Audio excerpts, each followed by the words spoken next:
Reborn before the apocalypse. While everyone else is still vacationing on the beach, I had already sold my properties and started stockpiling supplies. With just a thought, I can store any item in my space. At this moment, I suddenly sat up, gasping for breath. I looked around, confirming that I had indeed been reborn. In my previous life, I was brutally killed by Lu Ruyan. When I opened my eyes again, I found myself back in my villa. After confirming several times, I realized I had truly been reborn, 3 months before the apocalypse. I let out a heavy sigh, and my tense body gradually relaxed. Thinking back to the apocalypse, people would kill for a single bucket of instant noodles. In the later stages, with food scarcity, cannibalism even became a phenomenon. In my previous life, I was killed by Lu Ruyan, who was driven mad by hunger. Right now, the most important thing is to stockpile supplies. My family is relatively wealthy, with assets worth 2 billion. As I was contemplating my next steps, a voice suddenly echoed in my mind. Ding! Welcome to Bind the 100-fold Space Replication System. I was startled and quickly focused my thoughts within my mind. In my mind, I saw something like a light gate, and I hurriedly immersed my thoughts into it. Once inside, I discovered it was a vast space. With a single thought, every corner of the space appeared in my mind. The entire space was empty and vast,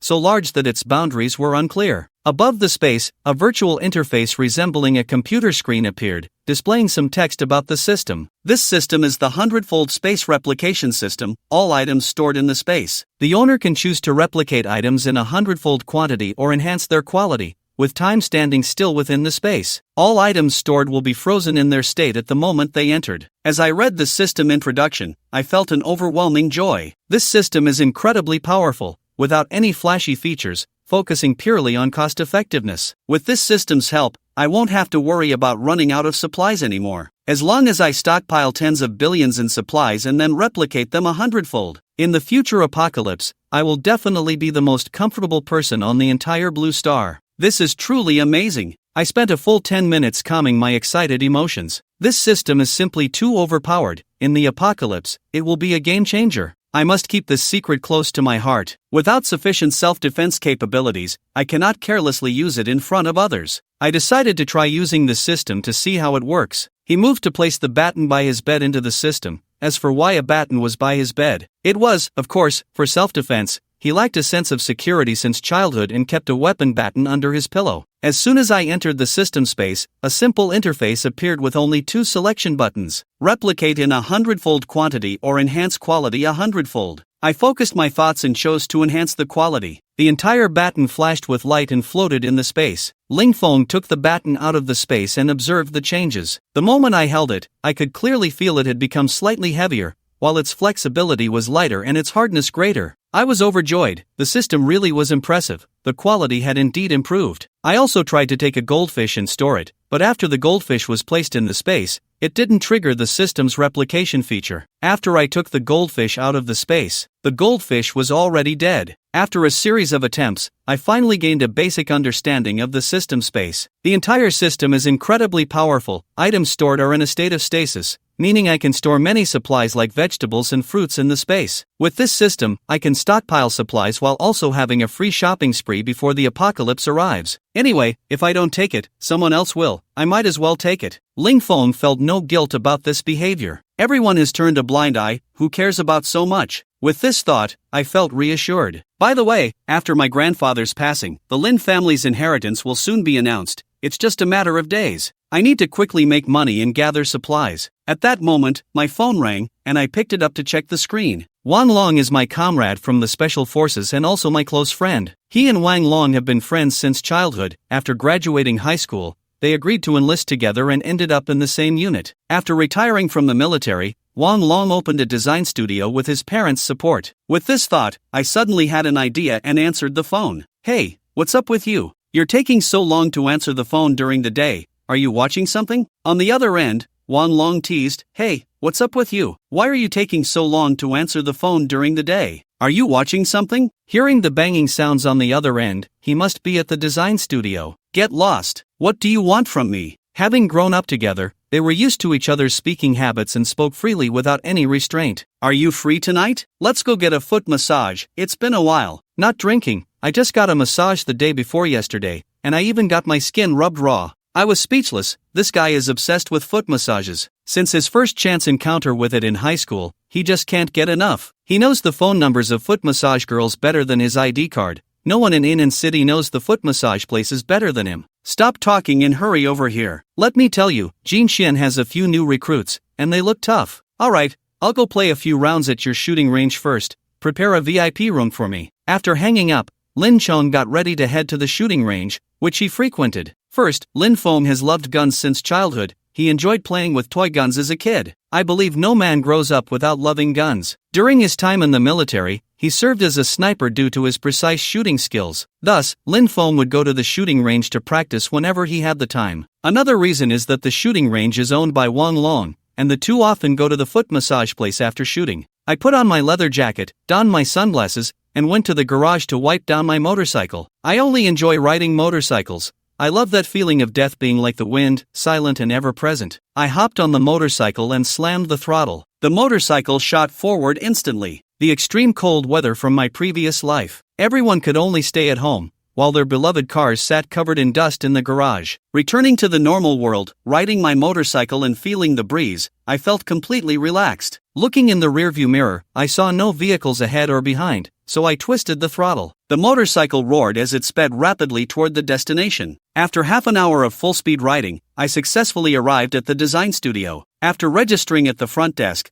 I easily made my way to the VIP room on the third floor. As soon as I reached the door, I heard laughter and playful noises coming from inside the room. I didn't knock, I just pushed the door open and walked in. In the room, Wang Long was lounging on the sofa, holding a cigarette in his right hand, his eyes slightly squinted in enjoyment. On the sofa sat a girl in a staff uniform, looking to be around 20 years old. She had a sweet appearance and a stunning figure. The originally loose t-shirt looked tight on her. The girl seemed to be helping Wang Long fix the zipper on his pants, using both her hands and mouth, appearing to struggle a bit. Seeing someone push the door open, the girl working on the zipper let out a sharp scream. Wang Long, who was enjoying himself, was taken aback when he suddenly heard the door being pushed open. As the owner of the design studio, I had a very strict, military-style management approach to my employees. Especially in this VIP room, no one can enter without my permission. I usually don't have a habit of locking the door, but today that clueless person didn't know the rules, and I was about to lose my temper. However, upon realizing it was me, his anger dissipated, and he gave the girl beside him a glance. The girl quickly straightened her clothes, wiped her mouth, and hurriedly walked out with a flushed face. Damn it, how could you come in without knocking? You scared the hell out of me. Wang Long said this as he stood up to adjust himself and pulled up the zipper. In broad daylight, you should be ashamed. Your mind is always stuck on that sort of nonsense. Let me tell you, if I get scared into a problem because of you, you're finished. Wang Long said this as he extinguished his cigarette in the ashtray and took a few gulps of beer from the table. Stop talking nonsense and take me to the armory to pick out some guns. What are you so anxious about? Wang Long reluctantly led me toward the armory at my urging. I was already very familiar with this place, but today I felt a bit excited looking at the walls full of weapons. I began to select one by one. As an expert in firearms, I could skillfully use all kinds of firearms, but I had my favorites, particularly the AK, which is powerful and durable. This feature is perfect for use in an apocalypse. I walked to the wall of AKs, turned my back to Wang Long, and discreetly stored two guns in my space while he wasn't paying attention. I copied one of them 100 times and enhanced the other 100-fold, looking at the upgraded AK with excitement. I felt a surge of excitement inside. With the power of the AK increased 100 times, who could withstand its fire? I took the copied AK out of my space and placed it back in its original spot. This process seemed lengthy, but it was actually completed in an instant. Since I was facing away from Wang Long, he didn't notice anything. As for why I needed to store two guns, that's also due to system limitations. Items copied by the system cannot be upgraded a second time. Items stored in the space can only choose between copying quantity or enhancing quality, but not both. I discovered this issue early on and tried to test it, but it didn't work. The system isn't stupid. It's impossible to create infinite nested copies. After finishing one operation, I proceeded to perform the same operation on other weapons, various rifles and handguns, and then onto the ammunition. I opted to copy the quantity of all the bullets to ensure my ammunition stock was plentiful. I copied 200,000 rounds of each caliber, and looking at the hundreds of thousands of bullets and thousands of guns in my space, I nodded in satisfaction. All fears stem from a lack of vitality. These weapons were enough for my self-defense. Wang Long watched me rummaging around the armory. I must have looked like a lunatic, confused and out of sorts. Have you made your selections yet? Hurry up, let's go. I casually picked up an AK. Following Wang Long outside, We suited up and stood at the shooting range. Crazy, want to have a contest? Wang Long said with a provocative look. How can I compare? I don't mind, I replied. Anyway, I always won. We almost always competed, and I won every time. This time, let's try something different. Let's compete in rapid-fire shooting this time. I've been practicing every day, and you don't even need to, you are indeed quite fast. I looked at him meaningfully and said between my legs, hey, you don't hit the face when fighting. After a few more exchanges, we began the contest. As expected, I fired 10 rounds. I scored 99 rings in 26 seconds, while Wang Long scored 96 rings in 36 seconds. Setting myself aside, Wang Long's marksmanship was quite good. After all, I came from a sniper background. In the entire special forces, that's a top-tier position. Ugh, this is boring. Let's go get a foot wash, Wang Long said, looking displeased after losing the contest. I had practiced hard for a long time, yet I still never won. I felt a bit down. I accompanied Wang Long to the sauna, and after we had dinner, we prepared for the second round. However, I declined. I didn't have much time to think. The apocalypse is approaching. I had to hurry to make preparations as I drove away, ignoring Wang Long's resentful gaze. After returning home, I took a hot shower and comfortably lay down on the bed. Compared to life in the apocalypse, this life felt like heaven. I took out my phone and began browsing information on construction companies in the city. After being reborn, I had to create a safe house. Although the villa I currently live in is well built, it still isn't sturdy enough against extreme cold weather, and in the apocalypse, weather is secondary. The greatest danger comes from people. Therefore, my house must be renovated. All the walls and glass doors need to be bulletproof, and ideally, they should withstand nuclear blasts. Additionally, it needs to have insulation, ventilation, and other necessary features. I need to ensure that my villa is not only safe but also comfortable. I looked at the profiles of various construction companies on my phone. I ultimately chose the most reputable company, Hucheng Security Construction. I left my contact information on their website to make an appointment. I plan to visit this company tomorrow. Just then, my phone rang urgently. I groped around in bed with my eyes closed until I found it. I opened my eyes to see it was the Yong'an law firm. Li Sishu immediately answered the phone. Hello, Mr. Lin. I am Lin Su, a lawyer from Yong'an law firm. A clear female voice came through the phone. Her voice was clear, and although I had only met Lin Su once, I had a very deep impression of her. Not only because of her elegant demeanor and delicate features,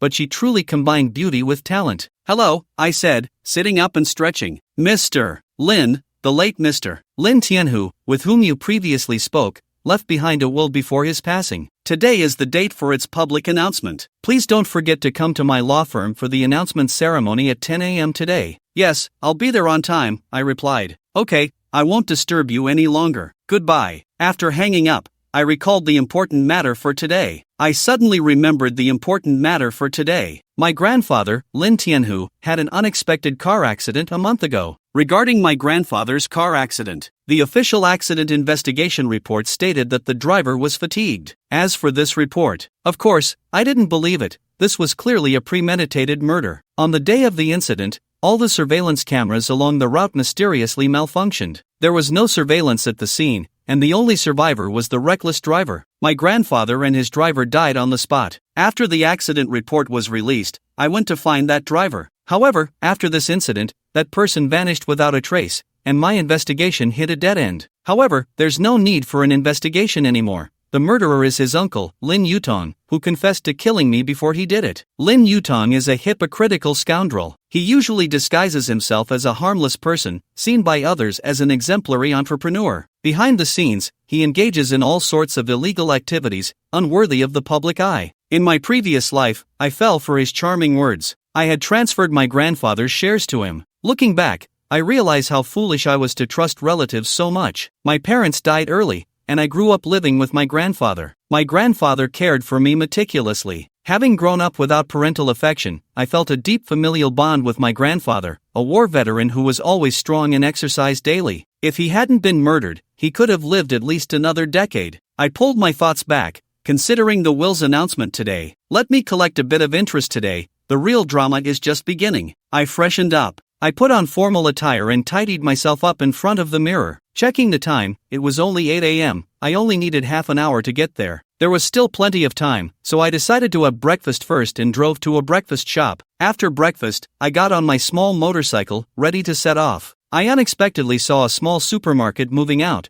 so I quickly turned off the engine and walked to the store entrance. A middle-aged woman, around 50 years old, was struggling to post a rental notice on the wall by the door with her plump body swaying. There were quite a few workers inside the supermarket dismantling the shelves. All the goods had been moved out, leaving behind a messy floor. I roughly estimated that the entire supermarket was about 1,000 square meters. "Sister, is this place for rent?" The busy woman, hearing someone inquire about the rental, immediately paused her work. She turned to look at me, her plump face filled with smiles. "Handsome, this place just became available today. You came at the perfect time. Your supermarket was doing well. Why are you suddenly closing down?" I remembered this supermarket used to have good business, with a steady flow of customers every day. Now they suddenly say they're closing down. The woman sighed. With a furrowed brow, she explained, "The rent is too high. I've worked myself to the bone this year, and it all goes to the landlord. The annual rent is $600,000. For 8 months, I can offer you $350,000. She stated her price,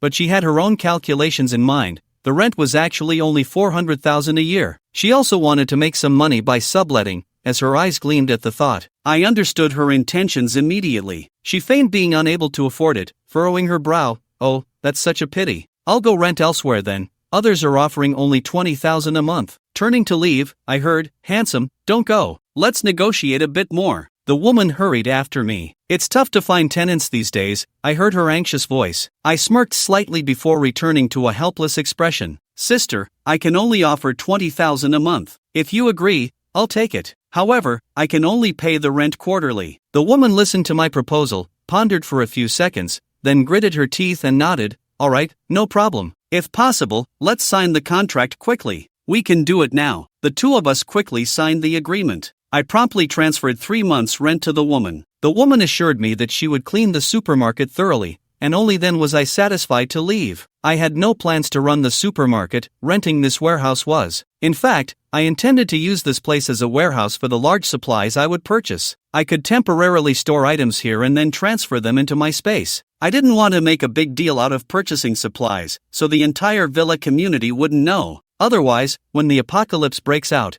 I'd become a target. Tomorrow, I would take the keys to the supermarket. I rode my motorcycle quickly toward the law firm. After selling his shares, Ling Feng rode his Harley at full speed, arriving punctually at Yong'an Law Firm. After registering at the front desk, the receptionist led Ling Feng to the VIP room to wait. Just a short while after sitting down, the sound of high heels scraping against the floor echoed from outside. As the sound drew closer, Ling Feng guessed it was coming toward his room. Sure enough, click, the door opened, and Lin Su slowly walked in. Ling Feng looked at the woman approaching him, her elegant demeanor accentuated by a black professional outfit that exuded both grace and competence. Her figure was perfectly proportioned, tall and curvaceous, especially with her alluring silhouette that was a tremendous temptation for any man. Her features were exquisite, sculpted like a statue, with delicate and refined facial features, her eyes like paintings that made one want to gaze longer. Ling Feng couldn't help but be captivated, his gaze following her figure. The woman wore black high heels paired with black stockings,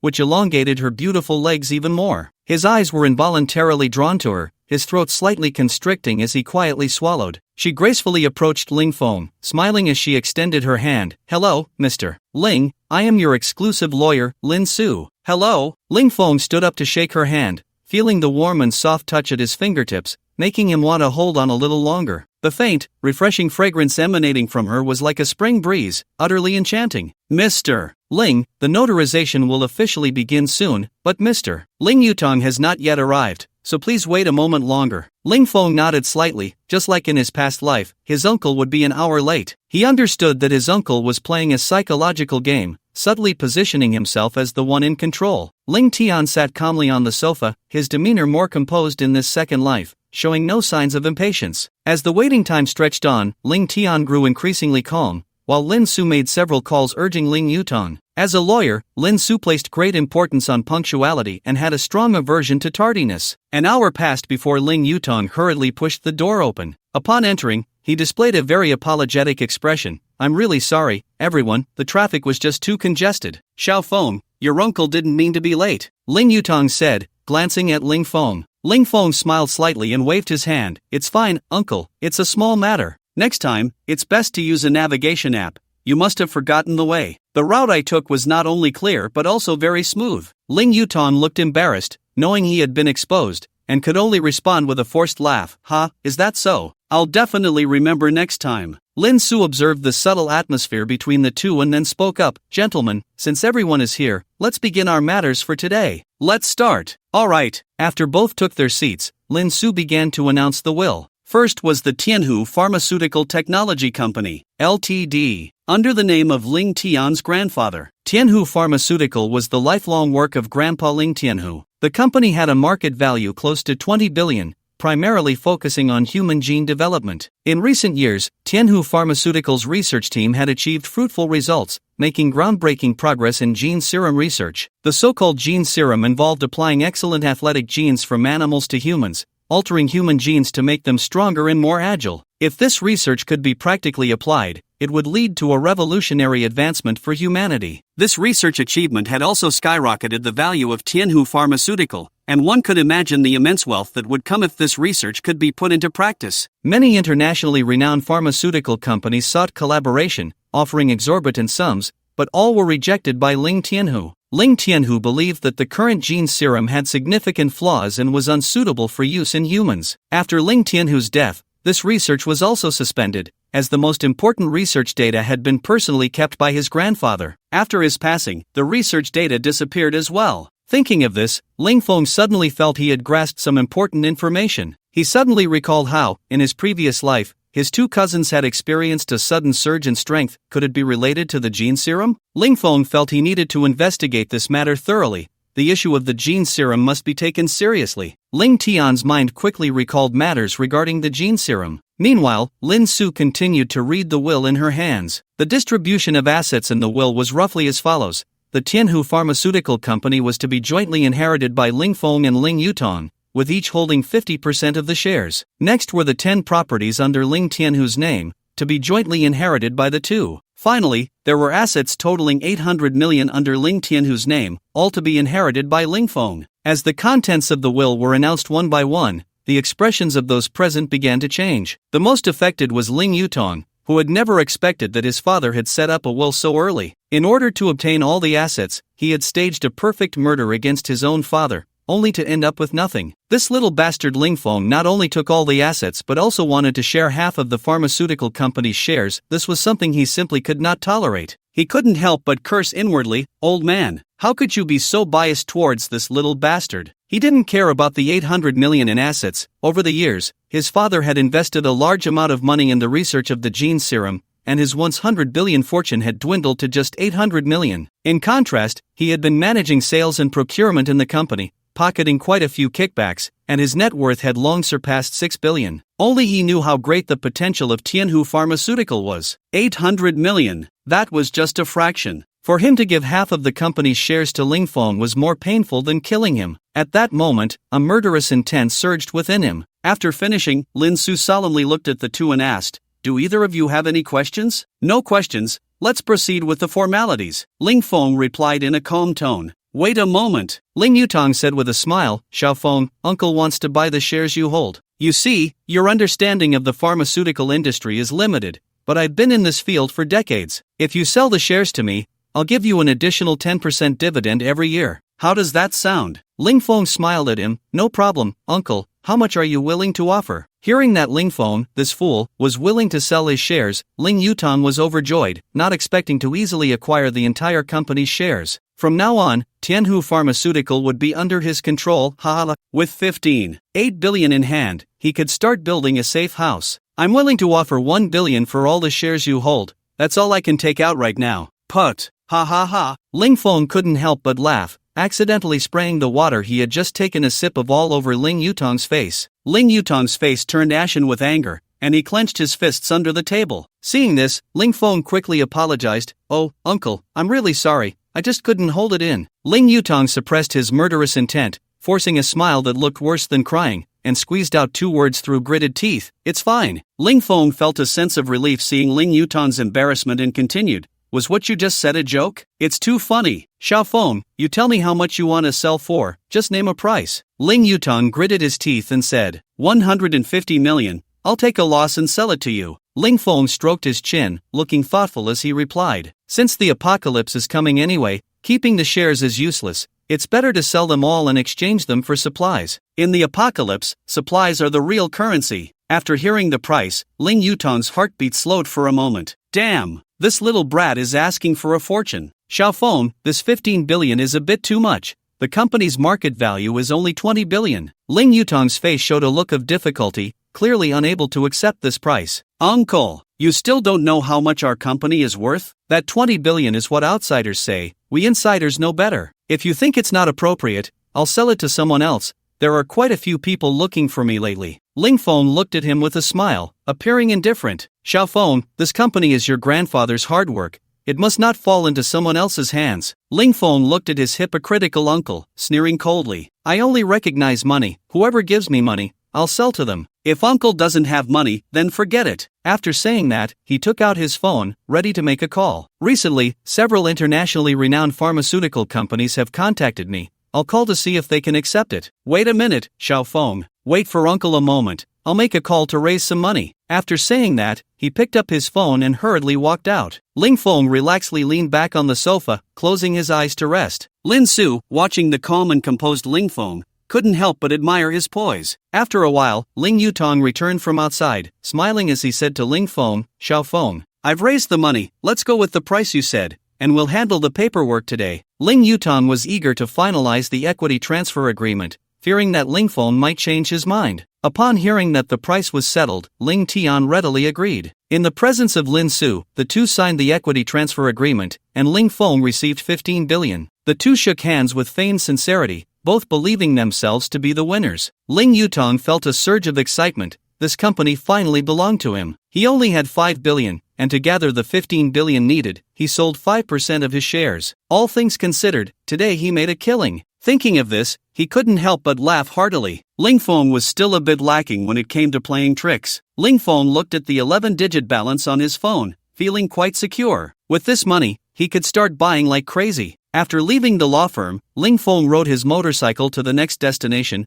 Huqiang Security Construction Company. According to the navigation, Ling Tian quickly arrived at Huqiang Security. After reporting his appointment information at the company's lobby, the staff soon arranged for him to enter the reception room to wait. In the reception room, Ling Feng looked at the company's profile, and before long, a middle-aged man in a suit walked in. The man was tall and muscular, his arms almost bursting out of his clothes. His gaze was fierce, and Ling Feng could tell at a glance that this man must have a military background. People who have served in the military are easy to recognize, especially with that unique aura about them. Hello, sir, I am Hu Yong, the business manager of Huqiang Security Construction Company. You can tell me your needs directly. Hu Yong's voice was deep and resonant. I want to renovate my villa, increase its security level. Mr. Ling, you can rest assured, our company is the best in the country when it comes to building safe houses. We can meet any of your needs, Hu Yong said confidently. I want to build a nuclear bomb-proof villa. Can you do that? Nuclear bomb-proof. Hu Yong looked surprised. In his years of work,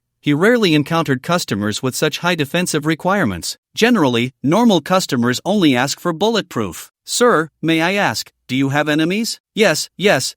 I often suffer from some covert attacks, so I want to make my home more solid. Ling Feng nodded repeatedly, going along with the flow. Sir, your requirements are a bit high. The costs will be quite substantial. Hu Yong reminded him, after all, the cost of such materials is very high. Money is not an issue, I just want results, and I require it to be completed within 3 months. Ling Feng waved his hand grandly and said with a face full of confidence. Upon hearing 3 months, Hu Yong's expression became somewhat conflicted. Sir, normally, this project would take at least half a year. 3 months is too tight. If it must be completed in 3 months, we will need to work in 3 shifts, 24 hours non-stop. Ling Feng understood what he meant by that. Don't worry about the costs, I just want the results. Remember, it has to be the most secure safe house in the world. Ling Feng still had over 10 billion on hand. He had so much money that he couldn't spend it all. He needed to spend 15.8 billion within 3 months. It was indeed a bit challenging. Alright, sir, rest assured, we will bring out our best standards. Hu Yong was quite pleased. After all, such wealthy clients were rare,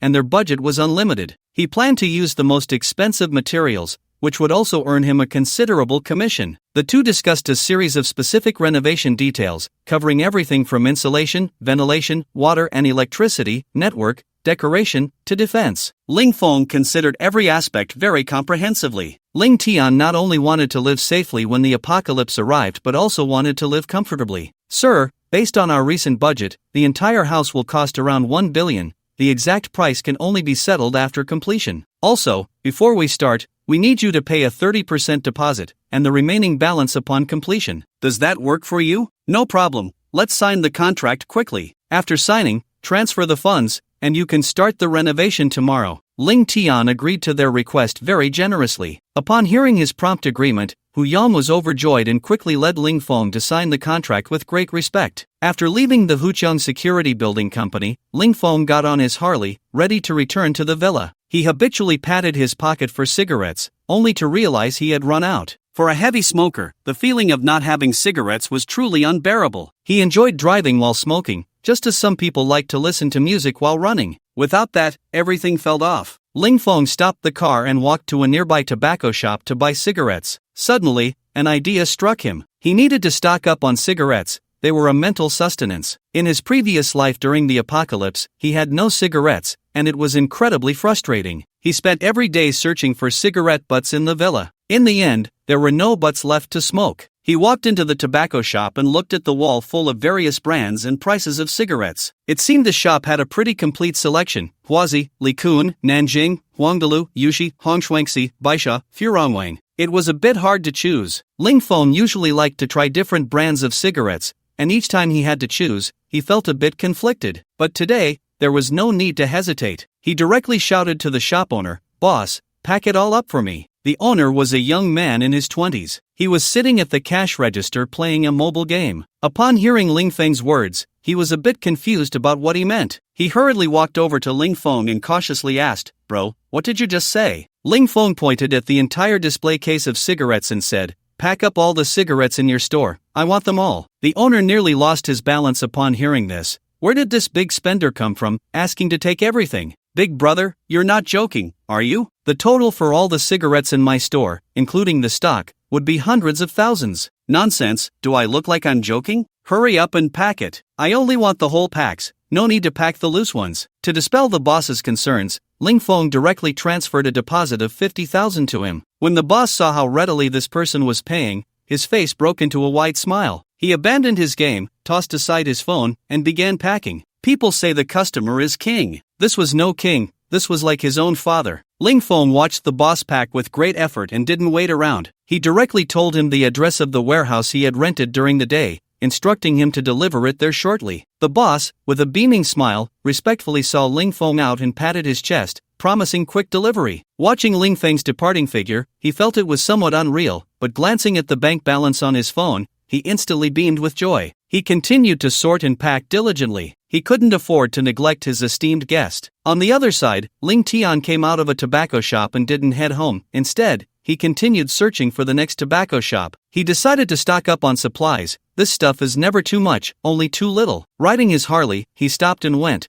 clearing out dozens of tobacco shops in succession. However, he chose only large stores, ensuring quality and variety. He avoided small shops for fear of counterfeit goods. After finishing all this, he was satisfied as he rode back to the warehouse to receive the goods. By the time he returned, a Wuling Hongwan was already parked there waiting. Ling Feng drove his vehicle beside the warehouse and stopped. As soon as the person in the car saw Ling Feng return, he hurriedly got out and ran over to him. "Bro, I've brought your goods, please check." Saying this, he opened the trunk for Ling Feng to inspect. This person was the owner of the first tobacco shop Ling Feng had visited. Ling Feng glanced over and picked up a pack of Huazi to check. There were no issues. "Let's move it inside first." Ling Feng opened the warehouse door, allowing the tobacco shop owner to start unloading. While they were unloading, several more vehicles arrived, also delivering goods. Some of the people were familiar faces. After all, businesses in the same area generally know each other. A group of owners gathered together, all marveling at Ling Feng's wealth. "I've been in business for so many years, and this is the first time I've encountered such a lavish boss. Yeah, I was about to go under,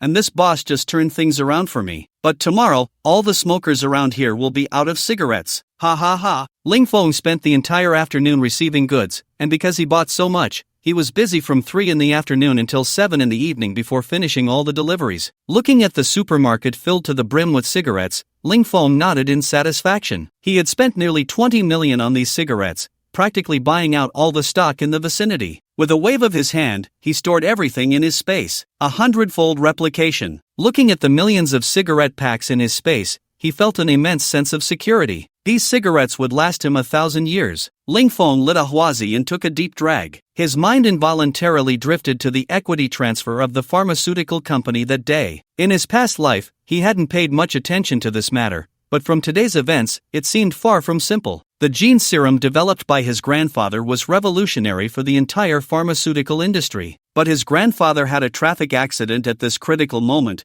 Could there be a connection? And then there were Ling Yutong's two sons, whose strength had suddenly surged. Could this be related? Moreover, Ling Feng was certain that those two had not changed when they first came to his home. They were in a normal human state. This meant they only changed after arriving at his villa. What exactly did they gain in his villa? The gene serum? After his grandfather's death, all 5 gene serums he had researched and the data had gone missing. Suddenly, a memory flashed in his mind. He recalled a gift his grandfather had given him before the accident, and the words he had said. He still remembered that morning when he and his grandfather were exercising in the yard as usual. Grandpa gave him a very exquisite model rifle, clearly a custom piece. Xiao Feng, this gift from Grandpa is very precious. You must take good care of it and not waste Grandpa's good intentions. Ling Feng recalled what Grandpa had said to him at the time, and now it seemed to carry a deeper meaning. He had really liked the model back then, but he hadn't thought much about Grandpa's words. With this in mind, Ling Feng hurried back to his bedroom and found the model in the nightstand. Ever since he received it, he had put it in the cabinet. After that, Grandpa had an accident, and he had forgotten all about the model. Ling Feng picked up the model and carefully examined it, and indeed he discovered something. At the bottom of the model rifle's magazine, he found a gap. He forcefully opened the bottom cover, revealing something resembling a disc plug. Sure enough, Ling Feng couldn't help but admire Grandpa's wisdom. He quickly took out his computer. Injecting the genetic serum, Ling Feng inserted the disc into the computer,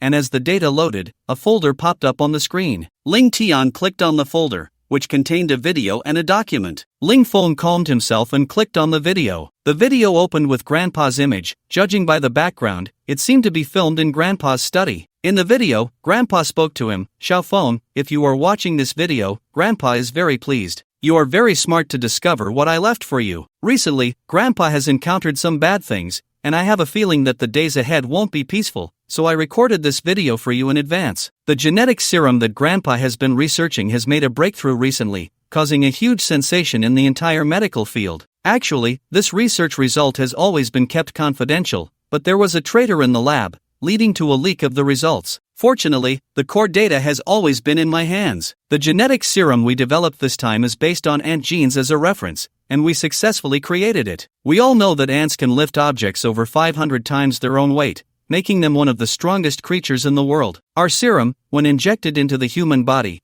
can raise the physical limits of the body by 500 times. This is a terrifying figure. There are other pharmaceutical companies researching genetic serums, but the serums they developed can only increase physical limits by a few times. So our genetic serum has attracted the envy of many. However, our serum has a fatal flaw. Those who use it will become irritable and gradually lose their sanity, and their lifespan will decrease. If this drug flows into society, it will be a disaster. But your uncle has always advocated for cooperation with other pharmaceutical companies, pursuing maximum profit. We have argued about this several times. I no longer trust him, and I am prepared to hand over all the results and core data to you. Currently, there are only 5 vials of the genetic serum, all of which I have placed in the hidden compartment under the laboratory workbench. The password is your birthday. Make sure not to make a mistake. You only have one chance to enter the password. An error will lead to immediate destruction. All the core data of the genetic serum is on this disk. If you are willing, you can continue the research in the future. If you are not interested, just destroy it. Never let it fall into the hands of those with ulterior motives. The video abruptly ended here, and it was clear from Grandpa's expression that he was very anxious. He obviously wanted to say more, but the footage suddenly cut off. Ling Feng arrived at the entrance of the laboratory on the 2nd floor. There were several large doors in the lab, and Grandpa usually did not allow anyone to enter. Following Grandpa's instructions, Ling Feng entered the password and successfully entered the laboratory. At the very bottom of the lab table, there was indeed a hidden compartment. After entering the password, he took out a small box from inside. The box contained 5 vials of reagent, bright red in color. This is the gene serum. Looking at the object before him, Ling Feng felt a bit excited, believing that no one could remain calm about this. In his previous life, his uncle and the others must have found these serums, which is why they became so powerful. However, his grandfather also mentioned that this serum had significant flaws. I wonder what it will become after the spatial upgrade. Ling Tian thought, directly storing one of the serums in the space. Ling Feng chose to enhance its quality, and a flash of white light passed by, transforming the originally bright red serum into a transparent state. Information about the gene serum appeared in his mind. This was the first time such a situation occurred after Ling Feng had collected so many items in the space. Gene serum enhanced version enhancement effects. 1. No side effects. 2. Increases human potential by 10,000 times 3. Brain can be developed to 20 his. Seeing this information, Ling Feng couldn't help but gasp. This was too outrageous, especially the third item regarding brain development. A normal person's brain development is around 10. Einstein only reached 15, so if it reached 20, wouldn't that make him superhuman? This system was too incredible. Ling Feng picked up the gene serum and carefully observed it, finding nothing unusual. He prepared to try injecting this serum, but the injection of gene serum was different from other medications. He needed to inject the serum directly into the heart, which required a professional syringe. Fortunately, the laboratory was well equipped with medical instruments, and there was just such a syringe available. Ling Feng placed the serum into the syringe and aimed at the location of his heart. He took a deep breath to calm his emotions. Then he pierced the needle into his skin and quickly pushed the plunger. The serum slowly entered his heart. As the serum completely flowed into his body, Ling Feng withdrew the syringe, feeling the changes in his body. It seems like nothing has changed. Ling Feng moved his body, finding no difference. This serum can't be fake, right? Just as the words left his mouth, a sudden, intense pain struck him. It felt as if a hammer had struck his chest, his entire body tensed, and his face turned red. He felt as if he were being subjected to slow slicing, every part of him enduring agony. It was as if someone was using a small knife to viciously cut every inch of his body. The internal pain was unbearable. It felt like all his bones were being shattered, leaving him in a state of despair. The organs inside his body seemed to be slowly dissolving. Ling Feng rolled on the ground in pain. Bang! Bang! He knocked over a large number of experimental instruments. He was vomiting black liquid from his mouth. Black blood flowed from his nose, eyes, and ears. Ling Feng screamed in agony, but fortunately, the laboratory was soundproof, and no one could hear his pig-like cries. Since there was no one beside him, there was no need to hold back. If it hurt, he would scream it out. He didn't know how long it lasted, but the pain gradually faded, and Ling Feng lay on the ground, completely exhausted. His entire body was soaked, covered in a sticky black substance. Ling Feng gasped for breath, his vision slowly regaining color. He slowly got up, looking at the wreckage of the laboratory, unsure how he had knocked over all this equipment. He crawled to the wall and sat down against it, taking out a cigarette and lighting it. The pain from earlier had left him utterly drained. His legs were still weak, and he needed to rest a bit before he could stand up. After finishing a cigarette, Ling Feng regained some strength and slowly got up, feeling the changes in his body. Body upgrade, body upgrade. Ling Feng looked at himself, covered in a sticky, black substance, and quickly ran to the bathroom to wash himself off. After washing for an entire hour, Ling Feng finally cleaned off all the stuff on his body. Looking at himself in the mirror, he could hardly believe the transformation was so drastic. His skin, which had been somewhat dark and rough, was now fair and delicate. It was even better than many women's skin. Ling Feng didn't quite like this. He preferred his previous skin tone, which felt more masculine. As for the changes in his facial features, although the overall outline remained the same, his eyes appeared deeper, his nose more defined, and he looked much more robust and handsome. It was as if he had been enhanced with beauty filters. Additionally, he seemed to have grown taller. He had originally been around 172 centimeters, but now he was over 180 centimeters. Ling Feng was quite satisfied with the changes in his physique and appearance. He walked into the small courtyard of the villa to assess his physical changes. Approaching the barbell in the yard, he grabbed the middle of it with one hand. With a slight exertion, he easily lifted the 180 kilograms barbell above his head, feeling no strain at all. He continued to add weight, increasing it to 300 kilograms, and still managed to lift it effortlessly overhead. Feeling the strength in his body, Ling Feng couldn't help but exclaim, "My strength should be able to break world records with ease now." He looked around to see if anyone was watching, then turned his gaze to the balcony on the third floor of his villa. With his legs slightly bent to gather strength, he pushed off hard and jumped onto the balcony, landing steadily. He glanced at the ground. At a height of 7 or 8 meters, he had jumped up directly. After that, he continued to test his speed, endurance, and reaction time, enjoying it like a child who had discovered a new toy. "It seems my physical quality is about 10 times that of an average person," Ling Feng concluded after a series of tests. "My upper limit is 10,000 times,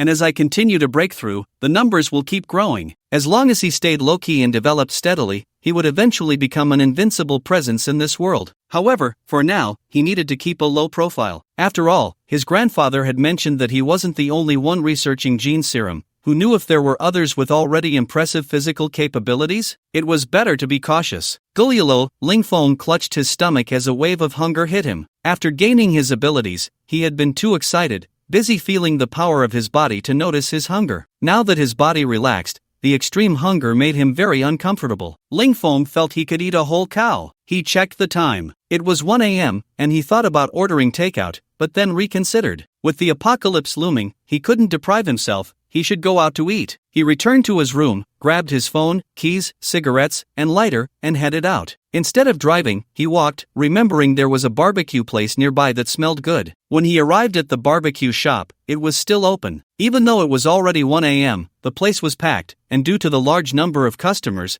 tables had been set up outside. Lingfeng sat at a table outside, where a group of energetic young men, about a dozen of them, were sitting at the 2 tables behind him, making a lot of noise. No one went over to advise them to quiet down. After all, they were many, and the most customers would do was mutter a few complaints under their breath. Lingfeng didn't mind. He was there to eat, and as long as they didn't provoke him, he didn't care about anything else. He ordered 5 kilograms of lamb skewers, 40 skewers of kidneys, 40 oysters, 10 servings of chives, and some other vegetables. He also ordered a bucket of beer. His body felt a bit weak, and he needed to replenish it well. Due to the crowd, it took a while for the dishes to be served. Looking at the enticing, sizzling lamb skewers, with a perfect mix of fat and lean meat coated in chili powder and cumin, it was enough to whet anyone's appetite. Lingfeng couldn't wait to grab a skewer and started eating.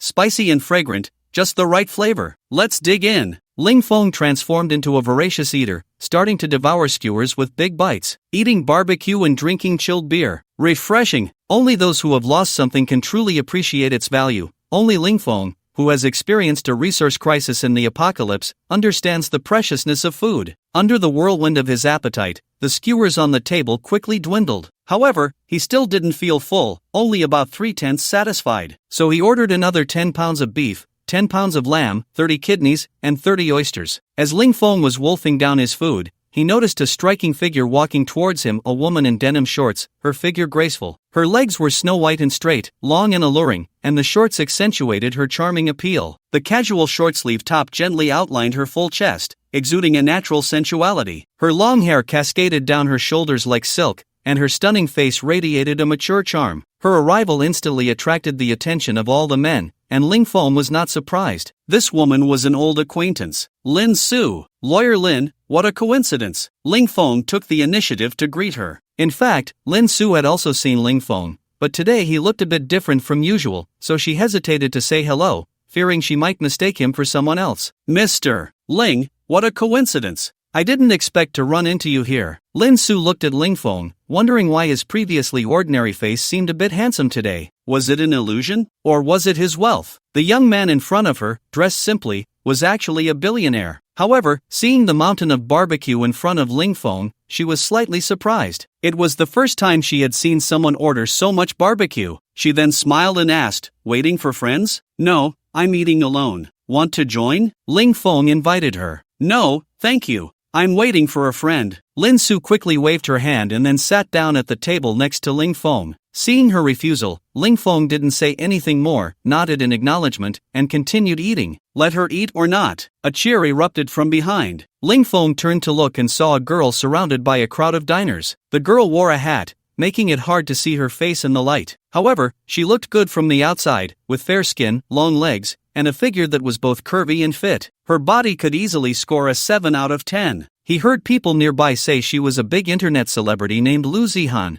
but Lingfeng never followed celebrities and didn't know much about her. He had only seen her occasionally while scrolling through videos, and most comments referred to her as a pretty face. It was said her family was in business, and she was just playing around with being an internet celebrity. Watching a group of obsessed fans chasing after her for autographs, he found it rather uninteresting. He turned back to continue eating barbecue. Nothing could stop him from enjoying his meal. After shaking off the crowd of fans, Lu Zihan walked directly to sit across from Lin Su. As soon as she sat down, she poured herself a drink and gulped it down in one go. "Oh, I'm exhausted. Have you ordered yet?" she said, pouring another drink and tilting her head back to drink it. Lin Su shot her a glance. It's already past that time. After saying that, she ignored her and focused on her phone. Lu Zihan also took out her phone to scroll through short videos, her eyes inadvertently glancing at Ling Feng beside her. Her eyes lit up. There was a handsome guy. The man next to her had very strong features, with sword-like brows and starry eyes, exuding a masculine aura. Although his skin was a bit pale, it didn't detract from his overall charm. He was very manly. He was much better than those pretty boys. She couldn't help but drool a little. Feeling someone looking at him, Ling Feng turned his head and noticed the girl staring at him while he was eating skewers. Thinking she found his food appealing, he casually said,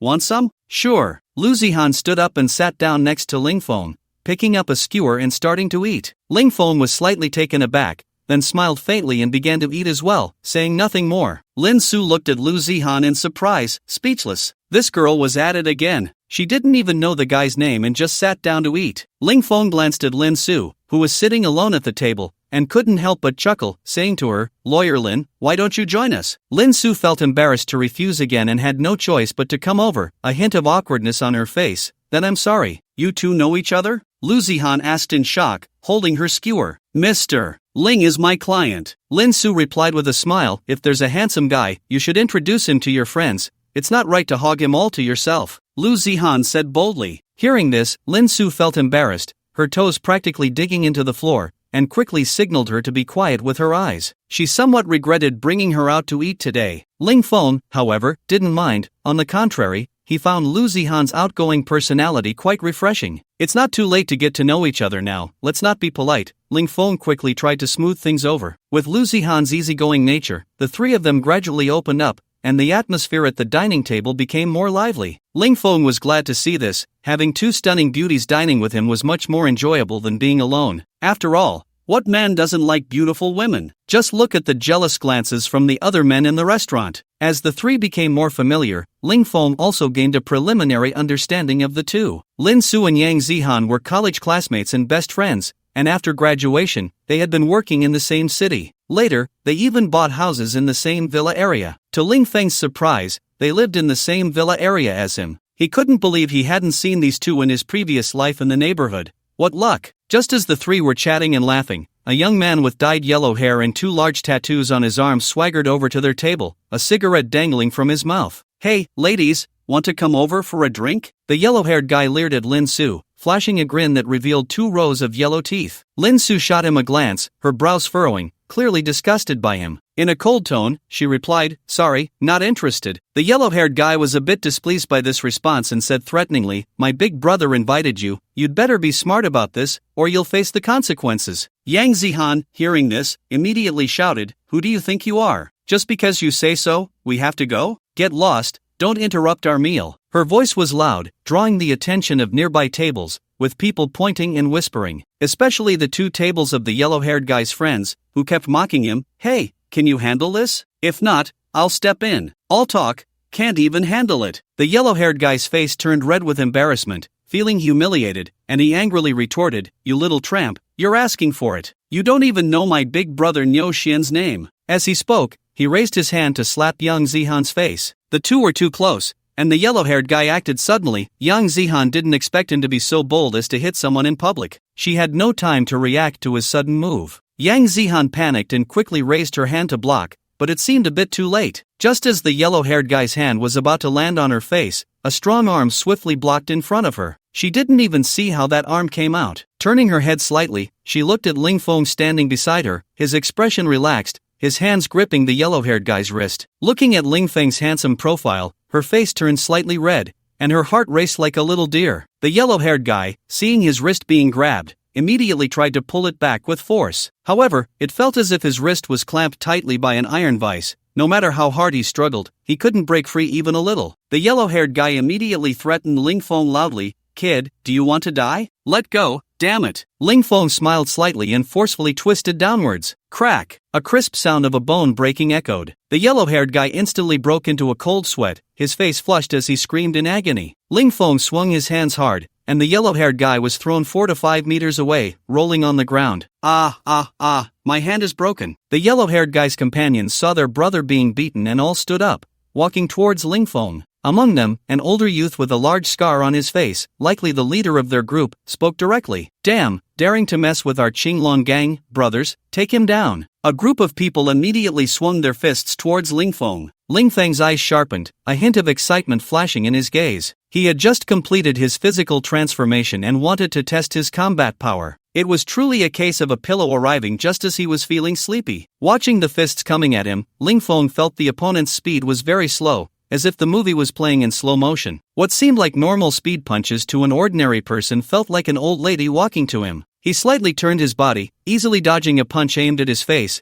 and leaned his shoulder against the person trying to attack him, instantly exerting force, pushing with his shoulder. That person was immediately sent flying 2 meters away, crashing into a table, which shattered into pieces. The person lay on the ground, groaning incessantly, clearly injured badly. The yellow-haired guy was kicked away, knocking down 2 people behind him, and the 3 fell to the ground, unable to get up. The remaining few finally realized they had encountered a skilled fighter and began looking for suitable weapons nearby. Some grabbed bottles, some grabbed stools, and others pulled out daggers. Standing behind Ling Feng, Lin Su and Yang Zihan were filled with worry. The opposing side was numerous and armed, even if Ling Feng knew some martial arts. After all, 2 fists couldn't fight against 4 hands. Originally, the 2 had just gone out for a late-night snack, not expecting to encounter such a situation. What if something happened to Ling Feng? Yang Zihan was almost in tears. If something went wrong, she wouldn't be able to escape the consequences, quickly reminding Ling Feng, be careful. No big deal, Ling Feng said nonchalantly. The group of thugs, seeing Ling Feng so calm and even in the mood to flirt,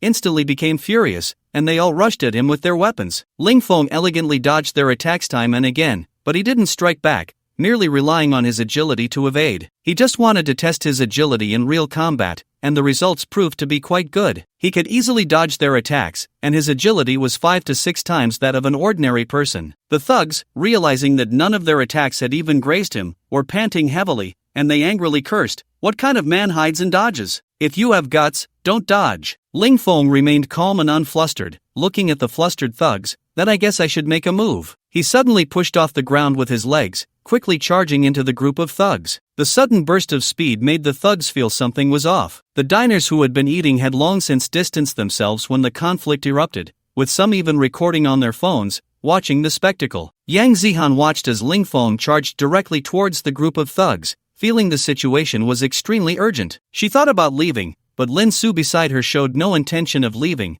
so she could only stand by. Lin Su looked worried, her brows deeply furrowed. The thugs, seeing Ling Feng charging towards them, revealed fierce expressions, raising their weapons to attack him with deadly intent. However, Ling Feng was incredibly fast, easily dodging their attacks, but they couldn't evade his fists. A former Special Forces soldier, Ling Feng was already skilled in combat, and his body had just undergone modifications. No one could withstand a single punch from him. After taking one hit, the thugs felt as if they had been struck by a car, instantly flying away. Within less than 10 seconds, all but one of the remaining 10 thugs were knocked to the ground, groaning and clutching their bodies. Ling Feng was holding back his strength, only using 40% of his power. If he had gone all out, there wouldn't have been a single survivor. He didn't want to get into trouble. This wasn't the apocalypse where he could kill freely, and he certainly didn't want to end up in jail over this. The crowd watching from a distance erupted in excitement, gazing at the man in the arena with admiration. Some young men were filled with adrenaline, unable to help but cheer. He was the idol in every man's heart. 1 against 10, so cool. It was like a scene from a movie. Young women looked at Ling Feng with starry eyes,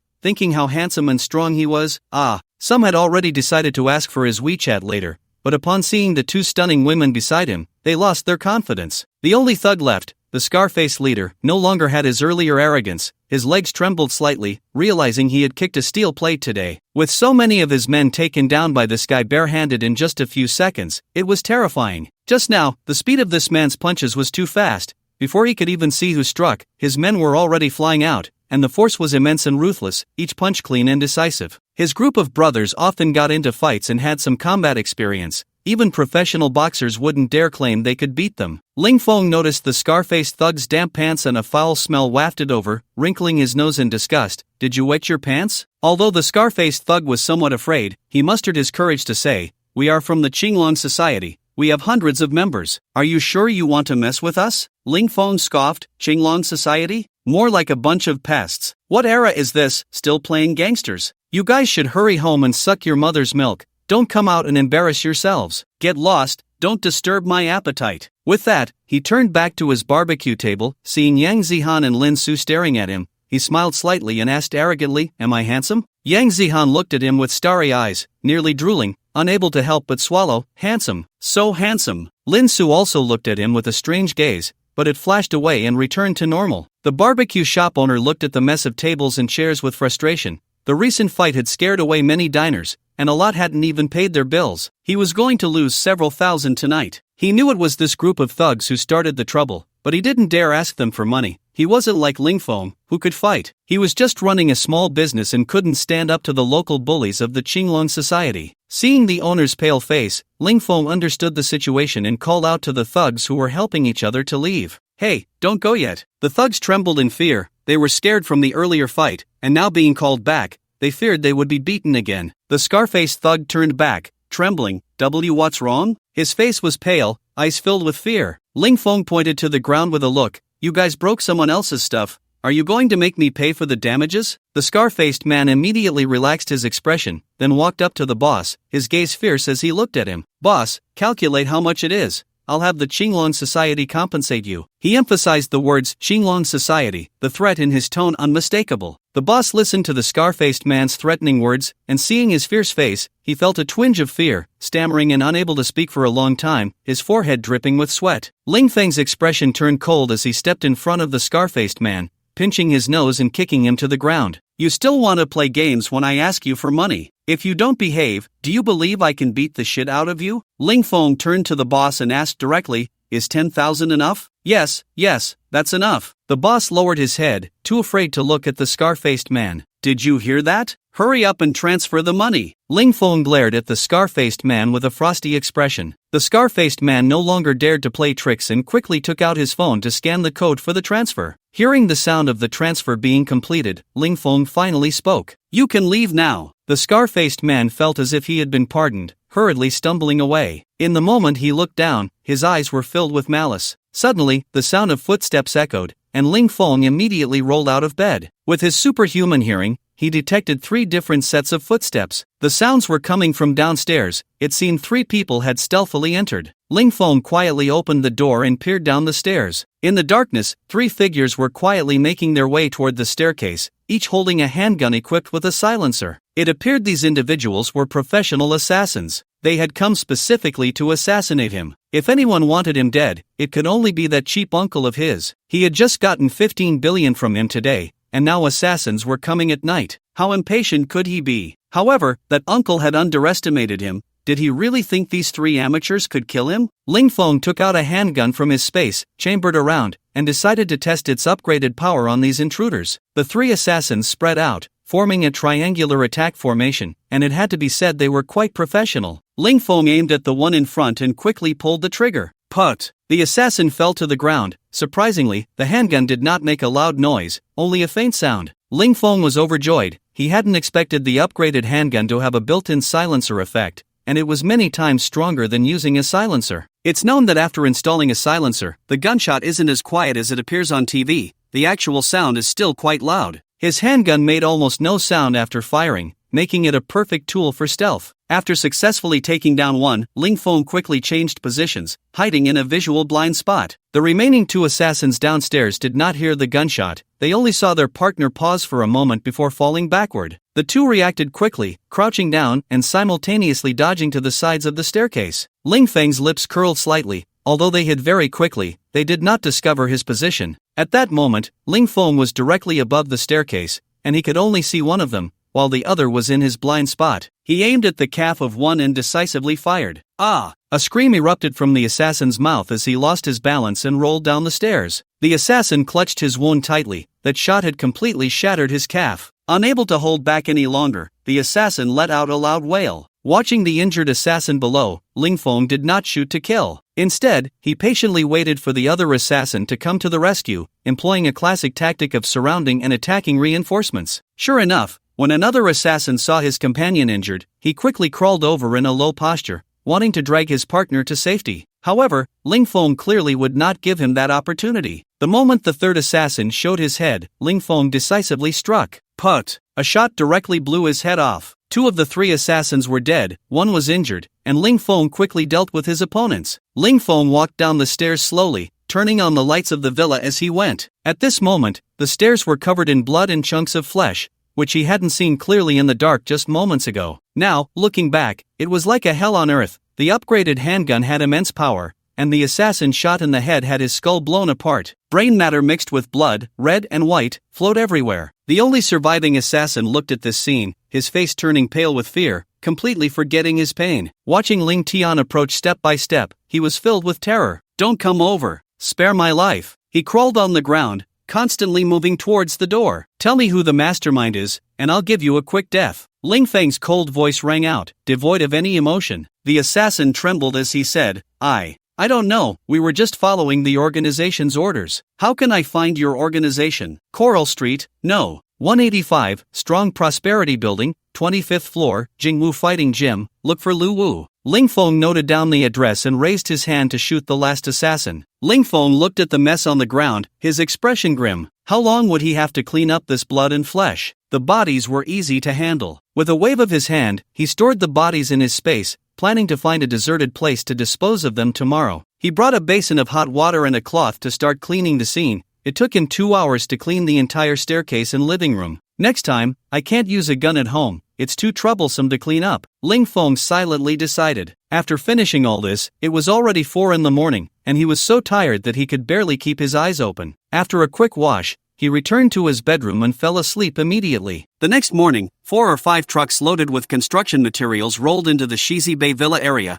and dozens of workers in uniform began unloading in front of Ling Feng's villa. This action of Ling Feng attracted quite a few neighbors to gather and discuss. "I just heard these workers say they're building some kind of safe house, hilarious. Is he out of his mind? Maybe he's read too many apocalyptic novels and gone crazy. Does he think the end of the world is coming? Ha ha." A group of people chattered away, completely treating Ling Feng as a joke. Ling Feng listened to their mockery, looking at their faces with a cold smile. "Laugh all you want. When the apocalypse comes, I hope you can still laugh." Ling Yutong stepped out from the crowd and walked straight up to Ling Feng. A fake, insincere smile hung on his face, making Ling Feng feel nauseous. Although he had the impulse to kill him, he held back. Killing him outright would be too easy. He wanted to torment this family well in the apocalypse. "Xiao Feng, what are you doing? Why are you renovating a perfectly good house again? Things have been a bit unsettled lately. I want the house to be more secure," he said with a smile at the corner of his mouth, his gaze deeply meaningful as he looked at Ling Yutong. For a moment, Ling Yutong's eyes showed panic, realizing from Ling Feng's words that his own matters might have been exposed. Tentatively, he asked, "What's wrong, Xiao Feng? Did something happen? If uncle can help, just say the word." Ling Feng calmly moved his wrist. "Just a few little mice, but I've already dealt with them, no need for uncle to worry." Upon hearing this, Ling Yutong was suddenly alarmed, knowing that Ling Feng must have found out about yesterday's incident. He cursed inwardly at the unreliable group he had hired, unable to handle even one person. The damned Ling Feng was too lucky, surviving this. Although she hated him to the core, she forced a smile on her face and said, "It's good that nothing's wrong. Uncle, I have things to attend to at the company, so I'll be leaving first." After saying that, she hurriedly turned to leave. Watching Ling Yutong depart, Ling Feng also prepared to head to Chiligo to start purchasing supplies. Purchasing supplies. Ling Feng drove his Hummer off-road vehicle towards Chiligo. As a former soldier, he didn't like sports cars. Instead, he had a special fondness for this kind of off-road beast. This vehicle was a gift from his grandfather on his birthday. Ling Feng was very fond of this car, with its rugged muscular lines, wide visibility, and sturdy style that perfectly matched his aesthetic. After driving for half an hour, he finally arrived at the Chiligo wholesale market. The entire market covered a vast area, with large trucks constantly coming in and out, bustling with activity. Ling Feng went directly to the market management center and found the person in charge of the entire market. The manager was a middle-aged man of about 50, with a protruding belly. Upon hearing Ling Feng's intentions, he quickly invited him into his office, eagerly pouring him a glass of water. "Mr. Ling, no matter what supplies you want to purchase, as long as you can name them, our market will definitely arrange everything for you." Zhang Xingwang confidently patted his chest and guaranteed, "I have a lot of supplies to purchase. I don't know if your market has the capability." Upon hearing this, Zhang Xingwang immediately burst into laughter. "Mr. Ling, you can rest assured that our market is among the top in the country." Seeing his confident expression, Ling Feng directly handed him a piece of paper. "This is what I want to purchase, see if you can manage it." Zhang Xingwang took the procurement list and looked at it. As he read further, his originally smiling face gradually became heavy. This was the first time in his many years of work that he had seen a procurement list with 100,000 tons of rice, 50,000 tons of flour, 10,000 tons of beef, 10,000 tons of pork, 5,000 tons of lamb, 5,000 tons of chicken and lamb, 5,000 tons of steak and lamb, 10,000 tons of eggs, 5,000 tons of duck, along with various seafood, vegetables, fruits, dried goods, and seasonings. All the supplies sold on the market were listed here, and the quantities were all in the thousands of tons, with some exceeding 10,000 tons. It was impossible to procure this list of supplies without spending at least 100 billion. To put it bluntly, these supplies would be enough for everyone in a small city to eat well for several years. "Mr. Ling, you can't be joking with me." Zhang Xingwang looked at Ling Feng with a scrutinizing gaze, asking with doubt, "Do I look like I'm joking? I'm here with sincerity." Ling Feng looked at him seriously. "Mr. Ling, to be honest, the quantity of what you want is too large. It's impossible for us to provide everything at once, and the entire market's supplies cannot be given to you all at once, or it will disrupt the market order. You can deliver in batches,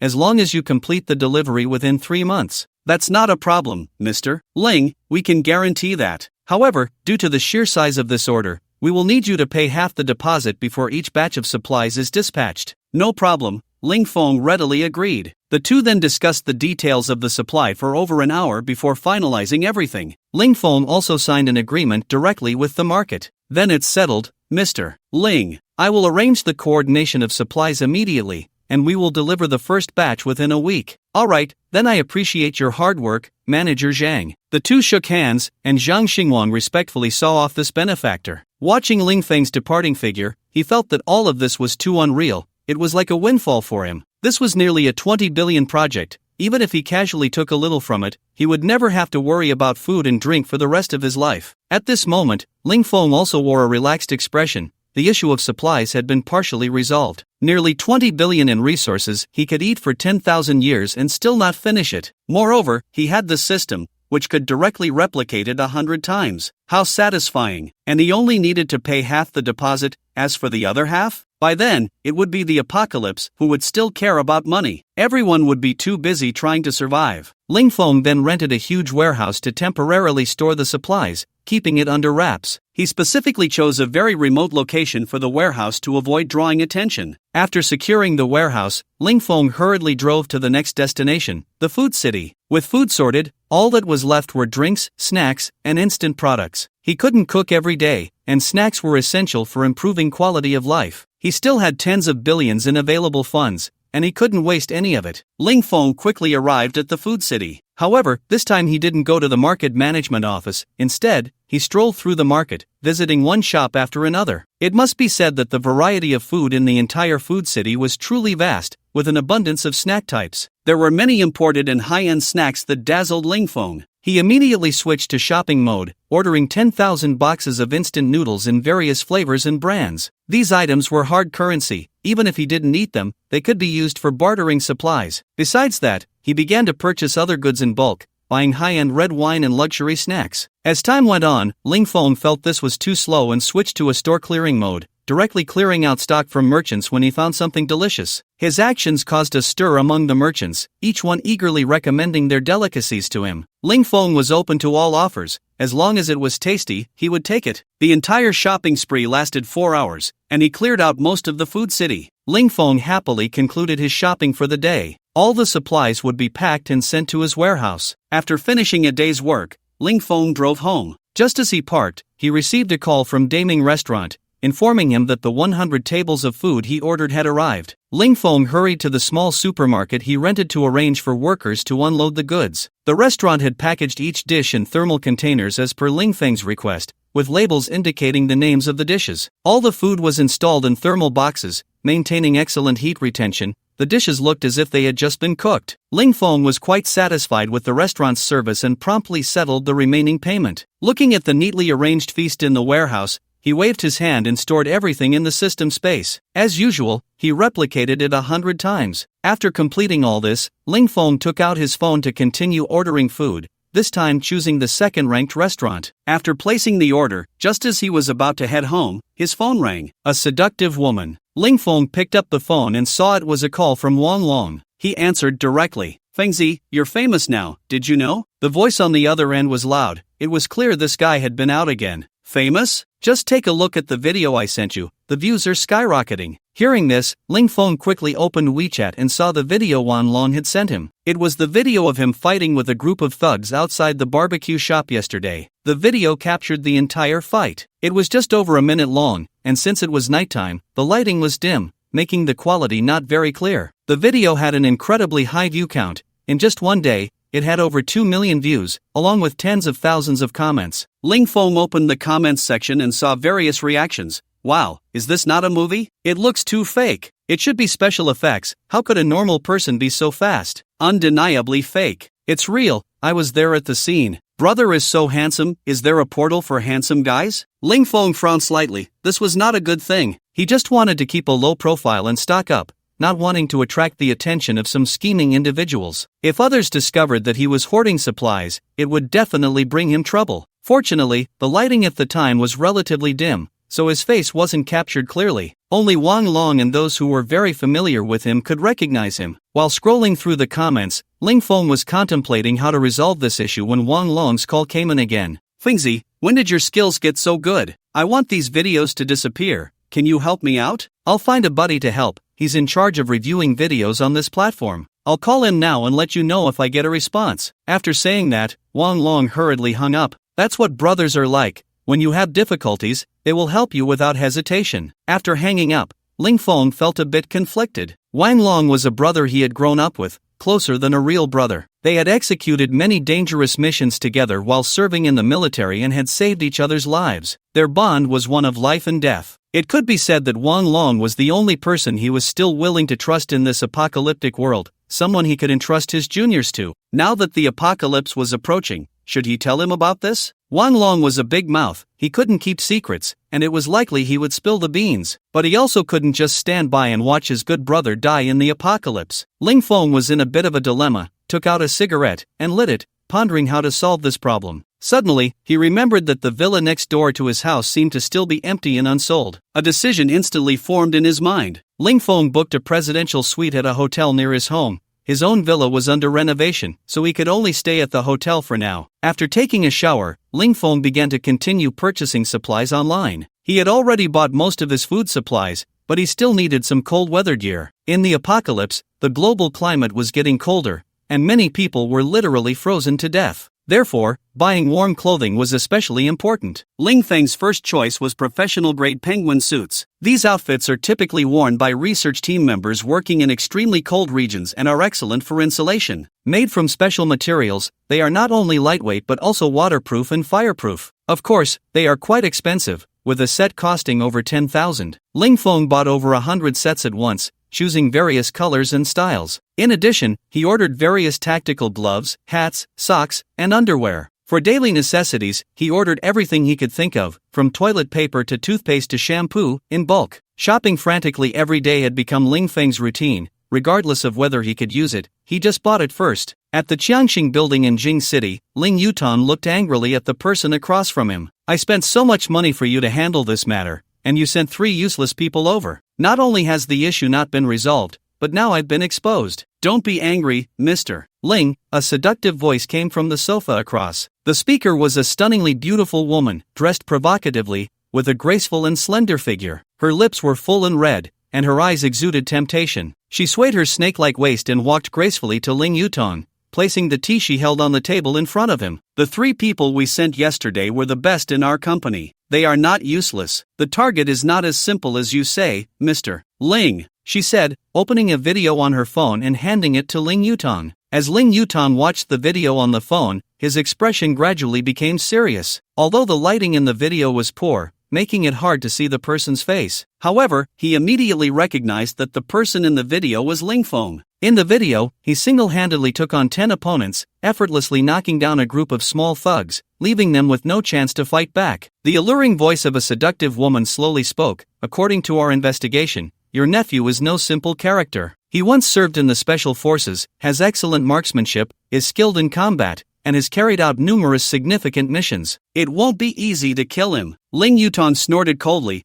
Aren't you the ones who claim there is no one you can't handle? Double the reward, and get rid of this person for me as soon as possible. The seductive woman smiled. Rest assured, Mr. Ling, no matter the cost, we will fulfill your request. The next morning, Ling Feng got up early to start his workout. He went to the hotel gym, first running 10 kilometers on the treadmill, followed by dozens of sets of functional training. He only ended his training after reaching a state of exhaustion. His physical potential was enormous, and he had only developed a small part of it so far. To continuously improve his physical stats, he needed to train consistently. After finishing his workout, Ling Feng went to the hotel restaurant for breakfast. As a 5-star hotel, the breakfast was quite lavish, with a wide variety of options to choose from. Whether it was Chinese steamed buns, noodles, rice rolls, or bean soup, or Western options like bread, milk, and cake, everything was available. Ling Feng simply had a steamer of buns, 2 fried dough sticks, and a cup of soy milk. After breakfast, Ling Feng drove to the small warehouse he rented to pick up his goods. The various weapons and equipment he had purchased online had arrived, and it was time to check them. As he approached the warehouse door, he saw a small black dog lying at the entrance. The little dog looked somewhat weak, dirty all over, and lay feebly on the steps, looking at Ling Feng. Seeing this pitiful little creature, Ling Feng took out a pack of ham sausage from his space, opened the packaging, and held it out to the little dog. However, the dog, despite being hungry, did not eat. At first, he thought the dog wasn't hungry, but it was drooling at the sight of the sausage. Ling Feng realized this and placed the sausage on the ground. Go ahead. After receiving the command, the little black dog began to gobble it up. In just a few bites, it finished one and then looked at him eagerly. Ling Feng smiled slightly and fed it 3 more sausages in succession. After the little black dog was full, it refused to leave and followed Ling Feng closely, clearly wanting to stick with him. Seeing the adorable appearance of the little black dog,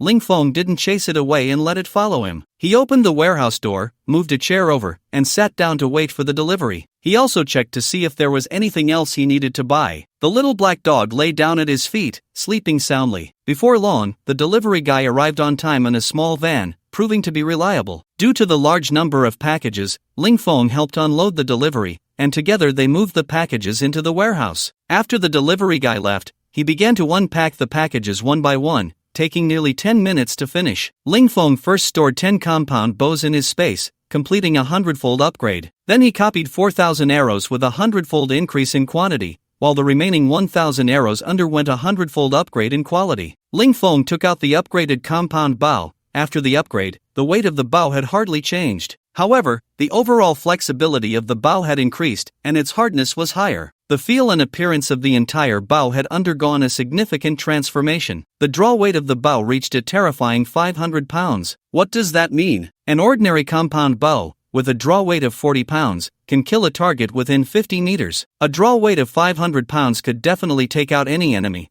but only someone with Ling Feng's physical strength could handle this bow. An average person simply couldn't draw it. Ling Feng took out a slingshot and upgraded it once more, significantly increasing its power. He experimented with a steel ball, and under maximum tension, the ball embedded itself directly into a concrete pillar. This power was enough to penetrate a person's skull. The slingshot was compact and lightweight, making it perfect for ambushes. It was definitely a treasure for stealthy attacks. Ling Feng continued to upgrade all the other supplies one by one. Looking at the gradually enriched arsenal in the space, he felt a strong sense of security. Ling Feng planned to head to the wild outskirts to test the power of his weapons. He closed the warehouse door, took his little black dog, and drove his Hummer towards the suburbs. After leaving the city, Ling Feng noticed something suspicious. 2 white cars were trailing him leisurely from behind, following him from the city to the outskirts. Along the way, Ling Feng deliberately took 3 detours, yet the 2 cars still followed closely behind him, indicating that they were indeed after him. Ling Feng drove to a remote wilderness, preparing to deal with this tale. In one of the cars behind, a woman in a red leather jacket sat in the passenger seat. Her features were exquisite, and her exaggerated makeup made her look very enchanting. Watching the target vehicle enter a secluded road, the woman smirked slightly. He actually dares to lead us into the wilderness.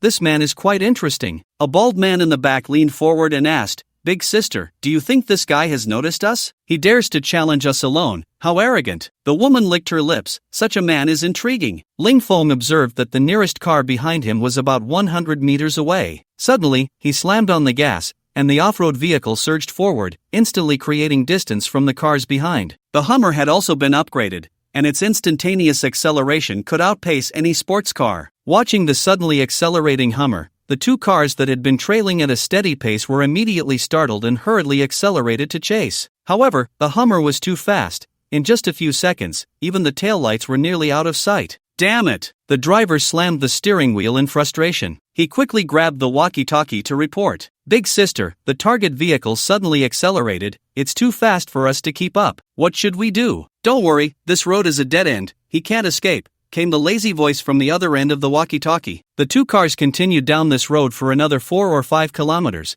and as they entered an uphill stretch, they finally spotted the Hummer again. The Hummer was parked by the roadside, its hazard lights flashing. The two cars stopped 30 meters away from the Hummer, and 10 people got out one after another, each holding a handgun, cautiously approaching the Hummer. At this moment, Ling Feng, lying on the hillside, watched the group of assassins slowly approaching his Hummer. He was positioned on the right side of the road, about 400 meters away from the road itself. At this distance, hitting a target was easy for Ling Feng, but for these generally inaccurate assassins, it was nearly impossible. Moreover, they were armed with handguns, which had an effective range of only about 100 meters, meaning they couldn't hit him at all. He could stand there and they wouldn't be able to hit him. Today's strategy was still the classic encirclement and support. Ling Feng aimed and fired. Put! He directly hit one of the bald men in the thigh. The reason for choosing him was that his bald head was too shiny and reflected light, obstructing their vision. The sound of the bullet leaving the chamber was also very quiet. After the system upgrade, the recoil was reduced, but the power increased significantly. The bald man fell to the ground, screaming in agony as his entire thigh was shattered. The scream echoed throughout the wilderness. The person closest to him rushed forward to try to pull him away. Put! Another shot rang out, hitting him in the thigh just like the bald assassin. Seeing this, the woman in red immediately shouted, "Everyone, take cover." The remaining few immediately crouched and ran towards the side of the vehicle, hoping to use it as cover, but it was clearly a bit too late. Put! 3 more were shot, also in the thigh, but 5 people still managed to hide behind the car. The 5 who were shot on the road lay on the ground, groaning and bleeding profusely, yet no one dared to stick their head out to help. The remaining assassins were terrified, their hands gripping their guns slightly sweaty. The woman in red had lost her earlier calm. Up until now, she hadn't even seen a shadow of her opponent. Listening to her wounded subordinates' continuous screams, she began to feel anxious. She took out a sniper rifle from the car and set it up, searching for a target in the scope. After a few seconds of searching, she finally spotted Ling Feng lying on the hillside. A smile crept onto her lips. "Finally found you." Ling Feng, lying on the ground, suddenly felt a chill run through him. This sensation reminded him of the times he had narrowly escaped death. Without hesitation, he instantly rolled to the side. Bang! Just as he moved, a bullet struck the spot where he had just been lying. A sniper rifle. Ling Feng was drenched in cold sweat. If it weren't for his agility far surpassing that of ordinary people, he would have been done for. He had been too careless, letting his guard down and failing to notice the opponent's sniper rifle. He had almost met his end. The woman in red was in disbelief. What kind of monster was this? The reaction was too fast. A normal person would never have dodged it. She adjusted her breathing and searched for a target again, but this time the target seemed to have vanished without a trace. Just as she was straining to find him, another scream came from her subordinates. She turned to look and saw one of them with an arrow embedded in his chest. The arrow had pierced through the car door and into his chest. His eyes were vacant, and it was clear he wouldn't survive. The woman in red was shocked again. What kind of bow could penetrate a car? She had never heard of such a thing. Even a bullet couldn't achieve that kind of power. Just as she was distracted, another person was shot, this time the arrow piercing straight through the heart, killing him instantly. The remaining 3 completely broke down. The feeling of being targeted by death was simply too terrifying. One of them shouted, "I'm not doing this mission anymore," and quickly ran off into the distance. The woman in red, seeing this, shouted angrily, "Don't run back. It's dangerous." However, that person ran 20 meters without being harmed, and the other 2, seeing this, felt a surge of hope and hurried to follow their fleeing comrade. The woman in red could only shake her head helplessly at the sight of the 3 escaping. Just as the remaining 2 had run a short distance, they were shot and killed in quick succession, the intervals between the shots extremely short. It was evident that the opponent's marksmanship was superb, reaching an extraordinary level. The woman in red was now panicking. All her most capable subordinates were dead, and the strength of the organization she had built was drastically reduced. "Bastard, if I catch you, I will make you wish you were dead." She quickly searched for a target again, and soon the young man's figure reappeared in her scope. She decisively pulled the trigger, but this shot was dodged again. The man in the distance was quickly running towards her, and she immediately aimed to fire again. But the man's movements were too fast and erratic, like a speeding car, making it impossible to aim. In just 3 seconds, the man who had been hundreds of meters away was suddenly right in front of her. So fast. This behavior had completely overturned her understanding. Seeing this, the woman in red raised her gun to shoot, but Ling Feng was even faster. In an instant, he was behind her. With a reverse joint lock, he easily snatched the sniper rifle from her hands. She reached for the handgun at her waist, only to find that it had also been taken from her. Looking at the man in front of her with a smile, she felt a chill run through her body. Are you human or a ghost? Ling Feng casually took out a cigarette, lit it, and took a deep drag. He glanced at the woman and said, you and the 3 people who tried to assassinate me the day before yesterday are in cahoots, right? Before the woman could respond, he asked again, how much did my uncle pay you to go to such great lengths to kill me? The woman returned to her charming demeanor, handsome, as long as you let me go, I'll tell you everything. She then arched her back to showcase her voluptuous figure, casting a sultry glance at Ling Feng. Ling Feng's gaze roamed over her without restraint, a wicked smile on his face as he stepped closer and lifted her chin with his hand. As long as you behave, I can spare your life. From now on, little fox will obey your every command. Whatever you want, I will comply. One of her hands moved toward Ling Feng's thigh, while the other quietly reached for the dagger at her waist. Just as Ling Feng relaxed his guard, she suddenly drew the dagger and lunged at his back. Due to their close proximity, the dagger easily tore through Ling Feng's clothing, and she felt a surge of joy. With a smirk, just as the dagger was about to pierce his skin, she suddenly felt a sharp pain in her back. She felt all her strength drain away, and the dagger slipped from her grasp as she staggered back a few steps. She couldn't believe she was about to die. She was so close to success. Why had she failed? Ling Feng shook his head regretfully. I told you, as long as you were a bit more honest, I wouldn't kill you. As the woman felt her life slipping away, she closed her eyes in despair and fear. After confirming her death, Ling Feng quickly cleaned up the scene, collecting all the weapons of the assassins into his space. However, the biggest gain was the Barrett sniper rifle. With this sniper rifle, he felt invincible, though he only had 30 bullets. Fortunately, the system could replicate. That would be enough for him to use in the short term. Ling Feng stored the sniper rifle in his space for upgrades, then collected the bullets, giving him 3,000 rounds. He took out the sniper rifle and aimed at a large tree about 800 meters away with a diameter of about 1 meter. Put! The tree snapped in half. Oh ho! Ling Feng lovingly caressed the sniper rifle in his hands. Its power exceeded his imagination. If this gun hit someone directly, wouldn't it tear them apart? Excited, Ling Feng sped down the road, planning to raid the assassin's lair that night. There might be unexpected gains, but the most important thing now was to return and collect supplies. Several suppliers had sent him messages during the battle, asking him to pick up goods. When Ling Feng arrived at the large warehouse,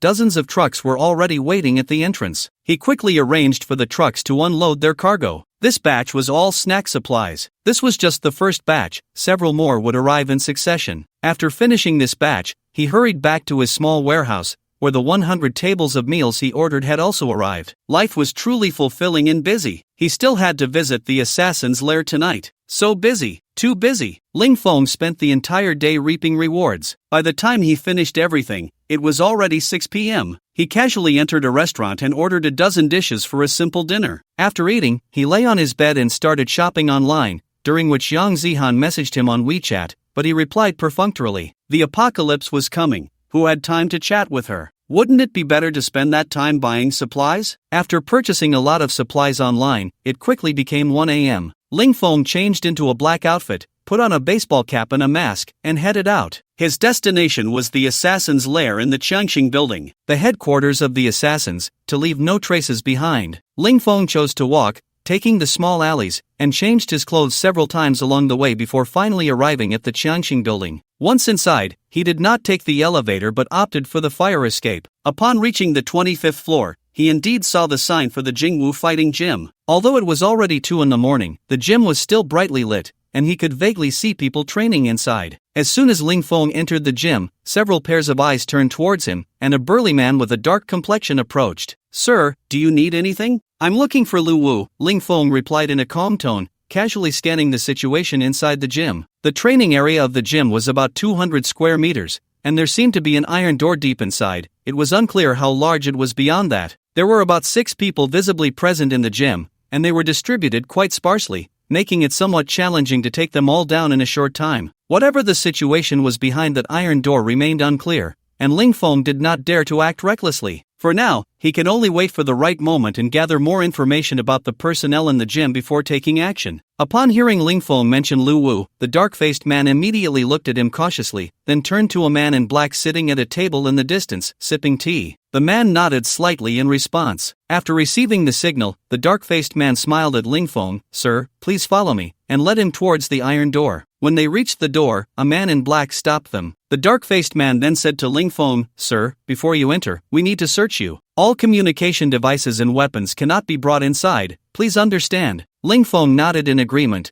spreading his arms to allow them to search him. He didn't mind, all his weapons were in the system space, and he only had a phone on him. After taking Ling Feng's phone, the man in black picked up a walkie-talkie and called out to someone inside. A few seconds later, the iron door was opened from the inside. The dark-faced man gestured for Ling Feng to enter and then stood outside the door. Ling Feng walked in calmly. Upon entering, he was greeted by a 10-meter corridor, with 2 cameras above clearly capturing everything happening in the corridor. At the end of the corridor was another iron door, which could also only be opened from the inside. As Ling Feng approached the door, it opened automatically. One had to admit that the security measures of the assassin organization were very thorough. An ordinary person would have no chance of causing trouble here. Moreover, the walls of the entire corridor were made of steel plates, and the iron door was constructed with 20-centimeter steel plates, making it impervious to ordinary bullets. After passing through 2 iron doors, Ling Feng finally entered the core area of the assassin organization. Once inside, the iron door behind him closed automatically. The entire internal space was about 100 square meters,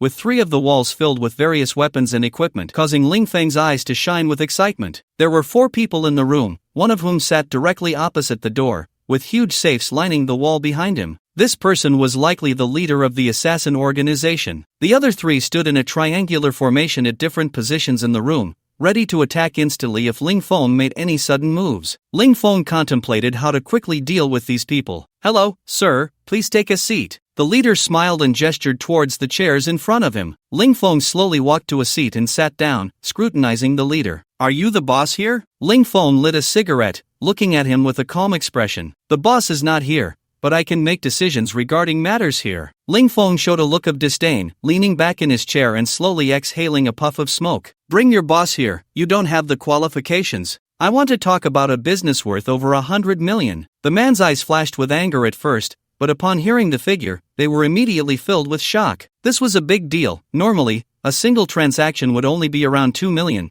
and anything over 10 million was considered a large order. An order exceeding 100 million was rare, with the only recent example being the one from the chairman of the Tianhu Group. To think there was another order over 100 million, such deals were indeed only discussed by the boss. However, the boss had personally taken 4 brothers to execute that big order today and had not returned yet. Realizing this, the person in charge hesitated and said, "Sir, I'm really sorry. Our boss took the employees to carry out a task today and hasn't come back yet." "Is your boss a woman?" Ling Feng asked tentatively. "Do you know our boss?" "Not really." Ling Feng was somewhat surprised, not expecting that he had inadvertently killed their boss. Since that was the case, things would be much easier. He just needed to deal with these people. With that thought, Ling Feng continued, "Since your boss isn't here, let's talk. First, tell me about your organization's strength." The man sitting opposite immediately replied confidently, "Sir, if we're talking about strength, our organization is a leading presence in the entire Shangjing city. We have over 20 members, all of whom are former mercenaries. Our boss is also a former Special Forces soldier,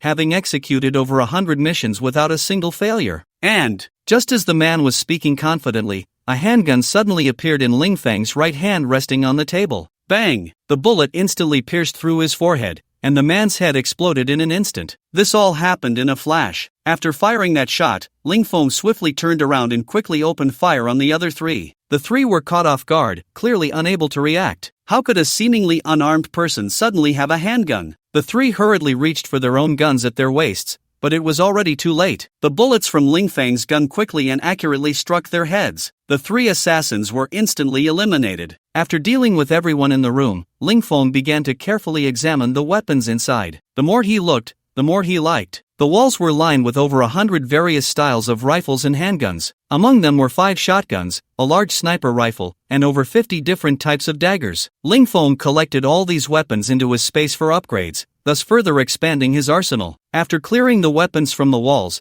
The only things left in the room were a few safes that hadn't been searched. Ling Feng searched the assassin leader's body and found a set of keys. He tried the keys on the safes, and fortunately, the first one opened. At the moment the safe was opened, Ling Feng's mouth instantly broke into a grin. Weapons, weapons, grenades, a full 30 grenades. In addition, there were over 10,000 rounds of various types of ammunition and 10 sets of bulletproof vests. Looking at this equipment, Ling Feng couldn't help but exclaim. This was no assassin organization, it was practically his ammunition depot. In the last safe, there was a tang knife. Ling Feng picked up the tang knife and examined it closely. This knife should be a tang horizontal knife, a type of tang knife. The blade was straight, single-edged, about a meter long, with excellent flexibility, and the whole knife looked very impressive. The tang horizontal knife could be considered a pinnacle of cold weapons. Ling Feng held onto this tang horizontal knife with great affection. Every man has a dream of being a martial artist, and no one could resist the temptation of this knife. However, he had never used such a weapon before. It seems I need to study the usage of this weapon properly in the future, Ling Feng silently resolved. He stored the tang knife in his space for upgrades,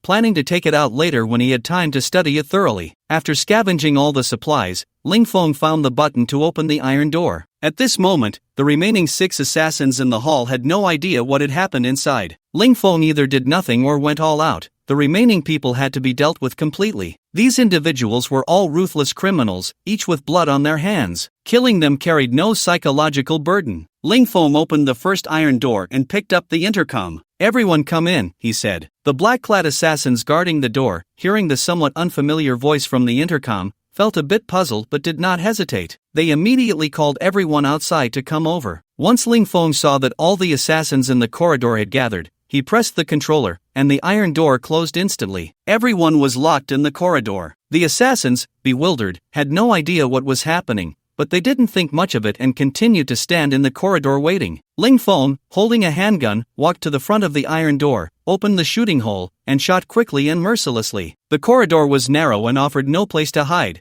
making it a nightmare for these people. 6 faint gunshots rang out. Faced with the sudden attack, the assassins reacted quickly, preparing to draw their guns to fight back, but Ling Feng's shooting speed was too fast. Before they could even draw their handguns, they were all killed. After confirming that everyone was dead, Ling Feng opened the iron door, collected all the bodies into his space, and took away all the surveillance equipment. Before leaving, he locked the main door of the fighting gym and hung a "closed for renovation" sign, then left gracefully. No one would notice the disappearance of these assassins, nor would anyone call the police. Ling Feng was not worried at all that the police would come looking for him. Shortly after Ling Feng left, a middle-aged man, wrapped tightly in clothing, arrived at the fighting gym. Upon seeing the "closed for renovation" sign on the door, the man frowned and muttered, "What the hell?" This middle-aged man was none other than Ling Yutong. He had come to inquire about the progress of the task he had commissioned. Ling Yutong looked at the tightly closed door and the lights inside that were all turned off, feeling that something was off. He took out his phone and found a number in his contacts to call. Out of service area. Ling Yutong,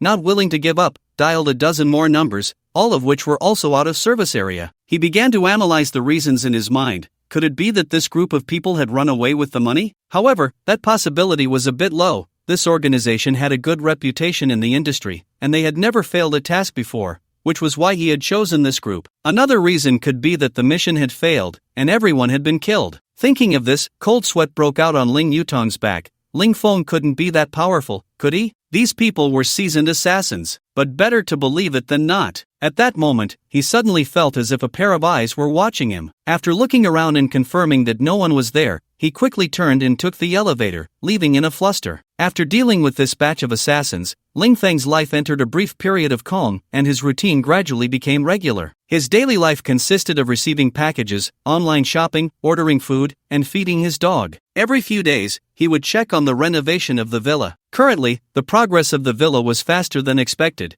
and it was projected to be completed a week early. In the evenings, he would go to the gym to work out and improve his physical fitness. Occasionally, he would have dinner with Yang Zihan and Lin Su. Although Yang Zihan intended to develop further with him, he had clearly rejected her. However, Ling Feng was not the type to be heartless. After spending some time together, he found Lin Su to be quite nice, not the scheming type. But he felt that Yang Zihan was very calculating and not someone to get close to. He had also subtly suggested several times that the weather might turn colder in the future and reminded her to stock up on supplies. As for whether they can take it in, that's up to their own fate. Wang Long still frequently invited him to drink and soak his feet as usual. After the fight video unexpectedly went viral online, Wang Long managed to handle it promptly through connections, preventing the video from spreading further. 2.5 months quickly passed, leaving only half a month until the apocalypse arrived. During these 2.5 months, Ling Yutong had not caused any more trouble. Sometimes, when he saw him in the villa area, he would greet him warmly,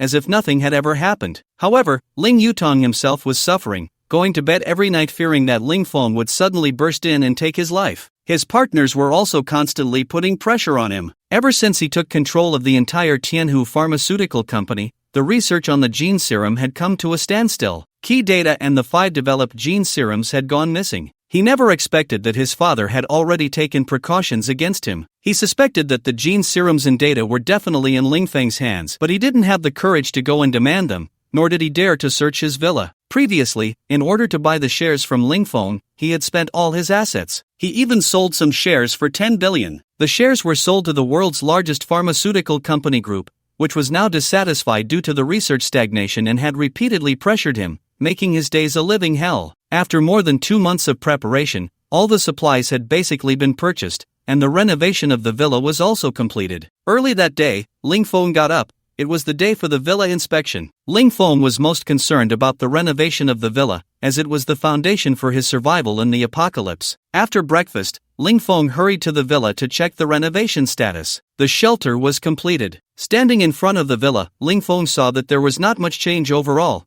The only noticeable difference was the glass in the main door. The entire villa's outer glass was made of the best bulletproof glass in the world, and for safety's sake, Ling Feng had installed 3 layers. This type of glass could withstand bomb attacks, so its safety performance was evident. The second difference was the villa's entrance door, which was made of the same protective material as bank vaults, constructed from steel plates and titanium alloy, capable of resisting small nuclear bomb attacks. For this reason, Ling Feng specifically instructed the security company to install this material on every window as an emergency measure. Once the outer bulletproof glass was shattered, the titanium alloy windows would serve as the last line of defense to protect the entire villa. Entering through the first door of the villa, there was a 5-meter-long corridor. At the end of the corridor was another inner door, resembling the internal structure of an assassin organization. However, Ling Feng's corridor was even sturdier, with 30-centimeter titanium alloy steel plates on all sides. The upper part of the corridor also had shooting holes, convenient for counterattacking enemies. The walls and floors of the entire villa were made of titanium alloy material,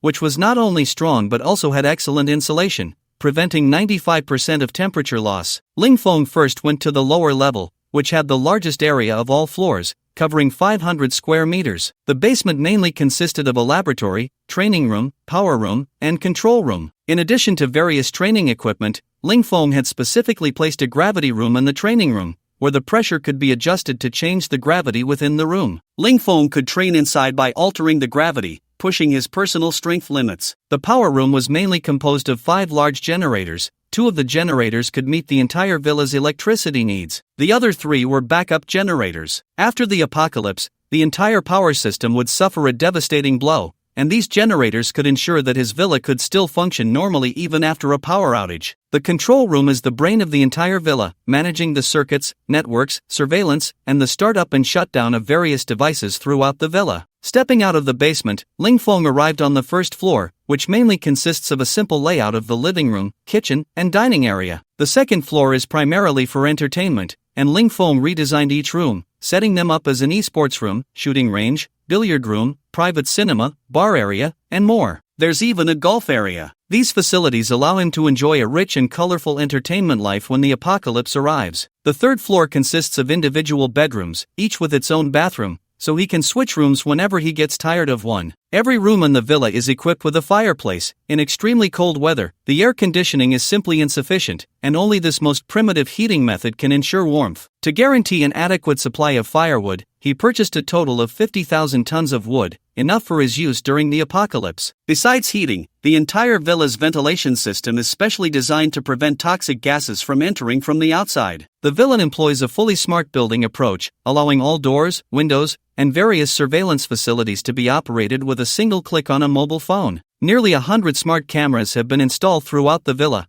achieving true surveillance without blind spots. After touring the villa, Ling Feng felt quite satisfied. The construction was basically completed according to his requirements. Standing beside him, Hu Yang from the Huaqiang Security Construction Company handed Ling Feng a handover document, saying, "Mr. Ling, if there are no issues with this service, please sign here." Without even looking, Ling Feng signed the document. Seeing Ling Feng finish signing, Hu Yang smiled and said, "Mr. Ling, please complete the remaining payment within a month." Ling Feng readily agreed, watching Hu Yang leave, and couldn't help but mutter to himself, "Pay you? When the apocalypse comes, who will care about you?" With the villa completed, the heavy burden in Ling Feng's heart was finally lifted. He had 15.8 billion in funds, but now only over 2 million remained. However, the supplies he had on hand were vast. Just the ingredients from Kiligo alone were worth nearly 20 billion, not to mention various daily necessities, snacks, drinks, and medicines. Still, Ling Feng felt it wasn't enough. After all, who would complain about having too much money? Before the apocalypse arrives, he planned to make a big score. Tiannan Storage Center. It housed hundreds of billions worth of supplies, covering food, clothing, and medicine. This was the storage warehouse for major malls, supermarkets, and corporate groups. The supplies inside encompassed all aspects of daily life. If he could get his hands on these supplies, he would be set. Ling Feng had studied this plan for a long time. He had a system that allowed him to collect anything within a 10-meter radius without limits. After a period of training, his physical abilities had reached 20 times that of an average person. At his speed, he could collect all these supplies within half an hour if he ran at full force. However, he couldn't act just yet. There were still 2 weeks until the apocalypse. Ling Feng remembered that in the days leading up to the apocalypse,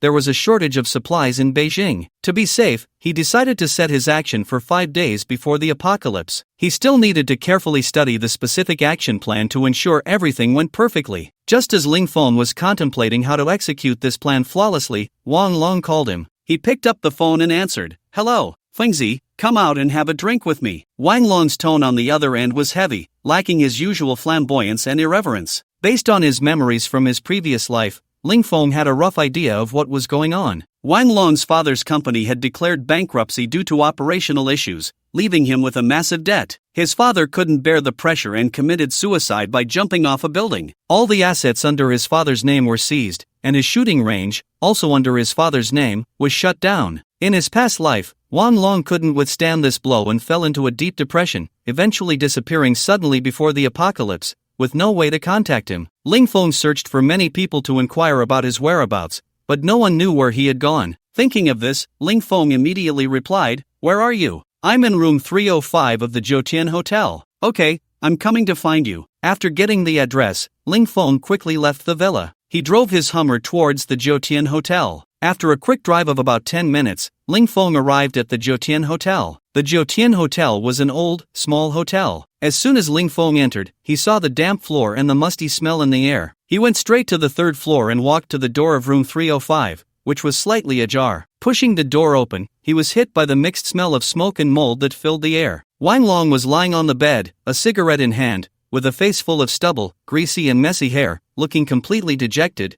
devoid of his former vigor. "You came." Wang Long's voice was weak, sounding listless. "Let's go." Ling Feng made a beckoning gesture. The unspoken understanding between brothers needed no words. One word was enough. They went to a restaurant they often visited. Although small, the food was quite good, and they frequently came here to drink. As soon as they sat down, the owner greeted them warmly. "You two haven't been here for a while. Old Zhang, how's business lately?" Ling Feng chatted casually with the owner. "Oh, it's just a so-so," Old Zhang said with a cheerful face. No matter when Ling Feng came, Old Zhang always wore a smile, maintaining a great attitude. After chatting about some small talk, Ling Feng ordered a plate of smashed cucumber, a plate of hand-pulled chicken, a plate of pot chicken, a plate of roasted lamb, a plate of garlic fish, and a plate of stir-fried vegetables, all of which were the restaurant's specialties, and finally asked for 2 cases of beer. Old Zhang took the menu and hurried to the kitchen. Before long, the dishes and beer Ling Feng ordered started coming out one after another. Each of them grabbed a bottle of beer and began to drink. Wang Long remained silent, only lowering his head to drink,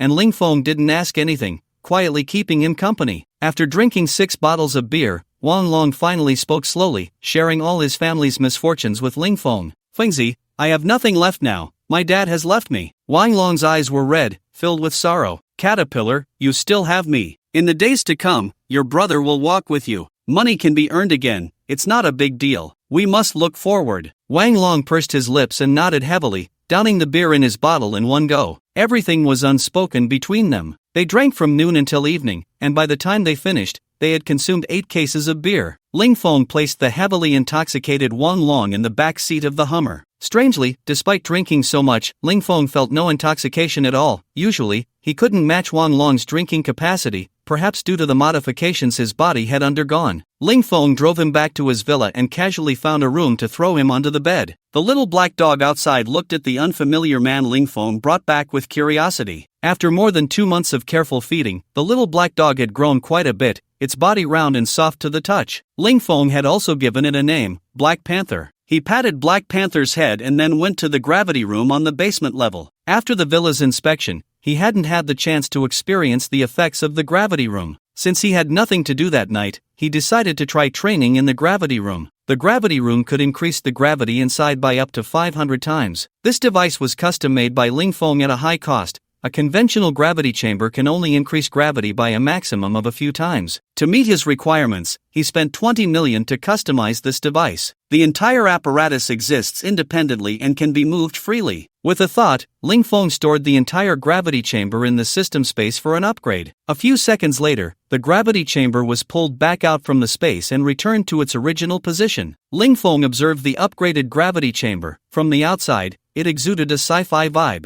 The titanium alloy material, already sufficiently hard, was now even sturdier, and the space had doubled, now around 50 square meters. Fortunately, his basement had enough space to easily accommodate the enlarged device. Ling Feng approached the control panel of the gravity chamber to check the device parameters. The gravity could now be increased to 5,000 times and was equipped with a smart voice system. By issuing commands, he could adjust the gravity within the chamber, making it much more convenient. Increase gravity by 20 times, Ling Feng commanded. Not wanting to push his body too hard on the first use, he set the data at a moderate level to allow for an adaptation process. 2 seconds after issuing the command, the normal standing Ling Feng suddenly felt the pressure multiply. It felt as if he were carrying a 1,000-pound boulder on his back. He slowly shifted his feet forward, finding the pressure still manageable. After a few minutes of adaptation, he gradually got used to this state. Ling Feng began some simple strength training. Push-ups. The once ordinary push-ups became somewhat strenuous under the added gravity. After doing less than 100, he began to feel exhausted, his hands shaking uncontrollably, beads of sweat rolling down his forehead until his arms were completely spent. He then started training his leg muscles. Squat jumps. In the moment of squatting down and standing up, his body jumped upward. This movement was a compound exercise that trained both leg explosiveness and cardiovascular capacity. After doing 200 squat jumps, his legs reached exhaustion again. In just 20 minutes of training, Ling Feng had already hit his physical training limit. However, he did not end his training and continued to do squat jumps. To break through limits, one must persist in such extreme conditions to achieve the greatest breakthroughs. Ling Feng gritted his teeth and increased the pressure in the gravity chamber by another 5 times. The immense pressure combined with his physical limits made his movements extremely sluggish. His entire back began to bend under the weight.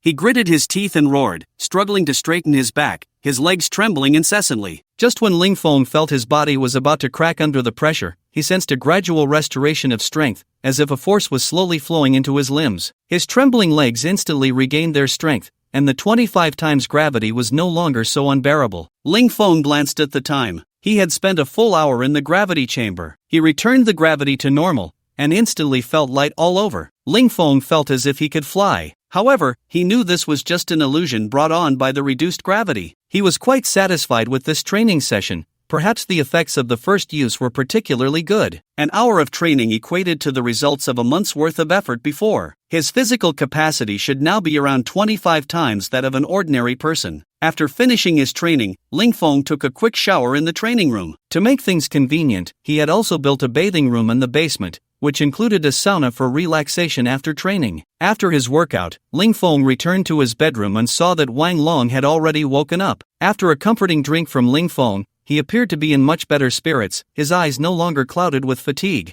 "Fingzi, how did you decorate the house like this?" Wang Long knocked on the wall of the room, producing a heavy sound. As a former Special Forces soldier, he clearly understood these materials. This house wouldn't be blown up even if a missile hit it, right? Do you have enemies? Wang Long looked at him with a puzzled expression. Ling Feng smiled and shook his head, tossing a cigarette from his hand over to Wang Long. "Come on, I'll take you to a place. With that, he turned and walked downstairs. Where are we going? Why so mysterious? Although Wang Long was confused, he still followed Ling Feng's pace. Ling Feng led Wang Long to a villa next door to his own. Why did you bring me here? Wang Long slowly exhaled a puff of smoke, looking at Ling Feng with suspicion. You'll find out when you go in, Ling Feng said as he opened the door to the villa. Upon entering, the entire villa had the same decoration style as Ling Feng's own. 2 months ago, Ling Feng bought this villa and had Hua Chang Security build a similar safe house, but the security level of this safe house wasn't as high as Ling Feng's, mainly because there wasn't enough time. After finishing his own villa,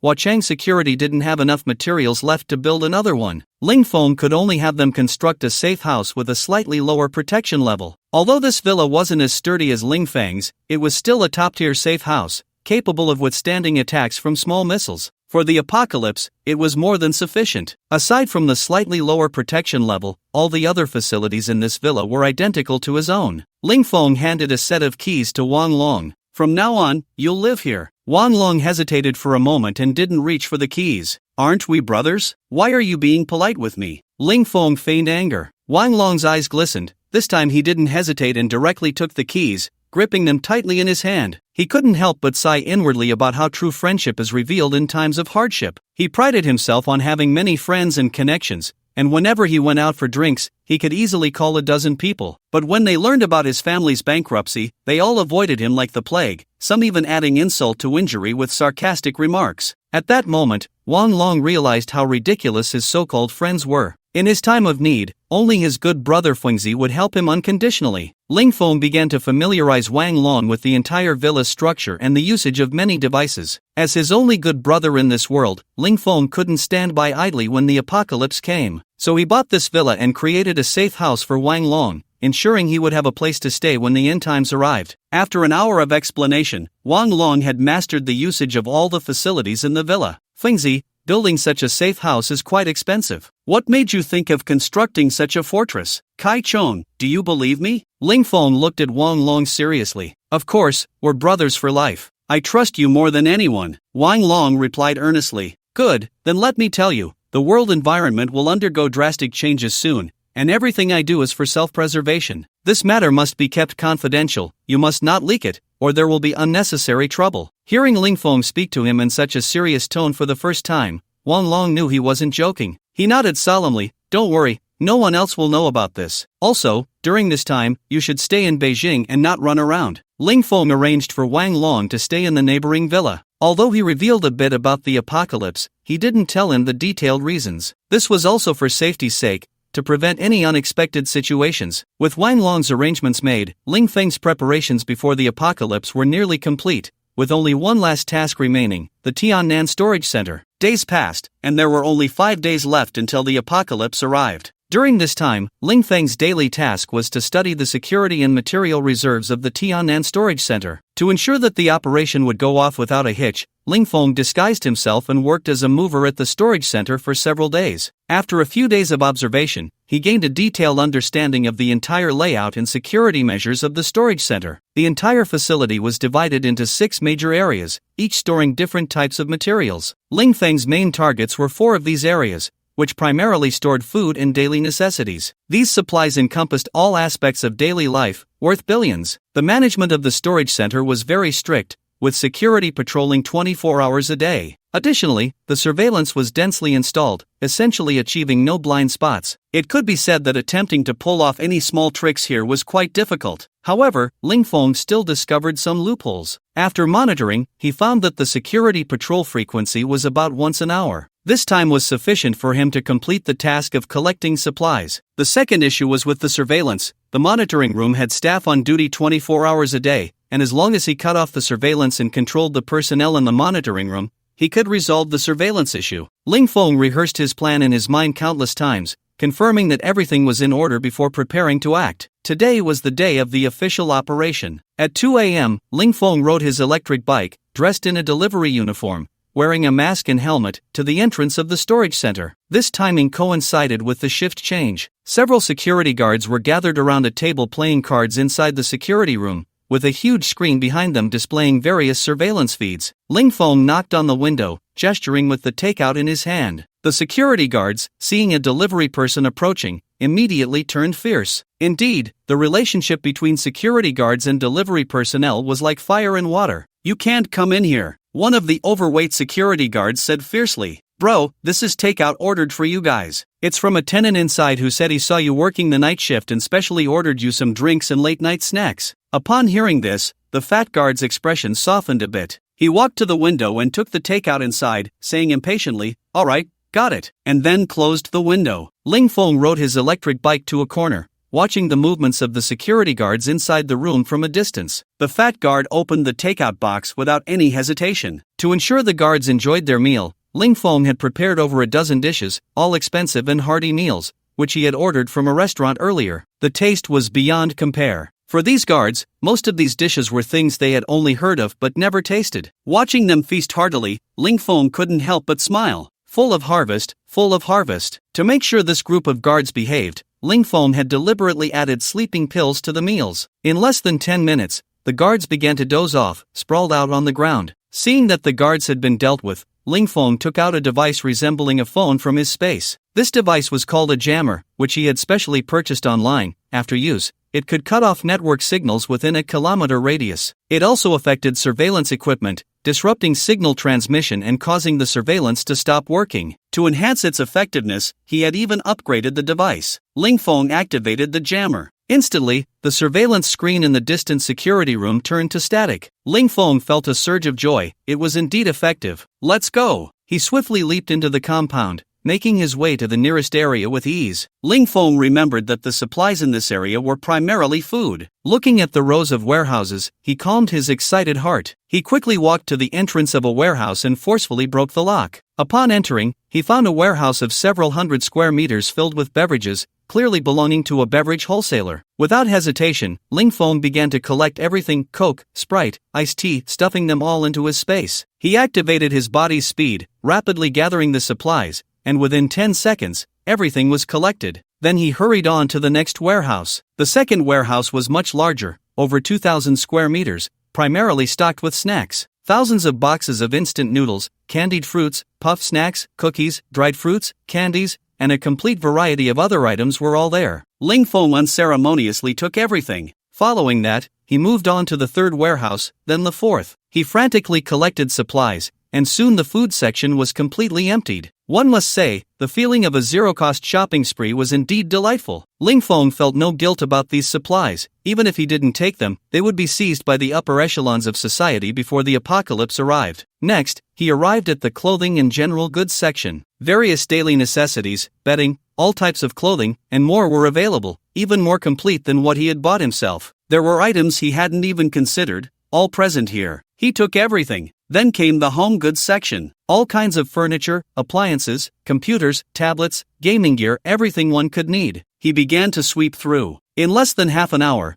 all the supplies from the 4 areas were collected by Ling Feng. He took out his phone to check the time. It was about right, and then he nimbly left the scene of the crime. After leaving the park, Ling Feng ran another 2 kilometers, with the jammer activated the whole time, causing all surveillance along the way to malfunction. He then took out his large Hummer from his space and left in style. To ensure safety, he took a longer route home, keeping the jammer on until he was near his house. Throughout the entire operation, he wore gloves, a hat, a mask, and even common shoes, leaving no clues behind. Even when delivering fast food to the security guard, he disguised himself as a hunchbacked cripple, deliberately altering his voice. With such meticulous planning, it would be hard to trace anything back to him. After returning home, Ling Feng enjoyed a nice bath, lay down on his soft bed, and smiled as he checked the supplies in his space before falling asleep. Unbeknownst to the leisurely sleeping Ling Feng, his actions that day had completely shocked the world. Less than 10 minutes after Ling Feng left the storage center, the patrolling security guards, while checking the first area,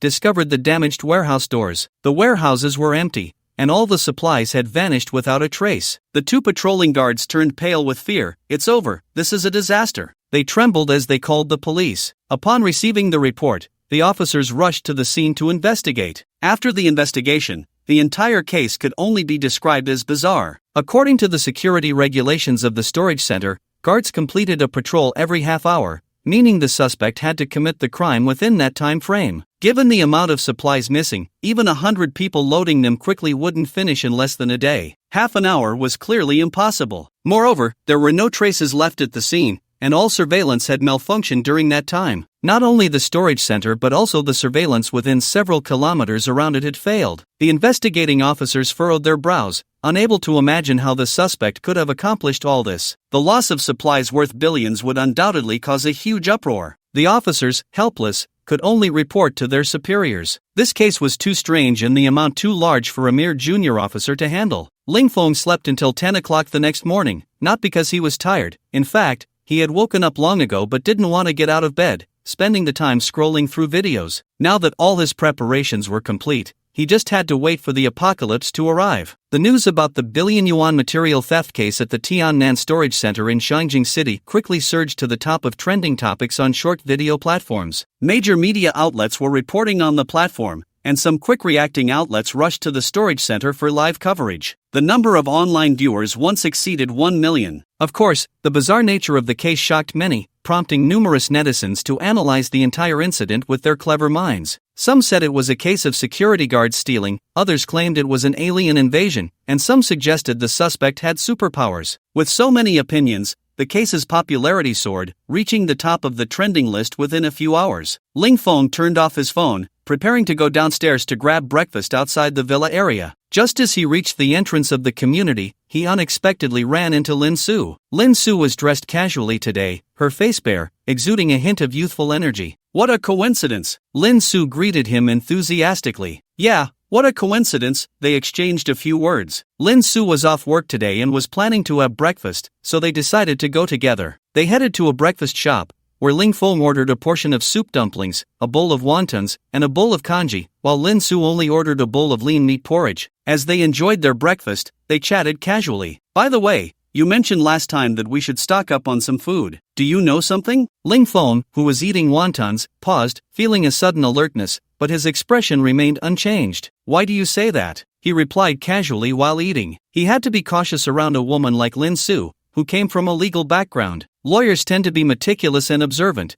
Although he didn't know what her question meant, he had to be on guard. I'm just speculating. Recently, there has been a shortage of supplies in the market, and many daily necessities are running out. At this time of year, such a situation shouldn't occur. Someone must be doing this on purpose, yet the authorities haven't intervened, Lin Su said, her tone calm. Then I suddenly recalled what you said before, and it felt a bit suspicious, like a storm is brewing, so I asked. Ling Feng listened to her analysis, silently giving her a thumbs up in his mind. He had to admit her analytical skills were impressive. She could see the truth behind the situation with just a few clues. I only heard from a friend that the current situation is unclear, so it's wise to prepare in advance. It's better to be safe than sorry, right? Ling Feng looked at the remarkably intelligent woman across from him, not daring to reveal more information. However, with her intellect, she could likely piece together a rough idea from the information she had. Lin Su nodded thoughtfully. After finishing breakfast, they parted ways. Ling Feng packed a portion for Wang Long to take back, planning to stay in the training room to improve his physical fitness since he had nothing else to do. No one could predict what would happen after the apocalypse. The stronger he became, the better his chances of self-preservation. On Lin Su's side, after finishing her meal, she initially planned to rest at home for the day, but Ling Feng's words changed her mind. Once she got home, she called Yang Zihan. On the other end, Yang Zihan's voice was muffled, sounding like she had just woken up. Su, why are you calling so early in the morning? Lin Su was speechless. It's almost 10 o'clock. It's not early. She then told her about the conversation with Ling Feng and invited her to go to the supermarket to stock up on supplies. Yang Zihan listened to her words, her voice full of disbelief. I don't believe that bastard's words. He's just out of his mind. A few days ago, I heard the neighbors say he was doing some Safehouse thing. Isn't that something a fool would do? Su, don't listen to his nonsense. On the phone, Yang Zihan belittled Ling Feng, not because this bastard dared to reject her pursuit. This severely impacted her self-esteem. She had looks and a good family background, and those who pursued her could line up for 2 miles. Who did he think he was? Bah! Any random person from her fish pond was better than him. Lin Su listened to Yang Zihan's complaints about Ling Feng, feeling a slight, inexplicable discomfort. He wasn't as pathetic as you said. Her tone was somewhat flat. If you don't want to go, then don't. After a few exchanges, Yang Zihan said she needed to sleep and then hung up the phone. Lin Su shook her head helplessly, but she firmly believed in her own judgment. She had been an orphan since childhood and had achieved everything she had now without relying on anyone. It was all based on her own judgment. She wouldn't change her views just because of someone else's casual words. Then she efficiently drove to buy supplies, purchasing enough food and daily necessities for 2 months just in case. Lunar calendar, August 1st, 2098. At 8 a.m., Ling Feng, who was deep in sleep, felt a cold wind continuously invading him. He opened his eyes, sat up, and walked to the window. The sun that should have risen was not on time, and Ling Feng glanced at the room's thermometer. It's starting. Ling Feng looked at the misty sky in the distance, knowing what this meant. The apocalypse had arrived just as it did in his previous life, and it was only the beginning. In an hour, the temperature would drop to minus 40 degrees. Following that would be several months of heavy snow. In an hour, the temperature would plummet to minus 60 degrees. That would be the true arrival of the apocalypse. Ling Feng walked out of the villa and went to the neighboring villa where Wang Long lived, knocking on his door. Wang Long shivered as he opened the door, and the moment he did, a cold wind rushed at him, making him shrink his neck into his clothes. After Ling Feng entered, Wang Long quickly closed the door. Damn! What kind of weather is this? It's colder in summer than in winter. This is just the beginning. It will get colder and colder. Ling Feng casually sat on the sofa and lit a cigarette. What? Colder? How are we supposed to live like this in the future? Wang Long said with a long face, the cold weather making his nose run. Ling Feng pointed to the fireplace in the living room. With that there, what are you afraid of? This house has been specially modified to prevent 95% of heat loss. I know that, but I don't have firewood. I can't just burn the furniture, can I? Who said there isn't? The basement is all prepared for you. Saying this, he led Wang Long to the basement. As soon as they entered, Wang Long was stunned. The entire basement was filled with supplies, with firewood taking up a third of the space, and the rest was stocked with plenty of food, water, and some daily necessities. There were even 5 large barrels of diesel. These supplies were enough for one person to last 3 to 4 months. Fengzi, when did you put these supplies here? Yesterday. And this? Saying this, Ling Feng handed over a handgun and a few boxes of bullets. Wang Long looked at Ling Feng in shock, realizing he was increasingly unable to see through this buddy. No, where did you get this stuff? It's just a cold wave, we don't need a gun for that. It feels like the end of the world. Ling Feng looked at him seriously and said, this is the apocalypse. Gamma ray bursts are hitting the earth, and humanity will face the 5th ice age, which could last for hundreds of years. Don't you think this is the end of the world? Wang Long stood there, stunned, unable to believe Ling Feng's words, and then suddenly seemed to remember something. Did you know this day would come, which is why you made so many preparations? Ling Feng nodded slightly and continued, in the apocalypse, don't trust anyone, and also, put away your kindness. He then instructed Wang Long on some matters, some precautions for surviving in the apocalypse. The most terrifying thing in the apocalypse is not the extreme weather, but people. Don't easily trust anyone, no matter if they are old, weak, sick, or disabled. Only with enough caution can one survive in the apocalypse. After briefing Wang Long, he hurried back home. At this time, snowflakes had begun to fall outside the window, accompanied by a biting cold wind that made the windows rattle. Ling Feng lit some firewood and placed it in the fireplace. Soon, the room's temperature reached 25 degrees. He walked to the bar and poured himself a glass of Romani Conti. Looking out the window to enjoy the snowy scene while savoring the fine wine felt quite nice. A happy life in the apocalypse. Ling Feng opened his phone to check his social media. The entire feed was flooded with posts about the sudden heavy snowfall. Some were happy, some complained, and some expressed concern. A worker posted in celebration, "Wow, I don't have to work anymore, so refreshing. Although it's a bit cold, I'd rather lie in bed than go to work. Let's get started." A young lady also posted, "Such beautiful snowflakes, it would be more romantic to enjoy them with someone I like. Being alone, I can never feel that kind of romance," along with a beautiful photo of herself in stockings standing in the snow, holding snowflakes. Ling Feng looked at this pretentious pose, a photo with hundreds of likes. However, one thing he had to admire was that she dared to wear stockings and take photos in weather below freezing. She looked stunning. Others expressed their novel feelings. "Oh my gosh, as a southerner, I finally see snow. Is anyone coming out for a snowball fight?" Of course, some expressed their worries.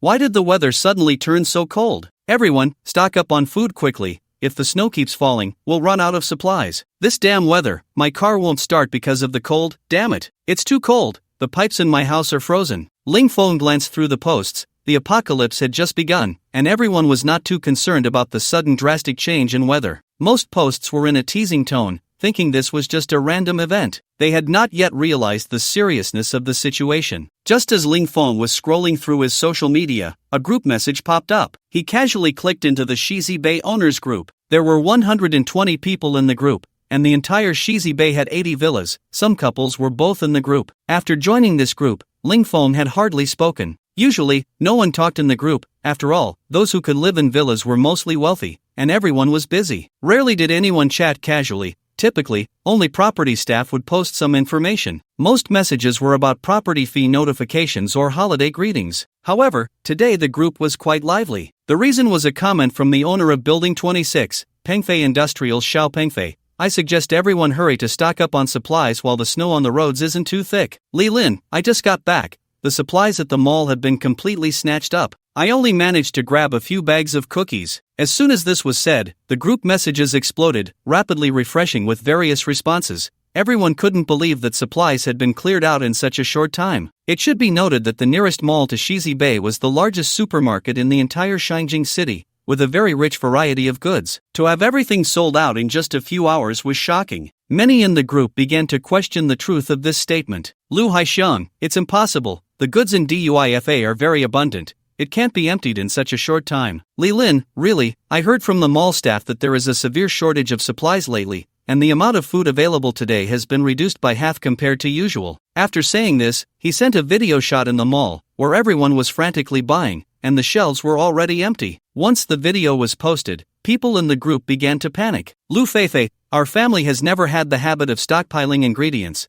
We only have red wine at home. What should we do? Ling Yutong, our family is the same. We only have enough food for 2 days. I believe the authorities will issue policies, so everyone should not panic. Ling Feng looked at the messages his uncle was sending in the group and sneered inwardly. The authorities? This disaster has caused the collapse of social systems worldwide. The authorities are powerless. However, Ling Yutong's words did resonate with some homeowners. Li Lin, what Ling said is right. Everyone should trust the authorities. If anyone has extra supplies, please share to get through this tough time together. Wang Tianyi, although we don't have much food at home, if anyone needs it, feel free to come to me. I can share some. Lu Jiwei, we don't have much food, but we have a good supply of medicine. If anyone needs it, add me. Ling Feng scrolled through the messages in the group. People were still very friendly, helping each other. After all, it was only the early days of the apocalypse, and everyone still had some supplies on hand. Holding out for a few days was not a problem. The social system was still intact, and everyone was still behaving according to the law and morals. Ling Feng turned on the television and found the news channel. On the screen, 2 news anchors were sitting in the studio, dressed in thick clothing,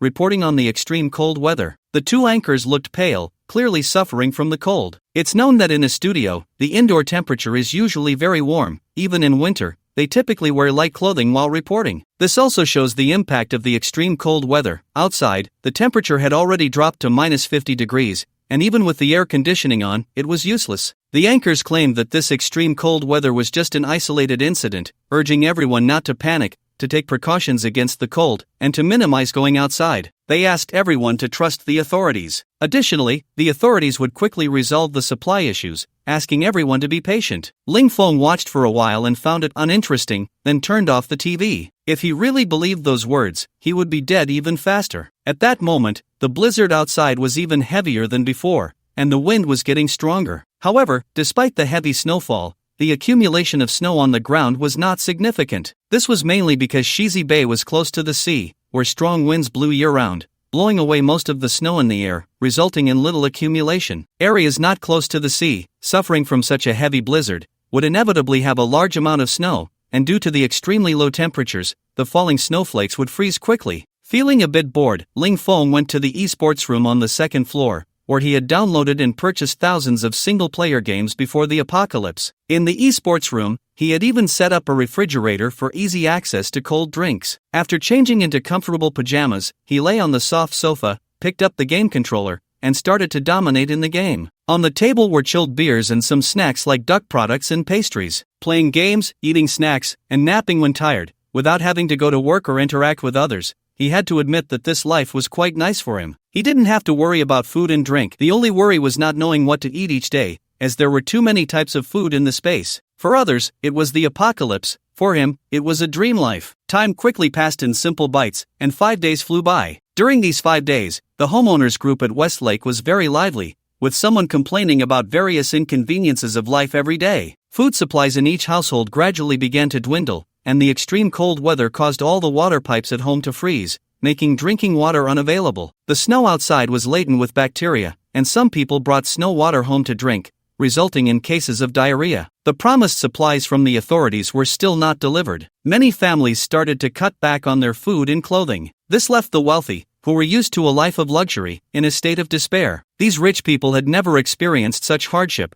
Every household here was essentially worth over 100 million. Now, their daily discussions revolved around food and drink. At the same time, a wave of panic began to spread, and doomsday talk gradually circulated in the group. However, none of this concerned Ling Feng. He was having an incredibly enjoyable time these days. When he got tired of gaming, he called Wang Long over, and the two of them, dressed in short sleeves, played billiards in the game room. When he didn't feel like cooking at night, he would take out a dozen dishes from his space and open a few bottles of liquor. They smoked, drank, and chatted. When they got tired, they just lay down and slept, without worrying about any obligations the next day. Any leftover food was simply thrown away. After all, his storage space was quite abundant, and even if he ate 10 tables worth of food every day, he wouldn't finish it in a lifetime. Wang Long had started to complain that he had gained weight these days. Ling Feng dragged him to the training room to work out, helping him lose some weight. He also helped him regain some physical fitness. Ever since they retired, Ling Feng had maintained his fitness and was in peak condition. However, Wang Long was not the same. After retiring, he had been blinded by indulgence, and his physical condition had deteriorated significantly. Even his once expert fighting skills had become rusty. During their time in the military, Wang Long was renowned for his combat skills. No one in the entire Special Forces team could defeat him in a fight. If he could restore his condition, his skills would be enough to ensure his survival in a post-apocalyptic world. Ling Feng pulled Wang Long into the gravity room for rigorous training, increasing the gravity for him by double. After just half an hour of training, Wang Long lay on the ground like a puddle of mud. "I can't do it anymore. Really can't." Wang Long groaned weakly on the ground, lacking even the strength to lift his hand. Seeing that Wang Long had reached his limit, Ling Feng finally let him go. After finishing the training, the two returned to the first-floor dining room to prepare for a meal. Ling Feng took out several dishes, simply preparing 6 Australian lobsters, for steaks, 2 servings of caviar, and 2 servings of pasta,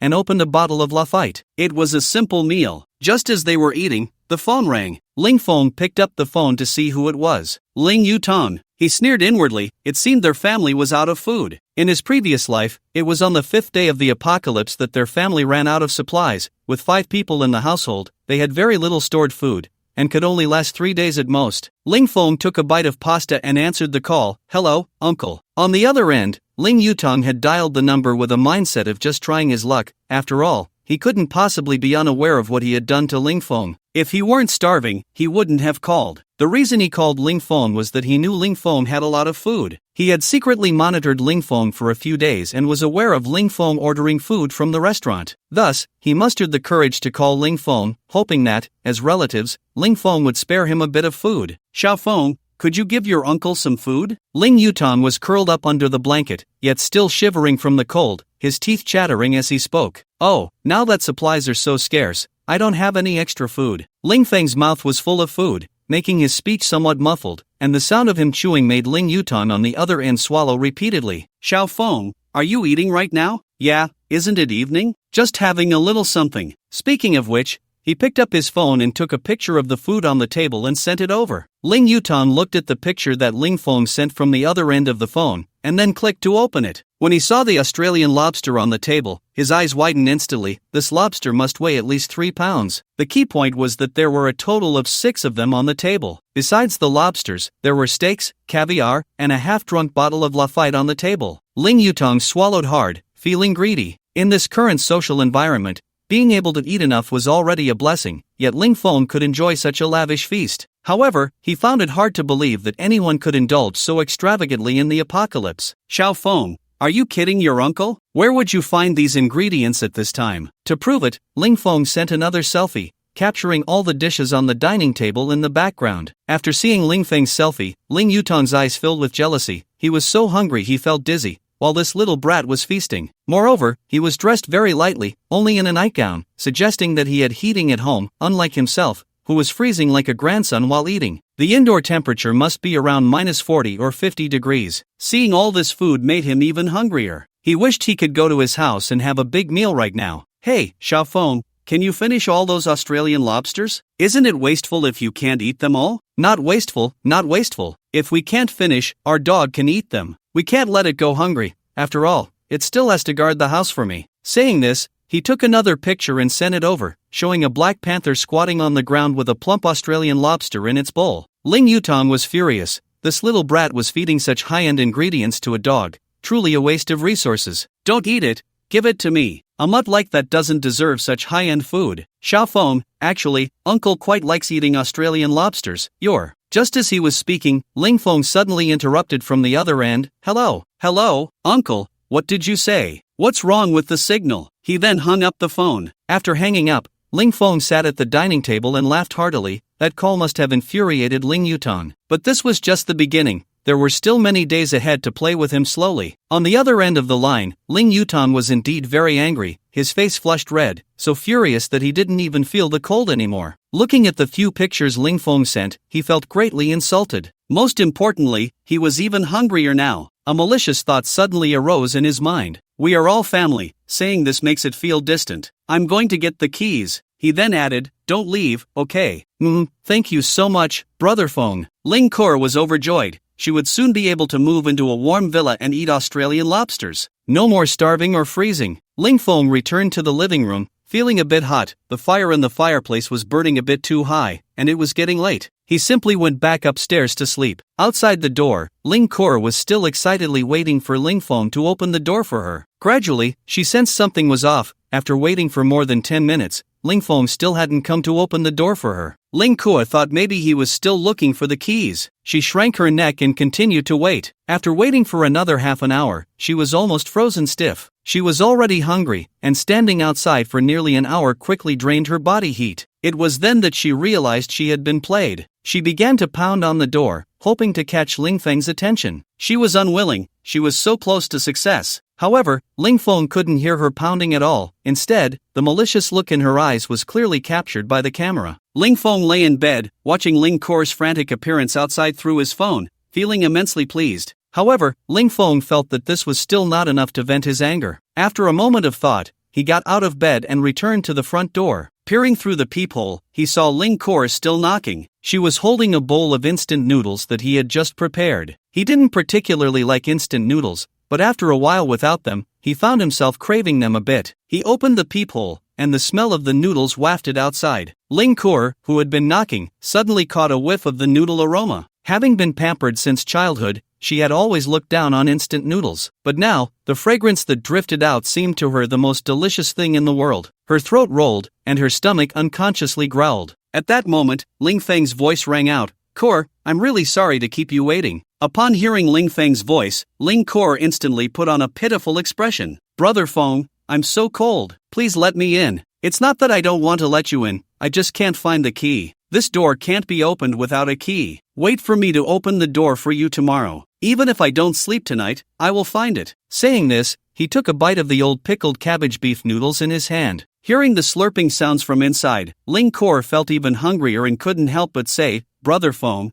can you give me something to eat? I haven't eaten all day. Really? Why didn't you say so earlier? Unfortunately, all I have is instant noodles, and I remember you don't like them. Ling Feng said with a hint of regret, slurping another mouthful of noodles and deliberately making the slurping sound very loud. Ling Kor quickly retorted, No, I actually like instant noodles. Ling Feng didn't respond to her, lowering his head to eat, finishing even the broth. Burp, Ling Feng let out a satisfied belch, looking at the shivering Ling Kor outside the door. Kor, come back tomorrow morning, and I'll definitely let you in. Then he took out a steamed bun from his space and tossed it outside, saying gently, This is my food for the day. If you don't like instant noodles, eat this for now. He then closed the peephole. Ling Kor looked at the bun that Ling Feng had tossed out like feeding a dog, and without caring about her dignity, she quickly bent down to pick it up and stuffed it into her mouth. The bun still had some warmth, and it felt soft in her mouth. She had never thought that an ordinary bun could taste so good today. Ling Yutang, hiding at a distance, watched Ling Kor eating the white bun, looking as if it was delicious, and hurried over. Seeing her father running towards her, Ling Kor couldn't help but eat the bun faster, stuffing it all into her mouth in just a few bites. Eating too quickly, the bun got stuck in her throat, turning her face red. She quickly jumped in place a couple of times before finally swallowing it down. By the time Ling Yutang reached her, Ling Kor had already finished the bun. Ling Yutang looked at his daughter with anger, pointing at her nose and scolding, How can you be so selfish? You have food and don't leave a little for me? How did I raise such an ungrateful child? Ling Kor, unfazed by his words, replied with a hint of pride,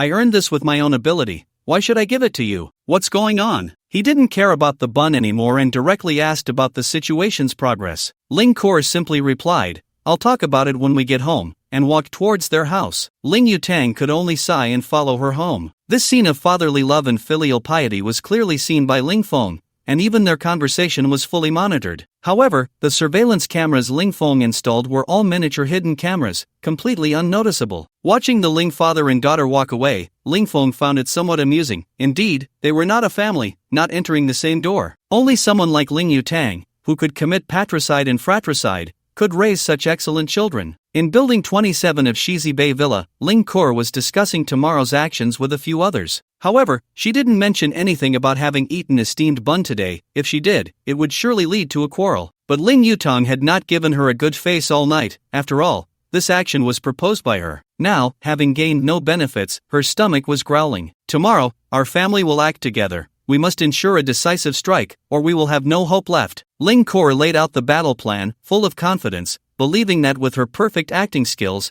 she would definitely get Ling Feng to open the door tomorrow. Don't worry, my second brother and I are the best at this. My elder brother and I will take him down directly tomorrow. The two brothers, Ling Tao and Ling Yi, patted their chests, assuring that they would complete the task. Ling Yutang felt that this plan was very dangerous and had always disagreed with this reckless scheme. However, it seemed there was no other way. Ling Feng is quite skilled. You must act quickly, understand? He advised with some concern. On the 6th day of the apocalypse, Ling Feng, still in a dream, was awakened by a loud alarm. He sat up, rubbed his eyes, and checked the surveillance on his phone. It turned out that Ling Yutang and his family had come again. What kind of play was being staged today? Last night was Ling Kor's solo performance, and today it had turned into an ensemble act? Ling Feng watched the ridiculous scene outside the door. He saw Ling Tao and Ling Yi standing on either side of the entrance, each holding a machete, arms raised high in a pose ready to attack. Ling Yutang's wife, Wan, leaned against him, her head wrapped in a bandage, with something red, resembling blood, seeping through. She looked weak and frail. Ling Kor still had that half-dead look, knocking on Ling Feng's door. They had no idea that their supposedly perfect plan was clearly captured by the surveillance. Ling Feng looked at this disgusting family with disdain in his eyes. How foolish he had been in his past life to be deceived by these people. He ignored them and went to wash up first. He made himself a simple breakfast, 2 fried eggs, a sandwich, and a cup of soy milk. Having eaten too much rich food lately, he wanted something light. By the time he finished eating, about an hour had passed, and he leisurely walked towards the door. Ling Tao and Ling Yi, hiding on either side of the door, were gradually losing patience. They had been standing there for over an hour, and their arms were numb from holding them up. Ling Tao quietly questioned Ling Kor, "Is your plan reliable? Why is there still no movement? My hands are almost numb." Ling Yi echoed, expressing his dissatisfaction. Ling Kor shot him a glance and quietly scolded, "Have a little patience, will you? Stay hidden." She secretly despised her 2 brothers who only knew how to chase women. They were useless at everything else. Just as they were talking, they heard a sound coming from inside the door. Ling Tao quickly pulled back, gripping the machete tightly, holding his breath, ready to deliver a fatal blow to whoever opened the door. Ling Feng opened the observation window and looked outside at Ling Kor, surprised as he said, "Kor, didn't we agree yesterday that only you would come in? What is this?" Before Ling Kor could respond, Ling Yutang spoke up first. "Xiao Feng, your aunt fell yesterday and is now feeling dizzy and weak. We really have no other choice but to trouble you. I know your home is a bit warmer. I just want your aunt to rest at your place. You just need to let her and her mother in. Let Kor take care of her mother. As soon as your aunt feels better, they will leave." Ling Feng showed a troubled expression. "The food here is only enough for my own survival. If 2 people come, it won't work. You can only let one of them in. You choose." Ling Kor showed a tearful expression, pleading with Ling Feng, "Brother Feng,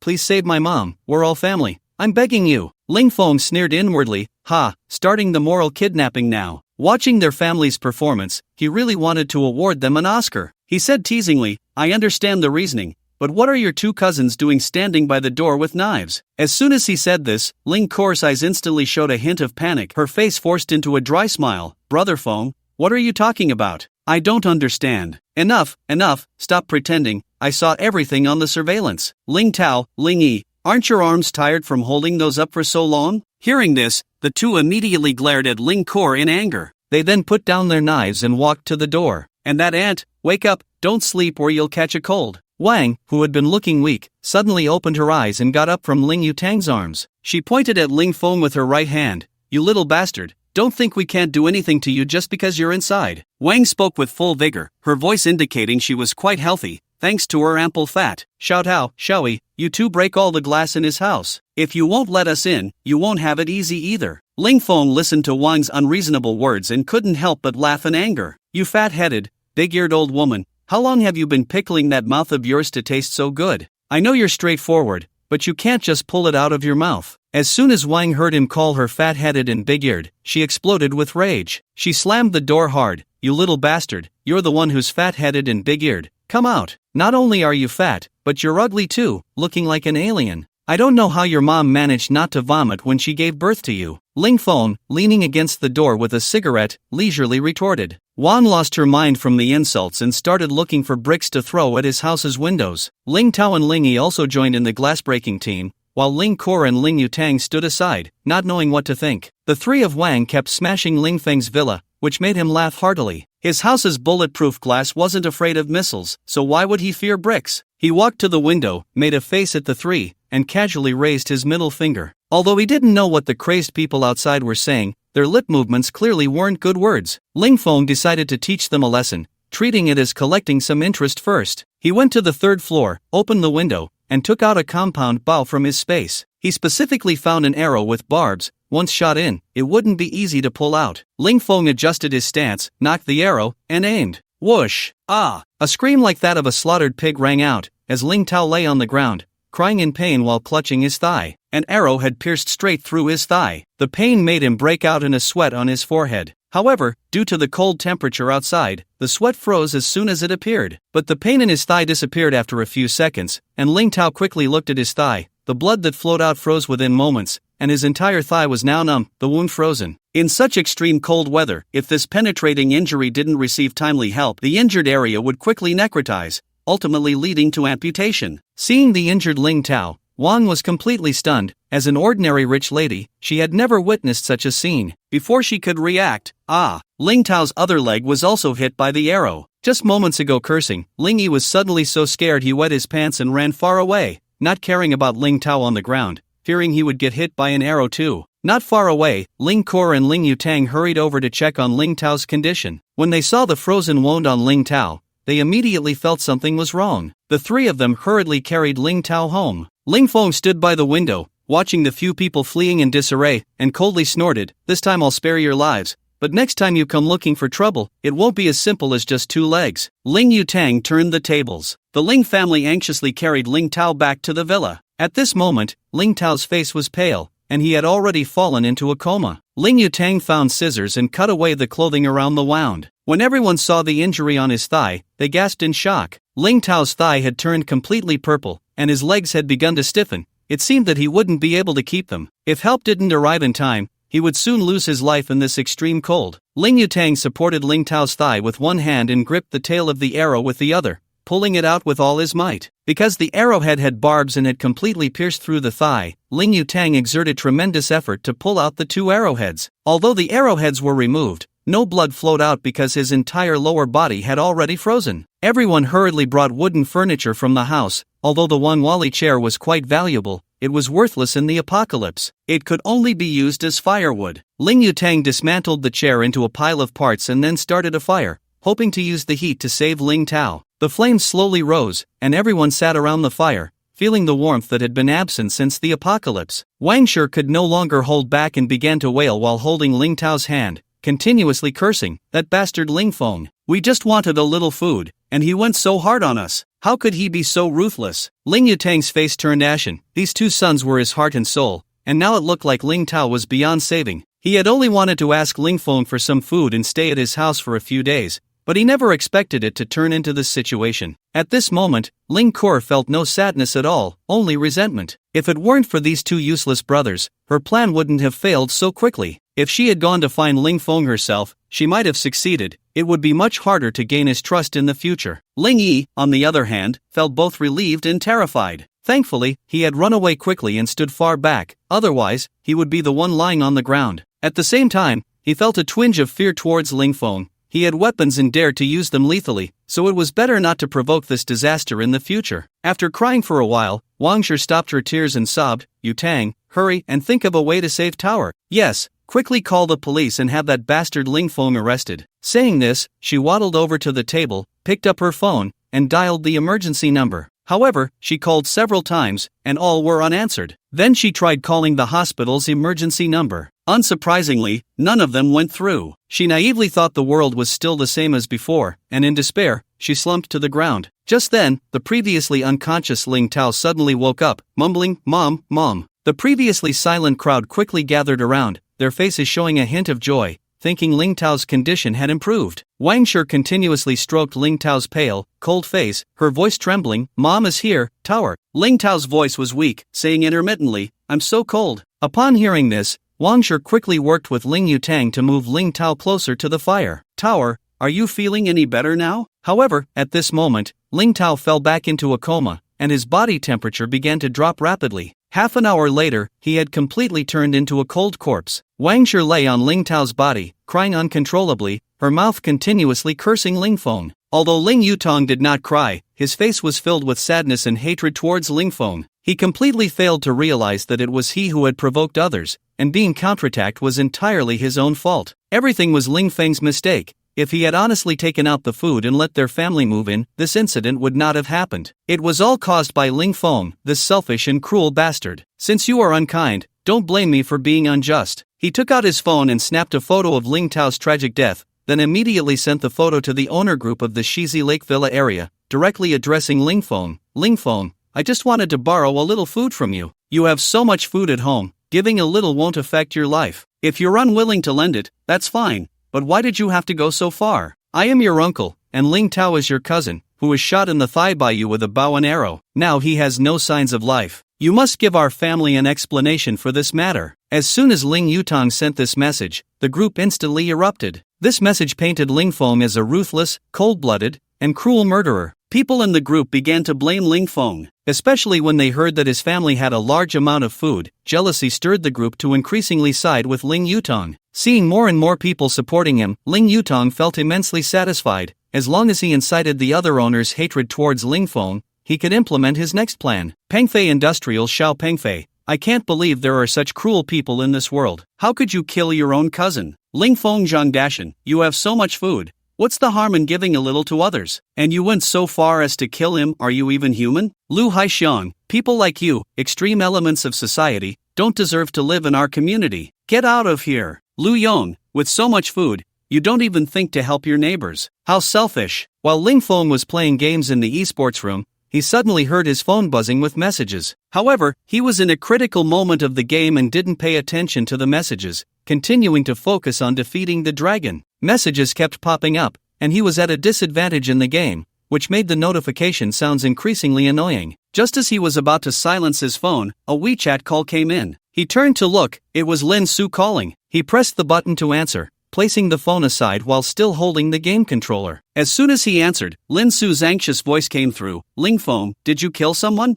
Upon hearing this, Ling Feng thought to himself, "I've killed so many people. Which one are you talking about?" He didn't understand what she meant by that, why she suddenly asked him this question. "What do you mean? How could I kill someone? I'm a law-abiding citizen." In the group, your uncle is accusing you of hurting someone, which has led to their death. You need to check the owner group right away. It's already causing an uproar. Ling Feng put down the game controller. "Okay, I understand. I'll check it out now." He hung up the phone, opened WeChat, and saw that the group message notification showed 99 unread messages, with someone teasing Lu Jiwei. Ling Feng opened the group chat and scrolled through the messages. After reading the chat records, Ling Feng sneered. This Ling Yutang really was unrepentant. From the message he posted in the group, it was evident that he was being malicious. First, he informed others that he had stored a lot of supplies, which, for the time being, wouldn't cause any issues. Once most families in the villa area ran out of supplies, he would become the target of the entire community. At that time, he would surely have no peace.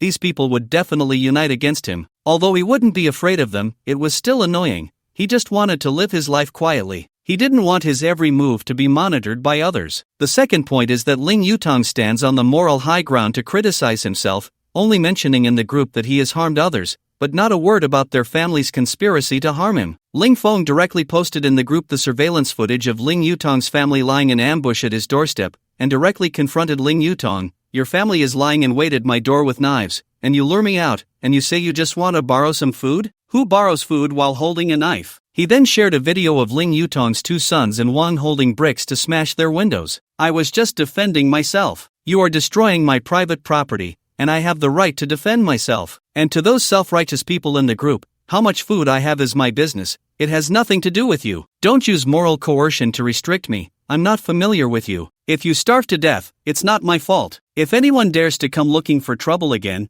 they'll end up like that person above. Ling Feng posted multiple videos in one breath, feeling a bit of relief from the anger in his heart. It's the apocalypse, and you still dare to point fingers at me. Your sense of superiority is worthless in the face of the apocalypse. After Ling Feng posted this message in the group, it instantly quieted down a lot. Those who had just been shouting became much quieter. Some people, after watching the two videos Ling Feng posted, finally understood the sequence of events. Some felt that Ling Yutong's malicious conspiracy to harm others deserved to be countered, while others thought Ling Feng was too ruthless. After all, they were family, and there was no need to resort to such drastic measures. There were also some self-righteous owners in the group who began to lecture Ling Feng, the little Ling from Lu Jiwei's building, not to be so aggressive. Everyone was a resident of the same community, and there was no need to make the relationship so tense. Even though your uncle's family was wrong first, you could just drive them away. There was no need to go to such extremes. This is too much. I suggest you apologize to them in person and make some compensation. Ling Feng looked at the comments from Building 20 and couldn't help but laugh in anger. He had heard from others that Lu Jiwei was a retired leader from a state-owned enterprise,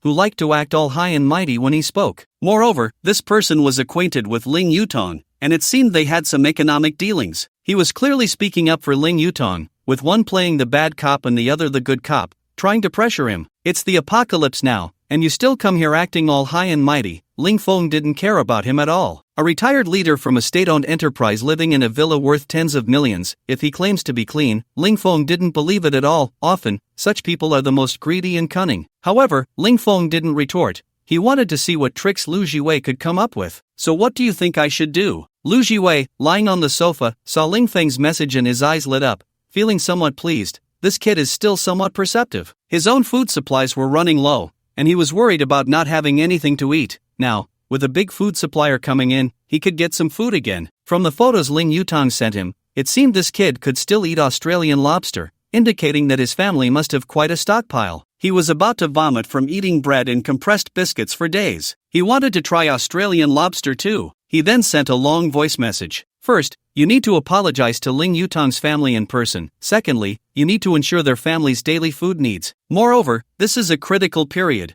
We must unite to face this disaster together. You need to take some of the supplies you have and distribute them to those households facing food shortages. Of course, you won't suffer a loss. We can buy them at double the market price. Additionally, I heard that your indoor temperature is quite good. I suggest letting some of the elderly, weak, sick, and disabled stay temporarily. Their resistance is relatively weak. After the disaster is over, let them move out. Everything you have done, I believe the homeowners will be very grateful to you. We are all prominent people in this group, and we have abundant resources at hand, which will greatly help you in the future. After Lu Jiwei sent this voice message, many people who were short on supplies at home gave him a thumbs up, praising him for his vision. Wang Tianyi, I think we all need to unite and get through this tough time together. Peng Fei from Peng Fei Industries, I think this suggestion is great. Distant relatives are not as helpful as close neighbors. After Ling Feng listened to Lu Jiwei's voice message, he exclaimed, professional. He couldn't help but admire Lu Jiwei. He was truly talented, even better at exploitation than Zhou Beiopi. Not only did he want to take out food for himself, but he also wanted to offer up his own house. No wonder he could be a leader. He wouldn't stop until he had picked your bones clean. Do you want me to take out all the supplies and hand them over to you for distribution? Ling Feng continued to tease this big leader, finding it quite amusing. Lu Jiwei brushed his few remaining hairs and looked at the message from Ling Feng, thinking this kid was quite clever. As for who should keep these supplies, I think we should discuss it together and decide. If necessary, we can form a small group to make a joint decision. Then you all hurry up and study it to come to a conclusion. Ling Feng laughed heartily while lying on the sofa. This was much more interesting than playing games. Lu Jiwei really took himself seriously, naively thinking he was so easy to fool. To liven up the atmosphere in the group, Ling Feng took a photo of the few supplies he had in his space and sent it to the group. In his eyes, that little bit was a massive amount of supplies. He had stockpiled nearly 30 billion worth of supplies through purchases and zero-cost buying, plus the replication system in his space. That amounted to 30 trillion in supplies, a stockpile that could only be described as terrifying. After seeing the photo Ling Feng posted in the homeowners group, Yang Zihan's eyes turned red. Dozens of boxes of instant noodles, various canned meats, fresh water, some fruits, fresh meat, snacks. The variety of supplies was very complete, enough for a family of 3 to eat for 3 years. After posting the photo, Ling Feng added a caption, "If these supplies were given to you, how would you distribute them?" As soon as this was said, people in the group began to discuss it in a somewhat formal manner. "Lu Feng, I think we can distribute them evenly according to the number of 80 villas. That would be fair." "Wu Tianla, you think too beautifully. You only have one person in your family. How can that be enough for others with 5 in their family?" "Lu Lily, I think we should prioritize giving more to the women, and then distribute the rest according to the number of people. After all, ladies first." "Li Lin, all you feminists can go to the side. Damn it, you only talk about ladies first when it's time to benefit." "Lu Lily, it's best for the men to clean their mouths when they speak. Don't spray everything out." Ling Feng watched the heated discussions in the group, some even arguing, and laughed until his stomach hurt. In just a few days, these elite individuals began to tear off their disguises, arguing over a bit of food. While the group was lively, Yang Zihan sent him a message. "Are you there?" Ling Feng was a bit surprised.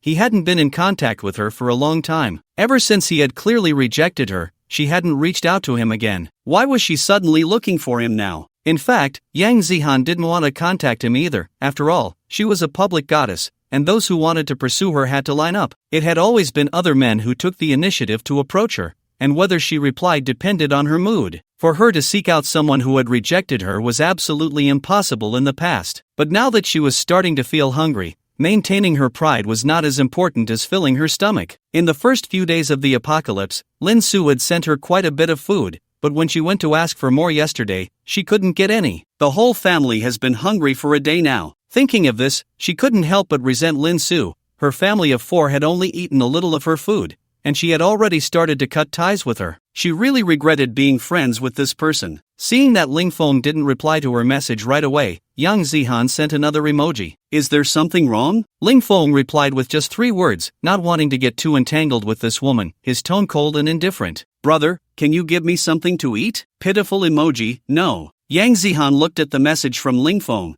her nose almost crinkling in anger. Here she was, a beautiful woman, humbling herself to ask him for food, and he wouldn't even oblige. He had so much at home. What was the harm in giving her a little? How stingy! She suppressed the urge to curse and patiently continued chatting with Ling Feng. "Brother, aren't we good friends? I just want a little." However, after waiting for a long time, she still didn't receive a reply from Ling Feng. She realized she had been left hanging. She used to employ this tactic often, and now she was on the receiving end. Just as she was about to type a retort, Ling Feng suddenly replied, "Not familiar." Yang Zihan felt like smashing her phone, but then thought better of it. She couldn't go out now, and staying home without a phone would be even more troublesome. But now she had no food left, and she had to find a way to get something to eat. Looking at her disheveled reflection in the mirror, she felt a bit disgusted with herself. Ever since the extreme cold weather hit, the pipes in her house had frozen. She hadn't showered or washed her face in days, and her hair was greasy. She searched through a WeChat group named Fishpond for a suitable candidate,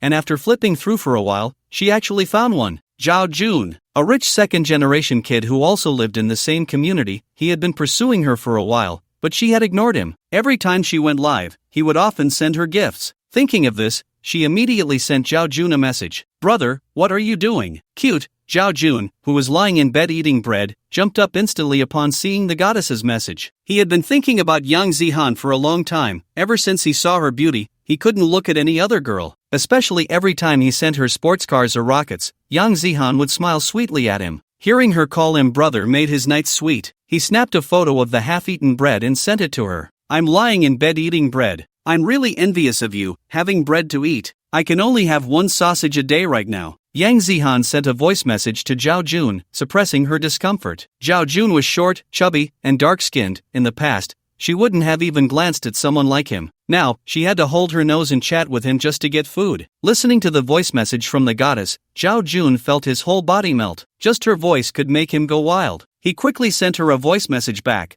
Han, how could I let you go hungry? Wait for me, I'll bring you something to eat." After saying that, he hurriedly grabbed a backpack, filled it to the brim with food, and rushed towards Yang Zihan's house. Luckily, his family owned a food company, so they had plenty of stock at home. Thinking of how the goddess would act cute with him, he couldn't help but quicken his pace. When he arrived at Yang Zihan's villa, Zhao Jun nervously pressed the doorbell. After a while, Yang Zihan opened the door. "Brother, you're here." Yang Zihan beamed, pulling on Zhao Jun's arm, cheering with joy. Seeing his goddess smile and greet him, Zhao Jun blushed and grinned foolishly. He handed the heavy backpack to Yang Zihan. "Here. If it's not enough, just tell me." Yang Zihan took the heavy backpack, her smile growing even brighter. "Thank you, brother, you're so nice." Zhao Jun returned home with a satisfied expression, feeling as if he were slightly drunk. He constantly fantasized about his future romance with the goddess. "Today, I finally had my first close encounter with the goddess. I'll definitely win her over sooner or later, hee hee." Meanwhile, after rejecting Yang Zihan, Ling Feng directly blocked her, to avoid being bothered again next time. "What were you doing when I told you to stock up on supplies? Now you come asking for them." He absolutely wouldn't pay attention to such a fool. People like that often die the fastest in the apocalypse. It was best to keep a distance from such individuals to avoid being dragged down. Only women like Lin Su, who were not only beautiful but also smart and decisive, could survive in the apocalypse. Just thinking about Lin Su's capable and aloof demeanor, her graceful and tall figure, and her exquisite and perfect face, Ling Feng suddenly had some thoughts. After all, survival was important. Living alone in this villa felt a bit lonely, even though Wang Long could often come over to keep him company. But sometimes, certain matters could only be resolved by a woman. Just as Ling Feng was lost in his fantasies about Lin Su, another WeChat call came in. He picked up the phone on the table and looked at it. "Hey!" Just as he thought, it was Lin Su calling. Ling Feng opened the call to answer. "Ling Feng, are you really planning to distribute all the supplies to this group of people?" It was clear from her tone that Lin Su still didn't quite believe he would actually give out the supplies. She knew what kind of person Ling Feng was. He was definitely not someone who would suffer losses. Although Ling Feng had feelings for Lin Su, they hadn't reached the point of being completely open with each other yet, especially in the apocalypse, where trust was hard to come by. "I have no choice. If they come to rob me, what can I do?" Lin Su wanted to say that this was a society governed by law, but then she reconsidered the current environment and swallowed her words. Then, with a hint of embarrassment in her tone, she asked, "I have some medicines that are in short supply in the market. If you need them, I'd like to trade for some food." Lin Su's cheeks flushed slightly. She had never asked anyone for help before, and today was the first time. The food she had on hand would only last a week at most, and if she saved a bit, it would last 10 days. She also needed to plan for her future, and Ling Feng was undoubtedly the best choice. Ling Feng was a bit surprised to hear this. Logically, she should have stocked up on some supplies, so how could she be short so soon? "Don't you have any supplies at home?" "This is a bit of a headache," she replied, and then told Ling Feng about Yang Zihan and her greedy demands, which led to most of her supplies ending up in Yang Zihan's family. Now, she had already cut ties with Yang Zihan because of this. After hearing her words, Ling Feng suddenly realized that Yang Zihan's family had no supplies at all. They were just relying on their mouths to beg everywhere. After he rejected her, he had no idea who the next unfortunate target would be. "I don't lack medicines. What else do you have to offer in exchange?" Ling Feng stroked his chin, a glint of sharpness flashing in his eyes. Lin Su on the other end fell silent for a moment before slowly speaking. "The only thing I can offer in exchange is medicine. I studied biomedicine in college and specialize in genetic research. I don't know if that can help you." Upon hearing the words genetic research, Ling Feng instantly wiped the lewd expression off his face. This was exactly what he needed. He had core data regarding genetic serum and had always wanted to continue researching it, but unfortunately, his knowledge in this area was limited. He had always wanted to learn more about it, but after the apocalypse, he hadn't had the chance. Moreover, there was no one to teach him systematically. With his brain now developed to 20%, he would learn very quickly. Although he indeed needed talents in this area, he did not express his intentions immediately. He decided to assess whether Lin Su was suitable as his partner in the apocalypse. "Your expertise is somewhat helpful to me at the moment, but it's not urgent. I'll contact you when I need it. By the way, keep an eye on the movements of others and let me know if they do anything." After hanging up the phone, Ling Feng began his physical training for the day. Since the apocalypse, he had not stopped his training. He was now able to adapt to 32 times the gravity and could perform simple strength training under that pressure. However, today he planned to change his training method and took out a Tanghung knife from his space. This knife was seized from the assassin headquarters and had undergone an upgrade. The upgraded Tanghung knife could be described as being able to cut through iron like mud, possessing not only extreme hardness and toughness but also an extraordinary sharpness. He had once tried to chop a cow bone with this knife,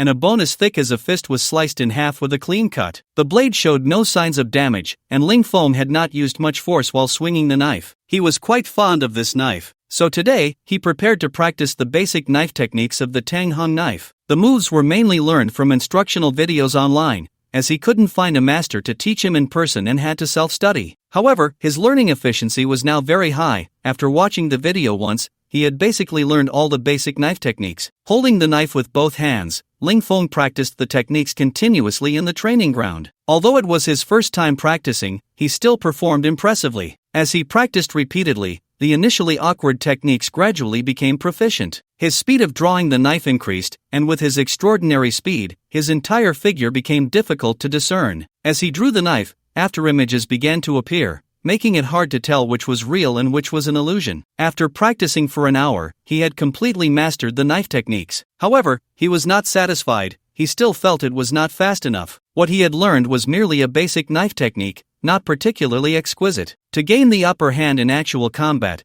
the speed of drawing the knife must be sufficient. If it could reach its peak, even the simplest moves could become extraordinary skills. In martial arts, only the unbreakable and the swift are invincible. He walked into the gravity room and adjusted the gravity to 20 times. He began to swing the tang knife again. Under the influence of 20 times the gravity, his speed of practicing the knife techniques became very slow, as if the speed had been reduced. However, the force he endured was much greater, and after a set of techniques, he was already drenched in sweat. But Ling Feng was very pleased. I didn't expect that under such pressure, I could discover the shortcomings in my movements. Moreover, during the practice of knife techniques, my physical fitness can also be continuously improved. It's simply killing two birds with one stone. After wiping away some sweat and taking a sip of water, he resumed his knife training. At the same time, while Ling Feng was practicing his knife techniques, the owners of Shizibei had engaged in extensive discussions regarding the distribution of Ling Feng's supplies and finally made significant progress. To facilitate better discussions,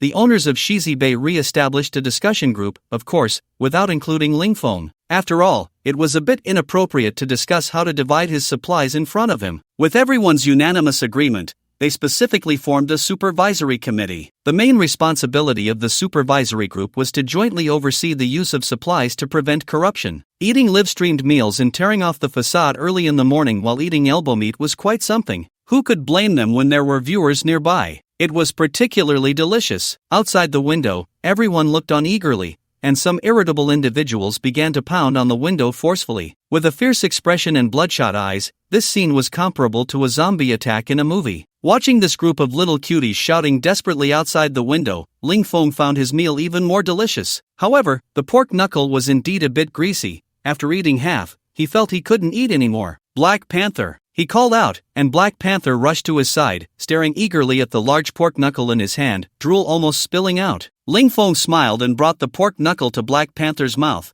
giving it a little treat. Black Panther was somewhat incredulous, stunned for a moment. Was it New Year? Eat up! Only then did Black Panther open its mouth, bite down on the pork knuckle, and run to its little nest to start devouring it. The few people outside the window saw Ling Feng feeding the half-eaten pork knuckle to the dog and immediately lost their composure. They pounded on the window harder, their mouths constantly mumbling. They hated it, hated that Ling Feng had so much food. They also hated themselves for not being the dog inside the house. Lu Jiwei's face turned ashen as he looked at the useless people on his side, nearly bursting out in curses at these good-for-nothings. At the same time, his hatred for Ling Feng grew even more. In his eyes, Ling Feng feeding the food to a dog was a blatant insult. Wasn't that a slap in the face? He had to make Ling Feng pay today. The supplies in Ling Feng's hands were supposed to be his. He took out his phone and called Ling Feng. Ling Feng saw an unfamiliar number on his phone. He picked it up and answered. "Who is it?" "Ling Feng, open the door quickly," Lu Jiwei's authoritative voice rang out,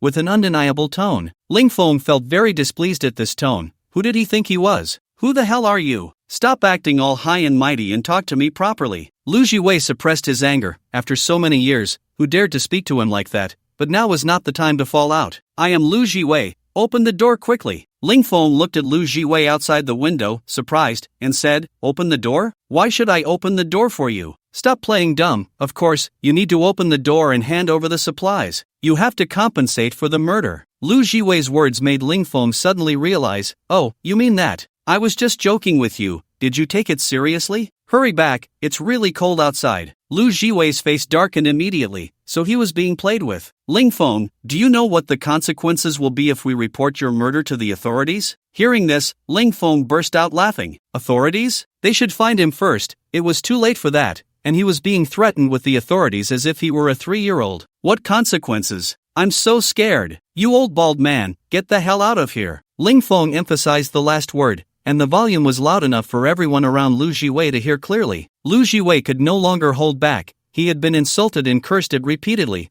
and they dared to bring up his flaws. He had hair on his head. It just wasn't much. Ling Feng, I warn you to open the door obediently. We can let this matter go, but if not, you will bear the consequences. Ling Feng couldn't wait for these people to come find him trouble. They were the ones looking for trouble, so he wouldn't show mercy. Get lost. Ling Feng hung up the phone directly, stood up, and went back to the third floor to play games. Lu Jiwei's face no longer held the calm demeanor he had when he arrived. His entire face was clouded with gloom. Ling Feng's words today had shattered his authority, leaving a bad impression on the group of people below. Chairman, Ling Feng is too arrogant. He completely disregards us. Isn't this a blatant provocation? Lu Yutong began to embellish the situation, and after speaking, he exchanged a glance with Li Lin. Yeah, we can't let this go. Isn't he slapping your face? Li Lin also started to fan the flames, provoking Lu Jiwei. Let's go back first and discuss our next plan, said Lu Jiwei, turning directly to walk outside, and everyone hurriedly followed. The 7 members of the supervisory committee were all gathered in Lu Jiwei's villa. His family was small, just him and his young wife in her 20s, making it convenient for meetings. Chairman, what should we do next? Wang Tianyi from the supervisory committee asked as soon as he sat down. Ling Feng is stubborn and unreasonable. I suggest we take a hardline approach and directly control him with violence. Lu Jiwei expressed his opinion, his eyes filled with ruthlessness. Everyone, quickly mobilize the other homeowners in the group. Call all the young men over, and let's form a security team. Ling Feng, this troublemaker, must be the first to be eliminated. After saying this, Lu Jiwei took out his phone and began posting messages in the West Bay group. Dear family members, due to extreme weather, we can no longer contact the authorities. We in West Bay must unite and help each other. In light of the lessons from the Ling Feng murder incident, I suggest that we homeowners in West Bay spontaneously form a security team to protect the lives and property of our people. Each household should send one person to join the security team. If there are no males over 18 at home, they do not need to participate. Whether it's internal threats or external invasions, with a security team, we can protect ourselves. After this message was sent, the members of the supervisory committee began to echo in the group and continuously encouraged others to join. However, the response was not ideal. Not many people paid attention to them. After all, they were all from the upper class, and now asking them to be security guards was not something they were willing to do. Chairman, the homeowners aren't responding much, said Ling Yutong with a worried expression, but Lu Jiwei remained calm. It's fine, I have a way, he said confidently. He then started sending voice messages in the group. Family members, many people have privately contacted me to join our security team, but there are still a few who haven't come to me. I feel that this group of people is not united enough. I hope everyone can actively sign up. If you don't participate, we will not protect your personal safety. We will only protect the lives of the security team and their families, and if there is food in the future, it will also be prioritized for the members of the security team. After Lu Jiwei sent this message, the group indeed began to buzz with activity, and more people started signing up. Soon, over 50 people had registered, and the number was still increasing. The villa was attacked. Chairman, your move is really brilliant. Li Lin flattered Lu Jiwei from the side. Lu Jiwei felt very pleased. Having been a leader for decades, he was adept at handling human nature. Dealing with these small matters was a piece of cake. As long as he had people on his side, he wondered what waves Ling Feng could still stir up. He planned to bring dozens of people over to smash up Ling Feng's house, making him kneel before him and sing conquered. While he was still feeling smug, he was unaware that his plans had long been known to Ling Feng. As for the source of the information, it was naturally provided by Lin Su. Ling Feng scoffed at Lu Jiwei's upcoming actions. Even if 1,000 people came, they wouldn't pose any threat to his villa. In recent days, Ling Feng had advised Wang Long to stay at home and not come out, as he was not in the homeowners group and knew nothing about the happenings inside. However, Ling Feng still insisted that he exercise daily to restore his physical fitness to its peak. Ling Feng checked every door and window of the villa to ensure they were all closed and conducted a test run of the villa's equipment to prepare for the upcoming battle. After doing all this, he took out a slingshot from his space. This slingshot, after being upgraded, had tremendous power. When fully drawn, the marbles could penetrate 3 millimeters of steel plate. With such power, it was definitely enough to deal with this group.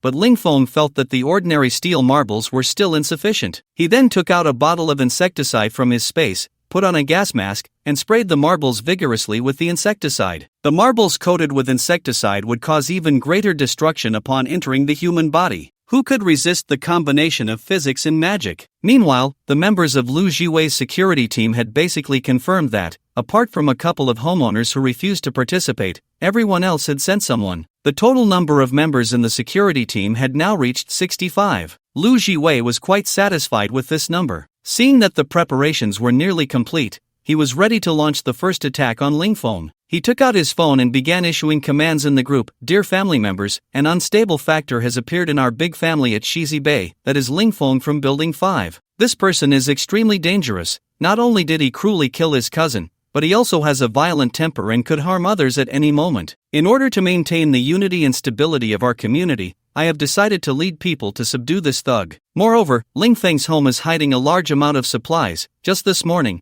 we saw him feeding leftover pork knuckles to his dog. He claims that even when feeding his dog, he won't share the food with others. This behavior is simply selfish to the extreme. In this operation, I will first take 20 members of the security team to Lingfeng's house to capture him, and the supplies obtained will be distributed to everyone. As soon as this was said, the homeowners in the group praised Lu Jiwei. Zhang Yang, thank goodness we have Chairman Lu in our community. Chairman Lu is so generous. Li Yingying, that's great. I hope we can get some food. He Liwei, such a troublemaker should be eliminated as soon as possible. I volunteer first. Hu Jiqiang, Yang Huijun. The group responded to Lu Jiwei's call, each taking weapons from their homes and gathering at Lu Jiwei's villa. The items in their hands were varied. Some had baseball bats, some had golf clubs, some had kitchen knives, and others had taken apart chairs to wield the legs, while some carried steel pipes. Lu Jiwei looked at the 20 people who had gathered and felt a surge of confidence. With a command, several members of the supervisory committee led the 20 security team members in a grand march towards Lingfeng's villa.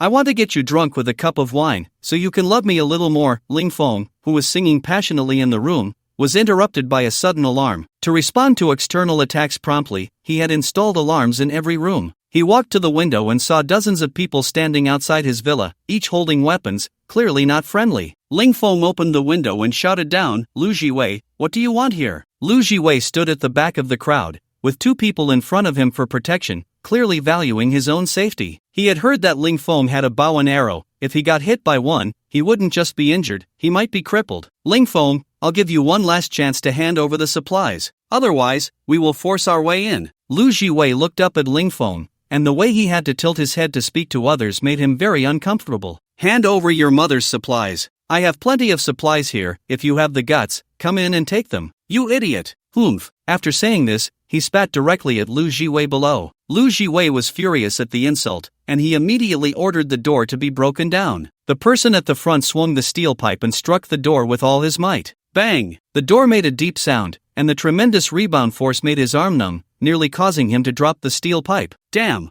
Why is this door so hard? Seeing this, the others collectively took up their weapons and began to smash against the door. Unsurprisingly, all their arms were left numb and aching. In contrast, the door remained intact, not even a scratch left behind. Everyone present was shocked by the hardness of this door. They had never seen such a sturdy door before. One person, seeing no effect, turned his gaze to the floor-to-ceiling windows of the house. He shouted, "Smash his windows!" A group of people began to pound against the windows of his house, but it was still in vain. The windows suffered not a single injury. Lingfeng stood on the 3rd floor, watching a crowd of people fiercely attacking his glass, only to find it utterly useless, which made him laugh heartily. Not to mention whether they could break it. Even if they did, he had installed 3 layers of this glass. They could smash it for 10 years and still not break it. Lu Jiwei, seeing that neither the windows nor the door could be breached, had several large bedboards brought in, and a dozen people lifted the boards to crash against the door. It was somewhat reminiscent of ancient siege tactics. After crashing for several minutes,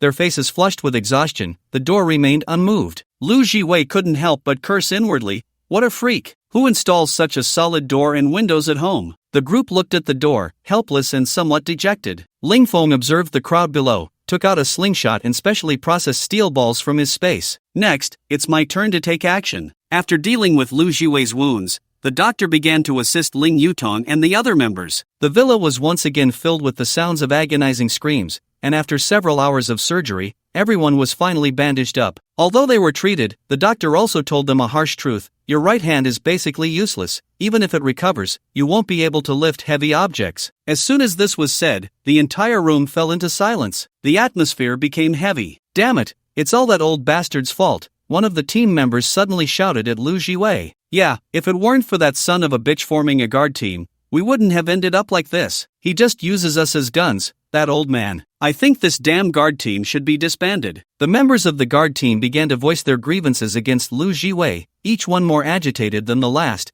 creating an atmosphere where a fight seemed imminent. Lu Jiwei, who had already woken up, was too scared to open his eyes and could only pretend to be asleep. Everyone, listen to me. Ling Yutong suddenly stood up and shouted, causing the previously noisy crowd to quiet down. Dear neighbors, we failed today due to our lack of preparation, but we cannot give up. Not give up and just go get beaten? How can we attack Ling Feng's house, which is as tough as a turtle shell? Yeah, next time you lead the charge. The crowd, which had just quieted down, began to curse at Ling Yutong again. As the vice chairman of the supervisory committee, he bore an undeniable responsibility for this operation. Everyone, if we don't attack Ling Feng's house, do we have any source of food left? Are we going to starve to death? Ling Yutong's words indeed had an effect. The previously quarreling people began to lower their heads in thought. Yes, where would they find food now? If this continued, everyone would slowly starve to death. Seeing that his words had an effect, Ling Yutong continued, our villa area has not been buried under snow due to geographical factors. Look at the plains below our villa area. The snow has reached 5 to 6 meters. In this situation, finding food is basically impossible. So what do we do next? Ling Feng's defenses are too strong. We can't break in at all, Xiao Pengfei said helplessly. Ling Yutong, hearing this, smiled mysteriously, since we can't get in through the windows and doors, what about his walls? Our villa's walls, aside from the main structure being concrete, are mostly made of hollow bricks, which aren't that sturdy. As long as we use tools to dismantle it, their defenses will be useless. Others found his words quite reasonable, since the doors and windows were solid, they wouldn't touch those, but dismantling the walls of his house should be fine. But he has a slingshot, we can't defend against that at all. One injured team member raised a concern, still feeling pain in his hands, unable to exert any strength, and now he was having second thoughts. We can use bedboards as shields. His slingshot is powerful, but it can't penetrate the bedboards. The first time, we weren't well prepared. Next time, we'll send more people over, and we will definitely take down Ling Feng. Ling Yutang's words successfully rallied the nearly collapsing guard team, and he became the new chairman of the supervisory committee. As for Lu Jiwei, lying on the sofa, no one cared about his life or death. At that moment, Lu Jiwei, sprawled on the sofa, felt an intense hatred. Not only was he seriously injured, but the position of chairman of the supervisory committee had also been snatched away. After all his efforts, he gained nothing, which was a huge loss. He slowly began to harbor resentment towards Ling Yutang. In contrast, Ling Yutang was feeling triumphant.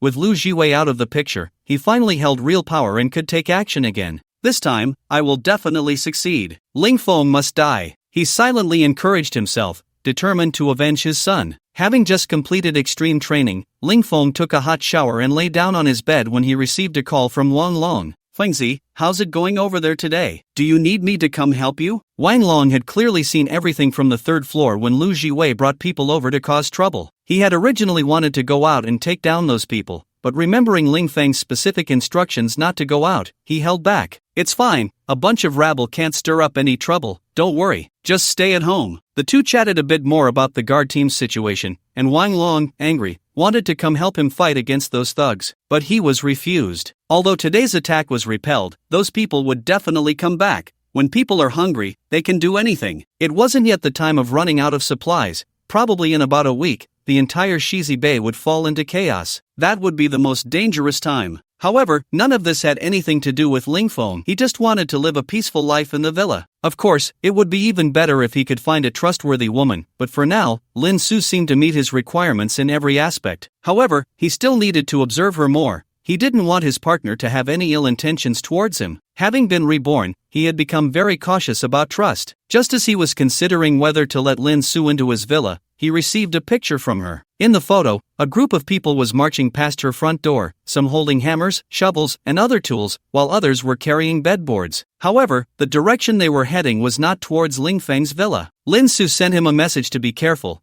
This group was planning to act at night and would mobilize all their forces. Ling Feng was very satisfied with Lin Su as an informant. He would usually receive news in advance about the guard team's actions. This made it easier for him to respond. After receiving the news, Ling Feng began his preparations. From the photo he had just seen, it seemed they were planning to use bedboards to block his slingshot in this attack. This tactic was indeed quite good. his slingshot wasn't easy to cause harm. But he didn't have to rely solely on the slingshot. He took out a compound bow from the space, made a simple adjustment, and then retrieved 100 arrows. These were enough to deal with this group of people. However, once he used the compound bow, someone would surely die. But this was also their own doing. Since they were unkind, they shouldn't blame themselves for being unjust. On the early morning of the 8th day of the apocalypse, Ling Feng looked out at the heavy snow falling outside, constantly battering against the window under the howling wind, producing a series of whistling sounds. The outdoor temperature began to drop further, reaching a terrifying -70 degrees. For those lacking food and warm supplies, it was like adding insult to injury. In the future, more people would freeze to death or starve. In the face of nature, humanity is truly insignificant. Ling Feng lamented the horrors of the apocalypse. Even in today's highly developed technological age, humanity remained vulnerable in the face of such devastation. Fortunately, he had prepared sufficiently. No matter how harsh the external environment was, he could face it calmly. He lit a cigarette, waiting for danger to arrive, the only visible light in the dark room being the faint glow of the burning cigarette. Halfway through his smoke, the alarm in the room began to emit a piercing sound. "They're here." Ling Feng walked to the window and looked down. A group of over 50 people had gathered outside his building. Compared to last time, it was clear they were better prepared this time. These people were holding bedboards, tightly surrounding the top and sides, making it impossible to see the specific situation inside. From the surveillance, it appeared that they were not attacking his front door but were instead starting to damage the villa's outer wall. This surprised Ling Feng. These people are quite clever. They know to damage the wall. They were using axes and hammers to strike the wall, and soon a hole began to appear. The guards saw that their efforts were effective and worked even harder, imagining that inside there was an endless supply of food and a warm house, unconsciously speeding up their actions. However, Ling Feng didn't care at all. He had already considered this point when building the house. All the walls in the villa were made of 30-centimeter titanium alloy steel plates, capable of withstanding a nuclear bomb. With the weapons they had, they wouldn't be able to dig through it even in 1,000 years. But seeing the enthusiastic expressions of the crowd, Ling Feng felt a bit embarrassed to interrupt them. Among the crowd, Ling Yutong, injured but still in the fray, stood at the back supervising, and one had to say he was quite dedicated. As the newly appointed chairman of the supervisory committee, Ling Yutong led by example, earning the unanimous support of the team members. Watching the wall that was about to be breached, his mood grew increasingly excited. Success was getting closer. "We've broken through! We've broken through!" Someone shouted, and the crowd erupted in cheers, every face beaming with joy. Ling Yutong was also overjoyed upon hearing this and quickly ordered the next batch of team members to replace those in front and continue digging. To ensure the speed of the wall digging, Ling Yutong adopted a rotation method, with 6 people digging at a time, switching every 5 minutes. This method proved to be very efficient. In less than 40 minutes, the outer wall was breached. Just as Ling Yutong was immensely satisfied with his plan, another gasp arose from the crowd. "What the hell is this thing? It's so hard." "Mine too, it's harder than steel." Ling Yutong hurriedly squeezed through the crowd to check, while someone next to him quickly shone a flashlight for him. He saw that inside the villa's outer wall, there was another layer of something similar to steel, extremely hard. When struck with a hammer, it left no mark at all. Ling Yutong was momentarily stunned. After digging for half a day, this was the first layer he had reached. That little bastard Ling Feng had actually built the house so solidly. Did he know this day would come? Coupled with the fact that he had stockpiled so many supplies in advance, Ling Yutong's suspicions were further confirmed. The more he thought about it, the stronger his hatred for Ling Feng became. This little bastard clearly knew that extreme cold weather was coming, yet he didn't bother to inform the homeowners, only caring about his own safety. Despicable. I'd been hit by an arrow. Just as he was pondering how to resolve the immediate problem, someone in the guard team let out a cry. As that sound just rang out, another person was struck by an arrow, and everyone hurriedly turned to look at the 2 injured individuals. One had an arrow lodged in his chest, blood gushing from the wound, while the other had been shot through the neck. Ling Yutong couldn't understand why, despite having wooden boards for protection, they were still being hit by arrows. What kind of arrow could penetrate thick wooden boards? However, Ling Feng clearly wouldn't give him time to think, as arrows were continuously raining down on them. The screams from the crowd rose and fell, with someone getting injured almost every second. The injuries varied, some were shot in the thigh, others in the abdomen, and some in the heart. No matter where they were hit, in the current -70-degree environment, it was all extremely deadly. At this moment, on the 3rd floor, Ling Feng was expressionless as he launched his attacks, his speed so fast that he hardly needed to aim. He shot arrow after arrow rapidly into the crowd below. Since the wooden boards blocked the view of the crowd, he opted for indiscriminate attacks. The upgraded compound bow had immense power, and the wooden boards were no different from paper in front of it. The guard team suffered heavy casualties, with more than half injured or killed in less than half a minute. Terrified, the guards began to throw down their weapons and wooden boards to flee, ignoring even the injured on the ground. For this fleeing group, Ling Feng did not relent, continuing his slaughter. Without the protection of the wooden boards, the guard team members became lambs to the slaughter. The compound bow kept reaping lives, each arrow taking a life. Watching his teammates fall one after another, the fleeing group ran even faster, desperately trying to escape. As the leader of this group, Ling Yutong, due to his injuries and older age, fell behind the others. Watching the people around him continuously fall, he was already so scared that his legs felt weak, as if he could see the Grim Reaper beckoning him. Fortunately, it seemed Ling Feng hadn't recognized him. Although he was lagging behind, he surprisingly hadn't been hit by an arrow. Seeing that he was just a few meters away from the corner, he thought that as long as he reached that corner, he would be safe, and his fear began to dissipate. 5 meters. Almost there. Safety was just around the corner. 4 meters. 3 meters. 2 meters. Just as he felt he was about to be safe, a sharp pain shot through his calf, and his body uncontrollably fell forward. He looked down to see a black arrow had pierced through his calf, blood flowing out and beginning to freeze, while his leg started to feel numb. At that moment, he couldn't care about the injury on his leg. He scrambled towards the corner, driven by the will to survive, unleashing a tremendous force. The wound on his hand reopened, but he didn't care. The hungry neighbors watched as Ling Yutong crawled desperately forward. They didn't shoot him again, as killing him now would be too easy. Even in death, he should suffer more torment. Without the constraints of law and authority, killing him was as simple as crushing an ant. Looking down, he saw over 20 corpses lying on the ground, and a dozen more, unable to walk due to leg injuries, were lying there wailing. If no one came to help, they would freeze to death in less than half an hour. Ling Feng felt not a shred of pity for these people. The moment they stepped into the villa's courtyard, they became his mortal enemies. If his house were to be taken over by this group, would they spare him? He feared he would only die a more miserable death. Ling Feng ignored these people, closed the window, and prepared to have a late-night snack before going to bed. The next morning, Ling Feng woke up feeling refreshed. He picked up his phone and saw that the WeChat owner group had 99 messages. He opened the group and browsed through the chat history, each message accusing him of his murderous actions. Tan Shui, damn you, Ling Feng, why did you kill my husband? We just wanted a little food. Did you have to resort to murder? Zhang Dashan, you directly killed 43 of us.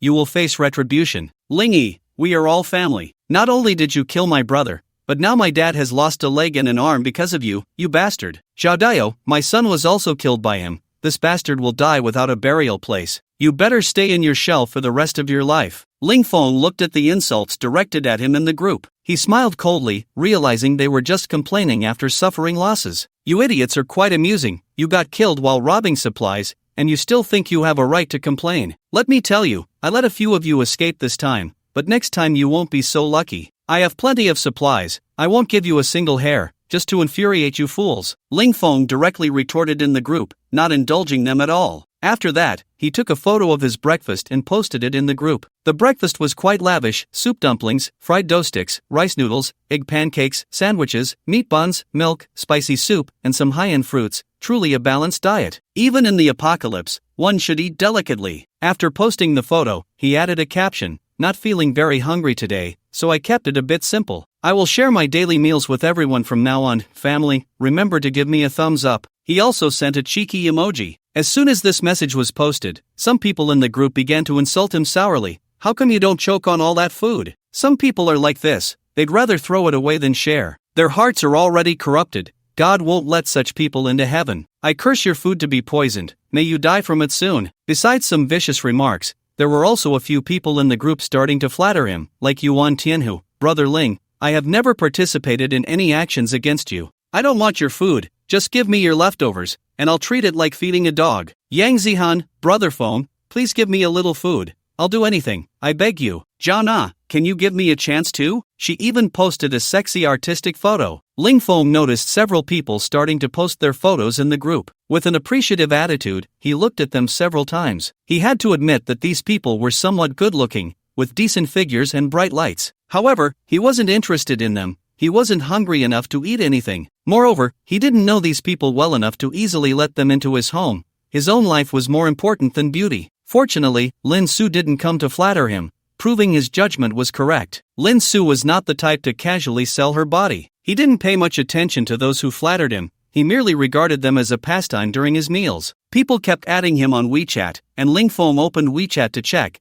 They were all added through the owner group. Brother, can we get to know each other? Bro, I need to discuss something with you. Hello, I'm from our community, I want to understand the situation. Dude, we had a meal together before, let's connect. I'm Yang Zihan, why did you delete me, brother? Looking at the dozen or so friend requests, Ling Feng ignored them and directly turned off his phone to eat breakfast. A week quickly passed. It had been a full half-month since the apocalypse began, and Ling Feng had spent the last 7 days relatively peacefully. Self was just normal training by eating, playing games, and sharing his daily diet in the owner group to stimulate this group of people. Every time he posted his photos, it would always attract a large number of flattery and curses. He didn't take their curses to heart anyway, as those who felt bad knew it themselves. In these 7 days, that group of guards had not come to trouble him again, probably because the last battle had scared them. In the last fight, Ling Feng directly killed over 40 people, and the entire guard team was basically beaten to a pulp. However, Ling Feng felt they definitely wouldn't let it go, especially Ling Yutan would surely come back for revenge. After 15 days of the apocalypse,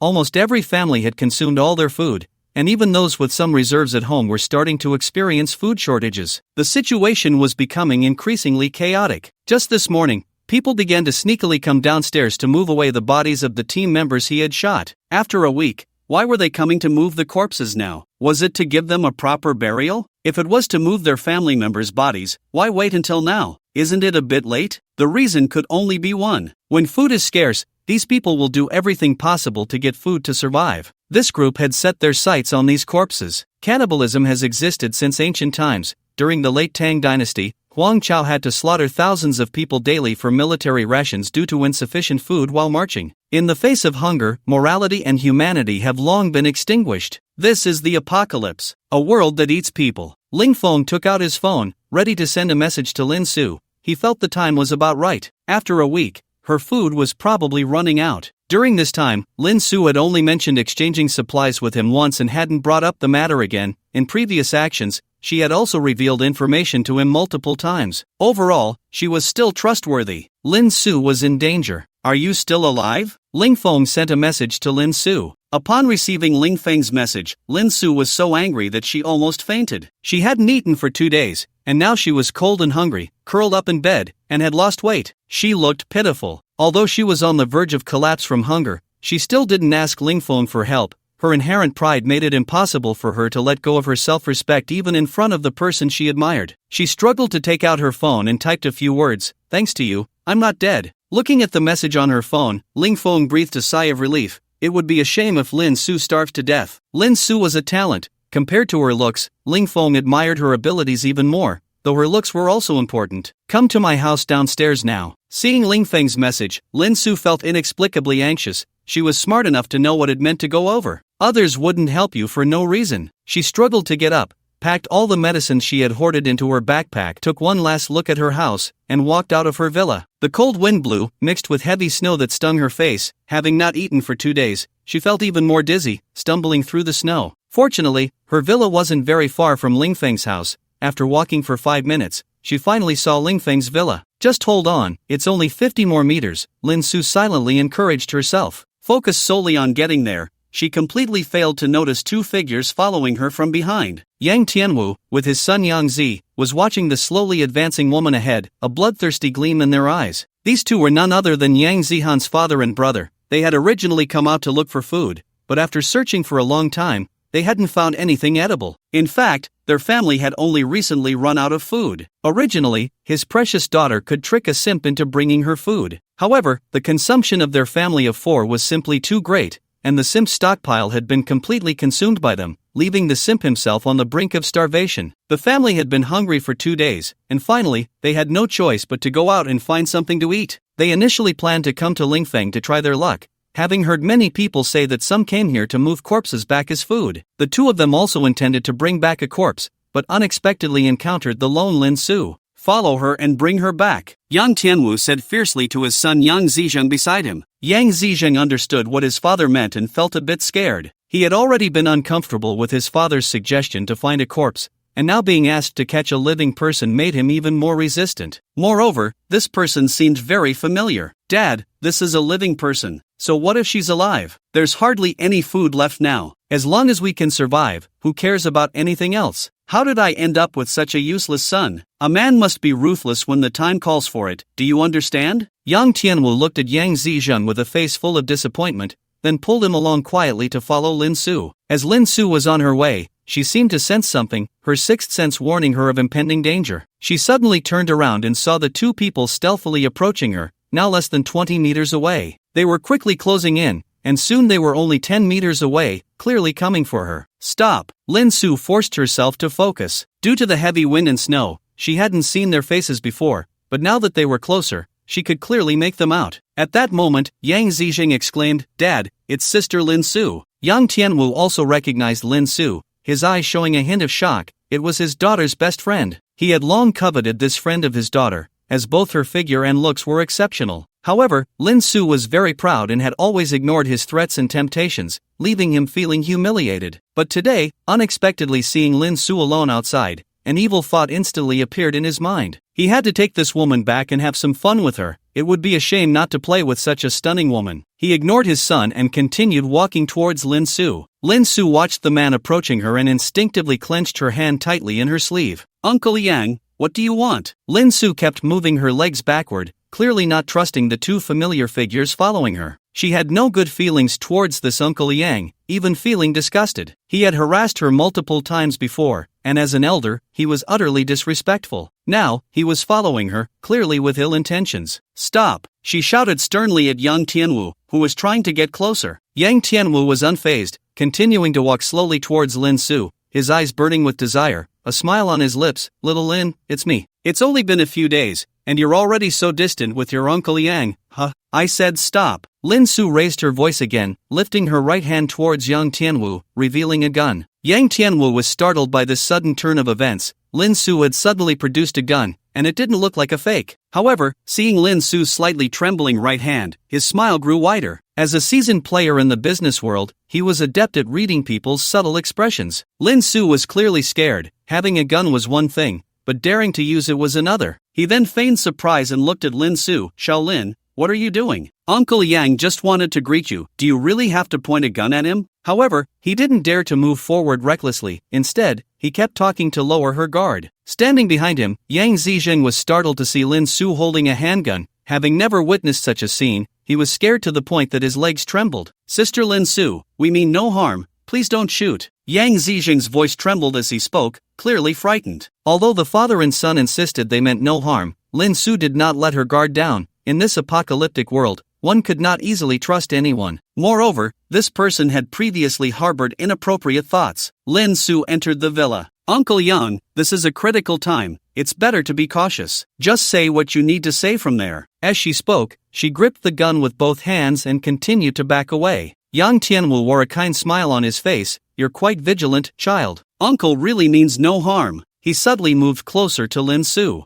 However, this small movement did not escape Lin Su's notice. Seeing Yang Tianwu trying to approach her, she directly warned loudly, "Take another step forward, and I will shoot." "What are you shooting for? This is too much," Yang Tianwu said, not stopping his steps, still advancing towards Lin Su. Bang! A loud gunshot echoed in the Shizi Bay community. Yang Tianwu looked at Lin Su, who had fired the gun, in shock, unable to believe that this seemingly fragile girl actually dared to shoot. He looked down at the bloody wound on his chest, blood seeping out continuously. "You, really, dare to shoot?" A wave of weakness washed over him, and then his body uncontrollably fell backward. Yang Zizheng, standing behind Yang Tianwu, saw his father collapse in front of him, terrified to the point of wetting himself. Lin Su held two guns, aiming at the fallen Yang Zizheng, who pleaded, "Don't kill me, please, Sister Lin Su." He knelt on the ground, repeatedly bowing to Lin Su, hoping for mercy. "What do you want to follow me for?" Lin Su asked coldly. "It's him, it's all his fault. He wanted to kidnap you, it has nothing to do with me." Yang Zizheng shouted frantically, pointing at his father on the ground. "I won't kill you, you can go," Lin Su said. Yang Zizheng, kneeling on the ground, felt as if he had been granted a reprieve, gratitude shining in his eyes. Thank you, Sister Lin Su." He quickly turned to leave, but in that instant, his eyes filled with malice.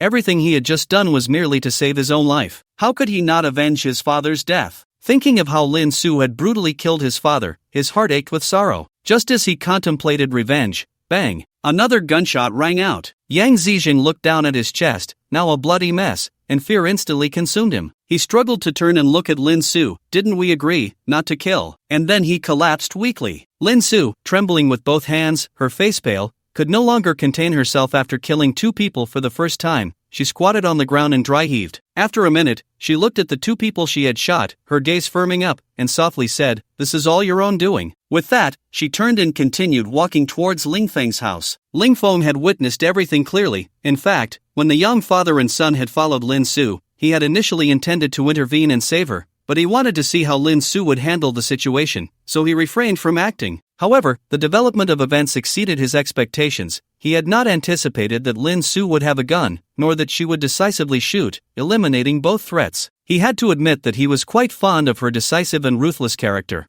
Only someone with such a personality could survive in this brutal apocalypse. However, I still need to be on guard against Lin Su. Until I completely trust her, I must remain cautious. Soon, Lin Su arrived at the entrance of Ling Feng's house. Ling Feng went to the first floor and opened the observation hole. "Unload your gun magazine and hand it to me with the other hand." Lin Su said nothing and complied, handing the unloaded handgun to Ling Feng. After receiving the gun, Ling Feng unlocked the door with a key, then stepped back 2 meters and aimed the gun at the door, shouting loudly outside, "Push the door open and come in." Lin Su outside pushed the door with all her might. Feeling that it was exceptionally heavy, she exerted all her strength and finally managed to open the door a crack. Instantly, the warm air from inside rushed out, making Lin Su feel a wave of warmth. She pushed the door again with great effort, finally managing to open it wide enough to slip through sideways. As she entered, the warm environment inside felt like a different world. "Close the door." Seeing Ling Tian in front of her, gun pointed at her with a cautious expression, Lin Su felt speechless and had no choice but to turn around and forcefully close the door. "Take off your clothes." This made Lin Su's face turn crimson, but the warmth inside indeed made her feel hot in her bulky outfit. She stopped hesitating and quickly removed her clothes until she was left with only her undergarments. "That's enough," Ling Feng said, leading her to the living room of the villa, looking at the woman before him. After half a month apart, she had lost some weight, and her eyes were filled with fatigue. Despite her disheveled appearance, she could not hide the elegant and aloof aura about her. Ling Feng pointed to the bathroom. "Go take a hot shower first." Upon hearing about the hot water, Lin Su's eyes lit up. In the past half-month of the apocalypse, the water had been cut off at home, and she hadn't bathed in 2 weeks. Her hair was so greasy it could be used for cooking, and just thinking about it made her feel itchy. Nodding, she hurried to the bathroom, and soon the sound of running water echoed from within. Ling Feng found her a pair of slippers and some underwear from his space. Estimating her size, he thought, about right. Ling Feng was quite confident in his judgment. All these clothes were ones he had taken from a clothing warehouse during a zero-cost acquisition at the Tiannan warehouse. He had taken everything without a second thought, and he didn't expect to use them today. "I've put the clothes here," Ling Feng called out from the doorway. He then began preparing lunch, cooking a pot of rice in the rice cooker and making a pot of tomato and egg soup. He took out 8 dishes from his space, all of which were meat dishes prepared for Lin Su. He had grown a bit tired of these meat dishes recently, so he made himself a cold tomato salad and a scallion tofu dish to cleanse his palate. After an hour, Lin Su finally emerged from the bathroom, having nearly scrubbed her skin raw after not bathing for half a month. Her cheeks were flushed from the hot shower, and she wore a fitted nightgown that accentuated her curvy figure, making Ling Feng's mouth water. Lin Su gracefully walked up to Ling Feng, and the aroma of the food on the table made her stomach growl. Feeling a bit shy, she looked at Ling Feng. Ling Feng smiled at her, finding the somewhat adorable Lin Su charming. "Sit down and eat." The chef of the Qinglong Society, Lin Su, was startled. Before the girl named Xiao Wu could respond, Niu Xian entered the villa with a group of underlings. As soon as they entered, they heard groans coming from within. Following the sound, Niu Xian shone the light over, revealing a gaunt old man lying on a sofa, the painful groans emanating from his mouth. The old man was none other than the former chairman of the supervisory committee, Lu Jiwei. At this moment, Lu Jiwei had lost the spiritedness he once had. Now his eyes were filled with despair, and his face was as pale as paper. Ever since he was hit by more than a dozen marbles from Ling Feng, and due to limited medical conditions, his wounds had become infected,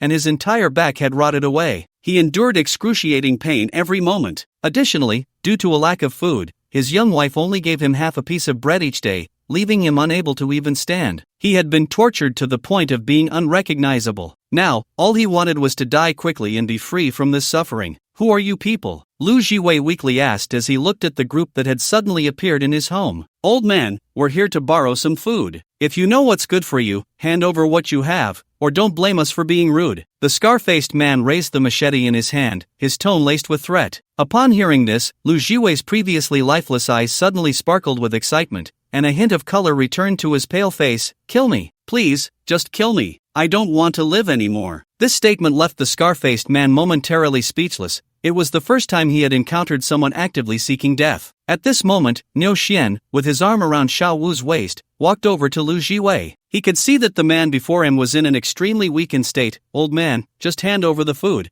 and I'll give you a quick end. How about that? Seeing his woman being embraced by someone else filled Lu Jiwei with a surge of humiliation. He had enjoyed a glorious life, only to end up in such a state. Not only was he suffering from illness, but his woman was also taken away by another. However, he quickly thought that these people were here to seize food. Why not lead them away from the real issue? It would be best to have them kill that little brat Ling Feng, let them fight among themselves. And Ling Yutong, if it weren't for him pulling him into this mess, he wouldn't be in this situation. If he was suffering, then Ling Yutong shouldn't expect to fare any better. Our food isn't enough to fill your teeth, but I know whose house has food, and a lot of it. Niu Xian's eyes sparkled at this, realizing that his group consumed a significant amount of food daily. Without food, his men wouldn't be willing to fight for him. Whose house? Ling Yutong. His house is in Building 80, the last villa in this community. After hearing this, Niu Xian looked at the woman in his arms. Do you know where Building 80 is? The woman nodded, somewhat frightened. Lead the way, he said, and with a group of people, they headed outside. Lu Jiwei, seeing that they were leaving and ignoring him, shouted desperately, Stop, stop, you promised to give me a quick end. However, no one paid him any mind, and soon the room was left with only him. He cursed the group in frustration. Bastards, may you all die a horrible death. Ha ha ha, you all will die a horrible death. Woo woo woo. Unfortunately, no one would respond to him anymore.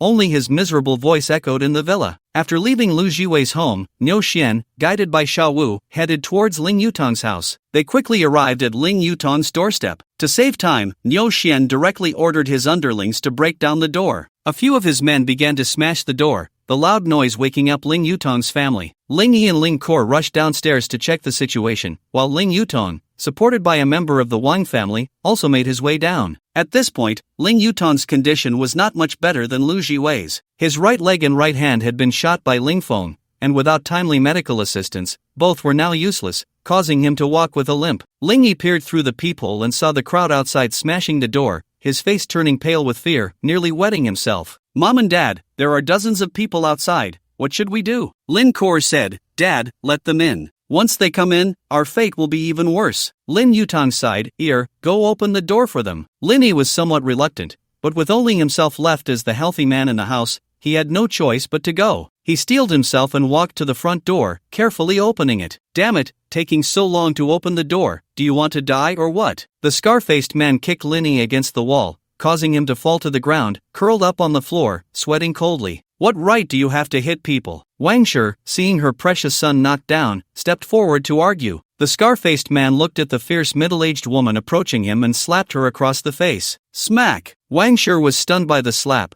the force making her stagger and nearly fall, her cheek burning with pain. Once she regained her senses, Wang Shi was instantly furious. She had never suffered such humiliation. She charged at the scar-faced man. You bastard, dare to hit me, I'll fight you. Wang Shi raised her hand, wanting to slap the scar-faced man back, but he reacted faster, grabbing her wrist. Wang Shi, like a mad dog, bit down on the scar-faced man's thumb. He winced in pain and began swinging his fists at her. However, Wang Shi was blinded by rage, biting down on his finger and refusing to let go, no matter how much he hit her. Damn you, let go. If you don't let go, I'll kill you. You dare. Bang! Just as Wang Shi was going wild, her head was blown apart, blood and brain matter splattering all over the scar-faced man, who was startled by the sudden gunshot. He turned to look back, where Niu Xian calmly put away his gun and led the way into the villa. Lin Yi, lying on the ground, was so scared he wet himself, lying there pretending to be dead, not daring to make a sound even as his mother was killed. Lin Kor, standing not far away, saw her mother killed but did not rush over to check. Instead, she stood there calmly, her eyes darting around, not knowing what she was thinking. Lin Yutong, seeing his wife killed, also showed no signs of sadness. He had long lost feelings for this fat woman, and now that she was dead, he felt a bit of relief. If it weren't for the family behind her, he would have divorced her long ago. Niu Xian looked at the unusually calm father and daughter, feeling intrigued. When he saw Lin Kor's expression, a smile returned to his lips. Lin Feng walked to the front door, opened the intercom above, and looked at the grandmother and grandson standing outside. With a smile, he said, "Oh, isn't this old lady Lu? What brings you here today?" Hearing someone speak, old lady Lu immediately put on a smiling face. "Young man from the Lin family, I know you have food at home. Can you spare some for Xiaoyu?" Lin Feng, hearing this, showed a hint of regret.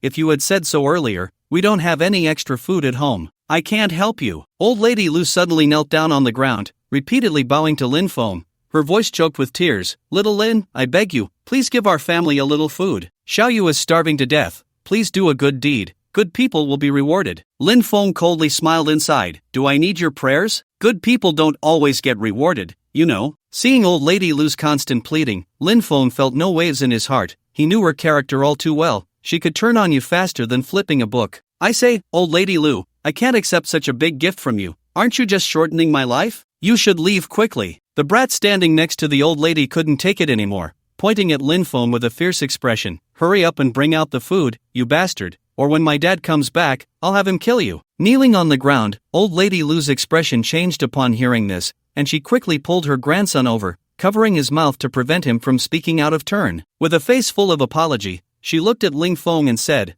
"I'm sorry, little Ling. The child doesn't understand and speaks nonsense. Please don't take it to heart." Ling Feng waved his hand dismissively. "Hey, why would I be angry? Anyway, you won't be around for much longer." He looked at the sulking child and added, "Don't worry, you'll be able to see your dad soon." Old lady Lu was displeased by this remark. Wasn't he cursing them to death? She could no longer hold back. Angrily, she got up, her pitiful demeanor instantly replaced by her former domineering self. "You little bastard, can't you speak properly? Your whole family will die." Ignoring the dying, "Have you lost your conscience to a dog?" The brat stood there, cursing at Ling Feng. "Bastard, big idiot, stinky jerk." Ling Feng remained calm in the face of their insults, not shouting back loudly but instead looking at the grandmother and grandson with a serene expression. "Your dad is already dead, he won't be coming back. You're going to starve to death." As he spoke, he took out a bag of chips and began to eat in front of them, making crunching sounds and deliberately smacking his lips loudly. He then continued to pull out one snack after another, enjoying them. The brat outside watched Ling Feng munching on various snacks, screaming in anger, give me, you bastard, they're all mine." He kept hitting his grandmother. "I want chips, you hurry and get them back for me." Ling Feng looked at this warm scene outside, feeling quite pleased,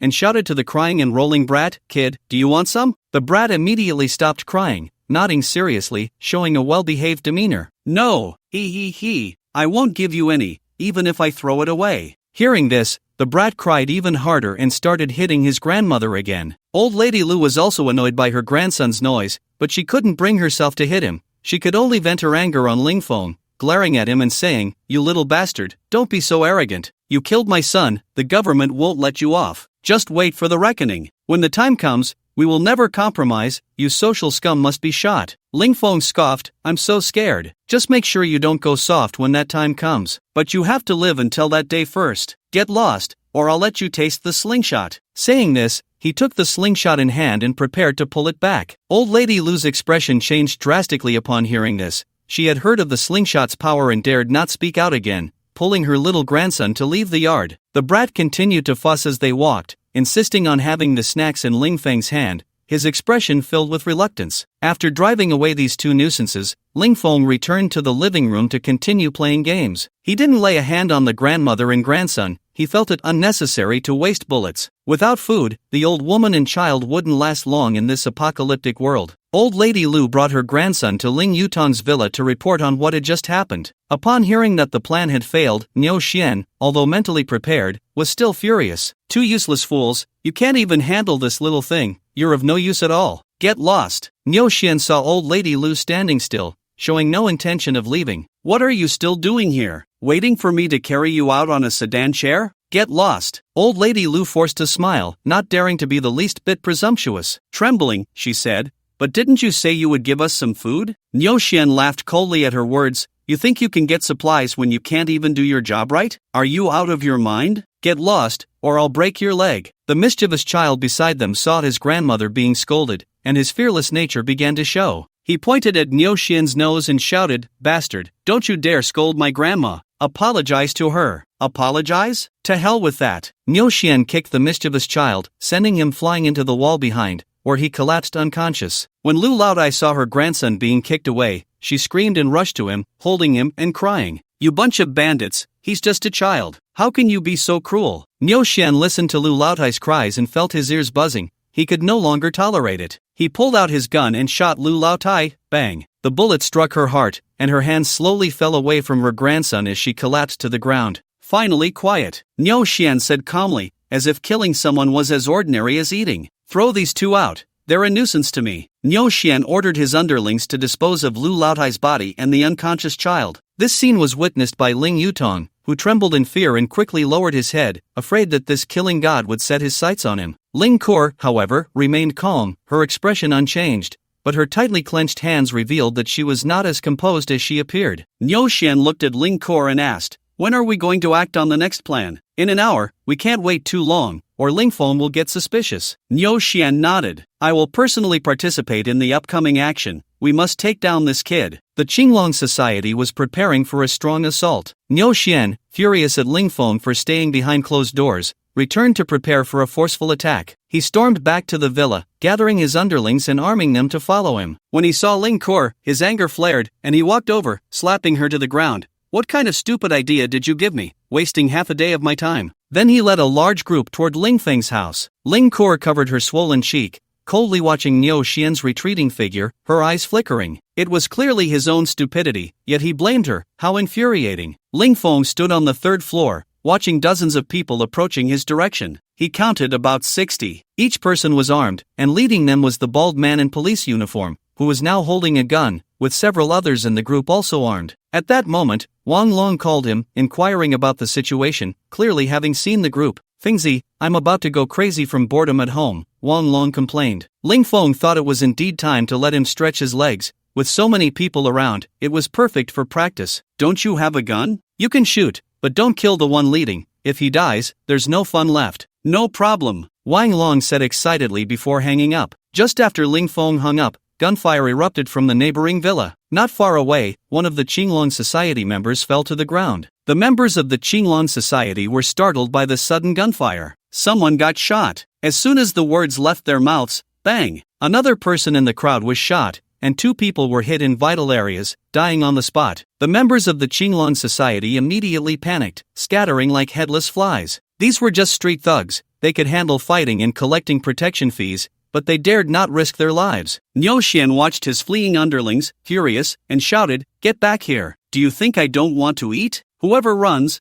I'll kill." He then raised his gun and fired a shot into the air. The members of the Qinglong Society were also intimidated by Niu Xian and began to retreat, realizing that their leader was a man of his word. Niu Xian noticed the position from which the gun had been fired and raised his pistol to shoot at Wang Long's location. However, the bullet ricocheted off the window without causing any damage. "Damn, it's bulletproof glass. Everyone scatter and run to Ling Feng's villa." Niu Xian shouted loudly, urging his subordinates to quickly move forward. This method proved effective, but in the end, they still left behind 4 or 5 corpses before getting through. Upon reaching Ling Feng's villa, Niu Xian ordered his men to start breaking down the door, having learned from Ling Yutang that Ling Feng was unarmed. Therefore, he felt quite secure. Ling Feng watched the fools below trying to break down the door, realizing they had not learned from the previous 2 groups' mistakes. The crowd hammered away at the glass in the door, leaving not a single mark. Niu Xian, seeing his subordinates making no progress, was furious, especially since Ling Feng was deliberately standing by the window watching him,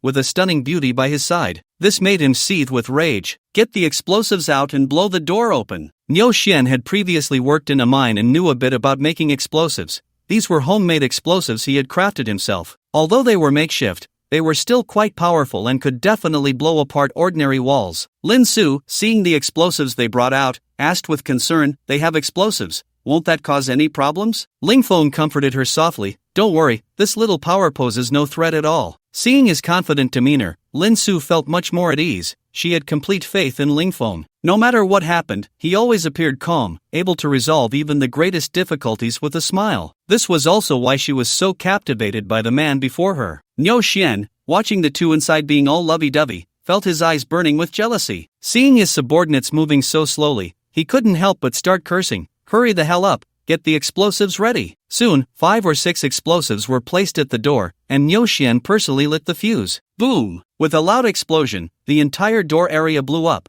sending up a massive cloud of smoke. When the smoke cleared, Niu Xian and his group approached to check, only to be shocked. The door was intact, not even a dent. Damn! What material is this door made of? Not even a bomb can break it. I don't believe it. Keep blowing it up. If the door won't budge, blow up the walls and windows. After the previous explosion, Ling Feng only felt a slight noise and vibration, and he couldn't help but admire the construction quality of the Huacheng Security Company. Ling Feng took Lin Su to the 3rd floor and pulled out a handgun. This was the gun he had taken from Lin Su that day. He checked the magazine and found 8 bullets left. After getting the gun, he suddenly remembered he hadn't asked Lin Su how she came to have it. Xiao Su, you brought this gun. I bought it from the black market. After our conversation before the apocalypse, I thought it would be best for a woman to have a weapon for self-defense, so I spent 10,000 yuan at the black market to buy this gun and 10 bullets. I never expected it would actually come in handy. Remembering how he had shot young Tianwu and his son, he still felt a lingering fear. Ling Feng swiftly chambered around, opened the window a crack, and began shooting at the people below.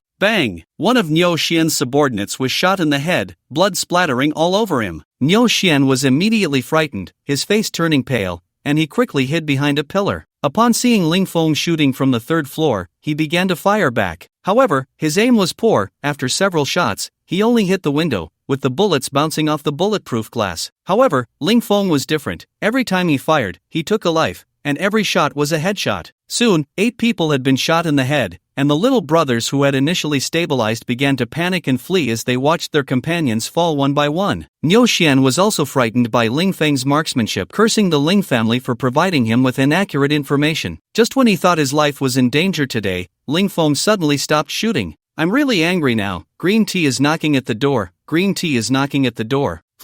So comfortable, Ling Feng stretched and sat up in bed. He had been drinking with Wang Long until 2 a.m. the night before and had slept soundly until now, feeling refreshed. Ling Feng glanced at the time. It was already 10 o'clock. After washing up in the bathroom, he went downstairs to prepare for breakfast and saw Lin Su engrossed in a drama. These TV shows were downloaded by Ling Feng before the apocalypse, covering almost all the classic films and TV series from both domestic and international sources. Lin Su was currently watching a palace intrigue drama, completely absorbed. Ling Feng wasn't interested in such shows. A group of women chattering around a man gave him a headache. Sometimes, if he missed an episode, he wouldn't know what happened next. Seeing Ling Feng come downstairs, Lin Su got up to greet him. I'll go heat up your breakfast. I didn't wake you because you were sleeping so soundly this morning. Ling Feng nodded. In a little while, breakfast was served on the table. A bowl of tofu pudding, a steamer of shumai, 2 beef pancakes, 2 tea eggs, and a small plate of pickles. Ling Feng's appetite surged at the sight. After drinking all night, he was indeed hungry now. He took out his phone, found an electronic pickled vegetable song, clicked play, and began to eat with great enjoyment. After finishing breakfast, Ling Feng felt much better. Today, he planned to have Lin Su start teaching him some knowledge about genetics.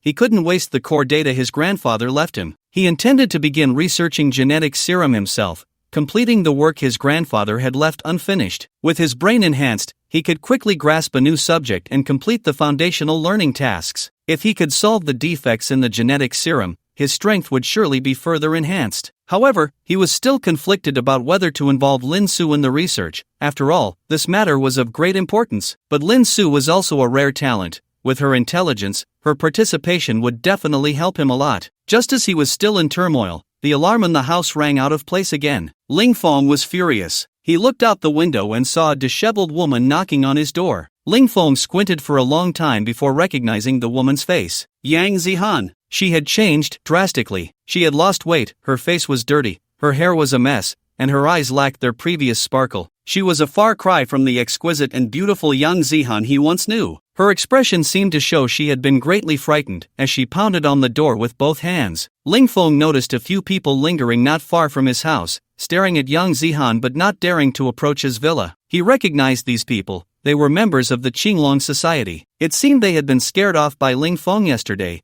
and now they were targeting Yang Zihan. Yang Zihan is outside, how should we respond? Lin Su also saw the surveillance and came over to ask Ling Feng, do you want to let her in? Ling Feng wanted to see if Lin Su was the kind of person with an overflowing sense of compassion. If she was, he would have no hesitation in kicking her out. In the apocalypse, the most taboo thing was a bleeding heart, such people would be eaten alive. Lin Su shook her head. Yang Zihan is a person with heavy schemes, someone who doesn't know how to be satisfied. If we let her in, it would be easy to invite the god in, but hard to send the god away. Once others find out you let her in, more people will come here seeking help every day. Ling Feng was quite satisfied with Lin Su's response. She wasn't someone overflowing with sympathy and had a clear understanding of human nature in the apocalypse. Then you can be the villain. Ling Feng mischievously pushed her to the door, letting Lin Su communicate with Yang Zihan while he listened nearby. Lin Su climbed up the ladder to the communication window and opened the small door above. Standing outside, Yang Zihan saw the small door open and was about to express her joy when she saw a familiar face. Why are you here? She couldn't believe her eyes. How could Lin Su appear in Ling Feng's home? Did Ling Feng let her in? Why her? What made her better? Why would Ling Feng choose her? Where's Ling Feng? Why are you here? Yang Zihan glared at her, her eyes filled with jealousy, especially when she saw Lin Su's delicate features and rosy complexion. Her hair was neat, and she wore light makeup, looking nothing like someone from the apocalypse. In fact, she looked even better than before. It was clear she was living well. This made Yang Zihan very uncomfortable. Lin Su coldly looked at her. My presence here has nothing to do with you, and I have no obligation to report to you. Also, Ling Feng doesn't want to see you right now, so stop wasting time here and leave. Don't linger at our doorstep. You're talking nonsense. Yang Zihan was furious at this. What did she mean by our home? You're deliberately keeping me from seeing Ling Feng. And our home? You really think of yourself as the mistress of this house, don't you? Aren't you just a cheap woman seeking refuge by sleeping with Ling Feng? Stop pretending to be high and mighty. Lin Su was somewhat angered by Yang Zihan's insults, her expression turning cold. Ling Feng, listening to Yang Zihan's words, couldn't hold back any longer and shouted outside, Yang Zihan, clean up your mouth. Su is my wife. If you dare to talk nonsense again, don't blame me for being rude. Hearing Ling Feng's voice, Yang Zihan immediately laughed, switching to her second persona, speaking in a weak tone, Ling Feng, please help me. For the sake of our past friendship, just help me this once. Ling Feng found her pretentious tone quite distasteful. Our home is too small, and it's inconvenient for a girl like you to come in. I'm afraid Su won't be happy, so you should go look elsewhere. Lin Su looked at Ling Feng speechlessly, giving him a fierce glare. So you want to play the good guy while making her the villain, huh? Facing Lin Su's glare, Ling Feng mischievously winked at her. Upon hearing Ling Feng's words, Yang Zihan glared at Lin Su, realizing she was the one causing trouble. Her hatred for Lin Su deepened. Not only had she taken away the boy she liked, but now she was also opposing her at every turn. If it weren't for her, she should be the one living inside, enjoying all these resources. Ling Feng, don't believe Lin Su's words. She's been lying to you. She doesn't love you at all. She just wants to use the resources you have. Only I truly love you. The big star was here. The big star was here. Yang Zihan began to sow discord between Ling Feng and Lin Su. Lin Su scoffed, looking at her with disdain. Yang Zihan, save your breath. We won't let you in anyway. If you want to stay here, just keep staying. After saying that, she closed the small door, ignoring Yang Zihan outside. Yang Zihan's face turned red with anger, her expression filled with unwillingness. She began to punch and kick the main door, frantically venting her dissatisfaction, her mouth continuously spewing harsh words. But her actions received no response. She panted heavily, her eyes viciously fixed on the villa's door. Lin Su, Ling Feng, you two dog men and women, I won't let you off. She turned away in frustration and walked towards the people from the Qinglong Society not far away. The two members of the Qinglong Society who had been chasing Yang Zihan looked back at her as she approached, glancing nervously behind her. They were afraid that the person in the villa would come out and shoot them. The fear they had experienced at Ling Feng's hands yesterday was still fresh in their minds. Just moments ago, they had been ordered by their boss to capture this girl, but unexpectedly, they had let her slip away. Watching her run over here, the two brothers dared not enter Ling Feng's villa to catch her and could only observe the situation. To their surprise, after waiting at the door for a while, this girl actually walked over to them, leaving them puzzled about what had happened. Take me to see your boss, Yang Zihan said to the two with a blank expression. The two lackeys of the Qinglong Society did not dare to offend her. After all, she was the one their boss had specifically requested. They obediently led her back to the villa. Soon, Yang Zihan was brought to the villa where the Qinglong Society was based. Niu Xian, who was busy arranging work inside the villa, couldn't help but show a hint of joy on his face when he saw Yang Zihan walk in from outside. He hurriedly arranged his work and walked up to Yang Zihan, his eyes burning with enthusiasm. He had heard of Yang Zihan. Before the apocalypse, she was a well-known streamer on short video platforms, a goddess in the hearts of countless boys. If he hadn't heard from Ling Kor that she lived in this neighborhood, he would have missed out on this stunning beauty. Although she wasn't as beautiful as the woman in Ling Feng's family, she was still quite nice. The big star is here, Niu Xian said with a beaming smile as he looked at Yang Zihan. Is there anything to eat, brother? Yang Zihan looked at the ugly and fierce man in front of her, feeling extremely disgusted inside, but in order to fill her stomach, she had to endure her discomfort and act cute. Niu Xian was completely melted by Yang Zihan calling him brother, especially with her pitiful gaze, making him want to cherish her. Yes, brother will get it for you right now. Niu Xian found the scarred man responsible for food storage and took out a pack of bread from the limited supplies. After thinking for a moment, he felt it wasn't enough and grabbed another pack. He came back to Yang Zihan, waving the bread in his hand. Yang Zihan's eyes lit up at the sight of the bread. She hadn't eaten bread in a long time. She had survived until now solely on the compressed biscuits she had secretly stashed away. Even when her mother starved to death, she hadn't been willing to share any food with her. She hurriedly stepped forward. Thank you, brother. She reached out to take the bread from Niu Xian's hand, but he pulled his hand back, looking at her with a smile in his eyes. Big star, this bread isn't free. I want to have a deeper conversation with you. Let's go upstairs and talk slowly. Yang Zihan understood what he meant and directly walked to Niu Xian's side, wrapping her arm around his. I also want to have a deeper conversation with you, brother. Niu Xian's face lit up with excitement as he playfully lifted her chin, eagerly pulling her upstairs for a deeper exchange. The two spent 10 minutes in close proximity, gaining a basic understanding of each other. Niu Xian lay on the bed, holding Yang Zihan with a look of reminiscence,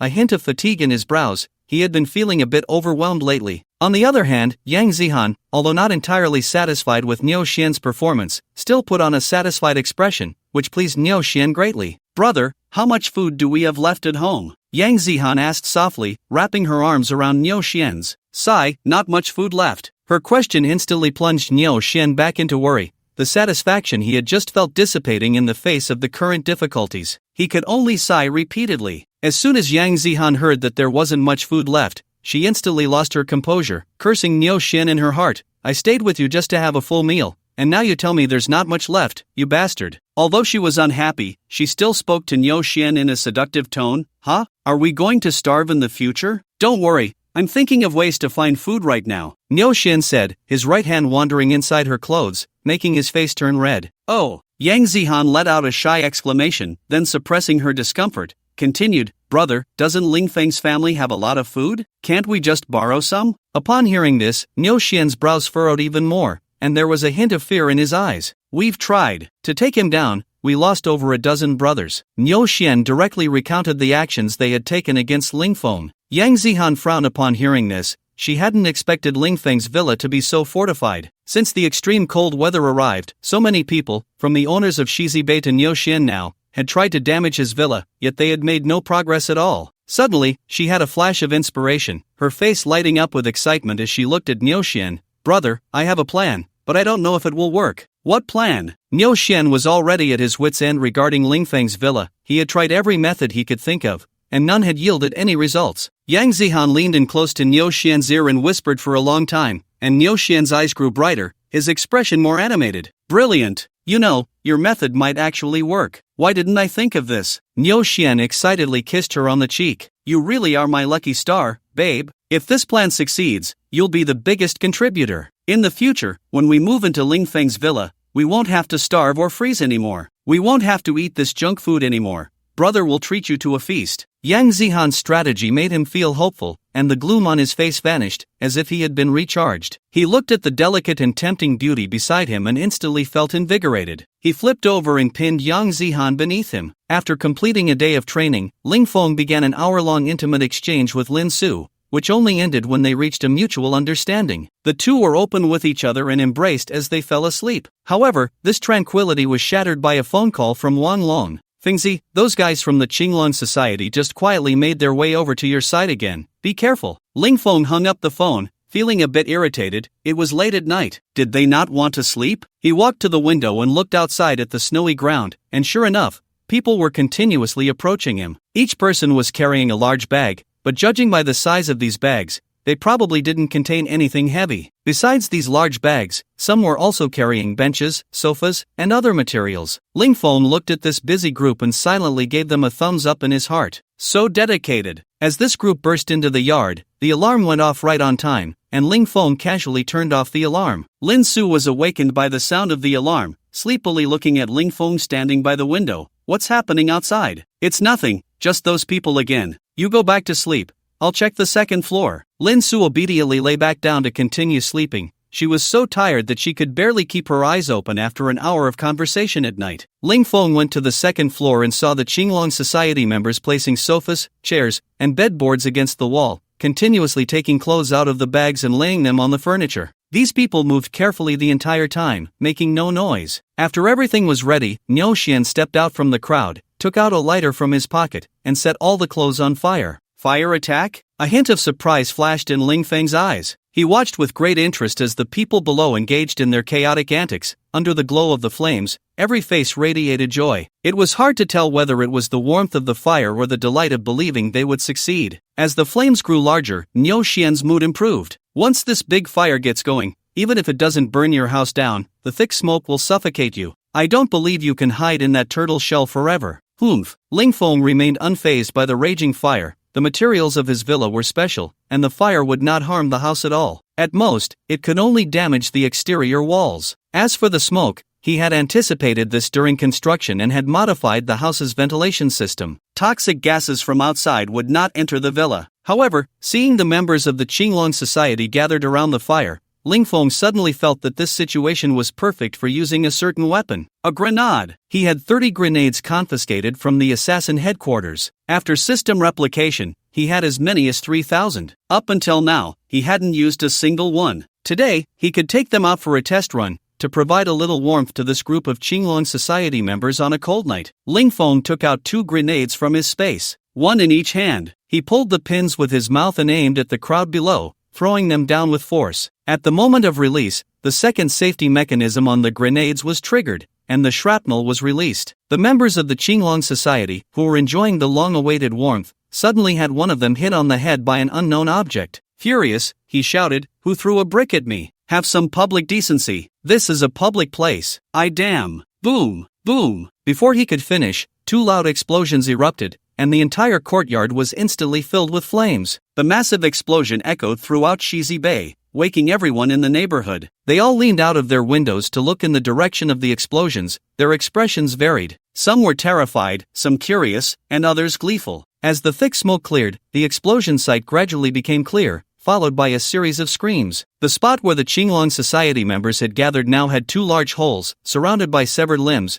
and the ground was soaked in blood. The courtyard was littered with shredded flesh, a scene of utter carnage. On the ground lay several people with blown-off legs, severed hands, and blinded eyes, all wailing in agony. The entire courtyard resembled a hell on earth. The 2 grenades had just taken nearly 20 lives, mainly because this group had gathered too closely together. Not far away, Niu Xian watched the scene unfold with lingering fear, his legs trembling. He had just been feeling a bit hot from the fire and had moved a little further away to cool off, not realizing that this action had saved his life. Now, he no longer had any thoughts of attacking Lingfeng. He just wanted to leave quickly, not knowing when another grenade might be thrown his way. As if to confirm his thoughts, boom! Another grenade exploded not far away, instantly knocking down 5 more people, 2 of whom were still wailing. One of them was his capable subordinate, Scarface. A hand was blown off and landed right in front of him. Retreat! Niu Xian took off running, no longer daring to stay here. This place was simply hell, a den of devouring demons. He vowed never to provoke Lingfeng again in this lifetime. As for those injured subordinates, he didn't care. Damn it, I can't even save myself. Why should I care? Even if I save them, these wounds will ultimately lead to death. He kept comforting himself in his heart. The surviving dozen or so people watched as their leader fled, and one by one, they followed suit in a panicked escape. Lingfeng looked at the fleeing crowd and had no intention of stopping.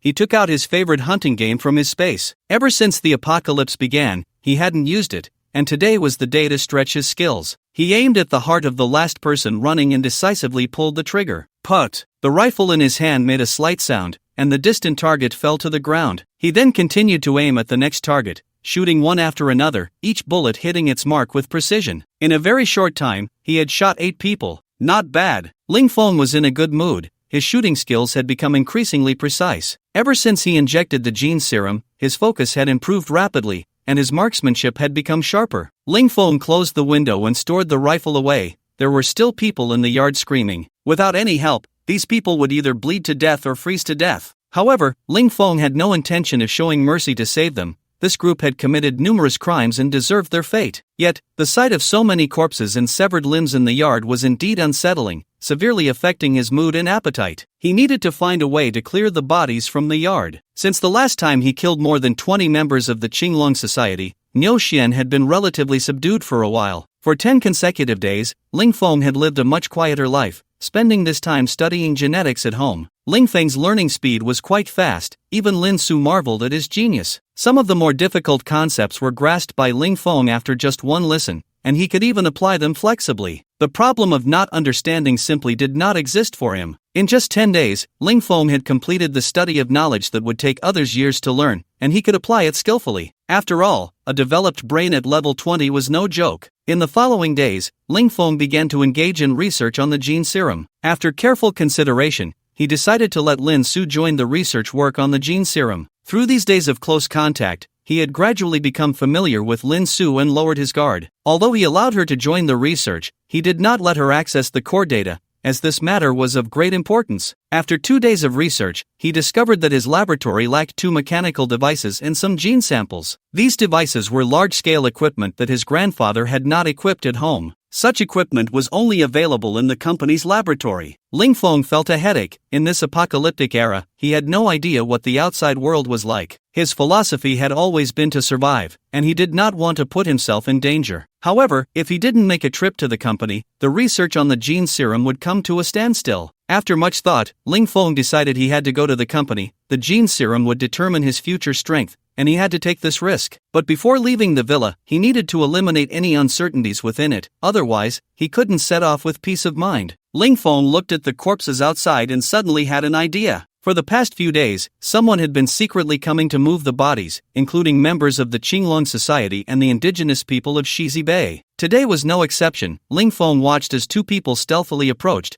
cautiously peeking into the villa. He recognized their faces. They were the indigenous people of Shizi Bay, 2 brothers who had partnered to run a construction company before the apocalypse. Ling Feng stood in front of the window on the 3rd floor and opened it. The 2 brothers who had originally planned to sneakily move a corpse were so frightened by Ling Feng opening the window that they immediately turned and ran. In their eyes, Ling Feng was like a living Yama, a being who could kill without a second thought. "Stop!" Ling Feng shouted, and the 2 who were running only sped up, fearing that Ling Feng might take offense and kill them. "If you run again, I'll shoot." Ling Feng raised his voice and fired a shot into the sky. The 2 brothers froze in place, too scared to move. They had heard of Ling Feng's marksmanship. "You 2 come here, I need to talk to you." The 2 turned around trembling and walked toward the villa, their expressions worse than if they had just lost their father. One of the older men stammered, "Ling Feng, we just wanted to move a corpse back. We really have no other intentions. Please don't kill us." Ling Feng was somewhat speechless. He wasn't the kind of person who killed innocents. As long as others didn't provoke him, he wouldn't take the initiative to kill. "Who said I was going to kill you? I have something to discuss with you, something good." He took out 2 steaming buns from his space and threw them at their feet. "A gift for you." The 2 brothers looked at the big white buns at their feet, steaming hot, and couldn't help themselves. Each grabbed a bun and stuffed it into their mouths. As they ate the warm buns, they felt for the first time how delicious buns could be. Having been hungry for so long, they finished 1 bun in just a few bites. After finishing the buns, they savored the taste, feeling satisfied, but they had eaten too quickly to truly appreciate it. The older man looked at Ling Feng and immediately knelt down, bowing his head repeatedly, constantly thanking him. "Thank you, you are truly a great benefactor. My life, Zhang Ning, belongs to you." The younger brother, seeing his brother kneel, also followed suit, kneeling and bowing in gratitude. "You are our great benefactor. We brothers swear to follow you to the death." Watching the 2 below continuously bowing and thanking him, Ling Feng felt no stirrings in his heart. "Want to follow me? Dream on. I don't need useless people wasting food," Ling Feng thought with a cold smile. "Do you want to eat buns every day in the future?" Ling Feng's tone was filled with temptation. "Yes, we dream of it." The 2 brothers nodded eagerly while kneeling on the ground. "You go and gather all the living people in Shizi Bay. Just tell them I'm giving out free food." Ling Feng instructed the 2 brothers below. "Master, we'll go do it right now." Zhang Ning flattered him unintentionally, pulling his brother Zhang in to go call people. Lin Su, standing nearby, was somewhat puzzled by Ling Feng's actions. Why suddenly give them food? Ling Feng smiled mysteriously. You'll know soon. Before long, people began to walk slowly toward Ling Feng. After about an hour, almost everyone had arrived. Ling Feng saw many familiar faces in the crowd, including Yang Zihan and Ling Kur. However, he did not see Ling Yutong and wondered if he was dead or just too afraid to come. Zhang Ning squeezed out of the crowd, looking at Ling Feng with a flattering expression and said, "Report, Master, everyone in our community is here." Ling Feng nodded, roughly counting the heads. There were fewer than 30 people left in Shizi Bay. Only 26 remained. The once over 300-person villa area now had less than 10% left,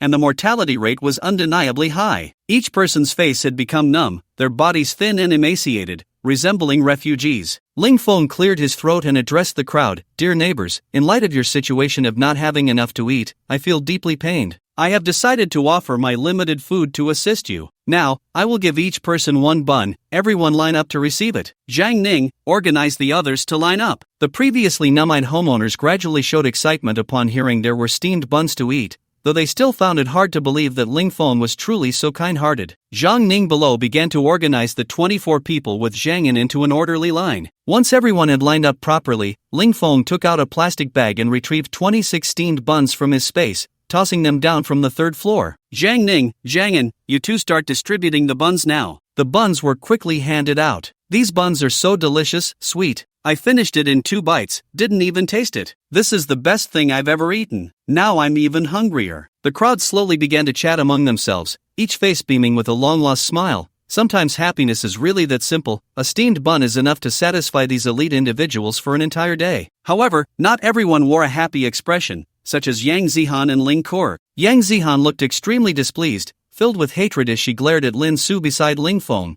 observing Lin Su's exquisite features and well-fitted clothes. Compared to her, she felt like a beggar. All of this was taken from her by Lin Su. Ling Kur's eyes flickered, her expression complex. Her elder brother was shot dead by Ling Feng, her second brother was blown up, and now her father was left barely alive, waiting for death. The root cause of all this was Ling Feng. Yet, faced with Ling Feng's buns, she did not refuse. She lacked the courage to do so. Her schemes had not inflicted any harm on Ling Feng, which greatly undermined her confidence. A sense of defeat lingered in her heart. Ling Feng watched as the homeowners below finished their buns and kindly asked, "Are the buns good?" "Delicious, so delicious. Ling Feng's buns are the tastiest. I could eat 10 of these buns." The people below chimed in, each flattering Ling Feng, who continued unbothered. "If anyone can kill a member of the Qinglong Society, I'll reward them with 5 buns, plus a bucket of instant noodles and a pack of pickled vegetables." As soon as Ling Feng finished speaking, the crowd's eyes widened, filled with greed and excitement. Some were already calculating how to kill one. After all, that was 5 buns, enough to last 10 days if saved. Others showed a hint of fear towards the Qinglong Society. These guys were ruthless. Just a few days ago,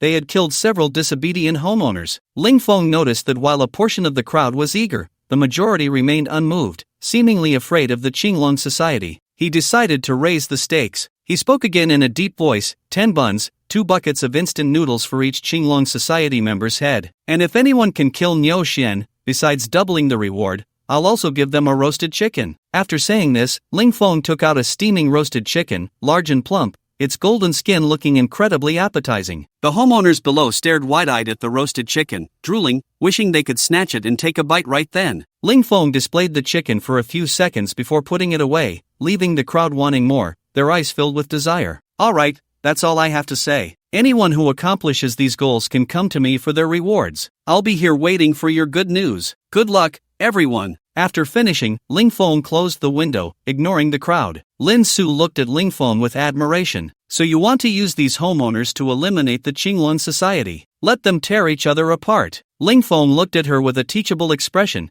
patting her ample backside and said, "Smart." The homeowners below began to huddle together, whispering. The mutual suspicion that had existed before began to dissolve as they found a common goal. Yang Zihan and Ling Kur were also gathered together, whispering about something. After reaching a consensus, they left together. The news of Ling Feng buying the lives of the Qinglong Society members quickly reached Niu Xian. Although the Qinglong Society members did not come, they had arranged for an insider among this group. As soon as there was any movement from the people at Shizi Bay, he would know immediately. Niu Xian was not concerned about Ling Feng's bounty. He still had 8 or 9 men under him. Although they were not as numerous as the group of owners from Shizi Bay, each one was fierce. He had subdued all those owners, and he did not believe they would dare challenge his authority unless they were seeking death. However, he forgot how much food could attract a group of starving people. In the apocalypse, a piece of bread could cost a life, let alone the high price Ling Feng had offered. Soon it was evening. Although Niu Xian claimed not to care, he still felt a bit uneasy and arranged for his little brothers to take turns standing guard at his door. The little brothers were somewhat displeased but dared not voice their complaints,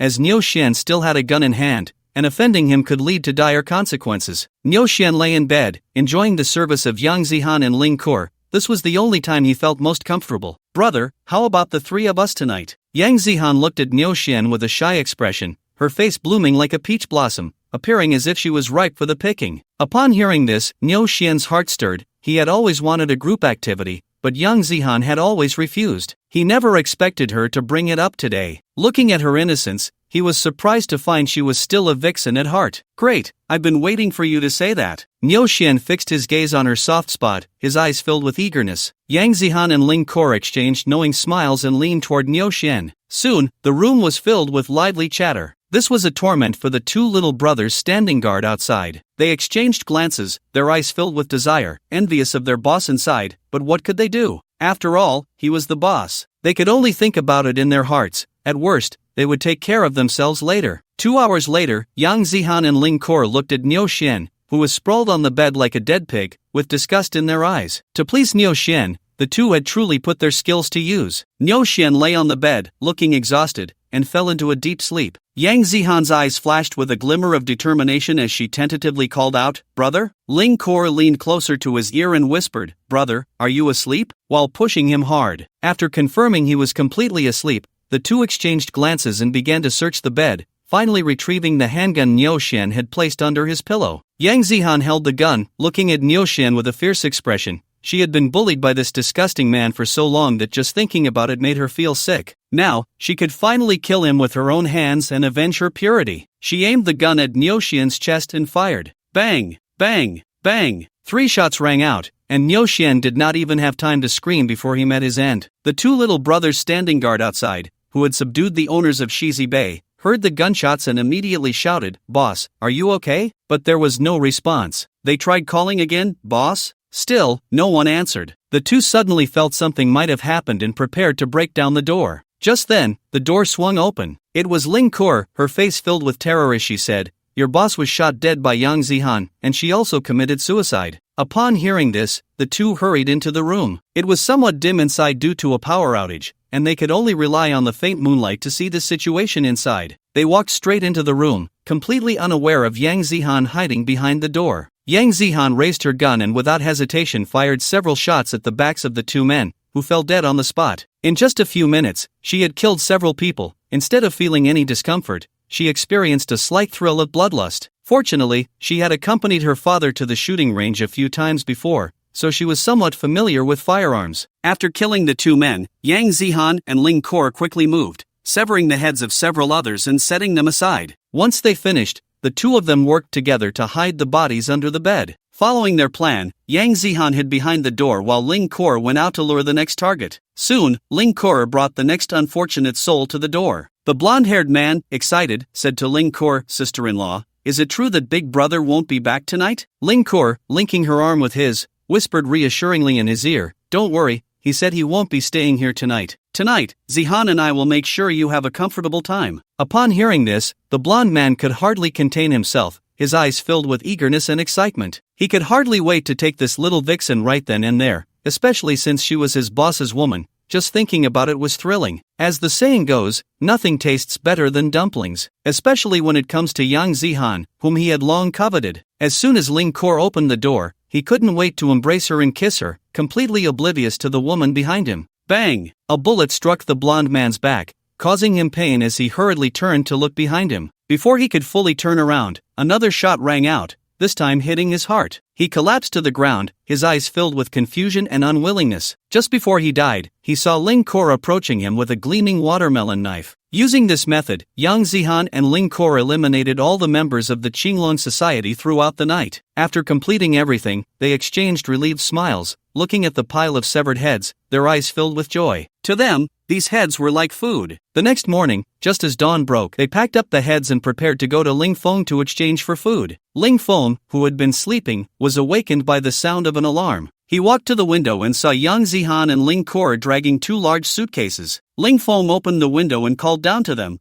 "What are you doing up so early?" "Ling Feng, does what you said yesterday still count?" Yang Zihan asked coldly, her heart growing colder after a night of killing. Ling Feng yawned and stretched, saying, "Of course, as long as you bring me the heads, I will keep my word." Upon hearing this, the two immediately squatted down and unzipped the suitcases, revealing the heads inside, exactly 10 in total, including Niu Xian. Ling Feng looked at them in surprise, a hint of astonishment in his eyes. "You killed all these?" The two nodded. Ling Feng said nothing more and directly took out 2 roasted chickens from his space, tossing them to the two. He thought they had done well and decided to reward them. When the two saw the roasted chickens being thrown down, they rushed over, picked them up, and began to devour them. They ate with grease dripping from their mouths, their cheeks stuffed full, their eyes focused solely on the roasted chickens. This was the first warm meat they had had since the apocalypse. The 2 roasted chickens were quickly devoured, leaving not even a bone behind. Satisfied, they licked their lips and exchanged a smile. It was so delicious. Ling Feng packed the remaining buns and instant noodles into 2 large bags and threw them down from the 3rd floor. The two received the food without saying anything further and turned to leave. Ling Feng also wore a look of joy. With just a little food, he had wiped out the entire Qinglong society. This deal was too worthwhile. Next, he could go out with peace of mind.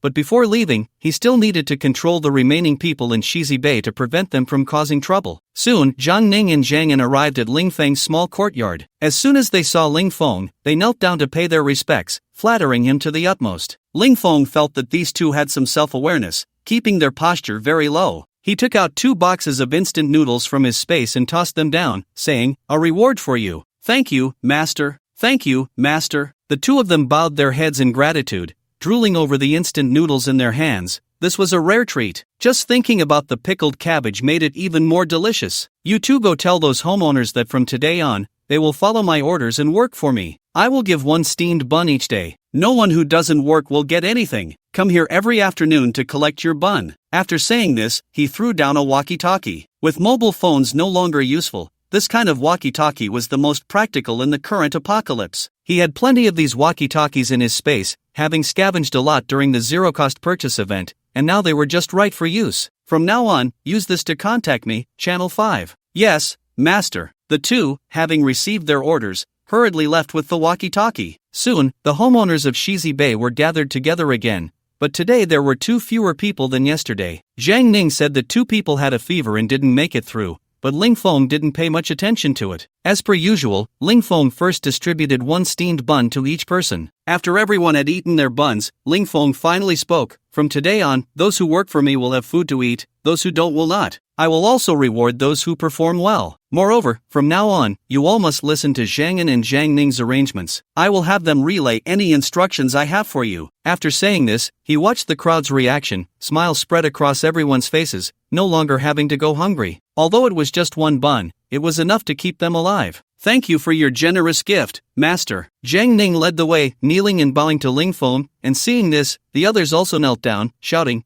"Thank you for your generous gift, master." After solving the issues in Shizi Bay, Ling Feng decided to go out and search for resources at Tianhu Pharmaceutical Company. He put on professional-grade cold-weather gear, snow boots, tactical gloves, and an upgraded bulletproof vest. The bulletproof vest was something he found in the Assassin organization, and after upgrading, it was not only lighter but also had better bulletproof capabilities. He loaded all his sniper rifles, ensuring every magazine was full of bullets before preparing to leave. "Be careful on the road," Lin Su said with a worried expression, constantly adjusting his clothes. "Don't worry, just wait for me at home." Ling Feng kissed her cheek, walked to the entrance, and opened the door. The moment he opened it, a biting cold wind rushed at him, making him instinctively squint his eyes. After nearly a month, Ling Feng stepped out of his home for the first time. He took out a snowmobile from his space, a vehicle he had bought for 500,000, which after his upgrades could reach speeds of 300 km per hour, with excellent stability and shock absorption, definitely an ideal tool for traveling in the apocalypse. For someone like Ling Feng, who loved motorcycles, this model perfectly matched his aesthetic. He had immediately taken a liking to this motorcycle and bought 10 of them in one go. In the apocalypse, such things were consumables, so it was necessary to have more on hand. However, after the upgrades, This motorcycle also had strong pressure resistance. Ling Feng got on the bike, put on his helmet, and started the engine. The loud roar immediately attracted the attention of others in Shizi Bay. Watching Ling Feng leave, no one dared to have any improper thoughts, knowing from the rifle on his back. In a corner, a pair of cold eyes fixedly stared in the direction Ling Feng had left, a slight smirk playing at the corner of their mouth. After exiting the community, the vehicle entered the road, but now it was hard to tell where the road was. A month of heavy snowfall had left the accumulated snow on the road 5 meters deep, and the shops on either side were submerged, with only the signs above hinting at their original purpose. Ling Feng pushed forward with all his might towards the company, relying on his memory. The cold wind whipped around him as his motorcycle sped down the empty road, devoid of any human presence, and Ling Feng felt an exhilarating sense of freedom. After being cooped up at home for so long, breathing in the fresh air outside was incredibly refreshing. Halfway through his journey, a red building came into view, with the words Dragon Country Petrochemical prominently displayed on its sign. Ling Feng's eyes lit up. A gas station. He realized he was in need of such resources. Although he had stockpiled some gasoline and diesel before the apocalypse, the quantity was limited, enough for only 10 years of personal use. This made him a bit anxious, especially since his snowmobile consumed a lot of fuel, and his reserves were dwindling. The gas station ahead could solve his immediate problem. Ling Feng drove into the gas station, but it was completely buried under snow. To access the underground fuel tanks, he would need to break through the surface. He looked at the gas station, feeling a bit troubled. The snow was too thick to clear easily, and he had no idea where the entrance to the fuel tank was. Clearing the entire surface would be a massive undertaking. He took out an ice pick from his storage space and began to clear the area. With his strong physique, he quickly cleared a 2-meter radius of ice in just an hour. However, he was not satisfied. At this rate, he wouldn't finish clearing the snow in a day. He decided to temporarily abandon the task, noting the location to return later, as this was not the most urgent matter. He needed to head to the company to retrieve equipment first. He packed up his tools and got back on his motorcycle, preparing to leave. As he glanced back, he felt a sense of unease since arriving at the gas station. It felt as if something was watching him,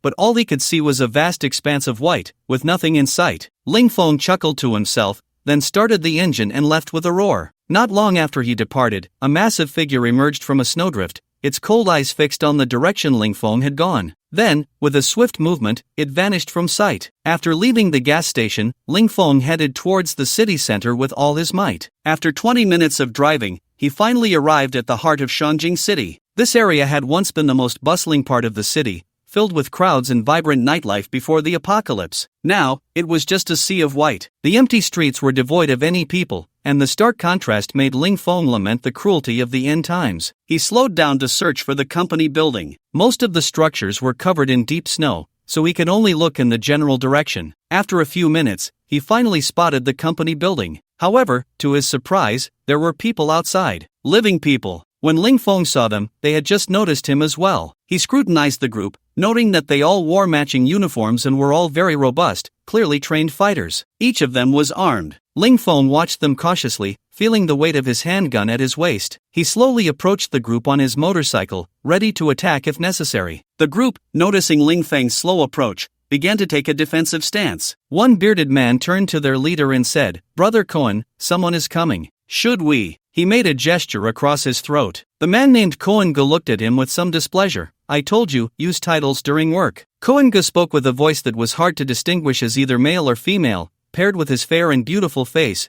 making it difficult to tell his gender at first glance. "Let's assess the situation first, and don't complicate things." One of the subordinates, noticing Koen-ji's irritation, nodded awkwardly. Ling Feng stopped not far from the group, removed the car key, and walked towards them. It wasn't that he wanted to engage with them, but their position was right in front of the Tianhu Pharmaceutical Company building, and he had no choice but to interact with them. "Stop! What are you doing?" The bearded man stepped forward, questioning him in a harsh tone. Ling Feng frowned. He found this tone very unpleasant. "What business is it of yours? Get lost." Upon hearing this, the bearded man's expression immediately turned cold. "Kid, I'll give you a chance to rephrase that, or you'll be staying here today. If you know what's good for you, apologize and leave your snow vehicle behind." Ling Feng smiled faintly, truly looking for trouble. Ling Feng had absolute confidence in his current strength. Even if the other side had guns, he wasn't afraid. His physical stats had already reached 60 times that of an average person, and with his current speed, he was confident he could quickly take down these few people. Even if they had guns, he could eliminate them before they could draw.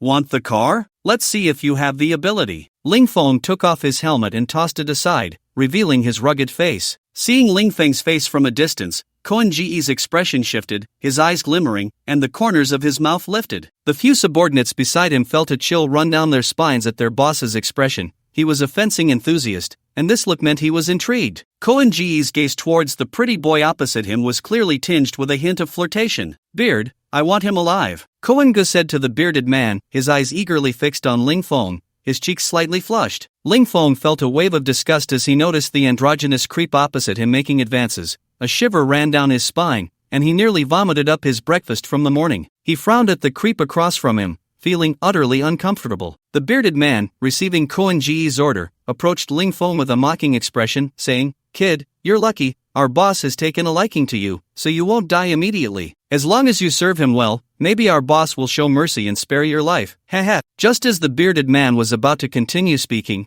he saw Ling Feng charging towards him at an unbelievable speed. In a panic, he tried to defend himself, but it was too late. Smack! The bearded man was sent flying by a slap, landing 4 to 5 meters away and sliding another 10 meters on the ground. Half of his face was swollen like a pig's head, lying on the ground with blood and teeth scattered everywhere. The force of that slap was tremendous, shattering his jaw. If it weren't for his strong physique, that blow could have cost him his life. But now he was in bad shape, his head buzzing as if thousands of bees were buzzing in his ears. Annoying! Ling Feng disdainfully shook his hand. The onlookers in the distance were all furious at this scene. Only Koen Gu seemed unfazed, a hint of surprise on his face. He smirked, revealing a charming smile. Interesting. His crimson tongue licked his lips. You 5, go together and capture him alive. The 5 men could no longer hold back, eager to rush in and take down this person. Following Koen Ji's command, they surrounded Ling Feng with fierce expressions. Koen Gu said to capture him alive. But he didn't say they couldn't hit him, they had to subdue this kid by any means necessary. One of the men said fiercely, Brothers, after the boss is done playing, let's have some fun with him. I want to smash his bones into pieces. Kid, if you want to blame someone,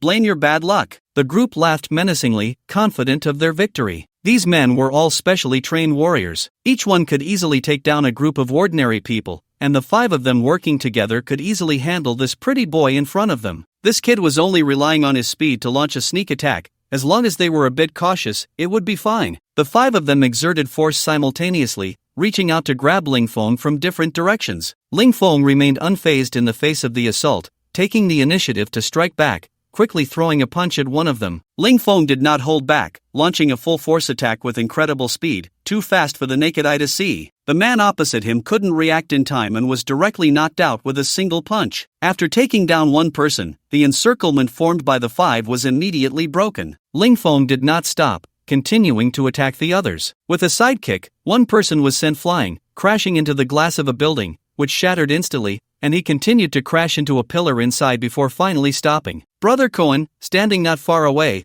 watched in surprise as Ling Feng quickly took down 2 men, not expecting this seemingly thin and weak young man to be so fierce. This guy was really capable. However, he was not the least bit flustered, clearly confident of victory. The remaining 3, seeing Ling Feng easily kill 2 of their own, were thrown into a panic, contemplating retreat. They were all workers, just trying to make a living. What was the point of risking their lives? But Ling Feng did not give them that opportunity, launching 3 consecutive punches and sending the 3 of them home. Clap, clap, clap. Brother Koen applauded, looking at him with satisfaction. Little brother, you are so fierce. I really like it. Ling Feng frowned, his expression worse than if he had eaten a dead fly. Damn sissy, don't disgust me here. Brother Koen still looked at him with deep affection, completely unfazed by Ling Feng's insults, smiling as he said, I just love your rough demeanor. Come on, feel free to ravage me. Ha! Ling Feng said, puzzled. Brother Koen shyly nodded. Go die, you damn gay. Ling Feng was truly enraged this time. He directly pulled out a tang knife from his space and swung it at Brother Koen. Brother Koen was shocked by this sudden display of power, and in that moment of distraction, Ling Feng had already closed in with the knife. Brother Koen hurriedly dodged, the tang knife slicing down along the side of his clothing. He quickly distanced himself, feeling a chill on his body. Looking down, he found that his clothes had just been cut open by the tang knife, revealing his fair skin underneath. Only then did he drop his playful expression, looking at Ling Feng seriously and asking, Are you a genetic warrior too? Ling Feng's gaze sharpened, his killing intent growing stronger. Since the other party had recognized his difference, it seemed they were also genetic warriors. That last strike of his was something an ordinary person could never dodge unless their body far surpassed others. It appeared that he was not the only one who had injected genetic serum in this world. "Who are you?" Ling Feng asked coldly. Brother Cohen smiled seductively. "As long as you agree to one condition, little brother, I'll tell you." Ling Feng remained silent,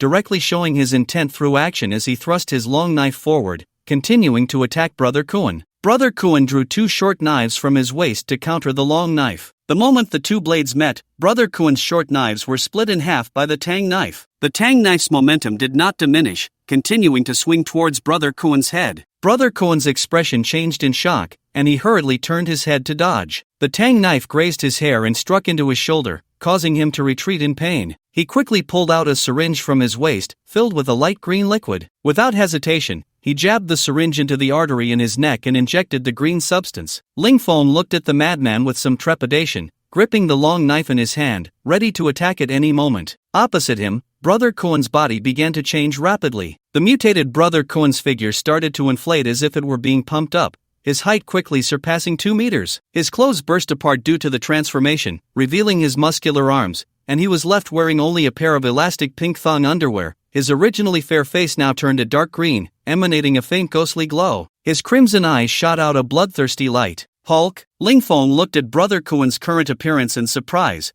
resembling a character from a movie. However, seeing the glaring thong in the middle, Ling Feng felt a great insult to his eyes. "Perverted freak," Ling Feng muttered. "Kid, I changed my mind. I want to crush every bone in your body," Brother Cohen said in a deep voice. He grabbed the corpse of a nearby companion and threw it at Ling Feng in a fit of rage. Ling Feng looked at the monster towering over him, his expression shifting, not daring to advance recklessly, taking a half step back without leaving a trace. However, Brother Cohen clearly wouldn't just stand there for him to admire. He charged at Ling Feng in a swift leap. Brother Cohen's speed was incredibly fast, nearly on par with Ling Feng. Ling Feng swung his knife horizontally at Brother Cohen's waist. The long knife sliced through the air, creating a series of whooshing sounds. Brother Cohen sneered, not dodging, and directly used his arm to block. He was clearly confident in his defense, but he underestimated the sharpness of the tang knife. The long knife cut through without any obstruction, severing his arm cleanly. However, he seemed to feel no pain, his expression unchanged, as his other hand reached for Ling Feng's heart. Ling Feng had no time to dodge and was struck by the opponent's fist, his body instantly retreating several dozen steps before dissipating the force. However, he suffered no substantial harm. "You're useless even when given a chance," Ling Feng said mockingly. Brother Cohen, furious, pounded the ground with his hands, swinging his remaining arm as he charged at him. After losing one arm, Brother Cohen's attack power decreased, and Ling Feng became much more composed. As Brother Cohen attacked, Ling Feng dodged left and right, avoiding even the corners of his clothes, while Brother Cohen grew increasingly agitated. His green face showed a hint of crimson. Ling Feng seized the opportunity and struck down at his arm. Crack! Brother Cohen's other arm was severed at the root. Without his arms, Brother Cohen's strength was greatly diminished, but he did not give up attacking. Instead, he used his body as a weapon to charge at Ling Feng. However, Ling Feng had long been prepared. The moment he severed Brother Cohen's arm, he immediately dodged to the side. Ling Feng swiftly moved behind him, swinging the tang knife towards his neck. With a swift motion, Brother Cohen's head was severed cleanly, and his headless body continued to run forward until it crashed into a wall, finally stopping. Ling Feng looked at the corpse lying on the ground, his brow deeply furrowed. Who on earth are these people? Ling Feng pondered, filled with doubts. It seemed this world was not as simple as he thought. He had encountered such things on his first day out, and the outside world was terrifying. The people he had just killed must have been injected with genetic drugs, and this group happened to appear downstairs at the Tianhu Pharmaceutical Company. Were they searching for something? If his guess was correct, this group must be after the genetic serum. That made his situation a bit unsafe. It was likely they would come looking for him sooner or later. He needed to quickly figure out who these people really were. Ling Feng approached the corpses of the few he had just killed, starting to search for useful clues on them. Ling Feng found the same letter logo on the clothes of this group of people. Could they be from the pharmaceutical company? Ling Feng had heard his grandfather mention before that the company had once approached him, wanting to collaborate on gene serum research, but his grandfather had refused. Given today's situation, it was very likely that the company still harbored ulterior motives and had come looking for clues about the gene serum. Ling Feng searched for a long time but found no other clues. He collected all the guns from the group and stored them in his space, also putting the snowmobiles away. Ling Feng walked towards the company's building, the main entrance of which had long been buried under heavy snow, making the ground level almost even with the third floor of the building. He smashed a glass panel in front of him with a punch and ducked inside. He skillfully made his way to the fire escape. With the global power outage, the elevators were out of service, so he could only take the stairs to the 88th floor. This floor housed the company's laboratories, where all new product research and development took place. With his strong physique, Ling Feng climbed to the 88th floor without breaking a sweat. Looking at the tightly shut laboratory door, he prepared to blow it open with a grenade. The doors were made of bulletproof glass, and Ling Feng was too lazy to use anything else to break them. He decided to use a grenade since he had plenty. He pulled out a grenade and threw it towards the door. With a loud bang, the door was blown to pieces. These grenades are really useful. I need to get more in the future. Ling Feng entered the laboratory and quickly began collecting experimental equipment. He stuffed all the equipment into his space. It was large enough, so he wasn't worried about taking up space. After collecting the equipment, he went to the warehouse storing raw materials, which contained various drugs for gene research. Fortunately, these items were all well packaged and usable. After quickly gathering these items, Ling Feng prepared to leave. Just as he stepped out of the laboratory, he suddenly remembered that Ling Yutong's office seemed to be on the next floor. Why not take a look? Since he was already there, what if he found something? He climbed the stairs to the 89th floor, where Ling Yutong's office was located in the northwest corner of the entire floor, the largest office in the company. He arrived at Ling Yutong's office door and kicked it open. Looking at the luxurious decor inside, Ling Feng cursed Ling Yutong again in his heart. In Ling Yutong's office, aside from a few safes, there was nothing of value, mostly just some antique paintings and calligraphy. Ling Feng was not interested in these. They were useless in the apocalypse and not worth a piece of bread. He turned his attention to the 3 safes in the distance, hoping to find something surprising inside. He used brute force to open one of the safes, which contained some documents, but they were just contracts and similar items, of no use to him. He opened the second safe, which held a handgun, dozens of bullets, and some passports. Finding nothing useful in the first 2 safes left him a bit disappointed. He focused on the third safe. Ling Kor's conspiracy. Ling Feng took a deep breath. "May Brother Chun bless me," he muttered as he opened the third safe. There were very few items inside, just a small box. He opened the box to check, and what he found left him astonished. Gene serum. How could Ling Yutong have gene serum? However, from its appearance, it seemed different from the gene serum he had. The gene serum his grandfather left him was red, but the 5 vials he held now were light green. Ling Feng speculated that the gene serum in the safe was likely a defective product that Ling Yutong had developed with his team. He lacked the core data for the gene serum and was unable to develop a true gene serum. This serum was at most a semi-finished product. Ling Feng attempted to store the gene serum in his space, hoping it would trigger a special item upgrade. He directly chose a 100-fold upgrade. Gene serum enhancement effects. 1. No side effects. 2. Enhances human potential 100-fold. It really worked. Ling Feng was thrilled to see the upgraded gene serum in his space. However, this serum was too inferior. Even after the upgrade, it could only enhance 100-fold, far inferior to the serum in his own body. But these serums could be considered for Wang Long or Lin Su later. This Ling Yutong is such a waste.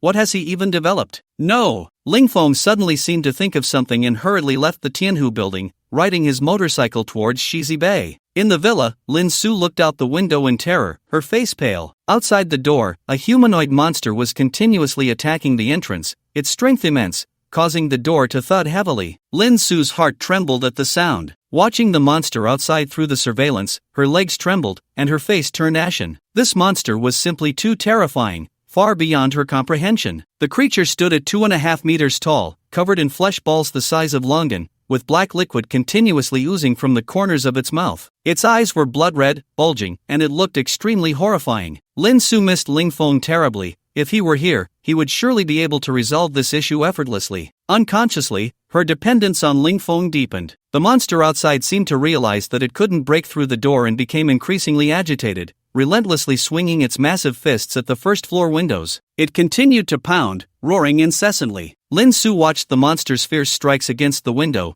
too frightened to even pull the curtains. Through the window, she saw a figure on the second floor of the opposite villa. Ling Kor. So it was her causing trouble. At that moment, Ling Kor looked coldly at Ling Yutong, who had transformed into a monster, her heart devoid of any emotion. "Dad, you're going to die soon anyway. Just help your daughter one last time," Ling Kor murmured softly. Ever since she learned that her father had the gene serum, a plan had gradually formed in her mind. However, due to Ling Feng's caution, this plan had been unable to be executed. But this morning, Ling Feng unexpectedly left the villa alone. She finally awaited this once-in-a-lifetime opportunity, nearly fainting with excitement. That fool Ling Feng dared to go out alone during such a dangerous time. Wasn't this just creating an opportunity for her? She injected all 3 gene serums into Ling Yutong's body, and the nearly dying Ling Yutong suddenly erupted with immense power. With one punch, he shattered the front door. Under Ling Kor's command, Ling Yutong began to attack Ling Feng's villa frantically. Ling Kor watched everything with excitement.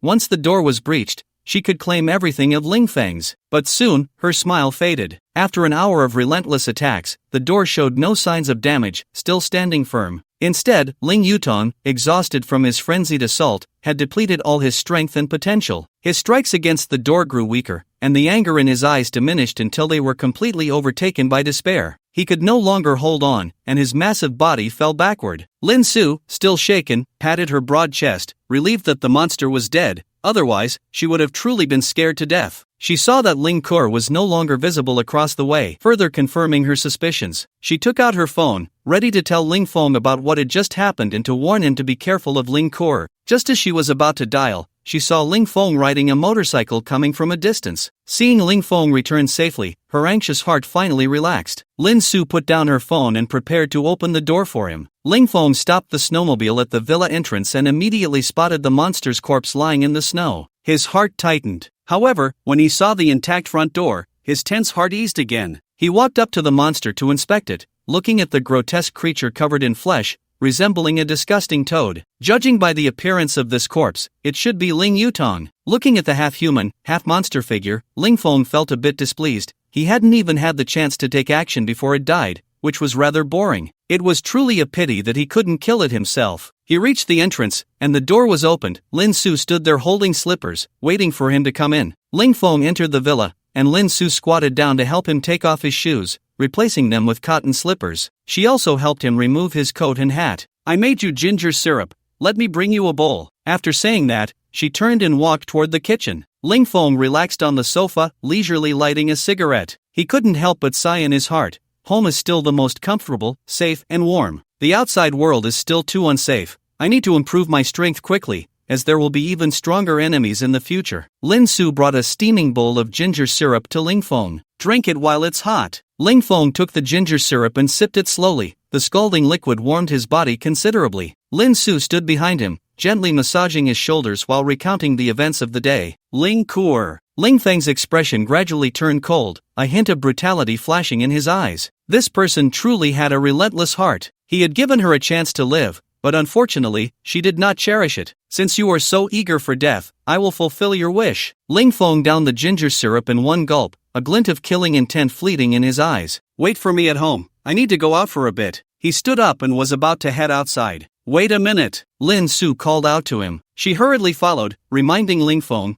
"Be careful, she might have a gun." Ling Feng smiled as he touched her smooth face. "Don't worry, I'll be back soon." He turned and walked out of the villa, heading towards Ling Yutong's villa. It was time to settle this grudge. The death of Ling Kor. Ling Feng moved to villa number 80. The door was wide open, seemingly left ajar just for him. Ling Feng stepped inside the villa. He saw Ling Kor sitting on the sofa. She sat there with a cold expression, showing no signs of emotional fluctuation. "You're here to kill me, right?" Ling Kor smiled faintly, her tone flat. Ling Feng sat down on the sofa opposite her and lit a cigarette. "I gave you a chance, but you wasted it time and again." Ling Kor smiled self-deprecatingly, a hint of despair on her face. "I lost. This is all my own doing. But you shouldn't think you can live." Suddenly, Ling Kor pulled out a handgun from behind, aiming it at Ling Feng, a triumphant smile on her face. "I want you to bury my whole family with me. Ling Feng, go die." Ling Feng remained calm, sitting on the sofa without a hint of fear. Ling Kor seemed very dissatisfied with Ling Feng's demeanor, her face filled with anger as she said, "Aren't you scared? You're about to die. Ha ha ha. What's wrong? Are you too scared to move, you bastard? Aren't you very tough? Where's that imposing demeanor of yours?" Ling Feng took a deep drag from his cigarette, looking at her with mockery. "Do you really think you can kill me with this broken gun?" Ling Kor's eyes instantly turned red, her expression filled with rage. This was not the outcome she desired. She wanted to see Ling Feng kneeling before her, begging for his life. Then she would ruthlessly kill him. Bastard, die. She pulled the trigger without hesitation. Bang! The gunshot rang out, and it seemed she could see the bullet hitting Ling Feng, a scene that had played out countless times in her mind. However, the imagined scenario did not occur. The bullet struck the sponge of the sofa, and Ling Feng, who had been sitting on the couch, had somehow appeared at her side. Ling Kur was taken aback, quickly turning the gun to prepare for a second shot. Unfortunately, her speed was too slow. Ling Feng was too fast. Not just fast, but extraordinarily so. In the blink of an eye, the gun was in Ling Feng's hands, and she hadn't even seen his movement clearly. Are you human or a ghost? Ling Kur was instantly filled with terror, her whole body seeming to lose strength as she collapsed to the ground. Ling Feng toyed with the stolen handgun, looking at her with a mocking expression. I'm here specifically to deal with you. A shiver ran through Ling Kur. It was only then that she realized death was imminent. The calm demeanor she had moments ago was gone. She trembled uncontrollably, her face pale. Brother Feng, spare me. I'll do anything you want. Ling Feng's eyes lit up as he looked her up and down. Really? Anything? Ling Kur thought Ling Feng was moved by her and nodded vigorously. Really, from now on, I'll be your slave, and I'll make sure you're comfortable. Although she harbored endless hatred for Ling Feng, she was willing to do anything to survive. Even if it meant being a dog, being a comfortable dog was better than being dead. Ling Feng looked at her with disdain. Indeed, not all families are the same. He and Ling Yutong were cut from the same cloth. For the sake of profit, they would do anything. Spare her? That was impossible. Ling Feng didn't want to create trouble for himself. He shot her directly in the heart,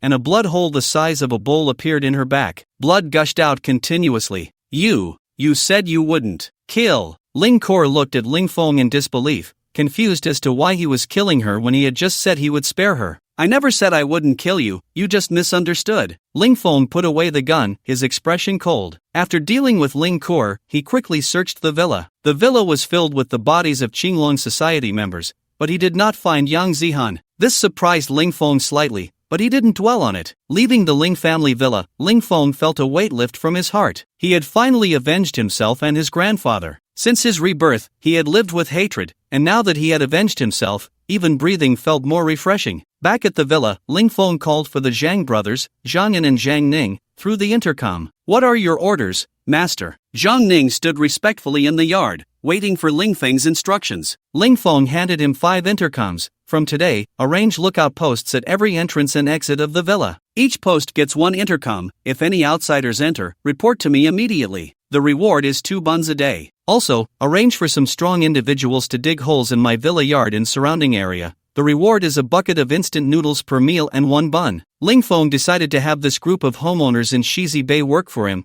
After all, he had plenty of food, and this was trivial for him. As long as these people didn't cause him trouble and obeyed, he was willing to give them a chance to live. When Zhang Ning and Zhang Yan heard Ling Feng's conditions, their eyes lit up. Such conditions, before the apocalypse, wouldn't even be accepted by a dog. But under the current circumstances, it was like a pie falling from the sky. At least I won't have to go hungry anymore. Don't worry, master, I'll arrange your instructions right away, Zhang Ning promised, patting his chest. Ling Feng nodded in satisfaction and rewarded the 2 with a bag of ham sausages. The 2 bowed and expressed their loyalty, which made Ling Feng feel a bit nauseated. After sending them off, Ling Feng began to contemplate his next steps. Ever since he learned about the company's actions, he gradually became aware of the sense of crisis. These people would eventually find him, and he needed to take necessary precautions. Otherwise, when they came looking for him, he would be too passive. Moreover, the company surely had a large number of people injected with the genetic serum, and these individuals were many times stronger than ordinary people. This generation had to be taken seriously. He needed to quickly enhance his own strength,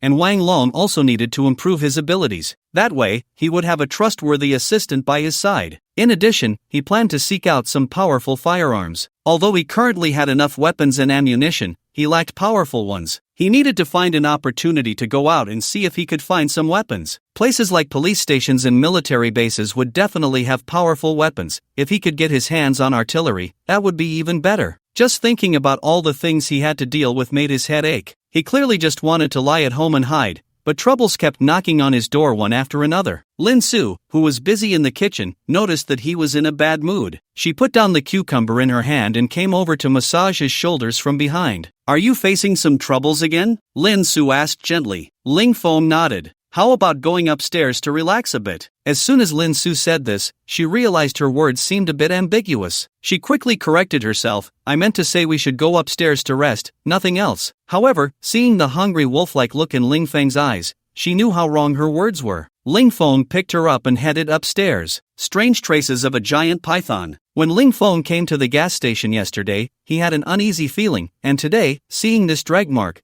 that feeling intensified. He took out something from his space, held it in his hand, and then tossed a handful to Wang Long. Be careful, this place feels a bit sinister, Ling Feng said, his expression tense, warning Wang Long. Wang Long felt a bit uneasy from Ling Feng's words. What kind of reptile could be this thick? Just thinking about it was terrifying. He couldn't help but tighten his grip. Could it be a snake? Wang Long asked cautiously. Let's check over there and see where this trace disappears. Ling Feng pointed to a section of ruins ahead, and the two cautiously walked towards it, one on the left and one on the right. Halfway there, Ling Feng raised his hand to signal them to stop. Wang Long stopped in sync and maintained a shooting stance. They had participated in many missions together, and their cooperation was quite tacit. Sometimes, just a glance was enough to know what to do next. Ling Feng made a gesture with his right hand, indicating Wang Long to provide cover fire from a distance while he went to check it out alone. Just then, he relied on his keen hearing and heard the sound of a creature moving from the ruins. Ling Feng cautiously approached the ruins, stopping about 20 meters away. He silently took out a grenade from his space and threw it directly towards the ruins. Boom! The ruins erupted with a loud noise, sending up a large cloud of snowflakes, and at the same time, a thick, long figure rushed towards Ling Feng at high speed, skimming the ground. Its crimson eyes glowed like two big red lanterns,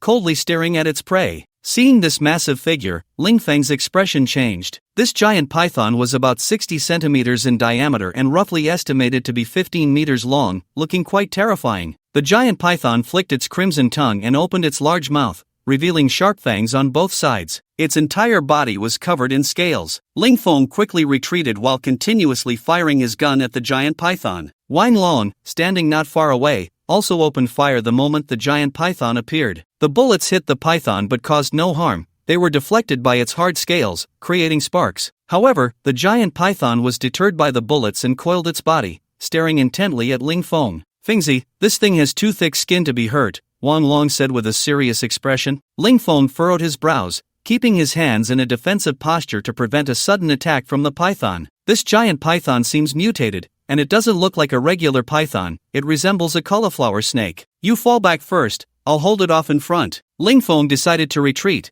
This creature was difficult to deal with, and ordinary guns couldn't inflict damage. Engaging in close combat would definitely put him at a disadvantage. The best course of action was to run. Wang Long nodded and began to back away toward the motorcycle. The python noticed Wang Long's movement and seemed to sense something unusual, swiftly slithering toward him. Seeing this, Ling Feng put away his long gun, activated his speed, and ran toward the giant python while drawing his tang knife. Wang Long's strength was only a few times greater than that of an ordinary person, but he was no match for the python, so Ling Feng took the initiative to attract the creature. The python, originally preparing to attack Wang Long, roared as it saw Ling Feng running toward it and decisively changed direction. Its massive body was surprisingly agile. It opened its mouth, revealing sharp fangs, and lunged at Ling Feng's head. Ling Feng held the knife with both hands and swung it with incredible speed, slashing horizontally at the python's head. Poochie! The tang knife clashed with the fangs, creating a series of sparks, and the sharp blade sliced off half of the python's teeth. The python recoiled in pain, violently shaking its head. At the same time, it swung its tail toward Ling Feng. Seeing the tail, which resembled an iron chain, sweeping toward him, Ling Feng quickly dodged, rolling forward to evade. The python's tail missed and struck the snowy ground, creating a half-meter deep trench. Ling Feng watched the scene with lingering fear. He was glad he had dodged in time, otherwise, a direct hit would have surely caused internal injuries. After its first attack missed, the python swung its tail again, continuing to sweep toward Ling Feng. He began to dodge continuously, relying on his speed and agility to maneuver through the ruins while looking for an opportunity to launch a sneak attack. The python's repeated attacks all missed, and it began to grow agitated. Its attack speed increased, putting more pressure on Ling Feng. However, he also noticed a problem. Although the python was faster, it had become more vulnerable. Initially, the python maintained a relatively safe distance while attacking Ling Feng with its tail. But after Ling Feng dodged multiple times, the python grew increasingly frustrated and began to close the distance, hoping to encircle Ling Feng with its body. Ling Feng certainly wouldn't give it that chance. He accelerated his speed, dodging continuously while, inadvertently, striking back at the python. Ling Feng realized that in this life and death situation, his potential was rapidly growing, and his speed was increasing. What had once been a struggle to dodge gradually became less difficult. Eventually, the python could no longer keep up with Ling Feng's speed. Moreover, as Ling Feng occasionally landed a strike, the wounds on the python began to accumulate, and its speed started to decline. With this ebb and flow, Ling Feng's momentum grew stronger, and the balance of power began to shift. Seizing the opportunity, Ling Feng took a quick step to the python's vital spot, exerting all his strength to deliver a powerful chop. The python was cleaved in two by Ling Feng, its massive body thrashing about before quickly falling still. Seeing that the giant python had fallen silent, Ling Feng relaxed his expression and sat down on the ground, gasping for breath. Wan Long, standing not far away, ran over excitedly and patted Ling Feng's shoulder hard. "Well done, Fengzi, that was amazing. I was so worried over there just now. This long worm's skin is too thick, not even a bullet could penetrate it." Wan Long kicked the corpse of the giant python, lamenting. Ling Feng looked at the massive body of the python and couldn't help but feel a pang of fear. Fortunately, his physical abilities had broken through at a critical moment, or the two of them would have become the python's food today. This thing must be a mutated species. Ling Feng propped himself up with his tang knife and observed the python's body. He wondered if it was edible. He planned to take it back and have Lin Su make him some snake soup to try. He walked up to the giant snake's head, wanting to examine its fangs. Suddenly, the dead python's eyes snapped open, and it lunged at Ling Feng's neck with its mouth wide open. In a split second, Ling Feng dodged to the side just in time. Missing its target, the python dragged its half-body and quickly fled towards the ruins. "What the hell?" Wang Long exclaimed, staring in disbelief at the direction the python had escaped. The python, cut in half, was still alive and able to run away. This was outrageous. It completely shattered his understanding of reality. That guy must have been playing dead just now, looking for a chance to escape. Damn it, I got tricked by a longworm. Wang Long was so angry he was jumping up and down. Without saying a word, Ling Feng grabbed his knife and chased after the direction the python had fled. Before leaving, he reminded Wan Long to keep an eye on the other half of the python's corpse. He still planned to take it back for snake soup. Ling Feng carefully followed the traces left by the python. This giant python had mutated and gained intelligence. Who knows, it might be hiding nearby, preparing to launch a sneak attack. Following the trail of the python, he arrived at the entrance of a cave. The cave was about 1.5 meters in diameter, and looking inside from the entrance, it was pitch black, making it impossible to see what was inside. Ling Feng didn't dare to rush in. Who knew what might be lurking inside, or if there was a second giant python? This python was too cunning, its intelligence even surpassing that of an average human. Ling Feng took out a grenade, pulled the pin, and threw it into the cave. As the grenade exploded, part of the cave was blown apart, but he still didn't see the python's figure. The grenade had only destroyed a portion of the cave, but it hadn't completely obliterated it. From the outside, it still looked bottomless. Damn, this thing is so deep. Ling Feng cursed under his breath and continued to throw grenades inside. After all, he had plenty of them. Ling Feng kept using grenades to destroy the python's cave, and after a dozen explosions, he finally saw the python's figure. At that moment, the python was coiled on the ground, barely alive, looking as if it was out of energy. However, after the previous attack, Ling Feng did not let his guard down. Who knew if this guy was just pretending, and whether there might be a second python nearby? Ling Feng stood still for a moment, observing his surroundings, and after confirming there were no other pythons, he slowly approached the giant python. He gripped his knife tightly, cautiously making his way closer. The python struggled to turn its head, seemingly trying to move its body but failing after several attempts. It seemed that being cut in half had severely injured it. It was just holding on longer than an ordinary snake would. Ling Feng gathered his strength and swiftly struck at the python's head. Although the python looked weak,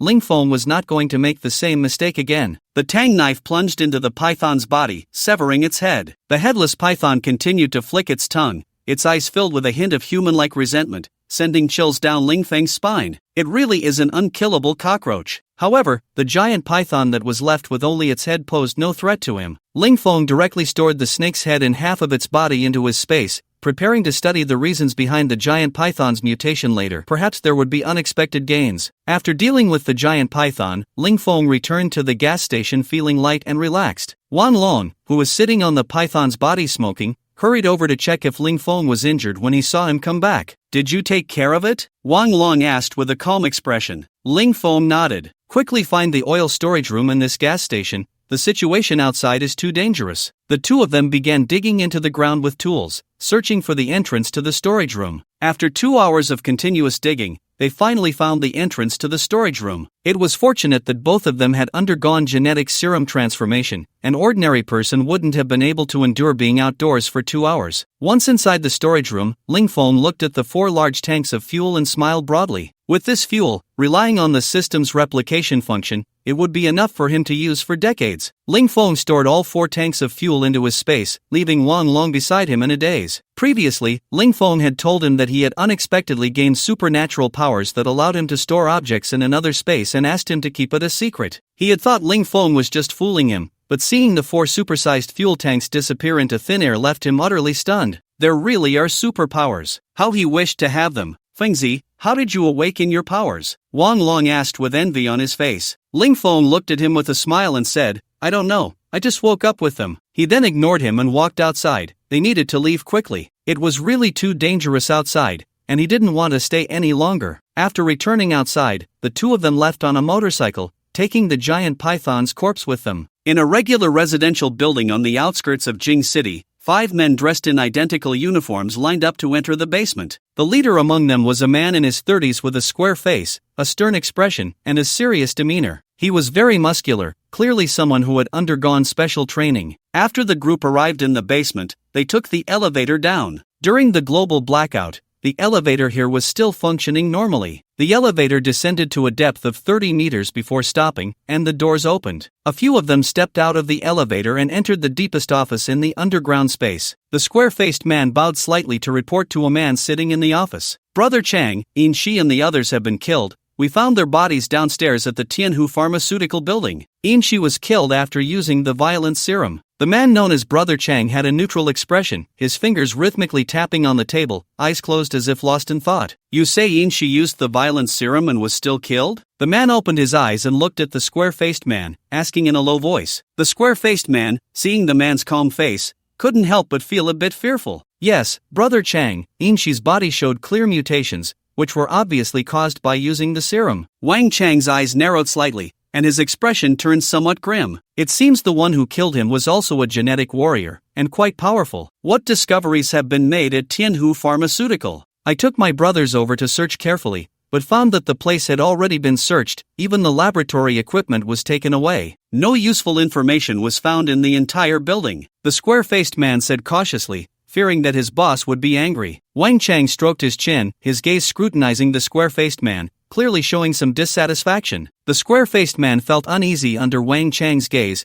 his legs starting to tremble uncontrollably. Based on his understanding of this leader, the current expression was clearly a precursor to an emotional outburst. He was just about to explain himself when Wang Chang directly pulled out a handgun and shot the man with the square face in the head. The square-faced man fell dead instantly. His subordinates, frightened to the point of paling, lowered their heads and didn't dare to breathe. Wang Chang, with a calm expression, put away his gun and said to the group of pale-faced subordinates, "You guys, take care of the body. Then call Quang Hu over here." The group of subordinates felt as if they had been granted amnesty, secretly letting out a sigh of relief, and hurriedly carried the body out. Wang Chang sat in his swivel chair, playing with the gun in his hand. Before long, a muscular man with a full beard approached him. "Boss, why did you call for me?" Quang Hu said with an unhappy face. He had just been playing cards with his subordinates and was on a winning streak when he was suddenly summoned. Wang Chang looked at Quang Hu, who showed him little respect. Although he felt a bit angry, he didn't reprimand him. After all, Quang Hu was one of the top 5 genetic warriors in the organization, having contributed significantly. If he decided to quit, it would mean losing a powerful fighter. He had the strength to be arrogant. "Yin Shi is dead," Wang Chang said with a dark expression. "What?" Quang Hu's anger surged instantly, his hands clenched tightly, the joints cracking under the pressure. He slammed one hand against the wall beside him, leaving a 2-centimeter deep imprint. Yin Shi was his best friend, the one who had spent countless lonely nights with him. They shared many beautiful memories. Just last night, they had been playing poker together, and now this parting was permanent. They were brothers who knew each other well. Now that Yin Shi was dead, who would keep him company at night? Who did it? Quang Hu gritted his teeth, his voice hoarse. Wang Chang looked at Quang Hu's expression, secretly pleased. It seemed he wouldn't need to motivate him. With just a little guidance, he would investigate on his own. "I don't know yet, but Yin Shi died at Tianhu Building. I suspect this is related to the people from Tianhu Company. I've already sent someone to investigate Ling Tianhu's family. I believe we will have results soon. I'll let you know as soon as there's news. Also, don't act impulsively, The other party may have injected themselves with the genetic serum developed by Ling Tianhu, and they are very strong. Wang Chang kept comforting Quang Hu.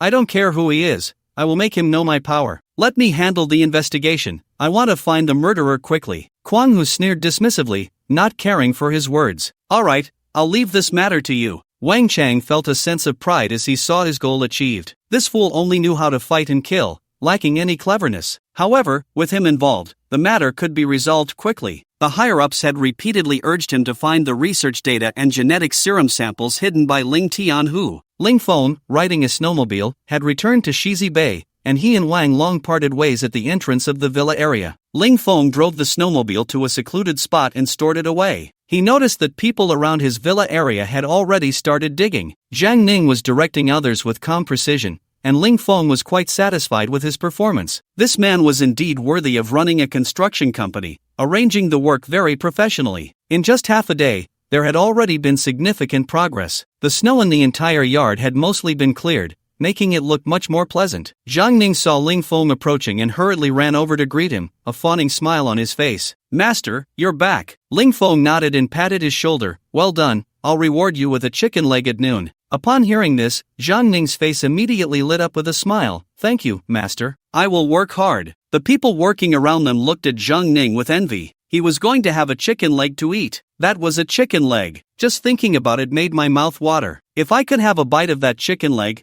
I'd be willing to live a year less. Zhang Ning, feeling the envious gazes around him, unconsciously puffed out his chest. He couldn't help but feel smug inside. I, Zhang Ning, will follow my master wholeheartedly in the future. These people are still talking behind my back, calling me Ling Feng's dog. What's wrong with being a dog? I get to eat chicken legs, so what if I'm a dog? Someone with a thick skin leaned over, flattering him. Brother Zhang, can I have a taste of the leftover bones from your chicken leg later? As long as you say the word, I'll listen to you from now on. Upon hearing this, Zhang Ning frowned, his expression slightly displeased. The person speaking was Lu Jingtian, the boss of a logistics company, known for being very cunning. He often cut corners while working. What are you talking about? What do you mean listen to me? We all need to listen to the master, understand? This is a matter of principle. You have a problem with your thinking. Don't make this mistake again, got it? Lu Jingtian was scared and kept explaining, fearing that if he told Ling Feng about this, it would be disastrous. With Ling Feng's bloodthirsty nature, he might just kill him on the spot. Brother Zhang, you misunderstood. I've always been loyal to the master.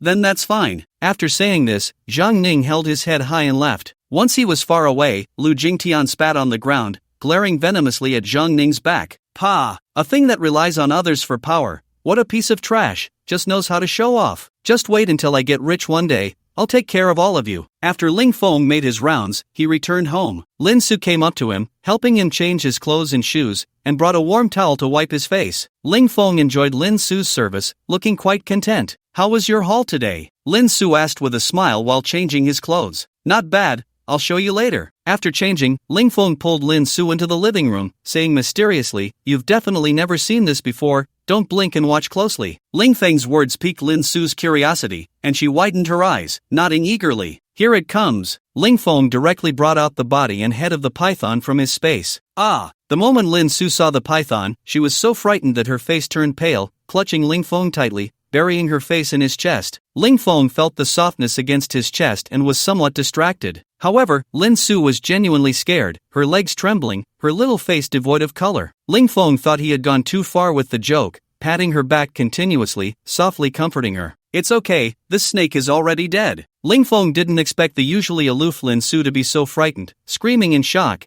It was the first time he had seen her lose her composure like this. It seemed that even a cool and composed woman couldn't resist the fear of snakes. With Ling Feng's constant reassurance, Lin Su's color gradually improved, and she slowly turned to look at the giant python. Although she knew the giant python was dead, she still didn't dare to get close, holding onto Ling Feng's arm tightly. Lin Su leaned against Ling Feng's strong chest, her hair slightly disheveled, a hint of blush on her face. Her originally beautiful face gained a touch of sensuality. Her charming eyes, tired yet satisfied, reflected that they had just engaged in 3 hours of deep communication, and the heat in their bodies was slowly dissipating. Why are you so? Lin Su looked at him with a resentful expression. She felt completely drained, unable to lift her hands. Ling Feng, the rascal, had no idea how to cherish a lady. Ling Feng looked at her with a mischievous smile, his hands not behaving either. It's probably because of the snake meat. Snake meat has aphrodisiac properties, and this mutated python's effect must be even stronger. Then you should eat less next time. Who can handle eating so much? Alright, there's still quite a bit of snake soup in the pot. I'll take some to Wang Long later to help him recover. He. Ling Feng carried Lin Su to the bedroom on the 3rd floor and laid her down on the bed to rest well. He got dressed and went to the kitchen on the 1st floor, scooping all the remaining snake soup into a clay pot. He was preparing to take it to Wang Long. When he arrived at Wang Long's house, Wang Long was eating instant noodles. As soon as he saw the clay pot in Ling Feng's hands, he rushed over and snatched it away. The moment Ling Feng entered the room, he caught the fragrant aroma wafting from the pot. It smells so good. What kind of meat is this? Wang Long said as he picked up a piece of meat and put it in his mouth, savoring it with a rich expression. It's so delicious. Ling Feng watched Wang Long feast with a smile. This is the snake soup your sister-in-law made, to help you recover. You eat it, I'm heading back, Ling Feng said hurriedly as he left Wang Long's house. After returning home, Ling Feng sat on the sofa reading a novel. Recently, he had been engrossed in a post-apocalyptic rebirth novel titled I Have a 100-Fold Copy System,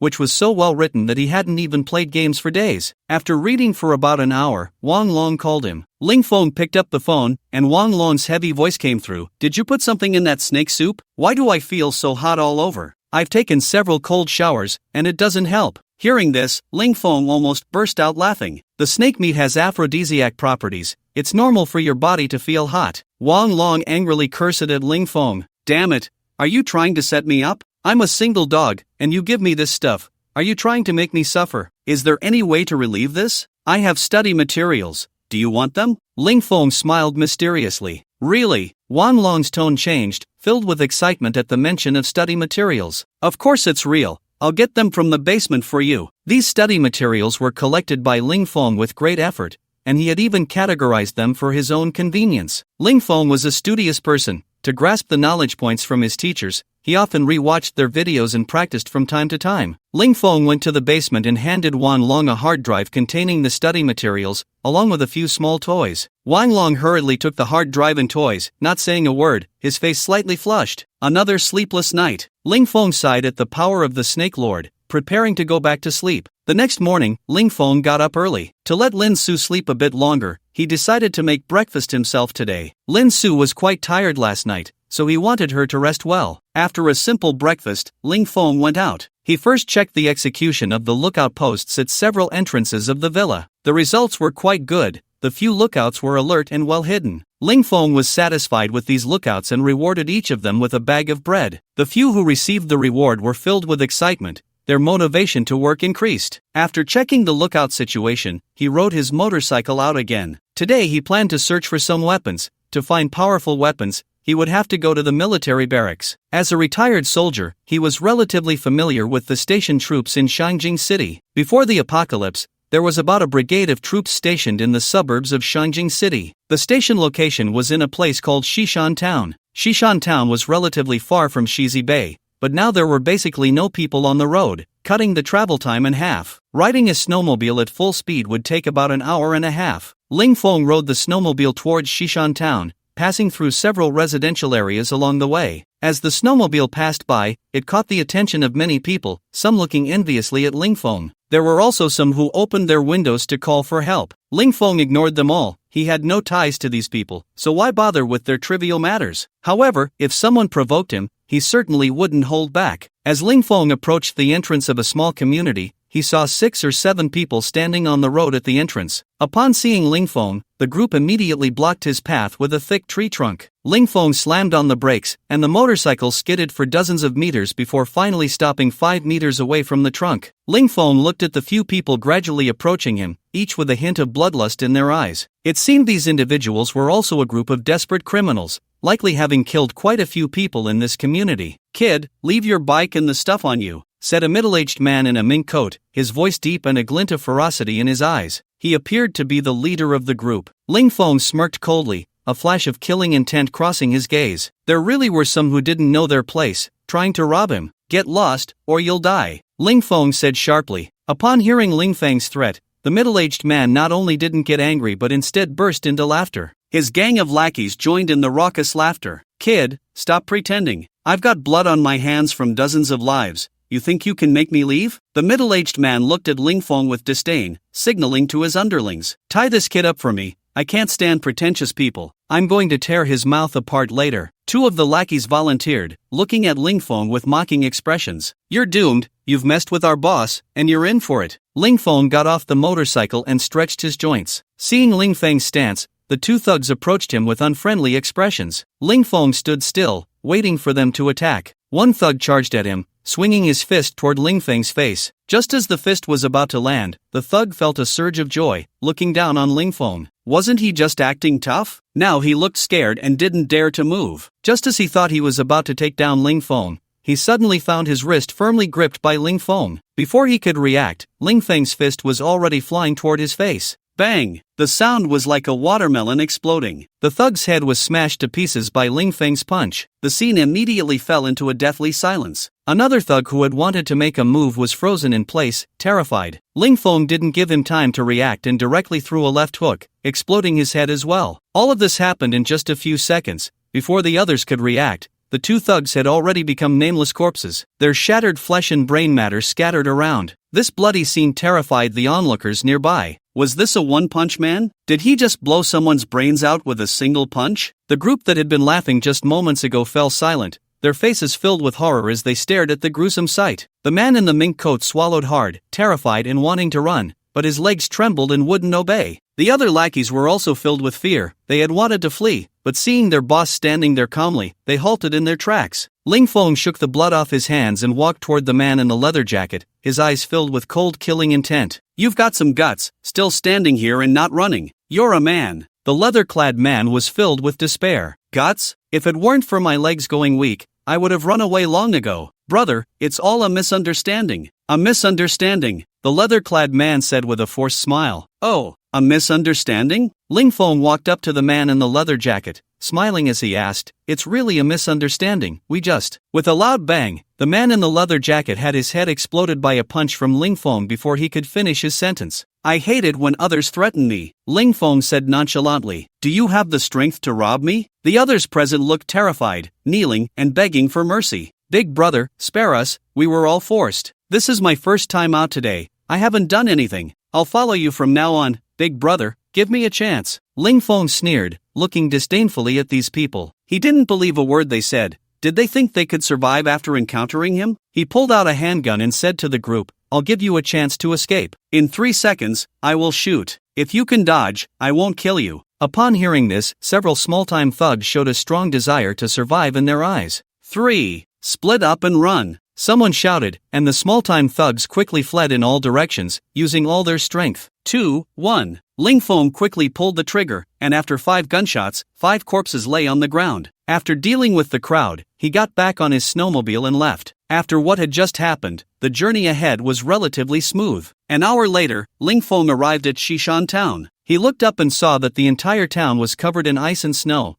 with only a few taller buildings visible. Based on his rough sense of direction, he arrived at the military camp's location. Looking at the barracks covered in snow, Ling Feng felt a bit overwhelmed. The barracks were very large, covering an area of over 100 acres. Finding the location of the ammunition depot in such a vast area would take considerable time. Ling Feng sat on the motorcycle, lit a cigarette, and gazed at the area, constantly analyzing the possible location of the ammunition depot in his mind. Based on his military experience, he marked 3 potential locations. After determining the locations, Ling Feng decided to start digging. To speed up the digging process, he directly retrieved a fuel-powered cutting machine from his space and began cutting into the ground. He used the cutting machine to carve out a square on the surface, then used an icebreaker to shatter the frozen layer inside the square. With his powerful physical abilities, he quickly reached the underlying structure. Excited, Ling Feng went to check it out, only to find it was just a garage, and all the military vehicles inside had already been taken away. Disappointed after a wasted effort,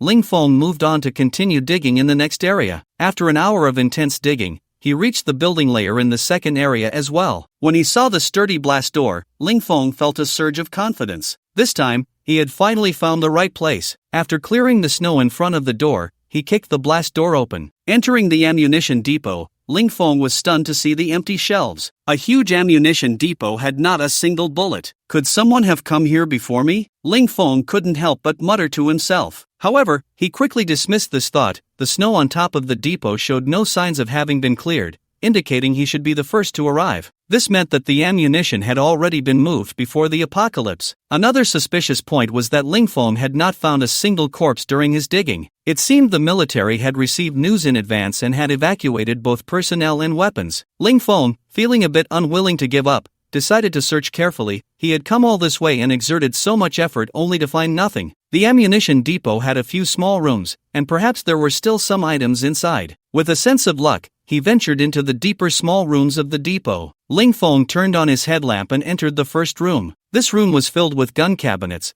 but all the cabinet doors were open, and inside was completely empty. Lingfeng looked through the cabinets one by one, finding nothing until he reached a cabinet in the far corner. This cabinet was locked. Lingfeng shook the cabinet with his hand. It felt heavy. There was something inside. A smile immediately spread across Lingfeng's face. With a slight exertion, the lock on the gun cabinet snapped open. He excitedly opened the cabinet door. A machine gun. What a good find! Lingfeng jumped up in excitement. It was indeed a machine gun. The cabinet neatly held 5 squad machine guns, all brand new and unused. This model was the latest equipment issued to the entire army, with a magazine capacity of 200 rounds, a fast firing rate, and strong firepower. It was also equipped with a professional scope, allowing for precise strikes even at long distances. Lingfeng stored the machine gun in his space, preparing to upgrade it. After the upgrade, the machine gun's magazine capacity would expand to 1,000 rounds, with a firing rate reaching 3,000 rounds per minute and a range of 4,000 meters. Additionally, the durability of the upgraded machine gun would be greatly enhanced,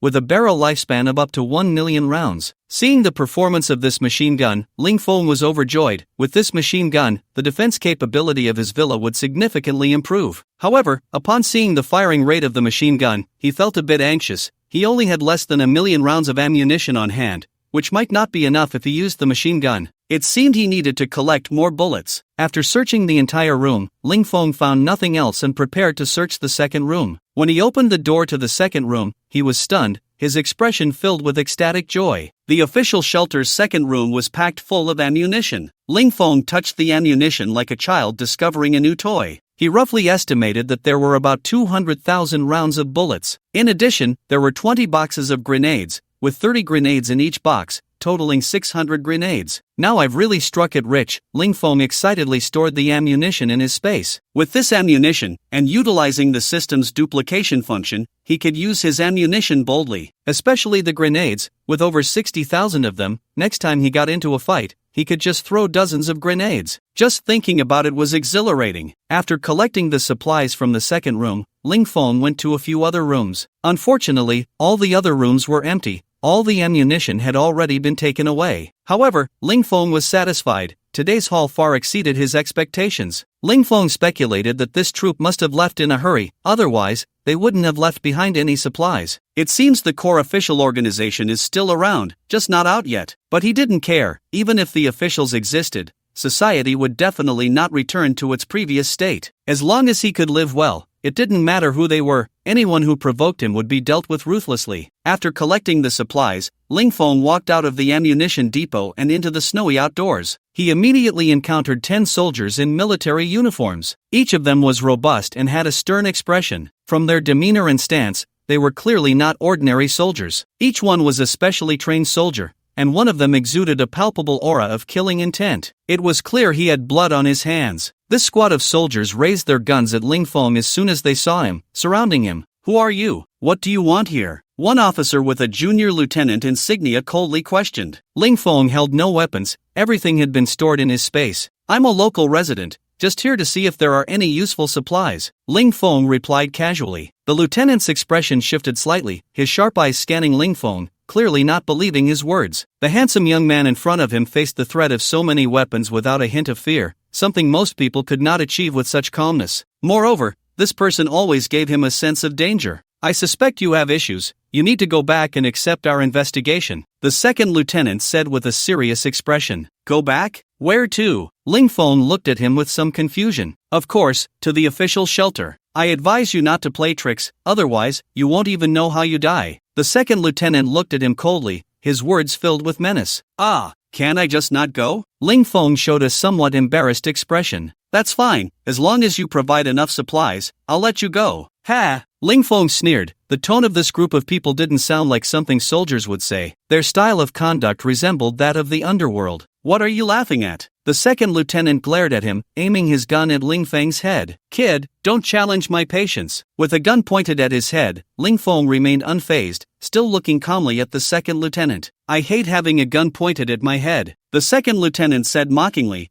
tilting his head provocatively. What will you do now that I have a gun to your head? Show off. As soon as he finished speaking, he felt a sharp pain in his wrist and looked down. His hand holding the gun had been severed without him realizing it, falling to the ground, the severed hand still gripping the pistol. Ah! A wave of intense pain surged through him, causing him to break out in a cold sweat. He looked at the smiling man in front of him, a hint of fear rising in his heart. It was you? You hurt me. He hadn't even seen Ling Feng make a move, his hand was simply severed, which was terrifying. The other soldiers, seeing their officer injured and not understanding what had happened, turned to find Ling Feng, like a ghost, already standing behind them. As they turned to shoot, they realized Ling Feng moved too quickly to be targeted. They could only fire wildly at him. On the other side, Ling Feng continuously dodged the bullets, easily avoiding their attacks with his 230 times enhanced physical abilities. He drew his tang knife and charged at one of the soldiers. His speed was so fast that the trajectory of the blade was invisible to the naked eye. The soldier, seeing Ling Feng rushing towards him, hurriedly prepared to turn his gun to shoot. But it was too late. Ling Feng's knife swept across his neck. The soldier felt a sudden chill at his throat. He wanted to look down but only saw his own headless corpse. Then he lost consciousness. After killing one, Ling Feng continued to wield his tang knife,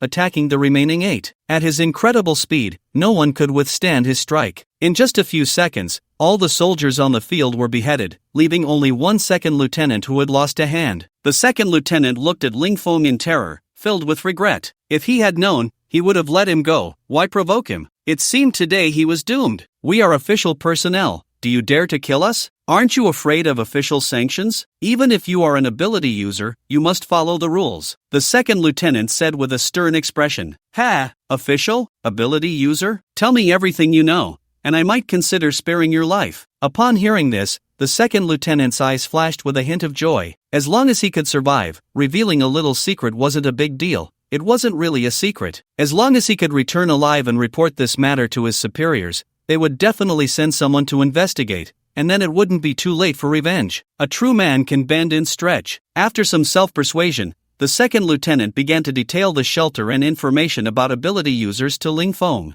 Through the second lieutenant's explanation, he gained a thorough understanding of the shelter and the ability users. This so-called official shelter was originally established by a high-ranking military official, but later that official was killed by a supernatural being, who then became the leader of the shelter. The so-called supernatural beings emerged after the apocalypse, having undergone physical mutations, and they possess one or more extraordinary abilities. For instance, the current leader of the shelter has the ability of speed, boasting a velocity several times greater than that of ordinary people. Supernatural beings have overwhelming combat power and can easily kill ordinary people. I've said everything I needed to say. Can you let me go now? The lieutenant looked at Ling Feng with an expectant expression, his eyes pleading. The wound on his body had become numb from the cold, and if not treated in time, he might lose his entire hand. No! Ling Feng's blade flashed, severing his head. To eradicate the roots, he didn't want to expose himself. He collected all the weapons from these people, took out a snowmobile from his space, and headed home. As the storm approached, Hu family village. After collecting weapons and ammunition in Shishan town, Ling Feng prepared to return on his motorcycle. After an hour and a half of riding, he finally reached the road near the villa area. Suddenly, he noticed shadows moving in the distance. Although it was far away, his vision was 100 times better than that of ordinary people. The shadow that had just moved quickly hid upon seeing him. Moreover, there were more than one person around. Ling Feng could see 5 or 6,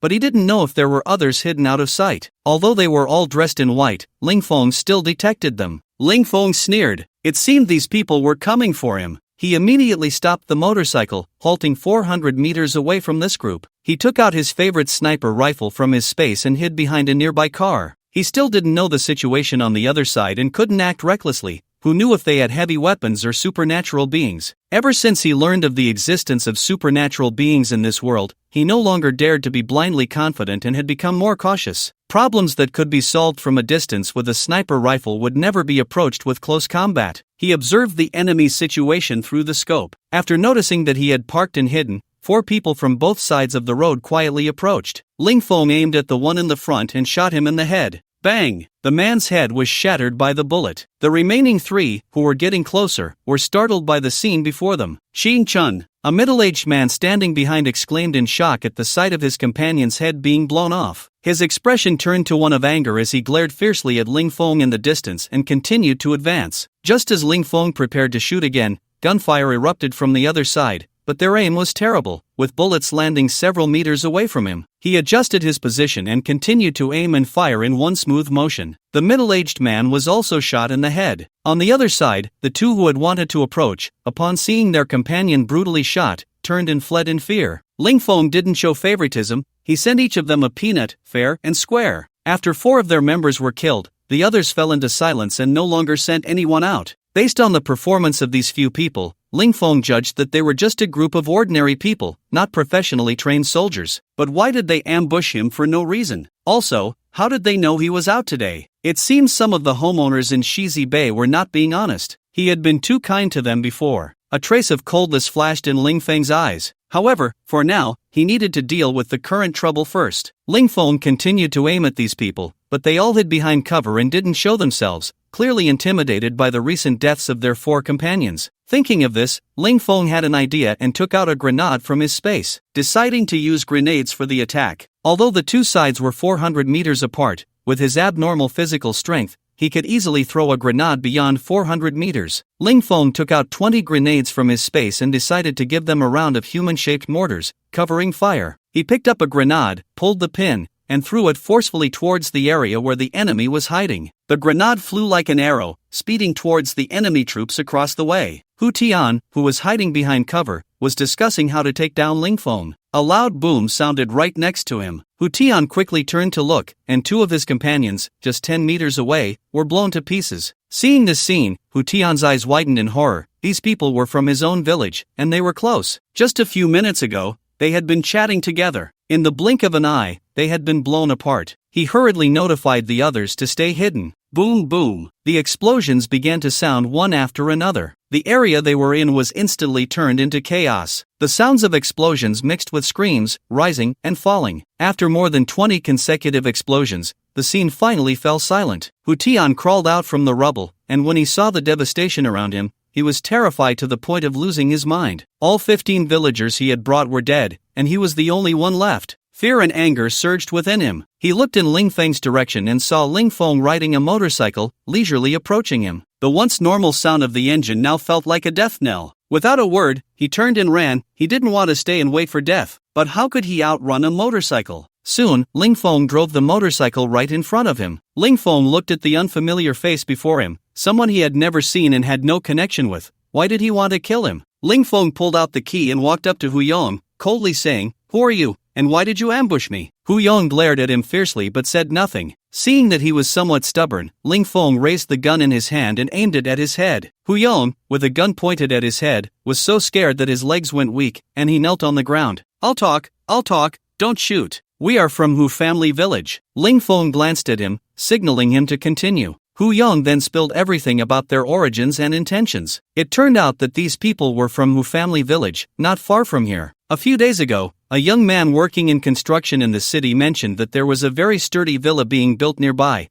and he was the one who built it. It was presumed that it stored a lot of food. The village's decision-maker was very pleased to hear this information, as their food resources were running low. Upon hearing that Ling Feng had supplies, they immediately decided to organize the village's young men to come here and rob him. They had been scouting for several days, and when they saw Ling Feng leave in the morning, they began digging traps and ambushed him, waiting for him to take the bait. They thought it was a sure thing, but they ended up paying a painful price. "Who gave you the information?" Ling Feng asked coldly. "It was Hu Yong." Hu Yong. Ling Feng suddenly realized, no wonder these people didn't recognize him yet dared to attack him. It was Hu Yong. Hu Yong was a salesman for Huchang Security Company, and he had been in contact with Hu Yong when building the Safehouse. He never expected this person would dare to target him after the apocalypse. Truly reckless. Ling Feng looked at Hu Tian with a cold expression and quietly asked, "Did Hu Yong come today?" He said he wasn't feeling well and didn't come. Hu Tian said nervously, trembling. Ling Feng sneered, walked up to Hu Tian, and took out zip ties from his space,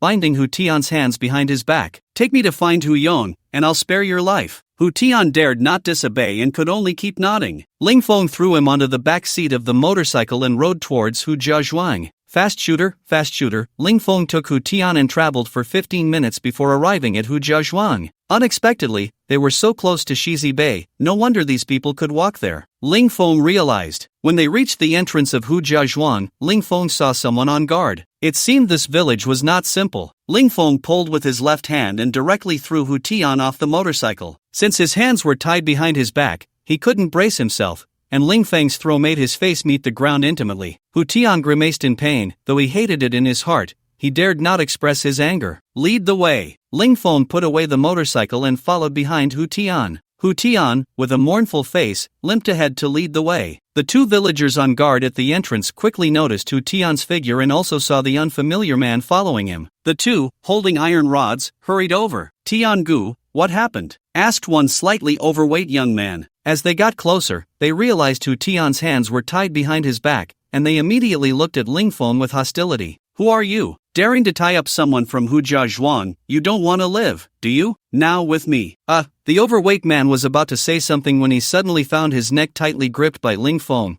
His whole body lifted off the ground. The overweight man's face turned red, and his feet kept shaking. Fatty, damn it, I'll. Bang! Before he could finish his sentence, Ling Feng shot him in the head. Blood splattered all over Hu Tian's face, scaring him so much that he wet his pants. The look he gave Ling Feng was filled with fear, and his hopes were completely dashed. Keep walking, Ling Feng said, slightly tightening his grip, directly breaking the overweight youth's neck and casually tossing him to the side of the road. Hu Tian trembled as he walked to Hu Yong's doorstep. I can go now? Hu Tian said, shaking. He looked at Ling Feng with eager eyes, full of pleading. You can go die. Ling Feng shot him directly in the heart. Hu Tian looked at his chest in terror, not expecting that in the end, he still couldn't escape death, and then slowly fell down. Ling Feng looked coldly at Hu Tian's corpse, feeling no compassion. These people were originally going to kill him. Now that he had turned the tables, it was their own doing. He knocked on Hu Yong's door. After a while, Hu Yong, wrapped tightly, opened the door. The moment Hu Yong saw Ling Feng, his eyes widened in shock. He didn't know why Ling Feng had suddenly appeared at his doorstep,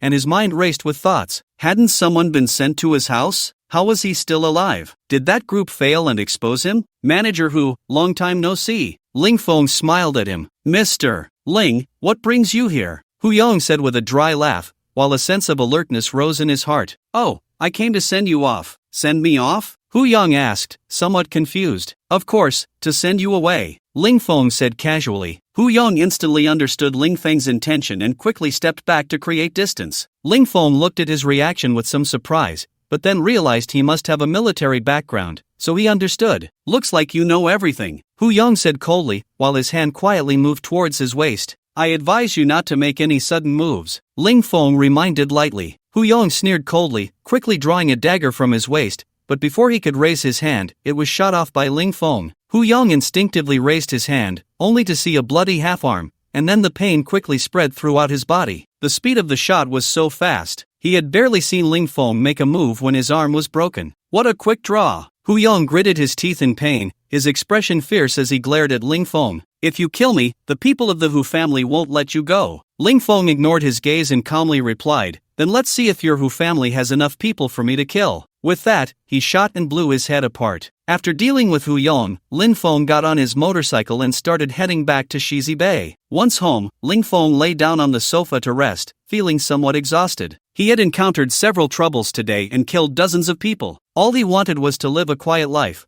Why was it so difficult? Trouble always seemed to find him. It was really annoying. In the kitchen, Lin Su noticed Ling Feng's tired expression and put down the cucumber in her hand. She walked behind him and gently massaged his temples. Feeling better? Ling Feng replied, comfortably squinting his eyes. Cough cough cough. Lin Su's coughing interrupted him. Ling Feng opened his eyes, stood up from the sofa, and looked at Lin Su, only to realize her face looked a bit pale, her lips somewhat white. Are you sick? Ling Feng asked with concern. It's nothing, just a little cold, she replied, then started coughing violently, her face reddening from the effort. Ling Feng pressed her down onto the sofa, feeling a pang of sympathy. You're sick. What are you doing in the kitchen? Hurry back to your room and sleep. He picked her up and carried her upstairs, took out a box of cold medicine from his space, and poured her a cup of hot water to take her medicine. Lin Su obediently took the medicine and, at Ling Feng's insistence, closed her eyes to sleep. Ling Feng watched as Lin Su slowly drifted off, then quietly left the room. He went to the bar area on the second floor, took out a high-end cigar and lit it. This brand was his favorite, smooth in taste, costing 1,800 yuan each. He poured himself a glass of whiskey and savored it slowly. After finishing a drink, the fatigue of the day eased considerably. Lin Su's illness worried him greatly. After all, she was an ordinary person and could easily fall ill in this apocalyptic world. Unlike him, ever since he injected the gene serum, his body had been enhanced, and he hardly ever got sick. Ling Feng contemplated whether to give Lin Su an injection of the gene serum. If she received the gene enhancement, not only would her physical condition improve, but she would also be less susceptible to illness. A strong physique would also enhance her self-defense capabilities. After thinking for a while, Ling Feng decided to inject her with a 100-fold enhanced gene serum, the same type that Wang Long had received. This serum was obtained from Ling Yutang's office and could provide a 100-fold potential enhancement after system upgrades. He had previously injected one into Wang Long and still had 4 left. After finishing a cigar, Ling Feng returned to the room and saw that Lin Su had already woken up. "Come on,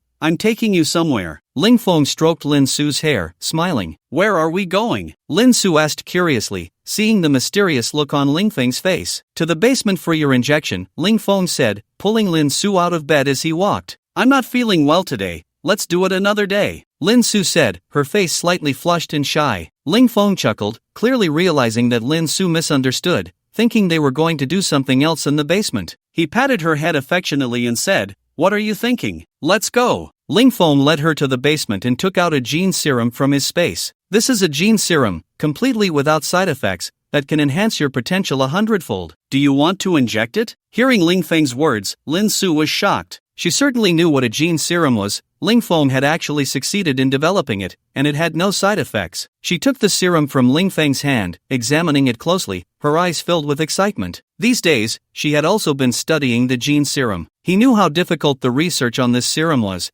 and he didn't expect Ling Feng to succeed so quickly. After all, he had only recently entered this industry. It was almost a myth to say it out loud. "I'm willing," Lin Su agreed without hesitation. She didn't want to spend her life hiding behind Ling Feng. She wanted to share some of his burdens. "The reaction after injecting this serum can be quite intense, so you'd better be mentally prepared." Ling Feng gave her a heads up in advance. Lin Su nodded, indicating she could accept it. "Let's go." She sat cross-legged on the ground, closed her eyes with a serious expression, and waited for Ling Feng to inject her. Ling Feng stopped talking and picked up the syringe to start the injection. Not long after the serum was injected, Lin Su's expression began to change slowly. Her brows furrowed deeply, her mouth tightly closed, her hands gripping the corners of her clothes, and beads of sweat the size of beans continuously slid down her forehead, clearly suffering immense pain. However, she did not scream out loud in agony. She only let out a low groan from time to time. Even Ling Feng, this big man, couldn't help but admire Lin Su's resilience. He and Wang Long had been rolling on the ground, and their cries had been quite loud. Now, seeing Lin Su, he felt a bit ashamed. Half an hour quickly passed, and Lin Su, looking exhausted, began to lean back. Ling Feng was quick to catch her in his arms, feeling a pang of heartache. At this moment, Lin Su's clothes were completely soaked with sweat mixed with blood and a sticky black substance. Lin Su slowly opened her eyes and smiled at Ling Feng. "I finally made it through. I'll take you to wash up," Ling Feng said as he carried Lin Su into the bathroom, prepared hot water,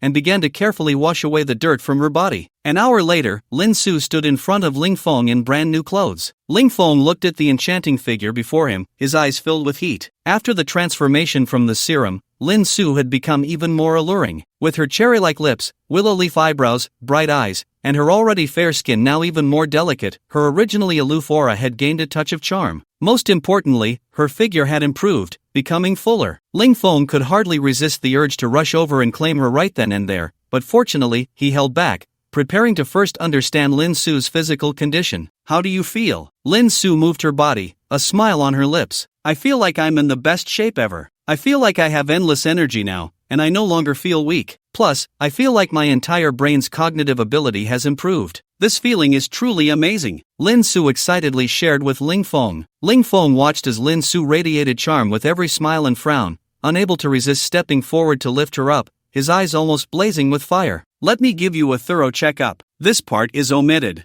3 hours later, Ling Feng exhaled a puff of smoke, feeling refreshed, still savoring the madness from earlier. Lin Su lay on her side, her snow-white arm resting on her head, looking at Ling Feng with a flirtatious expression. The flush on her face had yet to fade. "Your body has indeed changed quite a bit," Ling Feng teased. "You naughty boy," Lin Su shot him a glance. The two lay on the bed chatting, sharing their inner troubles. For the first time, Lin Su opened her heart and told Ling Feng about her unfortunate childhood. It turned out that Lin Su had never seen her father since she was little. Her mother had always been unwilling to tell her who he was, and Lin Su had relied solely on her mother. But fate had other plans. Her mother died in a car accident when she was 7, and she was sent to an orphanage afterward. In fact, she had 2 aunts, but they were unwilling to raise her, not only refusing to take her in but also swindling away the compensation money from her mother's accident. Without any support, Lin Su's personality grew colder, maturing mentally at a young age and becoming extremely rational in her approach to things. She continuously worked hard to study and excel, eventually self-studying to become a lawyer after graduation, slowly gaining a small reputation in the industry. It can be said that everything she possessed was earned through her own efforts,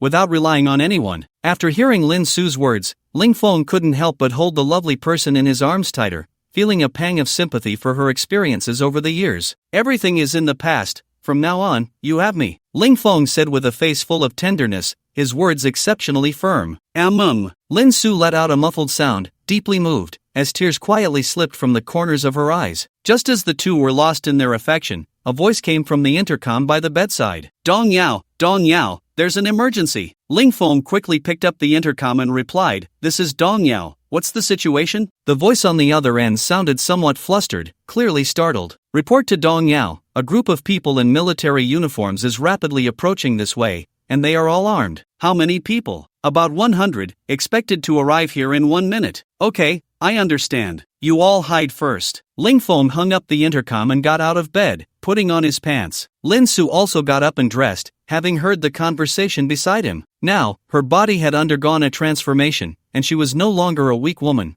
There were things she could help with. Ling Feng took Lin Su to the attic, where he had specifically asked the construction company to leave several shooting holes during the renovation, which were very concealed and hard to detect from the outside. Since the villa's renovation was completed, Ling Feng had never used the design holes in the attic. Today was the first time. This group of people was not ordinary homeowners or villagers, but a group of highly skilled soldiers, and he had to take them seriously. The enemy was coming. Ma Wu, leading 100 fully armed soldiers, finally arrived at the Shizi Bay Villa after nearly 2 hours. This time, he was full of confidence. These 100 men were his elite, all former scouts before the apocalypse, and among them was even a sniper. Each was equipped with powerful rifles, several light machine guns, and 10 kilograms of explosives. With this configuration, even a king of soldiers would fall, let alone just capturing a retired special forces soldier. Upon entering the villa's entrance, Long Hao began to deploy his troops. He first sent 2 scouts to investigate the situation inside the villa for the next steps. The 2 scouts moved quickly,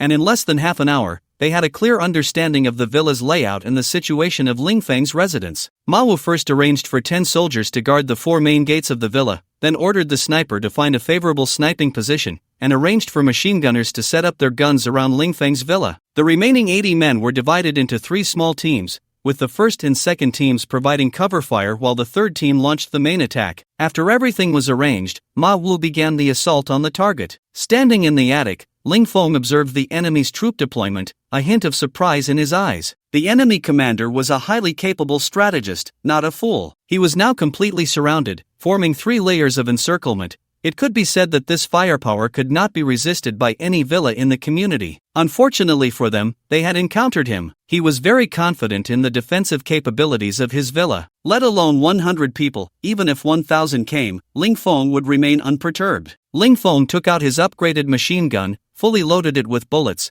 and waited for the enemy to draw closer. Soon, the first wave of attacking troops slowly approached the villa courtyard. 30 meters behind this group, Ma Wu held a loudspeaker and began to shout towards the villa. Inside the villa, Ling Feng listened. "We are the search team from the official shelter. We received reports that you are illegally hoarding a large amount of unaccounted supplies in your home. We are ordered to take you back for our investigation. Now please open the door and do not resist foolishly, or we will take coercive measures to capture you, and you will bear all the consequences." Ling Feng, aiming from the attic, let out a cold laugh. What a joke, an official coming to rob his supplies under the guise of authority. In this apocalypse, did they really think he would submit just because they claimed to be official? He didn't care who they were, anyone who dared to covet his supplies would be killed. Did they? Lingfeng didn't waste words and directly responded with bullets. A series of bullets instantly struck the frontline soldiers, and under the tremendous power of the bullets, 4 people fell dead on the spot. Old Lu, damn it! Ma Wu shouted. One of the recently deceased was his friend. Furious, he ordered the team to launch a full assault. Instantly, a massive barrage of firepower began to pour towards the villa. Outside the villa, gunfire erupted continuously,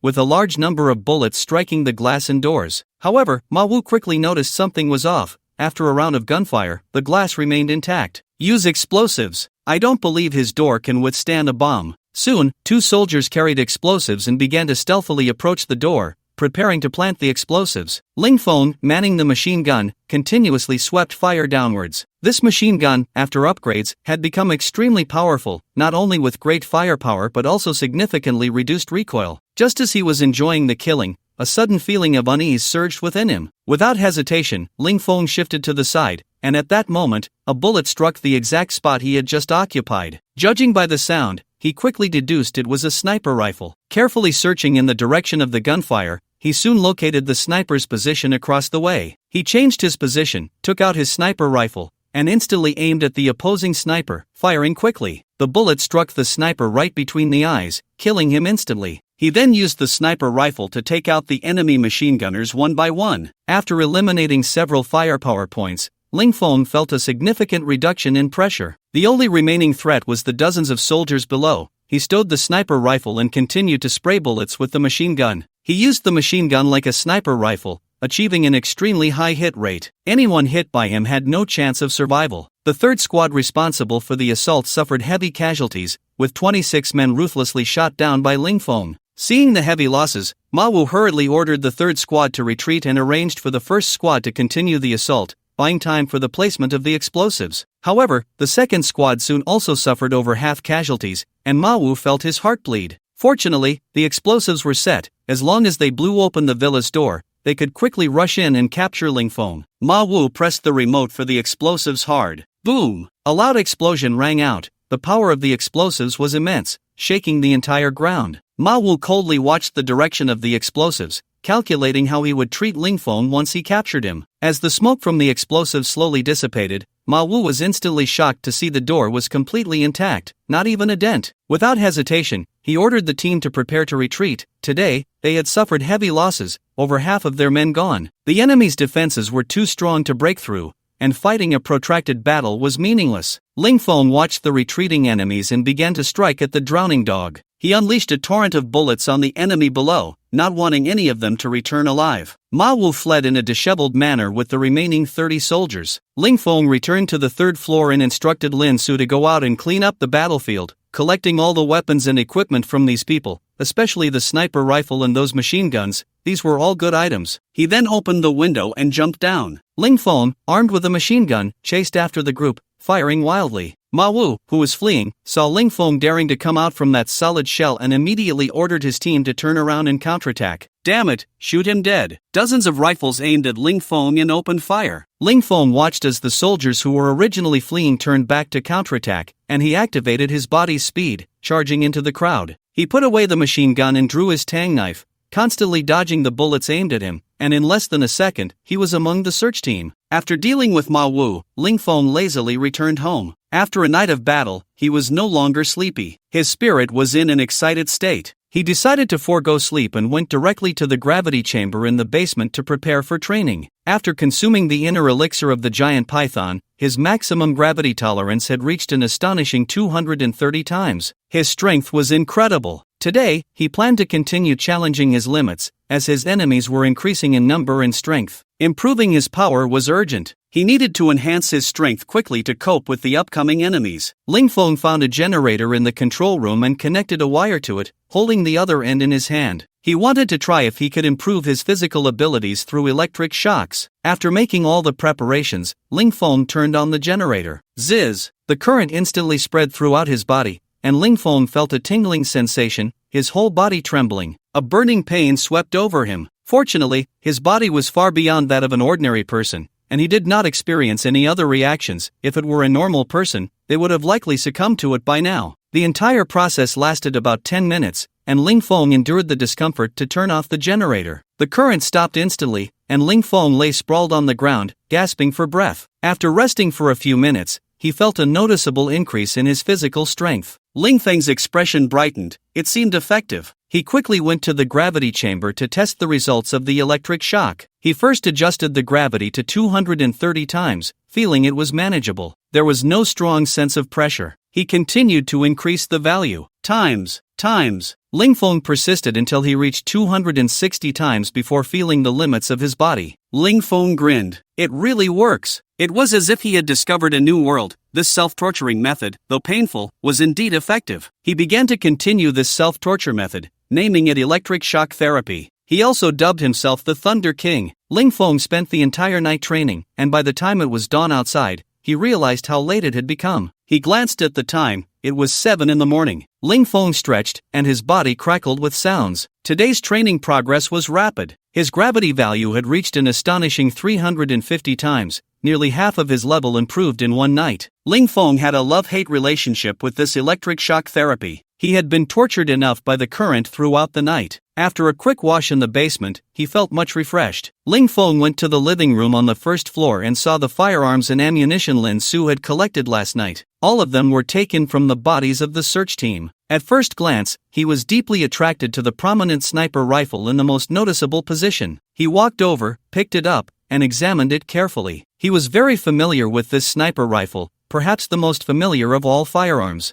During his time in the military, he was a sniper equipped with this very rifle. Looking at the sniper, Ling Feng was filled with nostalgia. That was his youth. Unfortunately, it could never return. Ling Feng stored all the weapons in his space for upgrades, enhancing their power. Soon, a batch of upgraded weapons appeared in the space. He took out the sniper rifle, and after the upgrade, its weight had increased. The scope had also become clearer, but he was unsure how much the power had increased. Besides the pistol, Ling Feng also saw about 20,000 rounds of ammunition, which he accepted without hesitation. There were also some grenades, machine guns, and bulletproof vests. Although he didn't lack these items, it was unreasonable to refuse what was readily available. While he was cleaning the sniper, Lin Su had already started serving breakfast at the table. After finishing breakfast, Ling Feng called Zhang Yan. After hanging up, Zhang Yan arrived at the villa's courtyard in less than 5 minutes. Ling Feng leaped directly from the third-floor windowsill to stand in front of Zhang Yan. He said calmly, "Today, you start arranging for traps to be set up around my villa. Remember, the more powerful, the better." After receiving the order, Zhang Yan hurried off. Ling Feng briefly checked that everything was normal with the hidden sentries at the various entrances before he returned to the villa with peace of mind. With nothing much to do today, he planned to conduct special training for Lin Su to quickly enhance her combat abilities. He took Lin Su to the basement and began her training. First was the use of the gravity chamber and basic practice with the tang knife. Although Lin Su had already received a gene serum injection once, it had only been a day,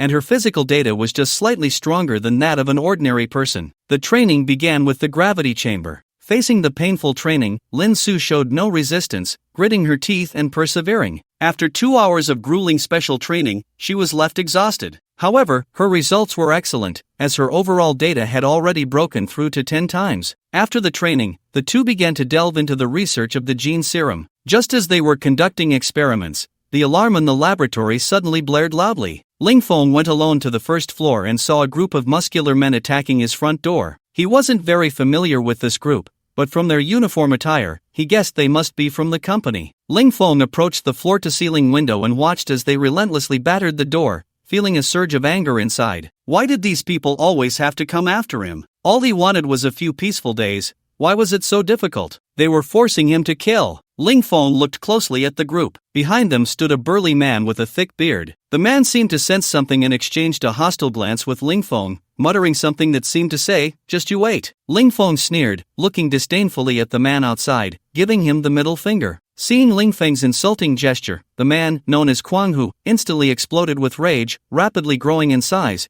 becoming an exaggerated muscle giant over 2.5 meters tall. Quang Hu glared at Ling Feng, wishing he could devour him whole. This man not only killed his good roommate but also dared to insult him. How much could one endure? Kwang Hu took huge strides to the front door and began to kick it furiously. Unfortunately, the expected result did not occur. The door remained intact. Kwang Hu's expression darkened, but he did not give up. He began to employ tactics to resolve the situation. He ordered the others to start digging the foundation on the ground. He intended to break the villa's foundation and enter from below. Soon, a huge hole was blasted into the outer wall of the villa. The Mad Tiger was overjoyed and immediately ordered his men to use grenades to blow it open. With a loud bang, the courtyard was instantly filled with dust and smoke. The Mad Tiger raised his eyes to look in the direction of the explosion, and his expression changed. He saw that the villa still stood intact. Furious, the Mad Tiger cursed loudly, his mouth spewing insults, but there was nothing he could do. Inside the house, Ling Feng was already used to such explosive antics. He couldn't help but mutter, "You guys, all you do is blow things up every day. Can't you come up with something new?"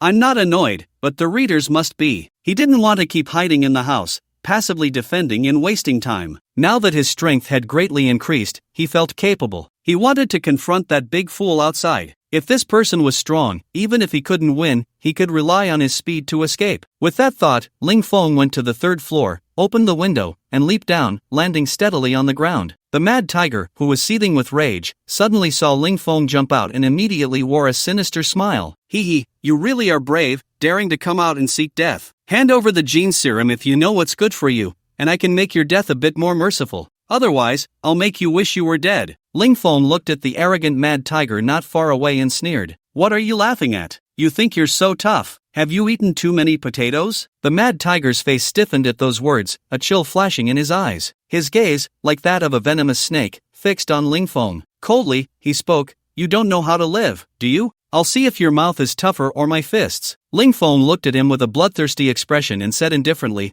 "I'm not just tough with my mouth, every part of me is tough. Want to give it a try?" The Mad Tiger, infuriated, shouted, "Arrogant! Grab him!" He signaled a few of his men to take action. After receiving their boss's order, several thugs menacingly approached Ling Feng. Ling Feng loosened his joints and neck, preparing for a big fight. He slightly bent his legs, and in an instant, he surged forward at high speed towards the thugs. Before the thugs could react, Ling Feng was already in front of them. He threw a straight punch with his right hand, hitting one of them squarely in the face. The man was caught off guard, and his head exploded like a watermelon, blood splattering everywhere, a gruesome sight. The Mad Tiger, watching his thug get instantly obliterated, showed not anger but a glimmer of excitement in his eyes. Ling Feng was quite strong, indeed worthy of a fight with him. He loved battling others. The life and death struggle easily stimulated his body's potential, allowing him to break through in the face of danger. Killing such a strong opponent was far more satisfying than bullying weaklings. On the battlefield, Ling Feng displayed his might, almost taking down a thug with each punch, and soon all the thugs were reduced to a bloody mess. "Very good. You surprised me a bit. No wonder you could kill the silver snake. But this is where it ends." With that, the Mad Tiger charged at Ling Feng. He executed a whip kick aimed at Ling Feng's head, his attack fierce and fast, far stronger than the previous thugs. Facing the Mad Tiger's fierce assault, Ling Feng's eyes were filled with battle intent. He didn't dodge but chose to meet force with force. He swung his right fist towards the Mad Tiger's calf, equally fierce. In an instant, their bodies collided, producing a dull thud. Hiss! The Mad Tiger frowned, feeling a sharp pain in his calf. He quickly used his other leg to create distance, looking at Ling Feng with a wary expression. "How's that? Hard enough for you?" Ling Feng scoffed, looking at him with a mocking smile. "Humph, I admit you're tough, but I only used 5% of my strength just now. Next, I'm going to unleash my full power," Kwang Hu said stubbornly. He moved his leg that had just been hit, quickly recovering to normal. Ling Feng looked at Kwang Hu's leg in surprise. His punch had already cracked the bone, yet he recovered so quickly. He wondered how his own recovery ability was,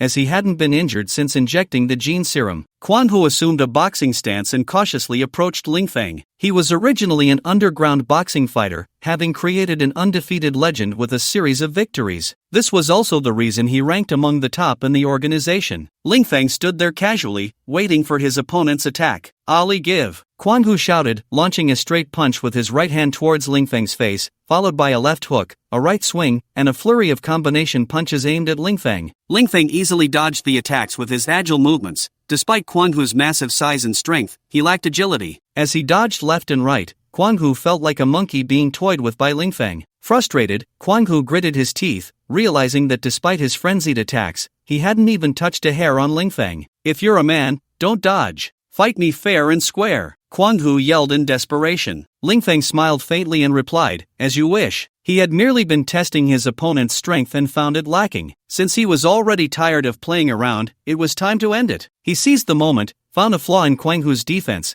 and slapped him hard across the face. Kwang Hu was sent flying over 10 meters, crashing into the ground and creating a pit. The ground around the pit cracked into pieces. His entire face swelled up like a pig's head. "You had your chance, but you were useless, buddy," Ling Feng mocked mercilessly. Kwang Hu had never experienced such humiliation. His opponent could have thrown punches but instead had given him a slap. His head was still spinning. "Bastard!" Kwang Hu's eyes turned red, veins bulging on his neck, completely consumed by rage. "I will kill you. You brought this on yourself." Ling Feng coldly looked at him, meaningfully saying, "I didn't force you, it was your mother who did." Kwang Hu sneered at him, then pulled out a syringe filled with a black liquid that looked very strange. "Wait to die." Kwang Hu plunged the syringe into his neck and injected the entire contents. "This is the latest superhuman serum. Today, let me show you my strength." His body began to swell again, his height breaking through 3 meters, his legs and arms becoming thick and massive, and his clothes bursting apart. He looked like a humanoid monster. "Can't your company research anything normal? Why is every one of you so ugly?" Ling Feng frowned, looking at the muscular beast before him with disdain. "Die!" Kwang Hu roared. He instantly launched an attack, his speed increasing several times compared to before. Ling Feng's eyes narrowed, his fighting spirit rising. He also threw a punch at Kwang Hu's fist. The immense recoil caused both to stagger back. Kwang Hu retreated several dozen steps before stopping, his right foot deeply embedded in the ground. His entire right arm trembled slightly. In contrast, Ling Feng only took 3 steps back and quickly dissipated the force, appearing calm and unbothered. The disparity in strength was clear. Kwang Hu looked at Ling Feng in shock, having thought that after using the serum,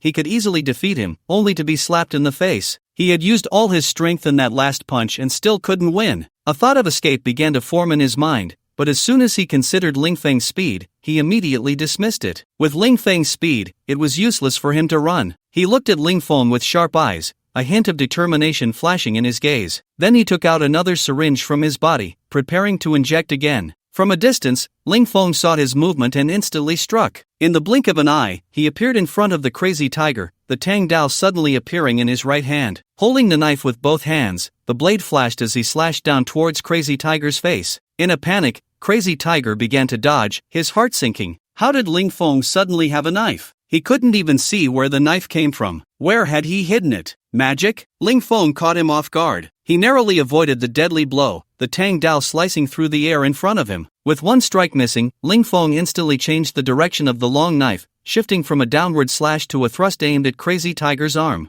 This time, Crazy Tiger couldn't dodge. His entire right arm was severed at the root, black blood gushing out. Crazy Tiger was shaken to the core. Enduring the excruciating pain, he turned to flee. Ling Feng's fierce assault had completely shattered his will to fight. Seeing his opponent escape, Ling Feng quickly pursued. Leaping forward, the Tang Dao plunged fiercely into his back, twisting the long knife and then applying force with both hands. Half of Crazy Tiger's body was cleaved open, and he collapsed to the ground. He struggled to turn around, looking at Ling Feng with a resentful expression, blood continuously spilling from his mouth. "Our company will not let you go, even if you kill me, so what? The power of our company is beyond your imagination." Ling Feng coldly looked at him. "You can rest easy, don't worry about me." With a flash of the blade, Crazy Tiger's head was severed, rolling aside. Ling Feng sheathed the long knife and began to search Crazy Tiger's body, quickly finding 2 syringes, one filled with a black liquid, presumably the one Crazy Tiger had just used. The other contained a red liquid, the purpose of which was unknown. Ling Feng collected both syringes. He had long wanted to study these strange drugs from the company, and the sudden outbreak of violence was to preserve what was on him for his own research. He then searched the other bodies for drugs, but unfortunately, these lackeys had none. It seemed that these drugs were difficult to develop,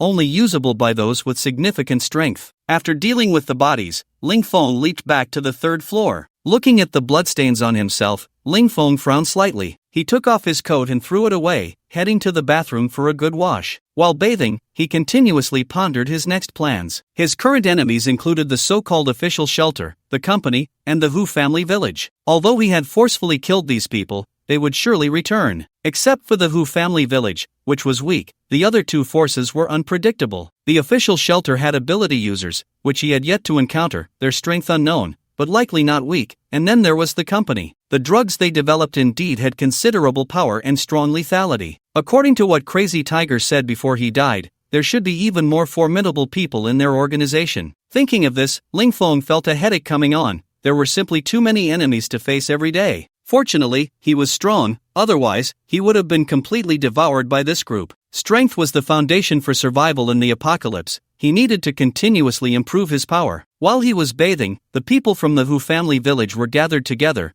engaged in a heated discussion. The meeting was presided over by Hu Santai, the eldest member of the Hu family village and the clan leader of the Hu clan, holding a very high position in the Hu family village. At this moment, Hu Santai sat in the main seat with an imposing demeanor. Although he was nearly 70 years old, he appeared spirited and vigorous. On either side of him sat 7 or 8 people, each with a face full of sorrow. These were some of the elders from the village. Around the table stood dozens of young men from Hujayakan, all young lads. The meeting room was enveloped in silence, the atmosphere exceptionally oppressive. Hu Santai looked at everyone's dejected expressions, shook his head, and was the first to break the silence. Look at you all, do you have no ambition? Is there a war where no one dies? Everyone, pull yourselves together. One person, with a face full of grief, said, Grandpa-san, both my sons are dead. You must avenge me. We can't just let this go. We must make that Ling Feng pay 1,000 times over. However, his words were met with disapproval from others, and someone else in the crowd spoke up. So many young people have already died. Ling Feng is not a good person. Don't go. We can't let our children die anymore. Exactly, Hu Daxiang.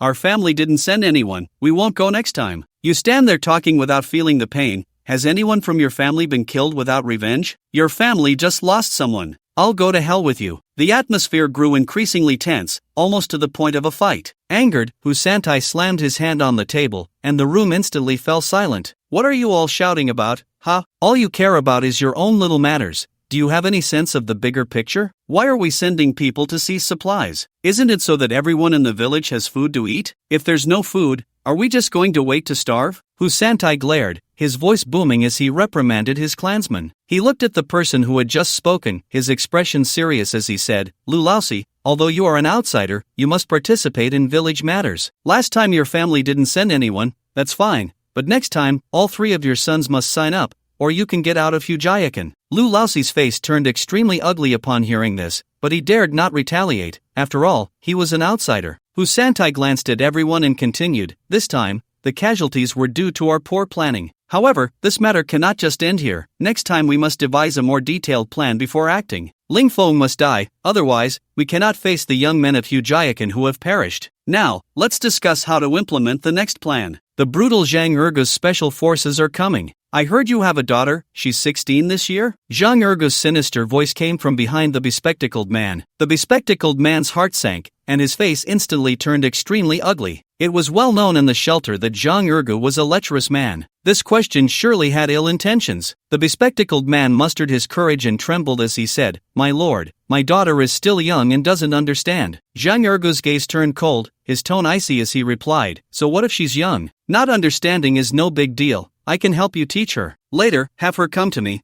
I want to have a good talk with her. The bespectacled man, terrified, immediately knelt before Zhang Ergu, pleading in a humble tone, My lord, please spare my daughter. I will do anything you ask. Zhang Ergu's eyes narrowed slightly, showing some impatience. If you dare say another word, I'll turn your whole family into reserve food. The bespectacled man suddenly froze. As the logistics supervisor, he naturally knew what reserve food meant. A wave of helplessness surged within him. Before the apocalypse, he was at least a department head, yet now he couldn't even protect his own family. He stood up in despair, walking out of the office with heavy steps. Zhang Ergu watched the bespectacled man leave helplessly, then lay back on the bed, waiting for the bespectacled man and his daughter to come to him. At the same time, the leader of the search team, Long Hao, was making the final pre-battle mobilization. To ensure the success of this operation, the entire search team was composed of elite members. This time, Long Hao directly dispatched 600 people, personally leading the team. All of them were from special forces, each possessing formidable combat capabilities. Moreover, Long Hao learned that Ling Feng's villa had very strong defensive capabilities, so he specifically equipped each person with the most advanced rocket launchers. Originally, he wanted to bring along the powerful artillery from the shelter, but due to inconvenient transportation, he had to give up. Even so, he was confident that the individual weapons the soldiers carried were enough to blast open Ling Feng's door. On the training ground, the soldiers stood in formation, each exuding a strong presence. Long Hao nodded in satisfaction, determined to successfully complete the mission this time. He quickly walked up to the platform, ready for the pre-battle mobilization. Comrades, today's mission is for one purpose only, that is to avenge our fallen brothers. 100 of our brothers were brutally killed by Ling Feng. If I don't avenge this grudge, I am unworthy to be the captain. I hope everyone can muster the spirit of fearlessness to avenge our fallen brothers. Does everyone have confidence? As soon as Long Hao finished speaking, the soldiers erupted with a thunderous response. Yes, yes, yes. Each person was filled with righteous indignation, their eyes gleaming with killing intent. Long Hao waved his hand. Set off! The line of people began to adjust their formation, preparing to depart. Just then, a voice called out anxiously from a distance. Wait! Ma Wu squeezed through the crowd and quickly approached Long Hao. Captain Long, we can't go, Ma Wu said, his face filled with panic. Long Hao looked at Ma Wu with a grim expression, a flicker of displeasure in his eyes. Coldly, he said, Ma Wu, what do you mean by this? The soldiers who were ready to set off also stopped, looking at Ma Wu with puzzled expressions. Ma Wu had a long military career and strong military qualities, earning great respect in the army, even subtly surpassing Long Hao. So the soldiers were curious as to why Ma Wu would suddenly come forward to stop them. Ma Wu quickly climbed onto the platform, raising his voice. Brothers, why did we become soldiers? To protect the lives and property of the people, but now, what are we doing? We are using violence to suppress and plunder. What have we become? We have become accomplices to evil, executioners. What difference is there between us and bandits? This is completely contrary to our beliefs. Is this what we want? Brothers, ask yourselves, is this really right? Ma Wu's words stirred a commotion among the crowd, some soldiers furrowing their brows and beginning to ponder. Others looked at Ma Wu in confusion. Enough! Long Hao shouted sternly, his face darkening. Ma Wu, do not disturb the morale of the troops here. Everything we do is for the better development of the shelter. Ma Wu looked at Long Hao with a cold smile, his eyes filled with sarcasm. For the shelter? I see it's for the enjoyment of certain people. Since this cursed weather came, when have we experienced a normal person's life? We are divided into classes. The big shots enjoy lavish food and comfortable rooms, while we, the warriors who risk our lives, get what? Not even the most basic dignity. Do they see us as human? By the end, Ma Wu's voice was almost a roar. Shut up! Long Hao's chest heaved with anger as he drew his pistol and aimed it at Ma Wu's head. Ma Wu, if you keep talking nonsense, I'll kill you. The surrounding soldiers hurriedly stepped forward to dissuade him. Ma Wu, with the gun pointed at his head, showed no fear, looking steadfastly at Long Hao. Captain, don't let the brothers go to their deaths anymore. You can't defeat Ling Feng. Long Hao looked at him with disdain. I see you're scared stiff by Ling Feng. Just watch how I defeat him. With that, he ordered the communications soldier to take away Ma Wu's weapons and have two people keep an eye on him. Ma Wu sighed helplessly and could only follow the main force as they set off. The entire troop began to head towards their destination, expecting to arrive in a day's time. At 6 in the morning, Ling Feng got up on time to cook. After the chaos of the previous night, Lin Su was still sound asleep. Seeing her sleeping so peacefully, Ling Feng didn't wake her. He simply made a bowl of century egg and lean meat porridge, took out a few packs of semi-finished soup dumplings and crab roe buns from his space,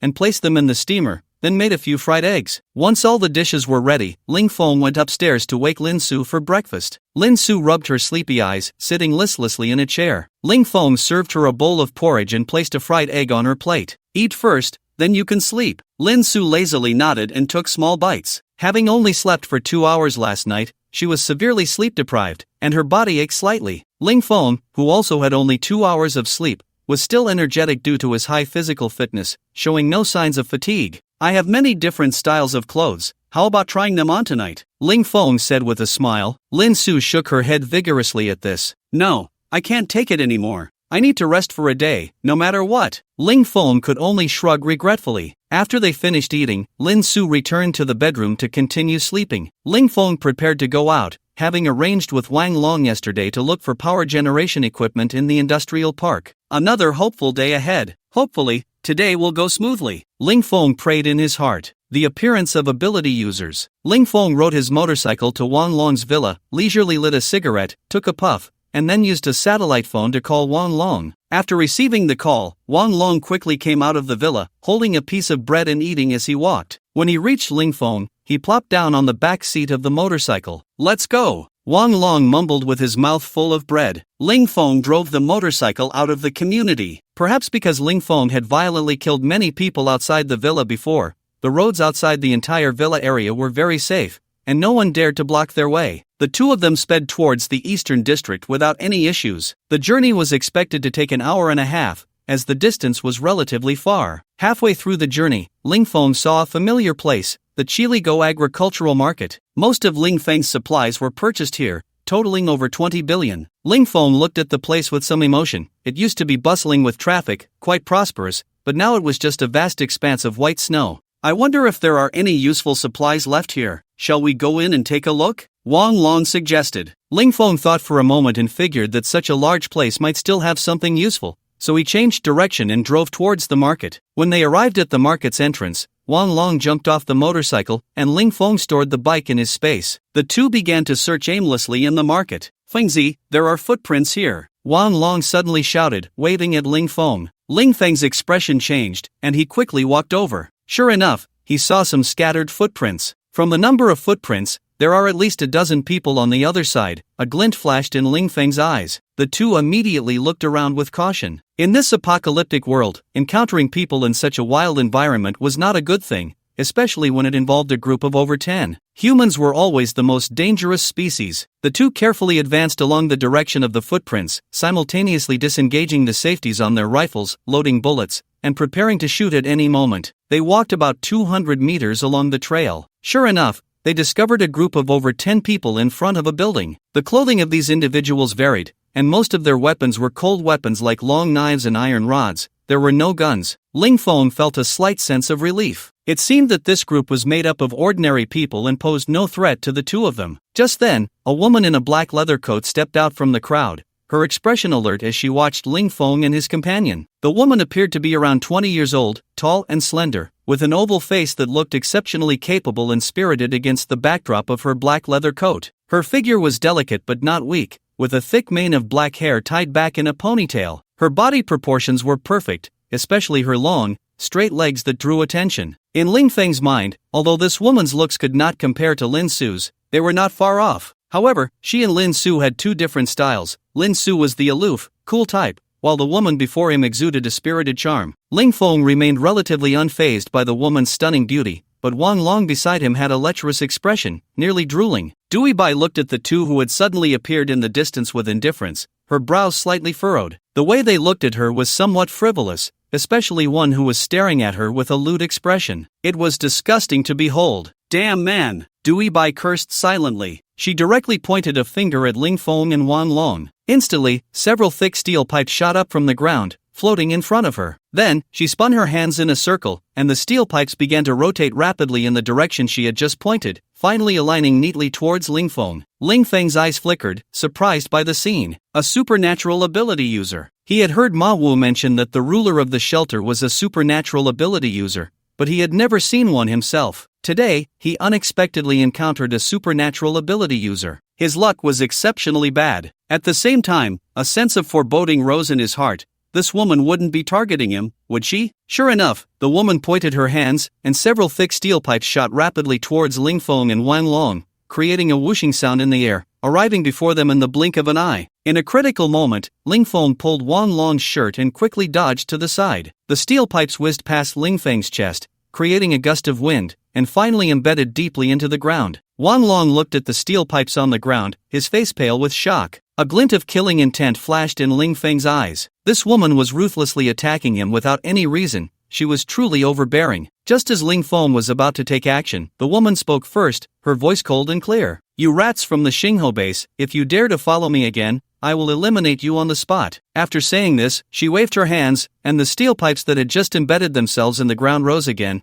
floating quietly in the air, slowly rotating, aimed at Ling Feng. Ling Feng wore a confused expression, wondering what base she was talking about. This woman must have mistaken him for someone else. Beside him, Wang Long, filled with resentment, said, "What nonsense base? You attacked us for no reason. Isn't that a bit excessive? Just because you look good doesn't mean you can be unreasonable." Dewey Bai sneered, clearly not believing him. "If you're not from the Xingho base, why are you following us?" Wang Long retorted angrily. "Is this place your home? We can come and go as we please. What business is it of yours?" Dewey Bai's face turned red with anger at Ling Feng's words, and she once again exerted her strength with both hands. In an instant, dozens of steel pipes were pulled from the snow and shot towards Ling Feng. Ling Feng was infuriated by this woman's quickness to resort to violence. Just because she had an ability, she thought she could kill at will. With a movement, Ling Feng appeared in front of Du Yibai in the blink of an eye. Du Yibai was shocked by Ling Feng's speed, her mind thrown into chaos. She hurriedly retreated while commanding the steel pipes behind her to attack Ling Feng. She hadn't expected that Ling Feng was also an ability user, and his speed was astonishing,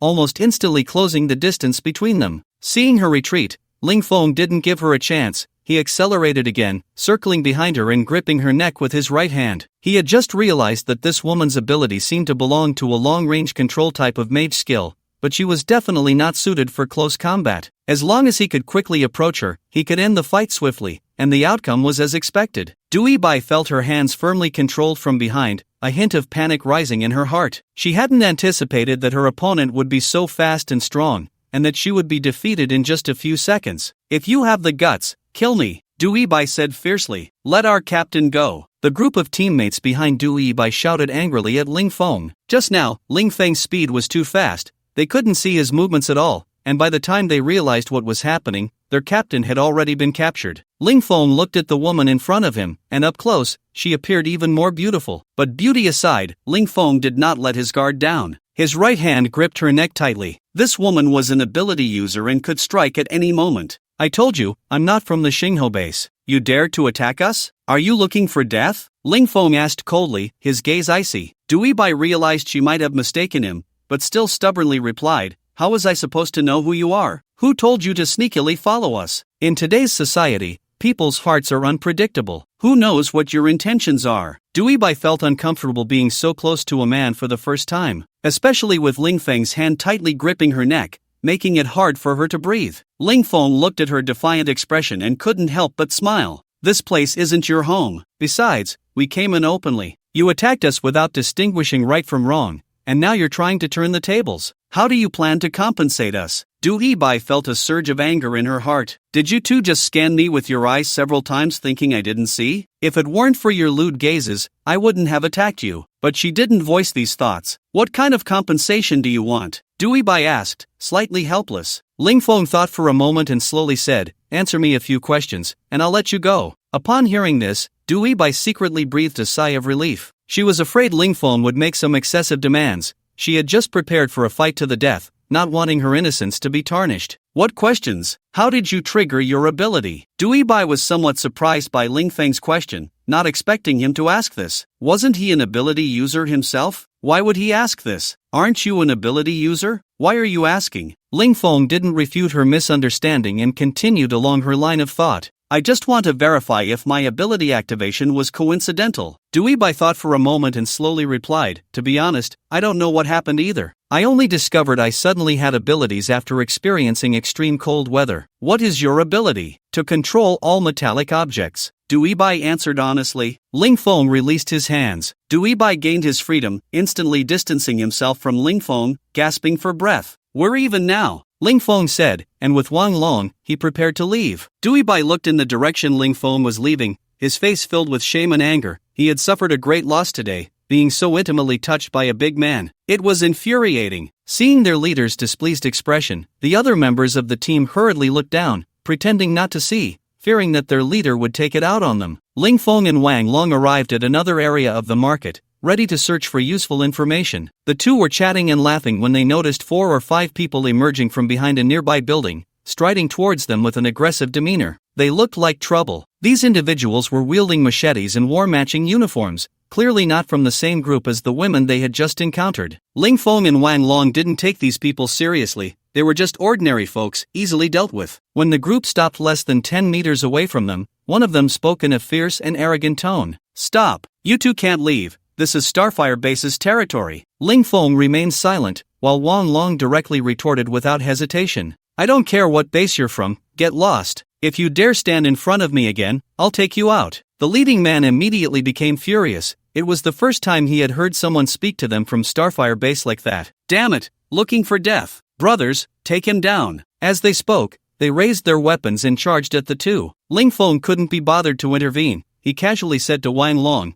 it's up to you, remember to leave one alive. Wang Long nodded, a smile on his face as he looked at the group. He hadn't fought anyone in a long time, and today was a good opportunity to stretch his muscles and test his current strength. Wang Long cracked his neck and quickly dashed towards the unoccupied side. His strikes were swift, fierce, and precise, with no unnecessary movements. He had been a champion in hand-to-hand combat during his time in the military, and taking down these few people was a piece of cake. Moreover, his body had been enhanced by genetic serum, significantly improving his physical capabilities. In just a few seconds, several thugs were knocked to the ground, lifeless, leaving only the one who had just been shouting. But now, he had lost his earlier bravado and stood there in terror, his legs trembling uncontrollably. Ling Feng approached him and coldly asked, "Who are you, and what are you doing here?" "I'm from Starfire Base. We came here to ambush the people from Luan Base. Our boss said everyone in this market must be killed." After saying this, he looked at Ling Feng with a pleading expression. "Boss, I'm just following orders. Please don't kill me." "Where is your boss now?" "He's in the direction you just came from.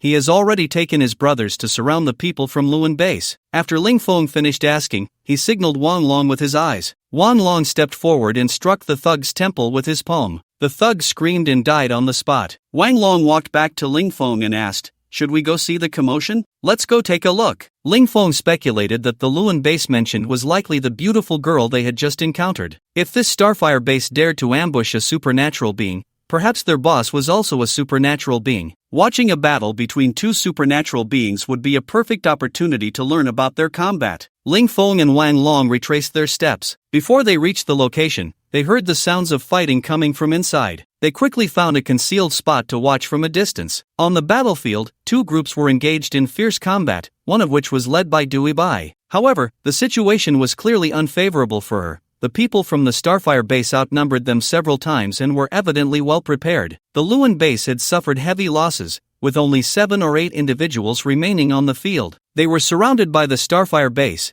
and it seemed they couldn't hold out much longer. "Zhang Jichao, you despicable and shameless scoundrel!" Dewey Bai glared angrily at the man not far away. The ability user Zhang Jichao had just finished off a group of small fry and casually wiped the blood from his hands. He looked at Zhang Jichao with indifference. "Do you know who I am?" At this moment, Zhang Jichao's eyes had regained their calm. His powerful backing gave him the confidence to face Ling Feng. Ling Feng scoffed. He was somewhat curious about what this guy would say to intimidate him. "Who you are is none of my business." Zhang Jichao was momentarily speechless, not expecting this person to play by different rules. He took a deep breath and slowly spoke. "I am from the Starfire Base. My older brother is Zhang Jibiao, the leader of the Starfire Base, the strongest ability user in this area." After saying this, he looked at Ling Feng with pride. He believed that once Ling Feng heard his brother's name, he would be so frightened that he would immediately apologize. After all, his brother's strength was well known in the Eastern District. Everyone had to show him some respect. But unfortunately for him, he encountered Ling Feng, who showed no reaction upon hearing Zhang Jibiao's name. "I don't know him." Ling Feng shook his head, indicating he had never heard of him, and even if he had, he didn't care at all. If someone dared to provoke him, he would just kill them. After all, his current strength could easily crush these ability users,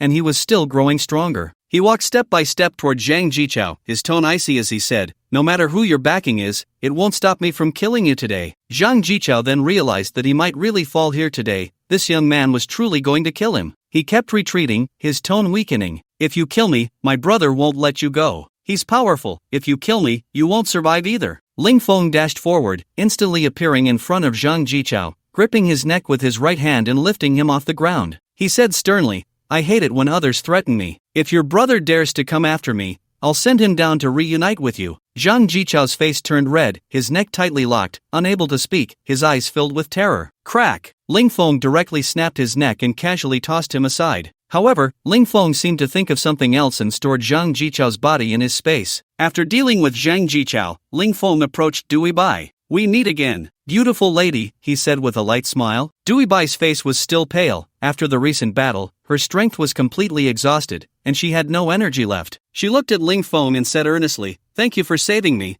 I owe you a life." "I didn't save you for that reason. It was just that this guy happened to provoke me. Saving you was merely a coincidence." Ling Feng lit a cigarette and spoke slowly. Wang Long walked up to Dewey Bai, took an energy bar from his pocket, and handed it to her gently, saying, "Eat something to replenish your energy." Dewey Bai gave him a kind smile, accepted the energy bar, and thanked him. Wang Long looked at her with a beaming smile, his eyes almost glued to her. Dewey Bai felt a bit uncomfortable under his gaze. Ling Feng looked at Wang Long's lecherous demeanor and shook his head helplessly. This guy couldn't resist beautiful women. However, it was clear that this girl was not interested in him. After eating an energy bar, Dewey Bai regained some strength, and her complexion showed a hint of color. She slowly stood up and said to Ling Feng and Wang Long, "My name is Dewey Bai, the leader of the Luan base. If you need my help in the future, just let me know." Wang Long quickly waved his hand. "No need to be polite. It's only right to help those in need. Finalizing and I love to help others. Oh, by the way, let me introduce you. This is Ling Feng, and I am Wang Long."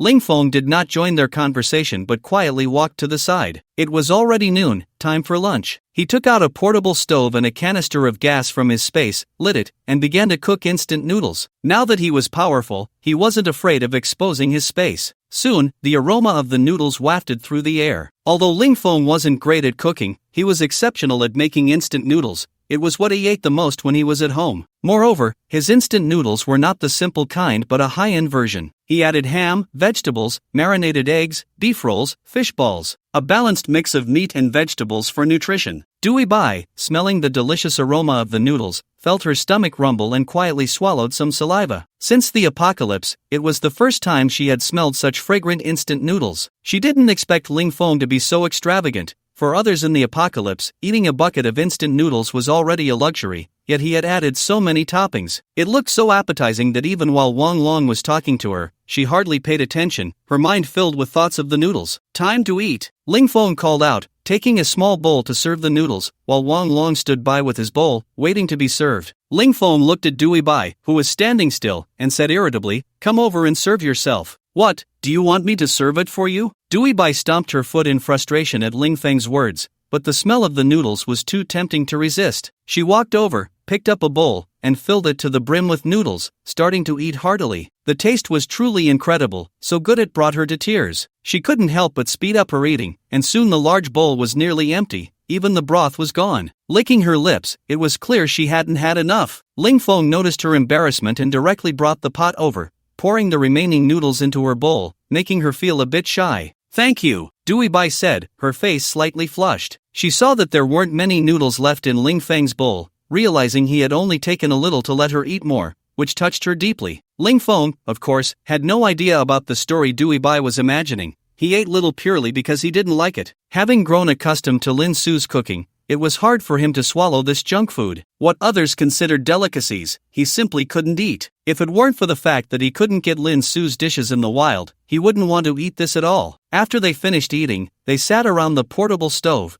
warming themselves by the fire. Ling Feng and Wang Long both lit a cigarette at the same time. A post-meal smoke, happiness all day long. "What grudge do you have against the Xingho base?" Ling Feng casually asked Dewey Bai. Her eyes filled with hatred as she replied, "The people from the Xingho base have always wanted to swallow our base because we have what they want." Ling Feng became interested in her mention of the ability to control gravity. What could make the Xingho base so intent on taking over the Luan base? Dewey Bai hesitated for a moment and said flatly, "Our base is built on top of a food processing factory, with a complete food processing system. The factory still has a large amount of flour and other raw materials, and the people from the Xingho base have always wanted to invade my base. Previously, they had organized several sneak attacks, but I repelled them all. This time, they chose to strike while I was out. If it weren't for you, they might have succeeded." After hearing Dewey Bai's words, Ling Feng felt a bit disappointed. He had thought it was something very important, but it turned out to be just some machines and flour. What he lacked the least right now were these things. He had an abundance of flour and rice in his space. "What's the background of that Spark base? Why is it so formidable?" Ling Feng asked curiously. The leader of Spark base is named Zhang Jibiao. He was originally an employee at a chemical factory. After the apocalypse, he and his brother both awakened their abilities. His ability is extremely powerful. He can control the gravity within a 10-meter radius around him, making it hard for people to defend against. Once an ordinary person enters his gravity field,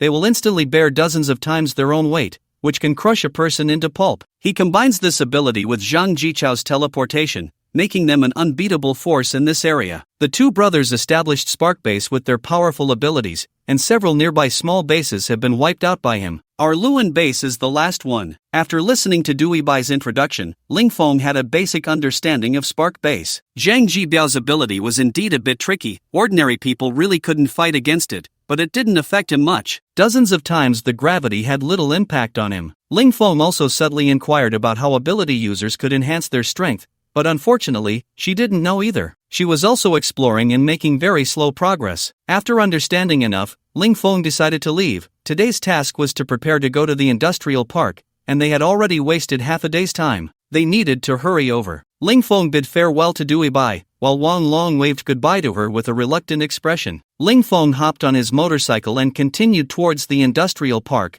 having a peaceful journey. After half an hour of full-speed driving, the two finally arrived at the industrial park. Now, the industrial park was completely covered by thick white snow, and there was no sign of the industrial park to be seen. Wang Long stared blankly at the scene before him. What the hell? Where did everything go? Ling Feng was also at a loss. How were they supposed to find anything? There were no recognizable landmarks at all. The entire park was a full 100,000 square meters, making it difficult to locate the power generation equipment factory. Looks like we can only search based on a rough location, Ling Feng said helplessly as the two found a general area to start digging. After half an hour of effort, they finally reached the top of a building. Ling Feng clenched his fist and struck down hard into the roof. Bang! With a loud noise, a 1-meter-wide hole was instantly smashed into the roof. Without saying a word, Ling Feng leaped down and landed steadily, with Wang Long following closely behind. The entire building was pitch black, and nothing was visible. Ling Feng took out a headlamp from his space and put it on, starting to explore. After a simple observation with the light, Ling Feng discovered that this was a factory for manufacturing excavators,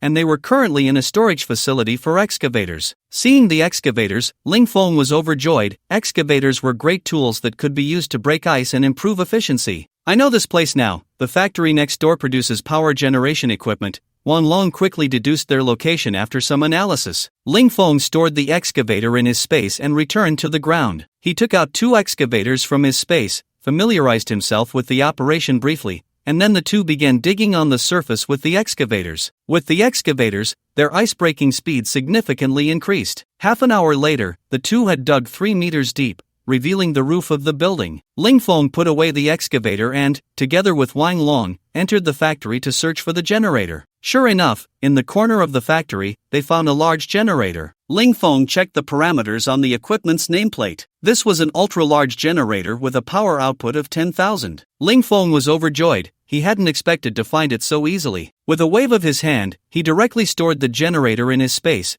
and then he found a few small generators. Aside from that, there were no other gains. After completing today's task, Ling Feng returned to the surface, preparing to head back. He glanced at the time. It was already 4 in the afternoon, and he needed to hurry back. Otherwise, it would be dark soon. The two rode their motorcycles back, and everything went smoothly, arriving home safely. Ling Feng parked the bike at the villa entrance and saw Zhang Ning waiting at the door. "Master, you're back." Zhang Ning approached with a respectful expression. "What's the matter? Is there something going on?" Ling Feng said casually. "Well, the traps have all been set up now, and I thought I'd have you check them." Ling Feng's expression shifted slightly. He hadn't expected the traps to be completed so quickly, and the efficiency was quite impressive. "Alright, take me to see." Zhang Ning led Ling Feng to inspect the traps. After checking, Ling Feng was very satisfied with Zhang Ning's work. Zhang Ning, being from a construction company, certainly had a good understanding of this area. Traps had been laid all around the villa. If an ordinary person fell in, they would either die or be seriously injured. Ling Feng rewarded Zhang Ning with a roasted chicken, which left Zhang Ning pleasantly surprised. Although he said he didn't want it, his body was quite honest, his eyes fixed on the chicken. Ling Feng smiled silently and directly stuffed the chicken into his hands. Zhang Ning took the chicken, expressing endless gratitude as he left. Ling Feng carefully avoided the traps and returned home. As soon as he opened the door, Lin Su and Black Panther surrounded him. Lin Su had prepared a sumptuous dinner for him,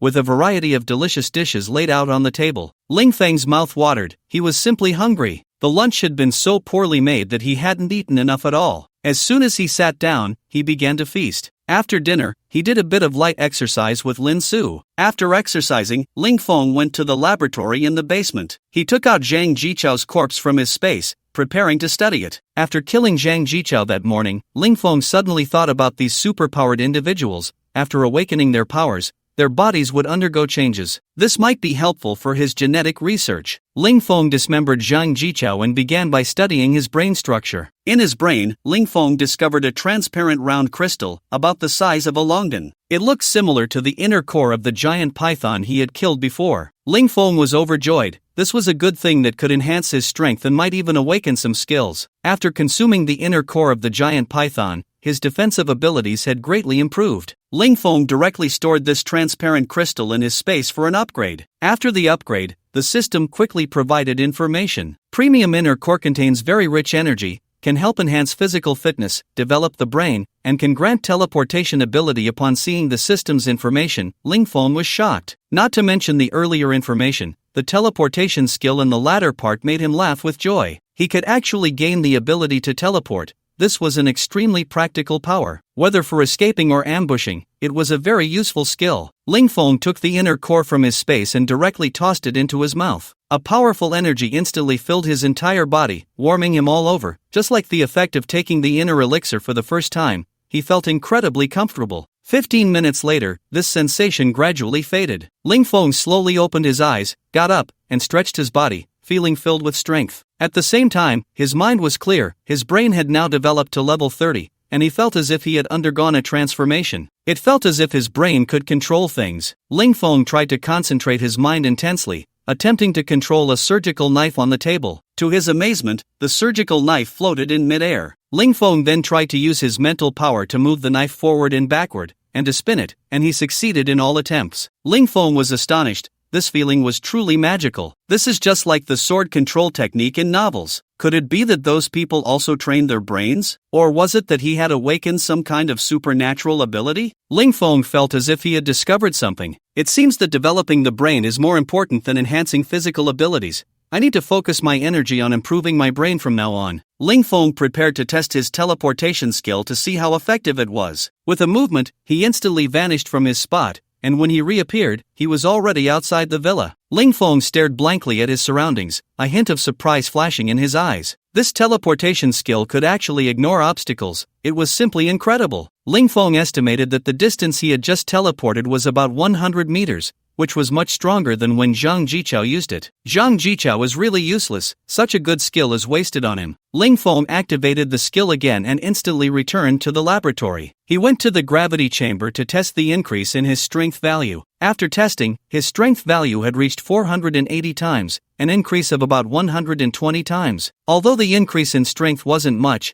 the teleportation skill he gained today greatly enhanced his power. In future battles, combined with the teleportation skill, he could instantly defeat enemies. Ling Feng couldn't help but exclaim, "The inner elixir of supernatural beings is truly amazing. It seems I need to kill a few more supernatural beings to quickly enhance my strength." The problem was that there were too few supernatural beings. So far, he had only encountered 2. After testing his strength, Ling Feng took out a generator from his space. The generator had already been upgraded by him, and its power had now reached 1 million kilowatts. The power generation had increased, but the fuel consumption was indeed high. The diesel he had on hand was somewhat insufficient. Ling Feng planned to go out in a few days to find more gas stations to scavenge for resources. The excavator he had just obtained had significantly increased his digging speed. Ling Feng pulled back his thoughts and prepared to test the generator's effectiveness when suddenly, the intercom crackled to life. Ling Feng picked up the intercom and began to respond. "Young Master Ling, a group of about 100 people is approaching us. We don't know who they are." This message came from the gate's lookout. Ling Feng replied calmly, "Okay, I understand. Stay hidden." After ending the call, Ling Feng had no choice but to abandon his training for the day and go see who the unfortunate ones were. On the road outside the Shizi Bay Villa, a group of 100 people was walking leisurely. Hu Santai, as the overall commander of this operation, was protected in the middle by the villagers of Hu Family Village. For this mission, Hu Santai personally took charge and commanded from the front. A total of 108 people were mobilized, and nearly all the young generation of Hu Family Village had come. To ensure the success of this operation, they had brought along a dozen hunting rifles and even made homemade cannons. With these weapons, they firmly believed that Ling Feng had no hope of survival. Hu Santai's eyes showed a hint of fatigue. After all, he was older and had walked such a long distance, his body was struggling to keep up. Although a bit tired, Hu Santai was in high spirits, feeling very excited inside. "Don't act on your own later, wait for my command before you move," Hu Santai said sternly to the young people of Hu Family Village. "Master, are we leaving any survivors later?" a young man asked, his face full of ferocity. Ling Feng had killed his brother, and he was here to take revenge. Hu Santai stroked his graying beard, pondering for a moment before slowly saying, "That little brat Ling Feng has killed so many of us, we can't let him off too easily." "Don't kill him later, leave him some breath so everyone can vent their anger. Upon hearing this, the people of Hu Family Village revealed cruel smiles. The group slowly approached Shizi Bay and soon arrived outside Ling Feng's villa. The villa was brightly lit, and the villagers were captivated by its luxurious decor. Additionally, they saw a stunningly beautiful woman standing by the window, looking at them. The woman's figure was perfect, and every move she made sparked endless imagination. The eyes of the young men from Wu Family Village were filled with madness, and their hatred for Ling Feng deepened. Such a beautiful woman was clearly a victim of that bastard Ling Feng's forceful plunder. They wished they could rush in right now and be with this beauty.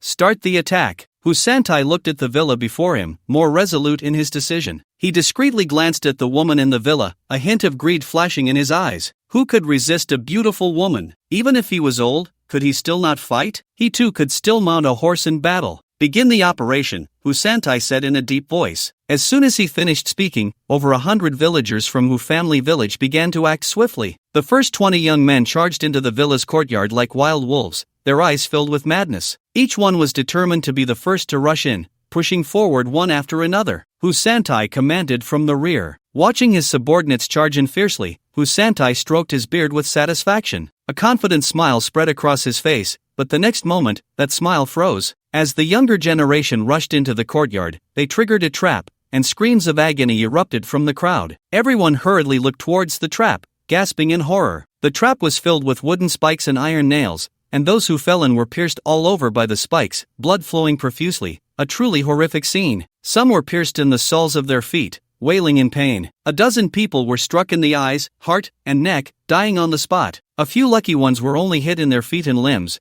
without life-threatening injuries, lying inside and crying out in pain. To increase the trap's lethality, Ling Feng had specifically instructed Zhang Ning to coat every iron nail and wooden spike with feces. As long as someone was injured by these traps, even if they didn't die on the spot, they would eventually succumb to infection. Seeing the tragic scene in the trap, the crowd became restless. Many faces showed signs of fear. After hearing the screams, Hu Santai hurried over to check. When he saw the situation in the trap, his expression turned extremely grim. Every person here was his junior, and losing even one made his heart ache. Now, with a dozen injured or dead at once, how could he not be furious? He seemed to sense something, his gaze shifting to the villa, where he saw a young man standing by the window, smiling at him. Hu Santai's face darkened, gritting his teeth as he said, "First, get the people out." The crowd scrambled to pull the people from the trap, but many had already lost consciousness, and the trap was deep. After struggling for several minutes, they finally pulled everyone up. Tianci, how are they? Hu Santai looked seriously at the young man beside him. Grandpa, Juzi and Dashin are dead, and only 2 are still breathing. The others are all unconscious, Hu Tianci said with tears in his eyes. Hearing this, Hu Santai was both shocked and furious, his face turning pale in an instant. Tianci, Juzi, and Dashin were all his grandsons,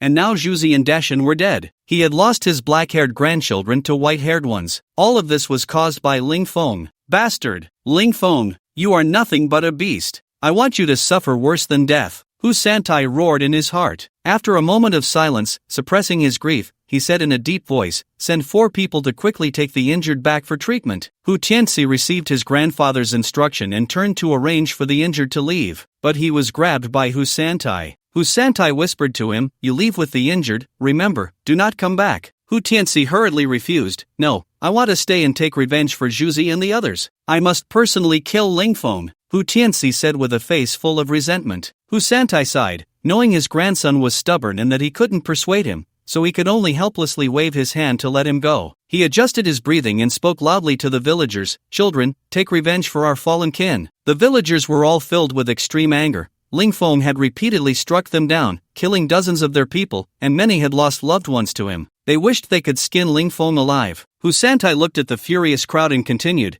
"Get out all our hunting rifles and explosives. First, blow up the glass and doors, then the rest rush in and quickly subdue Ling Feng." Suddenly, he thought of something else and added, "Do not kill innocents. Aside from Ling Feng, do not harm anyone else. I want to personally interrogate that young woman in the villa." The people of Hu Family Village began their second charge, this time much more cautiously. 3 or 4 people carried homemade explosives and started setting them up, placing the explosives at the villa's entrance, preparing to blow the door apart. Ling Feng, standing by the 3rd-floor window, looked down at the few people nervously arranging the explosives, his eyes filled with disdain. He did not stop them, It was useless anyway, so let them fumble for a while. However, these people from Wu family village really did not know how to die. They had already lost a group of their own, yet they dared to come back? It seemed he had been too merciful, letting these rascals think he was easy to bully. Since you seek death, then stay here. For now, he would just watch their performance and let them die in despair. The explosives were quickly set up, and Hu Santai revealed a cruel smile. Light it! At Hu Santai's command, Hu Tianxi pressed the button down hard with both hands. Boom! Boom! Boom! Instantly, dozens of explosions rang out, shaking the entire ground. The villagers of Hu family village clapped and cheered, filled with excitement. When the smoke from the explosives cleared, everyone was momentarily stunned by the scene inside. The door stood intact, unmoved. How could this be? Why couldn't even the explosives destroy it? What was this door made of, so solid? Despair showed in the villagers' eyes. Hu Santai looked at the door, his expression filled with unwillingness, but he did not give up. He shouted, "Everyone with a gun, shoot at Ling Feng. Keep blowing up the explosives. I don't believe this door can withstand it forever." Hu Santai glared at Ling Feng, his eyes bloodshot. The enemy was right in front of him, looking arrogantly at him, yet he was helpless. It was infuriating. It made his chest ache. Soon, under his orders, a dozen villagers with hunting rifles began to load their ammunition. After loading the explosives, they all aimed at Ling Feng, who stood by the window, and then pulled the trigger fiercely. The elixirs struck the window with a ping-pong sound, leaving not a trace. Hu Santai, skeptical of the supernatural, ordered the gunmen to continue loading ammunition and shooting. Then the second round of firing began, but it was still useless. Then came the third round, the fourth round. Until the last bullet was exhausted, Ling Feng remained calm, standing there with a sunflower seed in hand, watching them as if it were a play. The disaster of the chosen one from the Hu family village, Ling Feng, accept your punishment. Hu Tianxi, full of spirit, vowed to carve out his own invincible path. At that moment, a troop of several hundred soldiers slowly approached the direction of Hu family village, causing Hu Tianxi to frown slightly. Although they were still far away, he noticed that this was a formidable army, each soldier exuding a remarkable aura. What are these people doing at Hu family village? Hu Tianxi prepared to act according to the situation, standing still, retracting his invincible aura, quietly observing from the side. Now that he possessed a heaven-defying physique, he felt no fear facing a troop of hundreds. This is what it means to be bold with skill. Soon, the troop arrived not far from Hu Tianxi. He roughly observed that the troop consisted of about 600 people. Each person carried weapons, and some even had small rocket launchers and machine guns on their backs. The troop stopped advancing less than 50 meters away from him, and a middle-aged man in military uniform stepped out from the crowd, exuding an extraordinary presence, clearly a leader. This man was none other than the leader of this army, Long Hao. Long Hao quickly approached Hu Tianxi, revealing a friendly smile, and said, "Young man, is this Hu family village?" Upon hearing the name Hu family village, Hu Tianxi's eyes flashed with a hint of vigilance, and he cautiously replied,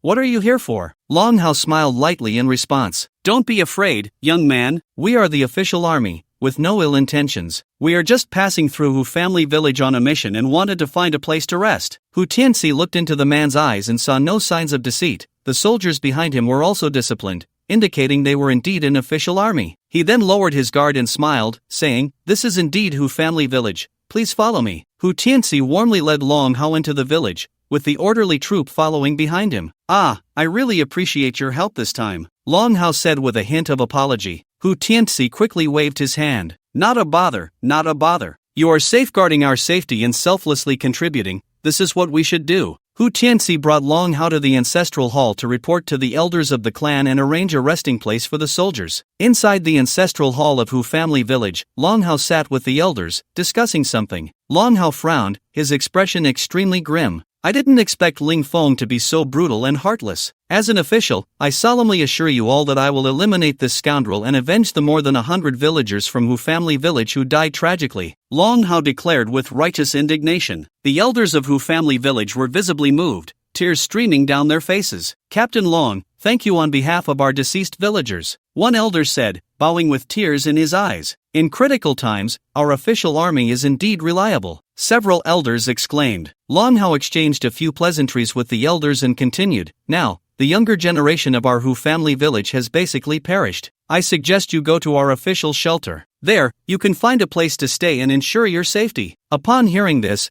the elders of Hu family village showed excited expressions. If they could truly receive official protection, that would be wonderful. They would no longer have to live in fear, starving and freezing. "Captain Long, we will follow your arrangements," The person speaking is named Hu Jiangwo, the younger brother of Hu Santai. After Hu Santai's death, he took over as the clan leader. Long Hao nodded and said sincerely, since everyone is willing to go to the shelter, I think we should quickly gather all the food and take it back to the shelter together. I will send a team of soldiers to escort it back, just in case. Then, once the villagers have packed their belongings, we will lead everyone back to the shelter after we eliminate Lingfeng. What do you all think? Without a second thought, Hu Jiangwo agreed. The official promise is still trustworthy. Let's follow Captain Lon's arrangement. I will notify each household to pack their luggage and gather food right now. The meeting ended in a harmonious atmosphere. After this conversation, Hu Jiangwo took a few village elders to notify each household. Long Hao left the ancestral hall with a smile on his face. Not far out, a communication soldier behind him couldn't help but whisper, Captain, are we really letting these people go to the shelter? Didn't the Lord forbid us from increasing the numbers? Long Hao coldly replied, just have their food transported back. As for the people, let them wait. After saying this, Long Hao strode away. The communication soldier looked at Long Hao's figure, his expression changing. He never expected the captain to be so ruthless, taking all the food and then ignoring the fate of these people. Is this still the captain he knows? Long Hao arrived at his temporary office, ready to take a break. Just as he was about to lie down, there was a loud bang. As the door was kicked open, Ma Wu stormed in, his face full of anger. Long Hao frowned in displeasure. Ma Wu, what are you doing? Ma Wu glared at him with fury. Long Hao, are you even human? You tricked this group of villagers out of all their food. How are they supposed to live? Long Hao immediately stood up, shouting angrily, Ma Wu, how dare you speak to me like that? Do you have any concept of hierarchy? I don't need to report my actions to you. Someone, put him in confinement. Soon, several soldiers came in and surrounded Ma Wu. One soldier, looking conflicted, said to Ma Wu, Brother Ma, don't make it hard for the brothers. Ma Wu sighed as he looked at the soldiers, saying nothing more, and followed them out. At the door, he stopped and said to Long Hao's back, Long Hao, you don't deserve to wear that military uniform with what you're doing. After saying that, he left without looking back. Long Hao, furious, slammed his fist on the table, shattering the entire surface, his face turning an ugly shade. Time quickly passed to the afternoon, and the villagers of Hu Family Village moved very quickly, gathering all the food into a large flatbed cart. Hu Jiangwo brought over a few Alaskan dogs to help the soldiers pull the cart. These Alaskans were raised by a villager in their village and had been taken for communal use as sled dogs after the apocalypse. With cars no longer usable, they could only rely on this primitive method of transportation. Long Hao watched as a group of soldiers pulled a cart full of supplies away, feeling excited inside. With this batch of supplies, he would gain considerable benefits from the Lord again. Seeing that it was getting late, he prepared to leave with the soldiers. It was time to get down to business. Just as he was about to leave, Hu Tianxi suddenly appeared, requesting to join the team heading to Shizi Bay. Long Hao initially disagreed with his joining. However, Hu Tianxi said he was very familiar with the layout of Lingfeng's villa and could act as a guide. Long Hao reluctantly agreed to let him join. After a day of rest, the soldiers had regained their spirits. With a command from Long Hao, the team set off towards their destination. After an hour of gravity training, Lingfeng's maximum tolerance reached 700 times. Lingfeng looked at the data display screen of the gravity chamber, a slight smile curling at the corners of his mouth. He had become significantly stronger. Just from one training session, his physical ability had increased by a factor of 200. His strength had ascended once again. He should now be able to face bullets without fear. Lingfeng felt that when he reached a 1,000-fold endurance level, his body would undergo a qualitative change. His current strength should rank among the top in Beijing. Lingfeng calculated in his mind. He approached the generator, storing it in his space. The machine took up too much room, and it was more convenient to keep it in his space. After tidying up,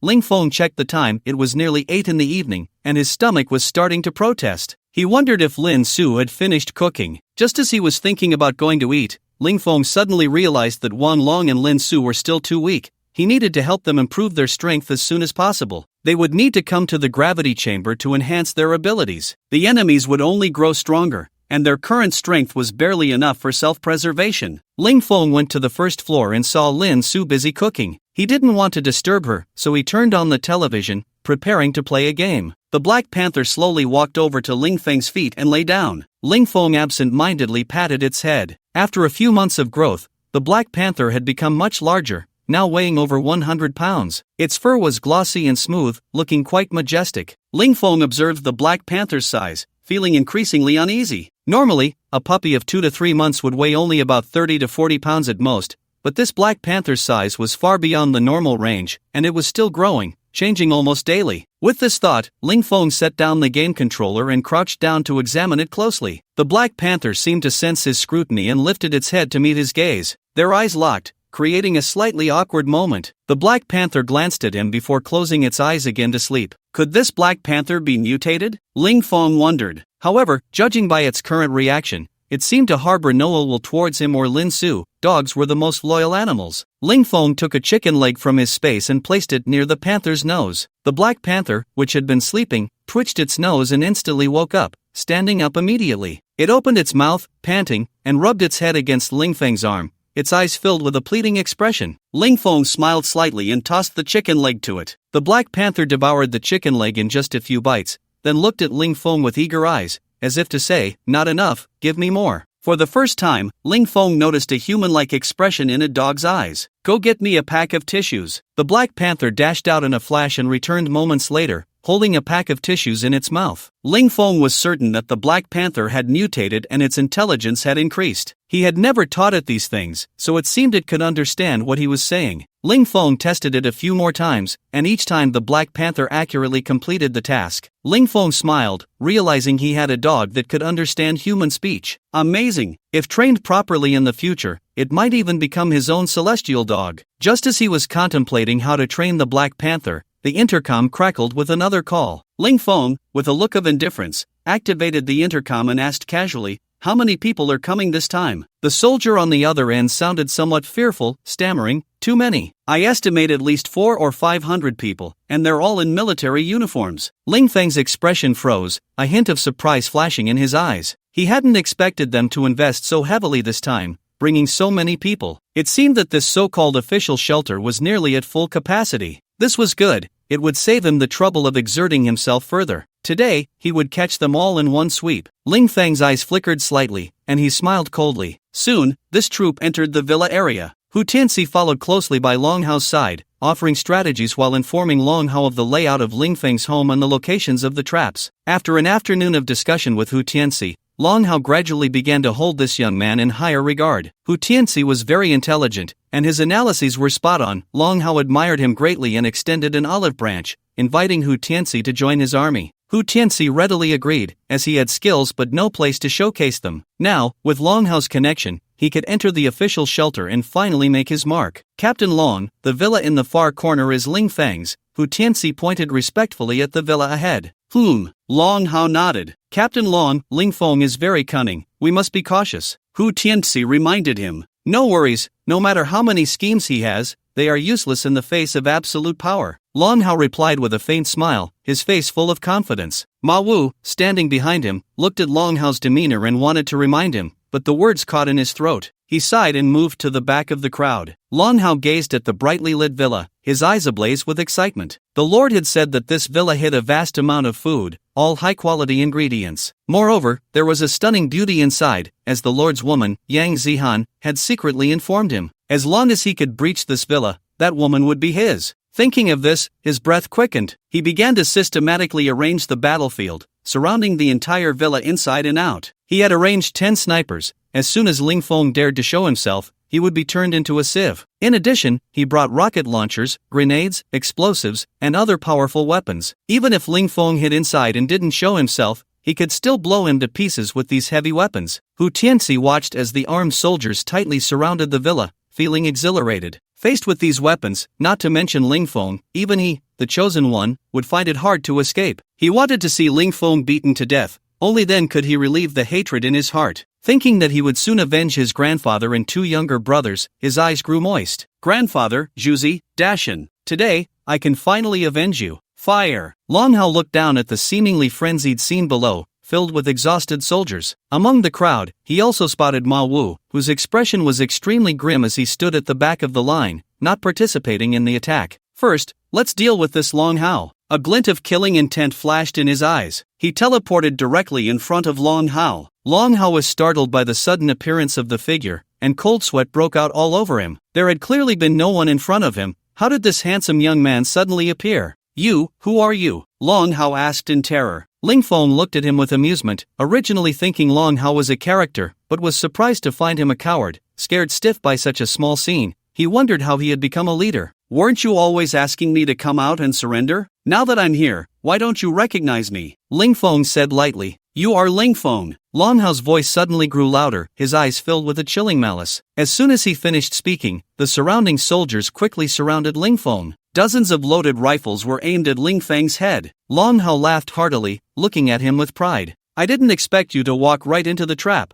What a fool you are. Weren't you very arrogant yesterday? Now let me see you go wild again." Ling Feng smiled slightly, his expression calm. Faced with the heavy encirclement, he showed no signs of panic and casually said to Long Hao, "If I say you're an idiot, you are one, there's no need to prove it multiple times." Long Hao's expression changed drastically, his gaze icy as he shouted in anger, "Still boasting with death at your doorstep, you." Before he could finish, Ling Feng instantly moved, grabbing his neck with his right hand and lifting him up effortlessly. Long Hao's face turned red, his hands frantically pounding on Ling Feng's arm, but it was useless. Ling Feng's body was incredibly hard, his palm like an iron clamp tightly locking around Long Hao's neck, making it hard for him to breathe. "Let go of our captain, or we'll shoot," the surrounding soldiers said coldly. Ling Feng turned and coldly looked at the soldier who had just spoken. The soldier was locked in by Ling Feng's icy gaze, feeling as if he had fallen into an ice cellar, instinctively taking a step back. The other soldiers around also dared not rush forward, just watching with wide eyes. Ling Feng exerted a bit of force with his right hand and directly threw Long Hao 10 meters away. Long Hao crashed heavily to the ground, sliding several meters along the surface. He lay there like a dead dog, covered in blood. Long Hao struggled to turn over, trying to get up but failed several times until a soldier quickly came forward to help him up. Long Hao looked at Ling Feng with a face full of resentment, his ribs having just been broken in several places,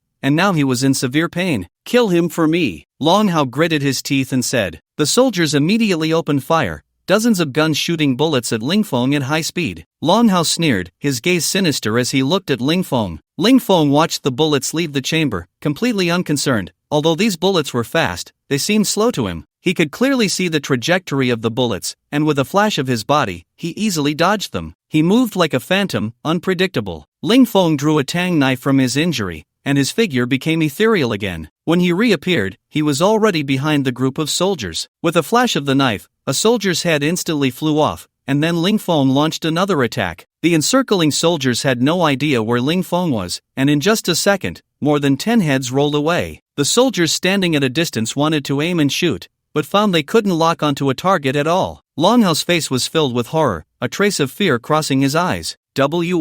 Who exactly is he? His speed is faster than that of the Lord. No, I can say it's much faster. He is a superhuman. What kind of existence have I provoked? Long Hao's heart sank to the depths of despair. On the battlefield, Ling Feng was like a slaughterer. The soldiers had no power to resist, and soon more than half were casualties. Ma Wu anxiously walked to the front line, his eyes red, shouting loudly, "Ling Feng, I beg you, stop killing. We surrender." Many of these soldiers were ones he had brought out, and now they were dying one by one before him. Unlike Long Hao, who only cared about promotion and wealth, he truly felt heartache for his brothers. Ling Feng, who was in the midst of a killing spree, paused, sheathing his tang knife, and appeared before Ma Wu. "You can't even protect your own life, yet you want to speak for them," Ling Feng said indifferently. Ma Wu's expression changed slightly, his face filled with sorrow as he said, "I know, I can't escape death today. These soldiers are forced, they don't want this either, but military orders are hard to disobey. If I die, will you spare these people? I willingly accept death." Ma Wu's face was resolute. The soldiers on the battlefield, hearing Ma Wu's words, all had red eyes. Ling Feng's heart was also touched. This Ma Wu was a man, but he would not soften his heart and let this group go. "Do you think I would let my enemies go?" coldly said Ling Feng. Ma Wu's gaze shifted slightly, then he said with a determined expression, "I am willing to lead this group of brothers to submit to you. From now on you will be our respected leader." As soon as he finished speaking, Long Hao immediately roared angrily, "Ma Wu, what do you think you are? I am the highest commander of this unit. What right do you have to lead the troops to surrender?" Ma Wu glanced at Long Hao, his expression filled with resentment, and said, "If it weren't for your stubbornness, leading the brothers into danger, they wouldn't have died. You followed Zhang Erge to commit atrocities, harming soldiers and oppressing the people. You are unworthy of being the commander of this unit. I'll kill you." Long Hao glared at Ma Wu, his right hand drawing a pistol from his waist, but before he could raise his arm, there was a loud bang. A blood hole appeared in Long Hao's chest, blood flowing out continuously. Long Hao looked at the wound on his chest in terror, then turned to Ma Wu, who had fired the shot. He never expected Ma Wu would dare to shoot him, nor did he understand how he had a weapon when he had clearly confiscated it. Who gave him the gun?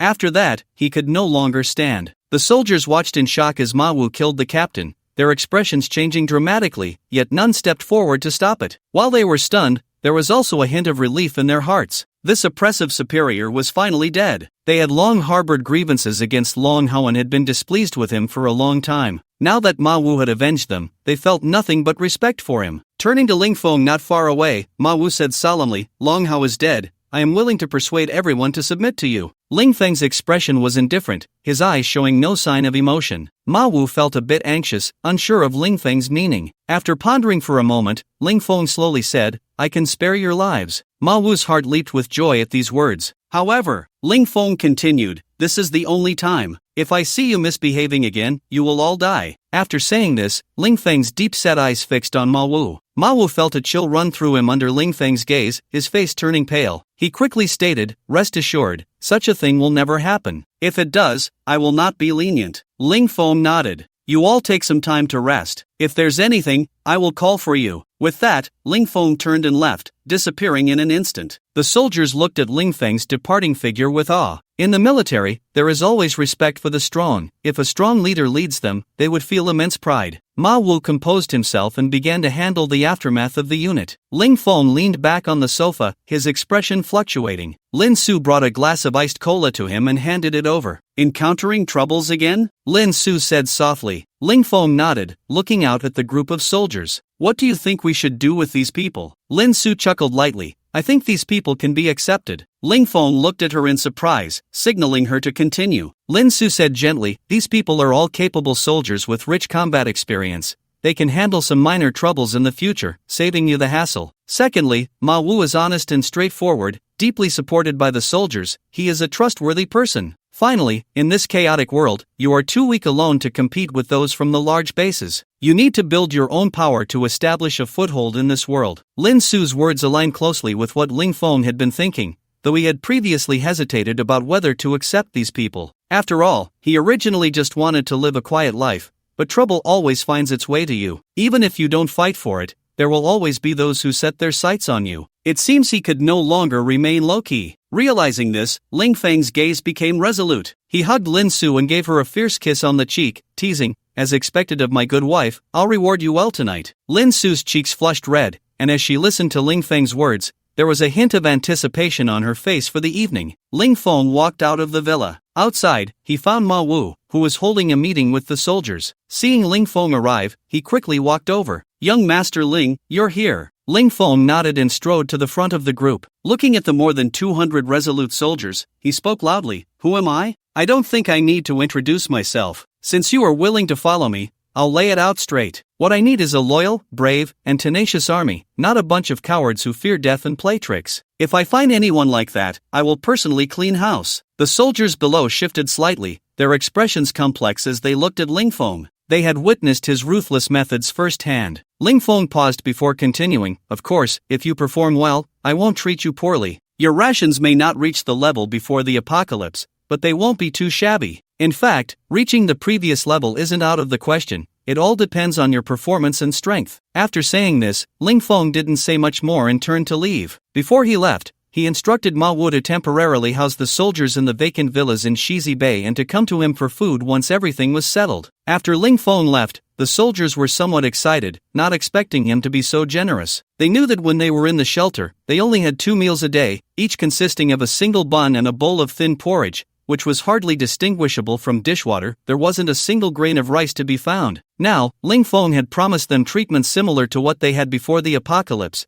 which was significantly better than what the higher-ups in the shelters provided. Unbeknownst to them, their goodwill towards Ling Feng had increased considerably. Although he was ruthless, he was generous to his own people. After receiving Ling Feng's orders, Ma Wu began leading the soldiers to find the vacant villas, and within an hour, everyone was basically settled. Ling Feng placed all the prepared supplies on the road outside the villa. Ma Wu brought dozens of soldiers to receive them, and upon seeing the supplies, his expression changed, staring at the small mountain of goods in shock, unable to close his mouth. Ma Wu looked around, and the variety of supplies was complete: flour, rice, vegetables, pork. All kinds were abundant. It was enough for over 300 of them to eat for a month. In addition to food, there were also bedding, cotton clothes, and other cold weather supplies. Ma Wu walked up to Ling Feng, his face filled with excitement, and said respectfully, "Thank you for your generous gift, young masterling. I don't know how to express my gratitude." Ling Feng waved his hand dismissively and said lightly, "From now on, we're all brothers.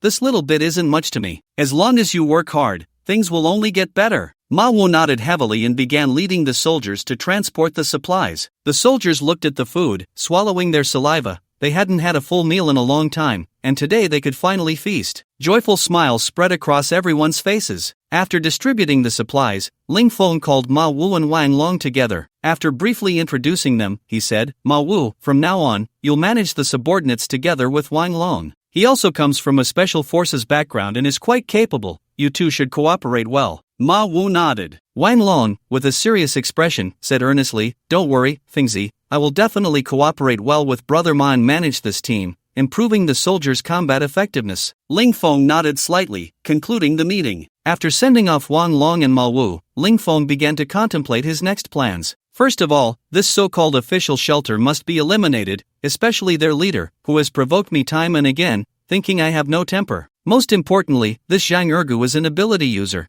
Killing him can enhance my own strength. Ever since I obtained the inner core from an ability user last time, my power has greatly increased, and now I have a strong desire for ability users. At the Storm Base, the research on Gene Serum has progressed. The buzzcut youth from the Storm Base launched a punch towards Ling Feng's face, his fist emanating a faint flame, the heat scorching, causing the air to slightly distort under the extreme temperature. Ling Feng looked at the fiery fist coming at him, his eyes flashing with a hint of battle intent. With a roar, Ling Feng swung his fist, the wind from his punch rustling like a fierce tiger descending a mountain, striking towards the buzzcut youth's fist with immense force. The two fists collided in midair with a loud bang. Both retreated simultaneously. Ling Feng stepped back 2 or 3 paces, dissipating the force like a gentle breeze. The buzzcut youth staggered back over 10 steps before stabilizing himself, his right hand trembling slightly, though his expression remained unchanged, his heart already churning with waves of shock. So hard. Such a hard fist. My ability can refine my body, and I have never encountered an opponent in terms of physical strength, but this person's strength surpasses mine. Moreover, the opponent's power is immense.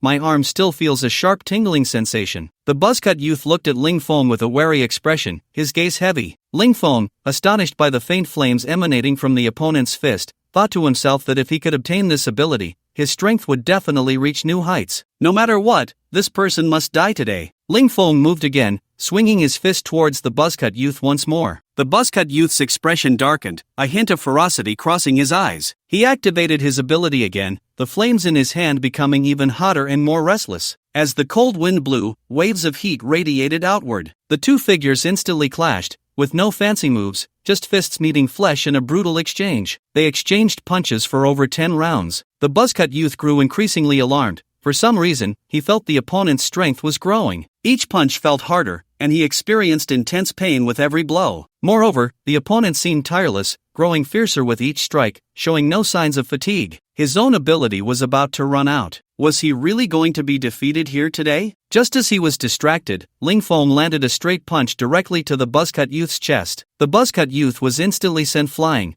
crashing into the snowmobile behind him, embedding himself completely into it. He spat out a mouthful of blood, looking down at his chest, feeling the crushing fracture of his sternum. Struggling to rise, he looked at Ling Feng with a wary expression, a hint of fear in his eyes. Ling Feng looked at him with a pained expression. He had his eyes on those 2 snowmobiles, and now one was wrecked. Ling Feng glared fiercely at the buzzcut youth and instantly teleported in front of him. He slapped the buzzcut youth's face. Seeing this, the youth hurriedly threw a punch to block, but Ling Feng was too fast to be stopped. With a loud smack, the buzzcut youth was sent flying again, sliding several meters along the ground before coming to a stop. Half of his face was swollen, looking utterly ridiculous. Ling Feng flashed again, quickly arriving in front of him, lifting him off the ground with his left hand, while his right hand rained down a series of punches on the buzzcut youth, cursing as he hit. "You wrecked my car, how am I supposed to drive now?" The buzzcut youth screamed internally. "What do you mean, your car? This is clearly my car. How can they rob me so brazenly? I, a powerful ability user from the Storm Base, am being so insulted. I can't accept this." Then he spat blood and breathed his last. Ling Feng vented for a while, and when he found that the buzzcut youth had gone silent, he poked at the other's nostrils with his finger and muttered, "So weak, I haven't even exerted myself and you're dead. Ah, invincibility is so lonely." Ling Feng stored the buzzcut youth's body in his space, planning to take out the crystal inside later. Not far away, several members of the storm base, who had just been knocked down by Ling Feng, were still struggling on the ground. When they saw their leader being brutally killed, their hearts turned to ashes. Even powerful ability users were no match for this person. They had just dared to provoke him. It was simply seeking death. Seeing Ling Feng walking towards them, their faces instantly turned pale, their bodies trembling uncontrollably. They all began to plead for mercy. "Grandpa, we were wrong. Please spare our lives. Grandpa, we were forced into this. I have an 80-year-old mother. I have a 3-year-old child. Grandpa, I am the only son in my family. I can't let the Li family die out." Ling Feng listened to their clamoring voices, his pupils constricting, and coldly said, "If you don't shut up, I'll send you on your way right now." Upon hearing this, they immediately fell silent, and the scene became quiet. Ling Feng pulled out a handgun and said in a deep voice, "I'm going to ask you a few questions, and you better answer honestly." They all nodded frantically. First question, where is your base located? Upon hearing this, they exchanged glances, their faces showing difficulty, and no one spoke. Ling Feng sneered and shot one of them in the head. The remaining few trembled, fear evident in their eyes. Ling Feng fiddled with the gun and said indifferently, 3 seconds, if no one speaks, I'll randomly choose another lucky audience member. 3, 2, I'll talk. One person, drenched in sweat, pale-faced, was trembling uncontrollably. "Speak," Ling Feng said with an indifferent expression. "Our base is located inside a mountain at Huangting Mountain in Jingzhou City." The man said tremblingly. Ling Feng nodded and continued, "Second question, what are you doing in Jingzhou City? How many people are there in total?" The man looked at his companions, seeming hesitant, but under Ling Feng's fierce gaze, he gritted his teeth and said, "We came here mainly for the Wangzhuang mine. Our boss said there are things here that ability users need, and we must get them. We sent a total of 5 teams this time, each led by an ability user." Wangzhuang mine. Ling Feng's expression changed, his mind racing. Things that could help ability users? Could it be something that enhances their strength? If that's the case, the Wangzhuang mine might be a great place. There could be things here that I can use. Ling Feng then asked the few about the mine's location, and after not getting any other useful information, he quickly ended their lives. After dealing with everyone, Ling Feng turned his gaze to the 2 snowmobiles, a smile gradually spreading across his face. The 2 all-terrain snowmobiles looked very sturdy, and the interior space was quite spacious. Ling Feng directly stored both snowmobiles in his space for upgrades. After the upgrades were completed, Ling Feng took out one of the snowmobiles again. With a whoosh, a brand new all-terrain snowmobile appeared in the open space before Ling Feng. His eyes lit up. He joyfully stroked the vehicle. After the upgrade, the snowmobile looked even more imposing. The body was also larger than before, looking very solid. Just wondering how the power is. Ling Feng opened the door and nimbly climbed into the driver's seat, ready to test drive the vehicle's power. He skillfully started the car, pressing down on the accelerator. Boom! The engine let out a tremendous roar, and the car instantly took off, reaching over 100 kilometers per hour in just 3 seconds. For such a heavy vehicle, the acceleration was astonishing, comparable to a top sports car. Moreover, the car's suspension was excellent, providing a very comfortable driving experience. Ling Feng was extremely satisfied with this prize. As expected from the system, it was a high-quality product. After test driving for a while, Ling Feng maintained the speed and drove directly towards the Wangzhuang mine. Since there were opportunities here, he had to go take a look. If he encountered useful supplies, he could collect a batch. Driving at full speed, he reached the vicinity of his destination in less than half an hour. Ling Feng arrived at the outskirts of the Wangzhuang mine. To stay cautious, he did not drive the car into the mine but got out at the perimeter and stored the vehicle in his space. Ling Feng walked into the mine, which was vast, almost the size of a small village. After walking about 500 meters, he faintly heard the sounds of fighting. Ling Feng's expression shifted. The sounds came from an abandoned building ahead, and he moved in that direction to investigate. Upon reaching the abandoned building, he finally discovered the fighting crowd. One of the faces was familiar, Dui Bai. In the arena, Dui Bai was under attack from 3 ability users. Dozens of corpses lay on the ground, blood flowing, looking like they had just died not long ago. The remaining few injured young men were surrounded tightly by dozens of armed men. The young men all looked pale, their faces filled with despair. At this moment, Dui Bai was in very bad shape, with injuries on her arms and calves. Facing the fierce attacks from the 3 ability users, Dui Bai appeared somewhat powerless. If this situation continued, she would soon be defeated. In the face of despair, Dui Bai's small face turned pale, yet she still gritted her teeth and resisted. Among the 3 attackers, one short, ugly middle-aged man let out a strange laugh. His gaze swept over Dewey Bai without restraint. With an excited expression, he said to the person next to him, Jean Lauda, let me have some fun with this little girl first before killing her. It would be a shame to just kill her like that. Zhang Jibiao's expression was cold, a hint of malice flashing in his eyes. He replied coldly, don't worry,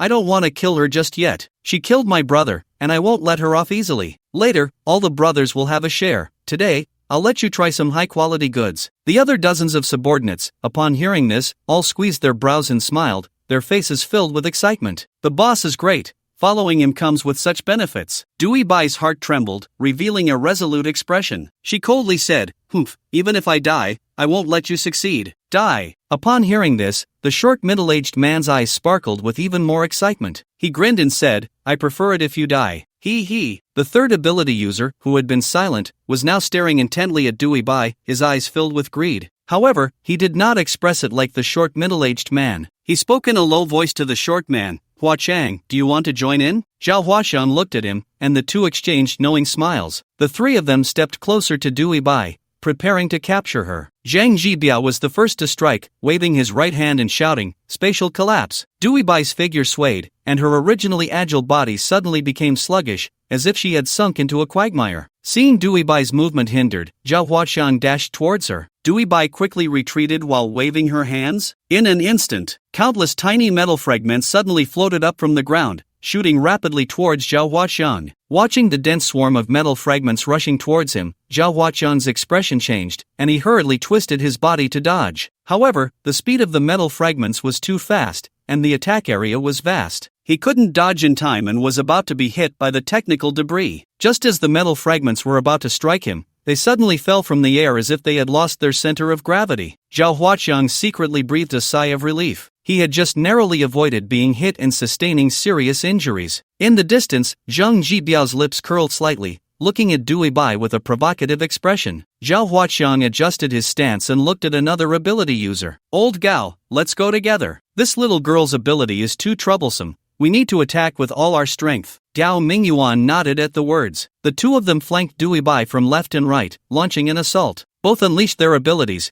Zhao Huashan's arms instantly became extraordinarily thick, contrasting sharply with his slender frame, making him look extremely bizarre. Gao Mingyuan's body gradually turned to stone, eventually resembling a stone man. Facing the fierce attack from the two, Dewey Bai once again used her ability, but this time it was clearly much more taxing. Beads of sweat appeared on her forehead, and her delicate face grew increasingly pale. However, the metal fragments she controlled fell again just as they reached the front of Zhao Huashan and Gao Mingyuan. Seeing this, Zhao Huashan's lips curled slightly, a glimmer of victorious confidence flashing in his eyes. Both of them excelled in close combat, and now they were quickly closing in on Dewey Bai. With their combined strength, they could swiftly subdue her. Dewey Bai stepped back with heavy footsteps. Her ability was no longer usable, and the previous battle had exhausted all her energy. A chill ran through her heart as the image of Ling Feng suddenly appeared in her mind. If he were here, he should be able to defeat these people. Unfortunately, she would never have the chance to see him again. Dewey Bai's eyes were filled with coldness as her right hand gripped the dagger at her waist. She thought, even if I die, I will not compromise. Just as she prepared to end her own life, a lazy voice rang out. Are you Zhang Jibiao? Everyone turned to look at the speaker. A handsome young man with a cold demeanor slowly walked over. The expressions of those present varied. All of you here are trash. Dewey Bai listened to the somewhat familiar voice and slowly opened her eyes. A hint of surprise crossed her stunning face. Ling Feng, it was actually him. How could he appear here? Did he come specifically to rescue her? Dewey Bai's mind raced with fantasies about Ling Feng's purpose for rescuing her. Meanwhile, on the other side, Zhang Jibiao narrowed his eyes slightly, looking at this unfamiliar face. It seemed he had no connection with him. Who are you? Ling Feng displayed a harmless smile and said lightly, Oh, I forgot to tell you, my name is Ling Feng, and I'm the one who killed your deadbeat brother. Zhang Jibiao frowned, a glimmer of murderous intent flashing in his eyes. In a low voice, he said, What did you say? Ling Feng continued to smile at him, his expression filled with kindness. At this moment, Ling Feng was overjoyed, not expecting to encounter Zhang Jibiao here. He was quite fond of Zhang Jibiao's ability. Originally, he had planned to ask Dewey Bai for the location of the Xingho base and then go directly to crush him. He never expected to meet him here without any effort. It was simply a delightful surprise. Ling Feng looked at Zhang Jibiao, whose eyes were bloodshot and filled with brutality, still smiling with a calm demeanor. You're not very old, but your health seems poor? If you can't hear, come closer, I'll say it again. Zhang Jibiao's expression darkened to the extreme. This suddenly appearing kid dared to be so rude to him, which made him feel greatly insulted. Since awakening his ability, no one had ever spoken to him like this. Could this person also be an ability user? Zhang Jibiao thought of this and scrutinized Lingfeng with a serious expression. Where did this kid come from? Looking for death, are you? Zhao Huaqiang suddenly spoke up, his face full of arrogance. Gao Mingyuan beside him also looked at Lingfeng with a hostile expression, his hands constantly moving as if preparing for a fight. Lingfeng glanced at them with disdain and said, "Trash." Zhao Huaqiang's expression changed, his anger rising as he shouted, "Who are you calling trash? Say it again if you dare, I'll waste you today." Lingfeng smiled, quickly explaining, Hey, don't misunderstand, I'm not talking about you. I'm talking about everyone present, all of you are trash." As soon as these words were spoken, everyone present turned pale. Zhang Jibiao's group of lackeys looked at Lingfeng with murderous intent. Lingfeng's words had insulted everyone in the room. Gao Mingyuan stared coldly at Lingfeng and said in a deep voice, "Don't think just because you're an ability user you can do as you please. Standing in front of you are 3 powerful ability users. Each one is not weaker than you. You have quite the nerve to provoke us. Young man, don't be too arrogant." Lingfeng looked at him defiantly. "If I'm not arrogant, am I still young? What a joke." Gao Mingyuan's face turned red with anger, his killing intent spreading across his face. "Ignorant child, seeking death. Remember the one who will kill you, Gao Mingyuan from the green vine base." Gao Mingyuan shouted, his body suddenly bursting forth with incredible speed, his entire being in a petrified state, making him extremely hard. Coupled with his high speed, he charged at Lingfeng like a car speeding towards him. One could imagine that if an ordinary person were hit by him, they would be turned into mush. Facing Gao Mingyuan's full force attack, Lingfeng stood calmly in place, making no move. He remained as indifferent as ever. In the distance, Zhao Huaqiang watched Lingfeng standing still, unable to suppress his sneer. He had thought this person was an ability user with some skills. He didn't expect him to be just a braggart who could only talk big. Faced with the powerful ability user's attack, he couldn't even fight back, just standing there waiting for death. Dui Bai frowned slightly, her face full of worry. She couldn't understand why Lingfeng didn't fight back but just stood there. Could it be that his ability had been exhausted, leaving him unable to retaliate? Clearly, he had no strength left, yet he still risked his life to save her, which deeply moved Dui Bai, her eyes gradually misting over. Gao Mingyuan looked at Lingfeng with a sinister smile, imagining the scene of Lingfeng being turned into mush by his charge, and he felt a surge of excitement. As Gao Mingyuan got closer to Lingfeng, his smile became increasingly cruel. Lingfeng looked at the stone-like man charging at him and immediately saw his flaw. His speed was too slow,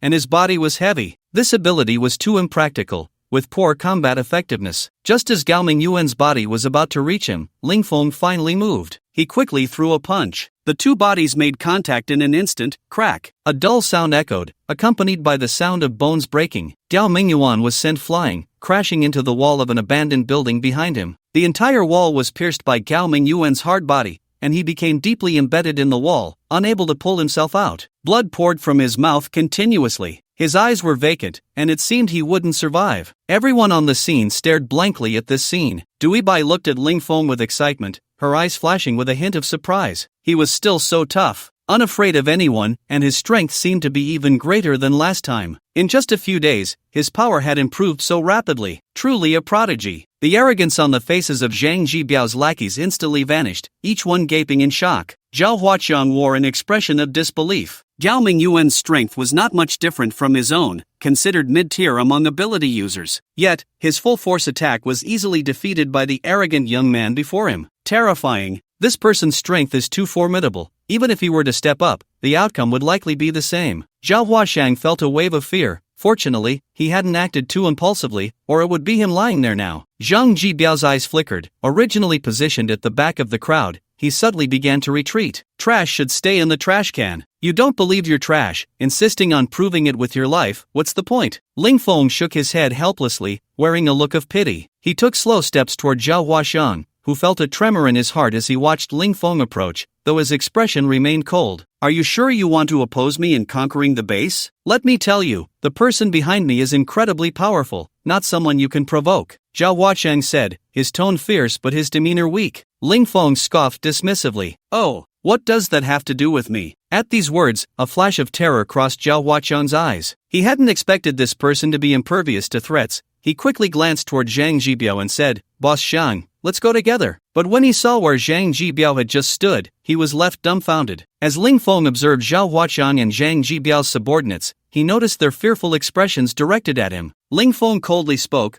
"Get lost, don't let me see you again, or you'll die." Upon hearing this, the group of subordinates panicked and fled. Once they had all left, he slowly walked over to Duibai and took out a box of anti-inflammatory medicine from his space, handing it to her. "Wangzhuang Mine isn't a place for you to stay, a bloody storm will soon erupt here. Leave as soon as possible." After saying this, Ling Feng shoved the medicine into Duibai's hands and turned to leave. Duibai watched Ling Feng's departing figure, feeling a sense of loss. She stamped her foot in frustration and prepared to leave with the remaining few subordinates. One of them couldn't help but speak up, "Boss, are we really going to give up on this operation?" Duibai sighed helplessly, her expression filled with reluctance. "Let's go, our strength is too weak, and staying here will only lead to greater casualties." After resolving a small trouble, Ling Feng continued toward the central area of the mine. The closer he got, the more people he encountered. Upon reaching the center of the mine, he saw dozens of makeshift tents, some of which had smoke rising from them. Among them were both ability users and ordinary people, each with a vigilant look, ready to act at any moment. Ling Feng sat cross-legged on a flat rock to rest. His arrival quickly drew the attention of some people. In a nearby tent, 5 men were whispering and pointing at Ling Feng with mysterious expressions. One of the men with a long face respectfully said to another, "Brother Ji, I just observed,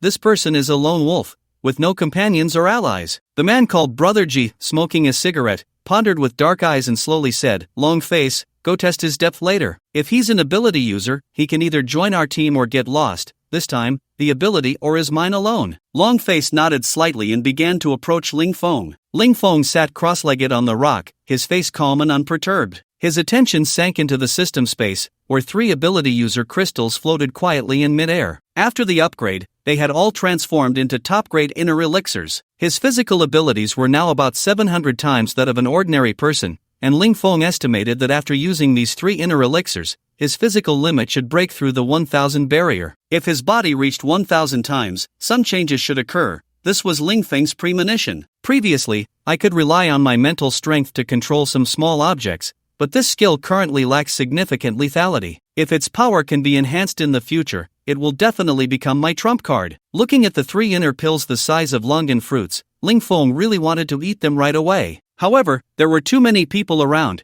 and it was possible that some strange phenomena might occur during my breakthrough. After thinking for a moment, Ling Feng ultimately suppressed his inner impulse. Just as he was deep in thought, a deep voice rang in his ear. "Brother, are you alone?" Ling Feng frowned, slowly opened his eyes, and glanced at the newcomer. The person was of medium build and had an ordinary appearance, the only distinguishing feature being his long face, resembling a shoehorn. Ling Feng spoke coldly, "What do you want?" The long-faced man revealed a friendly smile and sat directly next to Ling Feng. He whispered, "Brother, you must be here to try your luck too. I have a piece of ore I brought out from inside. Do you want it?" As he spoke, the long-faced man patted his pocket. Ling Feng glanced at him indifferently, the corner of his mouth curling slightly, but he did not respond. Seeing that Ling Feng seemed uninterested, the long-faced man continued, "Brother, I can tell you have an extraordinary demeanor. You must be an ability user." Ling Feng slightly turned his head and scanned the long-faced man, his gaze cold as he said, "Get lost." Upon hearing this, the long-faced man's expression darkened instantly, revealing a fierce smile. "Kid, you have some guts, just wait for me. I hope you." Smack! Before the long-faced man could finish his sentence, he was slapped away by Ling Feng. His entire body spiraled through the air and finally crashed into a tent,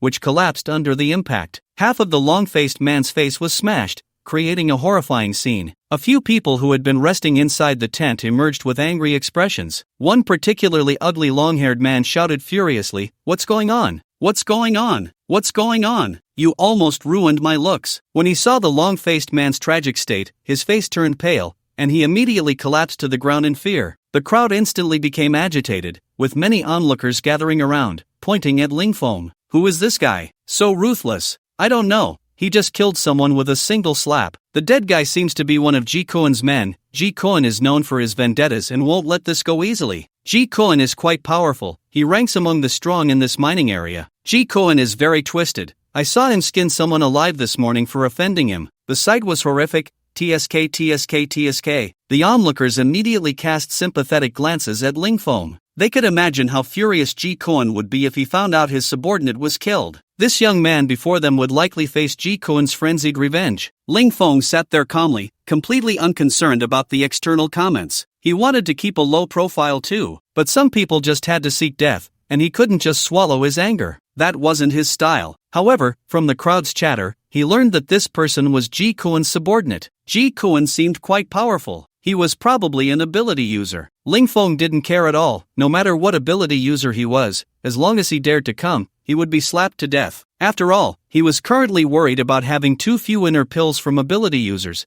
and since someone was coming to deliver them, that was even better. With this thought, Ling Feng slightly closed his eyes and sat still, waiting. Inside the tent, Ji Kuan's expression was grim, his cold eyes staring at the subordinate reporting to him. Where is that person now? Ji Kuan's subordinate glanced at Ji Kuan's sinister face and instinctively shrank back. With a somewhat nervous tone, he said, That person is still sitting there, he hasn't left. Upon hearing this, Ji Kuan laughed in anger, his expression dark enough to drip water. Good, very good. Killed my man, and you dare to wait for me here? You've got guts. Ji Kuan suddenly stood up, filled with rage, and walked towards the outside. In Jinling, after Ling Feng slapped the tall-faced man to death, 10 minutes passed. The crowd of onlookers not only did not decrease but grew larger. Everyone was waiting to see the show. Ling Feng stood up and stretched, feeling a bit restless. Why weren't the people across from him coming over? Have they given up? Just then, the crowd suddenly became agitated. Ling Feng glanced over and saw a path opening up in one direction. A cold-faced man walked in, followed by a dozen burly subordinates. The man was tall, with long hair casually falling over his shoulders. He stood with his hands behind his back, his expression stern, and his eyes filled with ruthless coldness. Surprisingly, he carried a large 9-ring broadsword on his back, looking quite formidable. Whispers began to circulate in the crowd. This Ji Kuan has a mysterious background. I heard he's from some big base. He practiced with a long knife for 2.5 years. No wonder Ji Kuan is so arrogant. He has a powerful backing. Shoo, keep it down, don't let him hear, or it will be bad news. Ji Kuan's eagle-like eyes coldly fixed on Ling Feng, remaining silent for a long time. Ling Feng stood there with an indifferent expression, scrutinizing Ji Kuan, showing no concern. The atmosphere in the arena was stifling. Just as Ling Feng was bored enough to yawn, Ji Kuan's chilling voice broke the silence. You killed my man and still dare to wait for me here. You're quite brave. Ling Feng smiled calmly and replied nonchalantly,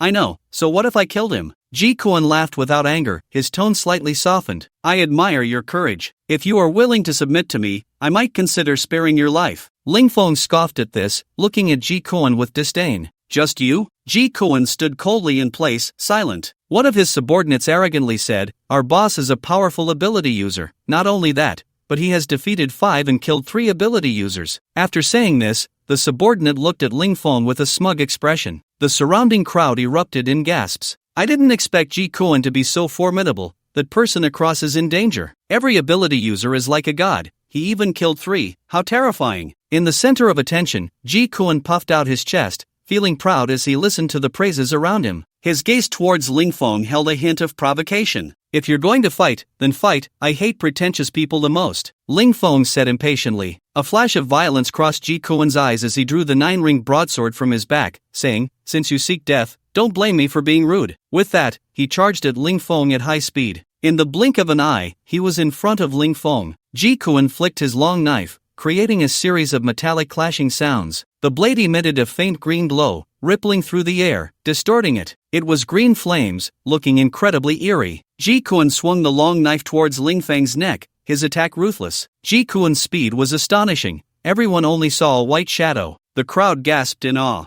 What a fast knife! Even an ability user would find it hard to block. The long knife was about to strike Ling Feng's neck. Ji Kuan's eyes were wild, a bloodthirsty smile on his face. Just as the knife was about to hit Ling Feng, his figure suddenly vanished from the spot. Ji Kuan's expression turned to disbelief. Where did he go? He was just about to hit him. How could he suddenly disappear? While he was still in shock, a mocking voice suddenly rang in his ear. Hey, is that all you've got? Ji Kuan turned around abruptly, swinging the long knife towards the source of the voice. The ghostly figure of Ling Feng vanished once more. Are you even capable? Or can you only act tough? Ling Feng's mocking voice echoed in his ear again. Ji Kuan furrowed his brows, his expression frenzied as he swung wildly. Yet, he couldn't even strike at Ling Feng's shadow. Ji Kuan's self-esteem suffered a tremendous blow. In front of so many onlookers, he felt like a dog, being toyed with. The crowd watched in astonishment, unable to believe the battle was unfolding in such a manner. Some began to doubt the authenticity of Ji Kuan's strength. He claimed to have killed several ability users, yet now he couldn't even touch a hair on Lingfeng. How ridiculous! Listening to the mocking voices from the crowd, Ji Kuan's eyes nearly burst with fury. A hint of madness flickered in his gaze. He roared, "Come out! You come out!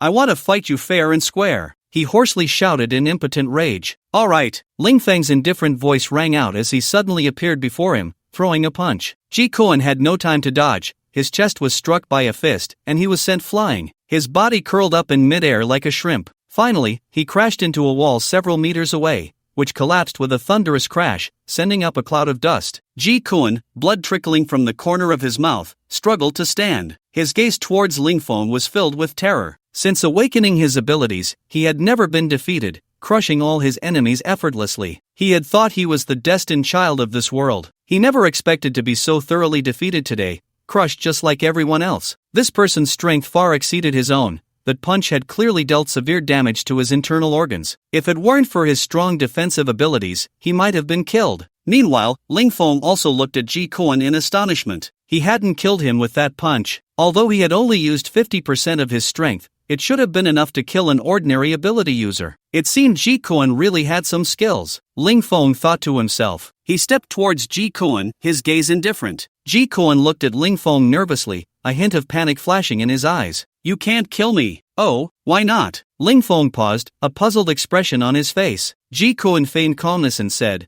"I am from the Kai family of Jinling. You should know what kind of power the Kai family holds." As soon as Ji Kuan spoke, the crowd erupted in excitement. The Kai family of Jinling claimed to be the emperor of the underworld in Jinling. They wielded immense power. Even after the apocalypse, the Kai family, with their strong material resources, recruited a group of ability users. Moreover, the head of the Kai family, Kaihanen, was also an ability user. After the apocalypse, Kaihanen not only formed his own army but also a shadow force composed of ability users. Their strength was formidable. Seeing the reaction of those around him, Ji Kuan's fear slightly diminished. Just as he felt relieved, an unexpected change occurred. Ji Ji's physique broke 1,000. Now, Lingfeng found himself in a dangerous environment. He needed to elevate his strength once more, so he would have enough competitiveness for self-defense and in the upcoming mineral disputes. Lingfeng looked at the crowd that had yet to disperse, his brows slightly furrowed. He had just forcefully killed Ji Kuan and offended Lu Wei. He had become the center of attention, making it difficult for him to find a quiet place. He couldn't even keep a low profile. Lingfeng used teleportation to quickly leave the crowd, easily shaking off the gazes of others. A Lu family thug who had been monitoring Lingfeng saw him suddenly disappear. His expression changed. Could this guy have run away? The thug muttered to himself. The second master had instructed him to keep a close watch on this person, and in just a few minutes, he had lost track of his target. How could he go back like this and explain himself? The thug, feeling helpless, had no choice but to search carefully. Lingfeng hurried along, deliberately avoiding the crowd, and arrived at a secluded mine. The entire mine was very hidden. If one didn't look closely, it would be impossible to find. This was a place Lingfeng had searched for a long time before discovering it. After confirming that no one was following him, he set up a large number of traps at the entrance of the mine. Only then did he feel at ease to enter the mine, using a large rock to block the entrance. He then sat cross-legged. Lingfeng took out 4 inner elixirs, each the size of a longan, from his space. The elixirs were milky white all over, emitting a faint exotic fragrance. However, the sizes of the elixirs varied, some larger and some smaller. The largest one was obtained from Ji Kuan,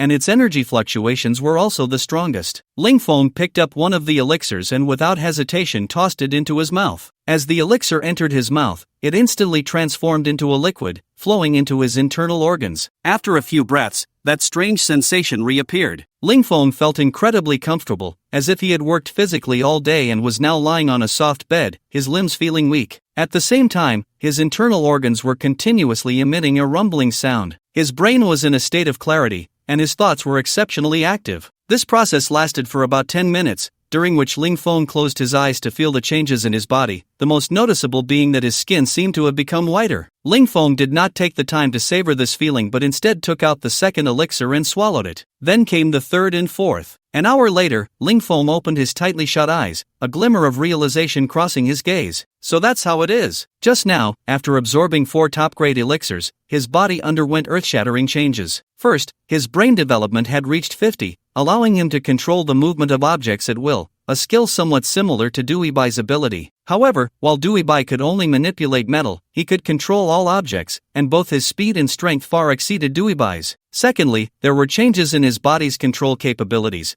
Ling Feng could now control the opening and closing of every pore. He could also observe the inside of his body through his mental power, and the proportion of golden blood in his bloodstream had significantly increased, from just a trace to nearly 1/5. His bone density had become very high, and the speed of blood circulation was extremely fast, truly like a dragon's vitality. Besides these, there were also the special abilities that came with the elixirs. The most practical among them was the exotic fire, which had a very high temperature after being upgraded. Ling Feng estimated it to be at least around 1000 degrees, a temperature that could instantly turn a person to ashes. In addition to this ability, there were also body petrification, enlargement of body organs, and flame fists. The other abilities were somewhat useless to Ling Feng. His physical strength had surely surpassed 1000, no matter who it was. With one punch, they would definitely fall asleep. After completing his enhancement, Ling Feng exited the mine, preparing to see what Lu Sanha had just said about the exchange meeting. Ling Feng kicked off the ground with his legs, and his entire body instantly left the ground. Inside an abandoned auditorium at Wangzhuang Mine, several hundred people sat in groups below. These people had come for the ability ore, among them were dozens of ability users. Lu Sanha stood on the stage at the front of the auditorium with a friendly expression, warmly greeting the crowd. Soon, Ling Feng also walked in and casually found a spot at the back to sit down.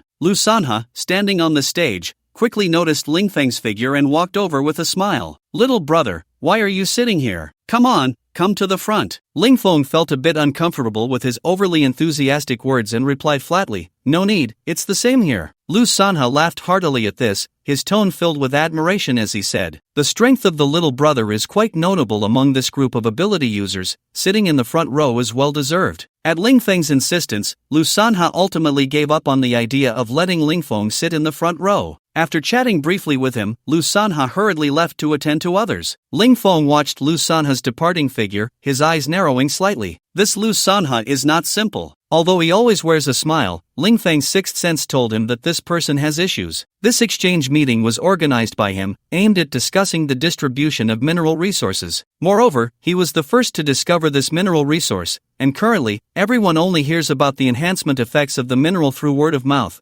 without having seen it with their own eyes. What exactly does Lu Sanha want to do? Ling Feng pondered for a long time but couldn't figure it out. However, he must be cautious of this person. He is playing a big game. Just then, Lu Sanha's kind voice echoed on stage. "Friends who have come from afar, welcome to Wangzhuang Mine. I know many of you have great doubts about the authenticity of the ability mineral, but today, I will personally demonstrate the effects of this ability mineral for everyone." With that, he waved his hand, and 2 staff members brought over a table. Lu Sanha took out a mineral about the size of a fist. The mineral was irregularly shaped, predominantly purple. There were also some red veins on the mineral, resembling a human vascular diagram. Lu Sanha held the mineral in his hand and said to the audience below, "Everyone, watch closely." As he spoke, a pure energy was unleashed from the mineral, flowing through his arm into his brain. Lu Sanha visibly became stronger, and as the last trace of energy was consumed, the mineral in his hand lost its original luster, turning into an ordinary stone. The audience watching Lu Sanha's transformation was taken aback. Their gazes towards the ability mineral were filled with greed. After the demonstration of the exchange meeting was completed,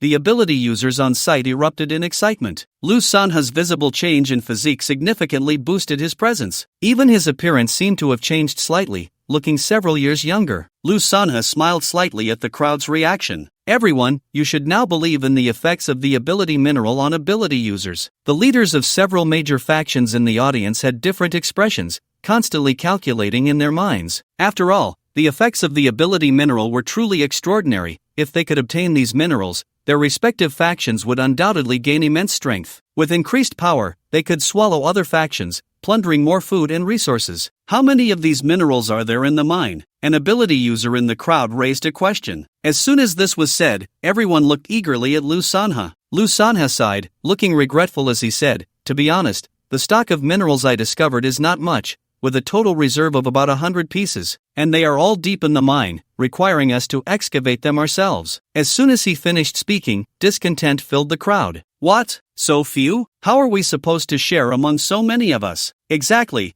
We came all this way only to return empty-handed." Just as the crowd was in an uproar, a deep voice rang out. "Our Lu family from Qingzhou will take half of these minerals, and the rest you can divide among yourselves," Lu Wei said domineeringly. The faces of those from the smaller bases immediately turned ugly. The mineral content here was already scarce, and their Lu family wanted to take half. How were the rest of them supposed to divide the remaining ones, especially with other major factions involved? By the time it reached their hands, there would be even fewer left. However, due to the influence of the Lu family, many people dared to be angry but did not dare to speak out. The other forces present, however, were different. Zhao Wuji from the storm base directly mocked, "What a big mouth. Does the Lu family of Qingzhou really think they are invincible? Our storm base won't fall for your tricks." Zhao Wuji said this with confidence, as they had brought 5 ability users this time, although one was temporarily unreachable. He believed that they would return to the team soon. However, the Lu family's team only had 3 ability users, clearly weaker than those from the storm base. Moreover, they had a backup plan. Another force from the co-creation base alliance also expressed their dissatisfaction. The leader, Zhang Fatsai, said, "Our co-creation alliance does not agree with this plan. We demand an equal share." The co-creation alliance was formed by 8 small bases,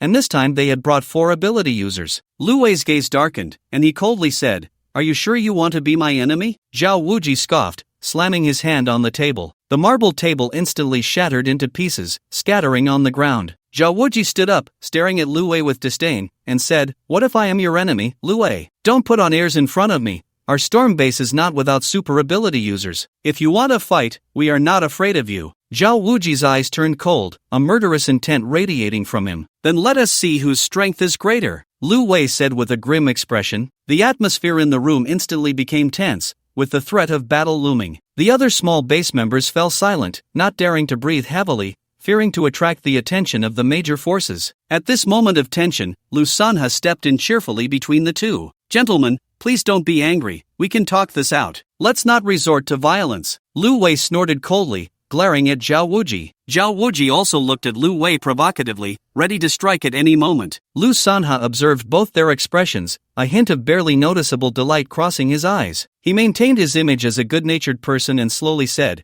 "I have a suggestion. I wonder if I can share it." Zhang Fatsai, the leader of the co-creation base alliance, smiled and said, "Old Lu, just say your suggestion. Without you, we wouldn't even know this place." Lu Sanha nodded slightly and then said, "My suggestion is that everyone goes to the mine to search for themselves. As for how much they can get, it depends on their own abilities. How about that?" The leaders of the major forces couldn't help but lower their heads in thought. The ability users from the small bases, however, looked excited, their eyes filled with enthusiasm. Originally, these major forces wanted to divide the ore, making it difficult for the small base members to gain any benefit. If they could search for themselves, wouldn't that mean they could also get a share? As long as they had good luck, they might even have a bountiful harvest. "I agree." Zhang Fatsai was the first to speak. Although the ability users they brought were few, there were many ordinary base members who could quickly search. After Zhang Fatsai expressed his opinion, Zhao Wuji nodded as well. "Then let's go with this plan." In fact, he had one more thing to say. "In the end, it will still belong to our storm base. We'll just let you hold on to it for now." With the agreement of the two major forces, Lu Wei could only nod in acceptance. Although his family was powerful, there were still dozens of ability users here, and offending them would be troublesome. Lu Sanha was very pleased to see his suggestion accepted. Ling Feng, sitting in the back row, watched the scene unfold, feeling that something was off. What exactly did Lu Sanha want to achieve? However, he was not worried about his safety. His strength had surged dramatically, and his entire being had evolved. His powerful abilities made him fearless of any schemes. Among the crowd, he also spotted Zhang Jibiao. In the recent battle, he had let him slip away, but unexpectedly, he had now joined the Storm Base's team. It seemed that once they entered the mine later, he would need to pay special attention to this person, as his abilities were very important to Ling Feng. The exchange meeting was quickly approaching its conclusion, and most of the ability users were quite satisfied with the outcome. Ling Feng found it somewhat boring and stood up to leave. Just as he reached the entrance, he was blocked by two burly men in black. One of them, with a fierce glint in his eyes, said, "Our captain wants to see you. You can't leave now, stay put." Ling Feng frowned and coldly replied, "Get out of the way, or you'll bear the consequences." The two men in black remained unmoved by Ling Feng's words, still blocking his path. Ling Feng sneered. Slap, slap. The two black-clad men were directly sent flying, crashing into the door behind them, causing a huge noise. The two men lay on the ground, blood gushing, with half of their faces swollen. This was still a mercy from Ling Feng. The commotion drew the attention of others in the hall. "You have some nerve, daring to harm my people." A furious voice came from behind Ling Feng. Turning around, he saw Zhao Wuji glaring at him with a cold expression. "These two dogs of yours are a bit disobedient. Let me teach them a lesson for you," Ling Feng said casually. Zhao Wuji's face turned extremely ugly, and he shouted, "There's a saying that you should look at the owner when beating a dog. You are underestimating me, Zhao Wuji, and I kindly invited you to join our team. If you don't want to join, that's fine, but to injure my people, are you looking down on our storm base?" Ling Feng replied indifferently, "Why should I regard you? And if you invite someone, you should have the attitude of an inviter. Not killing those two today is already a great mercy from me. If there's a next time, no matter who you are, I will definitely kill you." As soon as he finished speaking, Ling Feng turned and walked out. Zhao Wuji stepped forward, ready to confront Ling Feng, but was held back by Zhang Jibiao behind him. Zhang Jibiao leaned in and whispered a few words in his ear. A sinister smile appeared on Zhao Wuji's cold face. After the exchange meeting ended, all the ability users, led by Lu Sanha, arrived at the entrance of the mine. The deepest part of the mine reached 400 meters, with a total of 4 entrances. The mine was a labyrinth,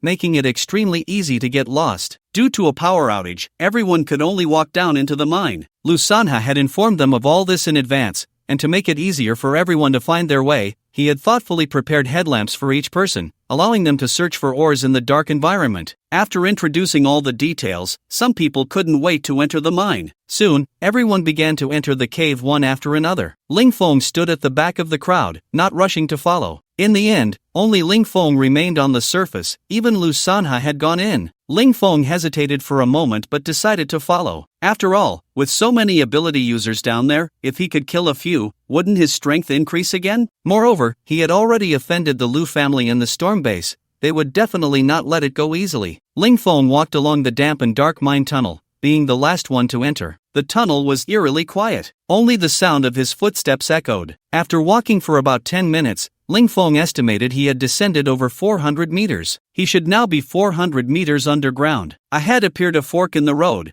leading in 3 different directions. Ling Feng casually chose the leftmost path and walked in. After advancing for about 2 more minutes, suddenly, a scream echoed down the tunnel. Ling Feng's pupils constricted slightly, and his expression became somewhat serious. He hurriedly walked toward the direction of the sound. After passing through the passage, he entered a large mining pit, roughly the size of a football field. In the center of the pit, a giant python was chasing 2 ability users who were fleeing in all directions. One of them had his right arm bitten off at the root, with irregular bite marks left at the wound, clearly from the giant python. Besides these 2, there were also 7 or 8 mangled corpses on the ground, all bitten and in a terrible state. Ling Feng looked at the giant python. It was at least 70 or 80 meters long and as thick as 2 barrels, its body a pale red, with eyes that emitted a bloodthirsty glow. This giant python was much larger than the one Ling Feng had encountered last time. Moreover, this python was clearly smarter. The 2 ability users in front of it could easily be killed, yet the python allowed them to escape, occasionally taking a bite. The 2 fleeing ability users suddenly spotted Ling Feng in the distance. They exchanged a glance and tacitly ran toward him. Ling Feng's expression turned cold. These 2 actually intended to lure the giant python toward him. What a malicious scheme! Ling Feng took out a tang knife from his space, preparing to confront the giant python, but before that, he couldn't let these 2 who wanted to divert the disaster escape. Ling Feng's figure flashed, and in the blink of an eye, he appeared in front of the 2.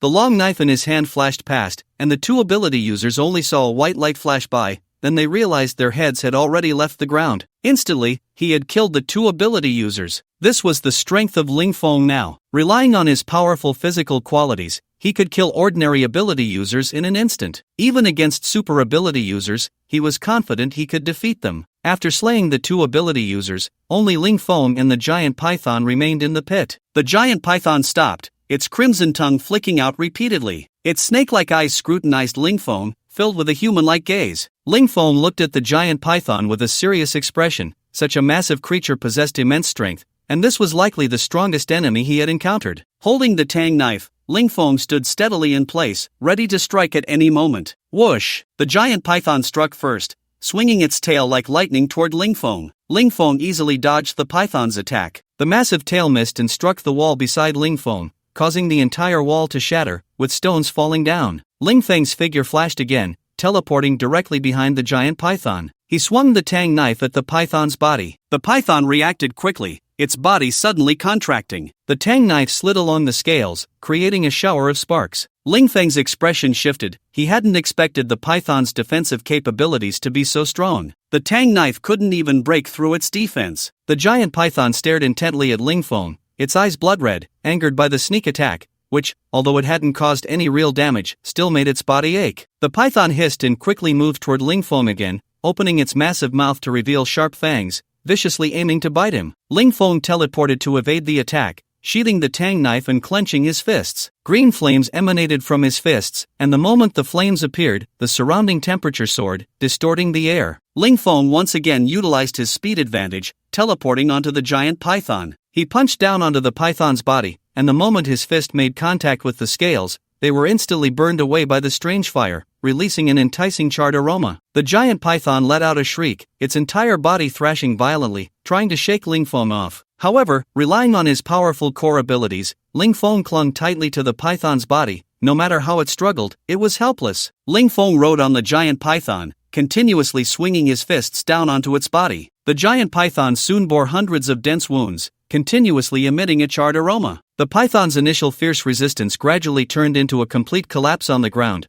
leaving only a pair of scarlet eyes filled with resentment staring at Ling Feng. Kill the giant python. Ling Feng shook his arms. After throwing punches continuously for hundreds of times, his hands felt a bit sore. Approaching the nearly lifeless giant python, Ling Feng's expression was filled with excitement. With such a large python, the effect of the demon core he consumed would surely be even better. The giant python moved its massive head, trying to rise, but no matter how hard it tried, it was futile. Ling Feng's punches had already shattered its internal organs. Without hesitation, Ling Feng delivered a punch to the python's head, and its eyes gradually lost focus, finally closing slowly. After much effort, Ling Feng managed to open the python's head and retrieve the crystal inside. This crystal was much larger than the one he obtained from the previous giant python he killed. After the system upgrade, the crystal could transform into a demon core. Ling Feng stored the crystal in his space for upgrading. Top-tier demon beast inner core contains extremely rich energy, can help enhance physical fitness and develop the brain by 10. Upon seeing the system panel, Ling Feng was overjoyed. The brain development had indeed reached 10,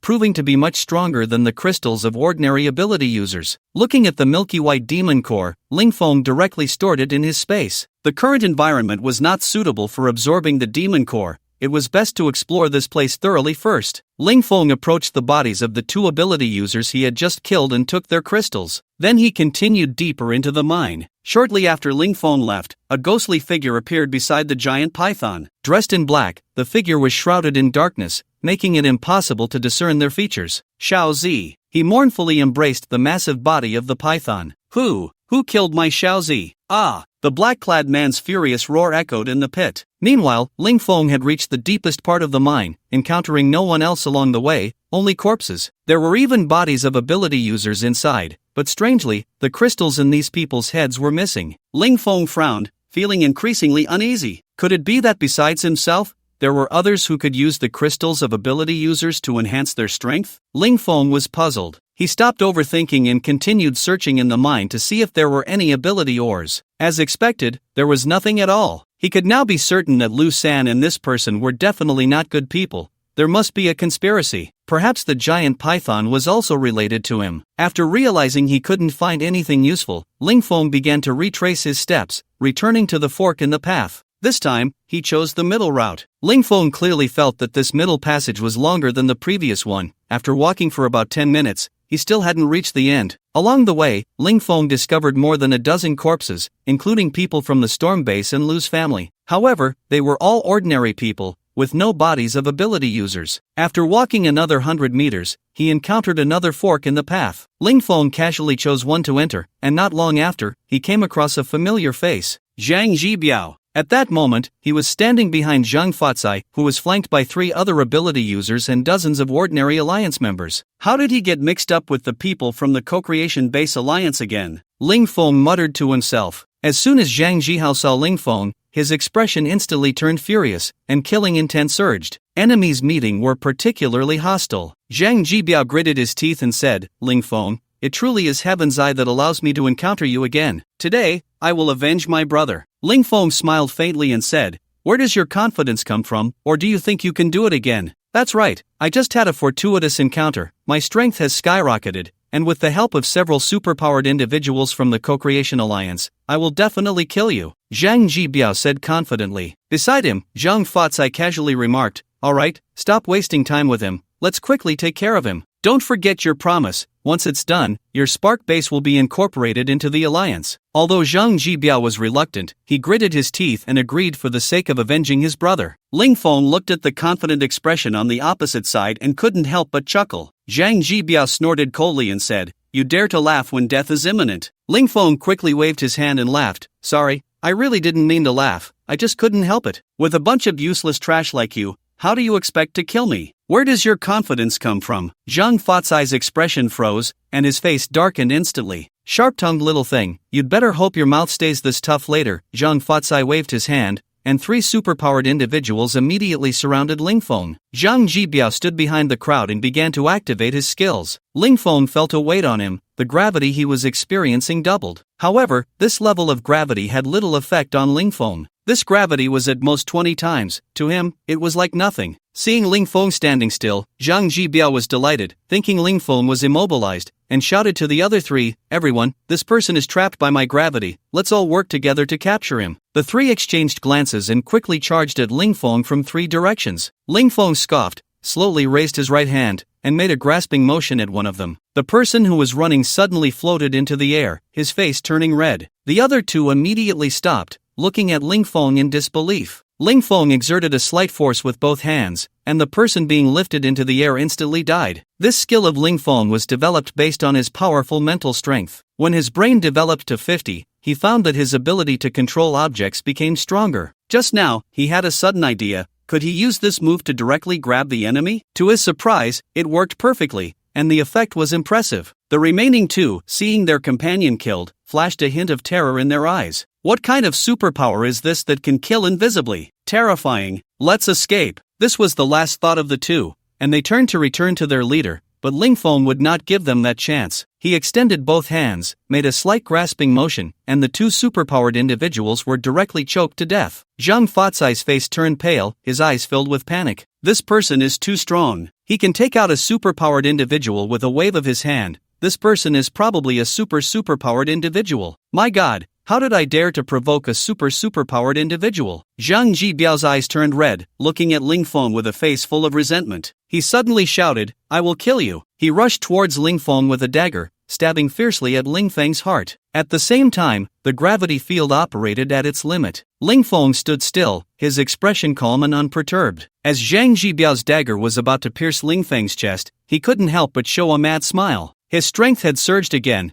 but the next second, his smile froze. No matter what, his body could not get even a fraction closer to Ling Feng. Ling Feng stood right in front of him, a smirk on his lips. Zhang Jibiao crazily lunged at Ling Feng with all his might, but it was still ineffective. A sense of powerlessness surged within him, his eyes filled with despair. Even if I become a ghost, I won't let you go, Zhang Jibiao said with a face full of hatred. Ling Feng didn't waste words with him. He frowned slightly and directly used his mental power to kill him completely. After dealing with Zhang Jibiao, Ling Feng leisurely walked towards Zhang Fatsai, who was now so scared that his legs were weak, his eyes filled with fear. Seeing Ling Feng walking towards him, Zhang Fatsai was so scared that he lost control and fell to his knees. Big brother, it's a misunderstanding, Zhang Fatsai said with a fawning smile. Misunderstanding? What misunderstanding? Ling Feng asked with a playful expression. I just believed the rumors from that bastard Zhang Jibiao, that's why I dared to act against you. If I had known you were this powerful, even if you gave me 1,000 times the courage, I wouldn't have dared. Ling Feng took out a lotus flower and lit it, slowly exhaling smoke. Looking at Zhang Fatsai kneeling on the ground, he said indifferently, if you want to live, it depends on whether you have this sincerity. Zhang Fatsai's expression froze, and he quickly reacted, saying, I do. I absolutely have sincerity. As he spoke,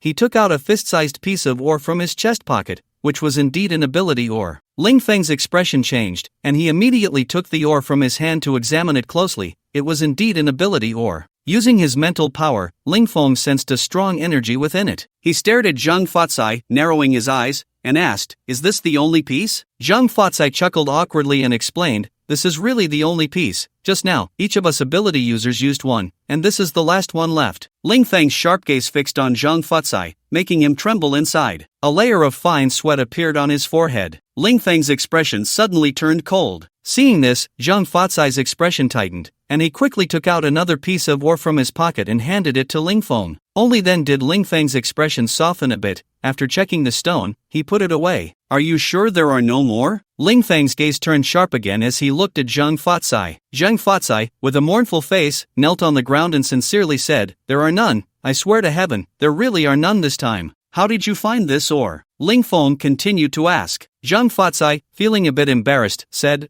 well, we snatched it from those ability users at the small bases. When we entered this mine, we just happened to see them with the ore, so we took it." Not getting the information he wanted, Ling Feng turned to leave, saying as he walked, "This time, I'll spare your life for the sake of the ore. If I see you again, it won't be so easy." Before leaving, he casually took the crystals from the fallen ability users on the ground. "I won't dare again. I really won't," Zhang Fatsai said with a face of relief. After Ling Feng walked far away, Zhang Fatsai slowly got up, and a group of younger brothers hurriedly surrounded him. "Leader, are you okay? Leader, are we still going to take revenge? It's so frustrating." "Shut up," Zhang Fatsai shouted coldly. The group of younger brothers immediately fell silent. Zhang Fatsai quickly regained his high and mighty leader demeanor and said in a deep voice, "You bunch of bastards, where were you when I was kneeling there? Now you're talking big after the fact? Also, no one is allowed to speak of today's events. If anyone dares to leak it, I'll skin them alive. Now notify everyone to return home." After saying this, he led the way out, secretly sighing to himself, "I barely managed to save my life,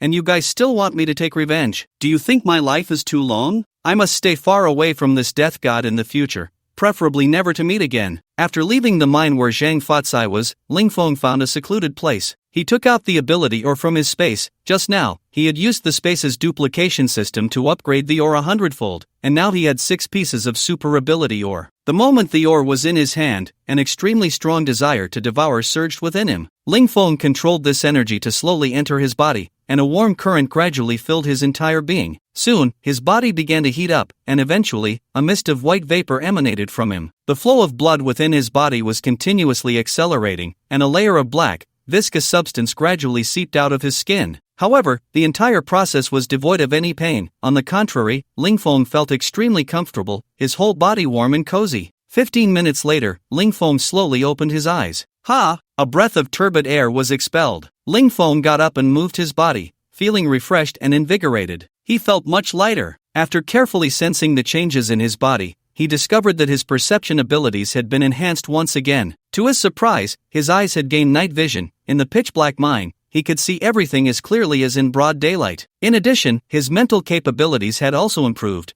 with his brain development increasing by 5%. In terms of physical abilities, both his speed and strength had significantly increased. Ling Feng decided that he must test his current strength when he returned home to see how far he had come. Looking at the remaining 5 pieces of super energy ore in the space, Ling Feng felt that the quantity was a bit lacking. Such extraordinary ore was, of course, better in greater numbers. Even if he couldn't use it all, he could give some to his brothers and wife. After all, Wang Long and Lin Su were currently too weak to provide much help. After returning this time, he wanted to help them improve their strength. After a brief adaptation to his body, Ling Feng set off again to explore new mines. He was now filled with a craving for the energy ores. As he moved further along, Ling Feng discovered more and more corpses. From ordinary people at first to finally encountering ability users, but all the crystals in the heads of these ability users had been taken. This made Ling Feng very unhappy. Someone had actually stolen his things. Additionally, on some bodies, Ling Feng discovered animal bite marks once again. From the shape of the wounds, they were consistent with the injuries he had sustained from a python before. Ling Feng's expression changed slightly in surprise. Could there be a second giant python? Ling Feng advanced along the direction of the mine, walking several dozen steps until a glimmer of light appeared ahead. His expression shifted, and he quickened his pace towards the light. Upon reaching the source of the light, he saw a massive pit. Inside the pit, dozens of people were engaged in a fierce battle. Ling Feng carefully observed the battlefield and discovered that the combatants were from the Lu family and the Storm Base. At this moment,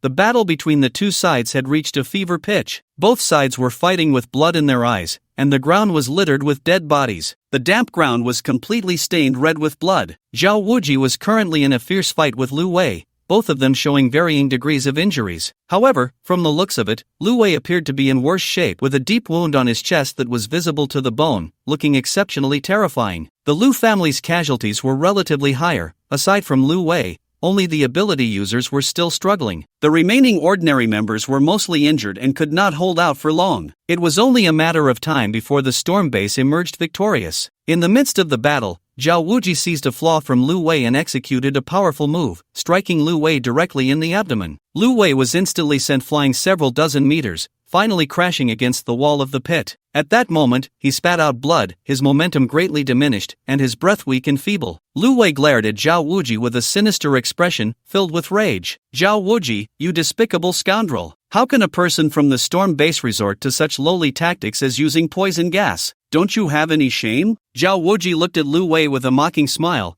casually replying, "Huh, despicable? As long as I can obtain resources, who cares about the means? What era is it now to still talk about fairness and justice, old man?" Zhao Wuji looked at Lu Wei with arrogance, feeling that victory was already in his grasp. The scales of triumph completely tilted in his favor. He taunted Lu Wei, "Isn't our Lu Eryi always so mighty and domineering? How did you end up looking like a stray dog now?" Lu Wei's face was pale, the wound on his chest bleeding excessively, and combined with the recent poisoning, his body was now overexerted. He gasped for breath and shouted angrily, "Do you not fear the retaliation from the Lu family for daring to ambush me?" Zhao Wuji scoffed at his words. "Retaliation? Have you lost your mind? I could kill all of you, and who would know it was me? And everyone who entered the mine today must die," Zhao Wuji said fiercely. Lu Wei sneered, "There are dozens of ability users in this mine, just you few?" Zhao Wuji laughed recklessly, mocking, "How naive you are, Lu Eryi. Do you really think we from the Storm Base came here with just a few people?" He glanced at Lu Wei, whose expression had suddenly changed, and smiled faintly, confidently saying, "Our base's captain-level ability users have already sealed off all the entrances.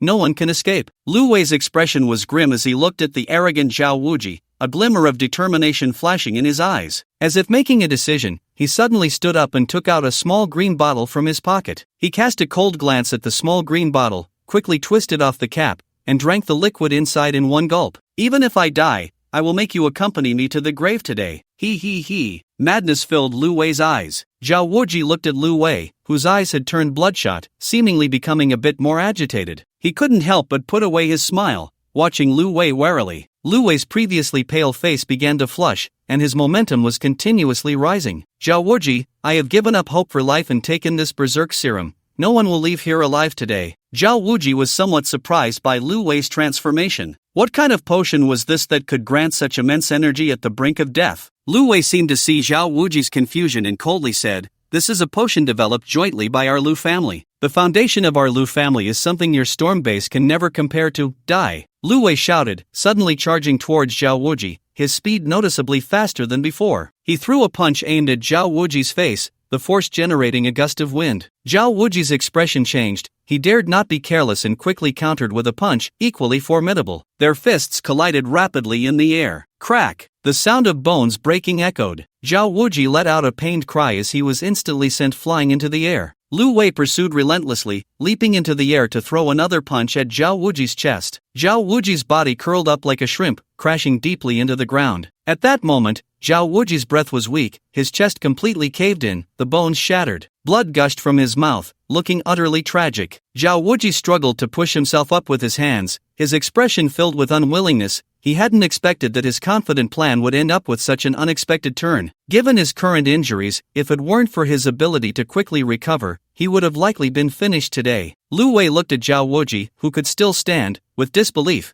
He couldn't believe that his punch hadn't killed him. Zhao Wuji looked at Lu Wei with a smug expression and said, "Didn't expect it, did you? My super recovery ability is my trump card. You can't kill me." As he spoke, the bones in his chest were visibly healing at a slow pace. Lu Wei's eyes burned with rage, his fists clenched tightly, preparing to strike again. However, the weakness in his body made it hard for him to stand steadily. His eyelids began to droop involuntarily, a wave of intense fatigue washed over him, causing him to suddenly fall backward. Zhao Wuji forced himself to walk in front of Lu Wei. Although his body had a strong recovery ability, Lu Wei's recent attack had been powerful enough to leave him unable to fully recover for the moment. As he approached Lu Wei, he checked for a breath. His heart leaped with joy. Lu Wei was dead. The Lu family's greatest combat power had perished. This victory belonged to him. Although the process had not been ideal, as long as the outcome remained unchanged, it was still the same. The battle on the field quickly reached its end. The last remaining ability user from the Lu family was also jointly slain by the people from the storm base,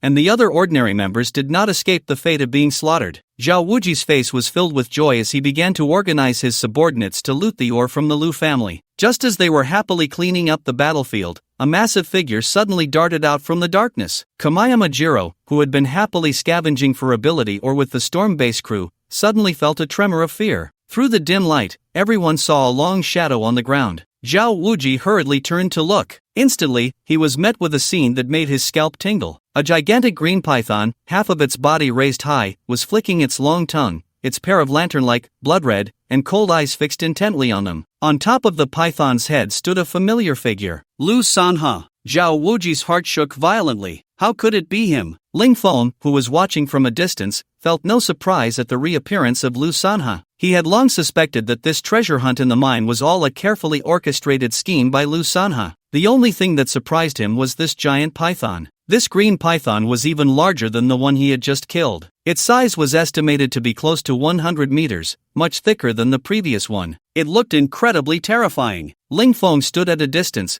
continuing to observe the developments on the battlefield. Zhao Wuji looked grimly at Lu Sanha atop the python and coldly said, "Lu Sanha, what do you want?" Lu Sanha smiled coldly. He had long lost the image of the kind-hearted, honest man he had just portrayed. Now, his eyes were filled with ruthlessness, and his expression was full of ferocity. "What do you think I'm doing? Of course, I'm going to kill you bunch of despicable dragon country people and provide nourishment for my little Ching," Lu Sanha said sinisterly. "Aren't you a dragon country person?" Zhao Wuji asked in shock. Lu Sanha replied proudly, "How could I possibly be a despicable dragon country person? I am from the Wokoku, and my real name is Kamayama Jiro. I have lurked in the dragon country for many years, aiming to destroy everything about you. I never expected that Amaterasu would bless me, and after the apocalypse, I awakened the ability to communicate with otherworldly beasts. This giant python is my partner. Its strength rivals that of a super ability user. As long as it can absorb the crystals from your bodies, I believe Little Chang will be able to gain another enhancement. I will definitely take Little Chang and eradicate all the ability users in your dragon country. Ha! Our Wokoku will eventually rule over you despicable dragon country people," Kamayama Jiro said with a mad expression. Zhao Wuji's expression darkened. He never expected that this Lu Sanha was actually from Wokoku, and all of this was a conspiracy. The thought of his heavy losses leading to a victory that ultimately became a joke filled him with rage. In a fit of anger, Zhao Wuji shouted at Kamayama Jiro, "Only you Wokoku people could do such despicable, shameless things. You perverted, shameless Wokoku people, dreaming of ruling over our dragon country, go dream on. The strong from my storm base will be here soon. By then, you and your little snake will both die." Kamayama Jiro smiled cruelly, patting the python's head, and said, "Little Ching, it's hunting time. Leave one alive. I want to have a good chat with them." The giant python twisted its massive body and quickly crawled towards Zhao Wuji. Zhao Wuji watched as the giant python rushed towards him, his pupils slightly trembling. He hurriedly ran to the side, but his injuries from the previous battle had not healed, and his speed was too slow. Although the python was massive, it moved incredibly fast. In the blink of an eye, it caught up to him and wrapped around Zhao Wuji tightly. Under the immense pressure of the python's body, all of Zhao Wuji's bones were crushed into fragments. He was thrown aside like a pile of mud. Zhao Wuji's expression twisted in agony, the pain making his body feel as if it were being sliced into pieces. After severely injuring Zhao Wuji, the python continued to slaughter the other members of the storm base. Ordinary base members were swallowed whole by the python. This terrifying scene left the remaining base members pale, each one fleeing towards the mine entrance. However, Kidata Jiro clearly would not let them escape. Armed with a katana, Kidata Jiro crazily slaughtered the fleeing base members. With the cooperation of one man and one snake, the members of the storm base were quickly decimated. The other two ability users were also crushed by the python in the same manner, their bones shattered, lying on the ground screaming in agony. Kidata Jiro approached the few ability users, took out a dagger, and revealed a cruel smile. I will conduct a few little experiments on you, making you die in extreme pain. Zhao Wuji and the others showed expressions of terror. They had long heard of the perversion of the Japanese. Their methods of torture were inhumane and devoid of humanity. Seeing the fear on their faces, excitement flashed in Kidata Jiro's eyes. Just as he was about to act, a light and lively sound of footsteps came from behind. Kidata Jiro turned to look. He saw Ling Feng walking towards him with a lazy stride. Kidata Jiro's expression turned cold as he looked at Ling Feng, sneering, I almost forgot about you, but since you've come to me, it saves me the trouble of looking for you. Ling Feng replied nonchalantly, I stood there watching for a long time. It was even more exciting than a movie. I never expected you to be Japanese. I always sensed a hint of lewdness in your demeanor, and now I finally understand. The corners of Kidata Jiro's mouth curled slightly. Facing death, you still speak so boldly. Soon, you will be just like those three, becoming my test subjects. Little Chang, the python responded to the call, its massive head stretching towards him. Catch this guy. I want him to wish he were dead, Kidata Jiro said coldly. The blue python quickly slithered towards Ling Feng. Using its nearly 100-meter-long body, it surrounded Ling Feng, attempting to ensnare him again. Ling Feng's figure flickered and disappeared from the spot, reappearing on top of the python's head the next second. He clenched his right fist, green ethereal fire tightly enveloping it. Ling Feng punched towards the python's eye. Sizzle! The python's eye was instantly burst by Ling Feng's punch, and a burnt smell wafted from the eye socket. The python hissed in pain, letting out a hiss sound. At the same time, it swung its massive tail violently towards Ling Feng. Ling Feng teleported away from the python's fierce strike. The python, now with only one eye, frantically attacked Ling Feng, but all its strikes were evaded by Ling Feng's agile movements. Watching from a distance, Kidata Jiro was greatly shaken. Ling Feng's strength exceeded his expectations, and he had easily injured Little Chang's eye. Seeing Little Chang hurt, he was furious, his eyes nearly bursting with rage. This python was something he had invested a lot of effort into raising, and now having one eye blinded made him feel immense pain. He drew his katana from his waist and charged quickly towards Ling Feng's back. Ling Feng, who was having a great time playing with the python, sensed something and instantly teleported away from Kidata Jiro's attack. Can't win, let's ambush. As expected of little Baka, Ling Feng mocked mercilessly. Turtlefield Kijiro was seething with rage, gripping his sword tightly, raising the katana high, creating a gust of blade wind, and once again slashing towards Ling Feng. Ling Feng directly countered with a powerful strike, sending Turtlefield Kijiro flying dozens of meters, his body crashing against the mine's wall, breaking more than 10 ribs. After easily dealing with the little ones, Ling Feng continued to swing his fists, engaging in combat with the giant python. Relying on his speed advantage, he once again smashed the giant python's other eye. Blinded in both eyes, the giant python thrashed around in the pit, attacking wildly, its mouth continuously hissing. The walls of the mine trembled slightly, small stones falling incessantly. Watching the giant python lose its mind and attack frantically, Ling Feng remained calm. He teleported to the top of the giant python's head, his right fist clenched, striking down with all his might. The giant python let out a terrible scream, its massive body crashing to the ground. A huge cloud of dust was kicked up. Not far away, Turtlefield Kijiro, lying on the ground and watching, was horrified, his eyes filled with fear as he looked at Ling Feng. A creature with combat power stronger than a super ability user was easily slain by Ling Feng. What level of ability user was Ling Feng? Could he be a king-level ability user, stronger than a super ability user? There were probably not many ability users of this level in the entire Handong region. Why did he have to encounter one? Lying next to Zhao Wujie, he too was shaken to the core. This person's strength was comparable to that of the base leader. In fact, Ling Feng's strength seemed to be even stronger than their base leaders. Such a powerful ability user, and he had dared to provoke him earlier, even planning to kill him. Truly a fool's errand. Ling Feng approached Turtlefield Kijiro, his expression calm. Where are the remaining ability ore? Tell me,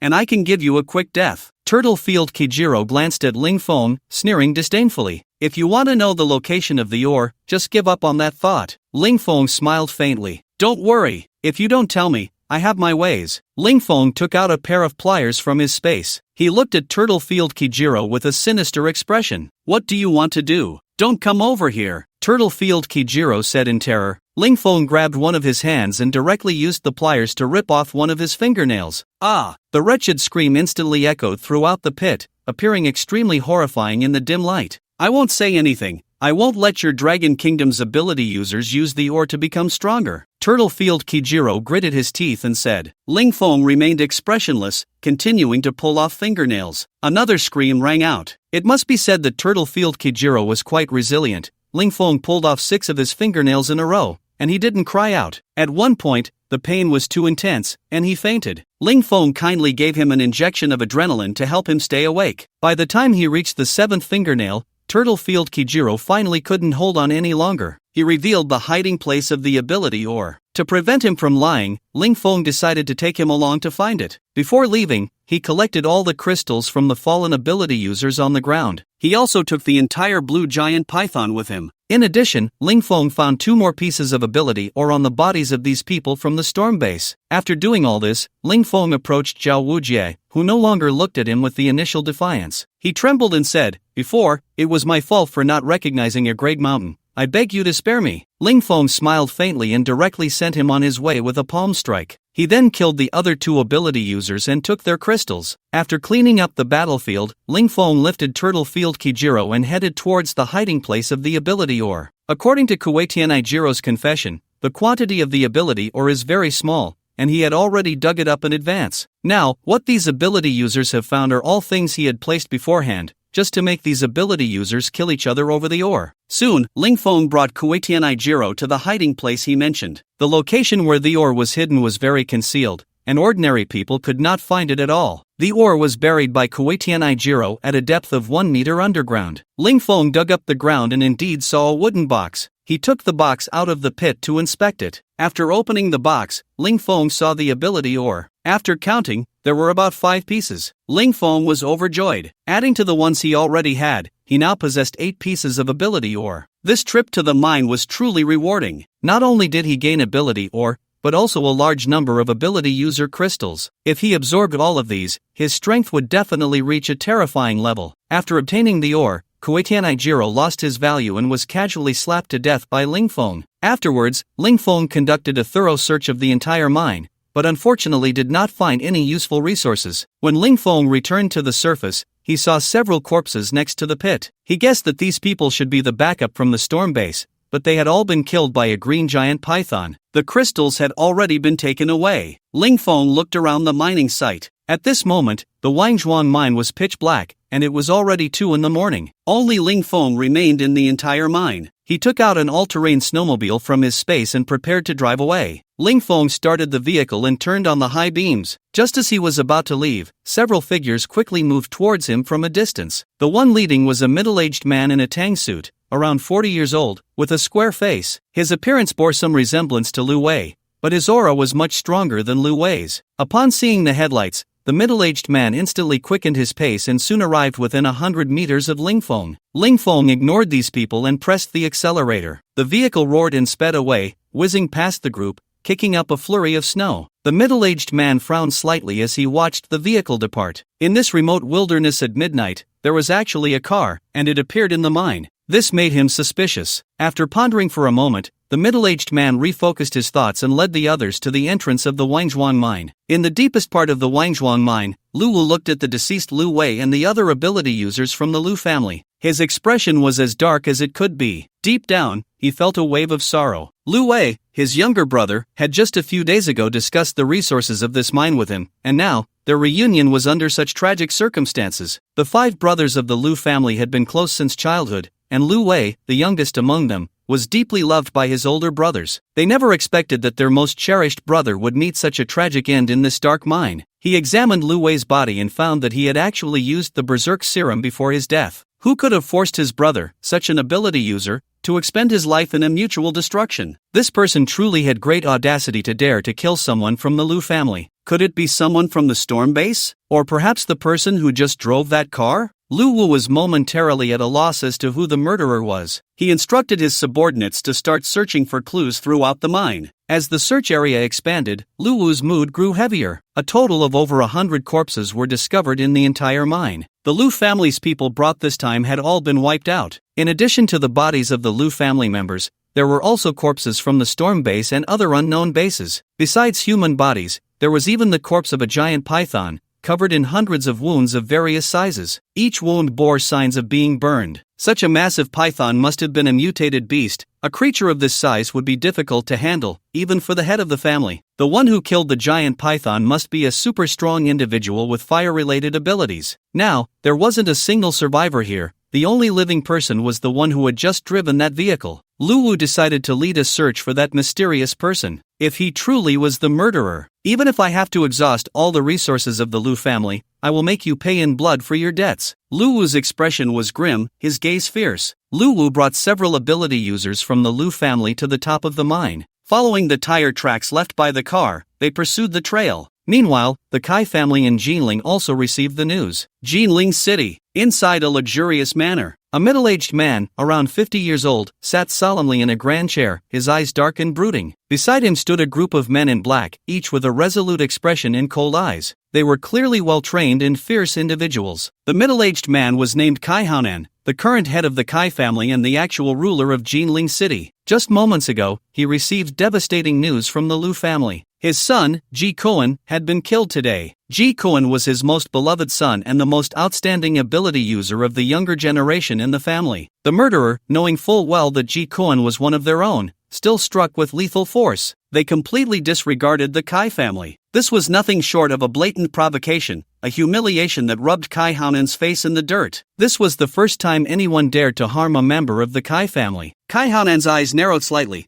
Though he said nothing, all the men in black below felt the head of the family's fury. With the young master of the Kai family killed, the head would undoubtedly seek revenge and employ extremely cruel methods. The storm base was deep in slumber when the base leader was abruptly awakened by a series of urgent knocks on the door. Chen Gengnian opened the door with a displeased expression. He hated being disturbed during his rest at night. Therefore, he had a very strict rule. Unless it was an emergency, no one was allowed to interrupt his rest. Chen Gengnian looked at the person knocking, who was Gu Fei, the captain of his base's special forces. Gu Fei was one of his most valued subordinates and a powerful ability user, very loyal to him. Gu Fei wore a tight short-sleeved shirt that showcased his explosive muscles, making the fabric stretch tightly. His dark skin combined with his well-defined muscles gave him a very capable appearance. At that moment, Gu Fei looked slightly anxious. Not long ago, several teams of ability users they had sent to Wangzhuang Mine in Shangjing City to compete for resources had gone missing. A few hours earlier, Zhao Wuji had reported via satellite phone that the operation was going very smoothly, but after that, there had been no further news, and the satellite phone was unreachable. Gu Fei immediately informed Chen Gengnian of the situation. Upon hearing Gu Fei's report, Chen Gengnian realized the seriousness of the matter. This team might have encountered significant danger, or worse, they might have been killed. After pondering for a moment, Chen Gengnian said, "You need to quickly send a team to search overnight at full speed to confirm whether they are still alive. If they have been killed, find out who the murderer is." Gu Fei nodded and replied, "Yes, I will send someone right away." Could this incident be the work of the Lu family? We deployed nearly 10 ability users. Such a team could easily wipe out a medium-sized base. Who else could have done this? Chen Gengnian's gaze was sharp, as if deep in thought, and he said softly, "Currently, the investigation is not clear. We cannot jump to conclusions. Let's wait for the investigation results to come out. If it really was the Lu family, I won't let my brothers die in vain. You go send someone to investigate." Yes. After Gu Fei left, Chen Gengnian's expression turned extremely grim. Every ability user was a rare talent, and losing so many at once was a headache even for him. However, to dare to kill so many of his men showed they had quite the audacity. Their storm base was not to be trifled with. After leaving Chen Gengnian's residence, Gu Fei arrived at the Special Operations Team's quarters. He urgently summoned several squad leaders to discuss countermeasures. Several ability users at the squad leader level sat at the conference table with serious expressions. Zhao Wuji, like them, was also a squad leader, and now he had gone missing. It seemed this enemy was not to be underestimated. Among them, a medium-built young man with a fair complexion spoke with a sorrowful tone. "I apply to join this investigation. I had a good relationship with Wuji, and now that he has been killed, I must go." Gu Fei nodded. "That's fine, but Zhang Song, you must be careful in all your actions. Do not act impulsively and cause unnecessary casualties. Additionally, I will assign 2 more ability users to strengthen your team." After Gu Fei gave some additional instructions, the meeting concluded. Zhang Song led 7 ability users in a snow vehicle, speeding towards the capital city. Zhang Song's expression was dark. The death of his friend filled him with sorrow, while the anger in his heart ignited a murderous intent in his eyes. Time rewound a few hours earlier. Ling Feng drove the snow vehicle at full speed towards home. Throughout the journey, Ling Feng was in a very good mood. Today's gains exceeded his expectations. In just one day, his strength had made tremendous progress. He could easily overpower his morning self now, but today's experiences also gradually made him understand a principle. Relying solely on one's own strength was not enough. The main theme of the future apocalypse would undoubtedly be base civilization. The collapse of social order would shape base civilization, and the future society would consist of various base civilizations. These bases were mostly led by ability users and had their own armed forces, much like the feudal lords of ancient times, each occupying their own territory. As time went on, resources would become increasingly scarce, and conflicts between bases would multiply. Whoever had more ability users would hold the initiative and achieve victory in future resource competitions. Bases with weak strength could only be swallowed and plundered. Survival in the future would be even more brutal. Ling Feng made a decision in his heart. He wanted to establish his own power. Relying solely on himself in this apocalypse was completely insufficient to remain unscathed. Troubles would continuously find him. Therefore, a strong force was necessary to survive in the future apocalypse. The second benefit of creating a base was that it would allow more people to help him search for resources. His strength needed more resources, minerals, and ability user crystals, all of which required assistance in finding. The vast resources he currently held could easily establish a large base. As Ling Feng drove, he was also planning for the future. The vehicle soon approached the vicinity of a villa area, and Ling Feng gradually relaxed his vigilance. The speed of the vehicle began to slow down. Suddenly, a huge pit appeared suddenly in front of the road, and Ling Feng hurriedly slammed on the brakes. The vehicle skidded 3 meters before coming to a stop. Once the vehicle was stable, Ling Feng opened the door to check the situation. At that moment, dozens of figures sprang out from both sides of the road. In just a few seconds, they tightly surrounded Ling Feng. Among the crowd, a man in a trench coat walked in, cigar in mouth, slicked back hair, exuding the demeanor of a gang leader. The man with slender, elongated eyes scrutinized Ling Feng, like a venomous snake eyeing its prey, his gaze filled with a chilling intensity. "Ling Feng, we finally meet?" the man said in a cold tone. Ling Feng raised an eyebrow, a hint of confusion in his voice. "And who might you be?" The man sneered coldly, his expression icy. "Let me introduce myself. I am Wang Chang, the head of the company in Shangjing City." Ling Feng feigned realization, responding nonchalantly, "Oh, I see, I've had a few dealings with your people before,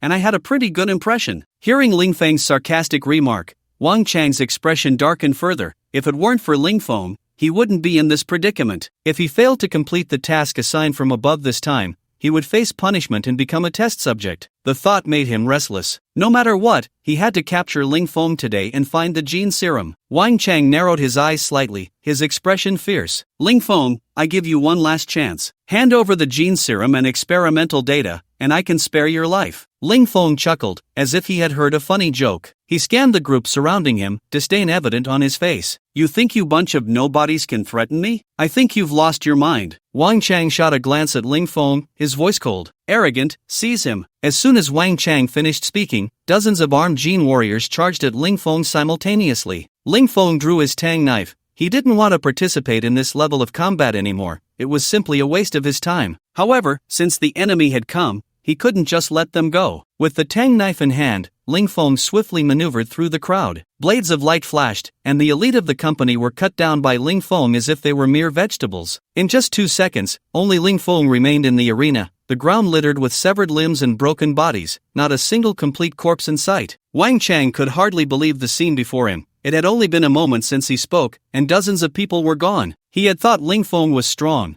but he never expected him to be this powerful. Yet, Wang Chang remained unfazed. He looked at Ling Feng with a smile, a proud expression on his face. "Ling Feng, I admit you are strong, but you still won't escape today. Come out." As soon as he finished speaking, 8 massive muscle-bound giants emerged from behind the surrounding buildings. Each of these men was exceptionally tall, over 2 meters, their bulging muscles looking incredibly exaggerated. "These 8 gene warriors have injected our company's latest serum, their strength comparable to that of superhumans. Let's see how you resist," Wang Chang said confidently. Ling Feng scoffed, thinking they might have some powerful weapons, but in the end, it was just this boring stuff. He sheathed his tang knife. Fighting these muscle giants with his hands should be more enjoyable. Ling Feng beckoned the 8 gene warriors with a finger. "Come here." The 8 gene warriors frowned, their expressions furious, and charged at Ling Feng. As they rushed towards him, Ling Feng waved his hand lightly, and the 8 were suddenly lifted off the ground, floating in mid-air, unable to move. Ling Feng strolled lazily to one of them,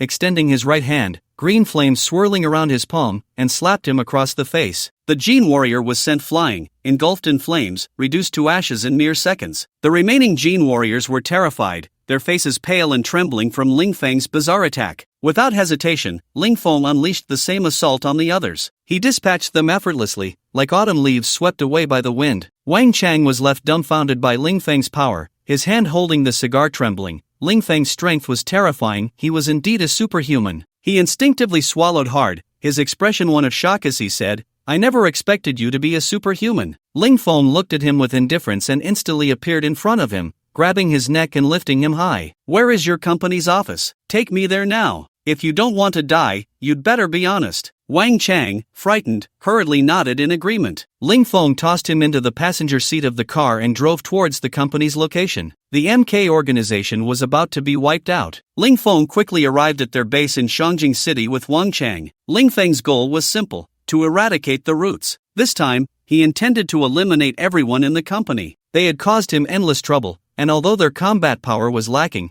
they were truly disgusting to him. He really couldn't appreciate the taste of this beautiful country. Looking at the ordinary house in front of him, a hint of surprise flashed in Lingfeng's eyes. He didn't expect their base to be so hidden. Ordinary people would never guess that there was a pharmaceutical company inside. Lingfeng held Wang Chang in his left hand and walked casually towards the house. The two guards standing at the entrance saw Wang Chang being held by a stranger and approached to inquire. Lingfeng instantly teleported over, without a word, and with a swift motion of his right hand, the two were reduced to a pile of minced meat. They were just ordinary people, and against Lingfeng's attack, their bodies were as fragile as tofu. Wang Chang, held in Lingfeng's grip, trembled in fear at the sight. After entering the room, they took the elevator down to the underground shelter. Lingfeng kicked open the door to the shelter, and dozens of company members inside all stared at the entrance. One bald man, bare-chested, glared at the suddenly intruding stranger and shouted angrily, "Who are you to dare come here? You've got some nerve." Lingfeng's lips curled slightly. He teleported directly in front of the bald man, slapped his face, and simultaneously unleashed his otherworldly fire, turning him to ashes. The remaining people looked on in horror at the scene before them.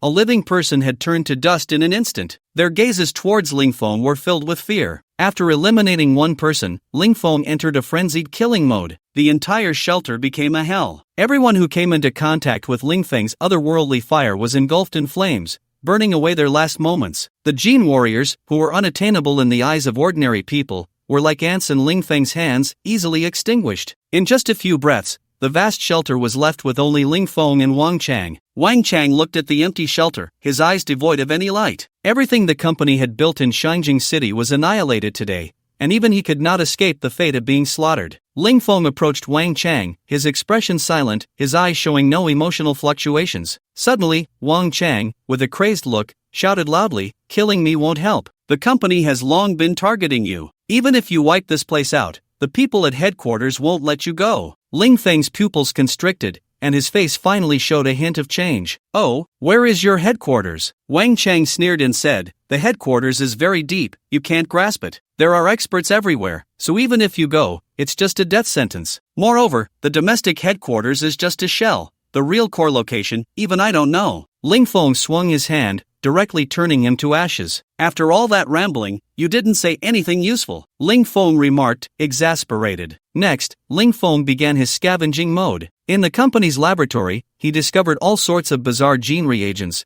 as well as some biochemical weapons and specimens from human experiments. Among them were even some infant limbs. From their experimental records, Lingfeng found documentation of live human dissections. There were also records of various bacterial weapon experiments. These people really deserve to die too easily. Lingfeng was seething with anger deep inside. This group of heartless scoundrels had actually committed such inhumane acts. This company truly deserved to be cursed. Lingfeng stored all the experimental records into his space. The various atrocities committed by this company, disguised as a pharmaceutical firm in the country, would eventually be repaid in full. After collecting everything useful from the entire shelter, Lingfeng set the whole place ablaze, turning it to ashes. When he returned to the surface, it was already 5 a.m., and the sky was gradually brightening. Lingfeng got into his car and began the journey back. This time, he encountered no further incidents. The car traveled smoothly and safely arrived at the entrance of the community. A few sentinels stationed at the gate saw the approaching vehicle and hurriedly pulled up the barricade. However, upon recognizing Lingfeng's face, the sentinels immediately saluted him and then allowed the car to pass. As the car reached the villa entrance, Chen Shan, responsible for the villa's security, quickly walked over to help Ling Feng open the car door. Just moments ago, the sentry at the gate had informed him that young Master Ling's car had entered, prompting him to pay attention. After getting out of the car, Ling Feng looked at Chen Shan with a smile and said, "You've worked hard guarding here every day." Chen Shan immediately stood up straight, his expression serious as he replied, "This is what I should do." Ling Feng patted his shoulder and entered the villa. In the living room, Lin Su was lying on the sofa, hugging a pillow and fast asleep, with a table full of dishes laid out. Ling Feng quietly approached the sofa and slowly crouched down. The sleeping Lin Su seemed to be startled awake and opened her eyes. Upon seeing Ling Feng, she immediately became alert and hugged him tightly, her tone slightly anxious as she said, "Why did you come back so late? I was worried sick. I tried calling you on the satellite phone, but you didn't answer." Ling Feng patted her shoulder and gently comforted her, "I got delayed with some matters today, my phone was on silent." "You haven't eaten, right? I'll go heat up some food for you." With that, Lin Su got up and busied herself in the kitchen. After a long day, Ling Feng leaned back on the sofa, closing his eyes to rest. His mind was constantly pondering the construction of the base. The ultimate goal was to enhance their strength. He currently had abundant resources at his disposal, and his own power could definitely be elevated once again. Besides himself, Wang Long and Lin Su also needed to rapidly increase their strength. Moreover, the special forces under his command, though seasoned soldiers, were still lacking when facing ability users. It was imperative to quickly develop a genetic serum to help them enhance their abilities. Only then could the base he established stand firm and be unafraid of any force's invasion. While Ling Feng was deep in thought, the aroma of delicious food wafted into his nose, making his already hungry stomach growl incessantly. Soon, a variety of delectable dishes were brought to the table by Lin Su. Having not eaten all day, Ling Feng plopped down and devoured the food without any regard for his image. After satisfying his hunger, all the fatigue of the day vanished. Even without a wink of sleep, he felt completely energized. However, under Lin Su's strong insistence, Ling Feng reluctantly went upstairs with her. Wang Long had an epiphany. Lu Wu followed the tire tracks left by Ling Feng's vehicle through the snowy ground, finally arriving near the West Lake Bay Villa. Lu Wu felt a surge of joy. After searching all night, dawn had broken, and they had finally found it. The few ability users beside him showed signs of fatigue on their faces. They had originally rushed to the Wangzhuang mine, but before they could rest, they continued their journey to search for clues. They had driven there, but their car suddenly stalled midway, forcing them to walk the rest of the way. Otherwise, they wouldn't have had to chase after someone else's car on foot. Just as Lu Wu felt they were about to reach their final destination, reality played another joke on him. The tire tracks of the car changed direction in front of a large pit. It turned back again. Even more strangely, the ground was littered with dozens of incomplete corpses. Lu Wu looked at the bodies scattered on the ground, his expression grave. All these corpses had been killed with a single knife strike. This indicated that the one who killed these people was a master with a knife. Moreover, judging by the expressions of these people, their deaths occurred very close together in time. In an extremely short period, dozens of people were cleanly and swiftly slaughtered. Even he couldn't do that. The strength of this person was terrifying. It should be noted that he was a super ability user, a transcendent existence among ability users. Someone even more terrifying than him. What level of ability user was this person? Lu Wu couldn't help but gasp. The ability users beside him also noticed Lu Wu's serious apprehension and couldn't help but ask quietly, "Second Master, should we continue searching?" Lu Wu's expression was dark and uncertain, but after pondering for a moment, he still said, "Chase. We must uncover the truth. This could all be an illusion. Continue on." The other ability users exchanged helpless glances and continued to move in the opposite direction. Lu Wu led a few people to hurry for another 2 hours and finally arrived at a rural house. The group initially thought they had reached their destination, but upon closer inspection, they found that the car had only left a trail on the ground before heading off in another direction. One of the Lu family's ability users finally couldn't help but complain, "Second Master, could it be that we've been discovered? That person is deliberately leading us around, playing tricks on us." Lu Wu's expression was also dark and uncertain. Could it be that their whereabouts had been discovered? However, after thinking it over, he felt it was unlikely, as they had only started following several hours later, and they were on foot, so the other party couldn't possibly have noticed them. It was very likely that the other party had other matters to attend to. Lu Wu said coldly, "No, we can't have been discovered. Keep searching, and stop complaining. I know everyone is tired. Once we complete this mission, I'll take you all out to relax." Upon hearing this, the eyes of the ability users brightened instantly. and their earlier dissatisfaction vanished. After a brief rest and a bit of dry food, they continued their search. After spending another hour and a half, Luwu and the others finally returned to the previous street. Luwu was so angry his face turned green. After going in a big circle, they ended up back where they started. Now he couldn't help but suspect that the driver was doing it on purpose. Fortunately, this time the tire tracks finally disappeared at the entrance of a villa area, which was tightly guarded by soldiers in military uniforms. Luwu stared at the distant villa entrance, frowning, his expression somewhat irritable. He didn't expect this person to be military. It seemed things were getting complicated. Second Master, should we go over and gather some information? First, let's find a place to rest. We can't alert the enemy. I need to report this matter to the family head and let him decide. Luwu pondered for a moment before saying. Lingfeng stretched lazily and got up from the bed, feeling refreshed. After a simple 3-hour rest with Lin Su, he felt much better. After getting up,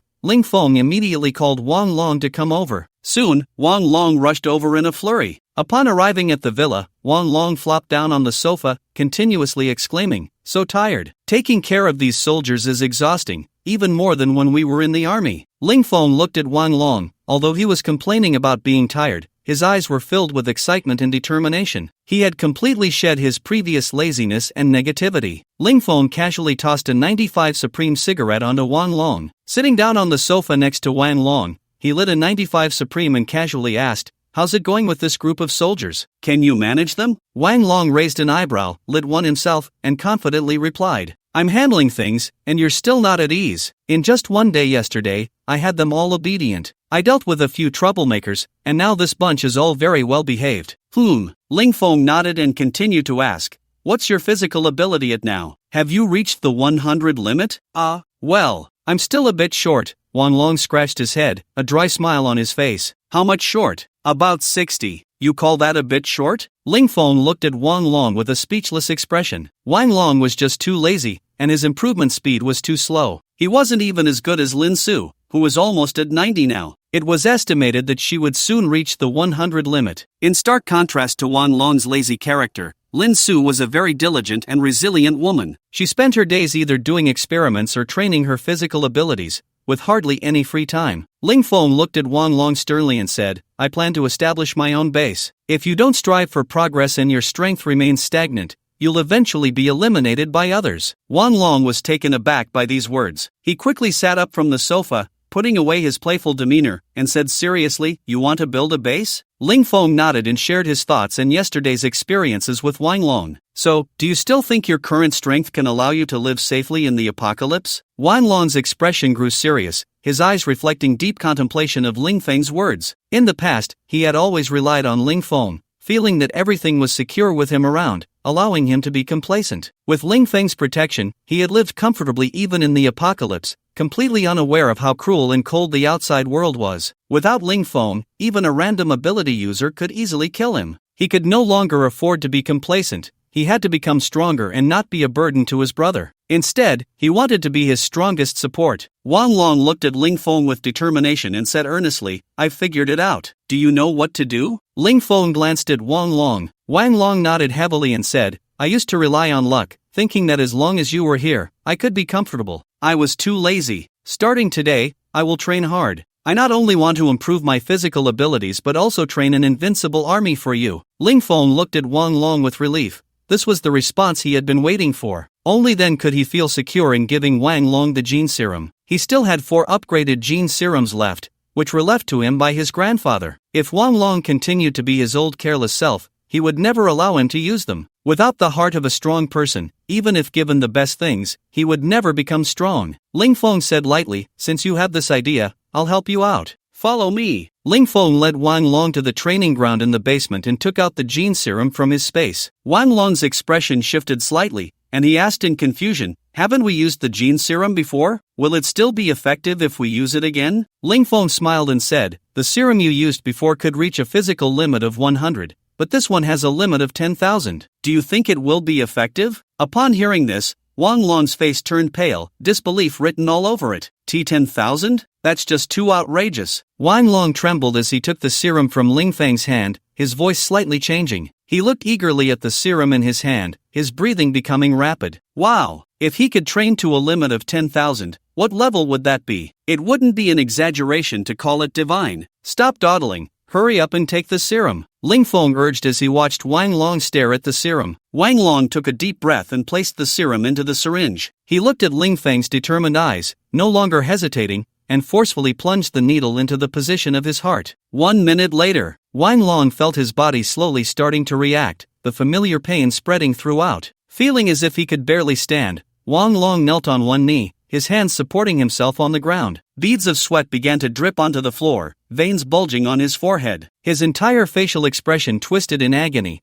appearing incredibly fierce. Watching Wang Long grit his teeth and endure, he did not cry out despite the intense pain. Ling Feng nodded inwardly, knowing that Wang Long was holding his breath. He wanted to prove himself. Soon, a large amount of black, viscous substance began to appear on Wang Long's body, emitting a foul, fishy smell. Half an hour later, the transformed Wang Long lay on the ground, pale and gasping for breath. Ling Feng took out a piece of super energy ore and a top-grade inner Dan from his space and handed them over. This inner Dan came with the ability of copper skin and iron bones, which could double a person's defensive capabilities. This ability was perfect for Wang Long, who excelled in close combat. What is this thing? Wang Long asked with difficulty. A complete revitalization pill, you'll know once you eat it. Without hesitation, Wang Long picked up the inner Dan and swallowed it. His originally pale face gradually regained some color, and soon it was glowing with health. After absorbing the inner Dan, Ling Feng had Wang Long absorb the super energy ore. About half an hour later, Wang Long slowly opened his eyes, a flash of brilliance passing through his gaze. How do you feel? I feel stronger than ever, Wang Long grinned. Let's go test your limits, Ling Feng said as he walked. The two arrived at the gravity chamber to test their physical limits. Wang Long stood in the gravity chamber, excited to test his strength. He adjusted the gravity directly to 100 times, and his body felt nothing. Wang Long's expression was filled with joy and excitement. Then he continued to increase the settings,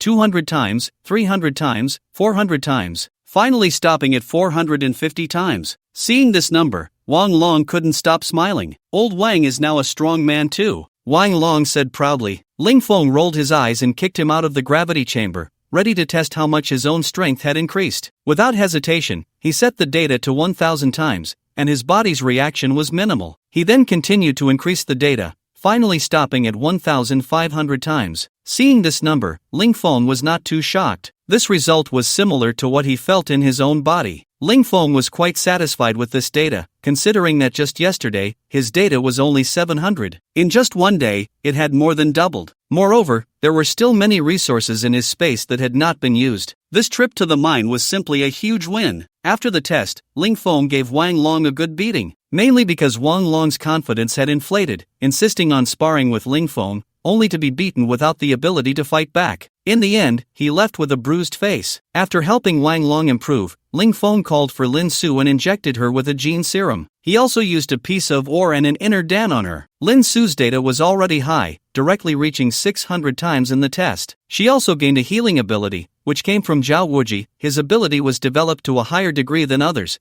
and the energy of the inner Dan was also greater. Feeling her powerful strength, a joyful smile appeared on Lin Su's beautiful face. Ling Feng took out a tang knife from his space and handed it to Lin Su. This knife is just right for you to use in the future. You should practice your swordsmanship. Lin Su looked at the exquisitely crafted tang knife but did not reach out to take it. I don't want it. You keep it. How can you give me something you've used for so long? You're already so skilled with it. Better you use it yourself. Ling Feng smiled slightly and reached out to gently rub Lin Su's head. He said softly, this knife is of no use to me anymore. You should keep it. Lin Su didn't know what else to say and accepted the tang knife. By the way, how is the gene research going? I happen to have some free time today. Let's study it together, Lin Su said with a faint smile. Sure, I have a few things I don't quite understand. Can you help me take a look? The two went to the laboratory, and after finishing the disinfection, they put on white lab coats and began their research. Now that his brain had developed to 55, his way of viewing data had greatly improved. For Lin Su's questions, Ling Feng quickly found solutions. After 6 hours of research, experiments, and production, 5 serums that could enhance human potential 100-fold without side effects were successfully developed by Ling Feng. He named it War King No. 1 inch. Ling Feng approached Wang Long and whispered,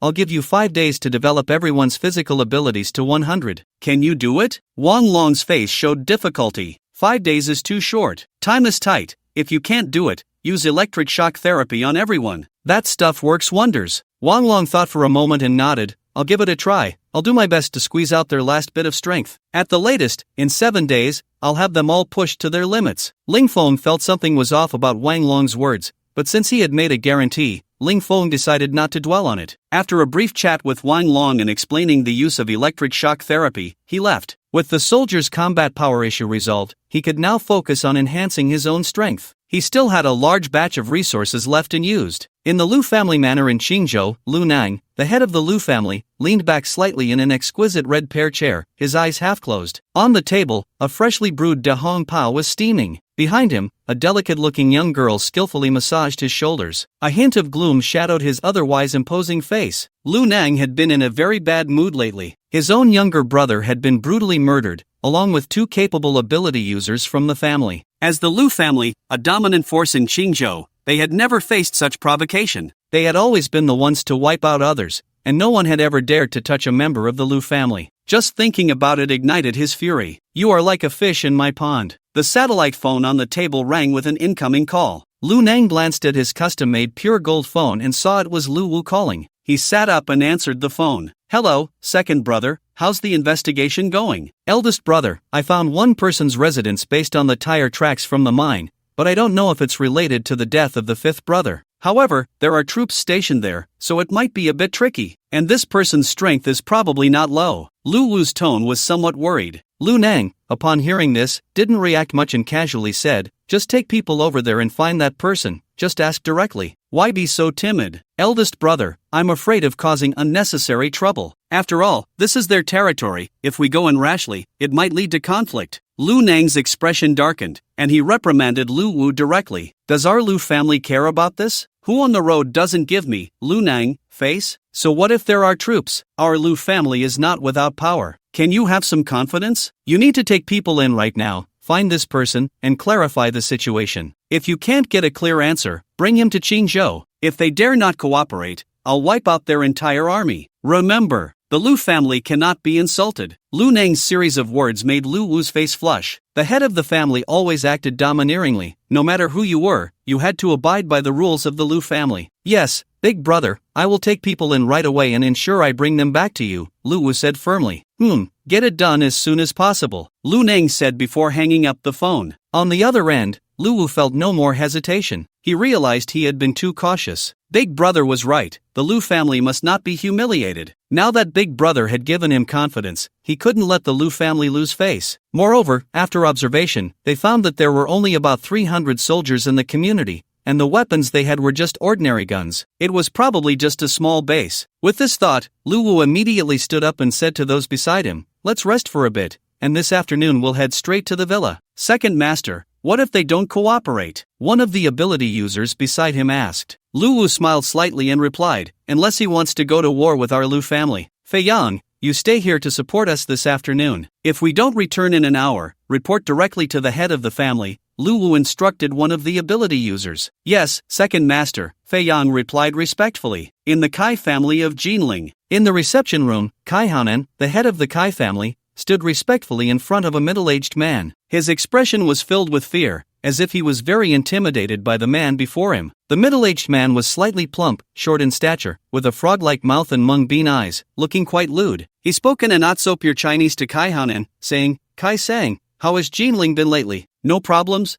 I hope? Kai Hanan flattered, Lord Ito, rest assured, Jinling City is currently stable, thanks to your help. If it weren't for your support in eliminating those unstable elements, I wouldn't be able to control Jinling so easily. Ito leered, standing on tiptoe to pat Kai Hanan's shoulder. We are just adding a finishing touch, it still relies on Kai Sang's own strength. Yes, I will continue to work hard in the future and do my utmost for the development of Japan. I wonder, Lord Ito, what brings you here today? Ito's smile faded, and his expression turned angry as he said, our dragon-slaying society recently lost an important member, and I want you to investigate and find the murderer who killed our member and bring him to justice. Kai Hanan's expression changed immediately, and he said indignantly, what? Who dares to touch Lord Ito's people? Who has such audacity? Ito's expression was cold, and his voice was low as he said, this incident occurred at the Wangzhuang mine in Shangjing City. The one who died was our society's beast-taming expert, Kideta Ijiro, who is also one of our stronger ability users. The two beasts he had were powerful,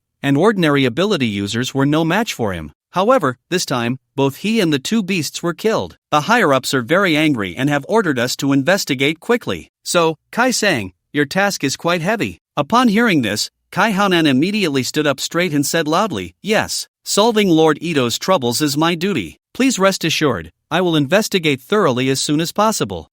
Ito nodded in satisfaction. Kai Hanan smiled and approached Ito, bending slightly as he said, Lord, it's getting late. Why not stay here tonight? Just in time for me to have my wife accompany you around the manor. Ito's expression shifted, and a hint of a smile gradually appeared on his lewd face. Good, it's been a long time since I've seen my sister-in-law. Tonight, the three of us can have a good chat. Lu family. Lu Feng slowly opened his eyes. So comfortable. Lu Feng had consumed 8 top-grade inner elixirs and absorbed 2 pieces of super energy ore. It took 3 hours to fully digest this powerful energy. After carefully sensing the changes in his body, Ling Feng discovered that the golden blood, which had originally been only 1/3, now had an additional trace. Besides that, his perception ability had once again received a tremendous boost. His brain development had reached 80. Ling Feng initially thought that after this enhancement, his brain development would max out, but when he consumed the 7th top-grade inner Dan, the development of his brain unexpectedly came to a halt. Even if he consumed another one, there was no change whatsoever. I guess I've hit a bottleneck.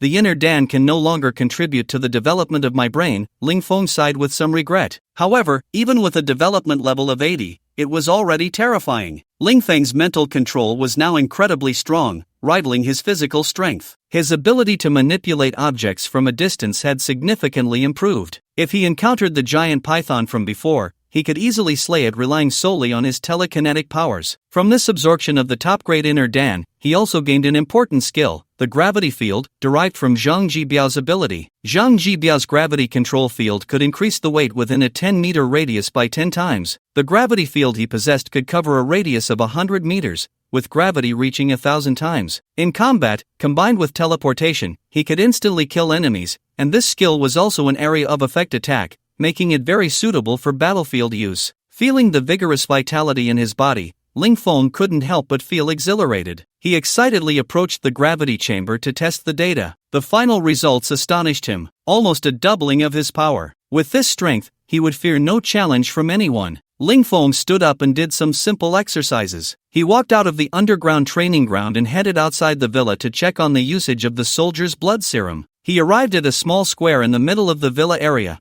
where the soldiers were training vigorously. Each face was filled with expressions of hope. In one corner of the square, 5 small generators were set up, with a soldier on each generator undergoing electrotherapy. Ever since Ling Feng had given Wang Long a death order, Wang Long had entered a mode of frenzied training, racking his brain for various ways to increase the training intensity of the soldiers. Whether it was electrotherapy or impact resistance training, any method that could enhance training effectiveness was employed. Although the soldiers were being pushed to their limits, the improvement in their physical strength was visibly apparent. While supervising the training in the square, Wang Long spotted Ling Feng's figure. He quickly walked over to Ling Feng. How's the atmosphere? Wang Long pointed proudly at the soldiers on the training ground. Ling Feng glanced at Wang Long and casually replied, your intensity isn't enough. Look, there are still people smiling out there. That just shows your training schedule isn't saturated enough, otherwise, how could they still have the energy to laugh? How do you lead your troops? If you can't handle it, just say so, and I'll let old Ma take over. Wang Long followed Ling Feng's gaze and noticed a few soldiers still chatting and laughing during training. His face immediately flushed with embarrassment. He had intended to take credit, but instead, he was slapped in the face. Furious, Wang Long stopped talking to Ling Feng and walked away with a stern expression. He went to the center of the training ground and called over several squad leaders for a scolding. Look at the training you organized, haven't you fed them enough? You all look so limp. With training like yours, when will you ever form combat effectiveness, huh? The squad leaders exchanged glances, their eyes filled with confusion. What happened to him? Why did he change his tone so suddenly? Just a moment ago, he had been all smiles, saying the training was good and to keep it up. It's only been a few minutes, and he's already changed his face. But a few of them recalled that after Ling Feng's visit, the captain became like this. It's likely he was scolded in front of Ling Feng. He's just venting on them. The few exchanged helpless glances. After a barrage of output from Wang Long, he finally said, from now on, double the training intensity. Increase the training time to 18 hours a day. As soon as Wang Long said this, several captains showed difficulty on their faces. One of them couldn't help but say, "Captain, the current intensity is already very high. If we increase it, the soldiers won't be able to handle it." "Yes, and with such short rest periods, the soldiers won't have effective recovery. Captain, we can't go too far." Wang Long's face darkened at the captain's words, and he shouted, "Shut up." The others immediately fell silent, looking nervously at Wang Long. "What do you know? Do you think their bodies are like ordinary people? They have all been transformed by the blood serum of the warrior king. They are powerful genetic soldiers. Don't think with the mindset of ordinary people. Even if we make them stay awake for 3 days and nights, there won't be any problems. Stop talking nonsense and go back to execute my orders immediately." The captains dared not refute any further and could only return to carry out their leader's commands. Soon, cries and groans echoed from the training ground. Not far away, Ling Feng, supervising the soldiers' training, nodded in satisfaction. This is how it should be. Such training can yield results. Only through rigorous training can one become strong. Without enduring pain and fatigue, how can one be reborn? Just as Ling Feng was feeling pleased, a soldier rushed towards him at high speed. The soldier looked flustered, with a hint of anxiety in his eyes. He gasped for breath as he reached Ling Feng and said, "Young Master Ling, a group of people has come from Qingzhou, claiming to be from the Lu family. They say they want to investigate the death of their brother. This group is very arrogant. Our soldiers had a conflict with them during the conversation, injuring one of our soldiers, and they even threatened to wipe us out. Captain Ma is negotiating with them. They also specified that the highest leader must personally go out to greet them. I see they don't come in peace, so I hurried over to report this to you." Upon hearing the soldier at the gate, Ling Feng was instantly furious. "The Lu family from Qingzhou.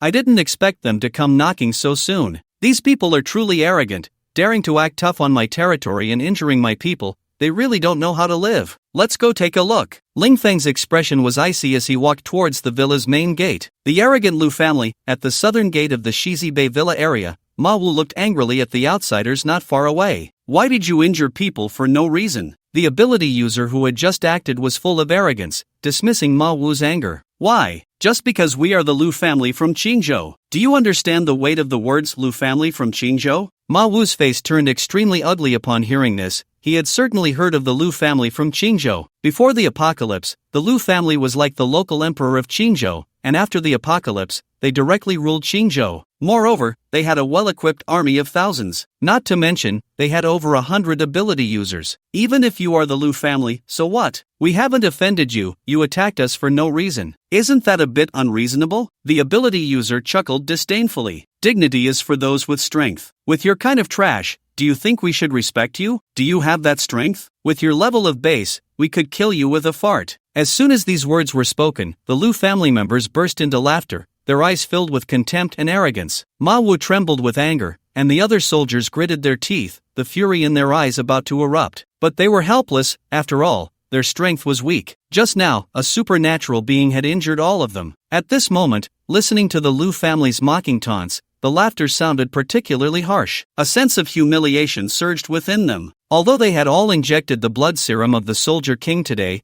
their strength had not improved due to standing guard. At this moment, they could only endure the humiliation of being mocked. One soldier couldn't help but step forward, his expression filled with anger as he shouted at the supernatural being who had insulted them, "You bunch of bastards, just a group of arrogant lapdogs. Even if we fight to the death, we won't let you bully us." The expression of the Lu family's supernatural being changed, coldly looking at the soldier, a flash of murderous intent flickering in his eyes. "Fight to the death? You must have some misunderstanding about your own strength. Killing you is as easy as pie. A bunch of trash, still daring to talk about hurting me. It's truly laughable. You." The soldier was so furious he couldn't speak, a sense of powerlessness wrapping around his heart. "Quickly let your master come out to respond. I'll give you 10 minutes. Once the 10 minutes are up, for every minute of delay, I'll kill one of you." The Lu family's supernatural being said in a chilling tone. Too much bullying. Ma Wu could no longer hold back. The soldier's blood surged within him. He slightly bent his legs, his body suddenly exerting force,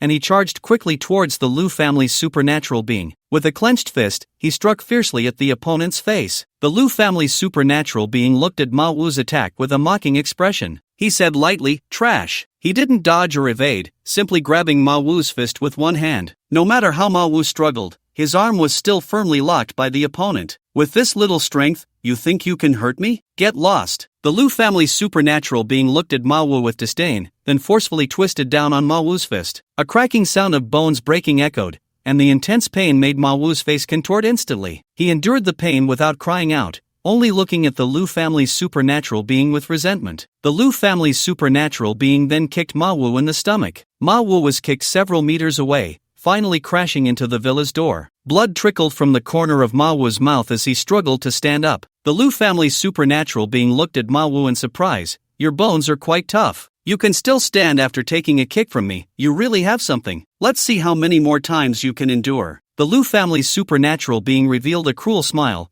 quickly moving towards Ma Wu. Ma Wu's expression changed drastically. That last kick had already been his limit. If he were to be attacked a few more times, he would probably be seriously injured or worse. But as a soldier, how could he fear death? Even if he were to die, he would die on the path of charging forward. Ma Wu let out a roar and charged towards the Lu family's supernatural being. Knowing it was futile, he still pressed on. Ma Wu swung his other uninjured fist at the Lu family's supernatural being. As an ordinary person, how could he possibly be a match for a supernatural being? Ma Wu was once again sent flying by a punch from the Lu family's supernatural being. Such tough bones. The Lu family's supernatural being shook his slightly sore arm. That punch had hit Ma Wu's sternum, and he hadn't expected this person to have such hard bones, making his hand ache. At this moment, Ma Wu lay on the ground, continuously spitting out blood. He had just taken a punch from the opponent, and he didn't know how many bones had broken. His entire chest was caved in. His chest heaved unsteadily, looking in very poor condition. Several soldiers had bloodshot eyes. Ma Wu was their big brother, who usually took care of them meticulously. Today, he had been beaten to such a state. They were all young and full of blood.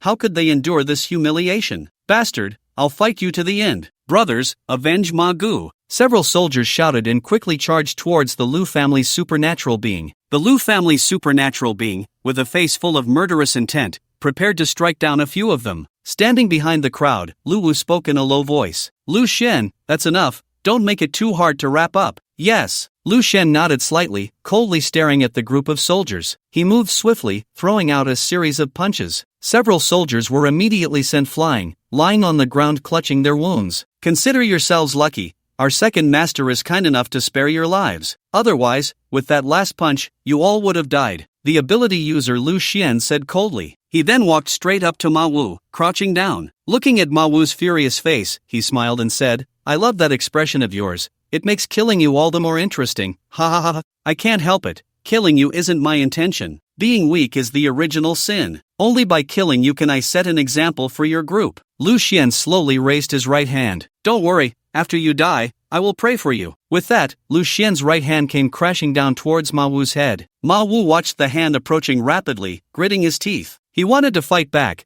but being severely injured, he had no strength to raise his right hand. He felt his blood boiling. As the hand got closer, Ma Wu let out a furious roar. At that critical moment, an unexpected event occurred. The hand stopped just an inch above his head, the wind from the palm causing a slight sting on his skin. Lu Xian looked on in shock. What was happening? His body was completely out of control. No matter how hard he tried, he couldn't move an inch. Just as he was stunned, a cold voice came through. Dare to harm my people? Are you tired of living? The price of arrogance. The members of the Lu family turned to look at the source of the voice. The speaker was a handsome young man with a tall stature, his deep-set eyes filled with coldness. Behind him was a group of over 100 people, each with a face full of righteous indignation. Judging by their positions, this young man was likely the leader of the group. Ling Feng walked straight to Ma Wu's side to check his injuries. When he saw Ma Wu's broken arm and chest, his anger surged. Young Master Ling, it's my fault for being useless. I've embarrassed you, Ma Wu said with a pale face, struggling to speak. Ling Feng supported Ma Wu's shoulder and said softly, Don't say any more. Healing is the priority. Ling Feng took out a stimulant and adrenaline from his space and injected them into Ma Wu, then arranged for others to take him and several other soldiers for emergency treatment. After that, he turned his gaze to the person he had under control. Although Lu Xian couldn't move at all, his attitude remained arrogant. You must be their leader. Fortunately, you arrived in time, otherwise, you wouldn't have seen them for the last time, Lu Xian said provocatively. Ling Feng smiled coldly, wondering where this fool came from. Who gave him such confidence to be so arrogant when death was imminent? Did your mother forget to take her brain out when she gave birth to you? How else could she have produced such a brainless thing? Ling Feng said mockingly. Do you know who I am? Dare to speak to me like this? Before Lu Xian could finish his sentence, he began to scream in agony. Ling Feng pointed at him in midair, and his right arm snapped in half, falling to the ground. Blood gushed out like it was free, looking horrifying. Lu Xian's face twisted, veins bulging on his forehead. The bizarre scene of Lu Xian's arm breaking in midair shocked the members of the Lu family. Not only the Lu family, but even the more than 100 soldiers behind Ling Feng were also astonished by his miraculous method. Ling Feng's godlike abilities left them in awe. The members of the Lu family were stunned for a few seconds before they finally came to their senses. Lu Wu stepped out from the crowd, his expression slightly cold. He fixed his sharp gaze on Ling Feng and said in a deep voice, "You injure someone from the Lu family, don't you think you're being a bit too dismissive of me?" Ling Feng shifted his gaze to the speaker, a middle-aged man dressed in a tang suit,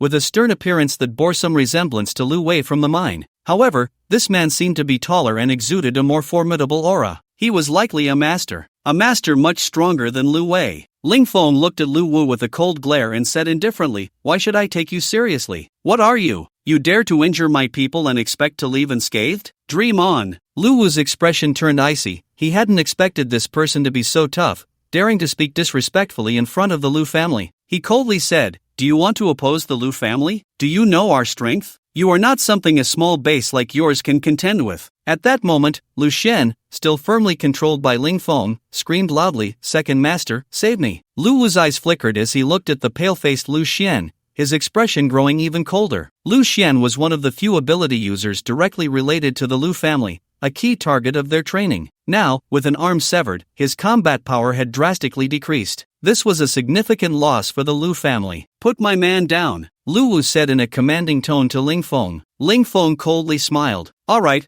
I'll give you an arm first." With that, Ling Feng pointed a finger at Lu Xian. With a bang, Lu Xian's other arm exploded as if shot by a gun. A severed arm flew straight to Lu Wu's feet. Lu Xian screamed again, the pain reaching its peak, and he eventually fainted from the agony. However, Ling Feng would not let him off so easily. He wanted to torment him to the brink of death before killing him to relieve his own anger. Ling Feng directly slapped Lu Xian, who had been unconscious, waking him up. Then came the horrific screams. In the distance, Lu Wu clenched his fists, the anger in his heart nearly boiling over. "Kid, daring to provoke me time and again, you are seeking death." But he held back from attacking. Ling Feng's abilities were too strange, and he didn't dare act recklessly before understanding them. Ling Feng sneered. He had seen through this person, who could only talk big but hesitated to act, clearly wary of him. Understanding this, Ling Feng immediately devised a plan. He pointed at Lu Xian twice in succession, and Lu Xian's two legs instantly transformed into two separate entities. Now, Lu Xian had become a human pig, with only his head still able to move. Ling Feng threw the transformed Lu Xian into the air towards Lu Wu. Lu Wu hurriedly extended his hands to catch him, looking at the bloodied Lu Xian, who was now extremely weak and clearly unable to survive. Lu Wu looked at Ling Feng, his anger turning into a smile. Good,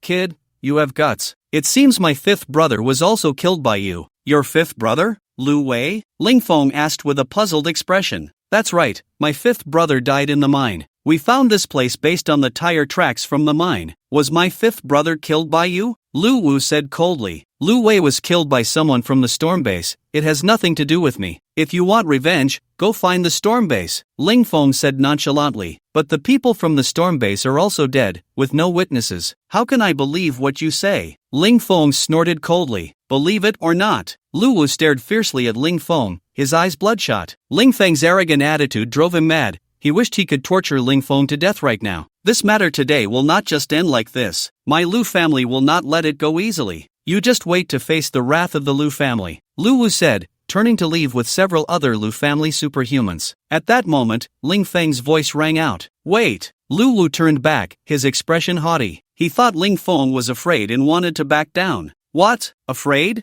Ling Feng looked at him with a smile. "Afraid? I think you misunderstood. I just want to say, did I let you go? You think you can just leave? What do you think this is, a vegetable market? Come and go as you please? You!" Lu Wu was instantly furious. "Do you want to fight to the death with the Lu family? You think you're worthy?" Ling Feng looked at him with disdain. In a single move, he defeated the god of war base. Ling Feng turned to the more than 100 soldiers behind him, his expression solemn. "From today onwards, the god of war base is officially established. You will all be members of the god of war base. In the future, no matter who you face, you must display the invincible spirit of our god of war base. No matter what power or family, you must show a fearless spirit and strike down any enemies that come. The soldiers were all excited, looking at Ling Feng with fervor. Young Master Ling, you have given us dignity, and we will follow you to the death. God of War Base, invincible under heaven. The soldiers shouted in unison. God of War Base, invincible under heaven. God of War Base, invincible under heaven. God of War Base, invincible under heaven. The fervent voices echoed through the skies. Ling Feng raised his right hand, and the crowd instantly quieted down. Ling Feng scanned the crowd and said lightly,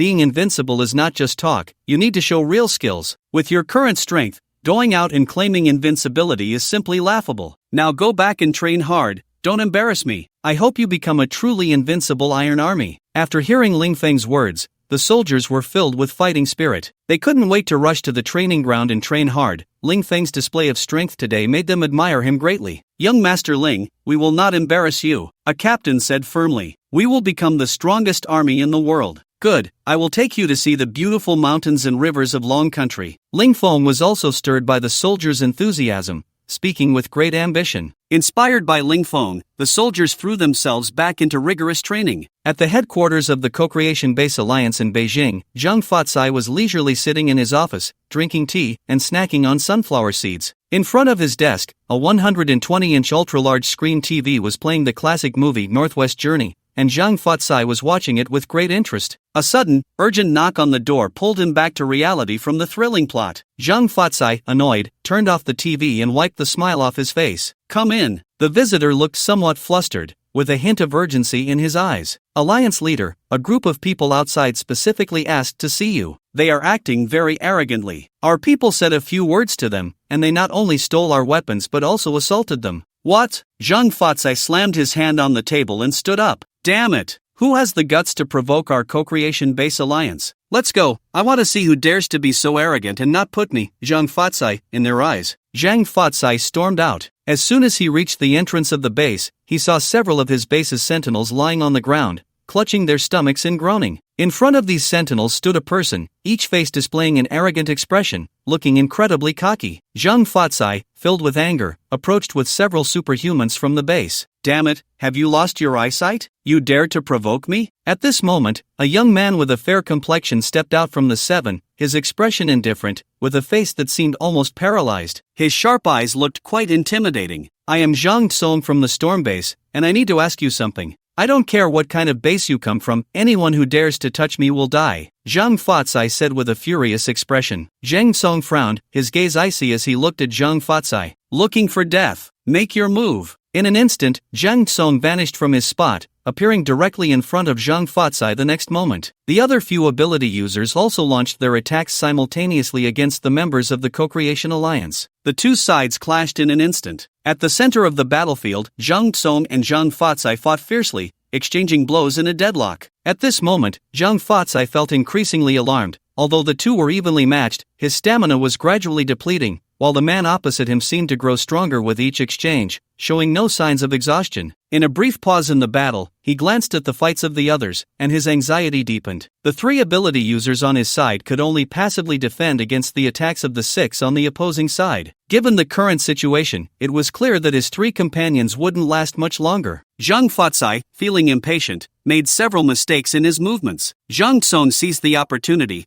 quick as lightning, and delivered a kick to Zhang Fatsai's stomach. Zhang Fatsai took the hit squarely, being sent flying and crashing against the base's gate. The battles of the others quickly concluded as well, with the three ability users from the Co-Creation Base Alliance being knocked out and losing their combat effectiveness. Zhang Fatsai clutched his stomach, blood oozing from the corner of his mouth. Looking at Zhang Tsong, who was advancing towards him step by step, he appeared somewhat flustered. What do you want from us? Zhang Tsong looked at him with disdain, his tone cold. Can we talk properly now? Zhang Fatsai hurriedly got up, bent over, and said with a fawning smile, Yes, of course. I was blind not to recognize your greatness. Whatever you want to ask, please go ahead, I will answer truthfully. Zhang Tsong's expression softened slightly. At least you know how to be sensible. I want to know if you are aware of what happened at the Wangzhuang mine. Zhang Fatsai's expression turned somewhat puzzled. Are you referring to that incident? Yes, the one where Zhao Wuji from our storm base and Lu Wei from the Lu family were killed. What? They were killed? Zhang Fatsai exclaimed in surprise. You didn't know? Zhang Tsong's sharp gaze fixed on him.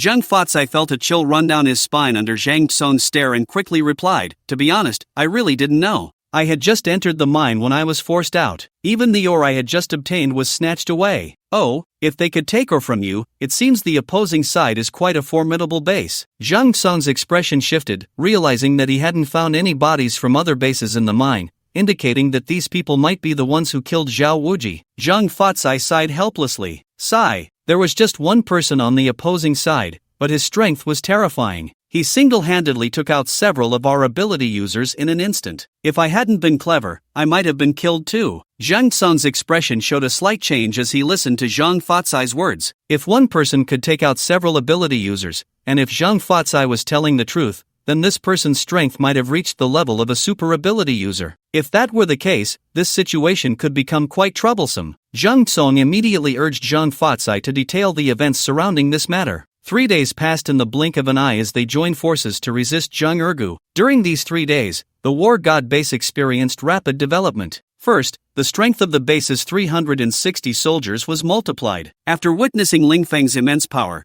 the soldiers' training enthusiasm soared to new heights. Most of the soldiers had combat abilities exceeding 60, with a small number reaching over 80. Besides the soldiers' combat strength, Lin Su and Wang Long also experienced rapid improvements in their abilities. After Ling Feng killed several of the Lu family's ability users and upgraded the crystals he obtained, he mostly gave them to the two of them for use. Wang Long's strength directly broke through to 1,000 times, making him the third strongest in the entire War God base. Lin Su, ranked second, reached an astonishing 1,500 times and mastered the storm ability. In modern times, Lin Su not only possessed formidable recovery capabilities but also had extremely high combat power. Even when facing super ability users, she could eliminate them within 3 moves. Aside from the two of them, the most surprising to Ling Feng was Black Panther. After awakening his abilities, Black Panther grew larger by the day. To help him grow quickly, Ling Feng gave him an inner pill. Black Panther's length directly surpassed 10 meters, looking incredibly majestic. Although his size increased, his speed remained agile, without any sense of clumsiness. His ability was Soundwave Attack. Under his Soundwave Assault,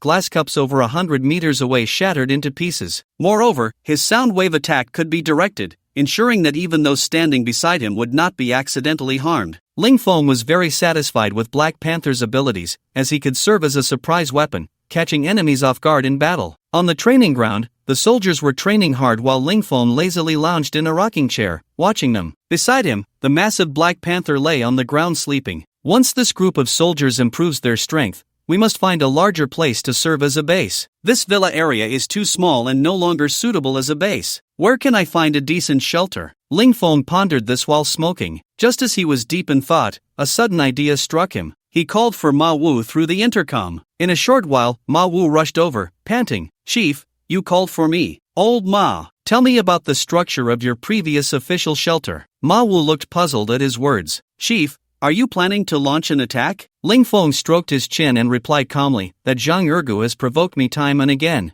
I haven't had the chance to deal with him, allowing him to live a few more days. Now it's time. Ma Wu's expression grew complex. Once they took action against Zhang Ergu, it would mean that the soldiers in the shelter would become their enemies. This was the last thing he wanted to see. However, Zhang Ergu was a notorious villain. If they didn't kill him, the entire shelter would continue to be oppressed by him. After pondering for a moment, Ma Wu said gravely, the entire shelter covers an area of over 100,000 square meters, all built 30 meters underground, easily accommodating nearly 10,000 residents. The shelter is very well equipped, with not only residential areas and military zones but also small food processing plants and grain cultivation bases. Moreover, the shelter's defensive capabilities are exceptionally strong, with walls made of high-strength concrete up to 1 meter thick. After listening to Ma Wu's introduction of the shelter, Ling Feng couldn't help but marvel. As expected of an officially constructed shelter, its sturdiness was indeed extraordinary, only slightly inferior to his villa. The main advantage was that the entire shelter was large enough to accommodate their needs. However, he still wanted to continue living in his villa, planning to directly take the entire villa into his space when the time came. Just as he was contemplating how to make the shelter even more robust, a group of special guests arrived at the official shelter. At this moment, Zhang Ergu was standing in front of Zhang Song with a fawning expression, continuously flattering him. It is truly my honor that you could come to our little base. I am willing to lead our entire base to join the storm base. Zhang Song's face was filled with pride, and he was very satisfied with Zhang Ergu's performance. Originally, he had planned to use his own methods to make Zhang Ergu submit. He never expected that he would be so sensible. Upon hearing that he was from the storm base, he immediately requested to join without a second thought. Little did he know Zhang Ergu's current thoughts. Ever since Long Hao took his elite subordinates to attack Ling Feng's villa, he had never returned. After sending someone to inquire, he learned that Long Hao was dead, and all his soldiers had surrendered. Since then, Zhang Ergu had been living in fear every day, wondering when Ling Feng would come with his troops to kill him. He was no match for him. Fortunately, there was still a glimmer of hope. At a critical moment, a savior appeared. Zhang Tsong and his men showed up outside the shelter. Without a word, he opened the door and surrendered. At that moment, he no longer cared about dignity. After all, what was dignity compared to life? I wonder what brings you here today, boss? Zhang Ergu asked with a fawning smile. Do you know this person named Ling Feng? Zhang Tsong asked casually. Ling Feng. Zhang Ergu's expression froze, a flicker of resentment flashing in his eyes. You know him? Zhang Tsong noticed Zhang Ergu's sudden change in expression upon hearing Ling Feng's name and couldn't help but feel curious. Not just know him, I am very familiar with him.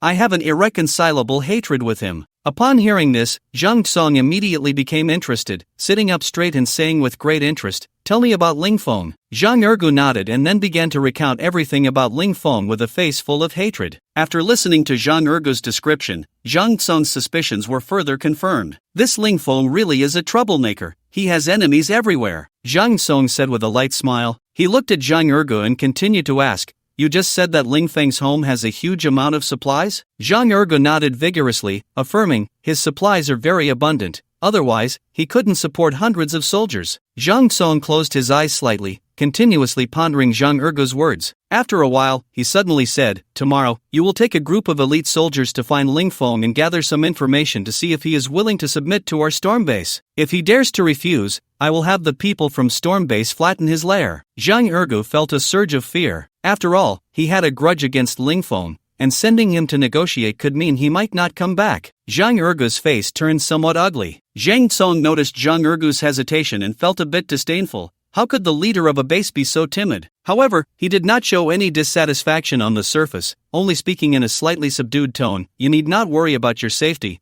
I will send 3 ability users to accompany you. Moreover, as long as you mention the name of our storm base, I believe Ling Feng won't make things difficult for you. The 4 words storm base are enough to explain everything. Zhang Tsong's words were incredibly imposing, which made Zhang Ergu feel somewhat moved. The fear in his heart vanished, and he was now full of confidence. He had now latched onto the big leg of the storm base. Ling Feng, no matter how bold, would not dare to act recklessly. Thinking of this, a smile crept onto Zhang Ergu's lips. Rest assured, I will handle this matter for you tomorrow. Today, let me, your little brother, treat you well and show you some hospitality. Zhang Ergu welcomed Zhang Tsong and his group into the core area of the shelter. He arranged a table of fine wine and dishes in the kitchen and had Yang Zihan accompany them. Although Yang Zihan was extremely dissatisfied in her heart, she had no choice but to attend due to Zhang Ergu's pressure. Yang Zihan's appearance made the entire banquet much more interesting. With her exquisite features and perfect figure, her straight black hair cascading down, every smile and frown revealed her charm. Even the indifferent Zhang Tsong couldn't help but feel a stir in his heart. The others were practically starry-eyed, saliva almost dripping to the floor. Zhang Ergu sat in his place, observing the expressions of everyone present. He cleared his throat. The others awkwardly averted their gazes, though some still stole glances. With a smile, Zhang Ergu said, Let me introduce you all. This is Yang Zihan, 26 years old, here tonight specifically to entertain a few of you. Zhang Ergu wore a lewd grin, unconsciously emphasizing the word entertain. The others couldn't help but show knowing expressions. Yang Zihan's face paled, silently cursing Zhang Ergu for being a despicable creature. But as an ordinary person in such an environment, what could she do but become a plaything for the powerful, at their mercy? Come, Zihan, let's have a drink with Captain Zhang. Zhang Ergu raised a glass of wine and handed it to Yang Zihan. Although she was unwilling in her heart, she could only approach Zhang Tsong with a faint smile. She softly said, Hello, Captain Zhang, I toast to you, thank you for coming. With that, she downed the drink in one go. Zhang Tsong smiled faintly. Miss Yang has a good capacity for alcohol, I will drink too. Saying this, he also downed his glass. Yang Zihan looked at him with tender eyes, making Zhang Tsong feel a stir in his heart. She then toasted each person in turn. With her powerful charm, she stirred the hearts of everyone present. The banquet lasted nearly 4 hours, and by the end, the few people present were somewhat tipsy. Zhang Ergu, being very considerate, left the private room. Only Yang Zihan, Zhang Xon, and a few from the storm base remained. Yang Zihan gazed at the group of ravenous wolves, her heart involuntarily sighing. The next morning, Yang Zihan slowly woke up, and the private room was in disarray. The large room was empty except for her, filled with an unpleasant odor. She struggled to stand, the tearing pain in her lower body making her frown deeply. She looked at her body covered in scars, her clothes completely torn to shreds. Walking to the bathroom, she saw her disheveled hair and haggard face in the mirror. 2 lines of humiliating tears quietly fell. Why? Why had her life turned out like this? She could have lived a life of luxury, pursued by thousands, but now she could only use her body to please men for a meager amount of food. All of this was caused by Ling Feng. If it weren't for Ling Feng, she wouldn't have become like this. They all deserved to die. Ling Feng, Lin Su, Zheng Ergu, Zhang Xong. You all deserve to die. Yang Zihan's face twisted in rage, the hatred in her heart making her expression incredibly ugly. Her breathing quickened involuntarily. In that moment, she felt as if time itself had stopped. Only her heart continued to pound. This strange feeling returned to normal just a few seconds later. How could this be? Yang Zihan was incredibly astonished. She distinctly felt the changes in her body. It was definitely not an illusion. She looked at herself in the mirror, as if something had changed in that instant. The scars on her body had miraculously disappeared, and within her body, it seemed a tremendous energy was lurking. Her mind suddenly became clear. What is happening to me? Yang Zihan felt the changes in her body, shocked beyond belief. She put on her tattered clothes and returned to her room. As she walked, she felt her steps had become much lighter. She changed into a new outfit, and in the room, a young girl was cleaning. This girl was an assistant specifically assigned to her by Zhang Ergu, primarily acting as a maid. Yang Zihan watched the girl mopping the floor, her mind stirred, and she gently exhaled towards the girl. Freeze! Suddenly, the girl who was mopping the floor stood completely still, as if the television screen had been paused. However, this state lasted only 2 seconds. After that, the girl resumed her previous actions, and Yang Zihan observed her expression, which seemed unchanged. She tentatively asked, Xiaonan, what just happened? Why did you suddenly stop moving? The girl named Xiaonan looked at her in confusion. Sister Zihan, I was just mopping the floor. When did I stand here not moving? Yang Zihan smiled lightly and said gently, maybe I saw it wrong. It's nothing. You can continue your work. As she spoke, Yang Zihan walked out of the room, her heart filled with joy. She never expected that she would one day become a supernatural being. Was this heaven's compensation for her? I must leave this place and establish my own power. Zhang Ergu, that fool, will definitely not be able to compete with Ling Feng. This place will eventually be taken over by Ling Feng, so I should leave as soon as possible. Yang Zihan kept pondering her next plans. Meanwhile, Zhang Ergu, accompanied by over 100 elite soldiers and 3 supernatural beings, confidently set off towards Ling Feng's villa. Furious, Zhang Ergu was brimming with confidence. Today was the day he would redeem himself. His previous attempts against Ling Feng had all ended in failure. Finally, he could hold his head high. Zhang Ergu cautiously said to the 3 supernatural beings from the storm base beside him, Brothers, once we arrive, you must support me well. One of them looked at Zhang Ergu with a flash of disdain in his eyes. If it weren't for their leader specifically instructing them to follow Zhang Ergu's orders during this operation, they wouldn't bother with him. What a disgrace! Don't worry, we are your strong backing today. We must show the might of our storm base. If anything happens, we will stand by you. One of the supernatural beings waved his hand dismissively. Zhang Ergu grinned and said proudly, Then thank you, brothers. I will treat you well when we return. The 3 exchanged smiles, recalling the previous night's experience, which still left them wanting more, full of energy. Zhang Ergu continued, I've been bullied by Ling Feng several times. Today, I must get my revenge. He must kneel before me and apologize for mercy. A flash of ferocity crossed Zhang Ergu's face. Now that he had found his backing, Ling Feng was nothing but a clown in his eyes. He had already thought of how to humiliate Ling Feng and how Ling Feng would kneel and beg for mercy. Just thinking about it made his heart feel incredibly satisfying, sweeter than honey. Time quickly passed, and 3 hours later, they soon arrived near the villa area. At that moment, a soldier ran quickly from a distance and bowed to Zhang Ergu, saying, Lord, I just scouted the area. There are a dozen sentries at the entrance of the villa area, all from our previous search team. Zhang Ergu's expression turned slightly angry upon hearing this, and he cursed, These traitors. I spent so many resources raising them, and they actually submitted to Ling Feng. I will deal with them sooner or later. He then turned to the more than 100 soldiers and commanded seriously, "We're almost there, so everyone, get your spirits up." The team continued forward and soon arrived at the entrance of the villa area. At that moment, about 20 fully armed members of the War God base stood at the entrance, with Wang Long waiting for their arrival at the front. The people from the War God base had long been prepared for battle. Even before they entered the villa area, within a kilometer's range, Wang Long had already received the message. Along the several necessary routes leading to the War God base, Ling Feng had instructed Wang Long to arrange numerous hidden sentries. Once unfamiliar individuals or teams appeared, the base would receive advance notice and be ready to respond, avoiding a sudden attack from the enemy and catching them off guard. Wang Long watched as about 100 people slowly approached them. Each step was in sync, and their uniforms were identical. From their attire, he knew who this group was. At the front of the line were 4 individuals, dressed distinctly from the others, likely the leaders of this group. They were very likely to be superpowered individuals. However, Wang Long was not afraid at all. His strength had undergone a tremendous transformation, and even when facing 4 superpowered individuals, he was confident he could send them back home. Moreover, he had a backup plan. Even if he couldn't defeat them, the hidden experts lurking in the shadows could take them down. Zhang Ergu's team quickly approached within about 100 meters of the gate, and at that moment, a loud voice came from the direction of the gate. "This is the military jurisdiction of the War God base, no entry allowed." Upon hearing this, Zhang Ergu scoffed disdainfully, as if he hadn't heard, and continued to advance. A slight smirk appeared on Wang Long's lips.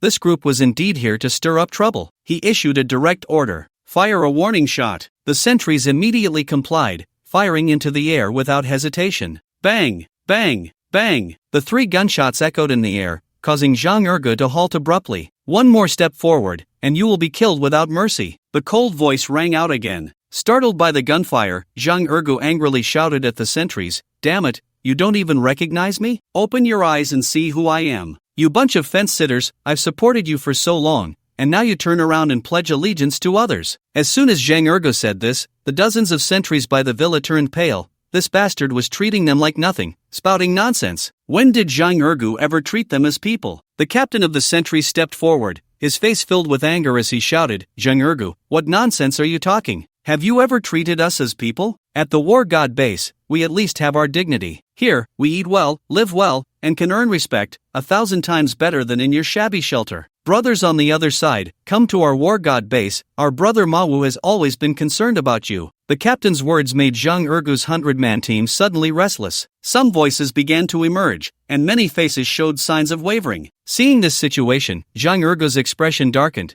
Damn it, how dare they try to poach his men right in front of him? This was too much. Watching the emotions of the people below shift clearly, Zhang Ergu began to reprimand his soldiers. "Everyone, be serious. I haven't treated you poorly. Whoever dares to be a traitor, I'll kill him," Zhang Ergu said fiercely. Although the soldiers below deeply loathed Zhang Ergu, they didn't dare to show it on the surface. Wang Long observed the reactions of the soldiers on the opposite side and felt that this group could be swayed. After all, they were all elite veterans, and with a little training, they could form a powerful fighting force. Wang Long stepped forward alone, slowly walking towards the opposing team. He stopped about 10 meters away from Zhang Ergu. Zhang Ergu looked at Wang Long and asked from a superior position, "Who are you?" Wang Long looked at the arrogant Zhang Ergu and did not answer his question. Instead, he turned to the soldiers behind him and said loudly, "Comrades, I am the captain of the War God combat team, and I was once a soldier myself. I sincerely invite you to join our team. Here, we not only have abundant food but also a comfortable living environment,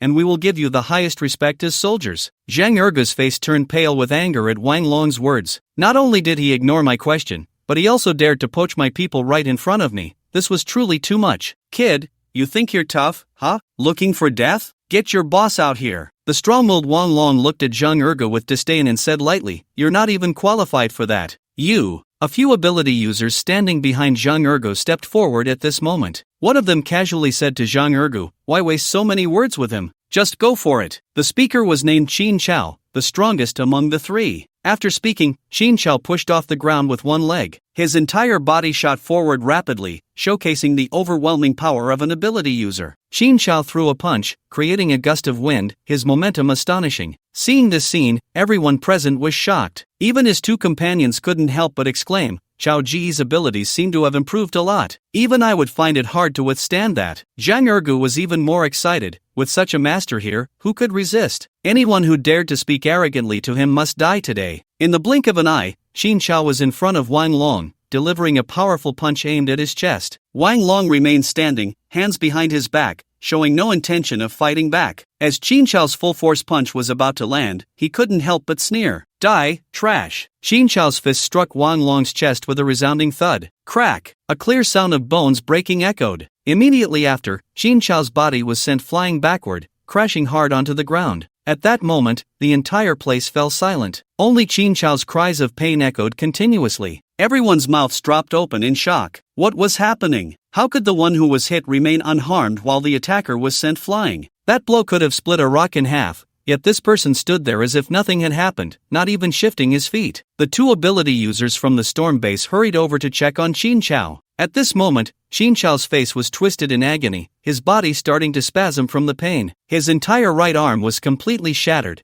and his right hand was a bloody mess. There was no longer any need for treatment. With his right arm ruined, he was essentially half incapacitated. Witnessing this tragic scene, one ability user, filled with extreme anger, began to breathe heavily. He stood up, looking at Wang Long with a venomous expression, pointing at him and saying, "You dare to harm someone from the storm base? You're finished." Wang Long exaggeratedly clutched his chest, his expression rich with mock fear as he said, "Oh, I'm so scared by what you just said. But I didn't lay a hand on him, everyone saw it. He was just too fragile and hit me, and then he bounced back. It has nothing to do with me. You must have used some ability. If you hadn't, how could he end up like this?" The angry ability user shouted. "Stop wasting time with him. Let's go together and avenge Brother Chao." Another ability user stood up, coldly staring at Wang Long. Wang Long looked at the two, his expression indifferent. "Since you want to seek death, then come." Arrogant. The two exchanged glances, nodded slightly, and quickly flanked Wang Long from both sides. Wang Long remained standing in place, feeling very confident in his own strength. His physical data alone had surpassed 1,000 times,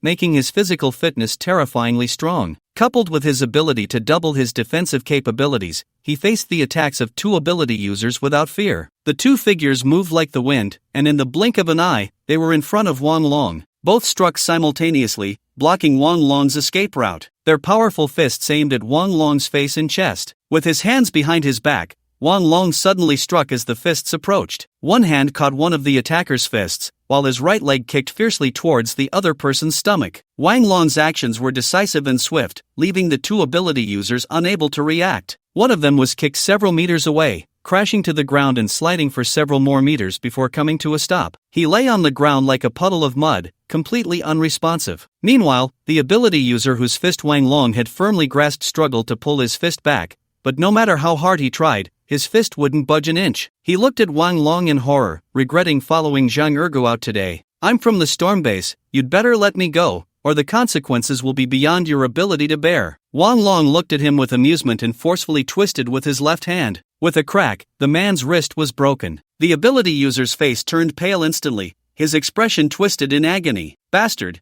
you won't die a good death." Wang Long didn't waste words with him. He reached out his right hand and grabbed his neck. "I don't care who you are from the storm base, if you dare to come to our war god base to cause trouble, be prepared to be killed." With that, he snapped the man's neck and casually tossed him aside. The people from the war god base looked at Wang Long with admiration. They thought Ling Feng was strong as their leader, but today they realized that Wang Long was also terrifyingly strong. He could crush an ability user with ease. It was clear that those who could become the leader's trusted aides were indeed ruthless characters. At that moment, Zhang Ergu was on the verge of tears. This was completely different from what he had imagined. It shouldn't have been him leading three ability users to forcefully enter the villa area, humiliating Ling Feng, and then taking him back to report. Now, the situation had completely exceeded his expectations. He hadn't even entered the other party's front door. He hadn't even seen Ling Feng's shadow, and the three ability users from the storm base had already been taken out. Watching Wang Long approach him, his legs began to weaken involuntarily. "Everyone, get him, kill him, now!" Zhang Erge shouted frantically at the more than 100 soldiers behind him. The soldiers, who usually obeyed him, stood still, coldly watching him. Not one of them moved. "You bunch of bastards, I told you to act!" Zhang Erge shouted madly at them, but all he received in return was silence and cold stares. Zhang Ergu felt despair. He sensed death drawing closer. Wang Long's slow footsteps sounded like a death knell,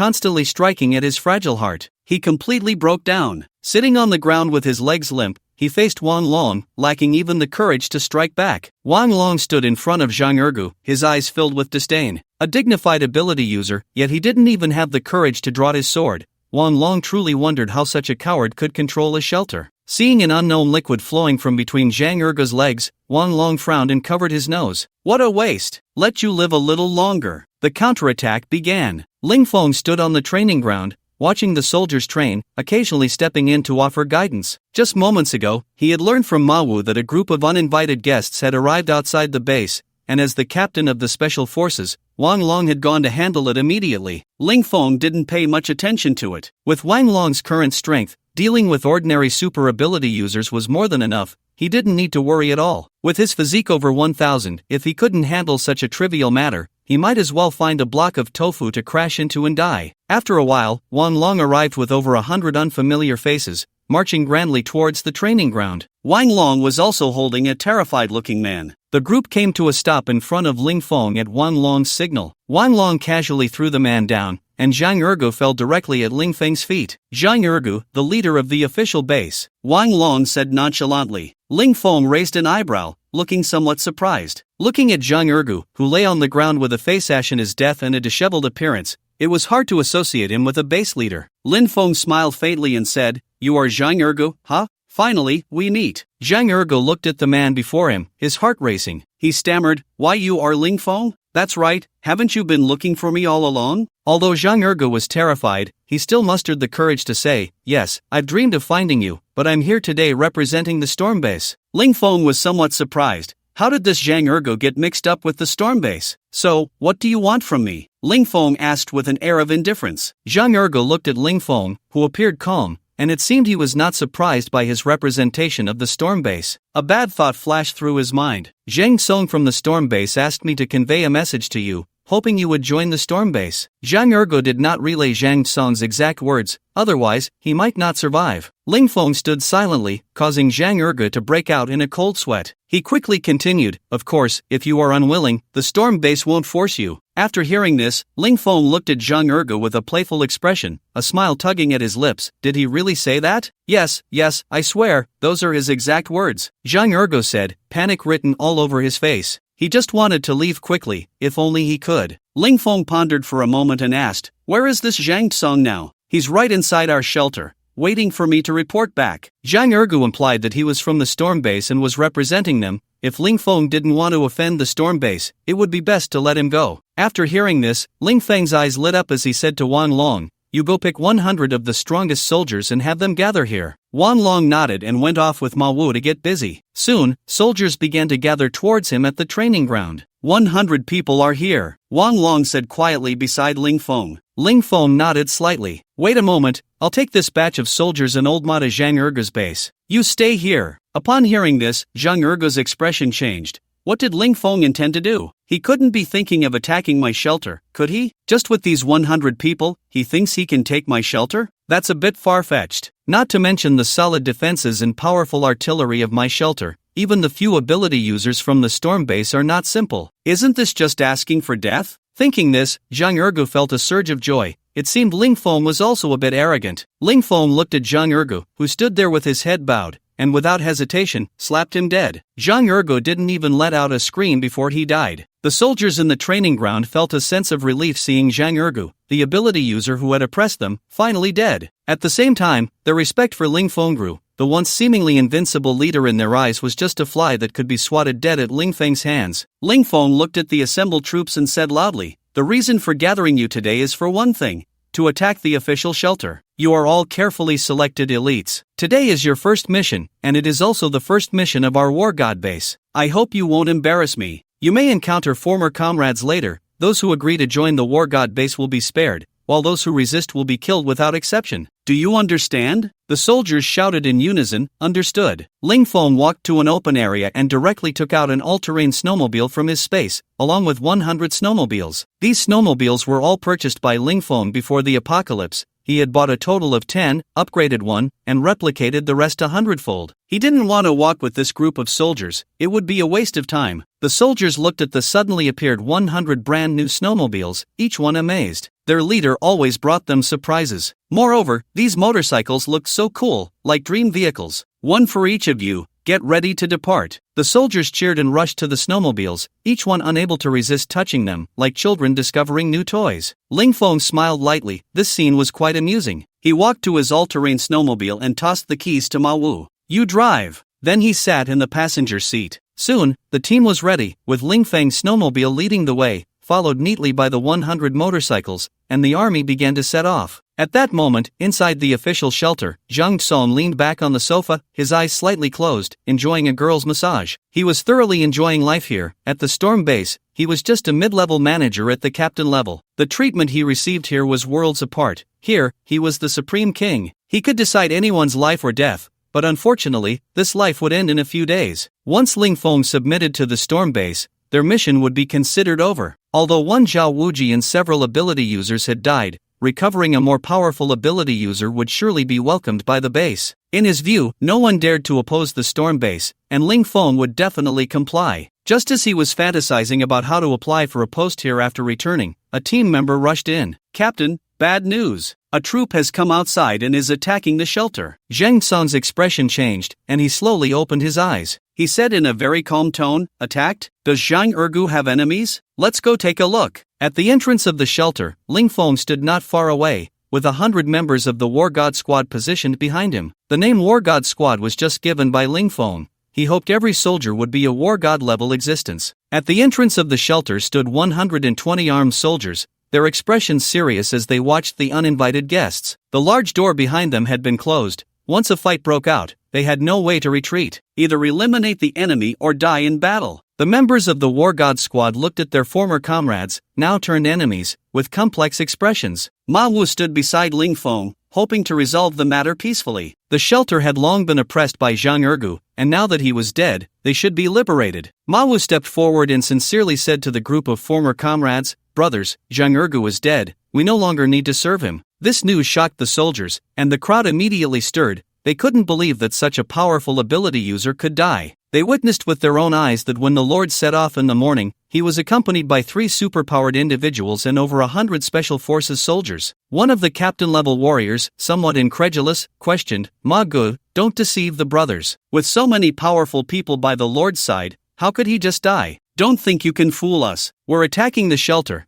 and for the sake of our comrades, you should leave quickly. Just as Ma Wu was about to say something, the large door of the shelter slowly opened. A cold-faced man stepped out, followed by 3 proud-looking men, each exuding an extraordinary aura, clearly superpowered individuals. Zhang Song stepped out of the shelter, intrigued by the team in front of him. From their attire, they appeared to be soldiers, and their presence was evidently stronger than that of the people here. They were clearly not ordinary soldiers. Even at their storm base, they did not have such a military force. Zhang Song's curiosity grew. Which base are you from? Zhang Song asked coldly. Are you from the storm base? Ling Feng looked at Zhang Song from a distance and asked casually. Zhang Song was surprised to hear this. He didn't expect this person to recognize him, although he felt he did not know him. Suddenly, a thought flashed through his mind. You are Ling Feng? Ling Feng's lips curled slightly, a hint of appreciation in his expression. Smart. He could guess this. Zhang Song glanced behind him but did not see Zhang Ergu or anyone else. A bad thought crossed his mind. He stared at Ling Feng and said sharply, did you kill Zhang Ergu and the others? That's right. Zhang Song's expression darkened immediately. He didn't care much about Zhang Ergu's death, but the other 3 were his trusted subordinates. They had a deep bond, having executed many missions together, and their cooperation was quite tacit. He had thought it was just a simple task, but unexpectedly, they all perished. This Ling Feng was truly despicable. Do you know the consequences of offending my storm base? Zhang Song's gaze was fierce as he looked at Ling Feng. Ling Feng, however, appeared indifferent, casually scratching his ear. I don't know what the consequences could be. Generally, those who speak to me like this end up dead. Zhang Song sneered coldly, his eyes filled with murderous intent as he looked at Ling Feng. I admit your strength is formidable. I probably am not your match, but you will still die. The power of the storm base is beyond your imagination. I have already transmitted all your information to headquarters. I believe someone will come looking for you soon. Upon hearing this, Ling Feng snorted coldly. My strength is also beyond your imagination. Even if your entire storm base mobilizes, I am not afraid. Zhang Song slowly stepped out of the crowd, walking towards Ling Feng. You killed Zhao Wuji too, right? It seems you gained quite an opportunity at the Wangzhuang mine. Let me see how strong you really are. Zhang Tsong pushed off the ground with one leg, his speed like lightning, and his body instantly vanished from the spot. His right hand clawed out, his nails instantly elongating, changing from a translucent white to a bizarre blood red. He quickly appeared in front of Ling Feng, fiercely clawing at Ling Feng's neck. The speed of his attack was almost imperceptible to the naked eye, arriving in an instant, nearly impossible to dodge. But unexpectedly, something incredible happened. Just as he thought he was about to strike, he felt a violent attack to his abdomen, causing him to lose his balance instantly. Bang! Zhang Tsong was sent flying, crashing heavily to the ground, spitting out a mouthful of blood, utterly miserable. He felt as if his internal organs had shifted. The other three superpowered individuals from the storm base looked on in horror at this scene. They knew Zhang Tsong's strength. He was among the top in the entire base, an existence that could be said to be invincible beneath the superpowered individuals. But in Ling Feng's hands, he couldn't withstand even a single round. It was truly terrifying. At this moment, Zhang Tsong was coughing violently, struggling to stand up, and his gaze towards Ling Feng was now replaced by fear. Ling Feng's strength far exceeded his expectations. Not only was he a super ability user, but he was also among the top tier of super ability users. A person like this, with enmity against the base, would surely be a disaster for the base. Ling Feng, you are very strong. Our storm base concedes. We promise you that we will no longer pursue this matter, Zhang Tsong said with a somewhat ugly expression. Ling Feng looked at him with a mocking face. How can you not pursue it? I killed so many of you. Can you swallow this anger? Zhang Tsong suppressed the rage in his heart and gritted his teeth. This society respects the strong. Being killed only means they were too useless. Ling Feng slowly approached him and coldly said, I understand the principle of cutting the grass and removing the roots. You! Zhang Tsong's expression changed in shock, wanting to escape. Unfortunately, it was too late. Ling Feng directly released his gravity domain. Crack! With a sound, Zhang Tsong was directly crushed into a pile of meat by the powerful gravity, instantly splattering blood and flesh, with a wisp of steam rising. This terrifying scene made everyone present break out in cold sweat. The three ability users from Storm Base, seeing this, lost all will to fight and directly activated their escape mode. Ling Feng reached out his hand towards the three, and their bodies immediately floated uncontrollably. Entering the shelter, Ling Feng looked at the three terrified ability users, and with a slight movement of his finger, their bodies instantly turned into a puddle of mud. The remaining soldiers of the official base were all dumbfounded. Just moments ago, the imposing ability users had turned into this miserable state in just a few minutes. In their eyes, the powerful ability users were like ants in this man's hands. Is he human or a god? Someone among the soldiers couldn't help but exclaim. All eyes turned to Ling Feng, filled with fear. The squad leader who had just spoken to Ma Wu swallowed hard, and at this moment, he no longer had a shred of doubt. Zhang Ergo might really be dead. Even the people from Storm Base were no match for him. There was absolutely no chance for Zhang Ergo to be alive. Ling Feng's cold gaze swept over the crowd, and the soldiers' faces turned pale. Zhang Ergo and the people from Storm Base are dead. Do you still want to resist? Ling Feng adjusted his clothes and said coldly. Ma Wu also stepped forward and said, Brothers, our leader is a very protective person. Joining our war god base will only bring you benefits. The crowd began to stir. Many people started whispering to each other. Ma Wu probably won't lie to us. Let's join. We are just ordinary people. Stubborn resistance will only lead to greater casualties. Zhang Ergo is finally dead. Heaven has eyes. I've long found these Storm Base people displeasing. Their noses have grown too high. Just as everyone was indecisive, a loud shout suddenly came from the crowd. I, Lu Feng, am willing to join. A burly soldier stepped forward, throwing away his sidearm. I, Zhang Long, also join. I, Zhao Hu, also join. With the first persons joining, more and more soldiers chose to join the war god base. Those who were still hesitating finally decided to join upon seeing this situation. Thus, Ling Feng took the shelter without losing a single soldier. Ling Feng, leading the members of the war god base, officially entered the shelter. Under Ma Wu's guidance, Ling Feng first arrived at the most core area of the entire shelter,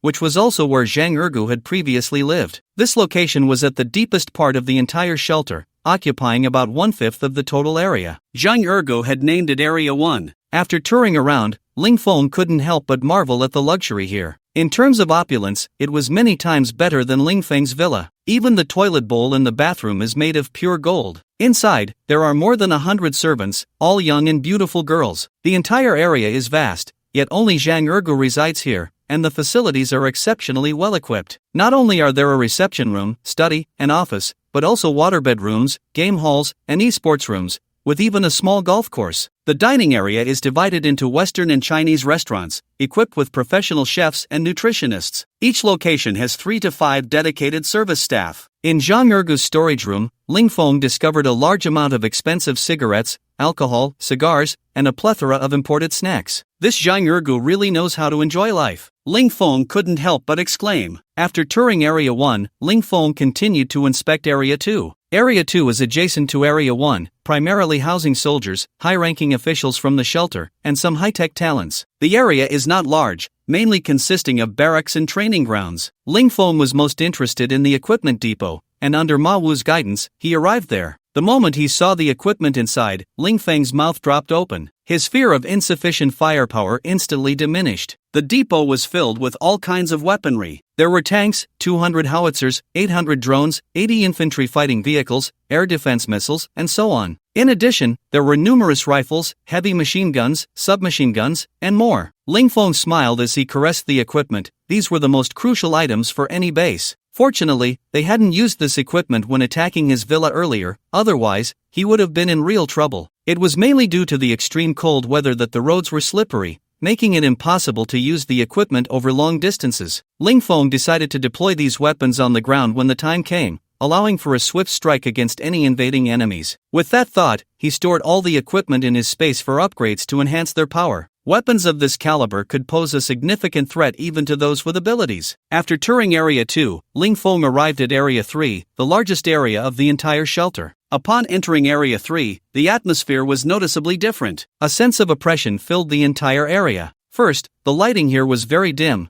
barely allowing one to see shadows. Secondly, the rooms were very small, with a space of only 10 square meters accommodating over 10 people. At this time, all the residents in Area 3 were working. They had to work for 18 hours a day, with only one meal, consisting of biscuits and nutrient solutions produced by the shelter. Ling Feng followed Ma Wu to their workplace. In a room covering over 10,000 square meters, thousands of stationary bikes were lined up, each connected to a wire. Each bike had a person pedaling vigorously. The room was filled with dynamic music, stimulating everyone's nerves. Ling Feng looked at this shocking scene, thousands of people pedaling simultaneously. If he hadn't known in advance that they were generating electricity by cycling, he would have thought they were just exercising. Every person's face bore a numb expression, their hollow eyes devoid of any emotion, resembling emotionless electricity-generating machines. This was their only job each day, responsible for supplying power to the entire shelter. Many among them were former high-ranking government officials and wealthy individuals from before the apocalypse, but now they could only exchange their relentless peddling for a meager meal of biscuits. After watching for a moment, Ling Feng left. He didn't plan to change anything, at most just to reduce their working hours and improve their meals. Ling Feng arrived at the cafeteria in Area 3, where the chefs were preparing today's meals. A chef pulled out a white plastic bucket filled with an unknown liquid from under the workbench and evenly poured the liquid into 3 large bowls. Then he took out 3 packets of fruit powder with different flavors and poured them into the bowls containing the liquid one by one. Stir it well. This is how a nutrient solution was prepared. Cockroach cookies. Ling Feng, a bit curious, walked into the operation room to take a look. These large white buckets contained a very thick white liquid that smelled somewhat fishy. However, after adding some fruit powder, the fragrance of the powder could effectively mask the fishy odor. What is this stuff made of? Ling Feng asked.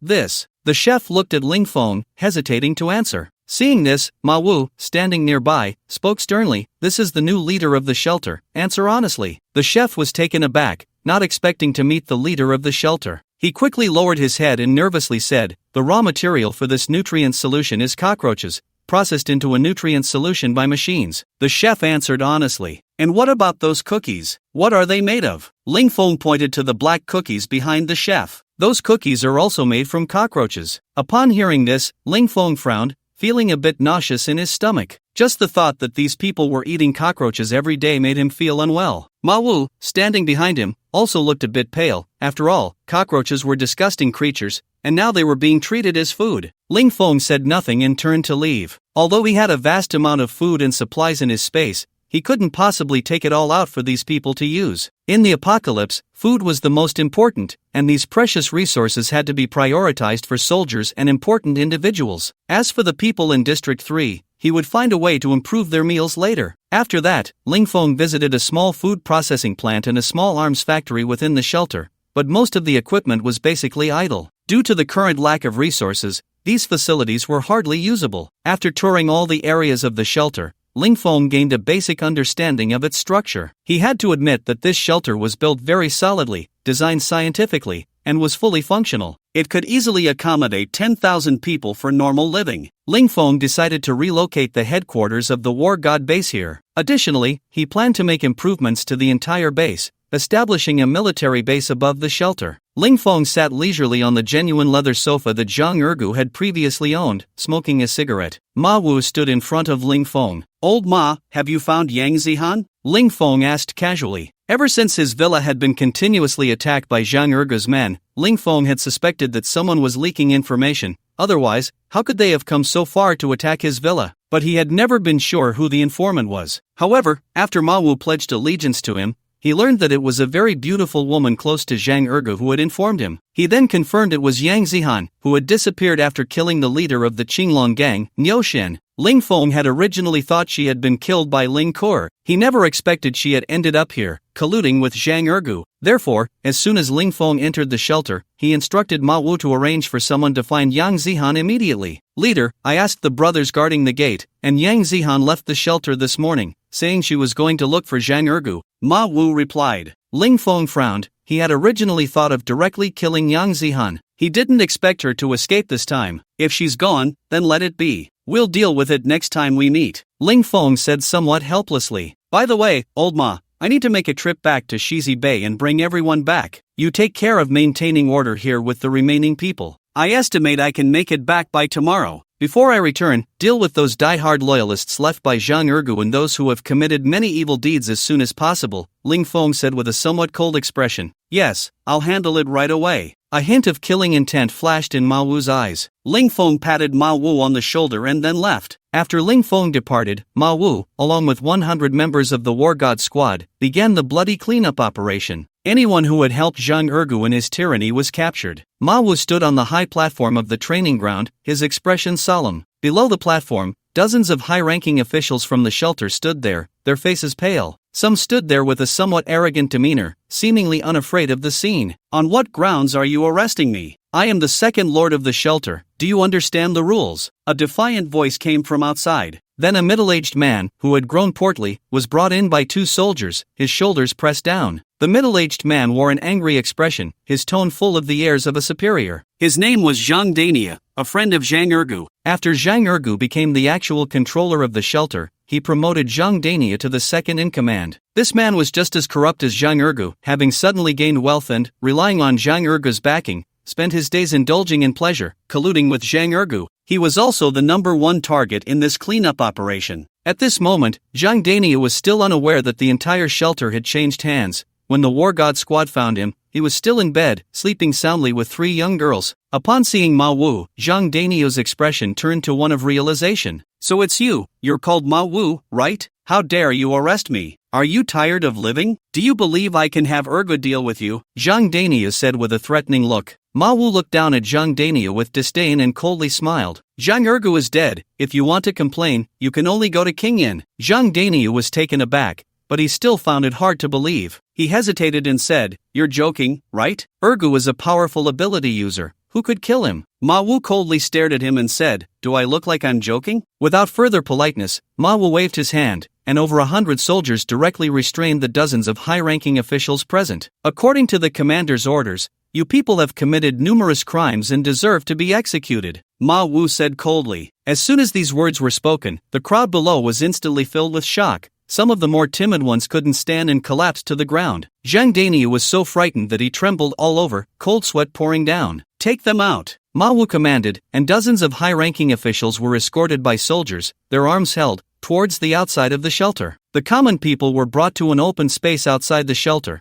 along with thousands of ordinary citizens who had come to watch. Their faces were filled with anger. The dozens of high-ranking officials knelt in the cold snow, each face marked with fear. Surrounding them were the onlookers, pointing and whispering about the officials. "Isn't that Zhang Daniu? How did he get arrested too? I heard the Lord was killed. Our shelter has a new master now. Oh, who cares who it is? Anyway, for us lowly people, it's still the same. No matter what, these dozens of people should have died long ago. It's a relief." Ma Wu stood seriously at the front, facing the crowd of onlookers, and said loudly, "Silence." The surrounding noise immediately ceased. Ma Wu glanced at the crowd and continued, "Ladies and gentlemen, I am the vice captain of the special operations team at the War God base. I am here to announce that from today onwards, this place will be renamed the War God base, and the leader of the base is Mr. Ling Feng." He added, "The people in front of you are all former confidants of Zhang Ergu. They have helped Zhang Ergu commit numerous crimes and deserve to be punished. Today, we will publicly execute them here to deter others." After finishing, Ma Wu turned around and said coldly, "Prepare." Dozens of soldiers immediately aimed their guns at the heads of the high-ranking officials. The officials turned pale, their bodies trembling uncontrollably, and some of the more timid ones even fainted on the spot. Others were so scared that they wet their pants. Zhang Dania seemed to have gone mad, trying to stand up while shouting, "I want to see your leader, I have important information to reveal." Two soldiers standing beside him immediately restrained him to prevent him from moving. "Don't kill me, don't kill me, I really have important information," Zhang Dania pleaded in terror. Ma Wu watched this scene expressionlessly, his heart calm. Then he resolutely said, "Execute." The sound of gunfire erupted in succession. The officials kneeling on the ground fell one by one in response. "Good," someone in the crowd exclaimed, and applause erupted like a tide. After leaving the shelter, Ling Feng drove the all-terrain snow vehicle at breakneck speed towards Shizi Bay. He needed to quickly bring the team to the new base and prepare defensive measures, as the Lu family, the Kai family, and the people from the storm base would likely attack soon. After half an hour of high-speed driving, he finally arrived at the villa area. Ling Feng called Wang Long and instructed him about the relocation, asking him to gather the troops and supplies as quickly as possible. After receiving Ling Feng's order, Wang Long immediately made arrangements. Afterwards, Ling Feng returned to the villa and stood in front of the three-story building, deciding to try to store the villa in his space. He called Lin Su out from the space, as living beings could not be accommodated in the space. He wasn't entirely sure about storing the villa, given its large size. He had never stored something so big before. However, the villa had been transformed into a hole, so theoretically, it should be fine. Ling Feng walked to the outer wall of the villa, placed his hand on the wall, and concentrated. Whoosh! With a sound, the three-story villa, along with Wang Long's villa next door, instantly disappeared. All that remained on the ground was a massive pit several meters deep,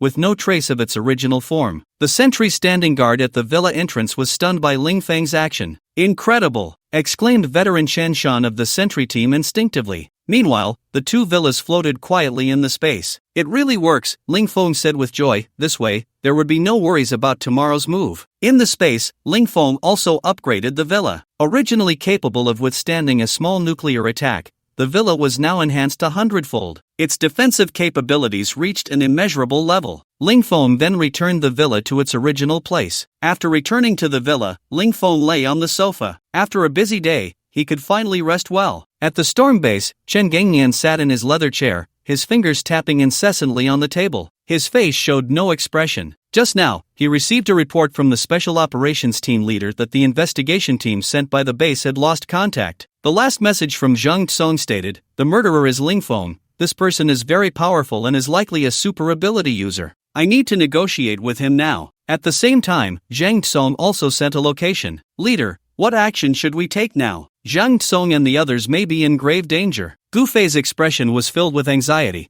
Every person lost was someone he had trained, and the loss of each one made his heart bleed. He wished he could immediately take people over to brutally kill Ling Feng, to avenge his brothers. Chen Gung, sitting in the chair, appeared much calmer, his expression always steady and unperturbed. "At present, Ling Feng is very strong. We need to prepare a foolproof plan." After a moment of silence, Chen Gung slowly spoke, "Since this Ling Feng is so difficult to deal with, we cannot use conventional methods against him." Gu Fei looked at Chen Gung in confusion and asked, "Leader, do you mean?" Chen Gung smiled faintly and said coldly, "Find the Kai family and the Lu family, and attack Ling Feng together with them. And tell his family that we want nothing but Ling Feng's head. We can provide armored vehicles and weapons. At the same time, send another team to monitor, but do not engage them directly." After receiving the orders, Gu Fei hurriedly left. Only Chen Gung remained in the room. He lit a cigarette and slowly exhaled the smoke. A glimmer of killing intent flickered in his eyes. In the outskirts of Shangjing City, a young and beautiful girl walked along the cold road. Her gaze was resolute, and her face was filled with resentment. "Zhang Ergo, Ling Feng, I will not let you go," Yang Zihan said with a face full of hatred. Just this morning, she had successfully left the shelter by using her identity as Zhang Ergo's woman. She had gained her freedom. Awakened with supernatural abilities, she felt an endless surge of strength in her body. Even after walking for half a day, she showed no signs of fatigue. At this moment, she had reached the outskirts of Shangjing City, and just ahead was Suang City. Suang City was the most economically developed area in the entire Handong province,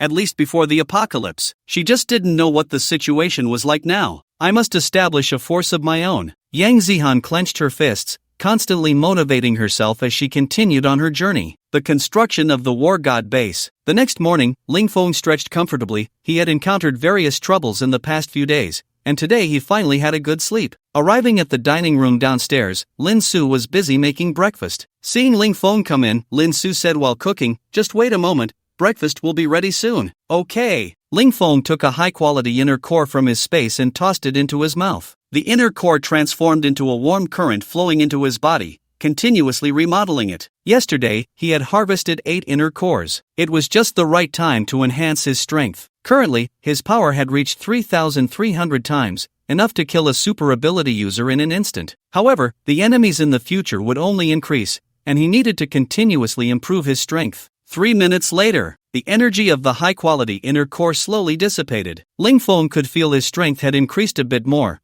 probably reaching around 3,400 times. As his strength continued to rise, his body's ability to digest inner cores became faster and faster. After absorbing an inner core, Lin Su also brought breakfast to the table. After a simple breakfast, Ling Feng took Lin Su out of the villa. Outside the villa, the soldiers of the base had gathered under Wang Long's leadership, ready to depart at any moment. Ling Feng stored the entire villa back into his space. He also took out more than 300 snowmobiles and distributed them to each soldier. As for the indigenous people of Shizi Bay, Ling Feng only planned to take Zhang Ning and Zhang'an, the 2 brothers. They had extensive experience in construction, and Ling Feng was preparing to upgrade and reinforce the shelter, making them just right for the task. As for the others in the villa area, Ling Feng did not plan to take them alone. He let them fend for themselves. He had already been generous enough to them. Once everything was ready, Ling Feng gave the order. Hundreds of motorcycles roared to life simultaneously. The massive rumble was particularly shocking as Ling Feng's all-terrain snowmobile advanced slowly under the protection of the motorcycle brigade. The indigenous residents of the villa area watched the slowly departing army of motorcycles, feeling a mix of emotions. Ling Feng's departure meant they had lost their military protection, as well as their source of food. Although they were angry at Ling Feng's ruthless actions, they dared not voice their criticism. They had witnessed Ling Feng's brutality. He would kill at the slightest provocation, and they did not want to provoke him. What they needed to consider now was how to face the dangers from the outside world and the scarcity of food. The team from the war god base sped along, quickly leaving the city. As they approached Hujiakan, they encountered an obstruction. A group of over a dozen people blocked the road outside the village. Armed with various weapons, iron rods, shovels, wooden sticks, they stood defiantly. Ling Feng, sitting in the vehicle, suddenly felt the car come to a halt and opened the door to check the situation. In front of him, the villagers of Hujiakan, weapons in hand, looked at them with righteous indignation, shouting continuously. Wang Long was negotiating with them. Ling Feng approached to assess the situation. Seeing Ling Feng coming over, Wang Long hurriedly explained, "Fingzi, these people say that the officials from the shelter took all their food and promised to take them to the shelter, but after taking their food, the officials disappeared. They recognized our soldiers in military uniforms and are now demanding that we take them to the shelter." After hearing Wang Long's explanation, Ling Feng frowned. This must be the work of Long Hao. Now that Long Hao is dead, they still want to follow us to the shelter. It's simply a dream. Ling Feng had a poor impression of the people in this village. They had repeatedly come to the villa to cause trouble, hoping to obtain supplies from him. Now they wanted to follow him back to the base. Ha! Daydreaming. Ling Feng said coldly,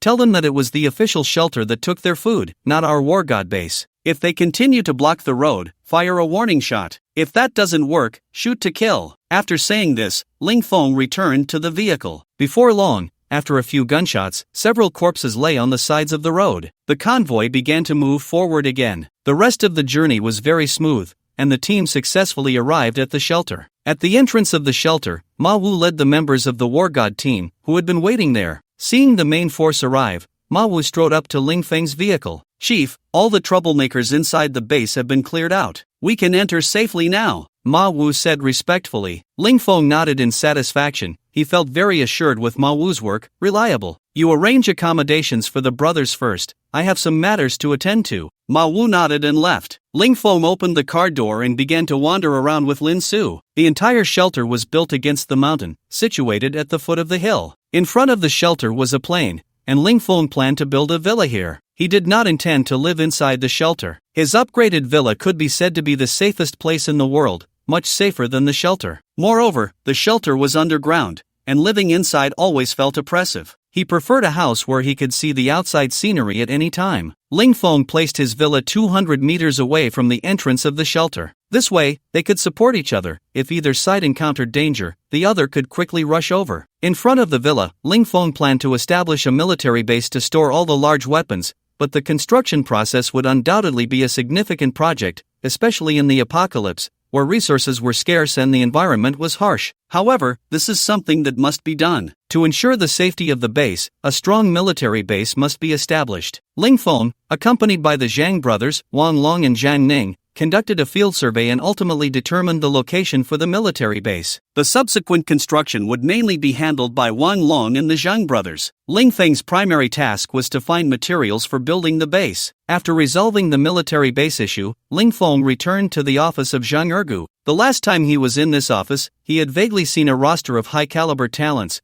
but due to the rush, he hadn't had the chance to look it over. Today, he decided to take a closer look. Ling Feng found the roster and began to examine it carefully. Soon, one name caught his attention. Name, Wang Jianan, a renowned agricultural scientist. Ling Feng had been pondering how to grow food in the apocalypse so as not to deplete their resources. Perhaps he could have Wang Jianan lead the research. Ling Feng picked up the satellite phone and contacted Ma Wu, asking him to bring Wang Jianan over. About 10 minutes later, Ma Wu entered with a frail-looking old man. The old man was around 60 years old, thin and gaunt, with a spirit that seemed very poor. His hollow eyes lacked any vitality. Ling Feng looked at the little old man in front of him with some surprise. He had expected that the high-caliber talents in the roster would be treated well. However, the current situation suggested otherwise. When Wang Jianan saw Ling Feng, there was no change in his expression. He remained as usual. As one of the first people to enter the shelter, he had witnessed the personnel changes and the replacement of 2 leaders. He had previously made several active suggestions to the leaders of the shelter to invest resources in researching plant growth in extreme cold environments,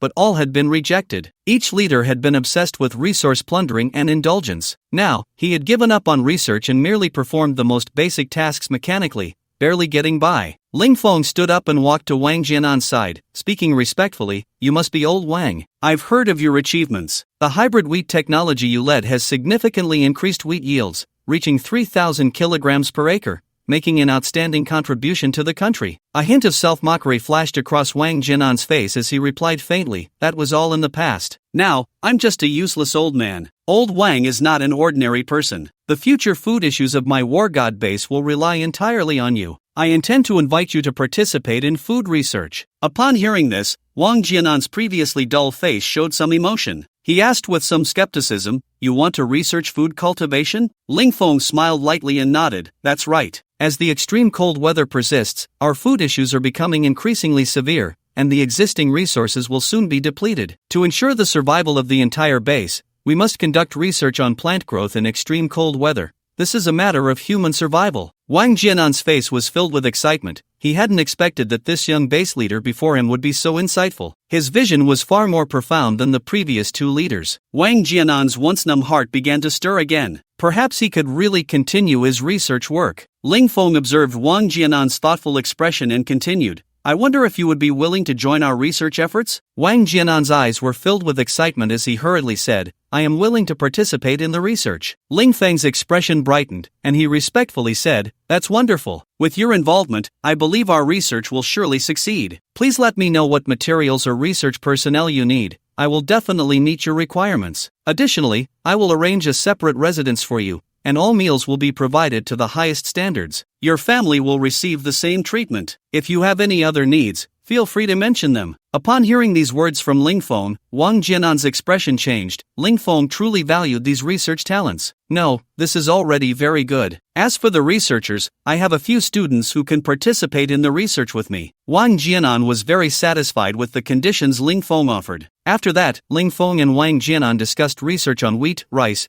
and other grains for nearly 2 hours before concluding. Ling Feng saw off a beaming Wang Jianan. He then arranged for Ma Wu to quickly improve the accommodations and meals for the people in the research labs. Watching Ma Wu busying himself again, Ling Feng pondered that he needed to find someone to take over these trivial tasks from Ma Wu. Although Ma Wu was reliable, his main responsibility was to lead the War God Brigade, and if he focused too much on trivial matters, it would affect his primary duties. Lin Su was indeed very suitable for this work, but she still needed to continue developing the gene serum and couldn't be distracted by management tasks. The Zhang brothers, Zhang Yan and Zhang Ning, were also responsible for the base's infrastructure and couldn't get involved either. For a moment, he truly couldn't find a suitable candidate. It was not easy to find someone capable and trustworthy. After thinking for a while, Ling Feng suddenly recalled someone who could fit this role. Dui Bai. The name flashed through his mind. Dui Bai was the leader of the Luan base, and he had saved her twice before. She was straightforward and had no bad intentions, making her perfect for management work. Moreover, she was an ability user with considerable potential. If properly developed, she would undoubtedly become a super ability user, or even reach higher realms. With this thought, Ling Feng's mind was set. It seemed he needed to make another trip to have a good talk with Dui Bai and invite her to join his team. After briefing Ma Wu and Wan Long on the work, he immediately set out in the snowmobile. Dui Bai's Luan base was located in the eastern district of Shangjing City. He planned to casually find a base there to inquire. After about an hour of driving, Ling Feng arrived in the eastern district again. He continued searching in that direction for another half hour. The previously calm weather suddenly turned foggy. Ling Feng had no choice but to reduce his speed and proceed slowly. After driving for a while, a figure gradually appeared ahead. From a distance, he couldn't see the person's features, only a silhouette. The figure looked very tall, at least 2 meters, and also quite robust. Wearing a hat, the person was bundled up tightly. The figure seemed to have noticed the vehicle and immediately waved towards him. Ling Feng's expression brightened. After such a long time, he finally encountered a living person. He thought about approaching to gather information. In such a wild environment, encountering humans could pose significant risks, but Ling Feng, confident in his strength, felt no fear. He pressed the accelerator and quickly drove towards the figure. The vehicle approached the person, who stood still and continued waving. Ling Feng stopped the vehicle and didn't rush to get out. The fog was too thick, and from a distance, he hadn't noticed anything unusual. Now that he was closer, he took a careful look at the person ahead and felt something was off. To be precise, this was not a person at all. Doubling his defenses, he stared at the creature that was disguised as a human. Based on its size, Ling Feng guessed it was a black bear. Among all the animals, only bears use this method to deceive humans. When humans are tricked by its disguise and come close, it reveals its sharp fangs and cruelly kills them. The bear standing in front of the car, though wrapped tightly, is unrecognizable. However, its 2 large eyes, like bronze bells, are worlds apart from those of humans. Ling Feng sat in the car, hesitating to get out, while the gray bear in the distance began to slowly walk to the car window, gently tapping on it, trying to get Ling Feng to roll it down. Ling Feng looked at the gray bear with a smile,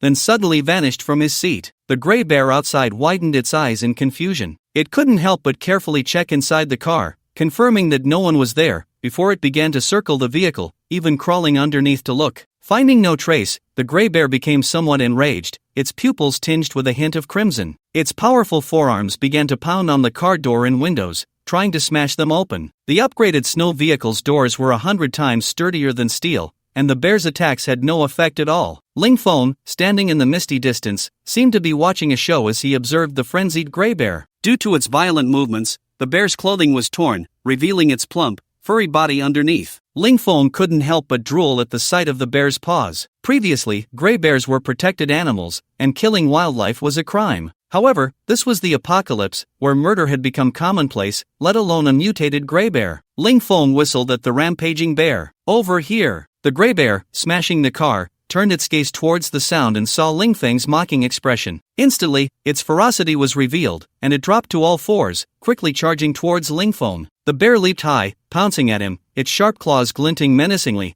exuding a strong sense of pressure. One could imagine that an ordinary person facing such a claw would likely be torn in half. Ling Feng was slightly surprised. He hadn't expected the seemingly clumsy gray bear to be so fast and agile. As the bear's sharp claws came at him, Ling Feng slightly sidestepped, evading the attack. The bear's fierce strike missed. It turned around and continued to attack Ling Feng. Ling Feng snapped his fingers, activating his gravity field. The bear's running form suddenly halted, collapsing to the ground. It roared continuously, struggling to get back up, and surprisingly managed to stand again. Ling Feng was taken aback. This gray bear was the first creature to withstand his gravity field. In the past, even superpowered beings would be crushed into a pulp under the gravity field, but this bear's defensive ability was unexpectedly strong. It seemed he would have to use his close combat skills to deal with it. He moved swiftly, teleporting behind the gray bear, and punched its head. Bang! With a loud crash, the bear's massive body was sent flying by Ling Feng's punch. The bear lay on the ground, writhing in pain, covering its head with its paws, but it did not die. Ling Feng was shocked again. It was still alive. That punch was enough to obliterate a superpowered being, yet this gray bear only felt pain and remained strong. Ling Feng sighed inwardly. An ordinary superpowered being would probably only be able to run for their life against it. He wanted to use his to incinerate it, but he was too tempted by those bare paws. The gray bear, having witnessed Ling Feng's strength, hurriedly got up, wanting to escape, but the immense gravity made it impossible to move, running at a snail's pace. Ling Feng leisurely approached the gray bear, which was filled with fear in its eyes. It clasped its hands together and bowed to Ling Feng, pleading for mercy. Faced with the bear's pitiful appearance, Ling Feng felt no stirrings in his heart. The bear species is inherently cunning and ferocious, and it enjoys torturing humans, slowly devouring them in fear and pain. This gray bear must have consumed countless humans. Otherwise, it wouldn't have survived until now. He struck the gray bear on the head with a punch, this time without holding back. The bear's head was instantly reduced to a puddle of blood and flesh. Its massive body crashed to the ground. An egg-sized inner core rolled to the side. Ling Feng bent down to pick up the inner core and examined it carefully. It was larger than any inner core he had obtained before. The energy inside would surely be more abundant. Ling Feng directly placed it in his space for an upgrade. After the upgrade, the inner core came with a double defense effect. Ling Feng was overjoyed. This effect was incredibly powerful. If he used this inner core, his defensive ability would reach a terrifying level. Ling Feng returned to the car and unhesitatingly swallowed the egg-sized inner core. Instantly, a powerful energy began to surge wildly within his body, and the intense energy even caused a slight pain. This energy continuously impacted Ling Feng's limbs and bones, causing him to emit waves of white mist. His complexion also turned slightly flushed. The entire process lasted for half an hour. When the energy gradually dissipated, Ling Feng opened his eyes. Ha! He exhaled a heavy breath. He got out of the car, stretched his body, and all his joints immediately cracked. Feeling his current physical state, this inner core had increased his power by nearly 600 points. His strength had now surpassed 4,000 times. With doubled defense, even if he stood still, a full-force strike from a super ability user wouldn't harm him in the slightest. Besides his physical stats, his brain, which had been stagnant, had also improved. Although it was only a 2-point increase, Ling Feng felt a qualitative change in his mental power. First, his strange fire ability could now be launched under the control of his brain. Moreover, Ling Feng felt as if something had grown in his brain, causing an itch. The strengthening of his brain was also due to this. Could this be the inner core of an ability user? Ling Feng pondered in his heart, unable to grasp it. Although he didn't know what it was, as long as it was harmless to him, that was enough. Today's outing had yielded significant gains, and his strength had risen dramatically. He collected the gray bear's corpse, planning to have Lin Su make him a braised bear paw for dinner, hee. Then Ling Feng continued driving, searching for the location of the Luan base. In an unknown factory in the eastern district of Beijing, a group of mysterious troops dressed in white and wearing white masks stood at the factory entrance. This troop was not large, only about 30 people, but each exuded an imposing aura, with a constant flow of killing intent emanating from their bodies. They were clearly figures who had emerged from a sea of corpses and blood. At the forefront of this troop stood 3 individuals, also dressed in white, but their masks were different from those of the others, and their killing intent was even more intense. Opposite them stood hundreds of people, each face filled with anger, wielding various weapons, unafraid in the face of their powerful enemies. These individuals were members of the Luan base, while the group in white was the recently infamous white-clad god sect. This group of invaders, under the guise of religion, demanded that they submit to the white-clad god sect and hand over all their food and supplies. Otherwise, they would be purified in the name of the snow god. The leader of the Luan base, Dui Bai, stood at the front of the line, looking warily at this group of hostile newcomers. Although there were only about 30 of them, each one gave him a sense of danger. The aura they emitted was somewhat like that of ability users, but not quite. Their strength was definitely far superior to that of ordinary people. The 3 people standing at the front were genuine superhumans, calling themselves messengers of the divine cult. The 3 messengers fixed their sharp gazes on Dui Bai. The one in the middle, Li Bing, spoke in a chilling tone. Leader Du, I ask you one last time on behalf of the divine cult, are you sure you do not wish to follow the great snow god and become his most loyal believer? Dewey Bai coldly looked at him, a mocking expression on her face. Ha! The snow god is nothing but a bandit hiding behind the guise of divinity. Impudent! The snow god was born to save the suffering of the world.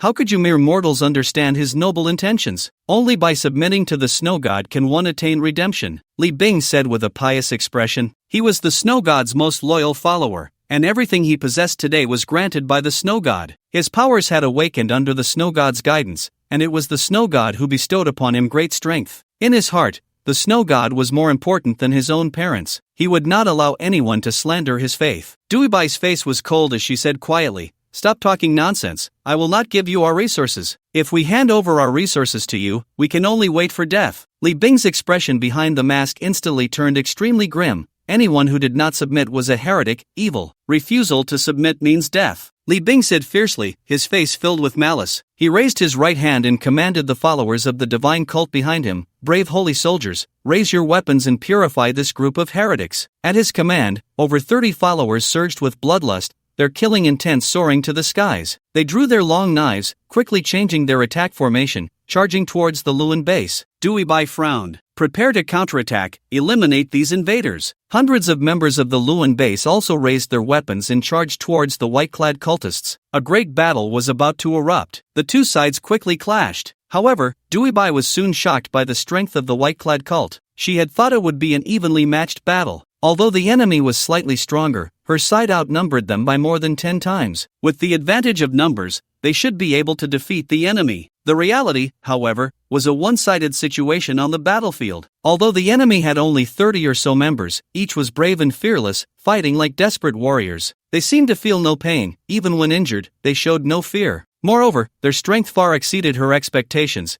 Her subordinates were simply no match for them and had no power to fight back. The members of the Luan base quickly suffered heavy casualties. Dewey Bai's expression changed, and she immediately extended her hands, using her powers to summon metal. To maximize her abilities, she had arranged a large amount of metal around her base. Sharp long knives, sharpened steel pipes, rusty metal shards. At the moment she activated her powers, countless pieces of metal burst forth from the ground. These metals floated in the air, rapidly flying towards the followers of the white-clad cult. The sudden appearance of these metal weapons caught the cultists, who were in the midst of slaughter, off guard. They reacted quickly, immediately raising their long knives to counterattack. Seeing this, Dewey Bai's expression hardened, and she raised her hands to the sky. "Rise!" The long swords in the hands of the white-clad cultists, along with the metal fragments on the battlefield, all ascended into the air. "Fall!" With a command from Dewey Bai, the metals that had risen into the sky quickly shot downwards at high speed. The dense metal rained down like a storm, piercing towards the ground. The cultists, now weaponless, suffered heavy damage in an instant. In just a few seconds, more than half were dead or injured. Li Bing, standing at a distance, changed his expression drastically. He had not expected Dewey Bai's powers to be so formidable. Her ability was practically a cheat on the battlefield. "If we don't take action to stop her, I'm afraid all the soldiers will be slaughtered. Let's go together and take her down," Li Bing said to the two ability users beside him. The three exchanged glances and simultaneously attacked Dewey Bai. Li Bing's ability is super speed, which grants him absolute velocity,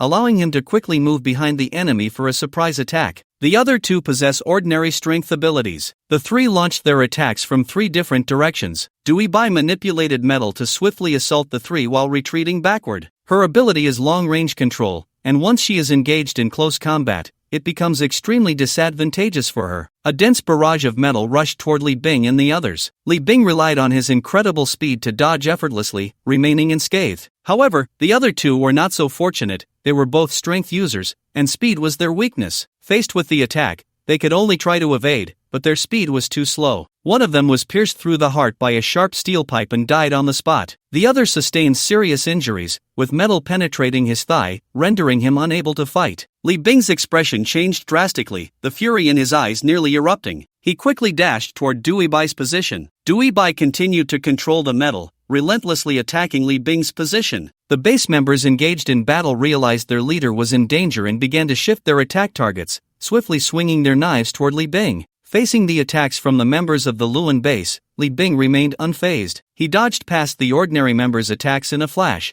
his only target was Dewey Bai. As long as he captured her, the rest would be insignificant. At this moment, Dewey Bai was also extremely anxious. Although her ability was powerful, it had a fatal flaw. Speed-type ability users posed a severe threat to her. This person from the White Robe sect was incredibly fast. Among all the people she had seen, only Ling Feng could compare. Faced with Li Bing's relentless approach, she could only passively rely on metal to block his advance, but it was futile. At this rate, she would eventually be forced to confront him directly. The battle in the arena was also grim. The remaining dozen or so White Robe sect members were still slaughtering, while only a few dozen from the Luan base struggled to survive. Li Bing watched as his side gained more and more advantage, a smirk forming at the corner of his mouth. Dewey Bai, if you submit to my sect now, I will give you one last chance. I can overlook the fact that you killed over a dozen of my followers. How about it? Dewey Bai's gaze flickered uncertainly. She was beginning to waver. She didn't want to watch her base members die one by one. She herself was not afraid of death. She had no parents and was already free of attachments. For her, death was a form of liberation. But she couldn't bear to see others die because of her. Seeing her seemingly wavering, Li Bing continued, "As long as you are willing to submit to the sect, I can plead with the snow god to allow you to bring these people into the sect with you." Li Bing's tone was gentle, filled with temptation. Wow, so many people. At that moment, an out-of-place voice rang out. Everyone in the arena turned to look in the direction of the voice. A young man with a well-proportioned figure and handsome features walked over with a lazy stride. It was none other than Ling Feng. Seeing Ling Feng, Dewey Bai's eyes lit up with surprise. She knew that today there was hope. Ling Feng walked up to Dewey Bai and looked at her speechlessly. "Why is it that every time I see you, you're either getting beaten up or on the way to getting beaten up? Are you a masochist? Do you get stronger from being hit? Or do you just enjoy the feeling of being beaten?" Dewey Bai looked at him with a face full of grievance, feeling both ashamed and angry. "You're the masochist. I think you're the jinx. As long as you're around, I never have good luck." Upon hearing this, Ling Feng immediately felt displeased. "If you don't welcome me, then I'll leave?" He pretended to walk away. No.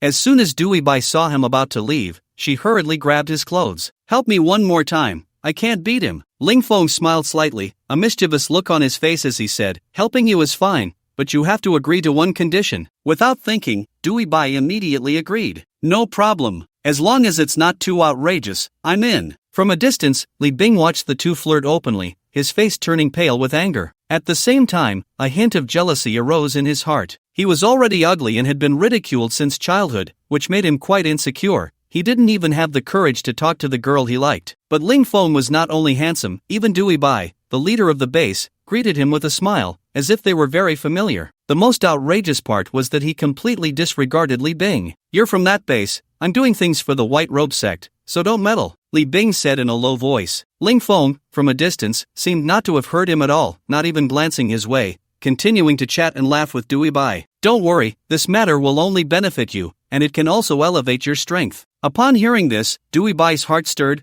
Could it really enhance her strength? What a good deal. "Okay, I agree." Dewey Bai nodded. Li Bing was going crazy. This was the first time someone had so blatantly ignored him since he became a messenger of the sect. It felt as if he had returned to the time before the apocalypse, just a nobody that no one cared about. "Bastard! Who the hell are you?" Li Bing shouted hysterically. Only then did Ling Feng turn his gaze over, looking at him casually, impatiently saying, "What are you shouting about? It makes you look ridiculous. What nonsense about the sect did you just say?" Li Bing was so angry that he felt like his teeth would shatter. Being ignored was one thing, but now he dared to insult his faith. "You're really asking for death. The White Robe sect is not something you can casually insult." He gritted his teeth and said. Ling Feng scoffed. "What White Robe sect? Never heard of it." Li Bing immediately took on the role of a preacher, explaining, "The White Robe sect was founded by the great snow god. The snow god is a deity who can make you vanish with a wave of his hand. His power is beyond your imagination." After saying this, he looked at Ling Feng with pride. Ling Feng felt nothing of it, even wanting to laugh, smiling as he said, "No, buddy, have you joined a pyramid scheme? Not to mention, your organization has quite a strong brainwashing ability.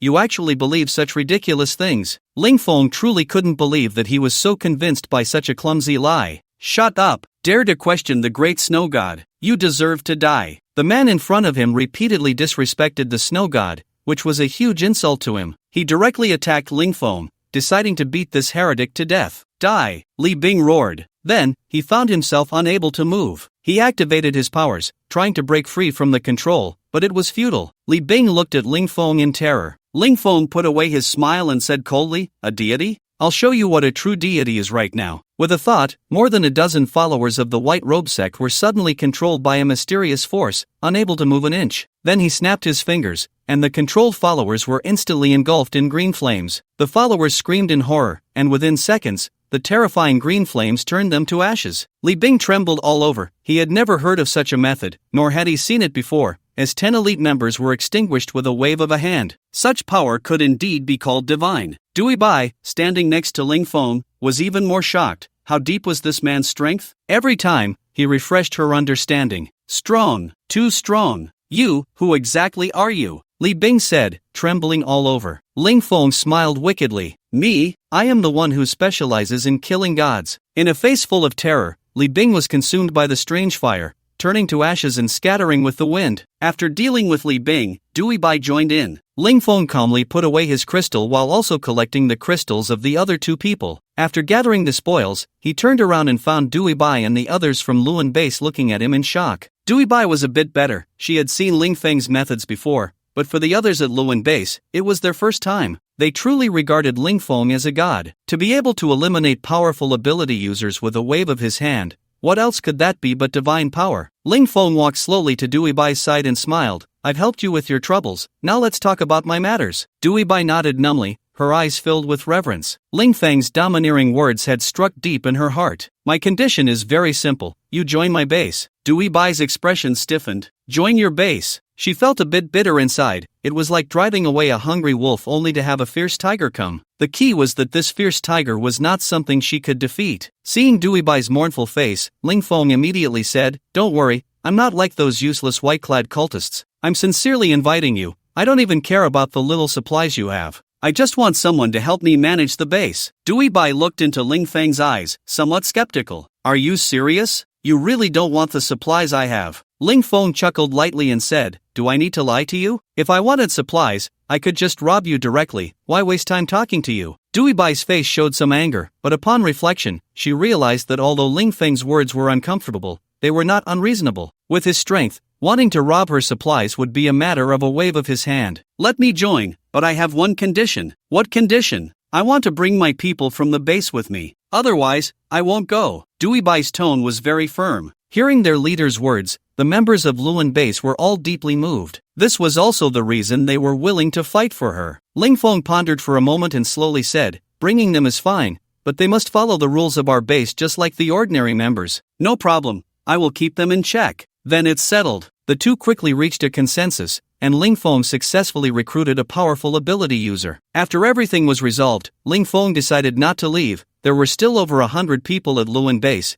and they needed to pack their belongings and supplies. Ling Feng was worried that the white-clad cultists would come looking for trouble. Dewey Bai was, of course, very welcoming. Having such a strong person around made her feel much more secure. Dewey Bai enthusiastically invited Ling Feng to tour their base. Luan Base was built beneath a food processing factory, and they had relied on the raw materials stored in the factory to survive the initial apocalypse. However, supplies were now somewhat tight. The entire base looked very shabby, and the living conditions were poor, a stark contrast to his base. They didn't even have a decent weapon, just some knives and sticks. If it weren't for Dewey Bai's protection as an ability user, this base would have likely been swallowed by other bases long ago. At noon, Dewey Bai invited Ling Feng to eat, with only 2 dishes. One was canned beef, and the other was a portion of braised chicken, still a pre-made dish, with steamed buns as the staple. Dewey Bai's face turned slightly red, feeling a bit embarrassed as she said, our base's conditions are quite tough. This is the best food I can offer. This is already my last stock.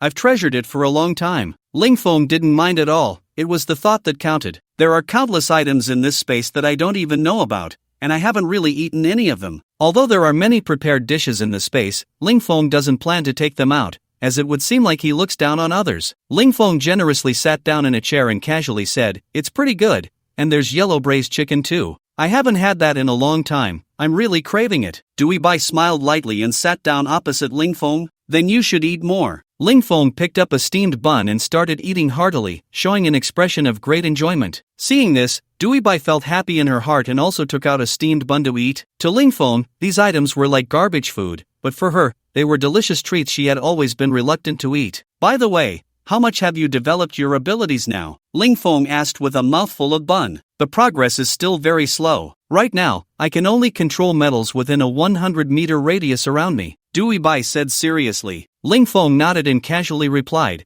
after we return to the base, I'll help you improve a bit. Your current shortcomings and abilities are quite obvious. Really? Dewey Bai looked at Ling Feng with excitement. Although she trained hard every day to develop her abilities, the results were very poor, and progress was slow. The fact that Ling Feng could help her improve her strength made her thrilled. No problem. I'll just casually boost you to the level of a super ability user. The shock in Dewey Bai's eyes was immeasurable. To be casually upgraded to a super ability user? From the way he spoke, it seemed as simple as having a meal. Just thinking about the possibility of becoming a super ability user made her heart race. After the two quickly finished lunch, Dewey Bai took Ling Feng to check the packing of supplies. First was the food, which consisted of some flour, rice, and a few frozen items. There wasn't much food. To speed up the moving process, Ling Feng directly stored the supplies in his space. Besides food, there were some processing equipment items. Looking at these shabby items, Ling Feng frowned. We don't need these, the base has better ones. Just take the important stuff. Dewey Bai also told the members who were packing, listen to him,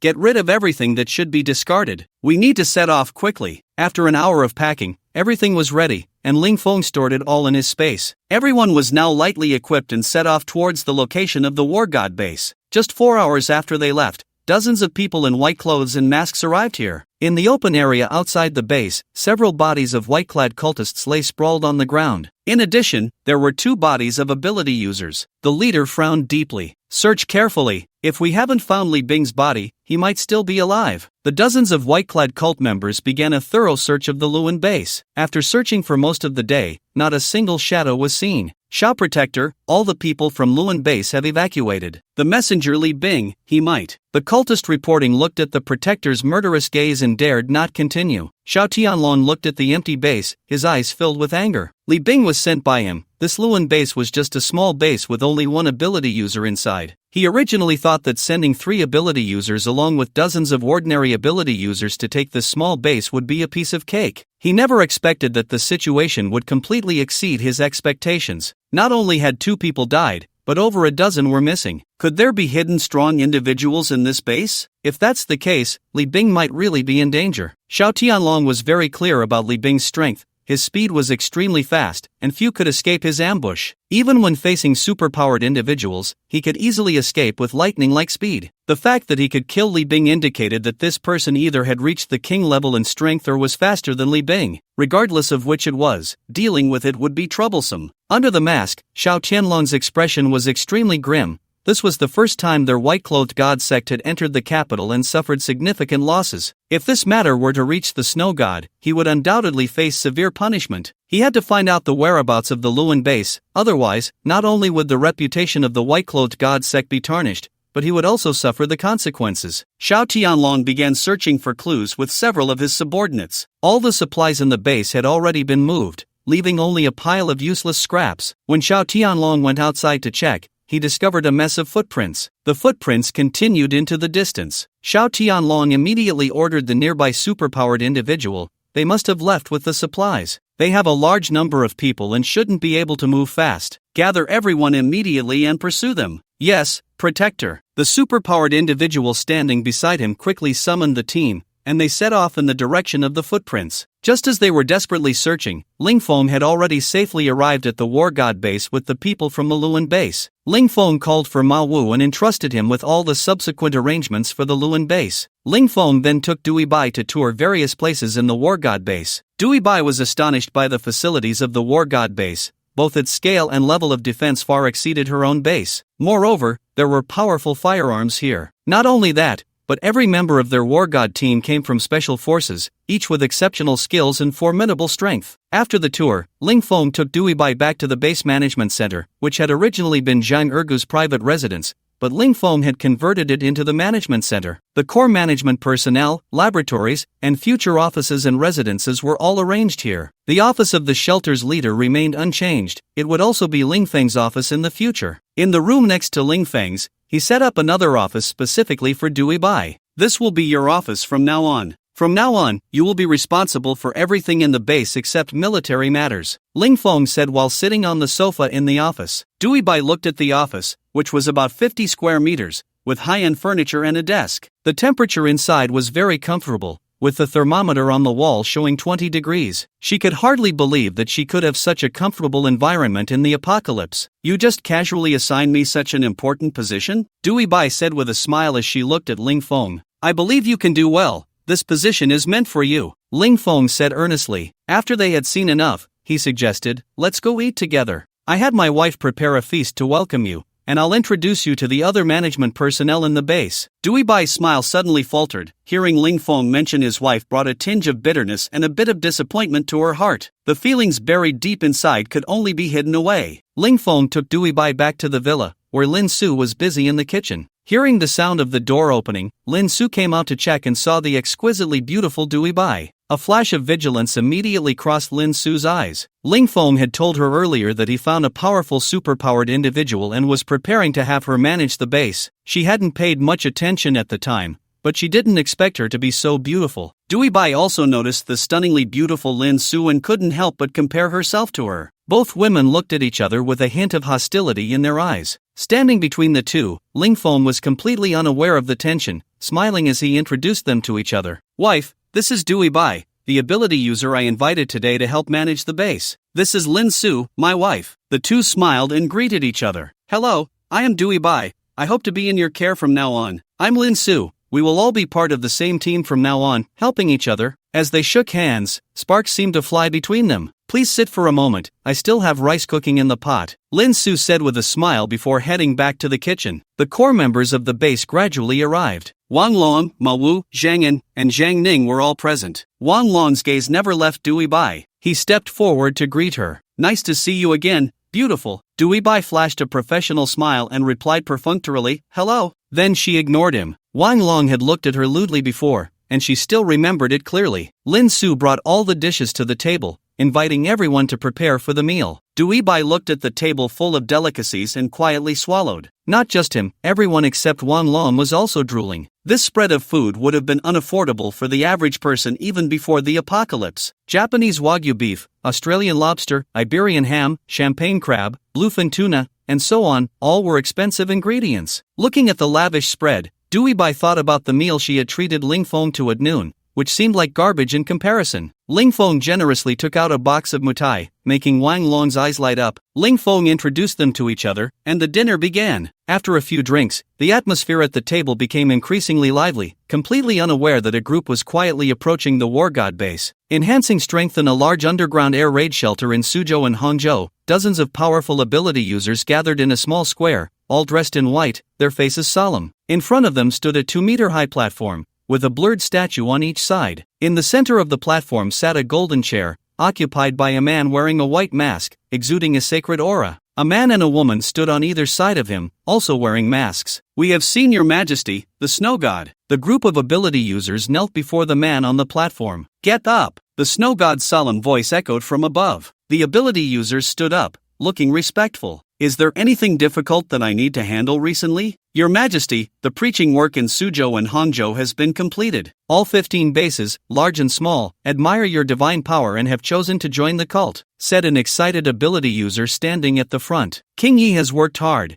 and this task has been completed very well. Others should take King Yi as an example," the snow god said in a deep voice. "Your Majesty, the protector Shao we sent to Beijing encountered some trouble," said another ability user at the front, his tone somewhat indignant. "Oh, King Gu, what happened?" the snow god asked curiously. Gu Cheng organized his thoughts and slowly said, "According to the report from Protector Shao sent to Beijing, our small team of over 30 people, along with 3 envoys, encountered resistance from heretics and bravely perished. Protector Shao found the hiding place of the heretics based on clues at the scene, but their strength is not weak, and Protector Shao is still gathering intelligence on them." After finishing, Gu Qing looked nervously at the snow god, knowing that this loss was significant, and as the primary responsible person, he would not escape punishment. On the platform, the snow god remained silent, seemingly deep in thought. After a moment, a calm voice came again. "It seems that the strength of the capital city is much greater than we imagined. By the way, our saintess and bishop are both from the capital city, right?" As soon as the snow god said this, a man and a woman standing beside him immediately turned to bow. "Reporting to the snow god, I am indeed from a place called Hu Family Village in the capital city. Hu Tianxi said respectfully. Ever since he awakened his supernatural abilities and fled to Suwang City after the failed attack on Lingfeng's villa with Long Hao, he had been on the run, eventually joining the White Robe sect. With his powerful abilities, he gradually rose to the position of bishop, second only to the snow god in the sect, on par with the saintess. After joining the sect, he had been gathering strength to defeat Ling Feng and avenge his grandfather and the villagers of Hu family village who had died. Reporting to your majesty the snow god, I am also from the capital city, but I now prefer Suwang City. It is my greatest honor to follow you, snow god. The saintess also spoke up. The snow god nodded, very pleased with the saintess's words. Looking at her graceful figure, his admiration for her deepened. Let Protector Shao investigate the situation thoroughly, intelligence is key. Do not rush to use force. King Gu, you continue to follow up on this matter. Yes, snow god. Gu Qing looked relieved, thankful that the snow god did not blame him today, otherwise, he would have faced a painful punishment. Does anyone else have anything to say? If not, you may leave. The snow god scanned the crowd and said. The people below bowed and left the square, leaving only the snow god, the bishop, and the saintess. The snow god glanced at the saintess and said lightly, Saintess, come to my palace later, I have something to discuss with you. The saintess's eyes showed a hint of struggle, but she ultimately bowed and replied, Yes, snow god. Hu Tianxi, standing nearby, clenched his fists tightly under his white robe as he listened to the snow god. This so-called saintess was someone he had picked up from the snow a few days ago. Her name was Yang Zihan,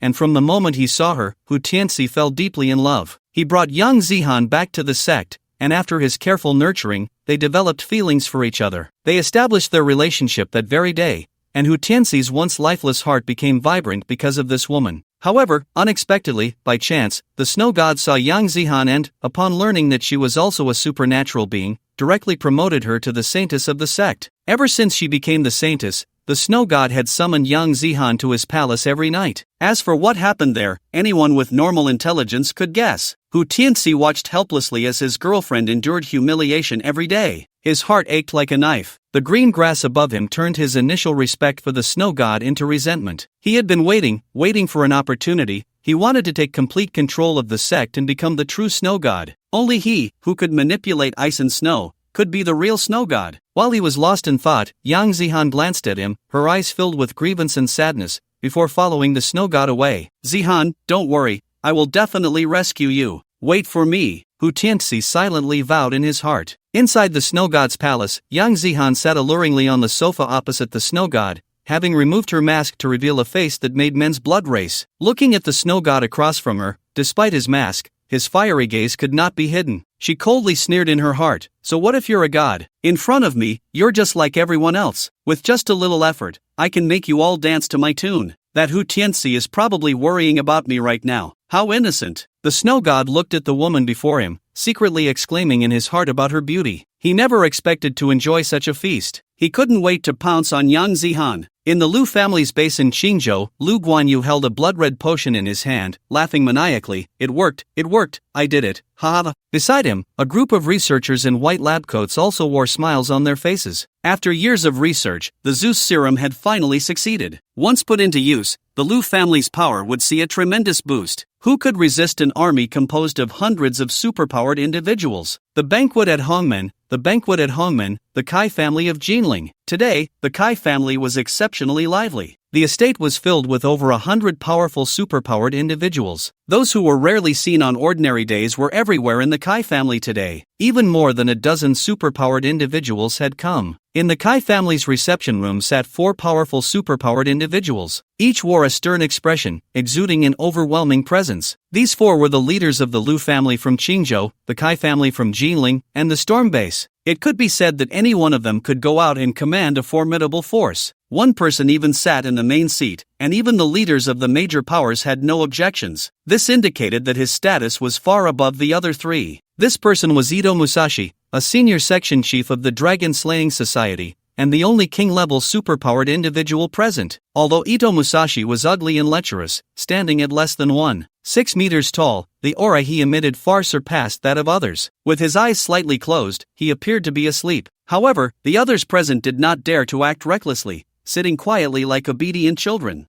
After a while, Ito slowly opened his eyes, his sharp gaze sweeping around the room. Everyone he looked at involuntarily lowered their heads, not daring to meet his gaze. The reason for inviting you all here is to discuss the establishment of an alliance. Recently, each of your bases has suffered varying degrees of losses, and the culprits are still at large. Therefore, I suggest that the three major powers form an alliance to jointly resist the enemy. The leaders of the major bases had varied expressions upon hearing this, and Shen Gengyan from the Storm base frowned. He spoke with a somewhat unfriendly tone, since Mr. Ito is talking about an alliance, how exactly do we unite? Ito smiled slightly and casually replied, it's simple. The three families become a whole, no longer acting independently, but supporting each other. This will also benefit your three families. If we are a whole, how do we decide on specific matters? Shen Gengyan continued to ask. The alliance should elect a leader to handle the decision-making for the alliance's affairs. I disagree. My Storm base will never participate. Shen Gengyan's expression shifted, and he immediately refused. Ito looked at Shen Gengyan with a cold smile, his tone chilling as he said, disagree?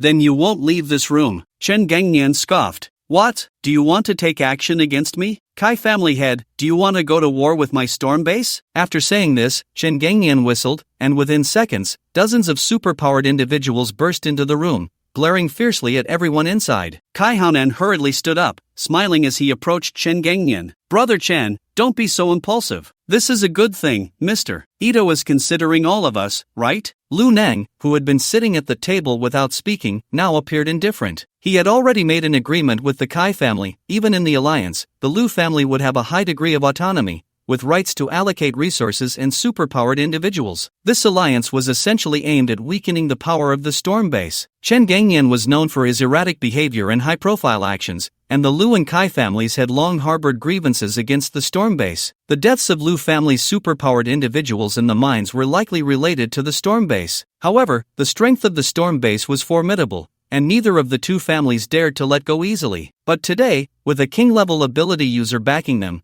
they naturally aimed to target Shen Gengyan. Shen Gengyan looked at the expressions of the crowd and immediately realized that they were here for him. Do whatever you want, Alliance. I won't participate. After saying this, he turned to leave with his group of ability users. Kai Haonan watched Shen Gengyan's retreating figure with a cold smile. The next second, bang! Shen Gengyan was suddenly sent flying without warning. His body smashed through several doors and windows before finally crashing into a concrete wall, where he came to a stop. This sudden scene shocked everyone present. Just moments ago, they hadn't even seen who had struck, and Shen Gengyan was already sent flying. At this moment, Shen Gengyan was covered in blood. That last blow had shattered several of his ribs and displaced his internal organs. At this time, Ito slowly stood up and walked casually to Shen Gengyan's side. Chun-san, why go through this suffering? If you just cooperate, you wouldn't have to endure this pain, Ito said with a look of pity. Shen Gengyan's heart trembled. Was this the power of a king-level ability user? Truly formidable. He had no strength to fight back. Struggling to stand, Shen Gengyan's face was extremely grim. Looking at Ito's arrogant expression, the anger in his heart erupted completely. You dog,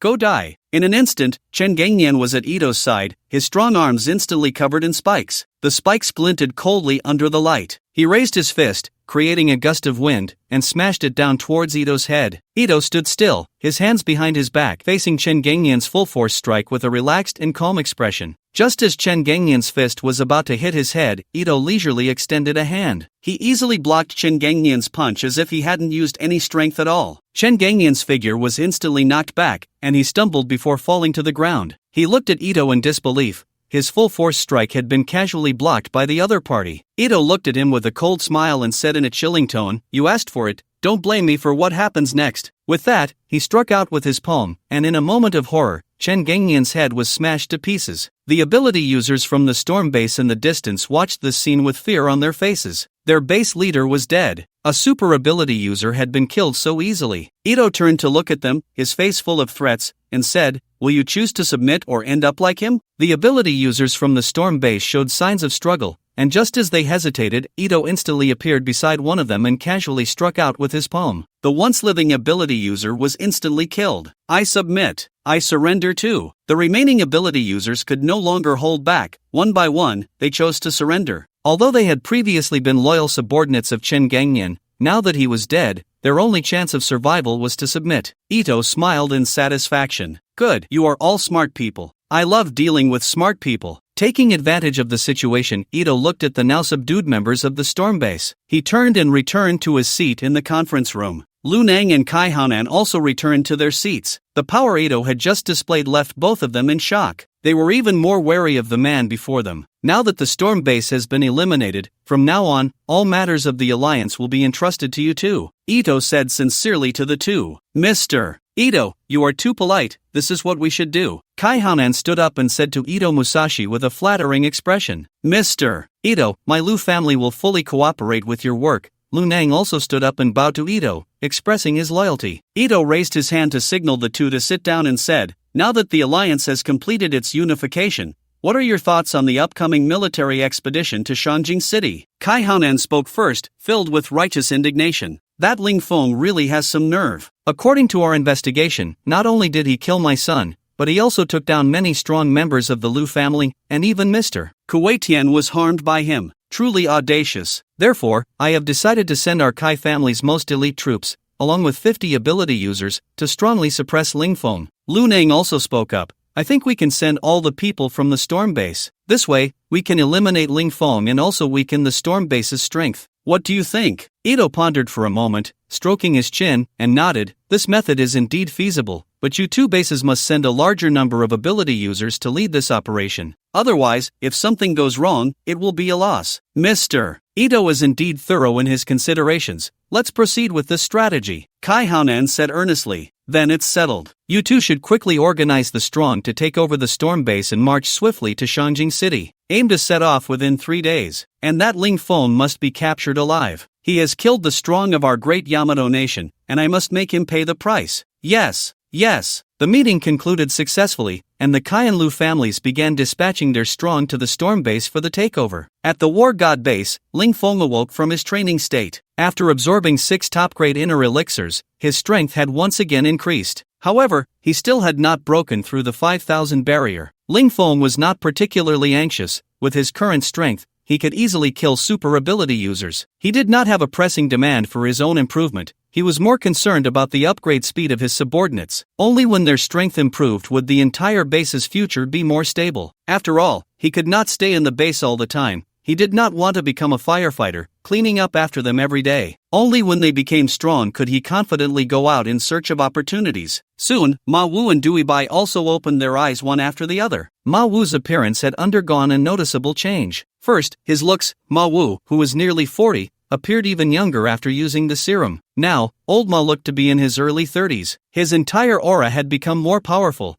exuding a strong sense of intimidation. Dewey Bai's appearance had not changed much, but her demeanor was more capable and spirited. How do you both feel? Ling Feng asked with a smile. Leader, I feel like I've become much stronger. It's a complete transformation, Ma Wu said seriously, a hint of excitement flashing in his eyes. Me too. I can now control any metal within a radius of 500 meters, and I can even melt metal. Dewey Bai's face was flushed with excitement, her voice trembling as she spoke. She had finally broken through to become a super ability user. Without Ling Feng, she didn't know how long she would have had to wait to advance. As long as there are no issues, continue to improve yourself and break through to a higher level as soon as possible. After sending the two off, Ling Feng went to the laboratory alone. Now, all the soldiers of the War God Brigade had injected the Soldier King No. 1 serum, and he believed they would soon reach their peak. He prepared to continue developing the Soldier King No. 2 serum, this time aiming for a 500-fold increase. This way, not only would the soldier's subsequent improvements be assured, but his own strength limit could also be raised once again. His strength was now close to 5,000 times,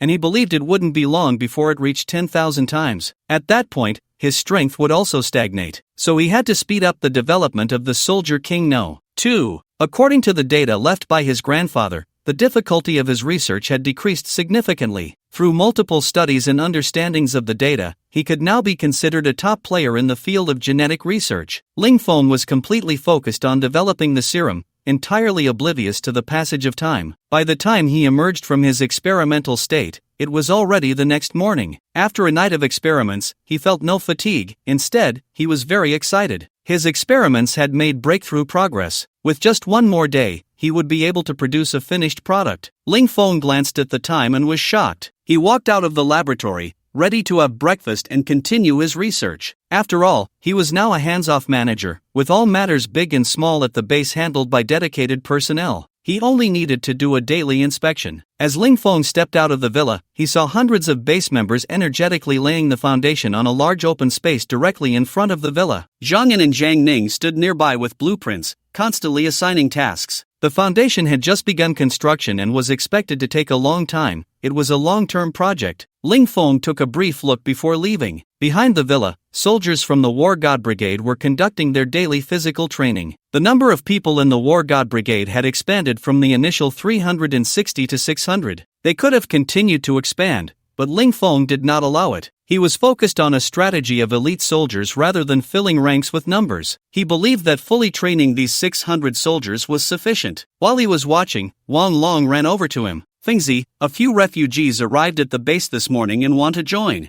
I suspect these people might be from the White Robe cult. Ling Feng's eyes flickered, and he smiled as he said, "Let's pretend we don't know. Let them stay inside for now. We can reveal some information when necessary." Wang Long glanced at Ling Feng and smiled in understanding. Acting.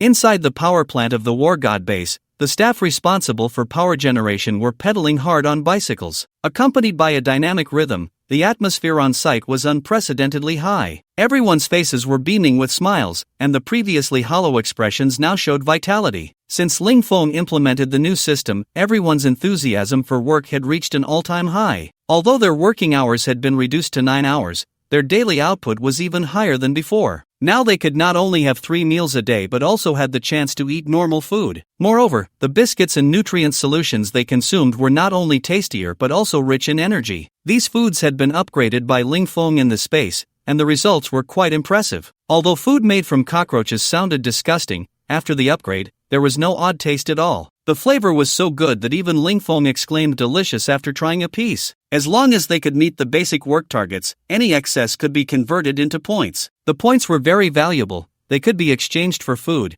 used to rent houses to improve living conditions, and purchase daily necessities. Although these items were relatively expensive, once there was hope, people would be filled with motivation. Now, they pedaled their bicycles with extra effort. However, among this crowd, one person looked out of place and had an unpleasant expression. Xiao Tianlong watched as those around him were all spirited, and he couldn't help but suspect that they had been brainwashed. Who could work like this every day and still be full of passion? To avoid standing out, he could only pedal his bicycle as hard as those around him. He had been lurking in this base for 2 days, and aside from pedaling, eating, and sleeping, he hadn't been anywhere else, not even having the opportunity to gather any information. He had also asked the staff here, but the result was that no one knew anything. He had no idea what had happened to the subordinates who had infiltrated with him. As a bell rang, the day's work came to an end. Xiao Tianlong got off his bicycle and rubbed his slightly numb backside. Even though he was an ability user, the mechanical work every day was taking a toll on him. He walked awkwardly towards the cafeteria. The cafeteria still served simple biscuits and nutritional drinks, and to be honest, the taste was quite good. He had been here for 2 days and had gradually fallen in love with the food, finding it even more delicious than what their cult prepared. Just as he was enjoying the bliss brought by the food, his gaze inadvertently fell upon a familiar face. Li Zijuan. One of the brothers who had infiltrated with him, Li Zijuan, also noticed him. The two exchanged a glance, communicating through their eyes. Li Zijuan walked over with a tray and sat down at the seat opposite him. Xiao Tianlong cautiously looked around to confirm that no one was paying attention to them before leaning in and quietly asking, "Have you made any progress in the past 2 days?" Li Zijuan shook his head with a bitter expression. "Xiao Protector, in the past 2 days, I've only been cleaning the bathroom and dealing with excrement. I haven't had a chance to search at all, and their management is very strict. No one can enter any department without a pass. I've been dealing with excrement every day. It's driving me to the brink of depression. I smell like shit," Li Zijuan complained incessantly to Xiao Tianlong, lamenting his experiences over the past 2 days. Hearing this, Xiao Tianlong sighed helplessly. "By the way, how's Wu Tian? I haven't seen him around." Xiao Tianlong continued to ask. Li Zijuan took a bite of a biscuit and mumbled, "I saw that guy yesterday. He said he was assigned to build a military base outside the base. He's been hauling bricks there every day. It's exhausting and cold." "Military base?" Xiao Tianlong's eyes lit up, suddenly feeling excited. This was significant intelligence. Perhaps he could learn about the core secrets of the War God base through this. "What military base? What is it specifically for?" Xiao Tianlong hurriedly inquired. Due to his excitement, his voice instinctively rose a few notches, drawing the attention of people at the next table. Xiao Tianlong then realized he had lost his composure and quickly turned his head, smiling apologetically. "Excuse us, everyone, we were just talking about an old game we used to play. I got a bit too excited." Once he saw others return their gaze, he secretly let out a sigh of relief. That was close. Almost exposed. Li Zijuan glanced around and whispered, "I heard Wu Tian say they are building a military base for a special unit. He hasn't figured out exactly what it's for yet, but I'll ask him more next time I see him." Xiao Tianlong nodded. "All right, you should head back quickly to avoid raising suspicion." Li Zijuan nodded slightly, carrying his tray back to his seat. Unbeknownst to them, their conversation had already been overheard clearly by someone Wang Long had arranged behind them. Xiao Tianlong quickly finished his dinner, preparing to return to the dormitory for a good rest, hoping to sneak out later that night to take a look around. Around 1 in the morning, Xiao Tianlong suddenly opened his eyes wide while lying in bed. He had just observed that all his dormitory roommates were already asleep. He carefully sat up, got dressed, and stealthily opened the door to the room and stepped out. The dimly lit corridor was empty, and he quickly walked out of the stairwell. He had been observing the layout of the surrounding buildings for the past 2 days and was already very familiar with the routes in the dormitory area. Arriving at the outermost edge of the dormitory area, he found a large iron gate, and he had no idea what was on the other side of the gate. At that moment, he was fortunate that the iron gate was not locked. He walked through the iron gate and discovered that it was a small food processing factory, filled with many processed foods like cookies and bread. After passing through the food factory, he encountered another iron gate, which was still ajar and unlocked. Xiao Tianlong couldn't help but sneer. The management here is really poor, such a security lapse, and no one has noticed. He continued walking forward, and the deeper he went, the brighter the light became. In a security room, he even found a pass, which delighted him. After putting on the pass, he swaggered toward the core area of the base. Meanwhile, in the monitoring hall of the base, Wang Long sat in front of the large screen, where every move of Xiao Tianlong was being recorded. A slight smirk appeared on Wang Long's lips as he picked up the intercom on the table. "Attention all areas, the target is about to appear. Prepare according to the previous script." The plan was successful. Relying on the pass, Xiao Tianlong entered the core area of the war god base without any danger. Although he encountered security checks, he was only asked a token question and was let go because of his pass. This made Xiao Tianlong look down on the war god base even more. He arrived at the door of a conference room and found that a meeting was in progress, and the door was not tightly closed, allowing the voices inside to reach his ears. He stood at the door, listening intently to the conversation. He vaguely heard the words "white-clothed god cult." Suddenly, an angry voice erupted from inside the conference room. "The white-clothed god cult is too powerful. Our base is simply no match for them." "Yes, Captain, our base only has one super ability user. How can we fight against the cult?" "Nonsense!" A furious voice rang out, and the conference table was slammed loudly. "You cowards, the enemy hasn't even attacked yet, and you're already cowering. Although we don't have many ability users, our guns are not to be underestimated. No matter how strong the white-clothed god cult is, as long as we unite, we can defeat any enemy. Weren't those ability users from Luan base killed by me?" Standing outside and eavesdropping, Xiao Tianlong sneered coldly, "A bunch of country bumpkins, how could the strength of the cult be understood by you mere mortals? My cult has more than a dozen super ability users, and the great snow god is even more powerful. It seems I overestimated you before." Xiao Tianlong quietly left, retracing his steps back to the dormitory, where everyone was still sound asleep. He took off his clothes and lay back on the bed, constantly pondering the information he had just obtained. This war god base seemed mysterious, but in reality, its strength was not very strong. It seemed he had been too cautious before. Tomorrow he must find a way to escape and report this information to headquarters. Although this base was weak, its infrastructure was decent enough to serve as a branch base for the cult in the capital city. Perhaps because of his performance this time, he might even be appointed as the head of the branch. Xiao Tianlong fell into a deep sleep amidst his pleasant imaginings, and a faint snoring gradually began to rise. After he fell asleep, the other members of the dormitory simultaneously opened their eyes, exchanged glances, and then continued to lie down and sleep. The next morning, Xiao Tianlong arrived at the power plant as usual, just as he was about to start working when the leader of their small group approached him. "Xiao Tianlong, you don't need to ride your bike today." Xiao Tianlong's expression changed, and he couldn't help but feel a sense of alertness. Could it be that I was exposed last night? Have they discovered my identity? However, he maintained a puzzled expression on the surface. "Leader, what's wrong? Did I not do well enough?" "No, don't get me wrong. it's the infrastructure department that's short-handed. You've been seconded to participate in the infrastructure work. Upon hearing this, Xiao Tianlong felt a surge of joy in his heart. He had been worried about how to get out, and now he was assigned to work outside, truly a blessing from the snow god. The team leader noticed that Xiao Tianlong was silent and said with some displeasure, "What's wrong? Are you unwilling?" Xiao Tianlong quickly waved his hands to explain. No, I'm willing. As long as it's for the base, I'm fine with anything." The team leader nodded in satisfaction. "Follow me." The team leader led him through layers of guards, finally arriving outside the underground base. Seeing the surface again, Xiao Tianlong couldn't help but take a deep breath. They soon reached the construction site of the base, where hundreds of people were working energetically. He immediately spotted Wu Jun, who had also infiltrated with him. Wu Jun, who was moving bricks, noticed him as well. The two exchanged a brief glance. Xiao Tianlong was assigned to the same team as Wu Jun, and they quickly met up. "Xiao Protector, what are you doing here?" Wu Jun asked in a low voice. "I received important intelligence. We can find a chance to withdraw soon." Xiao Tianlong casually glanced around and whispered, "What about Li Zijuan? He hasn't been exposed yet. Leaving him here alone isn't a big problem.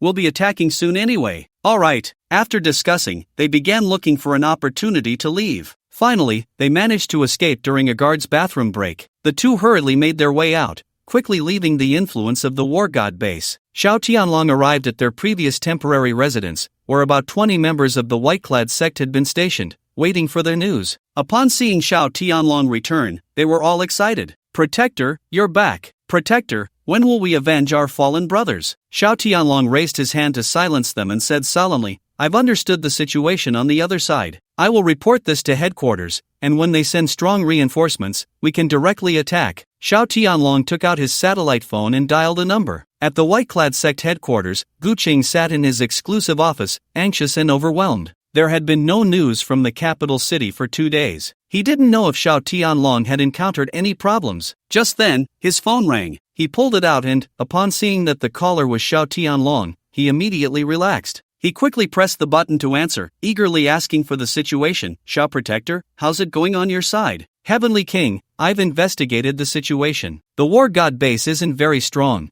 There's only one super ability user." Xiao Tianlong reported everything he had discovered at the war god base over the past 2 days to Gu Qing. After listening to his report, Gu Qing's anxious heart finally settled. "Good, you all hold your positions for now. I will report this to the snow god and strive to arrange for people to go over today to eliminate this war god base. This time, I will personally lead the team. The people at the war god base dared to kill our sect members. We must show them some consequences, and also set an example for the other bases in the capital city." After hanging up the phone, Gu Qing quickly tidied up his appearance, preparing to report this matter to His Majesty the Snow God. The start of the missionary work in the capital city had not gone well, and as the person primarily responsible, he should be punished. Although His Majesty the Snow God did not blame him last time, he knew very well that the Snow God had already developed some dissatisfaction with him. Therefore, he needed to handle this matter beautifully to satisfy the Snow God. In the Snow God's palace, the Snow God lay on the bed wearing his golden mask, while Yang Zihan, dressed lightly, gently massaged his body with a tender expression. The Snow God behind the mask wore an expression of enjoyment,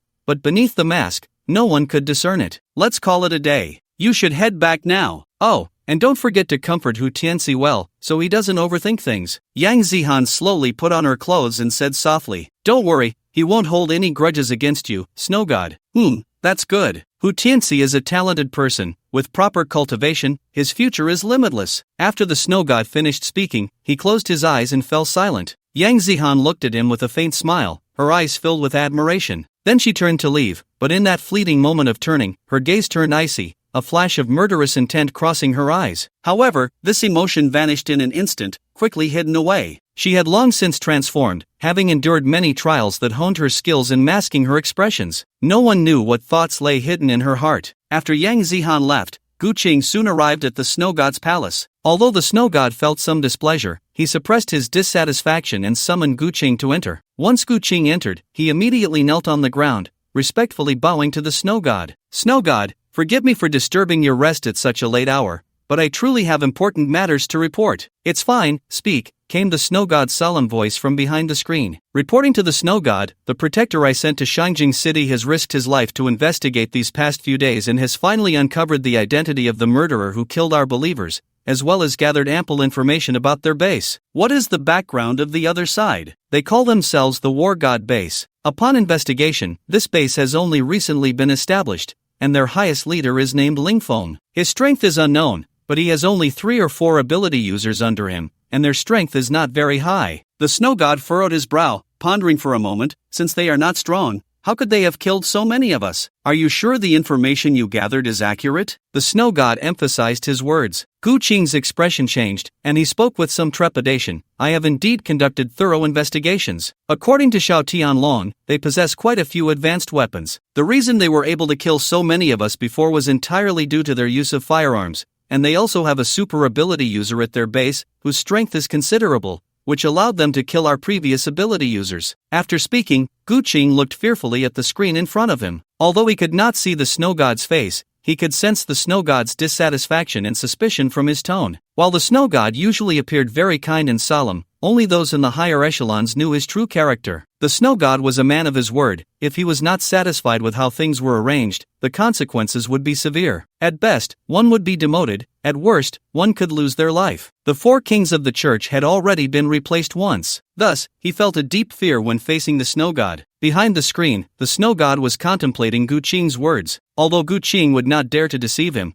he still felt that the matter was not as simple as it seemed. However, he did not place too much importance on it. After all, as the leader of the church, he had to deal with many matters daily, and spreading the faith in Shangjing City was just one of many tasks. The church had been infiltrating surrounding cities, but Shangjing City was the first to encounter problems. For the sake of the church's authority, he had to make the War God Base pay a heavy price. Since he could not ascertain the true strength of the other side, he would send a team capable of crushing everything, sweeping through directly. With this thought, he immediately spoke. Since we do not yet know the strength of this Lingfeng, to be safe, I will allocate 1,000 elite believers to you this time, along with 50 ability users and 4 super ability users. This strength is enough to sweep away all obstacles. Gu Qing felt a surge of joy in his heart, not expecting that the snow god would be so generous this time, allocating so many troops to him at once. With such power, not to mention a small war god base, even the entire capital city could be taken. Your Majesty the Snow God, I request to personally lead the believers to eliminate this wave of heretics, Gu Qing said seriously,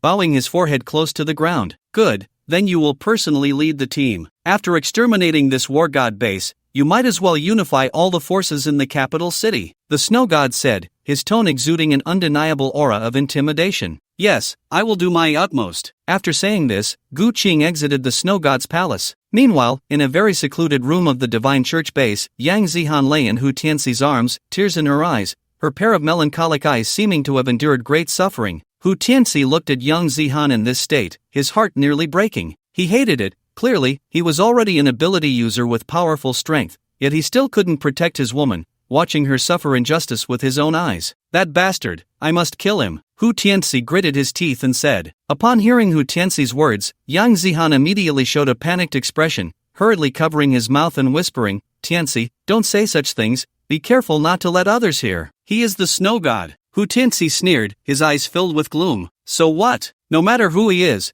as long as he dares to harm you, I will not let him go. Hearing this, tears fell again from Yang Zihan's eyes, and her gaze towards Hu Tianxi was filled with love. Tianxi, I know you love me, but the snow god is too powerful. I don't want you to get hurt. My little grievances really don't matter. Hu Tianxi's face was filled with pain, his hands tightly covering his head. After a moment, as if he thought of something, his gaze gradually became exceptionally firm. He must die. Tianxi, don't be impulsive. Yang Zihan held Hu Tianxi's hands, placing them on her chest, her face filled with worry. Feeling the soft touch on his rough large hands and looking at Yang Zihan's stunning beauty, his resolve deepened. Don't worry, I won't joke with my life. Recently, I've been in contact with people from the Longping base, and the relationship has been handled quite well. Longping base, Yang Zihan said, somewhat surprised. The Longping base was a super large base, the largest force in the entire Jiangnan province. The white-robed divine church could only be considered small fry in front of it. Unexpectedly, this Hu Tianxi could establish a relationship with such a force. He was indeed not simple. Yang Zihan looked at Hu Tianxi, her affection even deeper, wishing she could drown him in the spring water of her eyes. Tianxi, you must pay attention to safety. Your safety is more important than anything. Hu Tianxi nodded heavily, holding Yang Zihan's hands tenderly. You can rest assured, I will make sure you get rid of the claws of evil as soon as possible." The two gazed deeply into each other's eyes, holding each other tightly. Meanwhile, on the other side, after receiving the snow god's order, Guqing did not choose to go back and rest but instead took the snow god's token and summoned the believers overnight. Looking at the rows of elite believers dressed in white, each face was filled with fighting spirit. When these believers learned that the members of the divine church in the capital city had been brutally killed, they could not wait to avenge their brothers. At the front of the team stood 4 powerful figures, also dressed in white, but wearing rare red masks. They were members of the Divine Church's Judgment Team, the martial force within the entire Divine Church, each one a super ability user. Heavenly King, the personnel have been assembled. A masked member of the Judgment Team reported to Guqing with a bow. Guqing nodded and said, "All right, since everyone is here, let's get ready to depart." With his command, the 1,000-strong team began to board the vehicles. To ensure a swift arrival in Shangjing City and save time, Guqing coordinated all the transportation tools available in the cult. Snowmobiles and motorcycles were all arranged. Among them were even a dozen sleds pulled by sled dogs. Various means of transport carried the followers towards Shangjing City overnight. In the underground conference room of the War God base, Ling Feng sat at the head of the table, with Wang Long, Ma Wu, Dui Bai, Lin Su, and the Zhang brothers seated on either side. Behind Ling Feng, a small blackboard displayed the recent key work plan. "The traps around the base have all been set up according to your instructions, Chief. All kinds of high-yield explosives are in place. If the enemy dares to come, they will surely return empty-handed," Ma Wu said confidently. "Besides the explosives, have we set up anything else, like those rusty steel pipes, the glass smeared with feces, or the poisonous wooden stakes?" Ling Feng asked with an indifferent expression. The others stifled their laughter, secretly thinking how ruthless Ling Feng was. If someone got hurt by those things, they would be in serious trouble. Ma Wu's face turned red. "Everything has been arranged. In addition, I even sprinkled a lot of chili powder and some lime powder on the bombs." Everyone's gaze turned to Ma Wu, surprised that the usually honest-looking Ma Wu had so many wicked ideas. Truly devious. Ling Feng nodded in satisfaction. Ma Wu's actions were to his liking. He then turned his attention to Wan Long. "How has the training of the War God team been lately? Have they reached their limits?" Wang Long replied proudly, "They reached their limits yesterday. Now, any one of them can defeat a supernatural being within 10 moves." As the captain of this unit, Wang Long was very proud. With a team of 600, that meant 600 individuals comparable to supernatural beings. Such strength would be top tier in any faction. It was no exaggeration to say that with this team, he could sweep through the entire Hanong province, provided there were no super-strong opponents intervening. Seeing Wan Long's confident expression, Ling Feng did not hesitate to temper his confidence. "Not bad, but it's not enough. As our base faces more enemies, we must further enhance our strength. Being able to defeat supernatural beings is not enough. We must at least be able to defeat supernatural beings." Everyone present gasped in shock. Supernatural beings. If they could train 600 supernatural beings, how powerful would the War God base become? They might even rank among the top in the entire Dragon Country. However, our serum can only enhance up to 100 times. It will be difficult to improve beyond that. Wang Long also voiced his opinion. Ling Feng smiled faintly and then took out a large box from his space, placing it on the table. "This is the latest serum, Warrior King No. 2, developed by Lin Su and me. It can break the human limit by 1,000 times. You will arrange for all soldiers to be injected with it." This serum was the latest development by Ling Feng today, still perfect with no side effects. Moreover, this serum came with a special effect, the flame ability. This ability was derived from Ling Feng's own blood, where he extracted the genetic chains and added them to the Warrior King serum. Once injected with this serum, one would possess the Yihua, strange fire. However, the effect of this strange fire was not as powerful as Ling Feng's. It could only reach half of his strength. Even at half strength, it was still quite terrifying. Even supernatural beings would find it troublesome to be burned by the strange fire. After the development of War King No. 2, Ling Feng personally used a vial first, but his was the upgraded version, with the serum's physical limit reaching an astonishing 100,000 times. For the foreseeable future, he wouldn't have to worry about his strength growth. Everyone present, except for Lin Su, wore expressions of shock. They had originally thought Ling Feng was just joking, but he was serious. Moreover, he had completed the research and production work in such a short time. This efficiency was simply impressive. Wang Long stared blankly at the box full of serum that Ling Feng had casually placed on the table, swallowing hard. "Fengzi, is this real? I can hardly believe it." Ling Feng smiled lightly. "If you don't believe it, you can try it. Oh, I forgot to tell you, this serum also comes with fire abilities. You can all have a shot if you want." "What? Fire abilities, Du Ibai exclaimed instinctively. As the only ability user present, she found it hard to believe. Just by injecting a serum, one could gain fire abilities? That was too shocking. If she could have fire abilities combined with her metal control,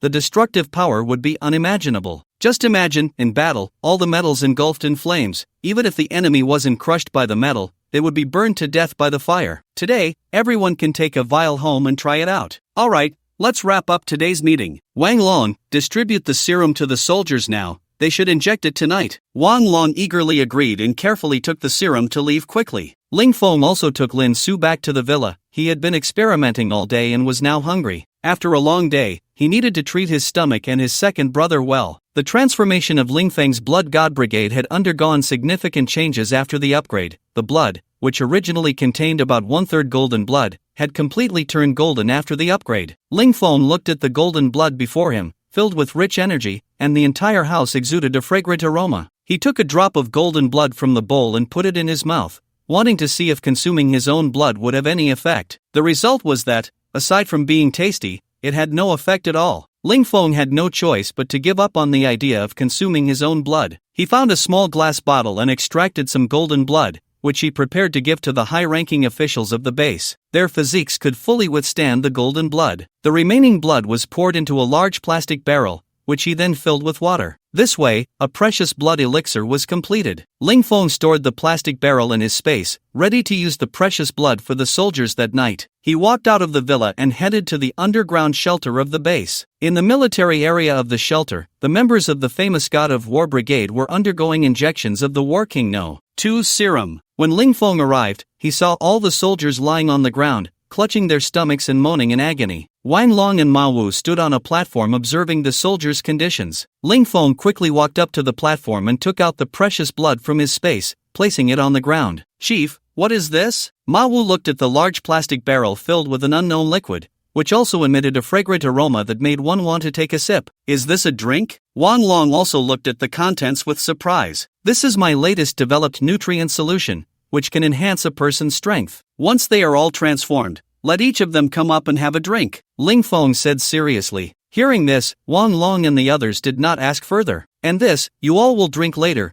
This is a nutrient solution with even higher purity and stronger effects." Ling Feng took out 2 glass bottles, inside which was the precious blood he had prepared in advance. When he had just arrived, he had already made the Black Panther drink a portion, and now it was lying in the snow outside the villa, howling in agony. After a while, Duibai also arrived at the high platform, and Ling Feng handed him a portion of the precious blood as well. "You all need to be mentally prepared. The effect of this serum is very strong, but it is also highly stimulating, and you will feel intense pain. You'll have to endure it for a bit," Ling Feng kindly reminded them. Wang Long, unfazed, said, "Don't worry, we've been through a lot of torment, we're used to it. Just bear with it, and it will pass." Ma Wu said nothing, but Duibai's face looked a bit pale. She was the only one present who had never injected the serum, and hearing Ling Feng say that made her a little nervous. Wang Long noticed her unease and comforted her. "Ibai, don't be scared. It's not that painful. Just endure it, and it will be over." Duibai politely nodded. The Special Forces soldiers below had recovered for about half an hour and slowly began to stand up, feeling the changes in their bodies. Excitement was evident on everyone's faces. Wang Long cleared his throat and said loudly, "Everyone, quiet down." Instantly, the crowd fell silent. "Now that everyone has completed the serum injection,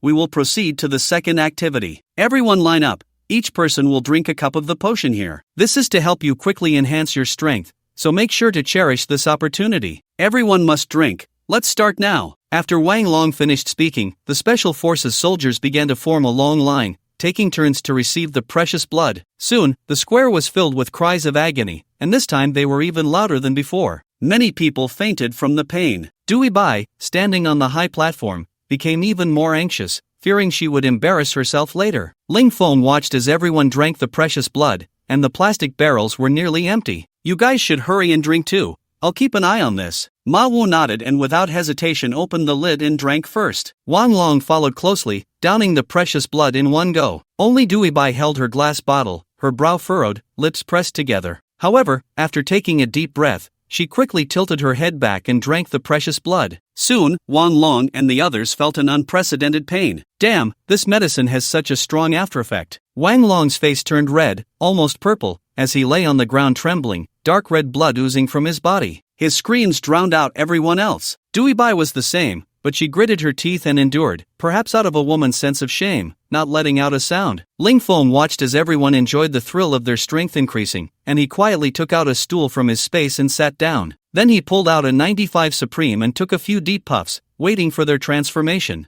Half an hour later, Ma Wu was the first to open his eyes, and Ling Feng turned his gaze over, smiling. At this moment, Ma Wu had already returned to his youthful appearance, looking like a young man in his 20s. His eagle-like eyes gleamed with cold light, exuding a powerful aura. Following him, Wang Long and Dui Bai also woke up one after the other. Wang Long looked excited. How did I become so strong? I should have broken through 2,000 points now. Ha ha ha. Wang Long laughed heartily without any restraint. I feel like I've reached the peak of a super ability user, very close to the king level, Dui Bai also said with excitement. Although Ma Wu didn't show much excitement, his eyes revealed that he was very thrilled. The soldiers below the high platform also began to wake up slowly, followed by a wave of discussions. After counting, it was found that after using the precious blood, each soldier's physical ability had surpassed 500 points. Some of the gifted individuals even reached 700 points, but there were very few of them, only a few dozen, mostly squad leaders and team leaders. Looking at the soldiers below who had made significant progress in strength,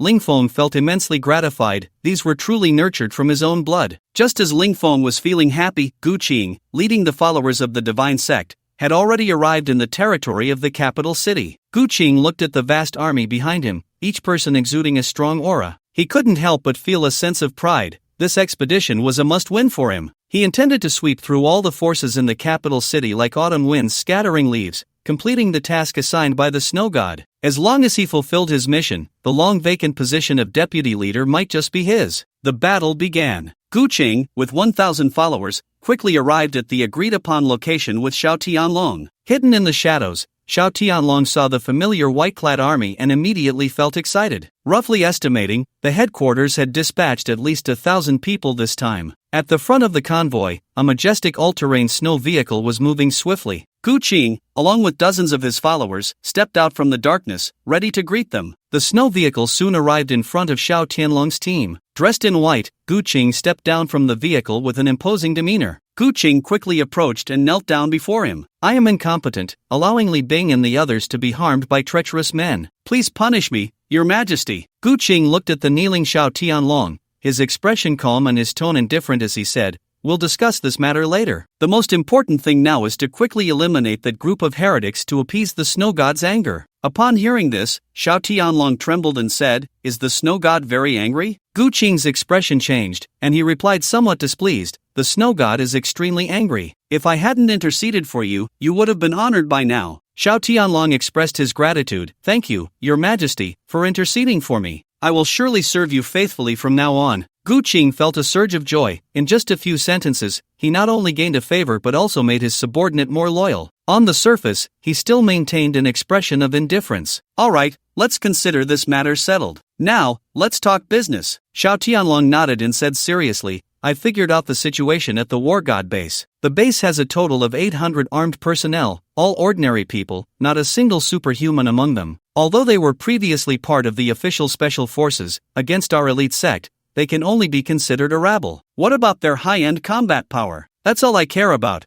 There's no need to discuss these small fry." Gu Qing waved his hand, interrupting Xiao Tianlong, his expression showing some impatience. "Yes, Your Majesty. As for the high-end combat power, they only have 3 superhumans, one of whom is the previous leader of the Luan base, and the other 2 are the heads of their armed group. Their specific strength is roughly at the peak of superhuman status, definitely not at the level of superhumans. Their highest leader, Ling Feng, is a rather mysterious person. I've never seen him even once, and his specific strength is unknown. I imagine he is at most a superhuman. With you here, he should not be a concern. In terms of firepower, the opponent mainly relies on light weapons, with no large-scale destructive weapons." Gu Qing pondered for a moment and then asked, "How is their defense?" Xiao Tianlong smiled faintly. "The opponent's defense is practically non-existent. The guards are very lax. When I stayed inside before, the sentries between various areas were virtually non-existent. Even in their most core area, I could come and go as I pleased." "Good." Gu Qing looked at Xiao Tianlong with appreciation. After hearing Xiao Tianlong's description, he felt that this mission was secure. Not to mention he had over 1,000 people at his disposal. Even with 200, he could quickly flatten this place. "Lead the way now," and let's try to take him down tonight. Lord Tianwang, you've been on the road all day. Shouldn't you rest a bit first,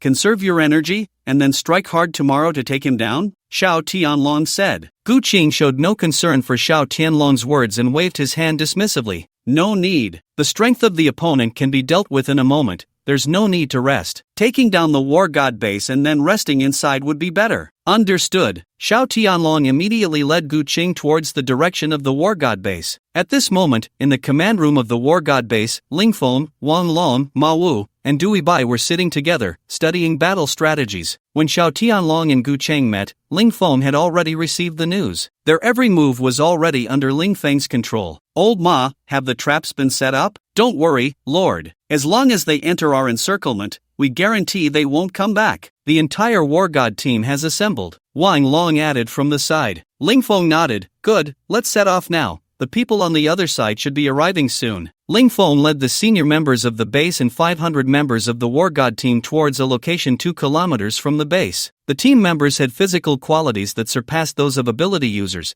and in just 2 minutes, the entire team arrived at the designated spot. They were now at a crucial point on the way to the base, with low mountains on both sides of the road, and the members of the war god team were dressed in white cloaks, all lying in ambush on the low mountains flanking the road. Ling Feng took out a grenade launcher from his space and placed it at the predetermined location, while distributing heavy machine guns and similar weapons to the soldiers. To facilitate their journey, he stored all these heavy weapons in his own space. Once everything was ready, everyone lay in wait, quietly anticipating the arrival of their prey. For this battle, Ling Feng did not plan to intervene. He wanted to use this batch of people from the white-clothed god cult as a sharpening stone to train his soldiers and Wang Long and the others. If he intervened, he could end the battle in a minute, but that would be meaningless. If a base had to rely entirely on him, then there would be no point in establishing it. What he needed was a strong ally, not a burden. He had previously expended a lot of energy and resources but had never seen real combat. Today's battle was also a test of the base's combat capabilities. About an hour later, a group of people appeared approximately 800 meters from Ling Feng. They were traveling in various vehicles, quickly making their way towards this side. Prepare for battle. With Ling Feng's command, all the team members tensed up, ready to fire at any moment. Gu Qing's vehicle was in the center of the convoy, and he appeared completely relaxed. Facing the impending battle, he felt no tension. He had no strategy for this fight,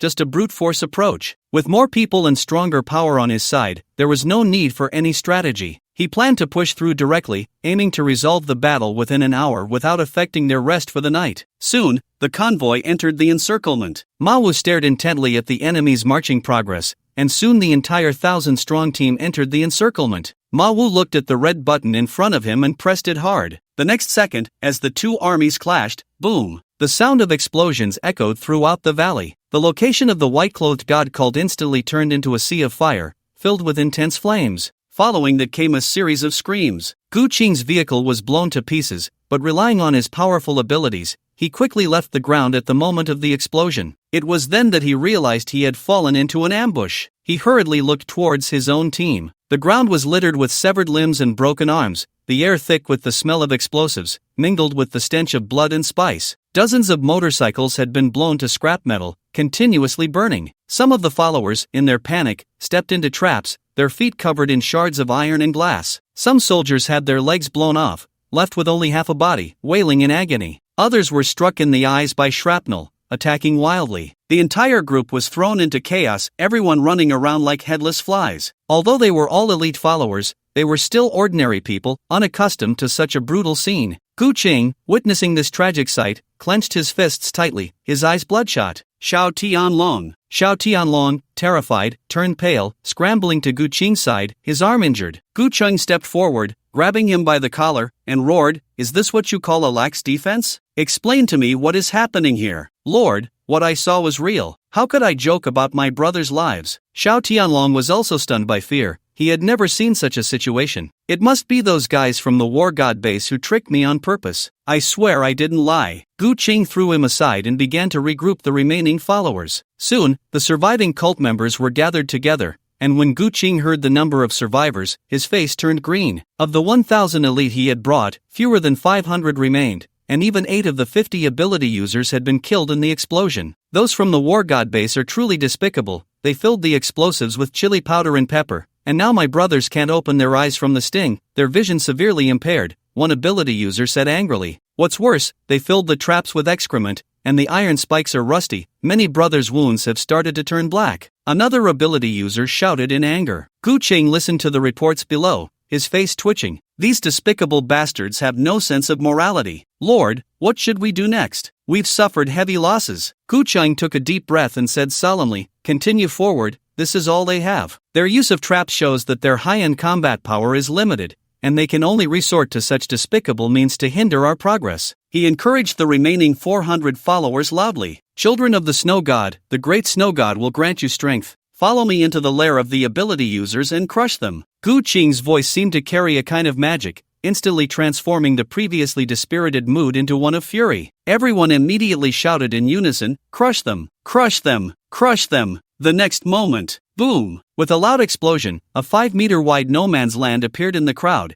and dozens of people were blown to pieces. A deep pit, 2 meters deep, formed in the ground. Before anyone could react, another loud bang sounded. The second shell fell into the crowd, claiming another dozen lives instantly. Then came the second, the third. The crowd, which had just stabilized, was thrown into chaos again. Gu Qing immediately shouted, everyone disperse, don't cluster together. He quickly used his abilities, and a thick fog enveloped him, gradually covering the entire battlefield. Everyone, gather towards me. Everyone immediately moved towards Gu Qing's voice. Ling Feng, observing the sudden change on the battlefield, furrowed his brow and immediately ordered the shelling to stop. The battlefield was now shrouded in thick fog, making it impossible to see the situation inside. Random shooting would only waste ammunition. After all, he didn't have many shells left, only 100,000, which was really not much. Next, it's up to you. Ling Feng looked at Ma Wu and Wan Long, then spoke to Dui Bai. Wan Long cracked his knuckles, his eyes filled with a bloodthirsty gleam. I can't hold back any longer. The three of them led 500 soldiers rushing down the mountain. Ling Feng smiled faintly, took out a chair from his space, sat down, and pulled out a bag of sunflower seeds, watching with great interest. Among the three, Dui Bai raised his hands, and all the metal objects on the ground instantly rose into the air. Except for the iron pieces with bombs, the rusty iron spikes from the traps, and the vehicles of the white-clad cult all soared into the sky. Then, with a thought, Dui Bai ignited all the metal objects in a blazing fire. These flaming metals then fell like meteors,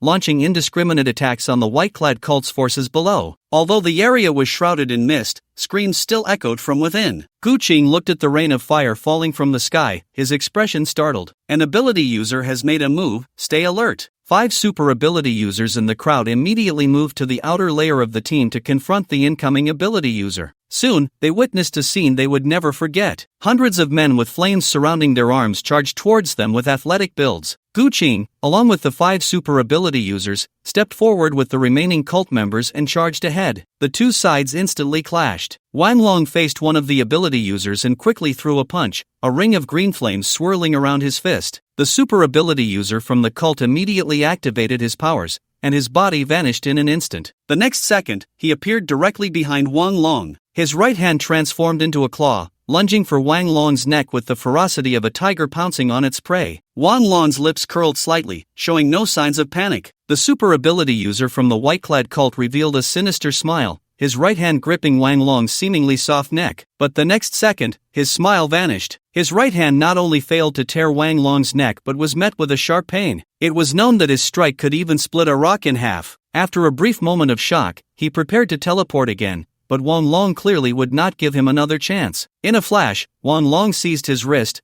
spun around to his back, and struck his head with a palm. The ability user's head exploded instantly. After killing this ability user, Wang Long swiftly charged towards another super ability user. At this moment, Gu Qing was filled with rage, seriously suspecting that Xiao Tianlong had betrayed him. In his view, the war god base was a disorganized mob, but the reality was quite the opposite. The people from the war god base were not only strong but absurdly powerful. Their firepower was fierce. They even had heavy artillery in their ranks. These suddenly appearing hundreds of flame soldiers each possessed strength comparable to peak ability users. He couldn't fathom how their base leader had trained 500 ability users to be so unified. Moreover, they had extensive combat experience, striking ruthlessly and lethally. He witnessed an ability user have their neck snapped in one move, then turn to ashes. Yet, the War God base members did not seem overly pleased. Instead, they calmly picked up the crystals from the ground and continued to kill others. The cult members on his side had no power to resist. While the ability users could withstand a few blows,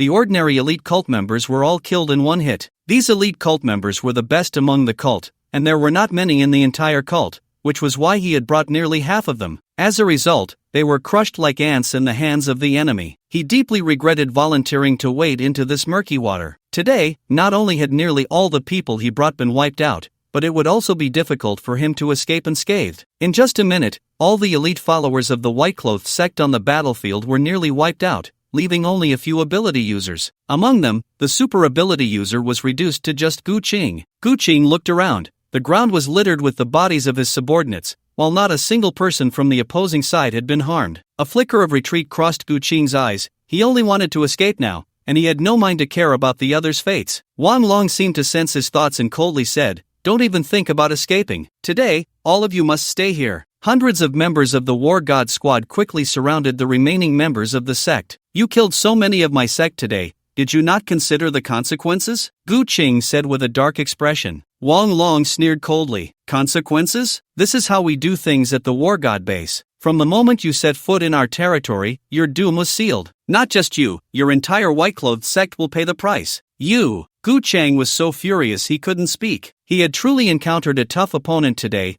The reputation of the white-clothed sect was of no use. It seemed he could only fight to the death today. Gu Qing's expression darkened, and a faint, eerie aura emanated from him. His once normal face was now tainted with a touch of black mist. Ling Feng, watching from a distance, munched on seeds, intrigued by Gu Qing's transformation. "What kind of ability is this? It looks a bit like poisoning." On the battlefield, Gu Qing was enveloped in black mist, obscuring his features. Wang Long frowned, staring intently at him. In the next moment, Gu Qing vanished from his spot, as if he had evaporated. Wang Long's expression changed, constantly sensing the shifts around him. Suddenly, a chilling aura crept up his back, and he instantly disappeared from his position, reappearing 3 meters away. Just as he left, the spot he had occupied was instantly shrouded in black mist. The next second, the black mist dissipated again, and the originally white ice and snow on the ground turned black, exuding a faint black aura, looking incredibly eerie. Wang Long frowned slightly, but soon he felt the sound of air movement again. This time, he chose not to evade but to turn and throw a punch. The green flames on his fist distorted the air around him. Wang Long's fist passed through the black mist without any obstruction, and the next second, the black mist vanished. What on earth was this thing? Why did it not react at all when struck? Ma Wu, watching from the side, was equally astonished. He had never seen such a bizarre sight before. Wang Long looked down at his fist,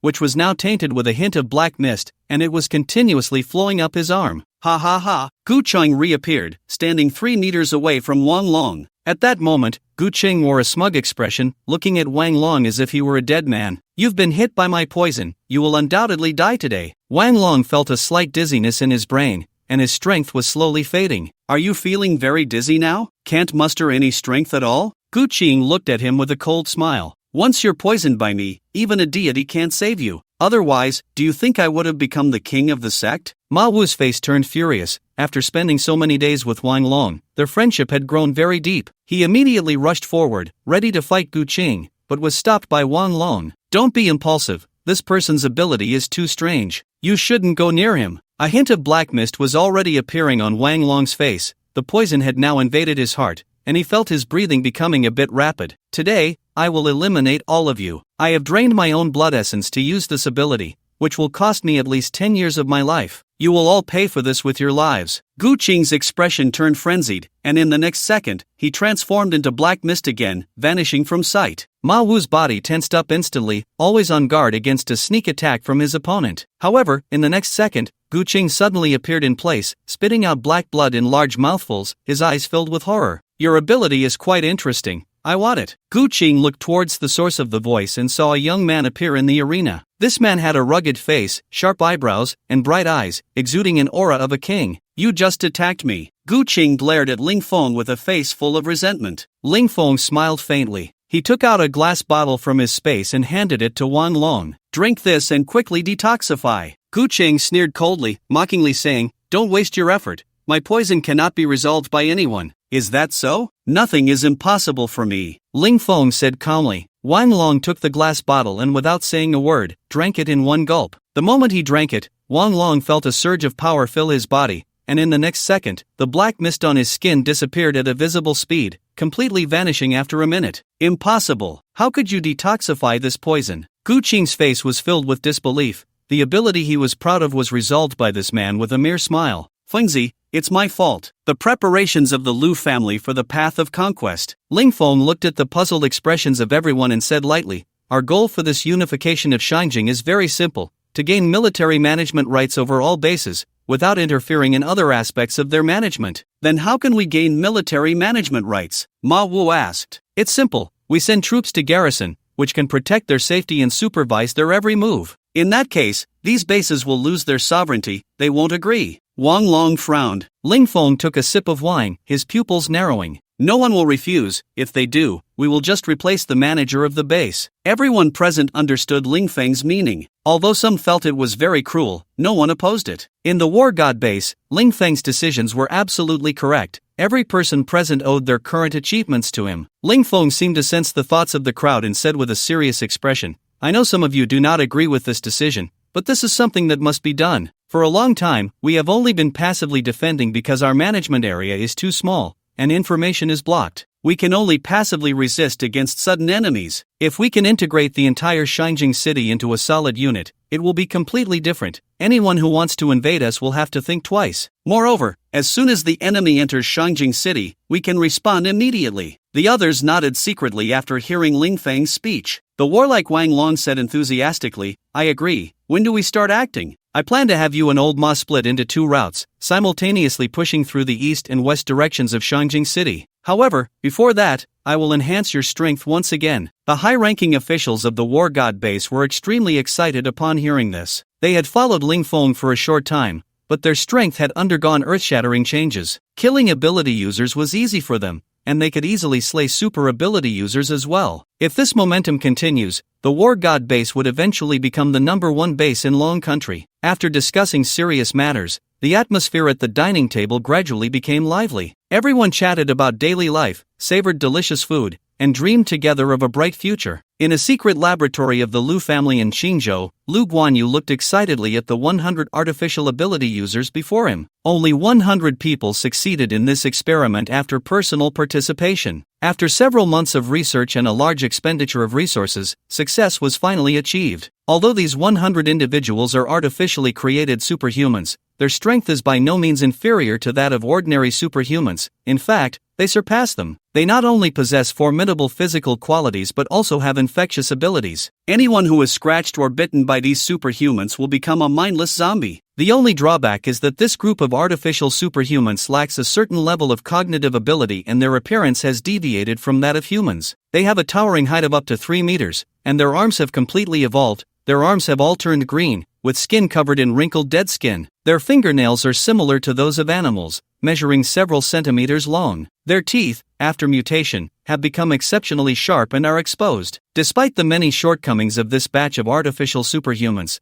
Lu Guanyu is still very satisfied. With this fearless team of superhumans, the Lu family has gained an extra trump card, capable of delivering a fatal blow to their enemies at a critical moment. This time, when the Lu family and the Kai family jointly mobilized troops to advance into Xinjiang city, he did not plan to let the artificial superhumans accompany them. The experiment on artificial superhumans has always been conducted in secret. Apart from him and Lu Nang, no one in the Lu family knows about it. He will not expose this power until the critical moment. Lu Guanyu left the experimental base and arrived at Lu Nang's residence, preparing to report this good news to Lu Nang. Upon seeing Lu Guanyu arrive, 2 guards respectfully saluted him. Is the master here? He asked the 2 guards casually. Young master, the head of the family is inside handling matters. Lu Guanyu nodded and pushed the door open to enter. Lu Nang, who was bowing his head to handle work, saw Lu Guanyu enter and smiled slightly. Guanyu, you're here. Please sit down while I finish my work. Lu Guanyu casually sat on the sofa, looking at Lu Nang. Today, Lu Nang seemed to be in a good mood, with a hint of joy in his expression. Soon, Lu Nang finished his work, stood up, and sat down on the sofa next to Lu Guanyu. Dad,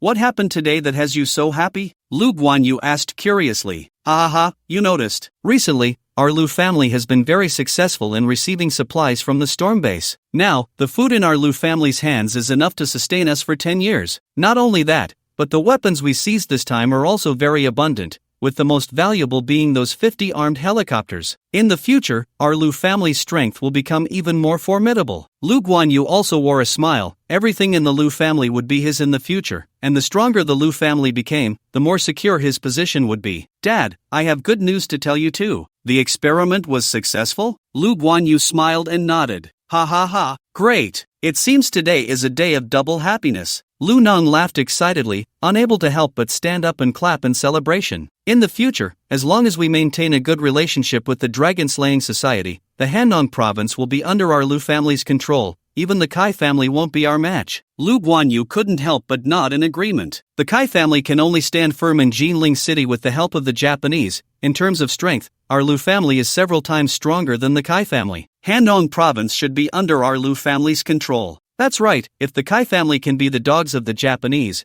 why can't my Lu family do it, and do it even better? Lu Nong said with great enthusiasm. Dad, how is the arrangement for the two families' attack on the God of War base going? Lu Nang casually said after taking a sip of tea. It's all arranged. This time, a total of 3,000 troops will be deployed, along with 150 superhumans, 3 super-level superhumans, and strong fighters sent by the Dragon-Slaying Society. In addition, there are many powerful weapons. This time, we must ensure that Ling Feng has no place to bury him. Lu Nang's eyes turned cold, and a murderous intent burst forth. Lu Guanyu's expression also turned grim. Lin Feng killed so many people from the Lu family, he cannot be easily killed. He must be made to wish he had never come into this world. The second transformation of the body. When is the coalition preparing to depart? 3 days later. We will set off at 9 in the morning sharp. This time, I will personally lead the team. You will oversee things at home. This is not just a mission to eliminate the war god base, but also the best opportunity to annex the entire Shinjing city. Lu Nang took a set of keys from the drawer and handed them to Lu Guanyu. This is the key to our Lu family's warehouse,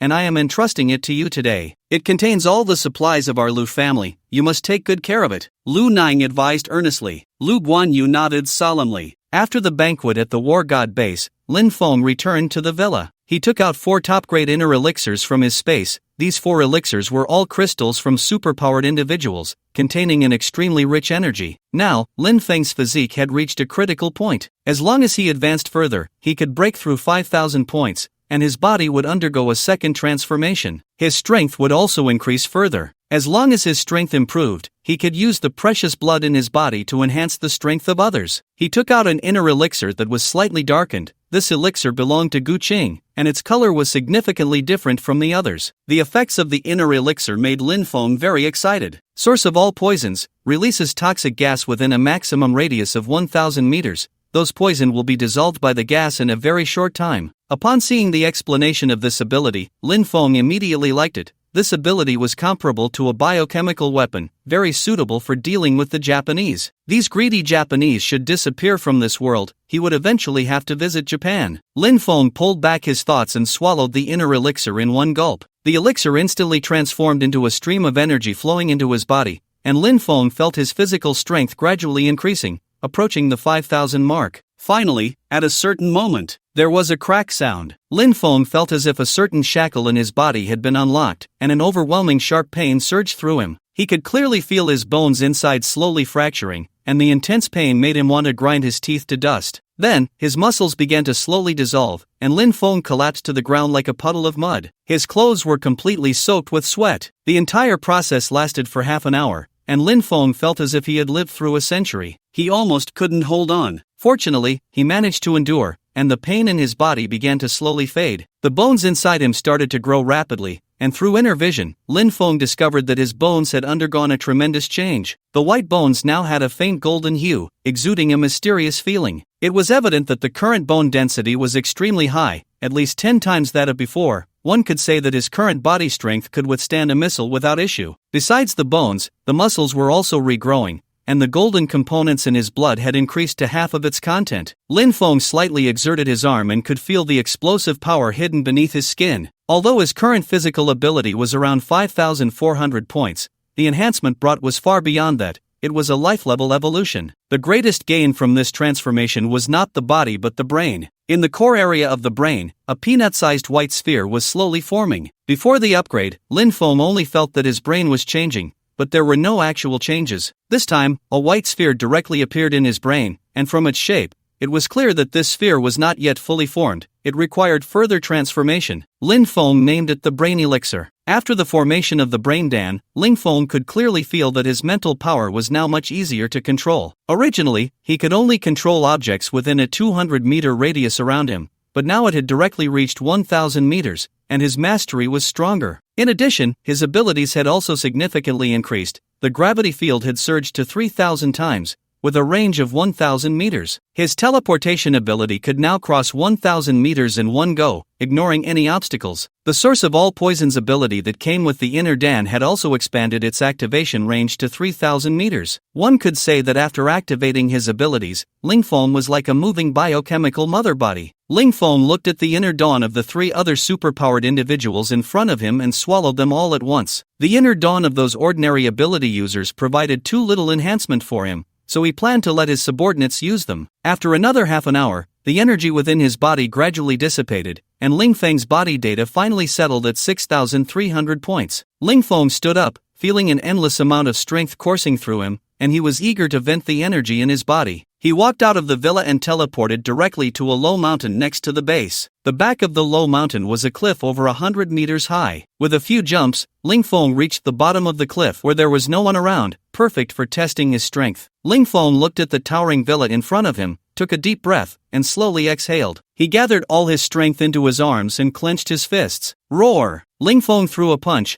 creating a strong gust of wind that struck the hard cliff. Boom! A loud noise echoed, and dust instantly rose from the wall. As the dust settled, a cave with a diameter of 5 meters and a depth of about 10 meters appeared on the wall. A 20-centimeter crack formed along the entire cliff, extending from the bottom to the very top. Ling Feng looked at his masterpiece, a smile unconsciously rising at the corners of his mouth. Even without relying on my abilities, I can still blow up a king-level ability user with one punch, Ling Feng said confidently. After testing his strength, Ling Feng teleported back to the villa in the basement. He took out a large bowl, preparing to collect blood. However, he no longer needed a dagger to cut his skin. No dagger could injure him now. He extended his hands, and with a thought, a wound slowly appeared at his wrist. After this transformation, his control over his body had enhanced, allowing him to manipulate any part of it. The golden blood dripped slowly into the bowl, exuding a fragrant aroma that made one unable to resist wanting to take a sip. After filling the bowl with blood, Ling Feng directly stored it in his space for upgrading. Looking at the bowl full of golden blood, he was filled with excitement. With this bowl of precious blood, the strength of the base would experience another rapid increase. Chicken soup is coming.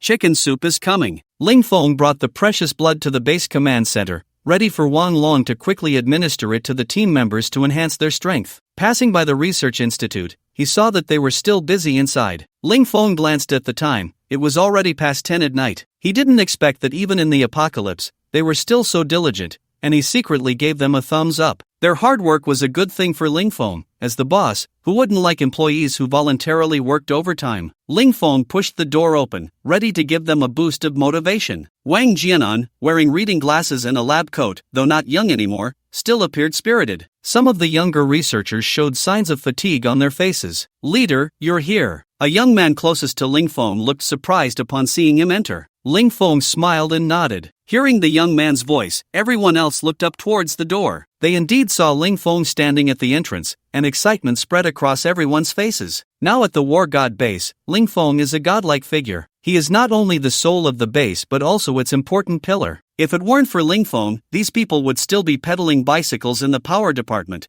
and there would be no happiness in their lives now. Not only do they have no worries about food and clothing, but they also hold a prestigious position. Wang Jianan, with an excited expression, stepped forward and shook Ling Feng's hand. Leader, why are you here so late? Ling Feng replied seriously, I heard that you all work overtime every day, so I hurried over to take a look. If you keep this up, I will have to criticize you, Wang Lao. Wang Jianan looked a bit anxious, and the others were also uneasy. Ling Feng is a powerful ability user and the highest combat strength of the base, so they felt a bit of pressure in front of him. After all, with just a thought, he could end the lives of everyone here. Leader, is there something we are doing wrong? Wang Jianan said in a low voice. You all are working too long every day. If you wear yourselves out, it would be a significant loss for the base. From now on, no more working overtime this late, Ling Feng said with a tone of reproach. The researchers were deeply moved upon hearing this. They never expected the leader to be so good to them. Such a good boss is hard to find. Ling Feng continued, I will talk to Dewey Bai later and have her arrange for the cafeteria to provide you with supper every night. If you work this late, you have to eat something. Wang Jianan was so moved that tears streamed down his face. He took off his glasses and kept wiping his tears. Leader, thank you on behalf of all the staff at our research institute. After saying this, he bowed deeply to Ling Feng. Ling Feng hurriedly helped him up and said with emotion, Wang Lao, I should be the one thanking you. What you are doing now is a great cause, related to the food issues of our entire base and even the whole world. The food supply at our base is decreasing day by day,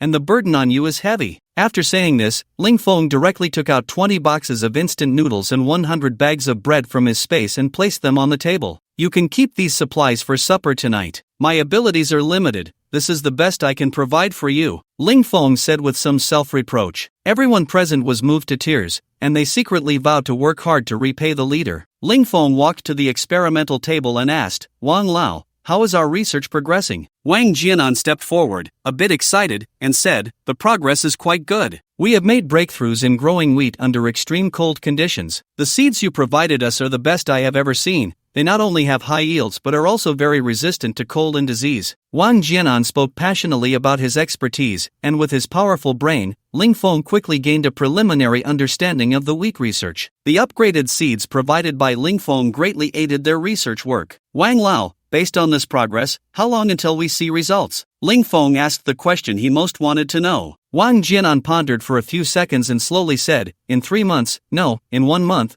we will strive to produce results, Wang Jianan said with determination in his eyes. Ling Feng felt a surge of joy in his heart. It seemed his encouragement was working. However, he still showed a concerned expression. Research is important, but you must pay attention to rest. Ling Feng took out a glass bottle from his pocket. It contained diluted precious blood that could enhance physical fitness without causing discomfort. This was specially prepared for these researchers. Without a strong body, how could they work 996? Ling Feng handed the glass bottle to Wang Jianan, his expression serious, and said, this is the latest nutrient solution developed by the base, which can enhance the human immune system. Wang Lao, let everyone take a drop each later, just 1 drop per person, no more. Wang Jianan nodded heavily, his eyes red. All right, you all continue working, I won't disturb you. After Ling Feng finished speaking, he pushed the door and walked out. Inside the laboratory, Wang Jianan was full of excitement. He walked to the front of the crowd and said loudly, everyone has seen the leader's attention and care for us. We must not disappoint the leader's expectations. I have decided that we will work until midnight from now on. If anyone else is tired, they can leave on their own. Teacher, I will work overtime with you. I want to contribute to the development of the base, a girl said with determination in her eyes. I will also work until midnight. I'm single, staying up all night is no problem. I can stay in the research room, I have nothing else to do. Everyone expressed their opinions one after another. Wang Jianan nodded in satisfaction, feeling very gratified. They truly were his students, their hard-working spirit was very much like his own. Since everyone is so enthusiastic, we will extend our working hours to midnight from now on. Now everyone start lining up to receive the nutrient solution. Wang Jianan took out a dropper and began distributing the nutrient solution, 1 drop for each person. The first in line was a middle-aged man who was somewhat thin, with sparse hair on his head and wearing glasses. After the middle-aged man took a drop of the nutrient solution, he immediately felt a change in his mental state. His previously relaxed muscles began to tighten. He felt as if he had endless energy. Most surprisingly, his nearsightedness had actually improved. He touched his hair and found that fine hair was starting to grow on his head, which felt a bit prickly. This is amazing, the middle-aged man couldn't help but exclaim loudly. The mysterious black-clad individuals all turned to look at him. The middle-aged man smiled awkwardly and then said excitedly, this nutrient solution is really incredible. My nearsightedness is gone, and my hair is growing back. I feel full of strength now. I can work for a whole day without sleep for 2 days. The others looked at the middle-aged man's excited demeanor,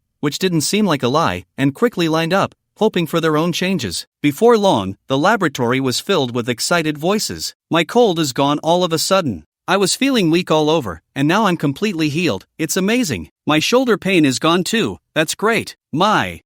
It's gone, an older man said excitedly. Wang Jianan also took a drop of the nutrient solution and exclaimed, wow. He felt like he had become 10 years younger, and his presbyopia had disappeared. Everyone present felt an increased respect for Ling Feng. With him treating them so well, what reason did they have not to work overtime? Damn! I want to work overtime quietly and amaze everyone. Ling Feng, who was secretly eavesdropping at the door, was overjoyed. Seeing his employees voluntarily working overtime with such enthusiasm, he felt genuinely happy as a boss. The dragon-slaying youth had ultimately turned into an evil dragon. He was still living in the way he hated the most. Ling Feng sighed and then continued to visit the Weapons Research Institute, using the same words and tactics. The employees of the Weapons Research Institute looked at Ling Feng with tears in their eyes as he left, their enthusiasm for work unprecedentedly high. Ling Feng walked through all the institutions in the command center of the base, feeling fulfilled. After completing the motivational work, Ling Feng went to Wang Long's office. Upon entering, he saw Wang Long lying on the sofa, fast asleep. Instantly, he felt a surge of anger and walked over to shake Wang Long awake. Wang Long opened his eyes groggily and, seeing Ling Feng's angry face, immediately sat up from the sofa. He asked in a flustered tone, "What's wrong? What happened? Did the enemy attack?" Ling Feng took out his phone and held it in front of Wang Long. "What time is it, and you're already sleeping? How can you sleep at your age?" Wang Long looked at Ling Feng in confusion, his face full of despair. "No, big brother, it's only 1 o'clock, and you won't let me sleep? Even a landlord's donkey wouldn't treat me like this. I just lay down for less than 10 minutes before you showed up. Go take a look at those researchers,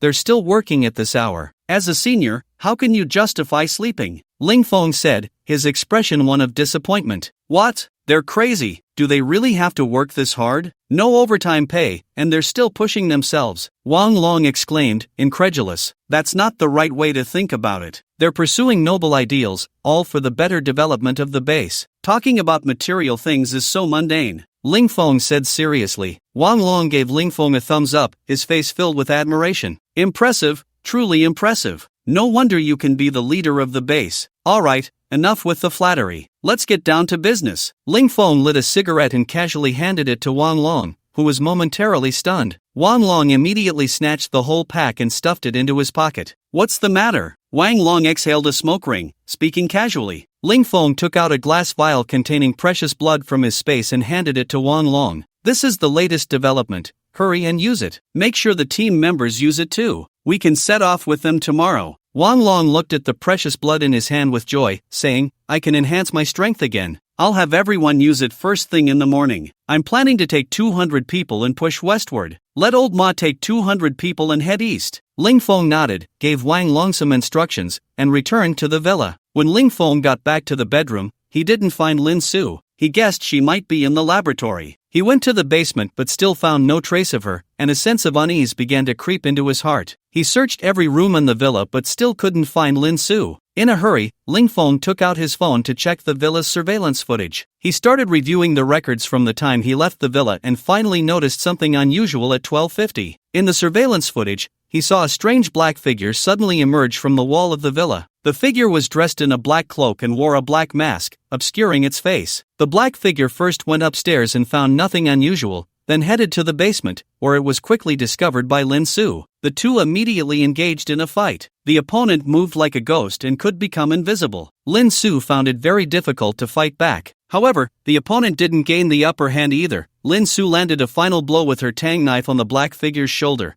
injuring it as it fled, and Lin Su chased after it with her tang knife. The surveillance footage cut off at this point. Ling Feng breathed a temporary sigh of relief. As long as Lin Su was okay, he had no idea where this black figure came from, capable of invisibility and walking through walls. Such a power was indeed formidable, perfect for ambushes and assassinations. "I want this ability," Ling Feng said as he stepped outside the villa to find Black Panther, who was lying on the ground like a small mountain. He instructed Black Panther to shrink down and follow him to the basement. "Black Panther, there's a stranger's scent here, take a good whiff." Black Panther lowered his head, sniffing the ground, and ran a circle around the entire basement, finally memorizing the scent. "Let's go, lead me to this person." Black Panther ran outside the villa, instantly growing larger and returning to his original form. Ling Feng leaped onto Black Panther's back and patted his head. Black Panther vanished like lightning, following the scent left by the black-clad figure. After multiple transformations, Black Panther had long surpassed the king level, possessing not only extraordinary physical strength but also two abilities, sound wave attacks and fire attacks. Even Wang Long might not be able to defeat Black Panther. Black Panther, accompanied by Ling Feng, crossed several mountain peaks and finally left the territory of the capital, arriving at Ginghang City. They eventually stopped on a mountain peak, and with his keen hearing, Ling Feng quickly picked up the sounds of fighting below. He looked down the mountain and indeed saw Lin Su's figure. At that moment, Lin Su was engaged in battle with 5 dark figures, each exuding a powerful aura, 2 of whom even surpassed the level of super ability users, likely being king-level ability users. Lin Su was currently in a tough fight. Lin Su wielded a tang knife, her ghostly figure darting among the 5, their attacks failing to touch her at all. However, Lin Su was also quite helpless, as her own attacks could not harm them either. One of them had a very strange ability. No matter how sharp her attacks were, once they came into contact with this person, they would vanish without a trace. "Stop wasting your energy, you are no match for us," one of the ability users said in a hoarse voice, his tone indifferent. Lin Su held the tang knife horizontally in front of her, wary of the group. "Who are you? Why have you infiltrated my home?" Lin Su glared fiercely at them. "What is Ling Feng to you?" The man did not answer her question but countered with one of his own. Lin Su remained silent and directly unleashed her storm ability. In an instant, a fierce wind whipped through the battlefield, a massive tornado surrounding Lin Su in the center, the air current swirling around it,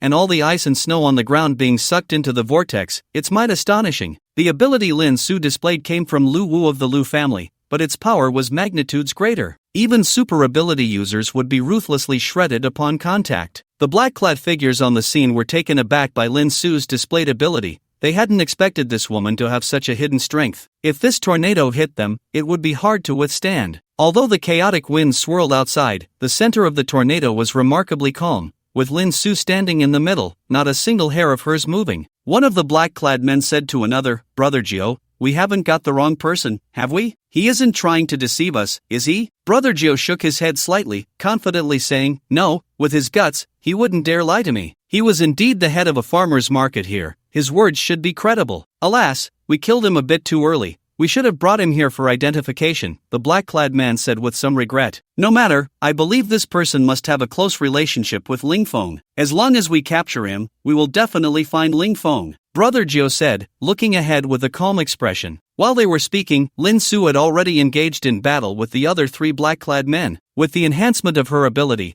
Lin Su had a significant advantage in the fight. Although the 3 black-clad men were all super ability users, once they got close to the tornado, they would be cut by the intense wind speed. Once they were injured, Lin Su would strike them down with her knife, and soon all 3 were wounded, looking utterly miserable. "Old Ten, stop dragging this out. Let's attack together and take her down quickly," Brother Gio said to the black-clad man beside him. "All right, this woman looks very weak on the surface, but her strength is unexpectedly formidable." He then closed his eyes sharply and began to activate his ability. Brother Gio also joined the battle, quickly moving to the front of the storm and gently waving his hand at it. "Disperse." In the next second, the tornado instantly vanished, and the space that had just been like a raging storm became calm in an instant. Ling Feng, who had been watching from a distance, narrowed his eyes. Spatial ability? This was the first time he had encountered a spatial ability. He hadn't expected it could be used in this way. It seemed like he had opened the door to a new world. However, it appeared that Lin Su was not a match for these few people.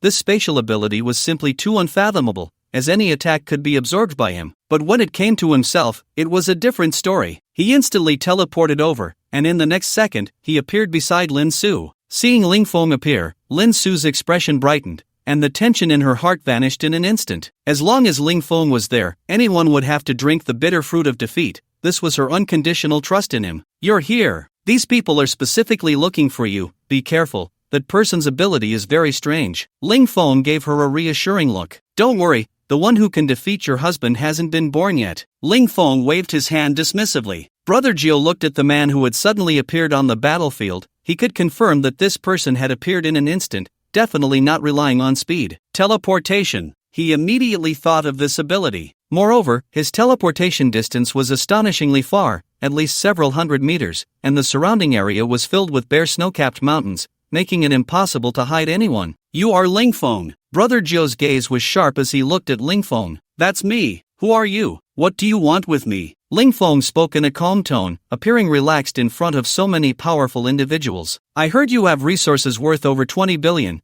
We came specifically to verify this," Brother Gio said coldly. Ling Feng was taken aback by this person's words. How did he know he had so many resources? Had someone leaked his information? "Who did you hear this from?" Ling Feng's eyes narrowed slightly, a flash of killing intent passing through. Brother Gio smirked coldly. "It was Zhang Xingwang from the Chiligo agricultural market. he was the head of the market, do you remember him? Ling Feng suddenly realized, recalling this person in his mind, it turned out he was the one who leaked the information, which made sense. Indeed, I do have quite a lot of resources. What, do you want them? Ling Feng said with a teasing expression. Upon hearing Ling Feng's admission, a glimmer of eagerness crossed Brother Zhou's eyes. It was actually true. Resources worth 20 billion, a massive amount that could drive any organization or base crazy. I won't take everything, I only want 2/3 of the resources, and I can help you keep this secret. Ling Feng was immediately amused, laughing heartily. Seeing Ling Feng laughing, Brother Zhou also started to chuckle. So, what do you think? My request isn't excessive, right? Ling Feng laughed while waving his hand. Not excessive. Not excessive at all. In fact, I think I should just give you everything. But I have a lot of resources. Can you and your few people handle it? Brother Zhou said confidently. Don't worry, no matter how many resources you have, I can take them all. You're not joking when you say you'll give me everything, right? Ling Feng looked at him disdainfully. Of course, I'm joking. Didn't you start this joke with me? Are you playing me? Brother Zhou's expression immediately turned cold. Ling Feng wiped the smile off his face, speaking in a detached tone. Humph, what do you think you are, daring to negotiate with me? Brother Zhou's eyes were filled with killing intent, his face clouded with frost. Unappreciative, fine, even if I kill you, the resources will still be mine. Old 10, make your move. The two locked eyes, instantly understanding each other's thoughts. Then, the two quickly charged at Ling Feng. In the shadow building of Kunlun Mountain, Ling Feng slowly extended a finger and gently pointed at the two of them. Bang! Bang! Two loud explosions sounded. Their thighs instantly turned into a pile of minced meat. The ground was instantly stained red with blood, and wisps of heat rose from the blood. The two collapsed to the ground, only half of their bodies left, continuously wailing in agony. Due to the intense pain, their hands kept slapping the ground, their faces contorted in extreme anguish. The other three superpowered individuals were horrified by the sight of the two's tragic state. Run! Someone shouted, and the three immediately fled in different directions. Ling Feng watched the few people fleeing quickly, a mocking expression on his face. To one of them, he gently exhaled. Boom! Suddenly, one person who had just run 100 meters had his legs explode, losing his balance and collapsing to the ground. Then came a heart-wrenching scream. The other two fleeing heard the scream behind them and dared not look back, running even harder. But soon they realized their bodies were uncontrollably drifting backward. A few seconds later, they returned to the original spot, along with their companion who had just lost his legs. Ling Feng paid no attention to the three of them but turned his gaze to the two people on the ground. Brother Zhou looked at Ling Feng in terror, his eyes filled with shock. He never expected Ling Feng's strength to be so terrifying. His previous words were pure self-destruction. Not only would they fail to obtain supplies today, but even their lives were in jeopardy. Old Ten beside him regretted it immensely. Had he known, he wouldn't have waded into this murky water and insisted on coming down the mountain. So, tell me, who are you? Ling Feng asked, arms crossed, looking at them. We come from Kunlun Sacred Mountain. If you kill us today, it will bring you disaster. I admit your strength is formidable, but there are many from Kunlun Sacred Mountain who are stronger than you. Brother Zhou said coldly, staring at Ling Feng. Kunlun Sacred Mountain. Ling Feng's expression shifted slightly. He had heard of this place. It was one of the most mysterious locations in the Dragon Country, with many myths and legends bearing its shadow. He never expected these people to come from there. Wasn't that place officially sealed off and not allowed entry? These guys couldn't be trying to scare him, could they? As for the claim that many were stronger than him, he wasn't afraid at all. In terms of speed of improvement, no one could compare to him. As long as he wanted to improve, he could just run into his enemies' homes and kill a bunch, collecting crystals, and his strength would rise rapidly. You say you come from Kunlun, but it's thousands of kilometers away. What are you doing here? You don't need to know that. We won't say. Brother Zhou replied firmly. The next second, with a bang, Brother Zhou exploded on the spot, his flesh scattering everywhere. At the same time, a mountain-sized pile of supplies appeared not far from the battlefield. Damn! Exploded equipment? Ling Feng looked at the batch of supplies, all kinds of food, probably collected from various places. Judging by the quantity, there were at least tens of thousands of tons. Due to the complexity of the types, Ling Feng directly stored everything in his space. This supply would last the base at least 3 years, if he could replicate it 100 times. That would be delightful. Ling Feng lightly flicked his finger, and a round crystal slowly floated up from the ground to his hand. He carefully examined the crystal. It was the first time he had seen such a round crystal. It seemed that when a supernatural being reached the king level, the crystal in their brain underwent a transformation. The energy contained in this crystal was clearly far beyond any crystals he had collected before. Lingfeng looked at the other few people, a hint of bloodthirsty madness flashing in his eyes. Tell me, what is your purpose in coming this far? Even if you kill me, I won't say, Old Ten said fiercely. Lingfeng didn't waste words with him. Using the same method, he obtained another king-level crystal. The remaining 3 trembled in fear, not daring to open their eyes to look at Lingfeng, who was a demon that killed without blinking. Lingfeng glanced at the black-clad person lying on the ground, who had fainted from excessive blood loss. He couldn't be bothered to ask her and directly looked at the other 2. We don't know. We came to carry out a secret mission. Only the elders know the specifics, we know nothing. One of them, unable to bear the oppressive atmosphere, trembled as he spoke. Elders? What organization are you from? Lingfeng coldly asked. We are from Kunlun Sacred Mountain, the Shadow Tower. You guys have what kind of strength? After a round of inquiries, Lingfeng had a preliminary understanding of these people's identities. The 2 king-level ability users were elders of the Shadow Tower. Above them were 8 more elders, each with formidable strength, and above the elders were 2 vice leaders, whose strength was unknown. As for the Tower Master, he had never seen him. Lingfeng casually killed them all and collected their crystals. This group cannot be underestimated. We need to prepare our countermeasures with all our might, Lin Su said with a serious expression. It's fine. Kunlun is far from here. Besides, who would know it was us who killed them? Lingfeng nonchalantly pinched her cheek. Let's go. Time to go home and sleep. It's been a while since we took a bath together, Lingfeng said with a lewd grin. Is that what you call a bath? Lin Su looked at him speechlessly. The next morning, Lingfeng was awakened by the ringing of his phone. He opened his eyes groggily, took out his phone, and saw it was Wanglong calling, so he answered it. Fengzi, the team is all set and ready to go. Lingfeng instantly perked up and jumped out of bed. Okay, I'm on my way. Just after hanging up, a pair of fair jade arms stretched out from under the blanket, wrapping around his shoulders. What time is it? Lin Su asked in a half-asleep, half-awake state, her tone a bit soft. Even though her physical condition was strong, she couldn't withstand working overtime for 3 or 4 hours the night before. Now she felt like her whole body was about to fall apart. It's only 8. You can keep sleeping. Lingfeng put on his pants, covered her with the blanket, and left the bedroom. Outside the villa, in the square, 400 members of the War God Brigade stood in formation, each with a tall posture and a serious expression. Lingfeng and Ma Wu stood on a high platform waiting for Lingfeng's arrival. To save time, Lingfeng teleported next to Wanlong. Wow,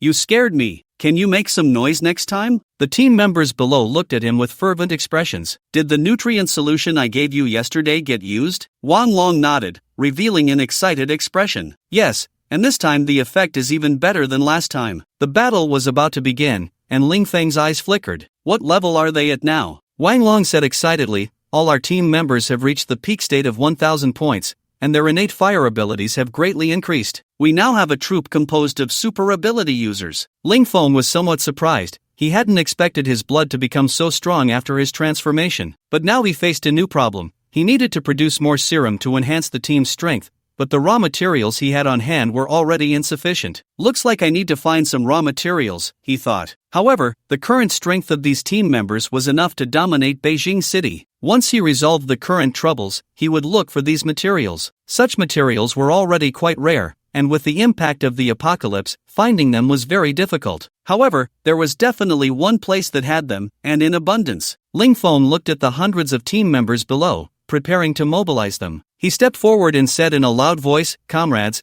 congratulations on your successful rebirth and further enhancement of your strength. Now you finally have the power to protect yourselves in this apocalypse. You are no longer fish on the chopping block." The members of the War God base below were visibly moved, their faces showing excitement. The looks they gave Lingfeng were filled with respect and gratitude. They were all ordinary people, just with a bit more fighting skills than others, but they had no power to resist against ability users until Lingfeng gave them everything. Today is the first day of your expedition, and it is the most important day for the War God base's development. Your success will determine whether our War God base can advance further in the future. Here, I wish you all a victorious return. I will prepare a feast to welcome you back. After Lingfeng finished speaking, the team members below were all excited, eager to test their own strength. Chief, we will not let you down, Ma Wu said solemnly. Good, then let's set off. Lingfeng nodded. As Wanglong and Ma Wu returned to their respective teams, the two teams began to set off slowly. All the team members boarded snowmobiles, moving grandly in two directions. After sending them off, there were still 200 people left on the field, standing in place, mainly responsible for protecting the base's safety, which was also the third team of the base. The first team was managed by Wang Long, the second by Ma Wu, and the third was currently overseen by Ling Feng. Ling Feng looked at the 200 people below and simply said a few words before dismissing them. Their responsibilities and divisions were already clear, so there was no need for further elaboration. As Ling Feng walked along the road, he continuously thought about the management issues of the third team. Find a suitable person to manage the guard team for me as soon as possible. He was someone who disliked management. As the owner of the base, he only needed to focus on two issues: providing supplies and absolute strength. If he did these two things well, the base would not fall into chaos. Besides that, other matters could be left to professionals. First, I'll go back and take a nap, then absorb yesterday's inner elixir. Ling Feng walked towards the villa with a relaxed expression. On the other side, Wang Long led 200 members of the first team, marching confidently in one direction. Sitting in a comfortable all-terrain snow vehicle, with a driver specifically assigned to him,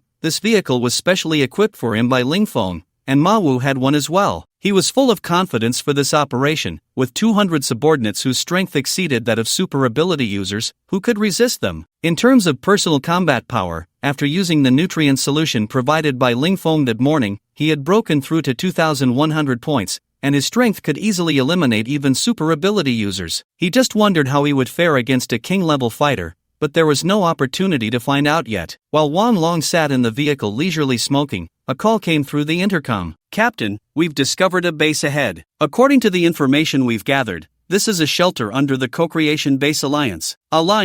Wang Long pondered for a moment, then said directly, "Let's go over there. I want to talk to their leader." When the army stopped at the entrance of the shelter, the guards had already reported the situation to the highest leader of the base. As the leader of this shelter, Yang Tingyi looked nervously at the group of unfriendly visitors through the observation hole. From their attire, it was clear they were not ordinary people. They wore standard uniforms, each carrying a long knife and a dagger at their waist. Unlike their shelter, which had no snow vehicles, this group had one for each person. The imposing presence of this group was not something ordinary ability users could compare to. While he was observing, one of the uniformed individuals walked towards them. The soldiers at the shelter immediately inquired, "Who are you?" "This is the territory of the Co-Creation Base Alliance. You are prohibited from approaching." The team member stood his ground, looking towards the observation hole, and replied respectfully yet firmly, "We are from the War God Base, and we have come to discuss cooperation with your leader. Please report to your highest leader as soon as possible." As the guard spoke, he immediately looked at Yang Tingyi beside him. "Boss, they want to discuss cooperation with us." Yang Tingyi frowned slightly, filtering through the information about the War God Base in his mind. To his recollection, he had never heard of this name before. The leader had only warned him not to provoke someone named Ling Feng, without mentioning the War God Base. It was likely some unknown small base. He observed the team outside and said, "I am the head of this shelter. If you have something to discuss, do it here." The team outside immediately relayed this message to Wang Long, who quickly got out of the vehicle and walked to the entrance of the shelter. "I am Wang Long from the War God Base, and I am the highest leader of this unit." "That person is the chief. I am Yang Tingyi. Speak your mind." Wang Long smiled slightly. "We from the War God Base want to establish a united front with your alliance to jointly build peace and security in Shangjing City." "How do we build it?" Yang Tingyi asked, somewhat puzzled. "It's simple. We will send a small team to station at your base to maintain your safety, and we won't interfere with your normal management." Yang Tingyi thought for a moment and then realized, "Isn't this just garrisoning troops?" He immediately responded angrily, "We do not agree. We are the Co-Creation Base Alliance and do not need your cooperation. You can leave." Wang Long's expression darkened, and his voice turned cold. "Are you sure?" Yang Tingyi looked at Wang Long, whose tone was unfriendly, and equally refused to back down. "Sure? Do you want to take action against our alliance?" Wang Long said nothing and slowly raised his right hand. Behind him, 200 well-equipped team members immediately marched steadily toward this side. Yang Tingyi did not expect the other party to be so arrogant, ready to fight at the slightest disagreement. He immediately turned to a nearby communications soldier and said, "Notify everyone, all combat personnel must be in position. If they dare to act, beat this group into a hornet's nest." After saying this, he took out a satellite phone and dialed a number. At that moment, Zhang Fatsai, who was in a meeting room, received Yang Tingyi's call and answered casually, "What's the matter?" Zhang Fatsai said in a flat tone, "Leader, a group of people has come to our shelter. They are extremely arrogant, demanding that we submit to them and are ready to fight." Zhang Fatsai's expression changed. Having experienced being attacked at home several times, he no longer dared to be arrogant. He nervously asked, What is the background of the other side? They say they are from the War God base, and they brought 200 people this time. War God base. Zhang Fatsai quickly recalled any information about the War God base, confirming that this was the first time he had heard of it. His anxious heart calmed down again. Do you know the name of the person in charge? The commander who came this time is called Wang Long. Zhang Fatsai had not heard this name before. He could tell that the other side was just a small base, probably recently established. Thinking of this, his temper flared up. Now anyone dared to ride on his neck and defecate. Did they really think his base was a soft persimmon? You immediately organize personnel for a counterattack. I will bring the main force to support you right now. This time, I must cripple their base. Zhang Fatsai hung up the phone, his eyes filled with rage. Meeting adjourned. Quickly gather the troops and follow me to rescue Yang Tingyi. Who dares to bully our alliance members? A bald man said fiercely. Our alliance is among the top in Shangjing City. There are indeed some who don't know their place. We have just been too low-key, this time we must make them see. Everyone expressed their dissatisfaction in a flurry. Zhang Fatsai was also ignited by their words, immediately saying, this time we must show our alliance's might and intimidate the surrounding bases. Now you all hurry up and prepare, we set off in 10 minutes. Also, notify the other shelters to bring people over for support. After saying this, he left the conference room. The other high-ranking officials in the conference room also left one after another to make preparations. Yang Tingyi, after receiving the leader's confirmation, was filled with confidence. Meanwhile, the ammunition at the shelter was fully prepared and ready for a counterattack at any moment. Outside, Wang Long swaggered towards the shelter's main gate with his team. With their current physical defenses, ordinary firearms posed no threat to them. Halt! Otherwise, we will open fire. The guards of the shelter warned again. Wang Long seemed to have not heard and continued to advance. Tat tat tat. The shooting holes of the shelter instantly spewed out countless bullets, and the battlefield was immediately covered by gunfire. Wang Long, standing at the forefront, became the main target of the bullet attack. Hundreds of bullets rapidly flew towards Wang Long's body. Wang Long did not dodge or evade, allowing the bullets to hit him without any effect. Apart from Wang Long, the other team members were also unharmed by the bullets. After a round of attacks, they were completely unscathed. Everyone in the shelter was shocked. What was going on? How could they fire so many shots and the other side be completely fine? Why was their defense so high? Even ability users wouldn't dare to take bullets head-on. Could they be super ability users? A super ability user should be impossible. It was more likely that their clothes had bulletproof capabilities. At this moment, Yang Tingyi's brows were almost knitted together. The strength of the opponent exceeded his understanding. To ignore bullets was too abnormal. Wang Long walked to the entrance of the shelter, facing the heavy door. Instead of using explosives, he directly punched the half-meter-thick door. At first, Yang Tingyi looked down on this, secretly mocking Wang Long for being out of his mind, thinking that outside his door was a layer of 30-centimeter-thick steel plate, and inside was ultra-high-strength concrete. Even explosives would find it hard to break through. This person actually thought he could break it with his fist.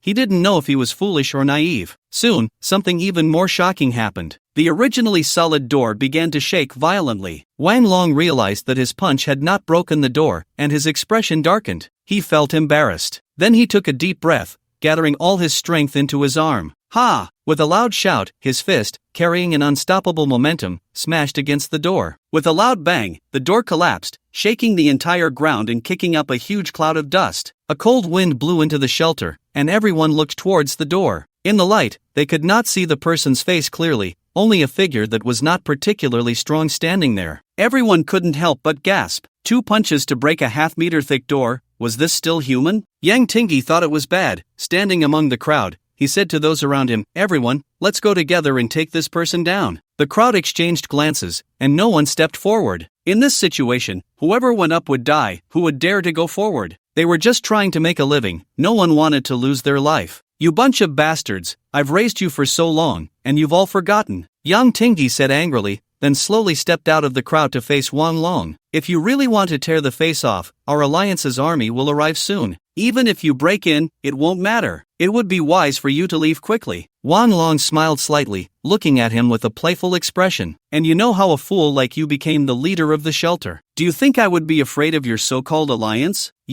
This is robbery." Yang Tingyi was instantly furious. Wang Long continued, "I just tried to have a good talk with you, but unfortunately, you didn't listen. Now I have no choice but to resort to violence." Wang Long walked up to Yang Tingyi and asked, "Now I'll give you one last chance. Will you agree to my terms?" Yang Tingyi's expression darkened, and he finally forced a bitter smile. Fine, I will. Suddenly, Yang Tingyi struck out in an instant, attacking Wang Long's face. In a flash, he hit Wang Long's chest. Zhang Fatsai's fury. Yang Tingyi looked at Wang Long with a sinister smile, but in the next second, his smile froze. His fist hit Wang Long's chest as if it had struck a steel plate. A sharp pain shot through his hand, accompanied by the sound of bones breaking. Yang Tingyi let out a scream, his body instantly flying backward. He crashed hard against the concrete wall, causing the wall to tremble and eliciting gasps from the crowd. Wang Long quickly moved to where Yang Tingyi had fallen, grabbing him and lifting him into the air with one hand. I just gave you a chance, but unfortunately, you didn't cherish it. Wang Long looked at him with an indifferent expression, then tightened his grip, snapping his neck. Yang Tingyi gasped slowly in shock, his eyes wide open, as if he couldn't believe he would die so casually. Wang Long casually tossed the corpse aside and turned to the other personnel in the shelter. Do you want to end up like him? A team of members glared at them with murderous intent, ready to strike. The soldiers of the Alliance exchanged fearful glances, their eyes filled with dread. One bolder guard shouted, I surrender. I am willing to submit. Wang Long looked at him with a smile and said lightly, very good. What's your name? Reporting, my name is Lu Xiu, the squad leader of the second team of the 1st Brigade. Wang Long nodded and said casually, you are a smart man. From today, you will manage all the armed forces in this base. Lu Xiu's face brightened at this, not expecting that by simply being the first to surrender, he would gain such a significant benefit. The military management of the entire base was a position of great power, something he would never have achieved in his lifetime before. Thank you, sir. I will do my utmost and dedicate myself. I hope you mean what you say, otherwise, he will be your fate. Wang Long pointed at Yang Tingyi. Lu Xiu's heart tightened, not daring to have any improper thoughts. Eager to make a contribution, he immediately revealed the news of the Alliance's military movement to Wang Long. Sir, according to their marching route,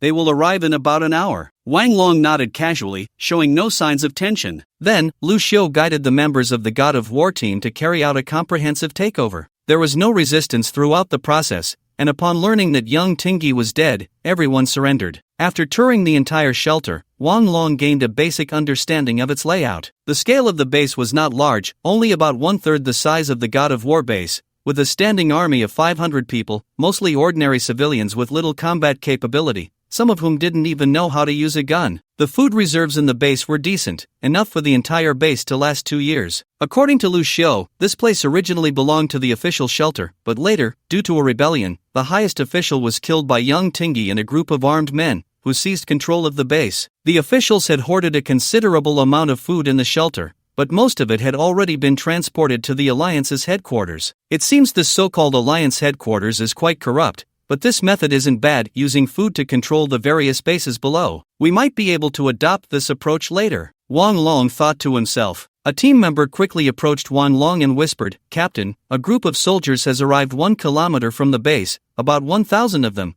expected to arrive in 5 minutes. Wang Long was somewhat surprised. He hadn't expected this group to arrive so quickly, even faster than he had anticipated. What he didn't know was that Zhang Fatsai was seething with anger at that moment. Ever since the Wangzhuang mine incident, he hadn't had a good day. Various bases had come to him looking for trouble, treating him like a grandson. The key was that he didn't dare to resist. These were all major forces, any one of which could wipe him out. Now, finally, a nameless small force had come to provoke him. He could finally redeem himself. As soon as he received Yang Tingyi's distress call, he rushed over without hesitation. Zhang Fatsai sat on a sled, pulled by 5 Alaskan Huskies straining hard. He held his phone, frowning. What's going on? I've called several times, and that kid Yang Tingyi isn't answering. Is the battle really that tough? What a useless person. There were only 200 people on the other side, and it was so difficult. It seemed it was time to change the leader of this base. Everyone, speed up. Get there as soon as possible. Zhang Fatsai shouted to the marching troops. Under his swift advance, the main force quickly reached Shelter No. 5, where Yang Tingyi was located. At that moment, in the open space in front of the shelter, about 200 soldiers with long knives stood in neat rows, each with a solemn expression, exuding a chilling aura. Zhang Fatsai immediately recognized that this group was not an ordinary team.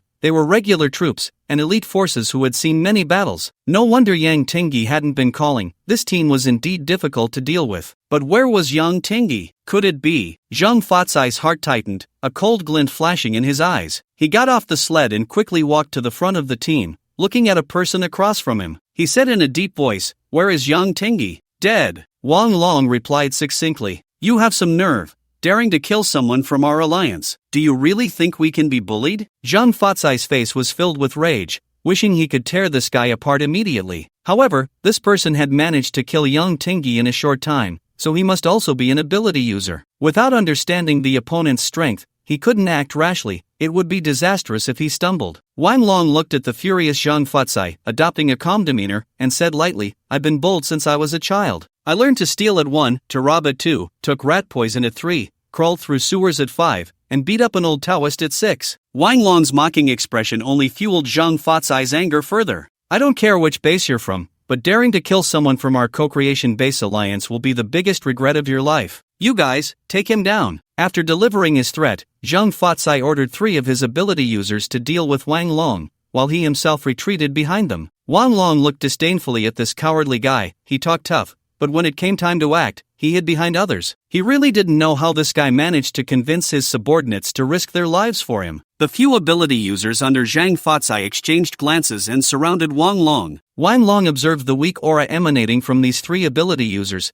They were likely newly awakened and even weaker than young Tingyi. He couldn't be bothered to make a move against such low-level opponents. He looked back at his team members and randomly picked one, saying, "You have 1 minute to take down those 3. "Yes, Captain." The team member slowly stepped out of the formation, flexing his wrist, his eyes flashing with battle intent. Although there were 3 ability users on the opposite side, he felt no fear at all. Although his strength was not outstanding among the entire team, his body had reached the limit of 1,000 points. The 3 ability users from the Co-Creation Alliance, seeing Wang Long casually pick a soldier to deal with them, looked extremely displeased. They never expected someone to be so arrogant. Although their abilities had just awakened, they were still genuine ability users, far surpassing ordinary people. "Kid, do you really dare to challenge us as an ordinary person? Are you looking for death?" One of the team members sneered coldly. "Even though I'm just an ordinary soldier, dealing with you is more than enough. Stop talking nonsense and make your move." After saying this, the soldier shot off the ground like a cannonball, rushing towards the 3 ability users. The 3 ability users immediately spread out, forming an encirclement. They attacked the soldier's body from 3 directions simultaneously. The soldier suddenly changed his form and quickly dodged towards one of them. He clenched his fists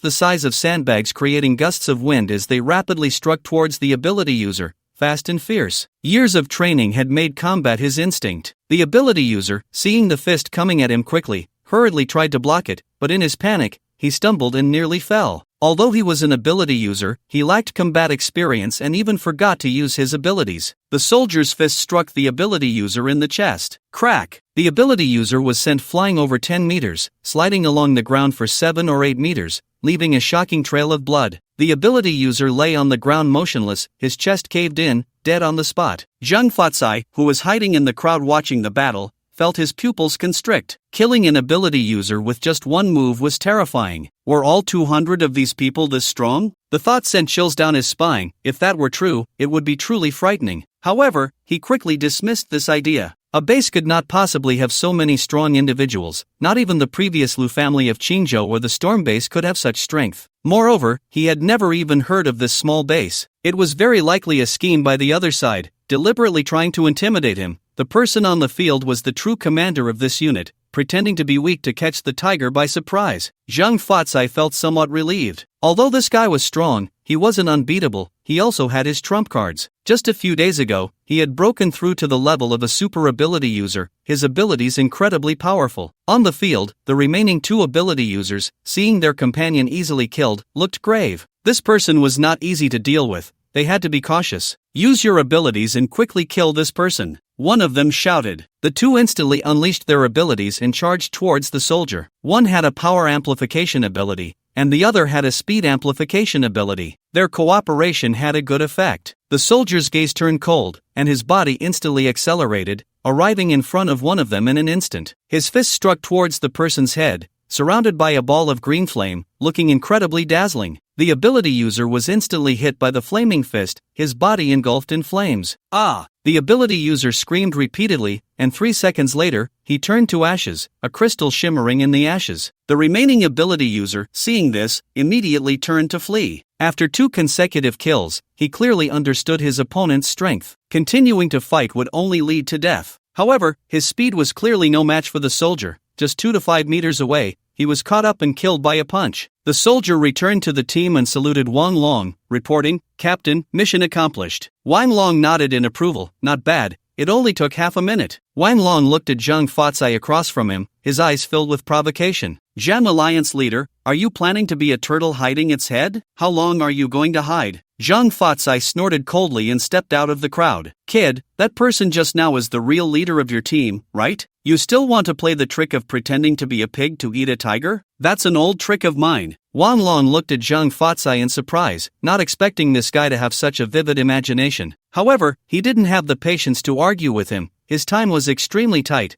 and he needed to take this place quickly. "Stop wasting time, Zhang Fatsai. I'm asking you one last time, are you willing to hand over the military command of your base?" Wang Long said with a frown. "Impossible, the Co-Creation Alliance will never compromise." "Then in that case, I can only replace your alliance leader," Wang Long said coldly. "Attack! No mercy for those who surrender." With Wang Long's command, the team behind him instantly burst with fighting spirit and swiftly charged at the enemy. Zhang Fatsai looked at the mere 200-person team, yet the pressure it brought him felt like facing a million-strong army. He immediately shouted to his team behind him, "Attack! Kill them all!" 1,000 members of the alliance also began to charge forward, but their morale looked extremely low. The two armies immediately clashed. The battlefield situation quickly tilted, and in just a few seconds, half of the Co-Creation Alliance's warriors were dead or injured. The members of the War God base shouted, "No mercy for those who surrender. I surrender! I surrender!" With one person leading, the rest hurriedly raised their hands to surrender, and those who were a bit slow were directly killed,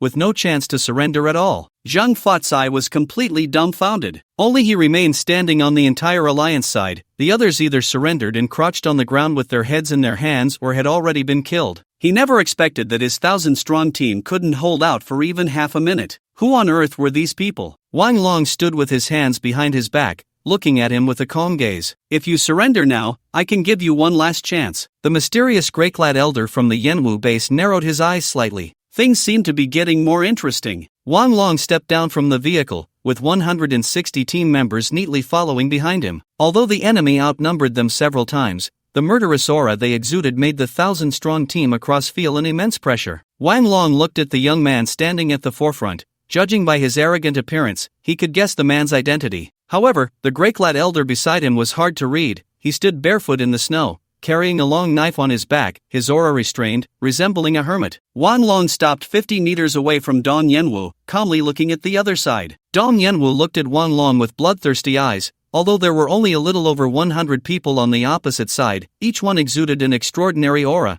clearly not ordinary soldiers. This sense of oppression made his blood boil. He was very eager to fight against the people on the other side. The stronger the opponent, the more excited he became, and the faster his own strength would improve. "Are you from the War God base?" Dong Yanwu said fiercely. A hint of surprise flashed in Wang Long's eyes. "Your information is quite well informed, huh? It seems you've planted quite a few spies with Zhang Fatsai." Dong Yanwu sneered coldly. "I intended to use these spies against Zhang Fatsai, but I didn't expect that waste to be so easy to defeat. He surrendered in just half a day. Truly a waste of my effort." He then glanced at Wang Long, his expression proud as he said, "I didn't expect you to be so confident as to dare to attack my base. Haven't you heard my story? I haven't come to find you yet, but you took the initiative to come to me, saving me a trip." Wang Long couldn't help but laugh. Dong Yanwu frowned. "What are you laughing at? Is what I said that funny?" Wang Long waved his hand and said lightly, "Sorry, I just couldn't hold it in. In such a serious situation, I shouldn't be laughing,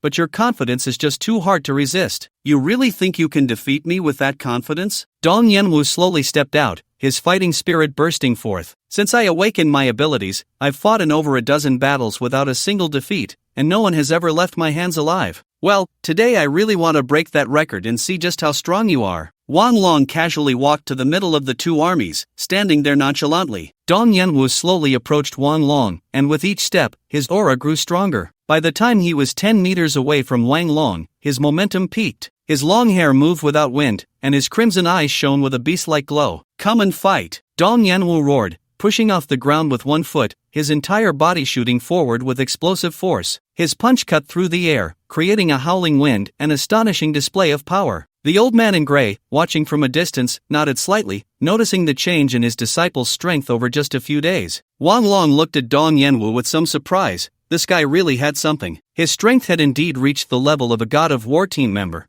giving him a reason to be proud. In the blink of an eye, Dong Yanwu was in front of Wang Long, his right fist carrying an unstoppable momentum aimed directly at Wang Long's head. Just as his fist was about to strike, Wang Long casually extended his left hand and caught it effortlessly. Dong Yanwu's expression changed, and he immediately tried to retract his arm, but no matter how hard he struggled, his fist remained firmly held by Wang Long. Dong Yanwu's heart shook violently. This was the first time he had encountered such a situation. In all his previous battles, aside from his master, no one had ever casually caught his punch. Who exactly was this person, and why was he so powerful? Wang Long looked at him with a smile, giving him an affirmative response. Not bad. Your strength is indeed impressive, and you have a reason to be proud, but you still have a long way to go if you want to defeat me. As soon as Wang Long finished speaking, he exerted force with both hands, twisting downwards with a crack. Dong Yanwu's wrist was immediately broken, and then Wang Long kicked him in the stomach. Dong Yanwu let out a scream, being kicked several meters away. The old man in gray saw this and instantly disappeared from his spot, catching Dong Yanwu steadily. At this moment, Dong Yanwu's face was pale,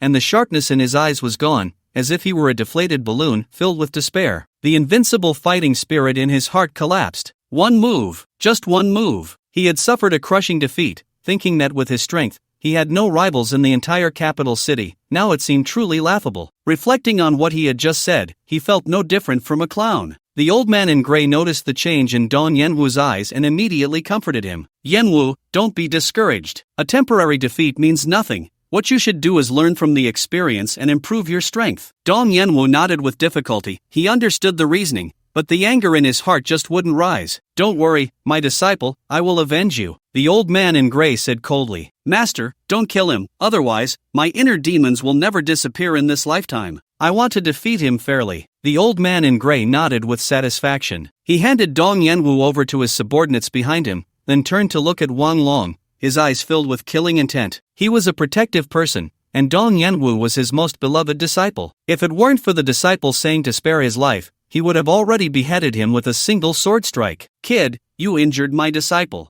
I should have killed you to avenge him, but for now, you cannot die. I have decided to spare your life. Wang Long looked at the old man before him. Although he couldn't discern his depth, he was not someone to be easily trifled with, and he retorted directly. Humph, what a joke. Who do you think you are, sparing my life? What a show-off. A cold glint flashed in the grey-clad elder's eyes. Ignorant child, with a bit of strength, you don't know the heights of heaven or depths of earth. Today, let me show you my methods. The grey-clad elder instantly vanished from his spot, reappearing right in front of Wang Long. Teleportation. Wang Long's expression grew serious. This old guy was not simple. The elder struck out with a palm, carrying a momentum that seemed capable of destroying the heavens and earth, heading straight for Wang Long's chest. Wang Long dared not underestimate him and similarly clenched his right fist, unleashing all his strength. The fist and palm collided in an instant. With a dull thud, both figures were sent flying back. Breaking through 9,000 times, Wang Long retreated several dozen steps, finally stopping when his right foot left a deep imprint in the ground. The grey-clad elder also staggered back a dozen steps before elegantly turning around and stabilizing himself in place. The disparity in their strengths was clear. A flicker of shock crossed Wang Long's eyes. Even against a king-level opponent, he could easily defeat them now, but this old man clearly surpassed him by a margin. This indicated that the elder's strength definitely exceeded the king level. When did such a figure appear in Beijing? In the entire war god base,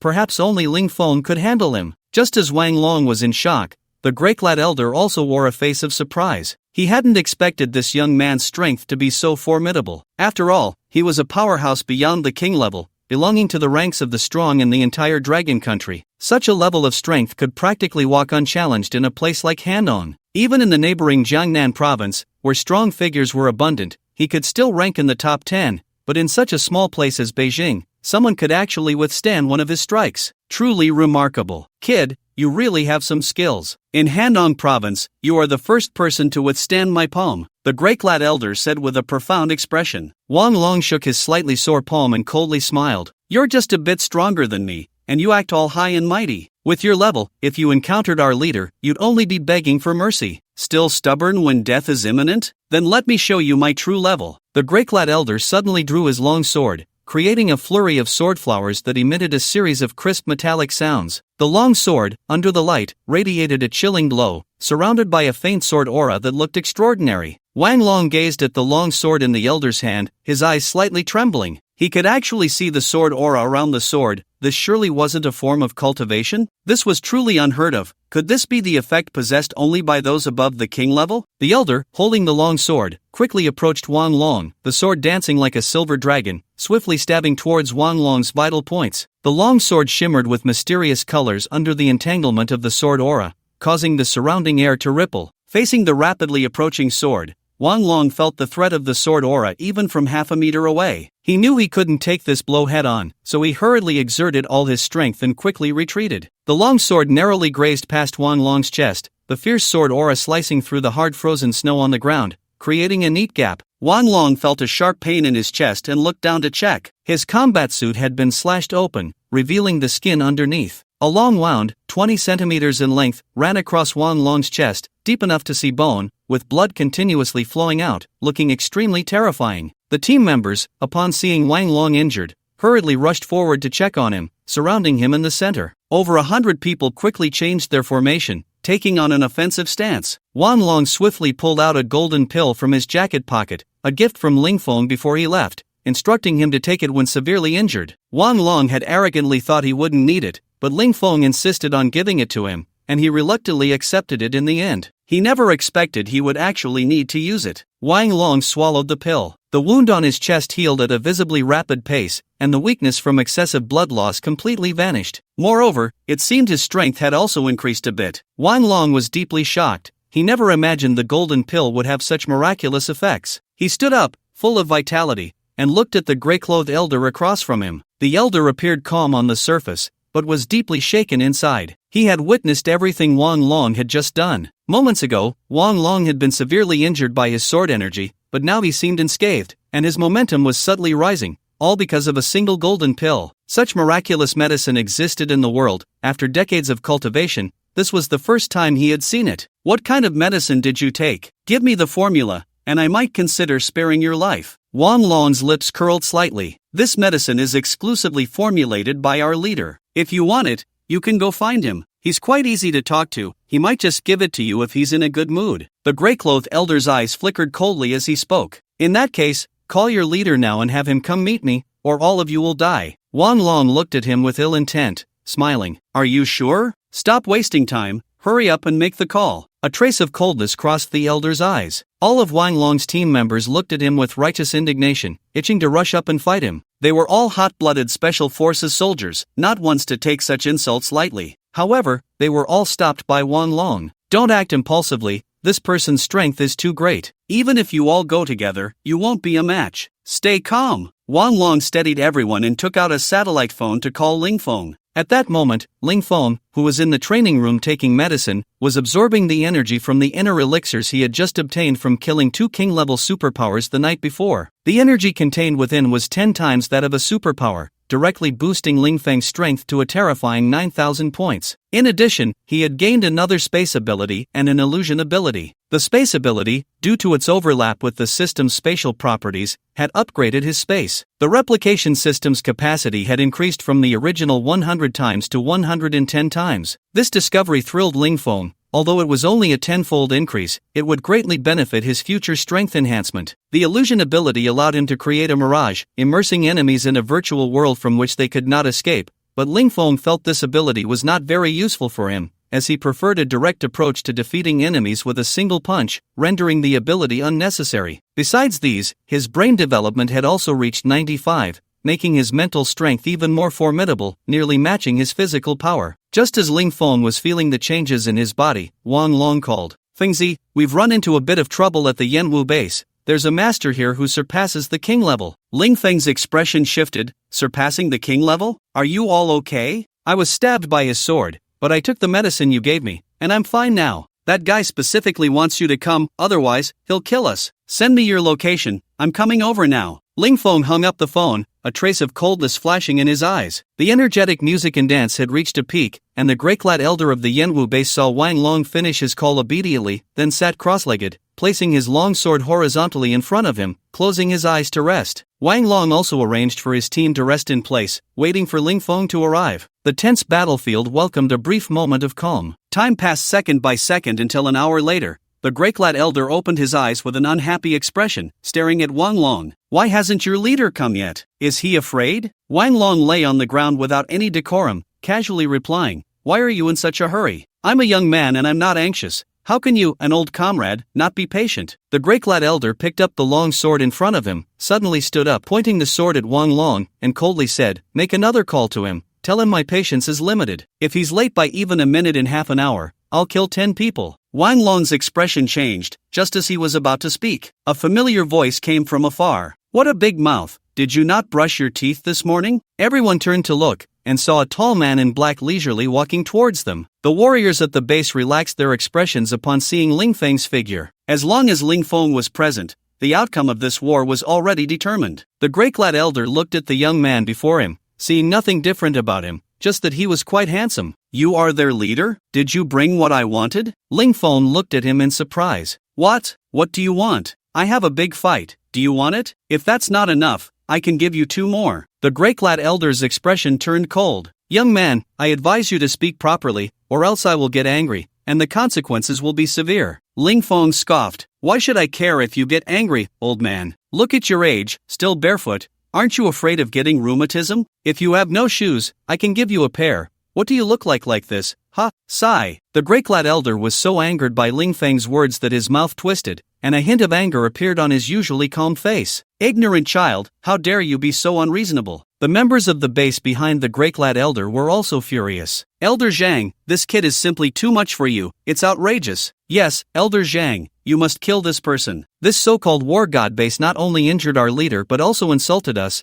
they cannot be spared. Facing the many accusations from the opposite side, Ling Feng casually scratched his ear. So what if I'm unreasonable to you? The white-clad elder frowned slightly, a trace of killing intent flashing in his eyes. Seeking death. With a flick of his long sword, he instantly charged at Ling Feng. Ling Feng smiled slightly. Originally, he wanted to defeat this guy in one move, but at that moment, he changed his mind. With a thought, he activated his illusion ability. The once aggressive white-clad elder suddenly found everything around him changing. He suddenly appeared in a private room of a bar. In the room, a handsome man was sitting on the sofa, flanked by 3 young girls dressed provocatively, each one leaning against the man, constantly flattering him. The dim light, combined with the dynamic music, stimulated primal desires, making one restless. The white-clad elder watched this scene, his gaze gradually becoming hazy, unable to distinguish between reality and illusion. Just as he was lost in thought, the man on the sofa suddenly pointed at him, speaking with some annoyance. What are you standing there for? Hurry up and pour the drinks. The white-clad elder looked at the man in confusion, standing still. The man immediately got angry. Damn it, I paid for you to come here, not to stand guard. Stop pretending to be innocent, hurry up. A flamboyant woman beside the man quickly tried to calm him down. Young Master Ling, we're just here to have fun, please don't be angry. It's her first day at work today, she might not understand the rules. After the woman said this, she approached the old man in gray and whispered, what are you doing? Hurry up and go accompany young Master Ling for a drink. The old man in gray looked down at himself, suddenly transformed into a woman, dressed in a short skirt and towering heels. He felt his memories becoming hazy, unable to distinguish who he really was. With a timid expression, he walked over and sat down next to young Master Ling, who wrapped an arm around her waist and handed him a glass of wine. The old man in gray looked at the full glass of red wine in front of him, suppressing his discomfort as he drank it down. After that, young Master Ling continued to pour him several more glasses. The old man in gray felt dizzy all over, his body warming up,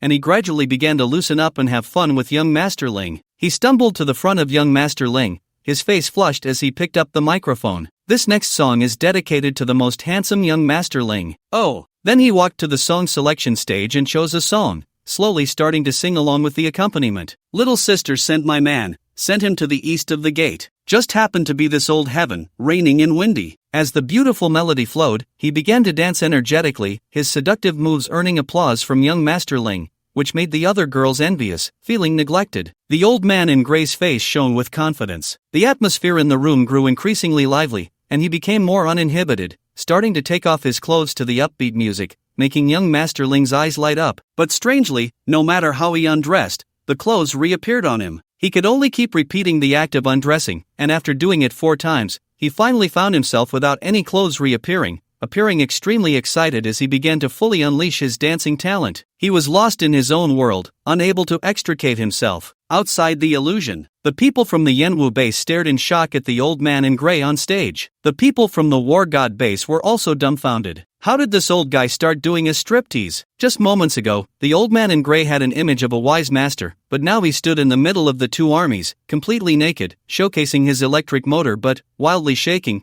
paired with his captivating expression. While dancing, he sang, "Say a little more sweet nothings, if you miss me, just take a look, show a little more, so I can really see." Wang Long exclaimed, "Damn, this old pervert, his eyes are like needles." The members of the war god base laughed heartily as they watched the old man in gray sing and dance. Ling Feng nodded repeatedly. "I have to say, he's actually pretty good at dancing, much better than someone who's practiced for 2.5 years. He should just debut." In contrast, over at the Yenwu base, Dong Yenwu watched his usually serious master behaving so recklessly on stage, and he couldn't help but doubt his own eyes. Is this really the true master? The others at the base looked at the old man in gray, wishing they could find a hole to hide in. It was too embarrassing. How could they hold their heads up in front of the enemy like this? After half an hour, the people from the Yenwu base had nearly buried their heads in their laps. Ling Feng couldn't take it anymore. It was too much to bear, making him feel a bit nauseous. He waved his hand and dispelled the illusion. The old man in gray, who had been dancing wildly, suddenly froze. A hint of confusion crossed his eyes. Familiar memories slowly returned, and when he looked down, he was instantly shocked. He hurriedly picked up the clothes on the ground and put them on haphazardly. He turned to look behind him, and the people from the Yenwu base were looking at him with complex expressions, their eyes filled with shame. His disciples avoided his gaze, not daring to look him in the eye. He then turned his attention to Ling Feng, seeing his teasing expression and the amused faces of his subordinates. "Is it you?" He pointed at Ling Feng and angrily questioned the gray-clothed old man, who was furious beyond measure. Having lived for decades, he had never been publicly humiliated like this. Where could he put his old face? How could he continue to stay at the Yenwu base after this? "No need to thank me, as long as you're having fun," Ling Fei said nonchalantly. "Bastard,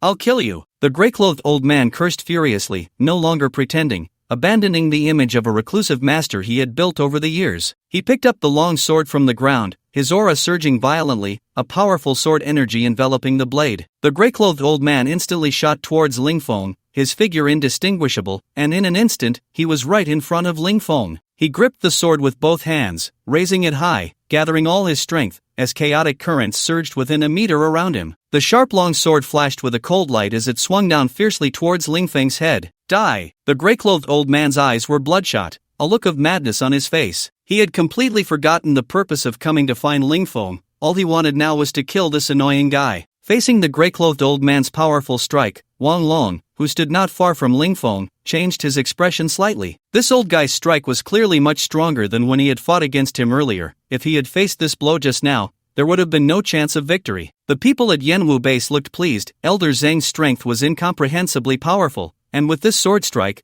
today's battle would likely come to an end. Dong Yenwu's face flushed. It was the first time he had seen his master exert his full strength, and he never expected it to be so terrifying. "I must work hard to reach my master's achievements as soon as possible." He clenched his fists, silently vowing in his heart. On the field, facing the gray-clothed old man's full-force strike, Ling Feng's heart was as calm as still water. He had just enhanced his strength, but he didn't even know how powerful he had become. However, he could crush the gray-clothed old man with just one hand. Ling Feng slowly raised his right hand, casually pinching the gray-clothed old man's long sword with 2 fingers. The violent sword energy instantly vanished, and the long sword became an ordinary blade. The gray-clothed old man's expression changed dramatically. He hurriedly tried to pull the long sword back with both hands, but no matter how hard he tried, the sword wouldn't budge an inch. A hint of fear flashed in the gray-clothed old man's eyes as he looked at Ling Feng. Since awakening his abilities, it was the first time he had encountered someone so powerful. He was a royal-level ability user. How could he not even match this person's 2 fingers? This person was unbeatable, simply absurdly strong.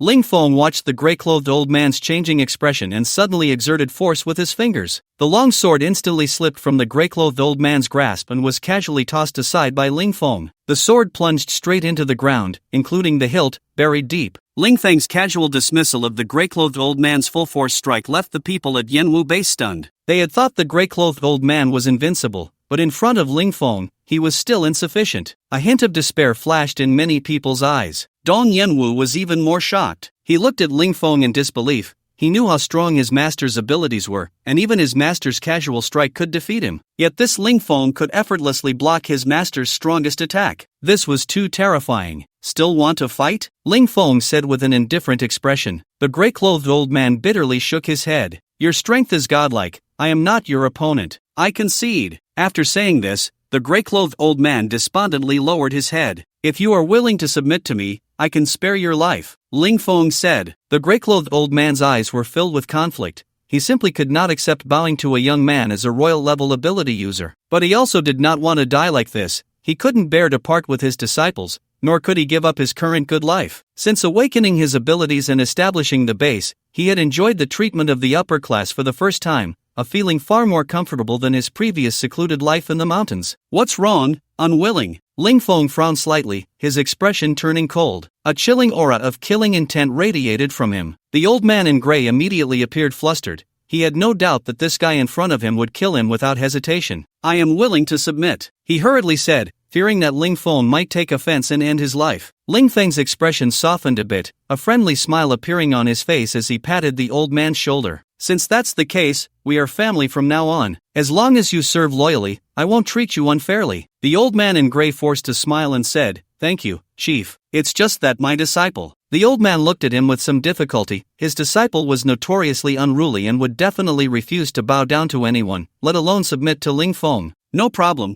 just call him over. I'll have a talk with him, Ling Feng said nonchalantly. Yes, I will call him right away. The old man turned back to the Yanwu base's formation, and Dong Yanwu hurriedly walked up to him. Master, are you alright? The old man shook his head helplessly. Yanwu, we've really encountered a tough opponent this time. This person's strength has already surpassed the royal level. We are no match for him. He could easily kill us. Dong Yanwu's expression changed, his heart racing. Above the royal level. How could there be such a powerful person in Shanjing City? Even in the neighboring Jiangnan province, it would be hard to find someone of royal level. Master, what should we do next? Dong Yanwu was at a loss for how to resolve the current predicament. I have already agreed to submit to the war god base. He promised not to harm our people, the old man said earnestly. No way. Dong Yanwu immediately refused sternly. I will never become his dog. I, Dong Yanwu, would rather die than surrender. The old man immediately tried to comfort him seriously. What's wrong with being a dog? Frustrated, Dong Yanwu thought about the opportunity. If you are willing to submit to me, you will have the chance to possess the same strength as them, or even stronger, reaching the same level as Wang Long. Ling Feng once again laid out his conditions. A flicker of temptation crossed Dong Yanwu's eyes. He had no interest in power, he revered martial strength, only wanting to become stronger. The conditions Ling Feng offered truly stirred his heart. A look of conflict crossed Dong Yanwu's face. He was unwilling to live under someone else's roof, nor did he want to be managed all day long. Do you think that being the leader of a base will grant you true freedom? Without strength, in an increasingly brutal apocalypse, you will only face the fate of extinction. The old man beside him tried to persuade him. Dong Yanwu fell silent for a moment, then looked at Ling Feng and said, I can join, but I have conditions. Ling Feng scoffed slightly. You don't have the qualifications to negotiate conditions with me. To me, you are just a dispensable person. Come back to me when you can defeat Wang Long. After saying this, Ling Feng walked towards the Yanwu base's camp, with Wang Long closely following. The physical fitness of the people in this base is decent. You and Old Ma should pick some good seats to train. Ling Feng spoke as he walked. Wang Long nodded and said, Alright, no matter how Dong Yanwu arranges things. Ling Feng thought for a moment, his eyes shifting. Let him start as an ordinary team member under you, to temper his character. If he really can't be managed, just get rid of him. The war god base doesn't lack for him. The two entered the base's interior, and Ling Feng conducted a search of the entire base's warehouse, finding that the supplies were relatively abundant, enough for them to eat for a year. Ling Feng directly copied the supplies. He returned the original supplies to them, having just copied the supplies from the Co-Creation Alliance headquarters on the way. Looking at the increasingly abundant supplies in his space, Ling Feng felt at ease. As time passed, the importance of food was gradually increasing. Even those with special abilities needed to eat. After collecting the supplies, Ling Feng called over the gray-clad elder and Dong Yanwu. The gray-clad elder respectfully bowed to Ling Feng, while Dong Yanwu bent down somewhat stiffly. Through questioning, Ling Feng learned that the gray-clad elder's real name was Zhang Sanbao, a recluse from Creation Mountain. Old Zhang, why has your strength increased so quickly? Did you have some kind of fortuitous encounter? Ling Feng asked curiously, looking at Zhang Sanbao. Zhang Sanbao hesitated. This was his biggest secret, one he had never shared with anyone, not even Dong Yanwu. However, Ling Feng was now his master, and he feared that not revealing it might displease him. Hearing the question, Dong Yanwu also looked at his master. as he had always been curious about the secret of his master's improvement. Jing Sanbao struggled for a moment before slowly saying, I did have a fortuitous encounter. I once found a strange fruit on the mountain. Strange fruit? Ling Feng looked at Jing Sanbao in surprise. It was the first time he had heard this term, and he instantly became interested. Jing Sanbao nodded and continued, I had been living in seclusion on Creation Mountain, practicing my Tao for decades, and had only reached the level of inner vision, far from that legendary realm. I thought I would just end my life like this. After the apocalypse, I awakened my special ability, but it was just the most ordinary speed ability. However, due to years of meditation, my ability reached the level of a super ability user after awakening. Later, I accidentally saw a golden fruit on the mountain, which looked like an apple. I picked one and ate it, and to my surprise,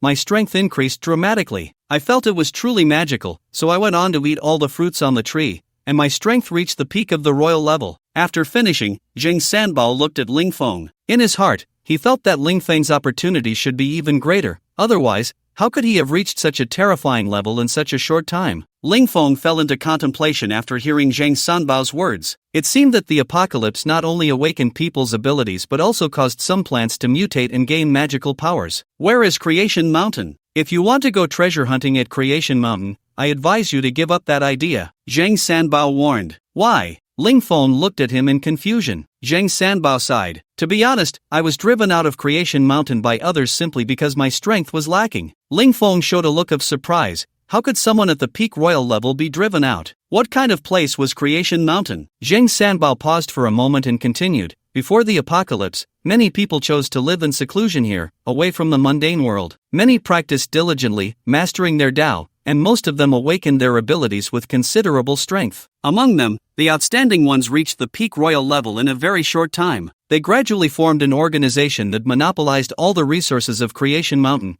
and several of their leaders had long since surpassed the royal level. I was driven out because I had enmity with one of them. It seems there are many strange fruits on Creation Mountain. A glint of excitement flashed in Ling Feng's eyes, and he felt a surge of interest in Creation Mountain. Jing Sanbao, being astute, could see through Ling Feng's thoughts and felt that Ling Feng was still too arrogant. He had just explained the dangers, yet it hadn't changed Ling Feng's mind. Jing Sanbao helplessly said, Indeed, Creation Mountain has many strange fruits, some of which are still in the growth stage, but most of the mature ones have already been eaten by them. However, deep in the mountains, there are definitely many undiscovered strange fruits. Ling Feng felt a bit regretful upon hearing this. If he had these strange fruits, with his spatial upgrades, the effects would surely be even better, and he could cultivate more powerful individuals. However, it's good that it's not too late. I still have a chance. It seems that once I finish my current tasks, I must take a trip to Genesis Mountain. Let's put aside the matter of Genesis Mountain for now. The base is currently in rapid development, and it's not suitable for long journeys. Old Zhang, you will follow me back to the base later. I will arrange a position for you. As for Dong Yanwu, Ling Feng paused and looked at him. Dong Yanwu also raised his head to look at Ling Feng, a glimmer of hope in his eyes. He really wanted to have his own team like Wang Long. Dong Yanwu, you should stick with Wang Long for now. Your current strength is still lacking. Dong Yanwu felt a bit disappointed, but thinking about how he couldn't even defeat an ordinary team member, he could only accept it gloomily. After Ling Feng finished arranging the work,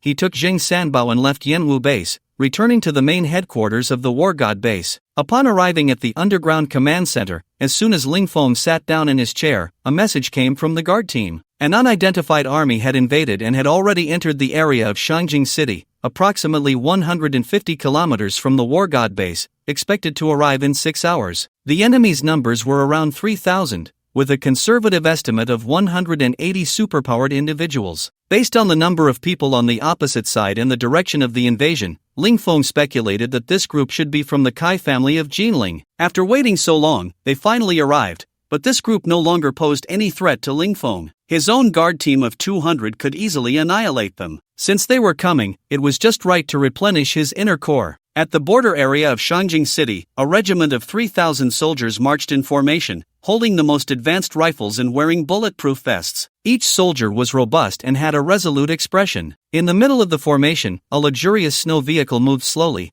its size far exceeding that of a recreational vehicle, looking like a behemoth. Inside the vehicle sat the commander of this march, Lu Nang, the head of the Lu family. Lu Nang leisurely sat in the back seat, with a young and beautiful woman on each side massaging his legs. In front of him, a table was filled with various foods and fine red wine. The entire interior of the vehicle had been transformed into a mobile home, with a level of luxury that was astonishing. All kinds of facilities were available: a kitchen, a bathroom, a bedroom, a living room, and even a tea room. Even outside, Lu Nang could enjoy extreme luxury. Head, according to the scouts ahead, we will reach the War God base in another 6 hours. A man in black tactical gear reported to Lu Nang. Lu Nang took a puff of his cigar and slowly exhaled a cloud of smoke, saying lightly, "What's the situation with the enemy's troops?" "The enemy's defenses are very weak. There are basically no armed personnel in sight, just some ordinary civilians building something," the man in black answered honestly. Lu Nang frowned slightly, deep in thought. Could it be a trap? With such a large base, there should be at least 1 or 2,000 armed troops, so why haven't they been seen? It's better to be cautious. Have the scouts up front investigate again, and check how many people are really on the other side? After saying this, Lu Nang closed his eyes again, enjoying the massage. "Understood, head," the man in black replied, taking out a phone from his pocket and leaving the room. As the army advanced slowly, Ling Feng had already arranged for Wang Long to lead over 100 of his subordinates to the enemy's path, giving them a profound welcome gift. As for the second team led by Ma Wu, they would not join this battle and would continue on their path of conquest. However, at this moment, Ma Wu was also encountering some unusual situations. Unlike Wang Long, Ma Wu took a more conciliatory approach. Upon arriving at a base, Ma Wu would engage in friendly negotiations with others, showing his sincerity. Although this was of no use, most of the bases would immediately turn hostile upon hearing the demand to hand over military control. Ma Wu could only helplessly resort to violent means for annexation. However, when he arrived at a place called the Anshin Shelter, he discovered that the shelter was completely empty. All the people inside had mysteriously vanished. After Ma Wu and his team inspected the entire shelter, they found that the people must have disappeared not long ago, as the supplies inside were still in the warehouse and had not been taken. It is known that food is the most important thing in a shelter. It is impossible for someone to move out without taking their food. There must be something wrong here. Ma Wu went outside the shelter, wanting to find clues. The inexplicable disappearance of a shelter's inhabitants was too strange. Just as Ma Wu was contemplating whether to report this matter to Ling Feng, dozens of snowmobiles suddenly appeared in the distance, moving very quickly towards them. "Everyone prepare for battle," Ma Wu immediately commanded his team. The members of the second team formed a combat formation facing the enemy. The vehicles on the opposite side seemed to have noticed their situation, slowing down and finally stopping 200 meters away from the shelter. Once the vehicles came to a halt, over 300 people began to emerge from them. Upon seeing these individuals, Ma Wu's expression turned to one of surprise. "Foreigners? How did they get onto our dragon country's territory?" Ma Wu stepped forward, scrutinizing this oddly looking group of foreigners. The average height of these people exceeded 2 meters, with several estimated to be around 2 meters tall. Their skin was a purplish hue, resembling large purple sweet potatoes. The more than 300 members of the Purple Sweet Potato Brigade quickly approached Ma Wu. From their appearance, they were indeed quite intimidating, but their actual strength remained unknown. Ma Wu watched them cautiously, ready to attack at any moment. A young man with a dragon country appearance stepped out from the crowd, his physique similar to an ordinary person, but he had just been obscured in the crowd and had not been noticed. This person spoke to Ma Wu in a hostile tone. "Who are you? This place is now our base. Get lost." Ma Wu frowned. The name sounded familiar, as if the leader had mentioned it before. Suddenly, he slapped his forehead and recalled a memory. His expression instantly turned cold. This person had committed numerous heinous acts in Dragon Country, and he had heard from the leader that this company's people were secretly conducting human experiments. "Damn it, I was just worried about finding you guys, and now you come out on your own." Ma Wu sneered, looking at the purple sweet potato army before him. "Hey, didn't you hear me talking to you? If you don't leave now, you'll regret it later." The young man continued to threaten. Ma Wu's expression was as cold as ice, his eyes filled with murderous intent. "What happened to the people from the Anshin shelter? Did you have a hand in it?" The young man looked at Ma Wu with disdain, mocking him. "What does it have to do with you? Are you just bored? Our patience is limited." Some hot-tempered individuals from the crowd immediately stepped forward, chattering angrily at the young man. Ma Wu couldn't make out what they were saying, but he vaguely heard some words like traitor. The young man appeared to shrink back, his demeanor completely different from before. After a few exchanges, the Dragon Country man regained his arrogant attitude. "Which base are you from? Our base's supervisor, Mr. William, wants to visit your base." Ma Wu sneered. "Look at you, a traitor leading foreigners to harm our Dragon Country compatriots. People like you don't deserve to live in this world. Brothers, take down this group of foreign devils. Kill." The Dragon Countryman's face turned pale. He hated being called a traitor the most. However, seeing those people across the way recklessly trying to kill them, he felt a bit of glee inside. Truly seeking death, daring to fight against these gene warriors, These foreigners were all genetically modified beings with extraordinary strength, capable of smashing a car with a single punch. He quickly dodged to the side, ready to watch the show. The foreigners from the purple sweet potato corps, who were about to explode the MK mutants, sneered when they saw this person daring to attack them. "Send them to meet God," a burly man in the crowd said fiercely. Upon hearing this, the others cracked their knuckles. Since arriving in the Dragon Country, they had already wiped out several small bases, all without a scratch. It had become their consensus that the Dragon Country people were no match for them. Relying on their robust physiques, they had killed several ability users, and among them were several enhanced ability users who had become even stronger after modification. The two sides quickly engaged in battle, and the fight erupted instantly. However, the war god base soon discovered a problem. This group of foreigners was very weak. They had initially thought these people looked very tall and spoke arrogantly, so their strength should be formidable. Unexpectedly, they were just for show, all bark and no bite. Facing foreigners who were a head or two taller than themselves, the team members initially used their agility to maneuver around them. Although these foreigners were large and tall, their agility was lacking. At first, the team members did not confront them head-on but attacked from the sides. However, when one team member landed a punch on one of the foreigners' fists and directly broke his bones, he realized that this guy was just for show, and then he smashed the guy's head. After that, others also noticed this issue and began to exchange blows with the foreigners, and soon the battlefield was filled with screams. The purple sweet potato corps were beaten to the point of crying for their mothers, and many began to raise their hands in surrender. They spoke broken Dragon Country language, hands raised above their heads, faces filled with terror. "Surrender, don't hit us anymore." The second team's members seemed to ignore the pleas of these people and continued to strike hard. Soon, only one foreigner and that Dragon Country traitor remained on the battlefield. At this moment, the young man from the Dragon Country's legs went weak, and he sat down on the ground. It was the first time he had seen the modified team fail,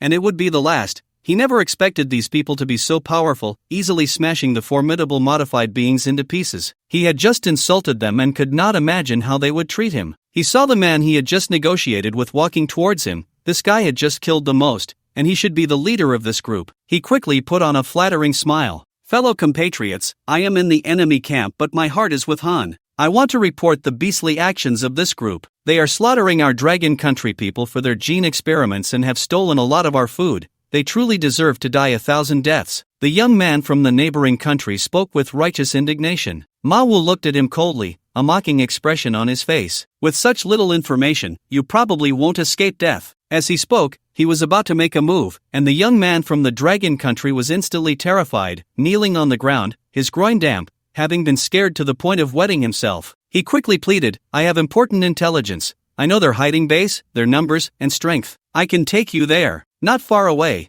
the only modified person being controlled immediately cursed at the young man. "Shin Hui, you bastard, if you dare to reveal a word, you will definitely die without a burial place." Manhwa turned to look at this foreigner and said in a low tone, "Cut off this guy's tongue, so he won't babble nonsense." A team member took out a dagger and approached the modified person, who immediately changed his expression, showing fear. He shouted, "Don't kill me, I won't dare anymore, I'll confess everything." "All right, let him go for now." Manhwa stopped the team member who was about to take action. "Bind both of them up and take them back to the base for interrogation." After giving the order, Manhwa prepared to lead the team back to the base. There were already few shelters along this route, and with several having been destroyed, their mission was complete. How to deal with the empty shelters? He needed to report to Ling Feng and see how Ling Feng would arrange it. At the command center of the war god base, Ling Feng sat comfortably on the sofa, holding a cigarette, while Zheng Sanbao sat opposite him. "Would you like one?" Ling Feng took out a box of Li Kun Fu Chun Shan Ju and gestured to Zheng Sanbao. Zheng Sanbao quickly waved his hand. "I've been in seclusion for decades and have no interest in such things. I have long been free of desires." Ling Feng smiled slightly. "No desires? This old guy is quite good at pretending. Does he think I can't smell the alcohol on him?" Ling Feng showed a look of regret. "Oh, what a pity. I was going to send you a few boxes of Mao Tai,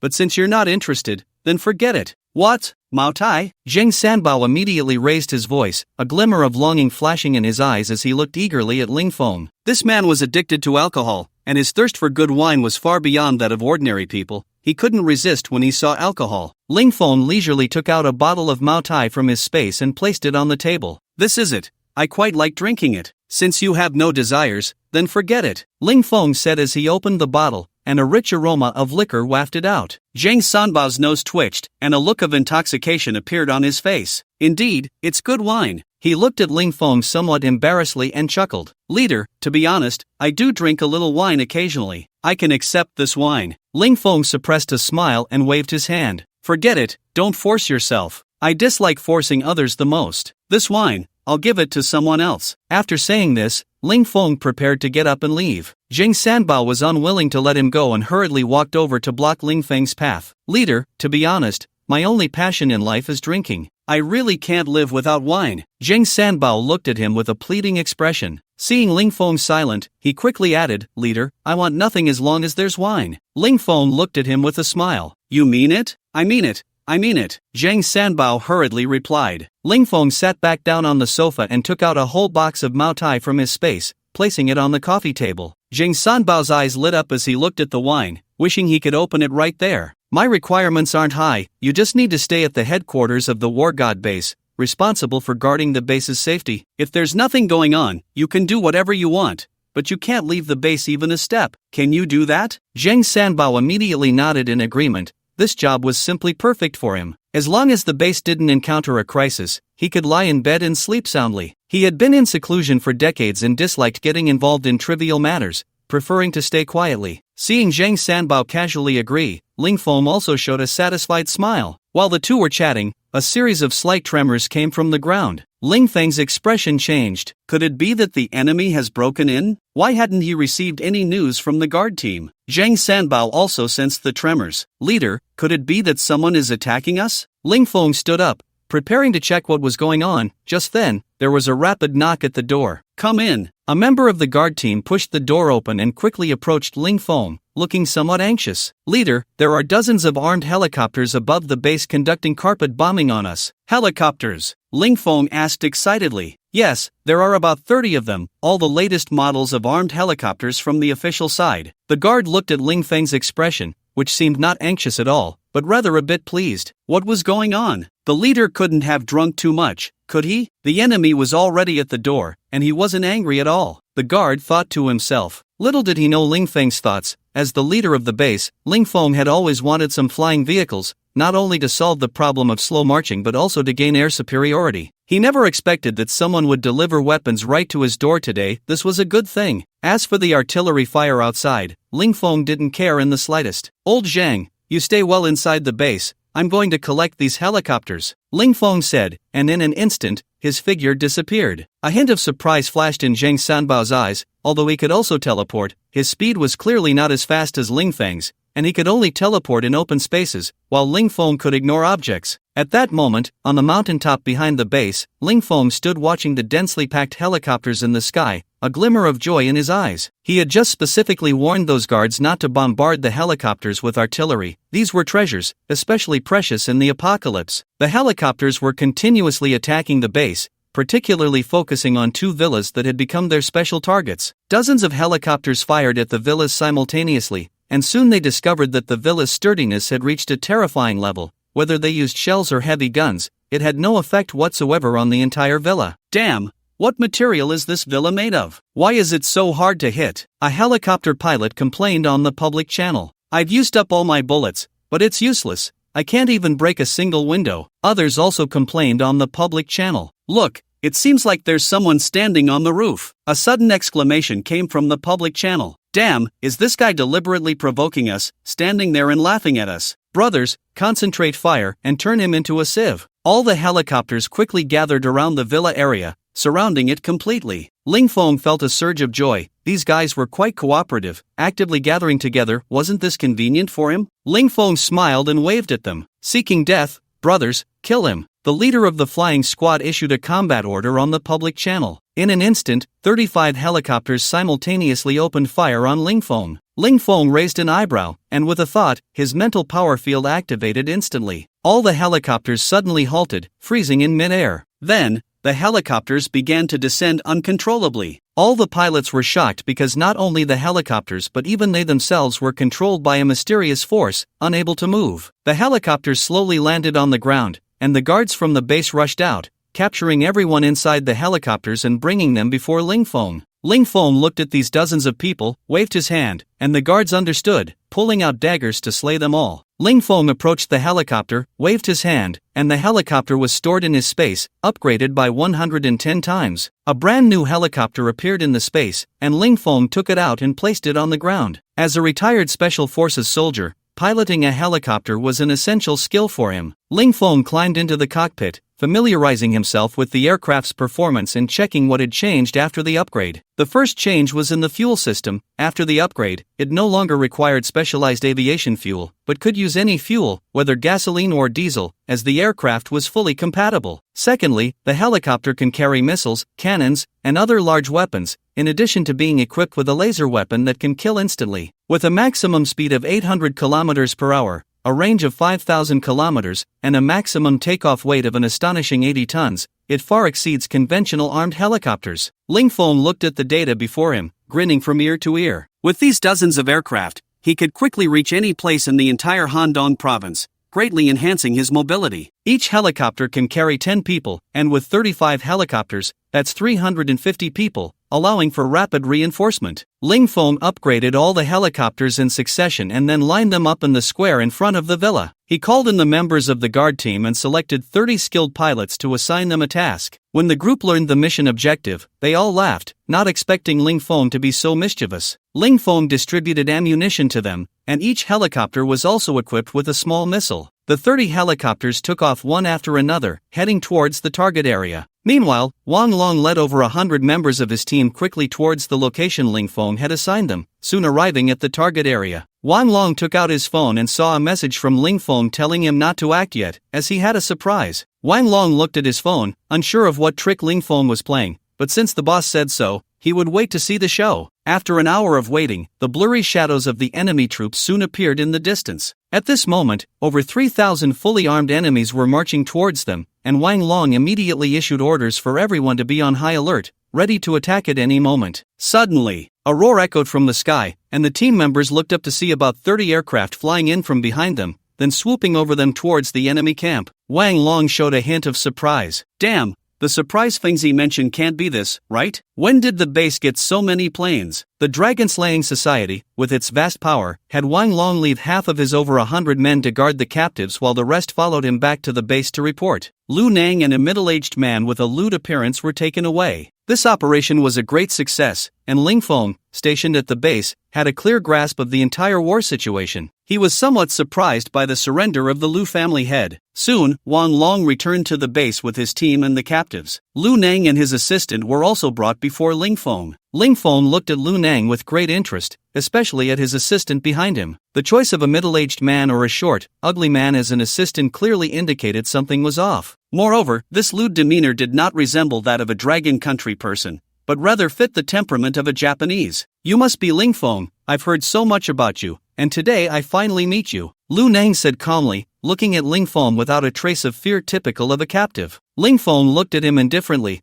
a slight smile playing at the corners of his mouth. I've killed both your brothers. Are you really willing to surrender? Lu Nang's expression paused, a flash of murderous intent flickering in his eyes. Surrender? I just wanted to see you. Do you really think I would surrender? Ridiculous. You are the one who killed my dragon-slaying society's Kuwaitian Jinichiro, right? Said Ito Musashi, standing behind Lu Nang, in a low voice. You really are a Japanese, Lu Nang. You actually colluded with the Japanese and became a traitor. Serving the Japanese like a dog, you truly deserve to die 1,000 deaths. Lu Nang sneered dismissively. Those who know the times are wise. This is the apocalypse now, so what nation is there to speak of? It's all about survival. Lu Nang showed no shame in being called a traitor. Instead, he felt somewhat proud, as the dragon-slaying society had infiltrated the dragon country for decades, becoming a very powerful and reliable backing. You still haven't answered my question. Ito Musashi coldly stared at Ling Feng, his tone chilling. What do you think you are? Just because you ask, I have to answer? Who gave you the confidence to speak to me like this? Kneel down when you talk to me. In an instant, a massive wave of spiritual power enveloped Ito Musashi. Ito Gongban's expression changed, feeling as if a great mountain was pressing down on him, making it hard for him to breathe. His legs began to bend uncontrollably, and he ultimately knelt heavily on the ground. Ito Gongban's face was in shock. He thought that with his peak royal level strength, he could flatten the entire base, but he never expected the opponent's power to far exceed his imagination. Just a casual display of pressure left him utterly defenseless. Lu Nang, standing nearby, had no idea what was happening. He saw the highly respected Mr. Ito kneeling directly before Ling Feng. What was going on? Terrified, Lu Nang quickly knelt down as well. If his master was kneeling, how could he, as a dog, still stand? Ling Feng looked indifferently at the two on the ground. You, a Japanese person, dare to act tough in front of me? I see you really are an old man hanging himself. Ito Musashi was filled with murderous intent, his eyes almost turning into solidified killing intent. As a senior official of the great Yamato nation, he was subjected to such humiliation, making him wish to tear Ling Feng into pieces. Ling Feng, you dare to offend our Yamato nation. This is the most foolish decision you've made. You will become the enemy of the entire dragon-slaying society. With a thought, one of Ito Musashi's calves instantly exploded into a mist of blood. Ah! Ito clutched the wound on his severed leg, screaming in agony, cold sweat dripping onto the floor. Ling Feng coldly looked at him. I see you still haven't understood your current position. Ito's eyes turned crimson, gritting his teeth as he said, do you think this method can make a warrior of an empire bow down? Dream on. Oh, quite spirited. Then today, I want to see how long you can endure. Ling Feng took out a sharp dagger from his space. This upgraded dagger could cut through iron like mud. Ling Feng stood up from his chair and walked in front of Ito Musashi. Your country loves to steal from our dragon nation. You must have heard of our ancient punishment of Lingqi. Ito Musashi's expression changed, his eyelids twitching, his voice trembling as he said, what do you want to do? Ling Feng played with the dagger in his hand, speaking in a very calm tone. I heard the highest record in ancient times was to cut a person over 3,000 times before they died. I wonder how many cuts I can make at my level. Hold him up for me. Wang Long and a team member immediately grabbed Ito Musashi's arms. You can't move me. I am a senior section chief of the Dragon Slaying Society. Killing me won't let you off. Ling Feng directly ignored Ito's words, slicing open the fabric of his arm, revealing his flesh. He then prepared to strike. Don't cut. I was wrong. I'll confess everything I know. Ito's mental defenses finally collapsed, his face filled with terror. Ling Feng coldly smiled. Whether you cooperate or not, you must endure these 100 cuts today. After saying that,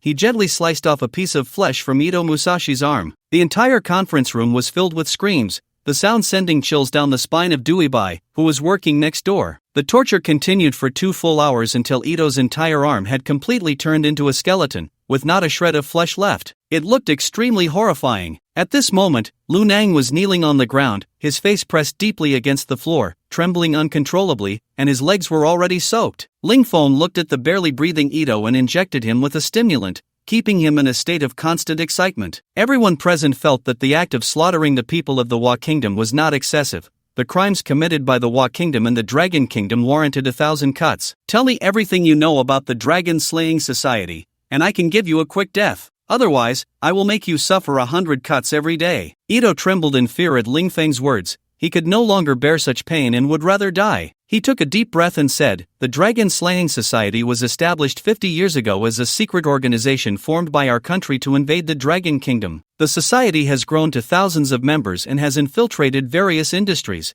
with some even becoming leaders in their fields. After the apocalypse, our goal is to quickly occupy various bases and form a powerful force, and when the time is right, swiftly annex the entire Dragon Kingdom. Ling Feng frowned slightly, surprised that the Dragon Slaying Society had infiltrated so deeply and had existed for such a long time, forming an extremely large force. This Dragon Slaying Society should not be underestimated. Lu Guanyu's strategy. How do you communicate within the Dragon Slaying Society? Ling Feng asked in a flat tone. Ito Musashi hesitated for a moment and gritted his teeth, saying, we are all in single-line contact. My superiors communicate with me via text messages, and I have never met them. Ling Feng signaled Wang Long to take out his phone. Let me die, Ito Musashi pleaded. Ling Feng smiled slightly. I've changed my mind. I've decided to spare your life. Wang Long, put him in the confinement room first, leave him alive. Wang Long nodded and took Ito Musashi away. Ling Feng had just shattered all his bones with his mental power. He was now almost like a useless person. After taking Ito away, Lu Nang on the ground was already terrified and in a daze. Lu family head, let's talk, Ling Feng said in a calm tone. Lu Nang trembled in fear. He had been watching when Ito was tortured. Although he didn't dare to look up, the horrific screams had stirred every nerve in his body,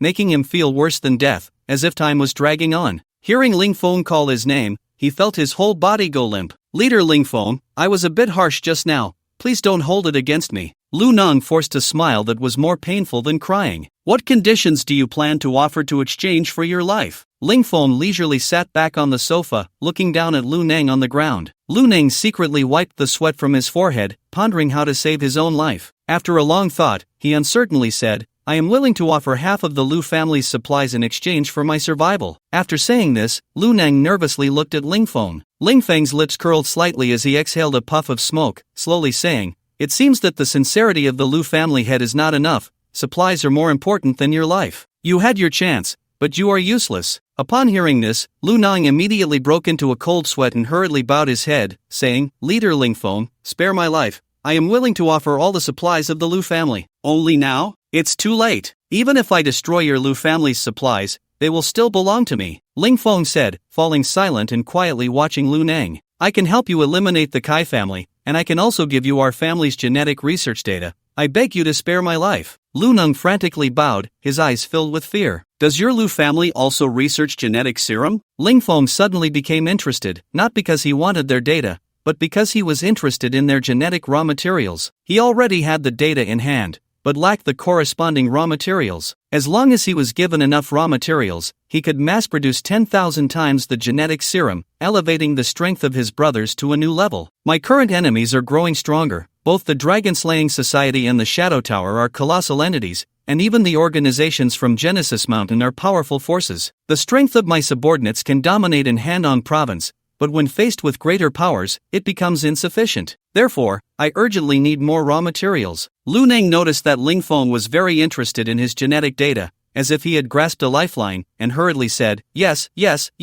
My son has been secretly researching genetic warriors, and the current progress is very smooth. It is definitely the trend for future development. I'm not interested in your results. I just want to know about your genetic material reserves. Ling Feng interrupted him and asked directly. Lu Neng pondered for a moment and replied, Our reserves are very sufficient. To ensure the success of the research, we have prepared over 20,000 samples. Ling Feng's eyes lit up. With such a reserve, if the information is accurate, it would be enough to meet his needs. Alright, you don't have to die today. Take him down. Ling Feng waved to the guard team beside him. Thank you, Lord. Thank you, Lord. Lu Neng secretly breathed a sigh of relief. As long as he could live, there was still hope for escape. Meanwhile, far away in the Lu family estate in Qingzhou, the news of the Lu family's defeat reached Lu Guanyu's ears. Lu Guanyu frowned deeply. As the eldest son of the Lu family and the future head of the family, Lu Jun's failure had a significant impact on him. His father had taken away 2/3 of the Lu family's foundation, and if these people were wiped out,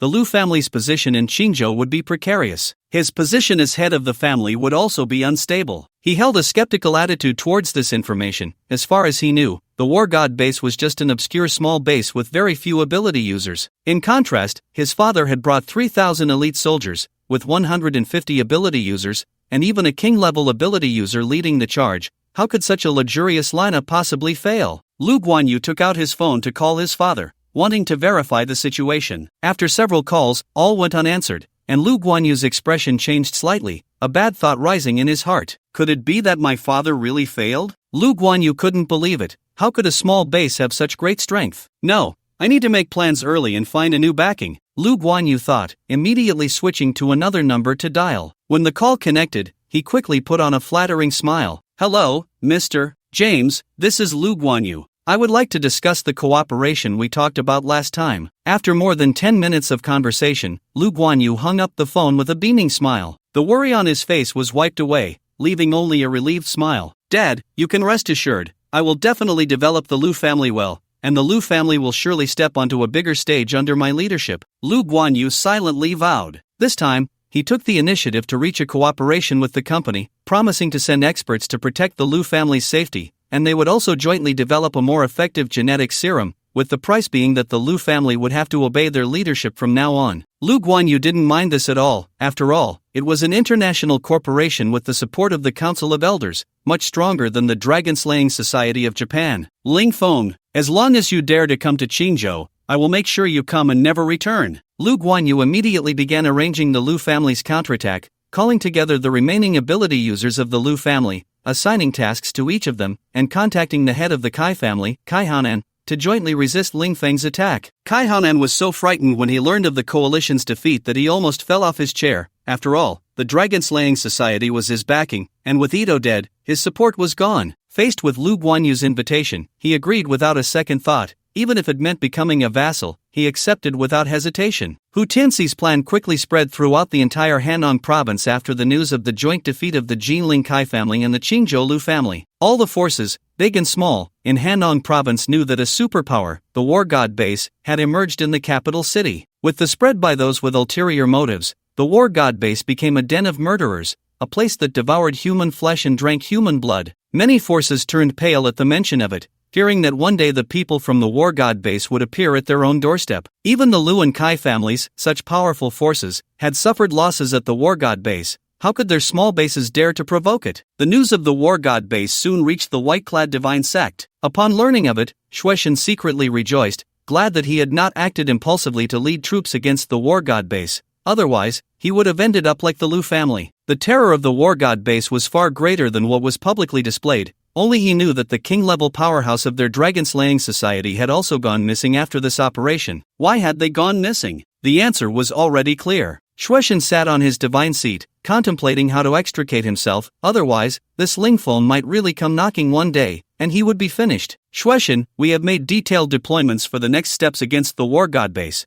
and we can initiate them now, said a confident Tian Wang standing beside him. Shueishan scoffed inwardly and replied coolly, the plan is temporarily shelved. The timing is not right, we need to wait. A hint of confusion flashed across the Tian Wang's face as he said, but Shueishan, Lingfeng has killed so many of us. Enough, there's no need to discuss this further, I have my own plans. Shueishan interrupted him impatiently. His resentment towards Lingfeng was stronger than anyone else's. Lingfeng had killed his people, disrupted his plan to unify the capital city, and affected the future planning of the empire. He wanted Lingfeng dead more than anyone. However, Lingfeng's strength made him dare not entertain any unrealistic thoughts. Let's leave it at that for today. We can talk about anything else tomorrow. Saintus, come with me. After saying this, Shueishan hurriedly led Yang Zihan towards his palace. Hu Tianxi watched Shueishan's retreating figure, the killing intent in his eyes fleeting. To deal with this bastard, he had been gathering strength all these days, cultivating his trusted subordinates and winning over the high-ranking members of the divine sect. The results were significant. Due to Shueishan's brutality and tyranny, many high-ranking members had long been displeased,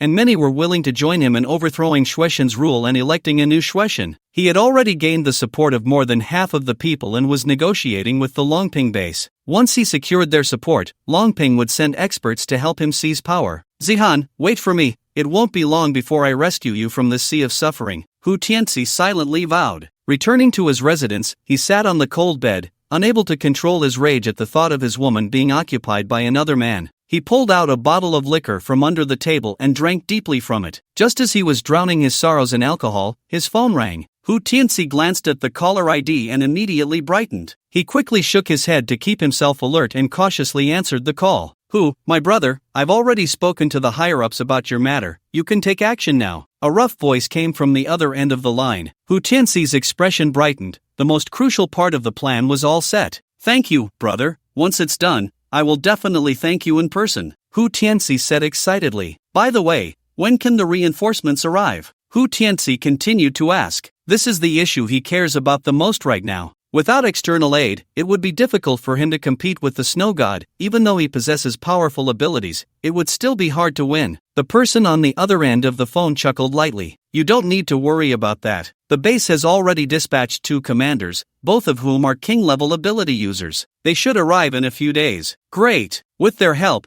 this operation is bound to succeed. After hanging up the phone, Hu Tianxi's eyes flickered, and he felt an excitement deep within. He could finally take revenge for Zihan and clear his own shame. If he could eliminate the snow god, he would be able to unify the entire white-clad sect. Then, with the strength of the longping base, he would surely defeat the war god base and avenge his family and villagers. Hu Tianxi's gaze was resolute, and he couldn't help but clench his fists. In recent days, Lingfeng of the war god base had finally enjoyed a few peaceful days. Ever since the coalition of the Lu and Kai families failed, no other bases had come to trouble him. Even the snow god, who had previously threatened him, had gone silent. Lingfeng speculated that the guy must have heard about the Lu family's situation and was too scared to show up. However, even though the white-clad sect did not provoke him, he could not let them off the hook. Lingfeng decided to rest for a few more days before leading his troops to eliminate the Lu and Kai families, while also wiping out the white-clad sect. Currently, the entire Beijing city had been integrated, with nearly 20 bases consolidated into 12 by Ling Feng. He had stationed 10 members of the War God Squad at each base, which was equivalent to 10 super ability users, ensuring the stability of the bases. However, this brought up a new problem. He didn't have enough personnel. He currently had only 480 people at his disposal, and a portion of them had to remain at headquarters,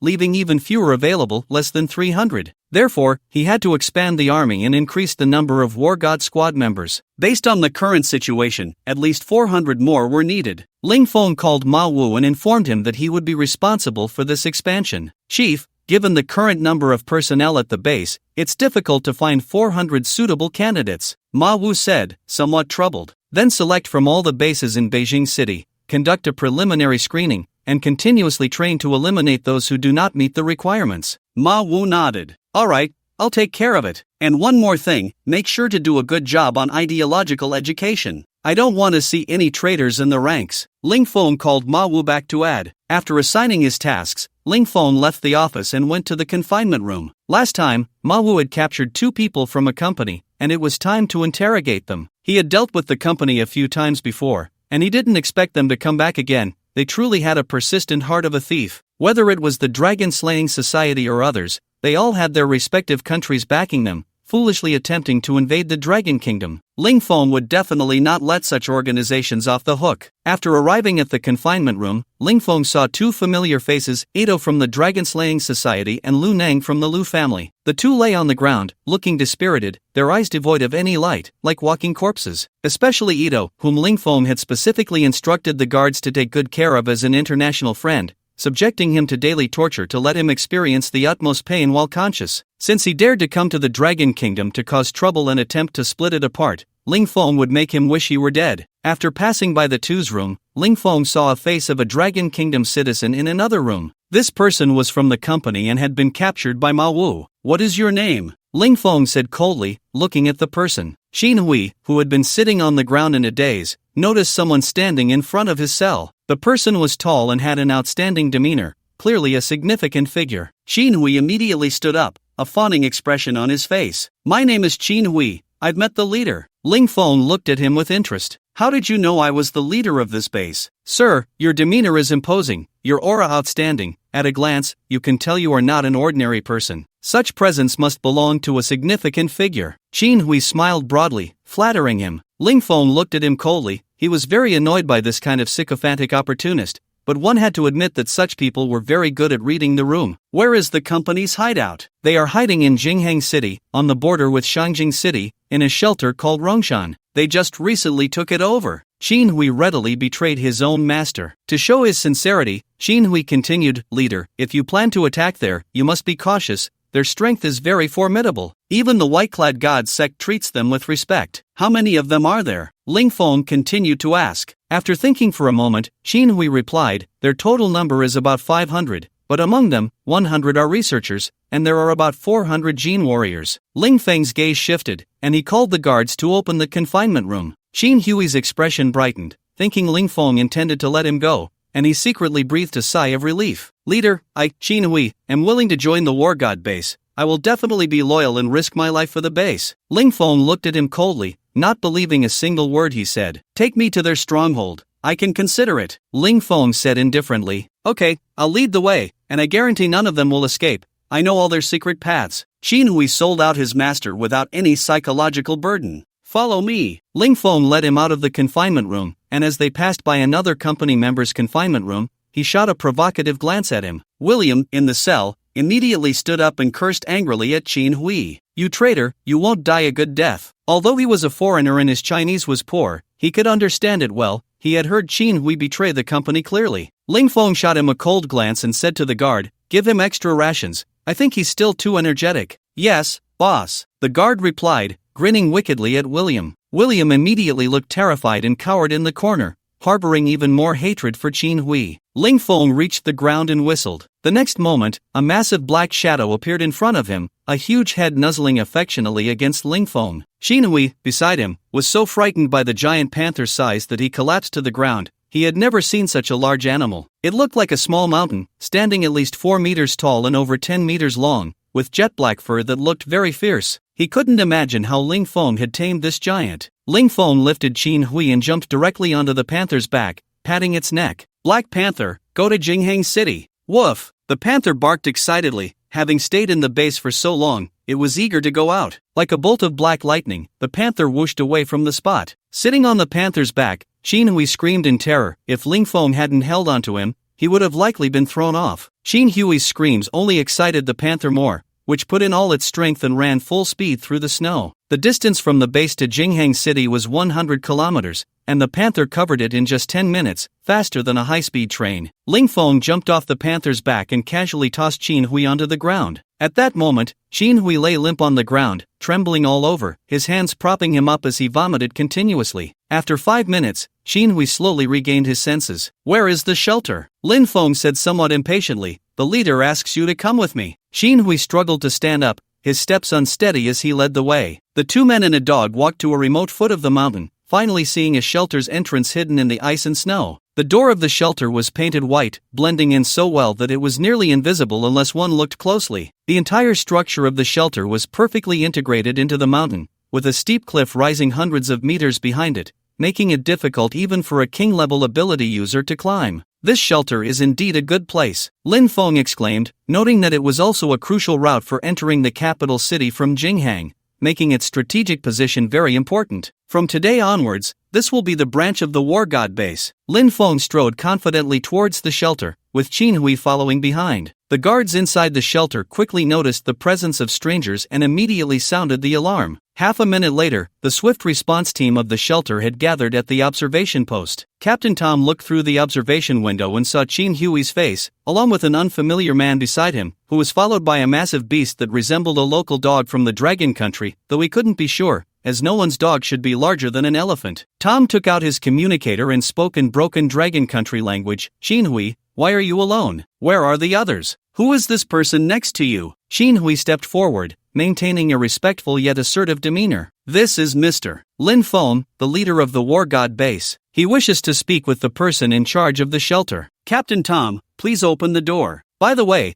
our leader Lin has a short temper, so I hope you won't test his patience. After speaking, Qin Hui looked smugly at the observation post. Ross, holding a shield, was about to retaliate when Lin Feng swiftly grabbed his neck with one hand, lifting him off the ground effortlessly. You're too weak. How dare you face me with such strength? Lin Feng said mockingly. Ross's face turned red as he struggled to speak. He wanted to resist, but with his neck in a chokehold, he felt powerless. Lin Feng, uninterested in further conversation, snapped Ross's neck with a firm grip and casually tossed the body aside like garbage. Where is the laboratory? Lin Feng turned to the trembling Qin Hui. It's inside. I'll take you there. Qin Hui, pale-faced, led Lin Feng into the depths of the shelter. As they walked, Lin Feng cleared out the remaining company members, leaving a trail of corpses behind. They soon arrived at the laboratory. The laboratory was vast, covering over 1,000 square meters, with hundreds of people busy inside, making it seem far from crowded. Lin Feng's expression turned cold as he surveyed the experimental scene. He saw several Dragon Country people bound to the experiment tables, including a child. Various human organs floated in glass jars around the room. On one of the tables, a researcher in a white lab coat held a syringe filled with a red liquid, preparing to inject it into a woman on the table, who was pleading in terror. Please, no. I'll do anything. Just don't. The researcher's eyes were cold, and the woman's pleas did not stir any emotion in him as he aimed the syringe at her arm. The woman looked at the man in despair, knowing that once injected, she would surely die. The other girls locked in the same cell with her had all been taken away, none returning alive. She was the last one left. Just as she was about to close her eyes and give up, the man in front of her suddenly froze in place, as if struck by a paralysis spell. Lin Feng shattered the laboratory's glass door with a punch and stepped inside. All the researchers in the laboratory were horrified to find themselves completely unable to move, and then they saw a stranger walk into the lab. You go and get them down from the experiment tables, Ling Feng ordered Qin Hui. After Qin Hui acknowledged, he quickly went to the experiment tables to unlock the shackles on each person. Once these people were rescued, they stood frozen in place, still in shock, afraid to move. Is there anyone else besides you who has been locked up? Ling Feng asked a woman who had just been freed. Yes, they are all in the cells, the woman said, looking at Ling Feng with fear, her voice trembling. Ling Feng glanced at Qin Hui, who immediately understood his intention. I'll bring them over right away, Qin Hui said, and then quickly jogged out of the laboratory. Before long, more than 40 people were brought before Ling Feng, men and women of all ages. Ling Feng looked at these emaciated individuals, all of whom wore expressions of fear, not daring to meet his gaze. Ling Feng calmly addressed this group of ordinary people. I am the leader of the war god base. The guards outside have all been eliminated by me. Now I am giving you a chance for revenge. Kill all the foreigners in this laboratory. As soon as Ling Feng finished speaking, a wave of discussion erupted among the crowd, but no one moved, all of them keeping their heads down, willing to be ostriches. Ling Feng frowned slightly and said coldly, if you don't take action, I will release their restraints and see if they will show you mercy. Many in the crowd changed color, knowing what the outcome would be if they faced these people. I'll do it. A young man stepped out of the crowd, walked to an operating table, picked up a scalpel, and approached a man in a white coat. The man in the white coat looked at the fierce young man with terror in his eyes. The young man grinned savagely and plunged the sharp scalpel into the white coat's heart. Blood gushed from the man's chest, and he soon breathed his last. The young man's eyes were filled with a bloodthirsty thrill as he turned to the crowd and shouted, brothers, come and avenge your families. He then continued to use the scalpel to take the lives of the foreigners. Let's fight them. A few more people charged at the group, and soon everyone joined in the slaughter, liberating themselves from their initial fear and gradually going mad. Some used knives, others scissors, and those without weapons bit with their mouths, cruelly torturing the whitecoats with the weapons in their hands, releasing their inner hatred. The entire laboratory seemed to transform into a slaughterhouse, with the original butchers becoming the lambs. Seeing this scene, Ling Feng felt that no one would be able to walk out of here alive. Ling Feng went to the laboratory's cold storage room, hoping to find some genetic materials. He kicked open the cold storage door, walked in, and saw a dozen cabinets taller than a person, filled with various genetic serums, each with bizarre effects. Ling Feng collected them all into his space, planning to take them back for Lin Su to study and see if they could be improved. In addition, there were some first-generation viruses with extremely strong infectiousness. These foreigners really have bad intentions. Ling Feng stored the viruses in his space, vowing that if he ever had the chance to go to the beautiful country, he would make them pay for their actions. After searching for half a day, he finally found the genetic materials in the last few cabinets, but there weren't many, only a dozen samples. Fortunately, I have the system, otherwise, this little bit wouldn't be enough. After collecting the genetic materials, there was nothing of value left in the cold storage room, so Ling Feng used to burn everything inside to ashes. Ling Feng returned to the laboratory, which had now become a hell on earth,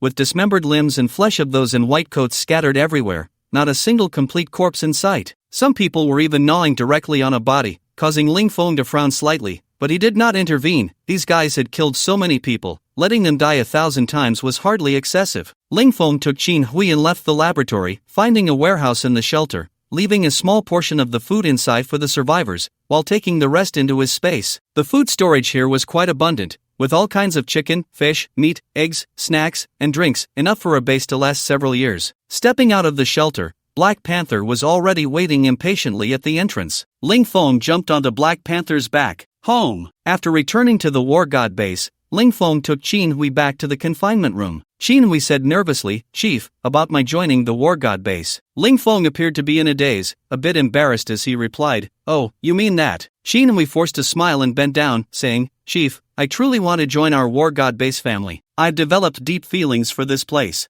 I thought being a traitor was unavoidable, but now I want to be a good person. After saying this, Qin Hui looked at Ling Feng with hopeful eyes. Ling Feng regretfully patted his shoulder and said, You performed excellently today, but the base has rules. Your probation period isn't over yet, so just wait a bit longer. Qin Hui could only awkwardly smile in resignation. Ling Feng led him to the door of a confinement room, where the company's William, who had been captured with him, was held. Ling Feng signaled the guard to open the door. William looked at Qin Hui with malice, but he dared not show any dissatisfaction towards Ling Feng. Qin Hui, the confinement room is too tense lately. You should just stay with your former colleague for a few days, Ling Feng said nonchalantly. Upon hearing this, Qin Hui's face changed dramatically, and he said to Ling Feng in a terrified tone, Chief, please don't. If I'm locked up with this guy, he'll kill me. Qin Hui could imagine the consequences of being with William. Not to mention this guy's hatred towards him, there was also the provocation he had previously made, and just this guy's peculiar preferences could torment him to the point of wishing for death. Nonsense, you're colleagues, how could he kill you, right, William? Ling Feng looked at William. William nodded with a sinister smile. Enough with the nonsense, once your probation is over, you can come out. After saying this, Ling Feng directly pushed Qin Hui into the confinement room and casually closed the door. Chief, I beg you, let me change rooms. Qin Hui pleaded with tears in his eyes,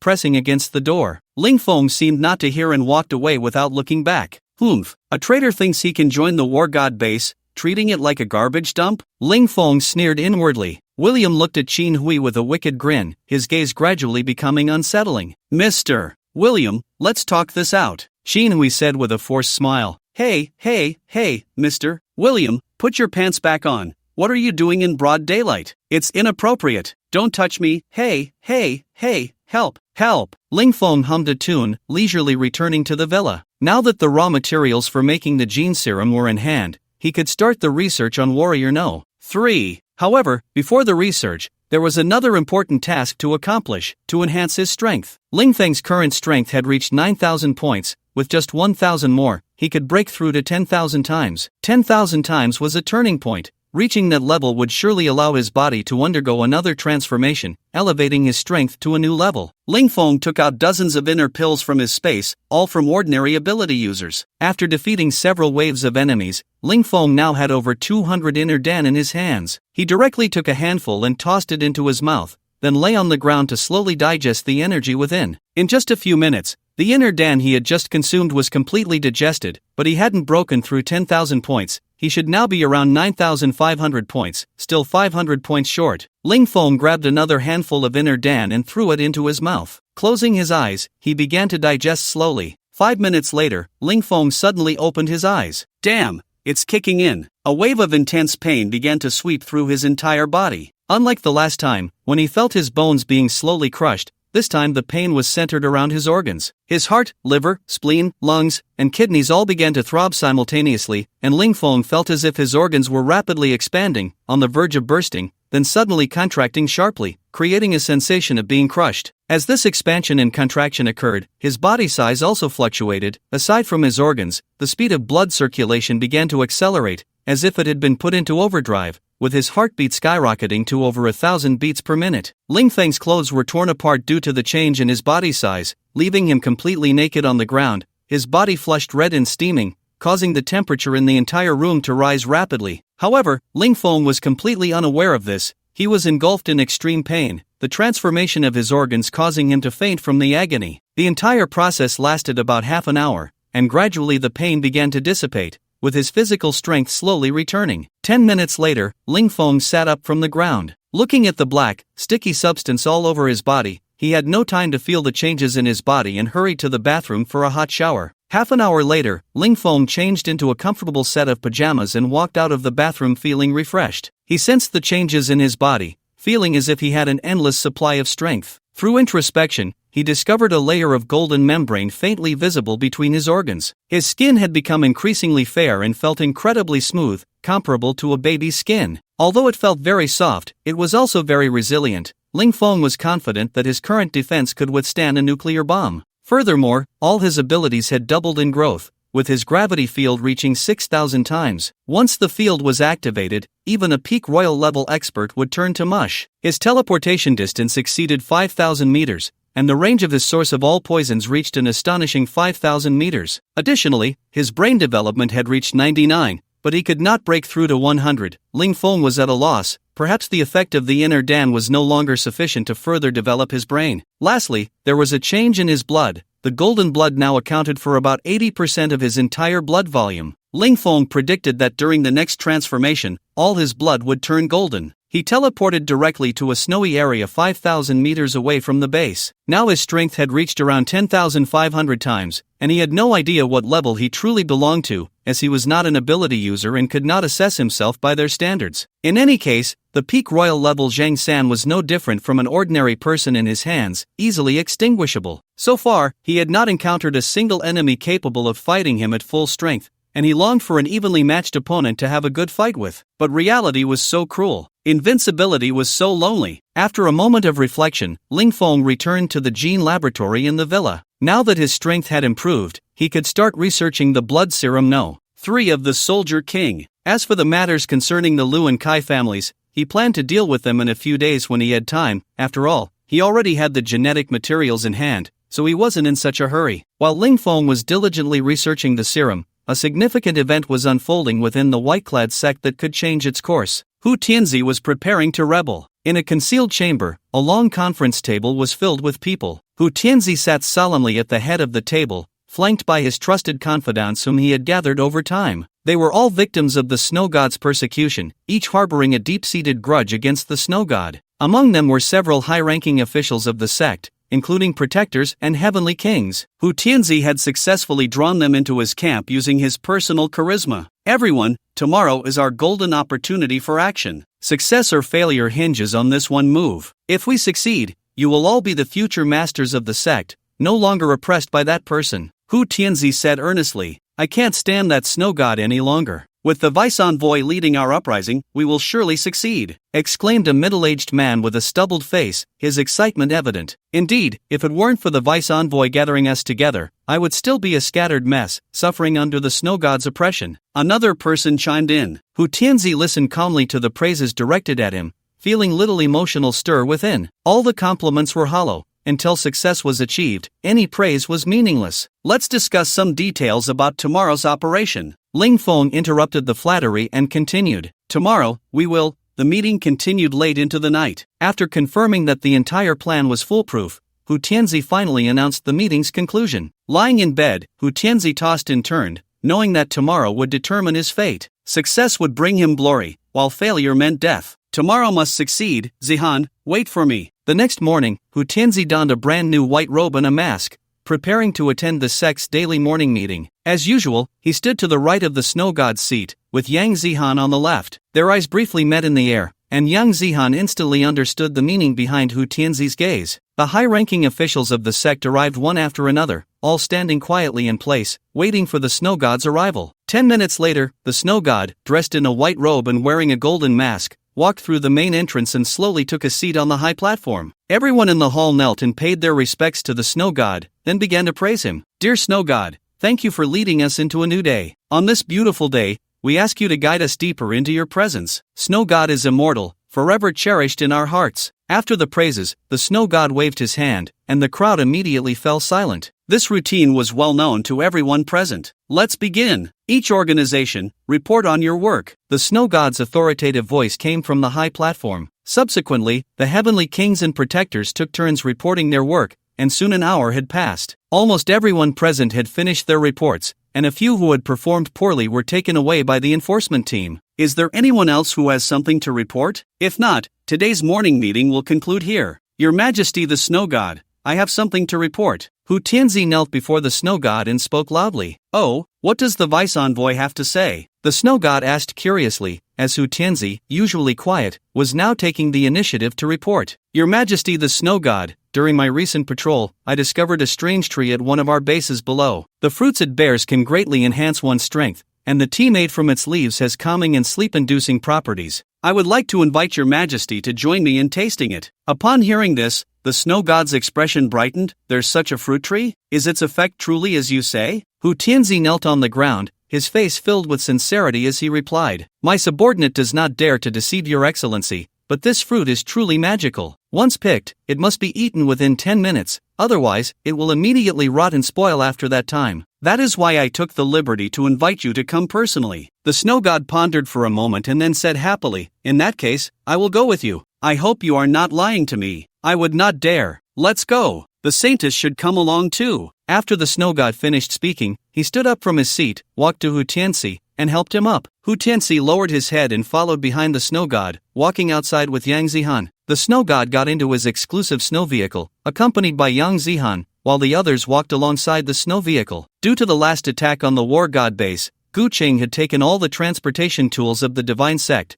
and this all-terrain snow vehicle was the only means of transport left for the snow god. Hu Tianzi stood by the side of the snow vehicle, and along the way, he could faintly hear the sounds of movement from inside. Each moan felt like a knife stabbing deeply into his chest. Hu Tianzi's face turned ashen, his fists clenched tightly, wishing he could rush in right now and tear that old man to pieces. To insult his woman in front of him, this guy must be doing it on purpose, trying to humiliate him. Hu Tianzi endured this torment for half an hour, but it felt as if a century had passed. Every minute and second felt like a year. Finally, they arrived at their destination. Yang Zihan, with her hair disheveled, got out of the vehicle and looked at Hu Tianzi with eyes full of sorrow. Hu Tianzi let out a long breath, trying to compose himself. He walked to the car door and respectfully said, Your Excellency, we have arrived. The snow god's lazy voice came from inside the vehicle. Hu Tianxi took the initiative to open the car door. The snow god sat inside, adjusting his clothes and tightening his belt, seemingly doing it for Hu Tianxi to see. The snow god got out of the car and casually patted Hu Tianxi's shoulder.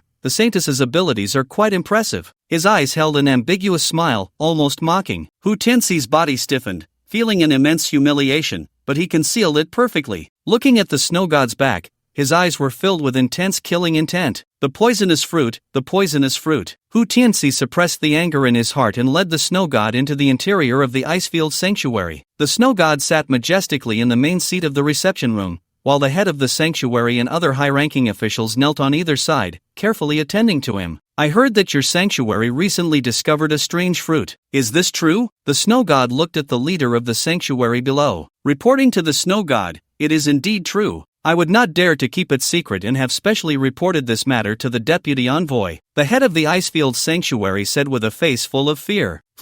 Good. I see your loyalty to me. The snow god glanced at him appreciatively and continued. I remember your name is Hu Tianyi, right? Indeed, my name is Hu Tianyi. It is truly an honor for a small person like me to be remembered by the snow god, who is so busy every day. Hu Tianxi stood beside the snow god, seeing that the time was right, immediately spoke up. Master Hu, since the snow god is here, hurry and bring the strange fruit. I will go get the strange fruit right away. Please wait a moment, snow god, Hu Tianyi said and stood up, preparing to leave. Wait a moment. Hu Tianxi immediately called out to stop Hu Tianyi, who was about to leave. Does the deputy envoy have any further instructions? The tea made from the leaves of that strange fruit tastes even better than those top-grade teas. Why not hurry and prepare some for the snow god to taste? Hu Tianxi gave Hu Tianyi a meaningful glance. Hu Tianyi showed a look of realization and quickly slapped his own head. Oh dear, I truly beg your pardon. I will prepare it right away. After finishing his sentence, Hu Tianyi hurriedly rushed out. The scene instantly fell silent, leaving only the sound of the snow god idly tapping his fingers on the chair. After a moment, the snow god suddenly spoke. Deputy,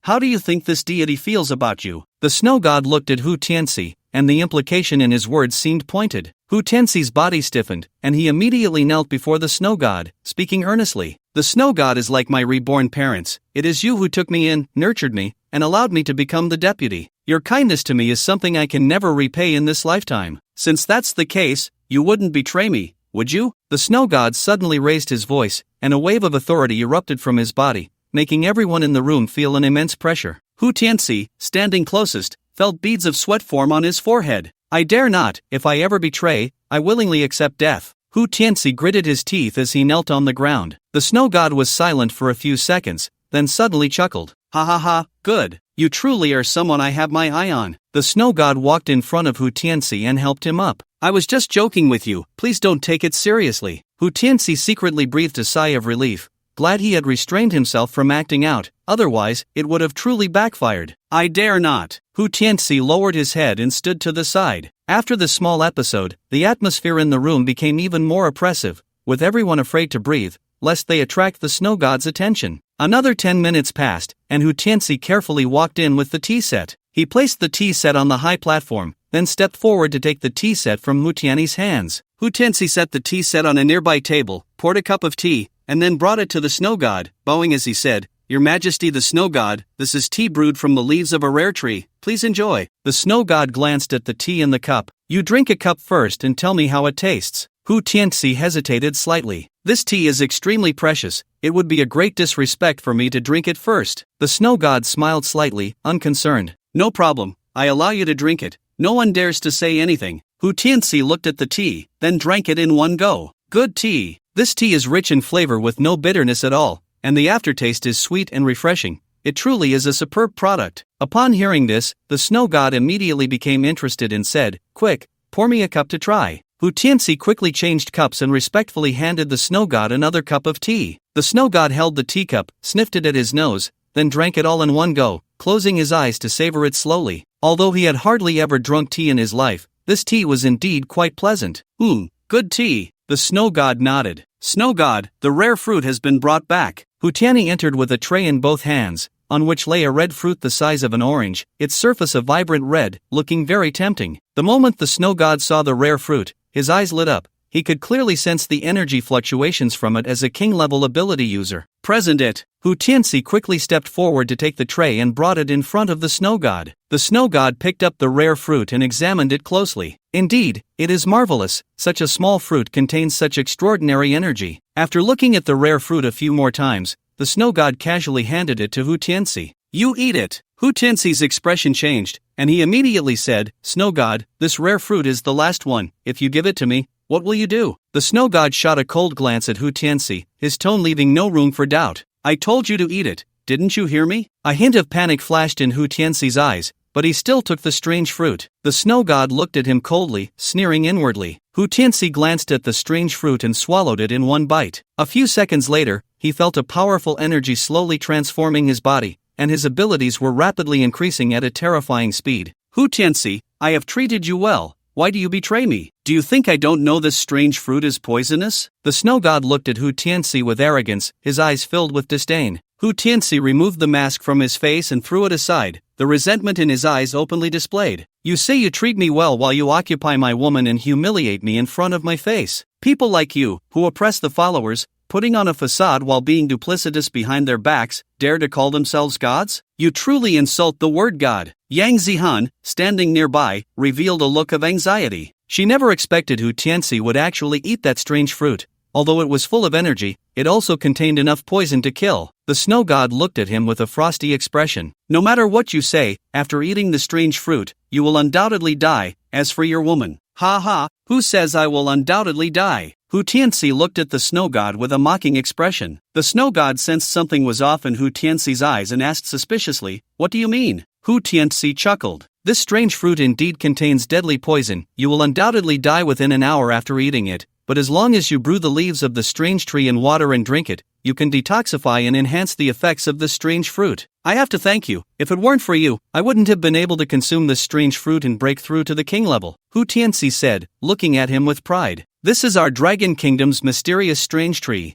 How could a person from the Wokoku understand it?" The snow god was taken aback, staring at Hu Tianxi in shock. His identity was his greatest secret. No one in the cult knew how he had discovered it. If the members of the cult found out his true identity, his prestige would plummet, and the white-clad cult he had painstakingly built would be destroyed in an instant. The others below also showed disbelief. How could the snow god be from Wokoku? The enmity between the Dragon Kingdom and Wokoku had a long history and was always at odds. If this were true, then they had been bowing and kneeling to a person from Wokoku, which was a tremendous humiliation. The snow god maintained his composure and said to Hu Tianxi, "This is utter nonsense. I am a pure Dragon Kingdom citizen, having lived in the Dragon Kingdom for decades. How could I be from Wokoku?" Hu Tianxi slowly walked to the edge of the platform, looking at the snow god. "I admit you have hidden it well, but those confidants you brought in cannot hide it like you. Their accents and appearances can easily reveal them as authentic Wokoku people. If you are not from Wokoku, why have you recruited so many Wokoku people into this cult? If you are not from Wokoku, do you dare to take off your mask and let everyone see your true face?" Hu Tianxi's series of questions left the snow god speechless. He never expected that despite his caution, someone would discover his flaw. The snow god laughed in anger, looking at Hu Tianxi with rage. "I never expected that after hiding for decades without being discovered,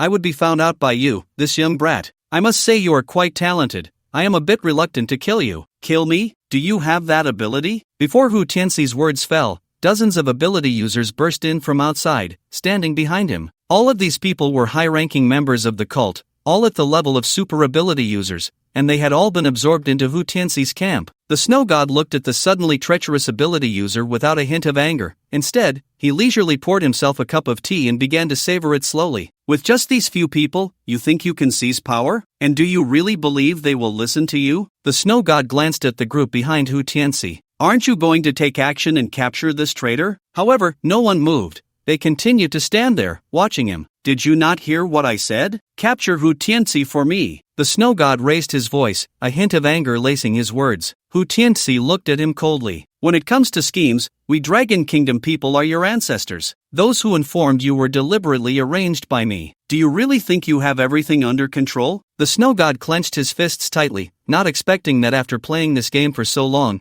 he would be outmaneuvered today. All right, I truly underestimated you. In this regard, I am indeed not as good as you, Hu Tianxi." The snow god stood up, and a powerful aura erupted from him, sending the solid wooden chair behind him flying. The kingly authority instantly filled the space, causing fear to appear on the faces of those present. With just this few people, you think you can kill me? That's far from enough. As soon as the snow god finished speaking, a middle-aged man walked in from outside. The man had a goatee and exuded an aura similar to that of the snow god, clearly a king-level ability user. Standing at the door, the middle-aged man said coldly, Muramasa, I told you this group of Dragon Kingdom people is very cunning. There's no need to waste so many words with him. Just kill everyone who refuses to submit to our great Yamato. The snow god looked at the middle-aged man and said lightly, I just wanted to see how much effort they would expend to kill me. And I must say, I am truly surprised. Ha ha ha. The middle-aged man also chuckled coldly. In the face of absolute power, even the most profound schemes are useless. You Dragon Kingdom trash, today is your day of death. Who are you calling trash?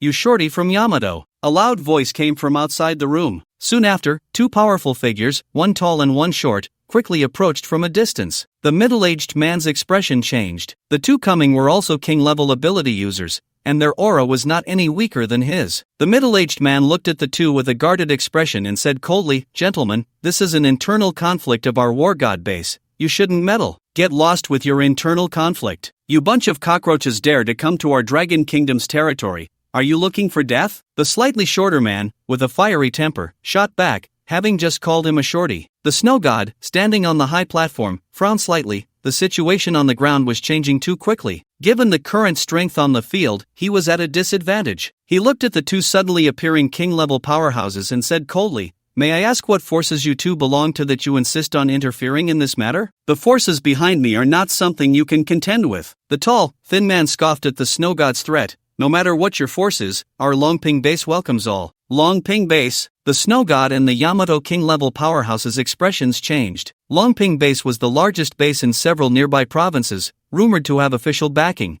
with immense strength and countless ability users within, many of whom were experts. King-level ability users were not even ranked in Longping base. The Yamato king-level powerhouse looked at the two from Longping base and immediately felt a sense of retreat. He fixed his gaze on the door and suddenly exerted force, quickly fleeing outside. Want to leave? It's not that easy. The shorter powerhouse from Longping base sneered and immediately took off in pursuit. Hu Tianxi turned to the other tall, thin king-level powerhouse and respectfully said, Brother Lu, leave this to me. You go help Brother Wang kill that Yamato powerhouse. We must not let him escape. The tall, thin man looked at Hu Tianxi and reminded him, this guy is a king level. Are you sure you can handle it? Hu Tianxi smiled confidently. Don't worry, brother, I have it under control. I won't joke with my life. The tall, thin man nodded slightly and then turned to run quickly outside. As soon as he left, the snow god's expression brightened. The snow god had not expected that Hu Tianxi would be so arrogant. He had just broken through to king level and still wanted to confront someone like him, who was in the mid-king level. He had been thinking of strategies to escape, but now that Hu Tianxi had taken the initiative, it was truly a glimmer of hope. Hu Tianxi, you are seeking your own death. Blame yourself for being too arrogant. The snow god looked coldly at Hu Tianxi. Not killing him would not be enough to quell the anger in his heart. If it weren't for the fact that he was still the lofty snow god, the forces he had painstakingly built would be destroyed by this guy. Just thinking about it made him tremble with rage. Hu Tianxi raised his hand to check his watch and said in a calm tone, It's about time. He then smiled at the snow god. Snow god, oh no, it should be Muramasa. Don't you feel a slight pain in your heart now? Muramasa touched his chest and indeed felt a stabbing pain. His expression changed. What have you done to me? Hu Tianxi's lips curled slightly. It's nothing, just that the tea you drank was also poisoned. The antidote is that strange fruit. They are mutually exclusive. If you eat the strange fruit within half an hour of drinking the tea, the poison will neutralize. Unfortunately, half an hour has already passed. You, Muramasa pointed at Hu Tianxi, his face filled with resentment. Even if I die, I will kill you first. Muramasa shouted angrily and instantly charged towards Hu Tianxi, unleashing the full power of a king-level expert. Muramasa extended his hands, and in an instant, hundreds of 1-meter-long ice spikes appeared, each one incredibly sharp, rivaling metal. Die! Muramasa swung his hands, and hundreds of ice spikes shot towards Hu Tianxi from all directions. Hu Tianxi narrowed his eyes, a hint of seriousness flashing in his gaze. He formed hand seals, and a fierce wind howled across the scene. A sudden blizzard obscured everyone's vision, turning the originally fragile snowflakes into sharp weapons that made it impossible to open one's eyes. Muramasa could no longer see Hu Tianxi's figure and had no idea if his attack had hit. Just as he was observing carefully, he suddenly felt a chill behind him. his battle instincts allowed him to predict the incoming attack. He quickly formed an ice wall behind him and then sidestepped. With a loud bang, the ice wall shattered into pieces, and Hu Tianxi, holding a dagger, swiftly stabbed towards his chest. Muramesa's expression changed instantly, his pupils turning golden. When Hu Tianxi met his gaze, he froze for a moment, his eyes going blank, standing still. However, Hu Tianxi quickly regained his senses. Although it was only a brief half-second, it was enough for a king-level expert. The moment Hu Tianxi woke up, Muramesa's ice spikes were already at his chest. Hu Tianxi's face turned pale with fear, and he quickly formed an ice and snow barrier in front of him, but it was a bit too late, and the ice spikes were about to pierce his chest. A flash of unwillingness crossed Hu Tianxi's mind. After planning for so long, was he really going to fall here? But in the next moment, a miracle happened. The ice spike stopped half a centimeter in front of him, and even Muramesa froze in place. "Quick, make your move!" Yang Zihan shouted anxiously from a distance. Hu Tianxi felt a surge of joy in his heart, and without hesitation, he plunged the dagger into Muramesa's chest,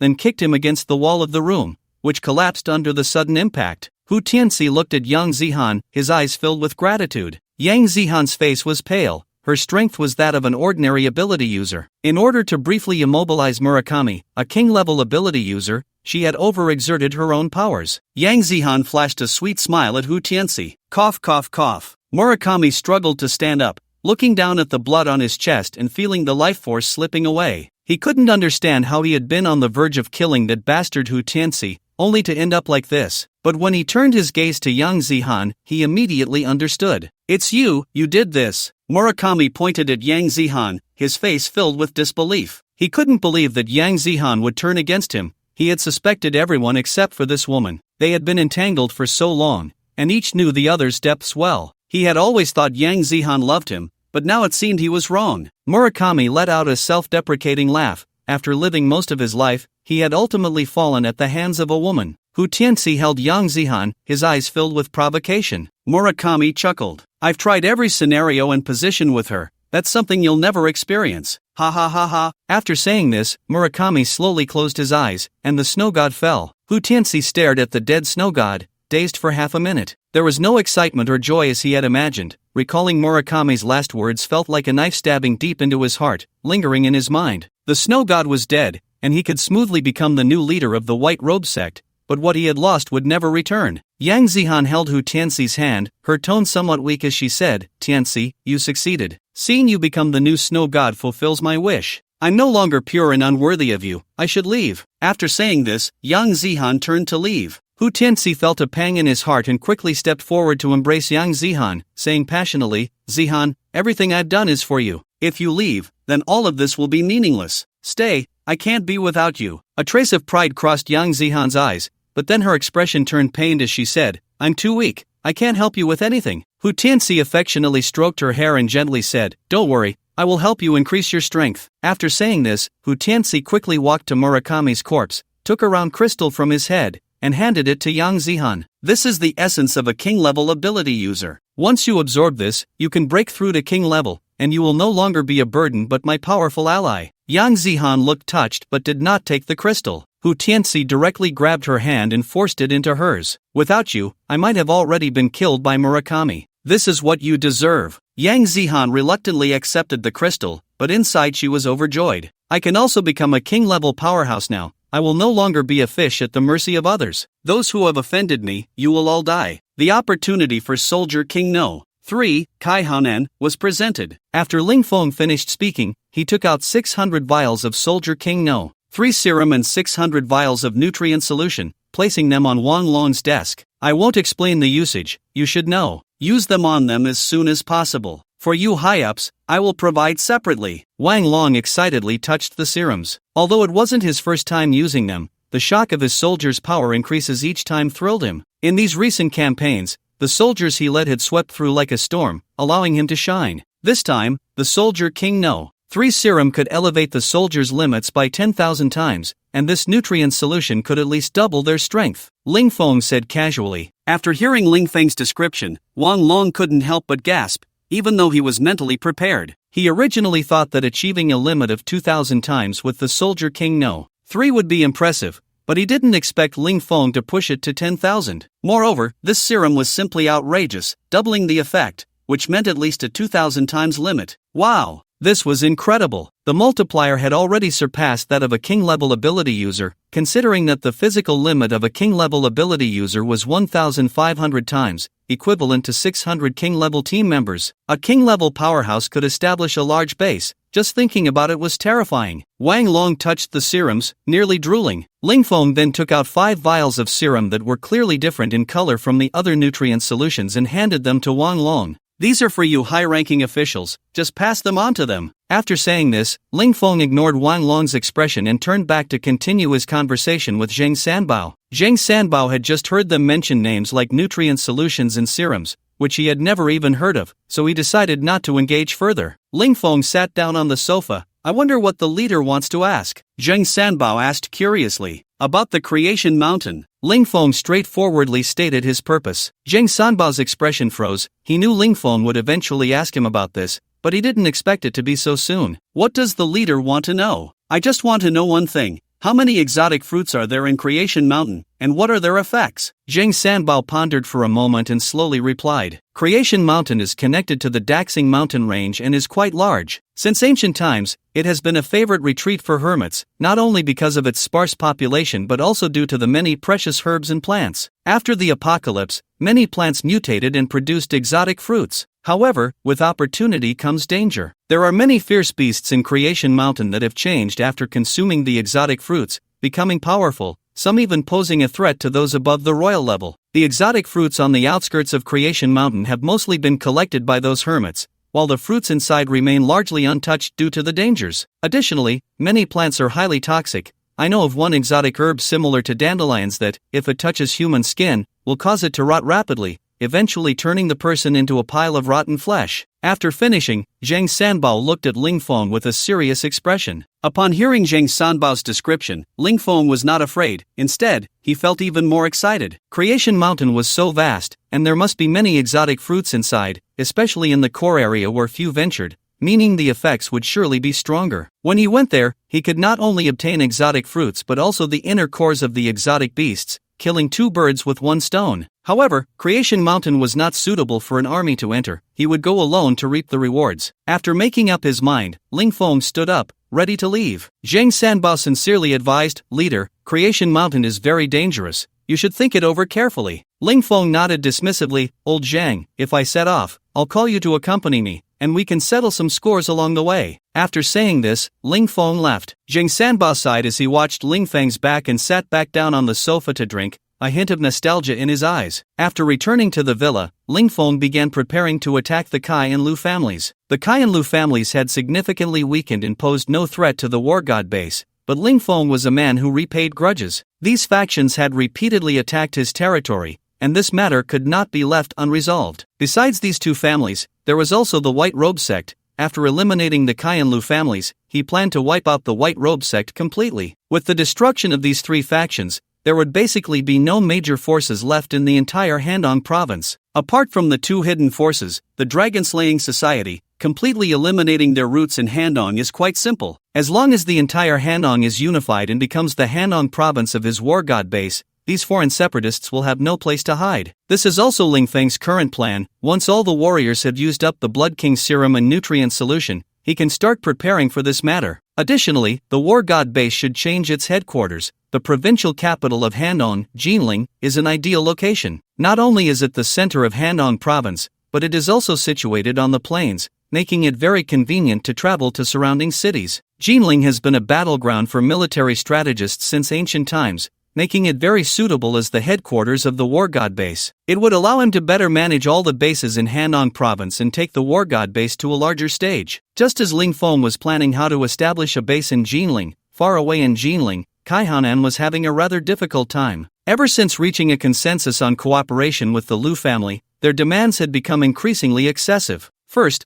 they wanted him to join the company, and then they asked him to hand over most of his reserve supplies to the Lu family. Although Kai Hanan was extremely angry, he dared not voice his frustrations. After all, his support had already been eliminated by Ling Feng, and Ling Feng might come after him any day now. With only the few people he had at hand, he could not possibly withstand Ling Feng's attack. To survive, Kai Hanan could only swallow his anger and agree to the Lu family's demands. One day, while Kai Hanan was sighing in despair, his son Kai Yongkang knocked on the door and walked in. With a beaming smile, he said, Dad, I have good news for you. Kai Hanan shot him a glare, irritated. His son was always idle, indulging in food, drink, and entertainment, and even at this time, he showed no signs of repentance. Kai Hanan glanced at his son and said impatiently, "What is it? Hurry up, can't you see I'm busy being annoyed?" "Dad, someone came to see me today, claiming to be from the Longping base. He said he could help us out of our predicament." Kai Hanan's expression changed. "What? Longping base?" With a strong background, the Longping base was not something to be taken lightly. Kai Hanan looked at his son with suspicion. He had never cared about family matters, always focused on his own pleasures. Besides, what level of existence was the Longping base? How could they possibly reach out to a small family like theirs? Although the Kai family had some say in Jinling, they were leagues away from the Longping base, which controlled the entire Jiangnan province,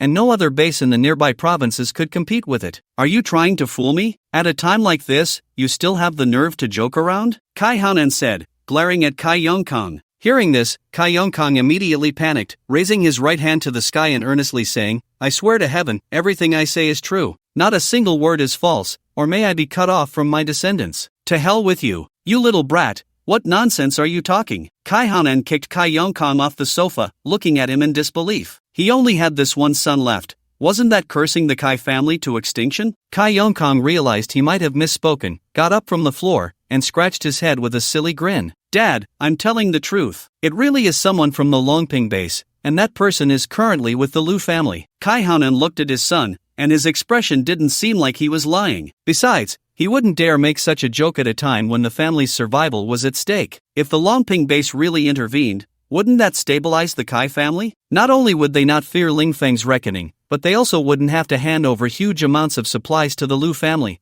and they could even latch onto a super strong ally. Kai Hanan looked at his son with some excitement, unable to wait to stand up from the sofa. "If it's really someone sent by Longping base, we mustn't neglect them. Hurry and take me over there, we can't keep them waiting." Saying this, he pulled Kai Yongkang up from the sofa and walked outside. The two made their way to the Kai family's reception hall, where Kai Hanan stood nervously at the door, feeling a surge of excitement in his heart. He took a few deep breaths, adjusted his clothes and his somewhat sparse hair, and pushed the door open to enter. Inside the reception hall, a man around 30 years old was casually flipping through a magazine while sitting on the sofa. The man's expression was serious, appearing stern and unsmiling, with slightly dark skin and a strong build, sporting a crew cut that looked neat and tidy. Kai Hanan immediately recognized that this man was likely a military figure. Judging by the aura he exuded, he was at least a king-level ability user. Upon seeing someone enter, the man continued to read the magazine without any intention of standing up to greet him. Kai Hanan was not only unperturbed but felt a hint of secret delight. Judging by this man's demeanor, his identity was most likely genuine. People from large bases often carried a hint of arrogance. If he had been overly polite, Kai Hanan would have doubted his identity. Kai Hanan walked over to the man, a smile on his face, and warmly said, "Hello, officer. I am Kai Hanan, the head of the Kai family. I apologize for keeping you waiting. I hope you can forgive our lack of hospitality." The man glanced at him, put down the magazine, and slowly stood up. "Hello, Head Lu. I am Long Kaiyu from Longping Base. I apologize for the abrupt visit. Please forgive me." The man said coldly, "Oh, you are being too formal. It is our honor to have you visit the Kai family." Kai Hanan replied with a smiling face, engaging in pleasantries. Long Kaiyu gestured for Kai Hanan to sit down. "In that case, I will get straight to the point. I have heard that the Kai family is currently experiencing a crisis, and I am here to help the head of the Kai family resolve the issue." Kai Hanan's expression brightened, a glimmer of hope flashing in his eyes. "That's great. With your words, the Kai family's crisis is no longer a big problem. However, that Ling Feng is still very powerful," he said, a hint of worry crossing his face. Long Kaiyu smiled faintly. "Head Kai, don't worry. Ling Feng won't dare to come. Our base has already sent someone to negotiate with him. If he knows what's good for him, he will be spared. Otherwise, he won't survive until tomorrow," Long Kaiyu said confidently. Kai Hanan was both surprised and delighted, not expecting Longping base to act so quickly. Before he could even speak, the matter was resolved. Truly, it was a large base. Just a few words could solve his life and death crisis. "Then thank you, Officer Long. But I wonder, what conditions does your base have for helping the Kai family resolve such a significant issue?" Kai Hanan asked tentatively. "As expected of Head Kai, I enjoy dealing with smart people," Long Kaiyu said with a slight smile, continuing, "I am here representing the base, and our conditions are very simple. The Kai family joins Longping base, and from now on, Jinling will become the territory of Longping base, with Head Lu becoming the manager of the base in Jinling. What does Head Kai think?" Long Kaiyu said, his sharp gaze fixed on Kai Haonan. Kai Haonan felt a chill run down his spine under Long Kaiyu's gaze. He was certainly unwilling to accept this condition as the ruler of Jinling. Once he joined Longping base, he would be constrained at every turn, and perhaps even the resources in his hands would have to be surrendered. Kai Haonan forced a dry smile and said, "Officer Long, our Jinling is not as wealthy as Jiangnan. We are quite lacking in resources. I wonder why the base wants to enter Handong province." Long Kaiyu looked at Kai Haonan meaningfully and said, "This is our Longping strategic plan. After the apocalypse, global powers have undergone a reshuffle. Whoever can possess more resources and extraordinary individuals in the future will gain an advantage and seize the initiative in the new society." Long Kaiyu said, "Our goal is not just Jinling, but the entire Handong. In the future, the whole of Handong will be our Longping's territory, and behind our Longping base stands this." He pointed to the sky. Kai Haonan looked at Long Kaiyu's gesture and uncertainly asked, "Is it the government?" Long Kaiyu smiled slightly, which was an implicit acknowledgement. Kai Hanan's expression changed, and a storm surged in his heart. It was the first time he realized how significant Longping was. No wonder the Longping base had developed to such a powerful extent in just half a year after the apocalypse. It turned out that the government was backing them. Knowing he was indirectly conversing with the government, Kai Haonan dared not entertain any thoughts of luck and immediately agreed to Long Kaiyu's conditions. Long Kaiyu was very satisfied with Kai's understanding of the situation. "Kai Haonan, then I congratulate you on joining our organization," Long Kaiyu said with a smile, extending his hand to Kai Haonan. Kai Haonan quickly stood up, and their hands clasped tightly together. "I will definitely serve the base well," Kai Haonan promised seriously, but then he asked with some concern, "What about Lingfang?" "Don't worry. Our people have already gone to negotiate." A hint of relief appeared on Kai Haonan's face. Just as they were talking, Kai Haonan's phone rang. He took out his phone, saw the caller's name, and immediately smiled, saying, "Look, the call is here. It must be that the negotiation is complete." Longping base's people were coming, and Kai Haonan wore a smiling face. Long Kaiyu confidently pressed the call button. Soon, the smile on his face froze. "What?" Long Kaiyu's expression darkened instantly. He forcefully hung up the phone. "Commander Long, this?" Kai Haonan asked cautiously. Long Kaiyu's face was extremely grim, and a flash of murderous intent flickered in his eyes. The audacity of that war god base. They actually dared to kill our negotiating personnel. It's utterly arrogant. Kai Haonan's expression shook. This Lingfang was indeed bold, even daring to kill people from the Longping base. He was truly seeking death. However, this meant that the Longping base would definitely not let Lingfang off easily. Kai Haonan felt a surge of joy. Now Lingfang would surely face the furious retaliation of the Longping base, and his grudge would be avenged. This Lingfang is so unreasonable, killing our Longping base's people for no reason. Isn't that slapping our base in the face? Kai Haonan said angrily, fanning the flames. Long Kaiyu sneered coldly, his eyes narrowing into a slit. Since this Lingfang doesn't know how to appreciate kindness, then there's no need for him to stay. After saying that, he walked out of the room with his phone, presumably to summon people. Kai Haonan watched Long Kaiyu's departing figure, a wicked smile creeping onto his lips. 4 hours earlier, Lingfang got up early, preparing to check on the training situation of the War God team,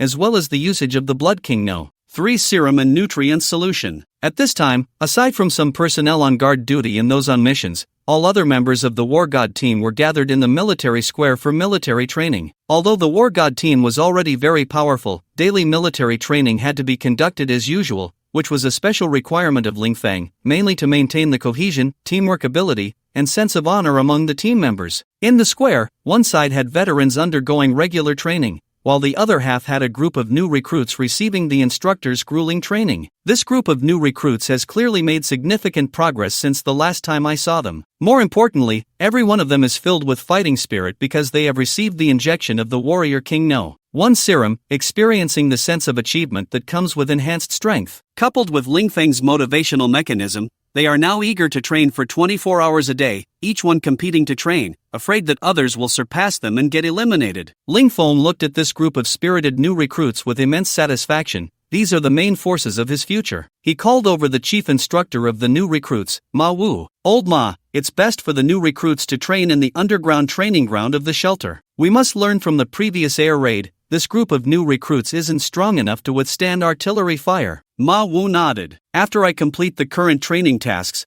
I'll have them return to the underground training ground." Lingfeng briefly arranged a few things and let Ma Wu continue organizing the training. Lingfeng walked to the training ground of the God of War Brigade, where the team members were conducting small group combat drills. The members were divided into teams of 30, practicing offensive and defensive transitions and tactical maneuvers. Wang Long was supervising the training of each team and ran over as soon as he saw Ling Feng. "How's the effect of the God of War No. 3? Ling Feng asked, observing the soldiers' training. Wang Long gave Ling Feng a thumbs up, excitedly saying, "The effect is simply amazing. You now have a king-level combat team. They have all reached 2,200 points, and some have even hit 2,800 points. Fengzi, our God of War base's future is bound to be invincible." Ling Feng was also delighted, but he felt the need to temper Wang Long's excessive arrogance. "There are always people stronger than you, and there are heavens beyond the heavens. Right now, we are just dominating in Hanong. There are plenty of bases stronger than us. Remember to be humble and cautious, and don't be blindly confident." Wang Long put away his smile and nodded. "Now that our soldiers have completed their final preparations,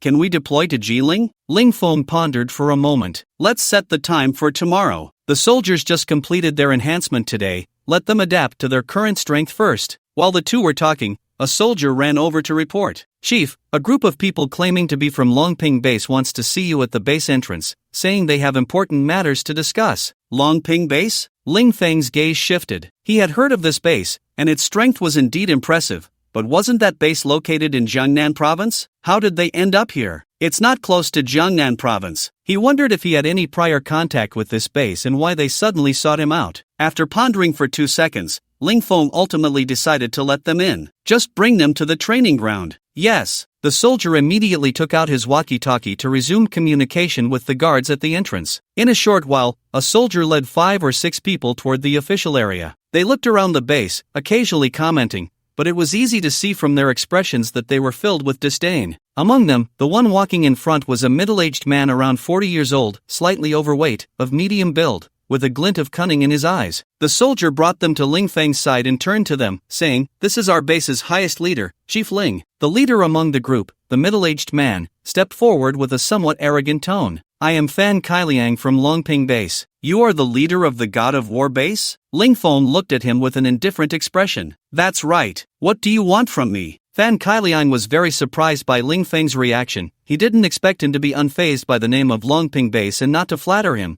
which left him somewhat dissatisfied. However, before coming here, it was specifically instructed from above that the War God base has considerable strength, and unless absolutely necessary, one should avoid any conflict with them. It is best to peacefully incorporate them while also resolving the enmity between the War God base and the Kai family of Jinling, allowing both sides to shake hands and make peace. Fan Kailiang suppressed his displeasure and said in a deep voice, "Since Leader Ling has asked this, I will speak frankly. Our base wishes to invite you and your base to join us at Longping base. You should have heard of our strength. Joining us will only bring you benefits, not drawbacks. Not only can we provide you with powerful protection, but it will also give you the opportunity to unify the entire Shangjing city." After finishing, Fan Kailiang looked at Ling Feng, waiting for his response. Ling Feng sneered disdainfully and replied without a second thought, "I am not interested in your base. Our War God base will not join any base. If you came here for this matter, you can go back." Upon hearing Ling Feng's words, Fan Kailiang frowned slightly. This was completely different from what he had anticipated. A small base like the War God base was actually so disrespectful to him. Representing Longping base in negotiations, he not only did not receive the respect he deserved but was also given an eviction order,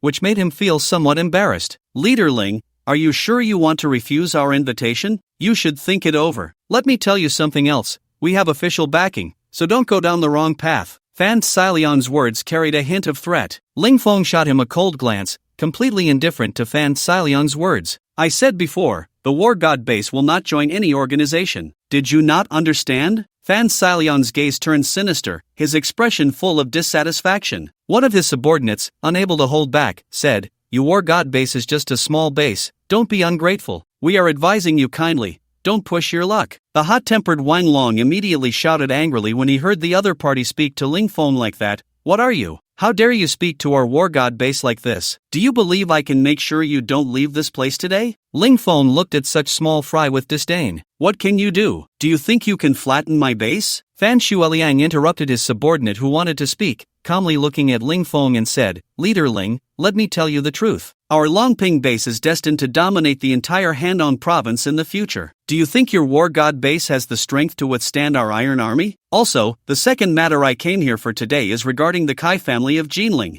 The Kai family has already agreed to join our Longping base. I heard that you have some grievances with the Kai family, and I hope you can resolve them. Ling Feng looked at him deeply and said solemnly, our base and the Kai family are mortal enemies. I don't care which base they join, we must destroy the Kai family. Anyone who dares to obstruct us will be my enemy, even if you are from Longping base. Ling Feng's voice was loud, and the soldiers training not far away immediately turned their heads, looking at the group from Longping base with unfriendly expressions. A trace of coldness crossed Wang Long's face as he said coldly, get lost quickly, or don't blame me for being rude. Fan Shueliang laughed in anger, his face twisted, and said, alright, Ling Feng, I have given you a chance. Since you insist on being enemies with our Longping base, then let's wait and see. Just wait to face our Longping base's wrath. A trace of coldness flashed in Ling Feng's eyes as he waved his hand at Fan Shueliang in the air. Bang! With a sound, Fan Shueliang was directly turned into a mist of blood. Ling Feng's sudden attack caught Fan Shueliang's subordinates off guard, leaving them frozen in place. Some of Fan Shueliang's still warm blood splattered on their faces. The man who had just threatened Ling Feng trembled, his face turning as pale as paper. They truly did not expect Ling Feng to be so brutal, killing without hesitation and completely disregarding their identity from the Longping base. At this moment, the remaining few showed expressions of fear, not daring to meet Ling Feng's gaze. Go back and tell your base leader that the Han-On province does not welcome your Longping base. If you dare to come to Han-On, for every one of you that comes, I will kill one. Now get lost. The group felt as if they had been granted a reprieve and quickly turned to flee, using every ounce of strength they had,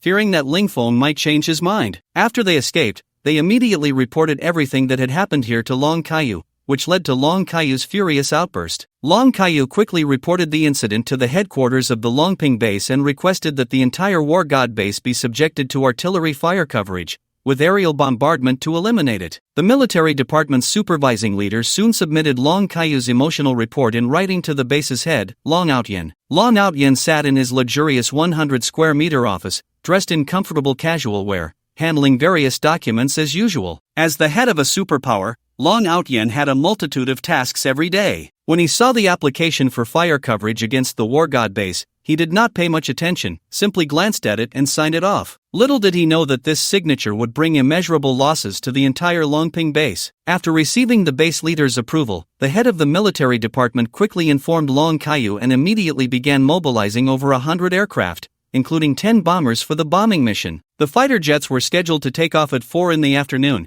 expected to reach their destination in 2 hours to bomb the entire War God base. Upon receiving this news, Long Kaiyu was overjoyed, unable to suppress the smile that spread across his face. At that moment, Long Kaiyu was dining at a banquet hosted by Kai Haonan, and his previously poor mood lifted instantly upon hearing the news. Kai Haonan, who was adept at reading people's expressions, noticed the change in Long Kaiyu's demeanor and immediately poured him a glass of Maotai. Commander Long, is there news from the base? Long Kaiyu raised his glass and downed it in one go. His expression relaxed as he replied, yes, the base has dispatched over 100 aircraft to conduct covering bombardments on the War God base. The entire War God base will be reduced to ruins under the immense firepower. By tonight, that Ling Feng will be begging me for mercy. Hearing this, Kai Hanan's expression brightened. That's great. With this, the War God base will be as good as non-existent. I never expected such a small War God base to provoke us so boldly. They are truly seeking death. After saying this, he raised his glass to toast Long Kaiyu. Commander Long has avenged our Kai family. That Ling Feng killed my son and many of our family's ability users. I thought I would never have the chance for revenge in this life, but the base has avenged me today. Now that I can finally settle the score, I toast to Commander Long. He finished his drink in one gulp. Long Kaiyu was delighted. Master Kai, you have a great capacity for alcohol. With your drinking ability, you will surely achieve great things in the Longping base. Our highest leader, Commander Long, once said that those who can drink 1 or 2 should drink 2. Such brothers are generous, and those who can drink 3 or 8 should be nurtured. Come, Master Kai, let's drink together again. As they prepared for battle, the two became increasingly familiar with each other over their drinks. With Kai Hanan's social skills, Long Kaiyu's fondness for him rapidly grew. Just as they were shoulder to shoulder, drinking, Kai Hanan suddenly set down his glass with an unusual expression and sighed softly. This abnormal behavior was quickly noticed by Long Kaiyu, whose cheeks flushed slightly with a hint of alcohol as he said, Brother Kai, what's wrong? Is there something troubling you? Speak up and let me help you solve it. Kai Hanan sighed again, his expression somewhat complex as he replied, It's better if you don't get involved in this matter, Long. It involves foreign forces, and the other side is quite powerful. I'm afraid it will be difficult for you to handle. Upon hearing this, Long Kaiyu's expression darkened,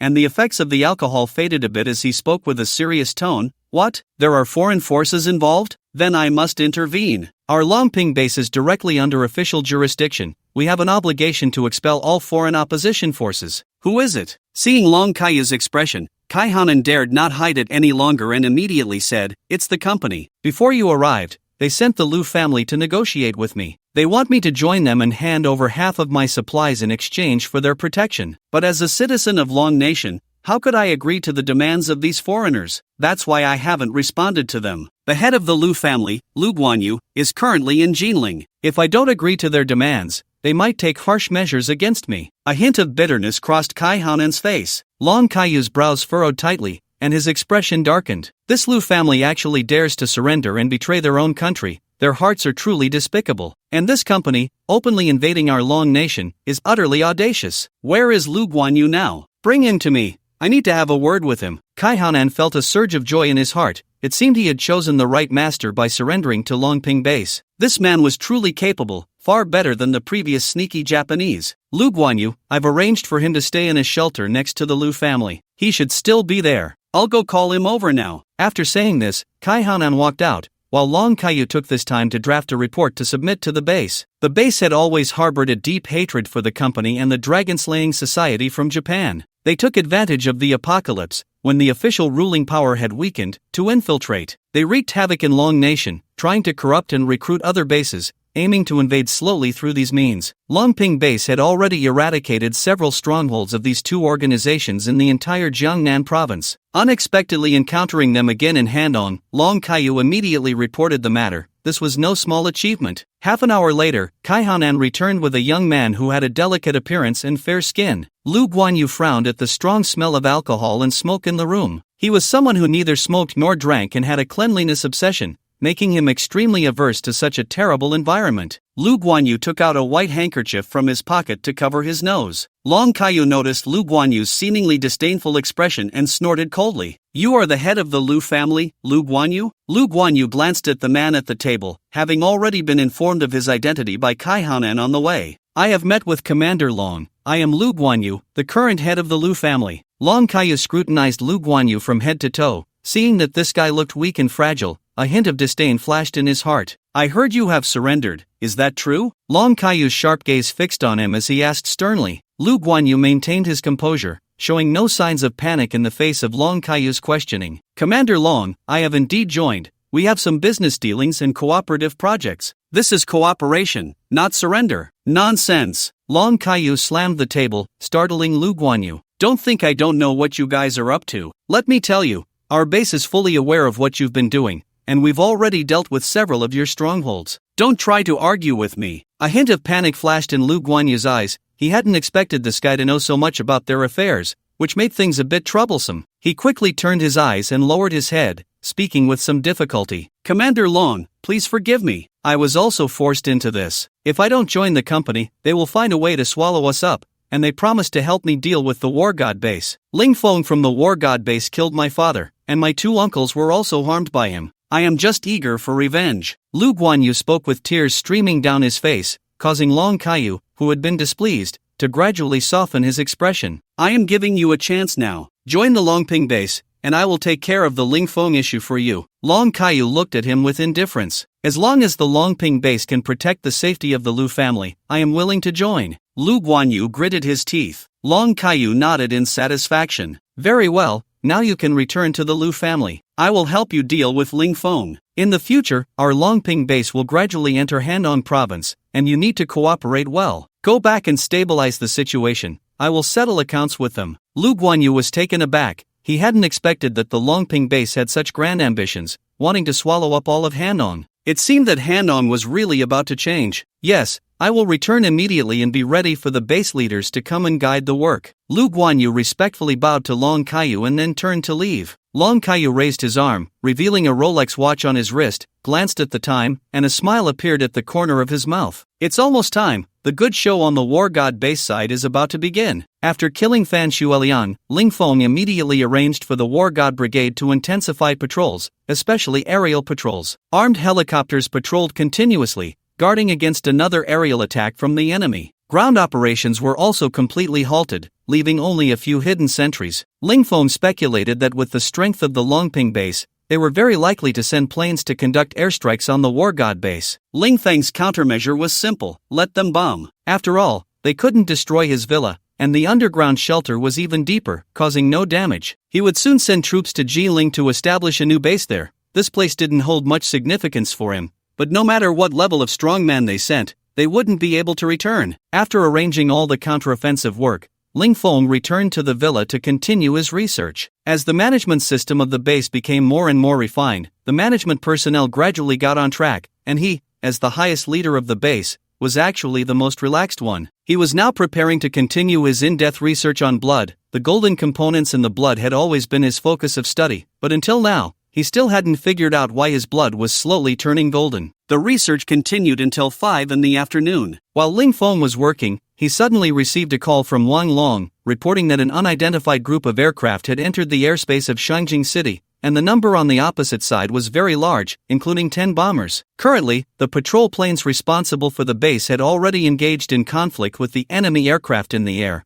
and a battle was underway. Ling Feng put down his work and walked out of the villa. At this moment, all personnel on the ground of the base had evacuated, except for a few hidden sentries. Ling Feng looked into the distance, where the sound of intense artillery fire came from afar. Black Panther. Ling Feng called out to the Black Panther lying at the entrance of the villa. The Black Panther, who had been lazily lying on the ground, instantly appeared in front of Ling Feng. Ling Feng jumped onto the Black Panther's back and patted its neck. Let's go check out that sound of artillery. Woof woof woof. The Black Panther let out a few excited roars and instantly activated its speed, racing full throttle towards the sound of gunfire. In less than 5 minutes, the Black Panther arrived at the battlefield, which was located on the outskirts of Shangjing City. 15 armed helicopters from the War God base were holding their ground against 100 enemy aircraft, and the fighting was extremely intense. Many of the planes from the Longping base had visible damage on their wings, with some already starting to emit black smoke. On the ground, the wreckage of 7 or 8 downed enemy planes was burning. Ling Feng had absolute confidence in his side's aircraft. After all, they were upgraded 100-fold, far superior to those from Longping base. Even though the enemy outnumbered them 10-1, they were still being suppressed. Soon, another dozen enemy planes were shot down. Huang Yu, the squadron leader responsible for this operation at Longping base, felt an overwhelming mix of emotions as he watched his pilots being shot down one by one. These pilots were all trained by him, precious assets of the base, now falling rapidly. He had initially thought this bombing mission would be a simple and safe task, but unexpectedly, they faced an unprecedented life and death crisis. A third of their planes had already been shot down, and several others sustained varying degrees of damage. The losses were incalculable. After the apocalypse, the production line for planes had ceased, and every downed aircraft was a significant loss. What pained him the most was how resilient the enemy's planes were. Despite several shells hitting them, they remained unscathed, not even damaging the enemy's propellers, which was truly shocking. His side's aircraft were the most advanced in the world, yet the enemies were even stronger. Huang Yu took out his radio and issued a command on the public channel. All personnel, turn back immediately. Do not engage further. The enemy's aircraft are superior in all aspects. No more direct confrontations. The pilots of the other planes quickly began to change direction, preparing to retreat. They had been waiting for their leader's words. Everyone understood that they could not defeat the enemy's strength, and if they continued to hold their ground, they would likely face total annihilation. Ling Feng, watching from the ground as the enemy attempted to flee, immediately ordered Wang Long to have all the planes in the base take off and conduct a reverse bombing on the enemy. After receiving the order, Wang Long excitedly piloted a helicopter himself, leading the helicopter squadron towards the Longping base camp. Ling Feng did not pursue further and returned directly to the villa, leaving the remaining tasks to Wang Long, who was more than capable of handling it with his current strength. As for the enemy planes, Ling Feng did not intend to leave them. Instead, he ordered Wang Long to destroy them directly and teach Longping base a profound lesson, making it clear that they were not to be trifled with. Under Wang Long's leadership, the War God base's flight formation tightly engaged the Longping aircraft, occasionally unleashing a barrage of firepower. The number of enemy planes continued to dwindle, and by the time they returned near the base, only a dozen remained, with fewer than 10 still operational, almost a total loss. Above Longping base, dozens of armed helicopters had been waiting in the air to greet Huang Yu's squadron. As soon as they prepared to return, Huang Yu reported the defeat in this battle to the command room. Upon hearing the news, the command room was furious. Not only had they lost nearly 100 aircraft in this operation, but a major base had also been attacked on their doorstep. The military commander of the base, Su Hu, sat on the command platform, his expression grim as he stared at the large screen in front of him. This was the largest loss since the establishment of the entire base. The aerial combat formations had always been the advantage of longping base,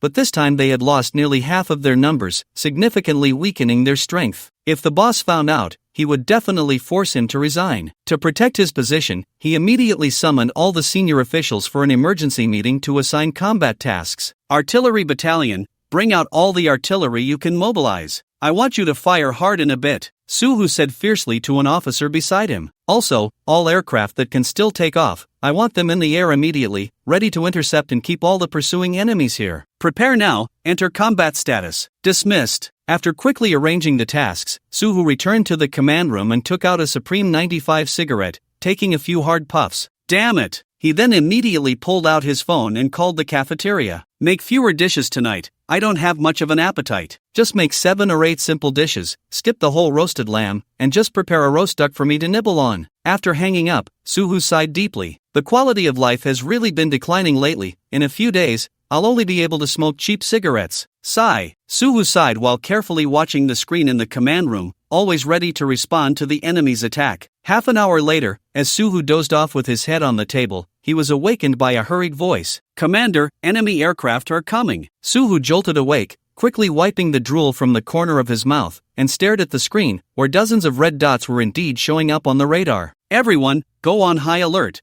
Prepare to counterattack. As soon as Suhu's order was given, the entire command center sprang into action, with 50 helicopters taking off rapidly towards the enemy's direction to prepare for interception. The ground troops were also fully prepared, all artillery loaded with ammunition, aimed at the sky and ready to fire at any moment. Meanwhile, Wang Long led his squadron, continuously firing at the enemy aircraft ahead, enjoying the battle. Suddenly, a formation appeared in the distance, quickly attacking the War God squadron from both sides. A glint flashed in Wang Long's eyes as he immediately picked up the radio to issue combat orders to the others. Team 1, you are responsible for intercepting the left flank. Team 2, handle the right flank. Team 3, follow me to bomb their base. As Wang Long finished speaking, the entire formation instantly split into 3, with Wang Long leading 10 fully loaded helicopters straight towards the base's airport. The aerial formation of Longping quickly realized Wang Long's intentions and swiftly dispatched 20 aircraft to intercept. Wang Long looked at the planes blocking his path, snorted coldly, and slowed down his aircraft, heading straight for one of the enemy planes. The pilot of that plane was taken aback by the sudden collision course. He never expected the opponent to use such a desperate tactic. He immediately pulled his helicopter higher to evade, but the opposing aircraft followed suit, climbing to the same altitude. He tried to change direction again, but it was too late. The enemy's speed was simply too fast. Wang Long directly smashed into the enemy's helicopter, destroying its rotor, and the entire aircraft instantly lost power, plummeting to the ground. After taking out one plane, Wang Long tore a hole in the encirclement, and the other aircraft followed suit, charging recklessly at the enemy planes. Some skilled pilots at Longping base barely avoided the collisions, but most were smashed to pieces. After shaking off these attacks, Wang Long quickly led the formation to the sky above Longping base and began indiscriminate bombardment of the base below, turning the entire ground into a sea of fire in an instant. The commander of the artillery unit was overjoyed to see that the altitude of the base was very low. At this height, as long as they hit, there would be no chance of survival for the other side. Fire! With a command, hundreds of cannons fired simultaneously, causing violent tremors across the ground, as powerful shells whistled towards the helicopters in the air. The helicopter squadron was instantly hit. Cheers erupted from the ground artillery unit, and everyone wore happy smiles. However, this smile lasted only half a second, as the artillery position was immediately covered by counterfire. They never understood why, despite being hit, the other side seemed unharmed. After dealing with the artillery, the aircraft quickly launched a bombardment on the entire Longping base. Ling Feng had instructed for a swift resolution, as the opponent likely had experts, and they must not linger in battle. After completing the mission, Wang Long emptied all the shells and bullets and immediately began to lead the squadron back home. The leader of Longping base, Long Outyan, was enjoying a lavish dinner when the sudden sound of artillery startled him, especially as the walls of his dining room began to shake violently, causing dust to fall into his food. Long Outyan frowned and immediately called Su Hu, and as soon as the call connected, he unleashed a torrent of scolding. Su Hu, what the hell are you doing? What's going on? Do you want to demolish the base? Su Hu kept nodding in apology, speaking in a humble tone. Leader, I'm really sorry. Our base is under air attack. The enemy's planes broke through multiple layers of blockade, and our formation was severely damaged, the 1st Artillery Battalion was completely wiped out. Long Outyan was furious, each word from Suhu felt like a knife cutting into his chest. What are you doing? How could you let the enemy hit us right at our doorstep and cause such heavy losses to my elite forces? Who are they? Suhu frowned and held the phone away from his ear. Long Outyan's volume was loud enough to deafen him. They are from the War God base, the ones we applied to attack this morning. They are here for revenge. War God base. Long Outyan's face darkened to the extreme. This was the first time someone dared to strike at him like this, humiliating him. How could he explain this to his superior? In the end, he would still face a scolding. Investigate this War God base immediately and send me their information. After saying this, Long Outyan hung up the phone, losing all appetite for the lavish feast before him, and in his anger, he flipped the table. He then walked out of the room with a cold expression. At this moment, in the command room of the War God base, Wang Long was animatedly recounting today's operation. Ling Feng and other high-ranking officials of the base sat on the sofa, listening to Wang Long boast. I directly executed a scorpion tail strike, and that one I-98 from the other side was split in half. If it weren't for our planes having too few shells, I would have turned Longping base into ruins. Ling Feng watched as Wang Long's claims became more and more outrageous and quickly interrupted his speech. Alright, let's talk about something serious. Did the ability users from the other side take action? Wang Long shook his head. Our movements were very quick. After clearing the ammunition, we retreated immediately and didn't encounter any ability users. Besides, we were all in the air. Even if they wanted to attack, they couldn't reach us. Ling Feng nodded, let the troops rest briefly, refuel the helicopters, fill the ammunition, and set off for Jinling. Wang Long immediately arranged everything with excitement. Now everything was ready, and the members of the War God squad all had strength exceeding 2,000 points, reaching the level of kings. Wang Longma and the higher-ups of their base exceeded 5,000 points, far surpassing the royal level. Just like Zhang Sanbao, who could originally defeat Wang Long, now found himself unable to win against him.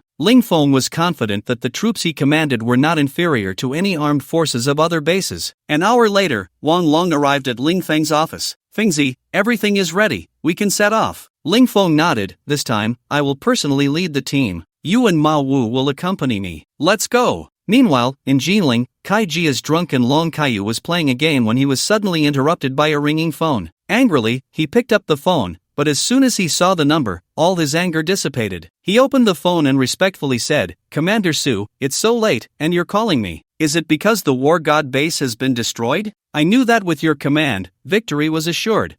On the other end, Suhu felt as if his face was being rubbed harshly against the ground. He cleared his throat and said solemnly, alright, there was a small mishap in the operation against the War God base. It wasn't completely successful. You need to be cautious in Jinling. The War God base is very likely to attack Jinling. Be prepared for defense. Long Kaiyu immediately responded, okay, Commander, should I ask the headquarters to send some people over? The forces here in the Kai family are a bit weak. Long Kaiyu said cautiously. Suhu, upon hearing this, replied irritably, currently, the forces at the base are a bit tight, figure it out yourself. If it weren't for you, would the base have suffered such great losses? I wouldn't have faced such severe punishment, with supplies cut in half, and I wouldn't even be able to smoke Huazi in the future. And you still ask me for troops, humph. Suhu sneered inwardly. After hearing Suhu's words, Long Kaiyu felt as if the sky was falling. He was just a king-level ability user, how could he withstand Ling Feng's attack? He hurriedly said to Suhu, Commander, I'm afraid I can't handle it alone.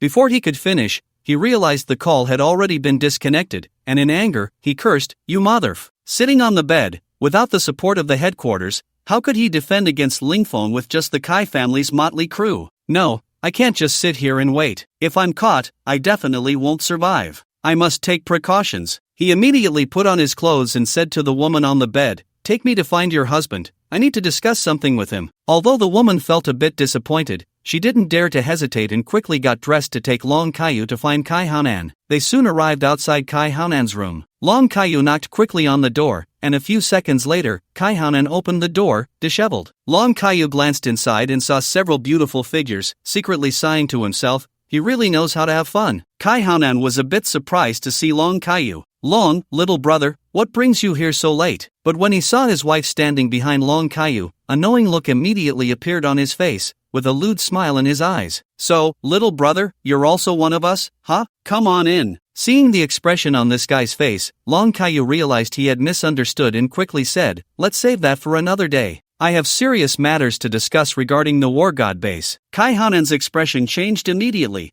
and he put away his frivolous smile, asking, "What happened? Is there a change in the situation?" Long Kaiyu nodded with a grim expression. Kai Hanan stepped out of the room and quickly tidied up his clothes. "Let's talk in the study." Once in the study, Long Kaiyu said seriously, "The operation against the war god base taken by the headquarters today failed. The headquarters has instructed us to prepare for defense to prevent Lingfeng from leading troops to invade." Kai Hanan's expression changed dramatically, a wave of fear surged in his heart. If even the Dragon Peace base couldn't take down the war god base, how could he possibly have the strength to contend with Lingfeng? Wasn't this just waiting to die? He suddenly regretted joining the Dragon Peace base. Had he known, he would have joined the other side. Although he would have to hand over half of the supplies, at least he wouldn't be facing death. "So, Brother Long, what should we do next?" Kai Hanan said, a bit panicked. "Don't be afraid. No matter how powerful Lingfeng is, as long as we make thorough preparations, we might still have a chance. We can do it this way." Long Kaiyu immediately leaned in and whispered a few words in Kai Hanan's ear. Kai Hanan's face looked a bit grim as he said,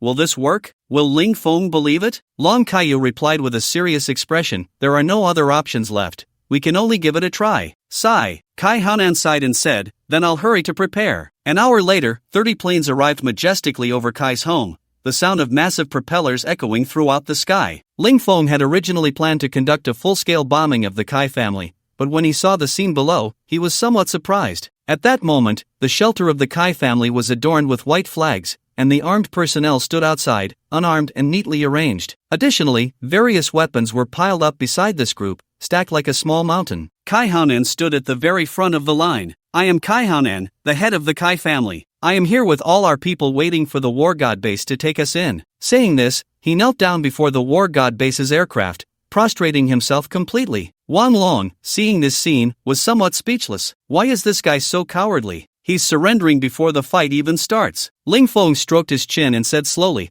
"I'll go down and take a look myself. You all stay put. This guy might pull some tricks." With that, he instantly teleported to the ground. Kai Hanan was startled by the sudden appearance of the man. The man wore a black trench coat, had clean-cut short hair, and was handsome. Although he looked young, he exuded a kingly aura. Kai Hanan concluded that this man must be the leader of the war god base, his mortal enemy, Lingfeng. Lingfeng slowly walked up to him, saying nothing, just quietly observing him. Kai Hanan, kneeling on the ground, felt as if he were being watched by a hungry beast, ready to deliver a fatal blow at any moment. He unconsciously shifted his body and trembled as he said, "I am Kai Hanan, paying my respects to Leader Ling." Lingfeng smiled faintly. "How did you know I am Lingfeng?" Kai Hanan, showcasing his talent for flattery, lavished praise on Lingfeng. Leader Ling has an extraordinary demeanor, exuding a kingly aura that makes one unable to resist bowing in submission. "I can't think of anyone else in the entire Hanong province who possesses such a quality besides you." Lingfeng remained unfazed. He had never liked those who fawned over him. "I heard you joined the Dragon Peace base, so I must congratulate you, Kai family head." Kai Hanan's expression stiffened,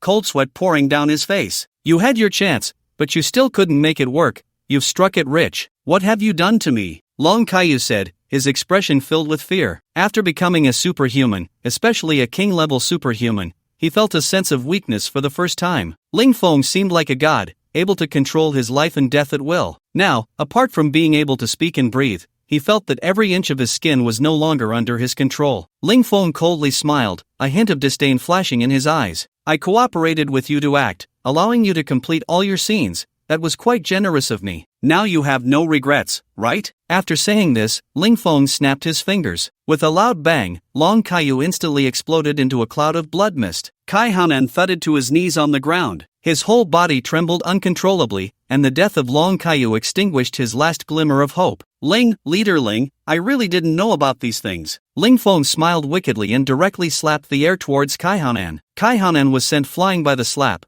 crashing into the wall of the cell, which instantly collapsed with a loud bang. His face was covered in blood, mixed with the blood of his teeth, and he spat out a mouthful, half of his face swollen like a pig's head. "I hate being deceived, but you treat me like a fool," Lingfeng said indifferently, stepping on Kai Hanan's chest. Kai Hanan coughed up blood, feeling several bones in his chest break, and he mumbled indistinctly, spare my life, I won't do it again. I'm willing to contribute all the supplies, just to live." Lingfeng looked at him speechlessly and said, "Foolish, killing you means those things are mine." Kai Hanan's expression froze, a hint of terror flashing in his eyes. He had no doubt about the truth of Lingfeng's words. After all, even the people from Longping base would kill without hesitation, let alone a small Kai family head like him. He quickly said, "Our Kai family has many hidden supply depots, all kept secret, and no one knows except me." Ling Feng bent down, staring at Kai Hanan, his eyes filled with killing intent, his tone threatening. "You better be telling the truth, or you should know the consequences. I guarantee you will die a miserable death." Kai Hanan trembled and cautiously said, "What I said is true, I wouldn't dare to lie." Ling Feng lifted his foot off him, signaling him to lead the way. Kai Hanan endured the intense pain in his body, stood up from the ground, and covered his chest as he walked outside. "Report, Lord, our Kai family has a total of 4 hidden supply depots, none of which are in the Kai family's shelter. I will take you to the fuel depot first." Ling Feng nodded slightly, following behind him. Kai Hanan walked out of the shelter, and Lin Feng signaled the members of the War God team to come over. He instructed Wang Long to arrange for people to quickly take over the entire shelter and inventory the supplies. Then he followed Kai Hanan towards the fuel depot. The fuel depot was not far from the Kai family's shelter, about 2 kilometers away, built into a mountain. The entrance was camouflaged, making it difficult for ordinary people to discover. To ensure the safety of this place, Kai Hanan had ambushed several ability users here, but when they saw Ling Feng, none dared to act rashly. After Kai Hanan announced his surrender, they obediently stayed in place, waiting for the War God base to take them in. Kai Hanan led Ling Feng inside, and the entire interior was a vast empty space filled with oil tanks, each one full of fuel. Leader Ling Feng, there are a total of 1,500 oil tanks here, each filled with fuel. This is our Kai family's reserve fuel depot, so it's completely untouched, Kai Hanan said cautiously. Ling Feng looked at the 1,500 oil tanks, and even though he had quite a bit of fuel in his space, he was shocked by the sight before him. He had searched for so many fuel supplies before,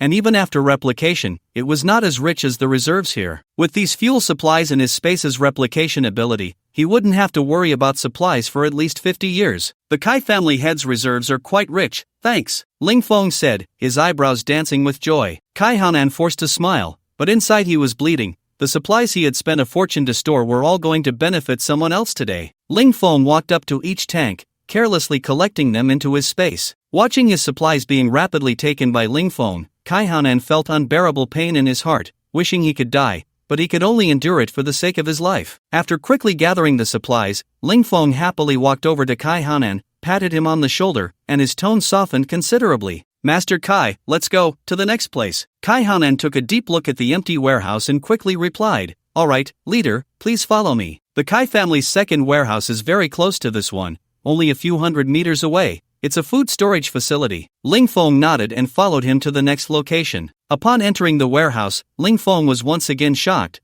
This was no warehouse, it was practically a shopping mall. The shelves were filled with all kinds of supplies, all neatly categorized, a food area, a beverage area, and various types of meat, seafood, and fruits arranged very tidily. Due to the extremely cold weather, the frozen foods here required no special treatment and were directly placed on the shelves. Just these foods alone, Ling Feng estimated, were worth at least $1 billion. In addition to these, there was a super large space filled entirely with rice. Staple foods like flour were estimated to be around 1 million tons. Faced with such abundant supplies, Lin Feng was not polite and directly collected everything, including the shelves, into his space. Kai Hanan dared not look, fearing he might faint from the shock. After finishing with these 2 warehouses, Ling Feng's excitement grew. He was now a bit curious about what surprises the next warehouse would bring. The 2 continued on without stopping towards the next warehouse. The 3rd warehouse was equally fruitful, filled with various kinds of food, but the stock of beverages and cigarettes here was clearly much more than in the previous warehouse. Various high-end brands of liquor and cigars, according to Kai Hanan, were part of his previous collection of fine wines, many of which were family heirlooms and quite valuable. Ling Feng expressed his gratitude, somewhat awkwardly saying, "Master Kai, these are all your treasures. I can't just take them, can I?" Kai Hanan hurriedly waved his hand, forcing a smile as he said, "Leader, you're being too polite, this is my tribute to you." With the appearance of zombies, Ling Feng nodded in satisfaction. "Master Kai is indeed generous, then I won't be polite." Ling Feng looked at the rows of supplies, his smile widening as he swiftly collected them, especially the neatly boxed cigarettes, which made him even happier. After quickly gathering these supplies, Ling Feng found himself increasingly fond of Kai Hanan. How could this be an enemy? This was clearly his own little fortune bringer. Just thinking about the Lu family made him even happier. "Let's go to the next one." Ling Feng's tone became even friendlier. They then arrived at the 4th warehouse, which contained a more mixed assortment of supplies. In addition to a large quantity of weapons and ammunition, there were various vehicles, excavators, construction vehicles, and so on. Ling Feng felt that while these were not as important as food, they would still be very useful for the future development of the base. After finishing with all 4 warehouses, Kai Hanan sat weakly on the ground, looking lost in thought. Old Kai, are there any other warehouses? Ling Feng asked kindly. Kai Hanan shook his head bitterly. Leader, there really aren't any more, everything is here. All the resources of the Kai family had been exhausted today. Even if he could save his own life, the Kai family would never return to its former glory. Ling Feng saw that his eyes did not seem to be lying and knew that this guy had nothing left to give, so he had to give up. He took Kai Hanan back to the base. The harvest today could be described as extremely bountiful. The supplies in Ling Feng's space had increased by 1/3, which was terrifying, of course, after the duplication process. He couldn't even imagine how terrifying the stockpile would be in a shelter of that level like Longping base. After returning to the main camp, Wang Long was busy receiving supplies. When he saw Ling Feng coming, Wang Long quickly crawled over, his face filled with excitement. Fengzi, we've struck it rich. The Kai family is really rolling in wealth. There are so many supplies here.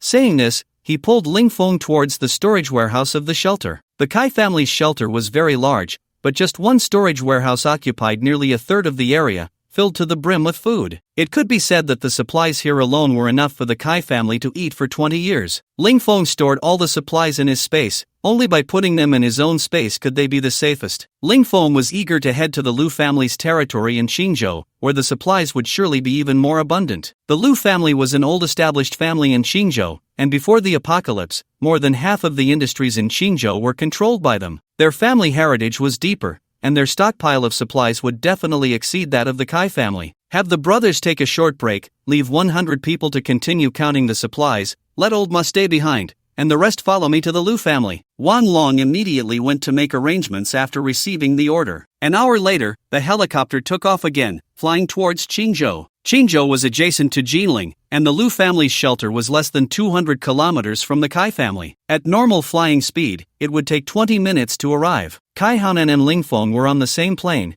and Ling Feng hoped that Kai Hanan would act as a negotiator to persuade the Lu family to surrender voluntarily. Eager to achieve merit, Kai Hanan readily agreed. He couldn't wait for the Lu family to do the same as him, offering all their supplies. They were all allies, so why should he be left with nothing? The plane soon reached the airspace above the Lu family, and strangely, the Lu family did not stop the armed personnel and ability users from resisting. The gate of the Lu family's shelter was open, and there was no one on guard. Ling Feng immediately ordered the plane to begin docking. 30 helicopters landed one after another on the open ground in front of the shelter. 400 elite team members quickly disembarked from the planes, forming neat lines, waiting for Ling Feng's orders. Ling Feng looked at the wide-open gate of the shelter, his eyes flickering slightly, sensing something unusual. He caught a whiff of a bloody smell in the air. Ling Feng said to the soldiers, "Be careful when we go in. If there is any resistance, kill them all without mercy." After saying this, Ling Feng led the way into the shelter. Once inside, Ling Feng saw no one. It was completely empty, but occasionally there were bloodstains on the walls. From the color, it seemed they had been there for several hours. Ling Feng frowned slightly, secretly guessing, could it be that the Lu family has been completely wiped out? Exiting the outer area of the shelter and passing through a 3-meter-high doorway,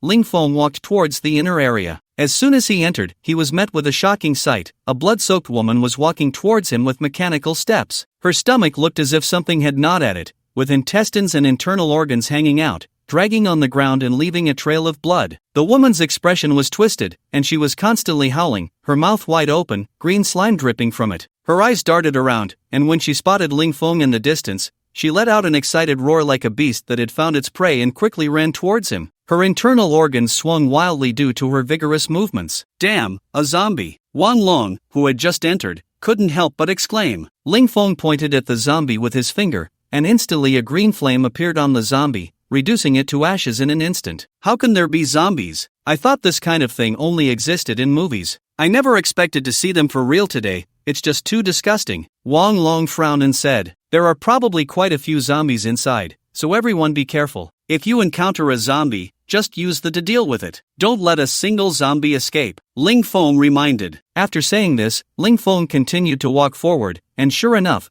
a large number of zombies began to appear. These zombies had very low combat power and were extremely sluggish. The members of the War God team quickly started to clear out these zombies, and for a moment, the entire shelter was filled with a greenish light and the air was thick with the smell of burning. Ling Feng led the team quickly deeper inside, and all the low-level zombies were cleared out by him. Ling Feng speculated that there should be stronger zombies inside, otherwise, such a large base couldn't possibly be overrun by these weak zombies. Soon, they arrived at the core area of the shelter, where in a small square, hundreds of zombies were wandering around, but they clearly looked different from the other zombies. The hundreds of zombies here moved much more nimbly than those outside. These zombies were all very tall, reaching 2 meters in height, their faces turned green, and their teeth protruded from their mouths by 7 or 8 centimeters, resembling vampire fangs. The bodies of the zombies were all intact, unlike the disfigured ones outside, and each zombie's nails were very long and deformed, resembling bird claws, looking extremely sharp. The sound of Ling Feng's footsteps startled the wandering zombies, and they all turned their gazes toward the entrance. When they spotted the living faces, they immediately rushed toward Ling Feng and the others, continuously roaring. Some zombies even leaped directly toward Ling Feng. Ling Feng raised an eyebrow and said to the team behind him, "Quickly eliminate them." The team members quickly spread out and charged into the group of zombies, and the two sides instantly engaged in battle. The team members used, and despite the terrifying appearance of these zombies,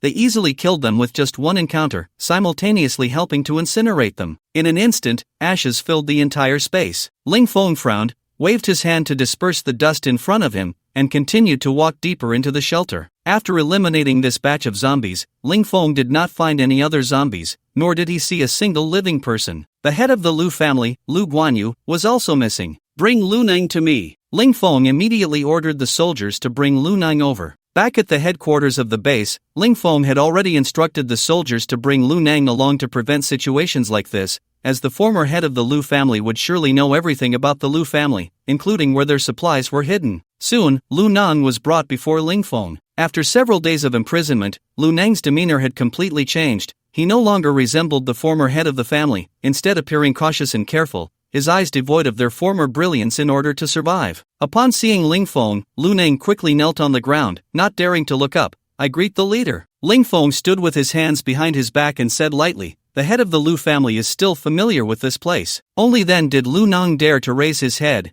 glancing around, a hint of bewilderment flashing in his eyes. He never expected to return to his home in such a capacity. It truly was a case of things being the same but people being different. He also saw a familiar figure here, Kai Hanan. At this moment, Kai Hanan looked at him with a bitter expression, his eyes flickering with complex emotions. The two former heads of the two great families, once full of vigor and confidence, were now meeting in this manner. "How much do you know about the Lu family's research on zombies?" Ling Feng said with a serious tone. Lu Nang, not daring to lie, immediately replied, "Reporting to the leader, the project on gene warriors is mainly followed up by my son, and I have always let him handle the communication independently. I don't know the specifics of the experimental process." After speaking, he cautiously looked at Ling Feng. Ling Feng's eyes narrowed slightly, his expression somewhat displeased. "Again with this, why are there shadows everywhere? Take us to find the supplies. If you confess honestly, you can gain freedom like the head of the Kai family." After saying this, Ling Feng looked at Lu Nang. The head of the Kai family selflessly contributed all his wealth.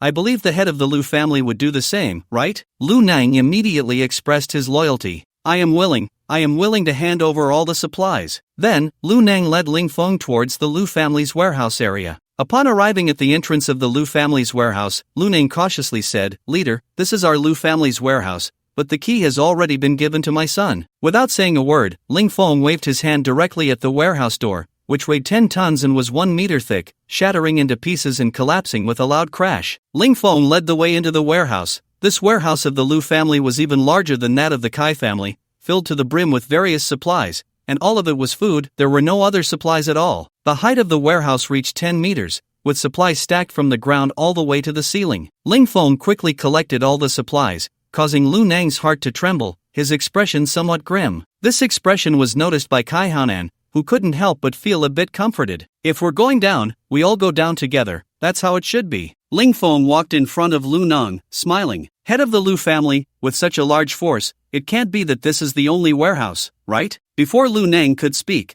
Kai Hanan stepped in, eager to take credit. "Leader, the supplies here are just a small part of the Lu family. Previously, when we raided the storm base, most of the supplies were taken by the Lu family. Besides, the Lu family was originally a giant in the catering industry in Qingzhou. They definitely have a lot of food." Ling Feng glanced appreciatively at Kai Hanan. This spirit of "if my friends die, I won't live" was indeed quite sinister. Lu Nang shot a fierce glare at Kai Hanan, a flicker of resentment flashing in his eyes, but he dared not show it in front of Ling Feng and could only endure the pain, saying, "All the other supplies of my Lu family are hidden in a secret base. All the supplies, including those seized from the storm base, are there. I can take the leader to check it out." Lu Nang lowered his head deeply, concealing his reluctance. Compared to Ling Feng, he now harbored intense hatred for Kai Haonan. This guy had once been his ally, yet he turned around and sold him out. All the supplies he had painstakingly accumulated were now to be surrendered, and the family's foundation was completely gone. There was no hope for the Lu family to rise again. Lu Nang walked ahead like a deflated balloon, leading Ling Feng towards the secret base. The Lu family's secret base was quite far from their shelter, so Ling Feng took Lu Nang directly onto a snowmobile. This snowmobile was very luxurious, previously Lu Nang's exclusive vehicle, which had been upgraded by Ling Feng and now became Ling Feng's exclusive ride. Looking at the somewhat familiar snowmobile, Lu Nang felt a wave of nostalgia. Thinking of his current situation made him even more uncomfortable. The only thing that comforted him was that his son had not been captured. With his son's intelligence, he should have escaped from Qingzhou by now. He didn't want his son to seek revenge for him. He only hoped that he could live the rest of his life safely, not ending up like him, with nothing to show for it. Cunning Kai Haonan in a certain mountain range on the border of Hanong province, a team was moving quickly. In the middle of the team, a frail young man with fair skin had a chilling look in his eyes. This person was Lu Guanyu, the escaped head of the Lu family. He had been informed by the hidden line arranged by the Kai family that Kai Haonan had surrendered, and that the people from Longqing base had been slaughtered by Ling Feng. He knew that Ling Feng was absolutely unbeatable, so he decisively released all the zombie warriors, turning everyone in the base into zombies to delay Ling Feng and buy himself more time to escape. Due to the hurried departure, he had only brought a dozen or so ability users with him, and the food he carried was only enough for 3 days. As an ordinary person, he could not stay outdoors for long. Now he was nearly frozen, and if he couldn't find a place to rest soon, he feared he would perish here. The only thing keeping him going was his willpower and the hatred in his heart. Ling Feng, God of War Base. I will remember you, sooner or later. I will come to take my revenge. He gritted his teeth and continued to lead the team toward an unknown direction. On the other side, Lu Nang brought Ling Feng to the Lu family's secret base, showing him the family's stockpile of supplies. Even though Ling Feng was well prepared, he couldn't help but gasp in surprise. This secret base was significantly larger than the 4 warehouses of the Kai family combined. Although the base was also underground, it could be described as an underground city. The Lu family had actually hollowed out an entire mountain. The base was divided into 3 levels. The first and second levels were filled with food supplies, and both the variety and quantity of food exceeded that of the Kai family's reserves. The third level contained weapons and equipment, including 30 helicopters, various types of artillery, grenades, and fully automatic rifles. Upon seeing the helicopters, Ling Feng's eyes lit up. He had been worried about his limited number of helicopters, and now he unexpectedly found 30 more. Truly, what he wished for had come true. The warehouse held hundreds of artillery pieces and thousands of rifles. Although they were somewhat useless for Ling Feng at this stage, he still accepted them all. The future management of the base would require some ordinary armed forces, and these ordinary rifles would still have some utility. It took Ling Feng half an hour to store all the supplies into his space. Looking at the vast amount of supplies in his space, Ling Feng felt a profound sense of security. He looked at Lu Nang, who was beaming with joy. The previously annoying expression on his face now seemed much more agreeable. Ling Feng patted Lu Nang on the shoulder and smiled. "Thank you for your generosity, Lu family head. I have decided to set you free. You can go now." Lu Nang looked at Ling Feng in disbelief, not expecting that Ling Feng would truly give him a way out. Hope immediately surged in his heart. As long as he could survive, revenge might still be possible in the future. 30 years in the east of the river, 30 years in the west. Do not underestimate the middle-aged poor. By the way, Kai family head, you are free today as well. You can leave with Lu family head. Kai Hanan's expression brightened. He hadn't expected to be let go. However, as he turned his gaze, he saw Lu Nang's fierce expression, and a hint of caution flashed in his eyes. He immediately said excitedly, "Leader Ling, I am now a lonely man. I hope to join the God of War base. I hope the leader will grant me this." After saying this, Kai Haonan bowed respectfully to Ling Feng. Ling Feng replied indifferently, "You two are prominent figures. I cannot let you work under me. You should leave quickly, before I change my mind." Kai Hanan's expression changed, and he dared not say more. "Then I will leave now." The crowd immediately parted to make way, and Lu Nang and Kai Haonan cautiously walked outside. After the two had walked far, Wang Long couldn't help but ask, "Are we really going to let them go?" Ling Feng sneered and glanced at Wang Long. One of these two is a dog of the Japanese, and the other is in cahoots with them. Why keep them alive? Just send a few people over, and once they're far enough away, deal with them directly. If we're not keeping them, then why let them go? Isn't that redundant? Wang Long asked, somewhat confused. Of course, let those two dogs fight it out first, and we can see if they have any hidden supplies. Wang Long's expression changed to one of realization, and he couldn't help but give Ling Feng a thumbs up. Ling Feng began to explore the entire Lu family's shelter. He had been busy collecting supplies and had forgotten that there were still plenty of genetic materials here. He quickly made his way to the Lu family's laboratory, where he saw many failed experimental specimens carelessly tossed aside. Like the company's laboratory, they conducted experiments on living people, creating zombies and inhuman and grotesque species that was highly contagious. Once bitten, a person would essentially become a mindless corpse, unable to be cured. In the laboratory's cold storage,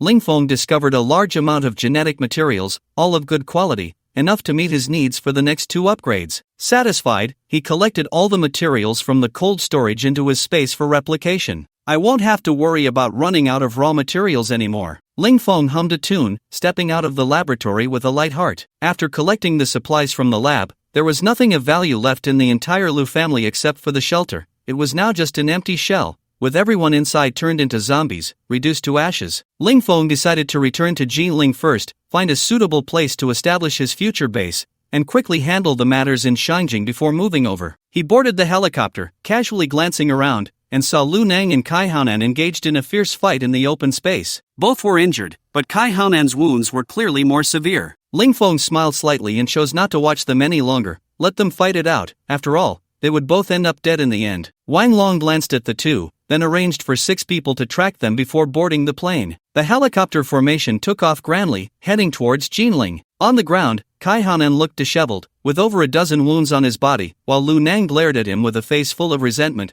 his eyes filled with murderous intent as if he wished to slice him into pieces. Seeing that Ling Feng had already left with his troops, Kai Haonan hurriedly said, "Brother Lu, stop. I'm doing all this to save you." Bah! Lu Nang shot him a cold glance and replied, "You made me burn all of Lu family's resources to the ground. Even if the sky falls today, I will still kill you." With that, he charged at Kai Haonan. "I can give you half of my supplies," Kai Haonan quickly said. Lu Nang paused. "What did you say? Do you still have supplies?" Lu Nang looked at him with suspicion, clearly not believing his words. Kai Haonan was known for his cunning, and after years of dealings with him, Lu Nang knew him well. Kai Haonan secretly breathed a sigh of relief and quickly moved closer to Lu Nang, explaining, "Brother Lu, we've been friends for many years. How could I harm you? If I hadn't said that just now, Ling Feng might have used some means against you." Lu Nang looked at him with half belief, not giving him a good expression, frowning as he said, "Let's talk about this later. First, tell me about the supplies." Kai Haonan smiled mysteriously, glanced around to ensure no one was nearby, and whispered, "To be honest, Brother Lu, I have a small shelter in Jinling, filled with supplies I stored for emergencies. Only I know about this place, and now I'm sharing this secret with you." A flicker of interest crossed Lu Nang's eyes, and his tone softened a bit. "Is what you said true? Of course, do you not trust my character, Kai Haonan?" Kai Haonan patted his chest and said. Lu Nang let out a cold laugh and said, "I really don't trust you." "Ah, ha, Brother Lu really knows how to joke." Kai Haonan laughed awkwardly and quickly changed the subject. "Brother Lu, let's hurry and move the supplies. The War God base has just entered Jinling and hasn't established a foothold yet. We're not very familiar with the various forces in Jinling,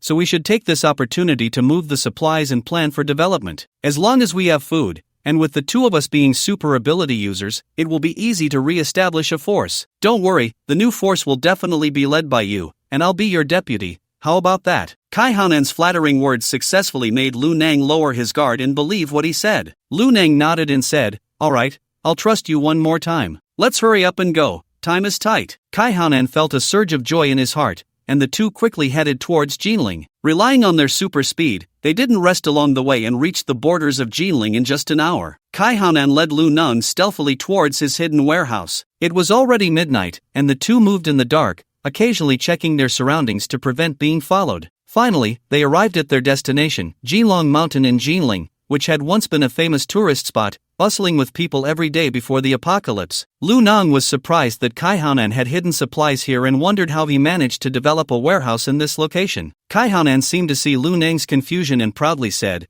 "I have a hotel here that I invested in, built against the mountain. When I was constructing this hotel, I established connections and built a private club here. The hotel is just a front. I excavated a large space in the mountain. We received news before the apocalypse, so I used this place as a backup shelter and stocked up on a lot of supplies. After hearing this, Lu Ning suddenly understood and couldn't help but give him a thumbs up, then eagerly said, "Then let's hurry inside." Kai Haonan showed a bright smile and said, "Alright, let's go." The hotel passage is no longer accessible, but I left a hidden passage. "Follow me." Kai Haonan took the lead and walked up the mountain. He glanced at the shape of the mountain, searching continuously, and finally stopped in front of a stone statue. Covered by snow, the originally 5-meter-high stone lion now only had its head visible. Kai Haonan searched for a long time before finding this statue. He pointed at the stone lion and said, "The entrance to the shelter is below the stone lion. We need to clear the snow around it first." The two immediately began to clear the snow with all their might. After half an hour, they finally cleared the snow from a 3-meter area around the statue. The statue finally revealed its full appearance. Breathing heavily, they exchanged smiles, then together pushed aside the several thousand-pound stone statue, revealing a dark entrance inside. Lu Nang looked at the emerging entrance, feeling a bit excited, realizing that there really was an entrance here. This time, Kai Haonan truly hadn't deceived him, and he relaxed his guard against him. "Brother Lu, let's hurry inside," Kai Haonan said, leading the way in. Lu Nang followed closely behind, and the two descended the stairs in the dark,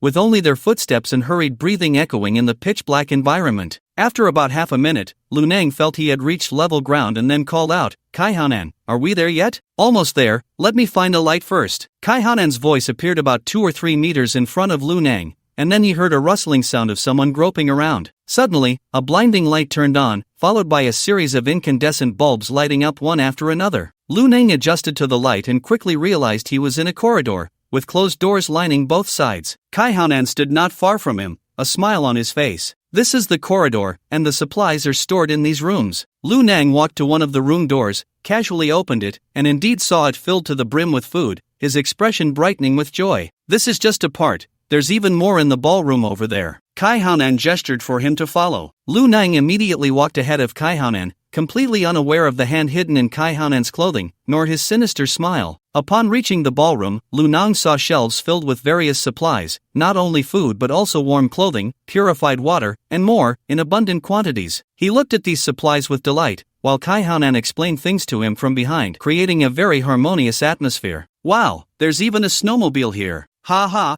Lu Nang, with his back to Kai Haonan, bent down to touch the brand new motorcycle, his expression one of surprise. "Kai, you really thought this through." Lu Nang suddenly felt a sharp pain in his back. He looked down to see a shiny, sharp knife had pierced through his chest from behind, revealing a section of the blade. Lu Nang's expression changed, feeling lightheaded, and he struggled to turn around to see Kai Haonan's cold smile. "Don't worry, this knife is coated with poison, you won't survive," Kai Haonan said indifferently. "Harm others, harm oneself, harm others, harm oneself." Lu Nang's face turned pale, feeling his life slipping away quickly. He said with regret, "I really regret trusting you. You scoundrel, I should have killed you right away." Lu Nang glared at Kai Haonan, coldly stating, "Humph, you were too easy to deceive. I don't even have enough supplies for myself. Do you think I would give them to someone who wants to kill me? Even if I don't kill you, you would eventually kill me." Lu Nang stared at Kai Haonan with unwillingness as he slowly collapsed. Kai Haonan walked over to Lu Nang's body, kicked it a couple of times, and after confirming he was dead, he laughed wildly. "Ha ha ha, who can match me in schemes? This will be the starting point of my revenge." "Who are you seeking revenge on?" A cold voice suddenly rang out behind him. "Who?" Kai Haonan trembled in fear, quickly turning to look in the direction of the voice. He saw 6 men in uniform black combat suits standing not far away,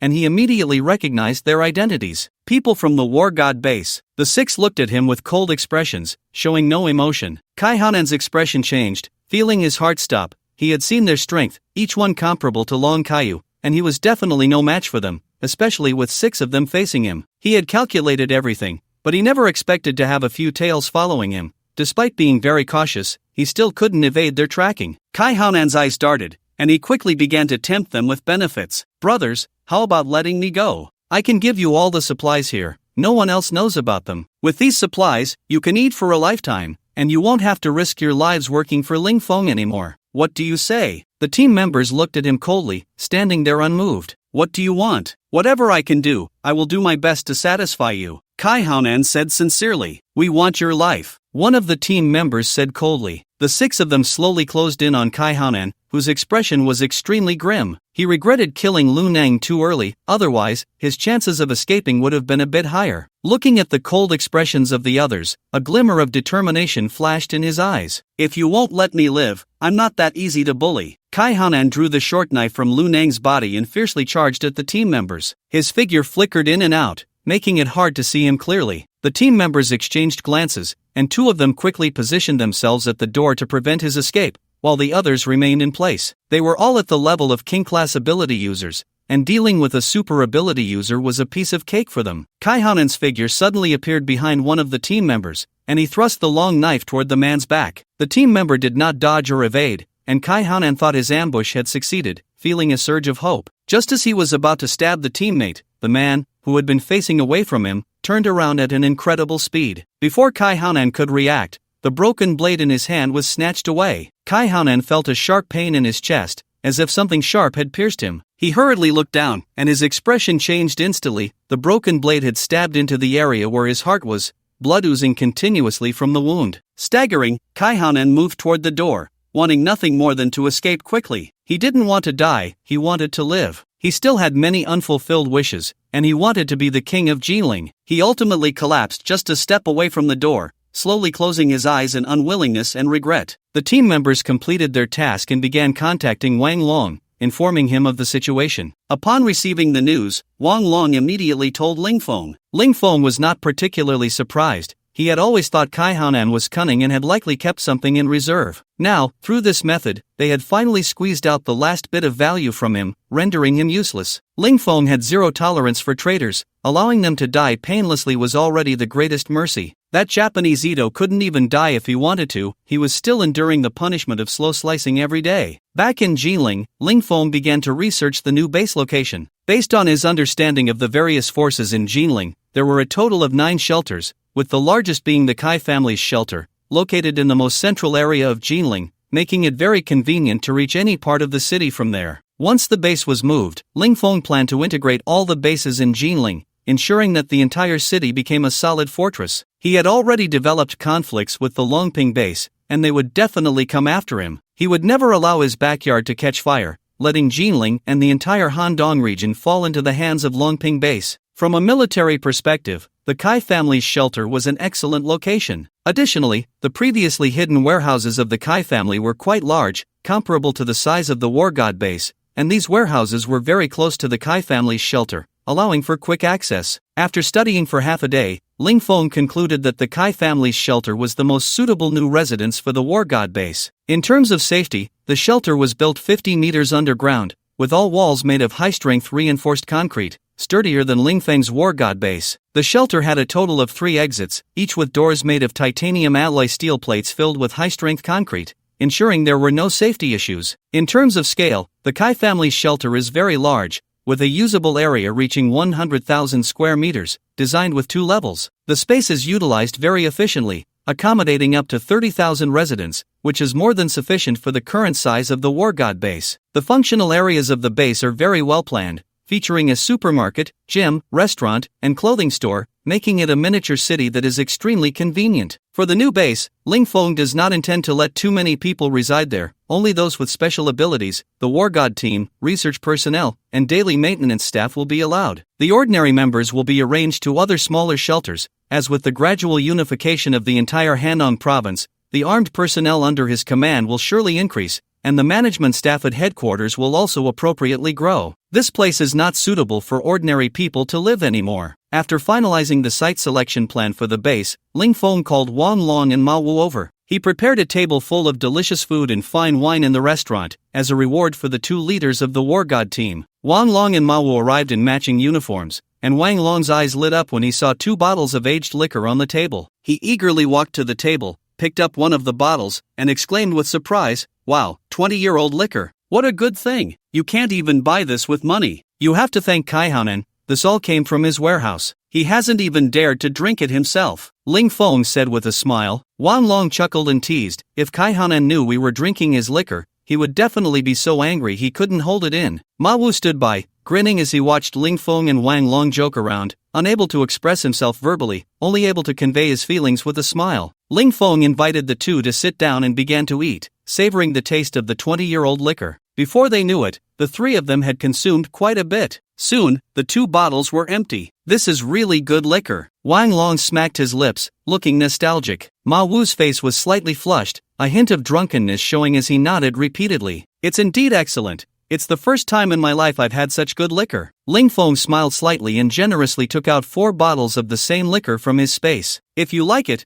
you two can each take 2 bottles back later. Wang Long's expression brightened, quickly grabbing 2 bottles and placing them in front of himself, afraid Ling Feng might change his mind. Have you all eaten and drunk enough? Now let's talk about some serious matters, Ling Feng said with a serious expression. Ma Wu immediately put away his smile, looking solemnly at Ling Feng, while Wang Long leaned back in his chair, though his relaxed demeanor faded. Now our first step of work is basically complete. The next step is the relocation of the base. I plan to move the War God base to Jinling. Shangjing City is too small and no longer suitable for our future development. After saying this, Ling Feng lit a cigarette, watching the reactions of the two. Ma Wu's eyes lowered, lost in thought, while Wang Long looked excited. Are we going to gradually unify the entire Jinling's forces? Wang Long asked, looking at Ling Feng with anticipation. Ling Feng nodded. That's right, but Jinling is just the first step. My goal is the entire Handong province. Right now, Longping base has been eyeing Handong covetously. We cannot sit idly by. If we only focus on Jinling, then Longping base will encroach on all the surrounding cities and surround us,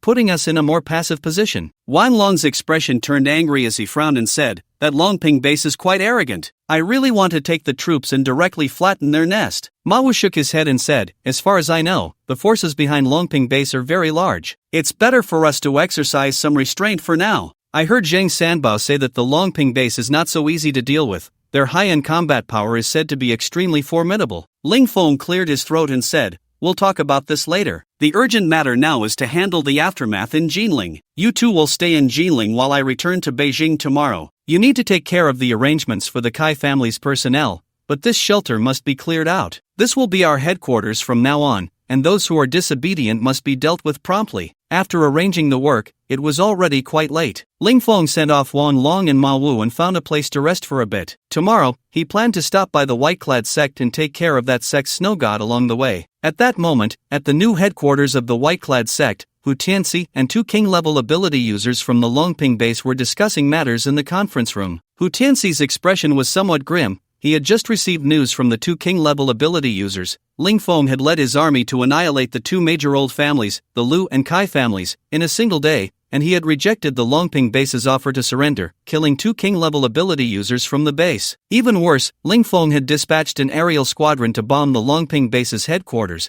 causing severe damage to the base, and then left without a scratch, brazenly. Hu Tianxi watched as Ling Feng's power grew day by day, and his chances for revenge seemed to dwindle, becoming increasingly distant. Hu Tianxi looked at the 2 king-level ability users and smiled, saying, brothers, now that Ling Feng has wiped out the controllers of Jinling and Qingzhou, it will definitely affect the base's future governance over Hanong. What is the base's stance on this? The tall ability user Lu Jinyang said nonchalantly, don't worry, Hu. The base is filled with experts. Does he think that by killing 2 kings, he can be invincible? There are even emperor-level and saint-level ability users in the base. We don't need to fear him at all. Saint level. Hu Tianxi's expression changed in shock. For him, breaking through to king level was already extremely difficult, and emperor level was even further out of reach. He never expected there to be saint level users in the base. It was terrifying. A saint level user could possess 6,000 times the strength of an ordinary person. Such power was beyond his imagination. He, as a king level user, barely reached around 1,500 times. Hearing that there were saint level ability users in the base, Hu Tianxi felt much more at ease. No matter how powerful Ling Feng was, it was impossible for him to reach saint level in such a short time. The resources and effort required to cultivate a saint level user were unimaginable. Without opportunity and talent, reaching saint level was incredibly difficult. He felt that with the strength of the war god base, it would be hard to cultivate a saint level user. Hu Tianxi continued to ask, now that Ling Feng has dealt with the Lu and Kai families, he is very likely to turn his attention to our sect. We should quickly formulate a countermeasure. Lu Jinyang smiled confidently, don't worry, Hu. I've already reported the situation here to the base, and they have sent experts over overnight. Just go to Genesis Mountain with peace of mind. If you go late, you won't get anything. Hu Tianxi nodded slightly and said, then I'll set off tonight. I'll trouble you two brothers with some matters of the sect. If I can obtain the fruit of abilities, I will definitely not forget the two of you." Lu Jinyang chuckled, a glimmer of appreciation flashing in his eyes. "The base agreeing to let you go to Genesis Mountain is a reward for you, and they see your potential. You must not let the base down." Hu Tianxi nodded heavily. He wanted to become stronger more than anyone else. He still sought revenge, and the power of hatred continuously motivated him to move forward. The sect changes hands. The next morning, in a luxurious bedroom of the Kai family's shelter, Ling Feng stretched and slowly sat up from the bed. Kai Hanen's bed was simply too comfortable, making him reluctant to get up, wishing he could sleep for another day and night. Ling Feng quickly washed up and took out 10 steaming baskets of crab roe buns, a tomahawk steak, Australian lobster, and 3 bowls of rice rolls from his space. He had a little drink yesterday and didn't have much of an appetite today, so he decided to just eat some buns and drink some spicy soup to make do. All of this was prepared in advance by Lin Su, and after cooking, he directly stored it in his space, allowing him to enjoy Lin Su's cooking anywhere. Now, apart from Lin Su's meals, he couldn't get used to eating anything else. Lin Su had spoiled his taste buds. After eating and drinking his fill, Ling Feng briefly instructed Wang Long before taking off alone in the helicopter. Based on the information he had gathered earlier, he flew directly towards the location of the white-clad sect. Ling Feng was unaware that the white-clad sect had already relocated. He was still heading towards the original address. The helicopter was very fast, and in about half an hour, Ling Feng arrived near the area of the white-clad sect. He began to lower the altitude of the helicopter, searching for the specific location of the sect. Soon, he spotted a large white gate behind a hillside. Ling Feng raised an eyebrow and flew the helicopter directly towards the gate. At that moment, the gate of the sanctuary was tightly closed. Ling Feng pressed the attack button on the helicopter, and 2 rockets were instantly launched from either side. With a loud bang, the white gate of the sect shattered into pieces. The guards inside the sanctuary were thrown into chaos. Enemy attack! Enemy attack! The guards immediately notified the only ability user stationed at the base. Due to the relocation of the headquarters, only one person was left behind symbolically. At that moment, the station guardian, Wu Sangu, was lying on the bed that originally belonged to the snow god, sound asleep, with 2 young maidens in light clothing standing by the bed, ready to attend to him at any moment. Ever since being appointed as the guardian, Wu Sangu had been living a life of luxury, doing little more than eating and engaging in light exercise each day. Today, as usual, he had a little drink, casually unleashed some of his primal power, and lay down for a nap, enjoying life to the fullest. Just as he had fallen asleep, he was abruptly awakened by a series of urgent knocks on the door. Wu Sanga jumped out of bed in anger, cursing continuously, "Damn it, you bunch of idiots, don't you know I'm sleeping at this time? Knock, knock, knock, knock your damn heads." Wu Sango stormed to the door and yanked it open. His attendant stood there, pale-faced, filled with fear. "What do you want from me?" Wu Sango asked, visibly displeased. The attendant didn't speak, but someone stepped out from behind him and pushed him aside. Wu Sango then noticed another person, who looked somewhat unfamiliar but quite handsome, making him feel a twinge of jealousy. He said irritably, "Are you new here?" Ling Feng smiled at him and casually slapped him away. Wu Sango let out a scream as he crashed into the wall behind him, spitting out a mouthful of blood, unsure how many bones he had broken. The 2 maidens in the room screamed and immediately crouched down, too scared to look up. Wu Sanga stared at the man before him, finally coming to his senses, his expression filled with terror as he trembled. "Why you? Who are you? Do you know this is the territory of the white-clad sect?" Ling Feng casually found a chair to sit down, looking indifferently at the trembling Wu Sangu on the floor and said, "Where are the others from your sect? Answer honestly, or I'll skin you alive." Wu Sangu looked at the man in front of him, calmly uttering cruel words, causing him to tremble all over. From the speed at which the man had just acted, he knew he was definitely no match. However, if he betrayed the cult and the leader found out, he would surely face the fate of being lit up like a lantern. Ling Feng, observing the man's hesitation, immediately retracted his smile and coldly said, "You have 3 seconds to consider. After 3 seconds, I will fulfill my promise. 3, 2, I'll talk. I'll tell you everything." Wu Sango quickly compromised, not daring to hesitate any longer. From Ling Feng's gaze just now, he sensed a murderous intent and a desire to survive, making him stop considering the consequences and just wanting to live a little longer. "Speak," Ling Feng said indifferently. "They have all moved to the Icefield Sanctuary to avoid Ling Feng's revenge," Wu Sanga said, his expression filled with fear. Ling Feng's expression shifted slightly. He didn't expect the snow god to be so cowardly, even moving the headquarters. Quite bold indeed. What is the snow god's current strength? Snow god? Wu Sanga was taken aback, then immediately replied, "The snow god is dead. Now the cult only has the leader, no snow god." Ling Feng was shocked. He didn't expect such a significant change in the cult in just a few days. How did he die? Ling Feng's eyes narrowed. Wu Sanggu felt uneasy under Ling Feng's gaze, not daring to harbor any thoughts, and immediately recounted the changes in the white robe cult in detail. Ling Feng was stunned for a few seconds, his mind recalling a name.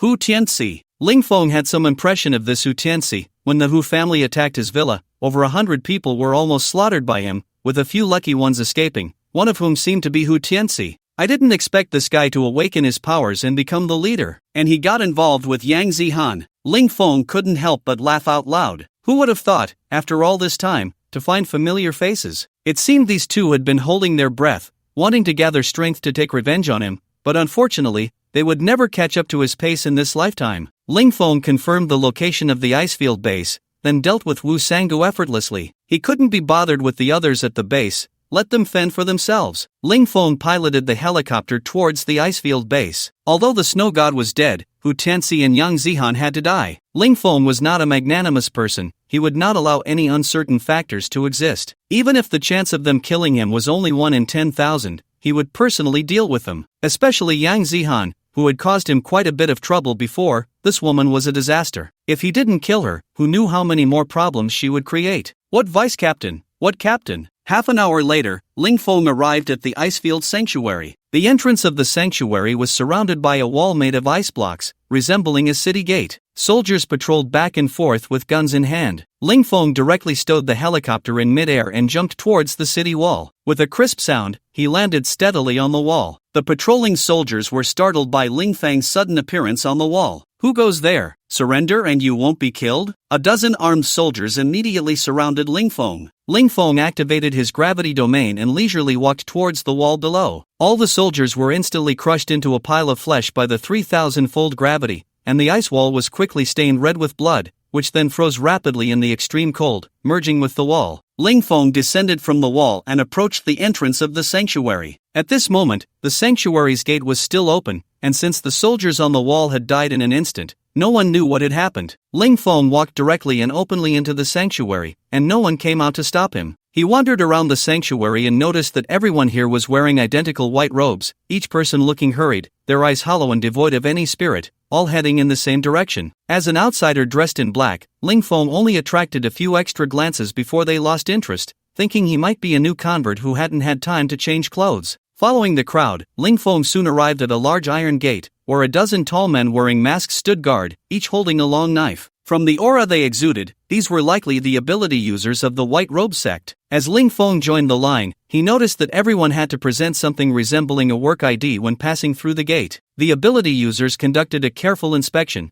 confirming the identity information before allowing entry. Soon, it was Ling Feng's turn. He approached the group of ability users with a calm demeanor, but upon seeing his attire, one of them frowned. "Why aren't you wearing the sect's uniform? When did you join the sect?" Ling Feng smiled slightly. "I'm not part of your sect, I'm Ling Feng from the War God base. I don't know if you've heard of me." The questioning ability user was momentarily stunned, a flicker of confusion crossing his eyes. Then he suddenly reacted, shouting, "Ling Feng! It's Ling Feng! Capture him!" In an instant, a dozen ability users drew their long knives and charged at Ling Feng, causing the ordinary congregants in line to panic and flee in all directions. Ling Feng immediately unleashed his mental power to attack, and the scene erupted in explosions, with all but the squad leader being blown to a mist of blood. The squad leader was so frightened by the scene that he collapsed to the ground, covered in the blood of his companions. "Take me to your leader." Ling Feng's cold voice rang out. The squad leader trembled and stood up, shakily leading the way deeper into the sanctuary, not daring to resist. Ling Feng followed him, eliminating anyone who dared to oppose them along the way. Inside the sect's dining hall, four high-ranking members of the sect were gathered around a hot pot, with several bottles of national liquor on the table. Each of them had a beautiful woman accompanying them, enjoying the food, drinking, boasting, and having a great time, completely unaware that the enemy had already arrived at their doorstep. All of them were from the Longping base, two of whom were the royal-level ability users who had helped Hu Tianxi seize power, while the other two had just arrived today to assist the sect in dealing with the War God base. The newly joined members were both at the initial level of royal power, considered strong within the Longping base. This banquet was specifically set up to welcome these two royal-level powerhouses. One of the royal-level ability users, Lu Hai, had a flushed face and a dazed look, clearly having drunk too much. He stood up with a glass in hand and said loudly, "To my two younger brothers, today's hospitality is all in the drink. He then downed the contents of his glass in one go. Brother Hai has a great capacity. No wonder you can break through to royal level. Lu Jinyang praised him with a thumbs up. Brothers, let's save some room. There's a second round coming up. I've prepared a little show for the door, Lu Jinyang said with a lewd grin. The two royal level ability users instantly understood, exchanging knowing smiles. Another royal level ability user, Duanshi, pointed at Lu Jinyang and laughed.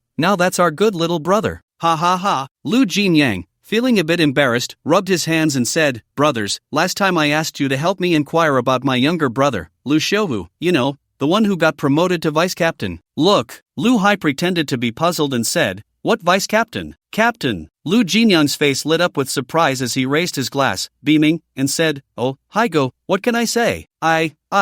I'll drink to that. He then downed the full glass in one go. Just as the group was getting into the spirit of the drinks, an untimely interruption occurred. A man dressed as a guard rushed in, speaking urgently, Gentlemen, something big has happened, the battle. Before he could finish, Lu Hai interrupted him, his expression slightly displeased, saying, Xiao Lu, your subordinate is quite anxious. The young man is too rash. You need to educate him properly. Lu Jinyang froze at Lu Hai's words and quickly smiled. Haigo is right. It's my lax management of them. After I go down, I will definitely educate them well. Lu Jinyang turned his gaze to his subordinates, his expression immediately changing to one of seriousness as he sternly reprimanded, How many times have I told you? When I'm discussing matters with the leaders, you must not before entering. Have you all forgotten? Is there something wrong with your brains? Also, in the future, no matter how big the issue is, pay attention to your image. Speak slowly about anything. The reprimanded subordinate cursed inwardly at the group of leaders. What a bunch of idiots. The enemy is almost at the restaurant, and they're still here acting all high and mighty, eating and drinking. Can't they do something serious? After scolding for a while, Lu Jinyang felt it was enough to vent Lu Hai's anger and finally asked, So, what exactly is the matter? The subordinate, with a very calm tone, reported, Report, sir, it's like this, Ling Feng from the war god base has broken in and is about to breach the base. What? Lu Jinyang exclaimed, shock evident on his face. Ling Feng is here? Lu Hai also set down his glass, his eyes instantly sharpening. Where is that Ling Feng now? Another royal level ability user, Duanshi, asked. I'm right here. Ling Feng swaggered in with his hands in his pockets. The people in the room immediately looked at the suddenly appearing young man with vigilance, their bodies poised to act at any moment. Ling Feng scanned the room and the food on the table, unable to resist teasing, Wow, you all have such good taste, eating hot pot and drinking wujiao, with beautiful women to match. I'm really envious. He walked over to an empty chair, sat down, took a box of cigarettes from the table, skillfully pulled one out and tossed it into his mouth, then picked up a lighter from the table to light it, exhaling a cloud of smoke. He then tucked the remaining cigarettes and lighter into his pocket, the whole action smooth and natural. A cold glint flashed in Lu Jinyang's eyes as he said in a chilling tone, You are Ling Feng from the war god base? Indeed, no fake. Ling Feng poured himself a glass of wine, savoring it, and couldn't help but nod in appreciation.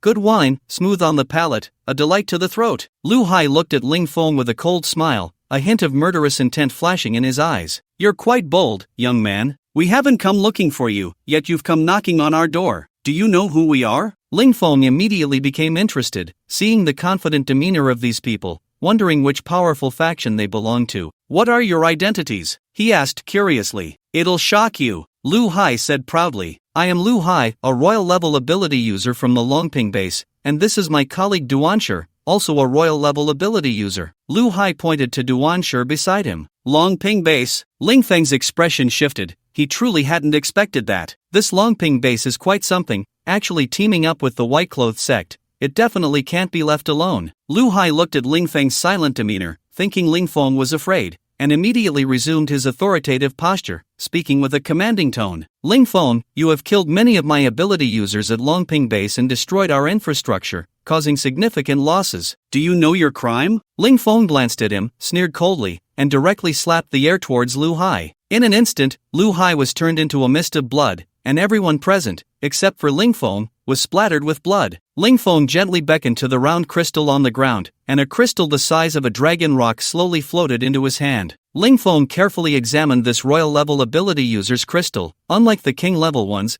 this crystal was red and had a very smooth texture. Just holding it, he could feel the surging energy inside, vastly different from that of a king level. The other ability users from Longping base in the room now had pale faces, no longer displaying their earlier arrogance. They stood there obediently, not daring to make a move. Ling Feng's methods had completely subdued them. The royal level ability user was killed in an instant. What does that even mean? The opponent was likely a peak royal level powerhouse, or even a saint level ability user. They could never have imagined that such terrifying strength could exist in a small war god base. What kind of opportunity had Ling Feng encountered to reach this level in such a short time? After studying the crystal for a long time, Ling Feng finally stored it in his space and then turned his gaze to the remaining few people, saying lightly, "Do you have anything else to say?" Duanshu forced a smile, trembling as he said, Ling leader, is there some misunderstanding? Our longping base must have some misunderstanding with the war god base. We just need to clear it up. Ling Feng looked at him with amusement and said, "There's no misunderstanding. I did kill your base's people and blew up your stronghold. I came here today to destroy the white-clothed sect." Duanshu's expression turned both shocked and angry,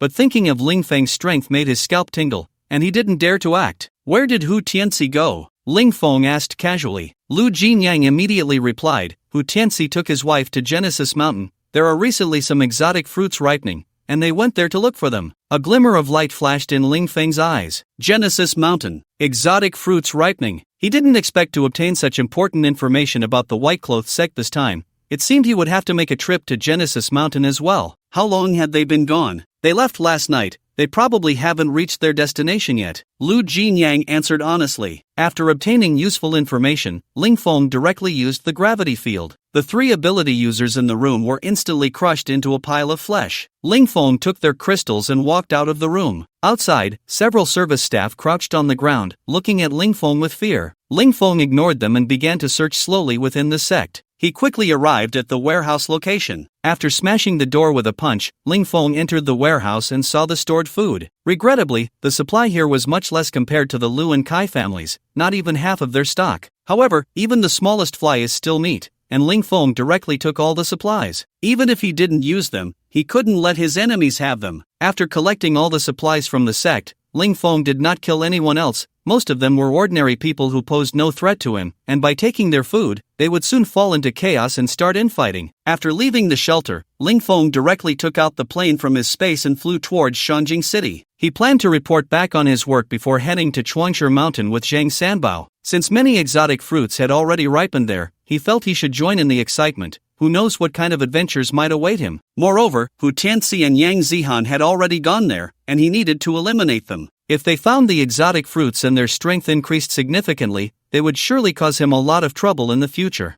Therefore, he had to go to Chuangshe Mountain no matter what. The people from Longping base would definitely go as well, and even if he couldn't obtain the exotic fruits, he couldn't let them have them either. He might as well take this opportunity to test their strength. After returning to the base, Ling Feng immediately called for Dui Bai and Lin Su. Now that Wan Long and Ma Wu were stationed in Jinling, the only experts available at the base were the two of them. The two beauties sitting together were quite a sight, each with their own charm. Lin Su wore a simple yet elegant casual outfit, paired with a turtleneck sweater, looking both intellectual and sexy. Dui Bai, on the other hand, wore the combat uniform of the War God Brigade, exuding a heroic demeanor. Her fitted clothes showcased her perfect figure, both capable and beautiful. Once the two were present, Ling Feng got straight to the point. "I have some matters to attend to and need to go on a long trip. Wang Long and Ma Wu are in Jiling, so I'll be relying on both of you to manage things here at the base." Lin Su, after hearing Ling Feng's words, didn't ask further questions. Having been with Ling Feng for so long, she understood him better than anyone else. He wouldn't take on anything he wasn't sure about. "Don't worry,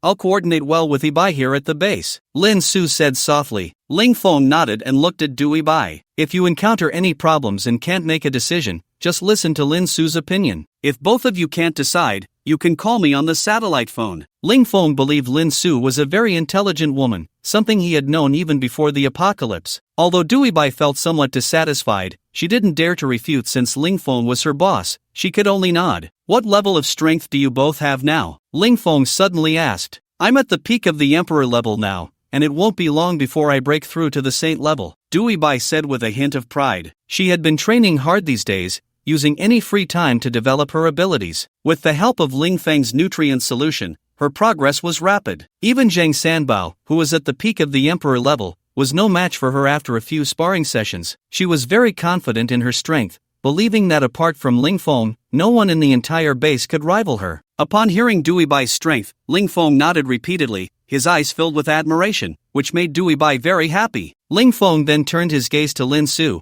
his eyes carrying a hint of affection. Lin Su smiled lightly and said calmly, "I've reached a strength of 6,500 points. I'm not sure what level that is, but it should be slightly stronger than the Emperor level." Ling Feng nodded. "Not bad, 6,500 points have reached the level of a Saint-level ability user, but it's just barely reached." Ling Feng was not surprised by Lin Su's strength. She was a very competitive person, although she didn't have much presence in the base. No one could compare to her in terms of strength and strategy. After hearing Lin Su's strength, the smile on Dewey Bai's face slowly faded. She never expected that Lin Su's strength had already surpassed hers. Lin Su usually appeared delicate and unassuming, yet her strength had progressed so quickly. "I must not be working hard enough. I will double my training and surpass him as soon as possible." Dewey Bai secretly encouraged herself. Ling Feng assigned tasks to the two of them. Lin Su was responsible for the military and security work of the base, while Dewey Bai was in charge of the daily management. Both of them had no objections to this arrangement. After finishing the tasks at hand, Ling Feng called for Zheng Sanbao, who walked into Ling Feng's office with a slightly flushed face and the smell of alcohol, moving lazily. Seeing Zheng Sanbao, who was half drunk, Ling Feng said irritably, "Old Zhang, do you have anything else to do besides drinking every day? How can you fight like this?" Zheng Sanbao smiled and waved his hand. "Don't worry, Chief, I won't delay anything. I have this, just one pill and I'll be sober right away." He took out a pill for sobering up and tossed it into his mouth. Sure enough, within a minute, his eyes cleared up considerably. "Old Zhang, I'm planning to take you back to Genesis Mountain. Just follow me later," Ling Feng said casually. Zheng Sanbao was taken aback, and the drunkenness vanished instantly. With a somewhat complicated expression, he said, "Chief, do you really want to wade into the murky waters of Genesis Mountain? I've heard that many forces have their eyes on it recently." A glint of determination flashed in Ling Feng's eyes as he replied calmly,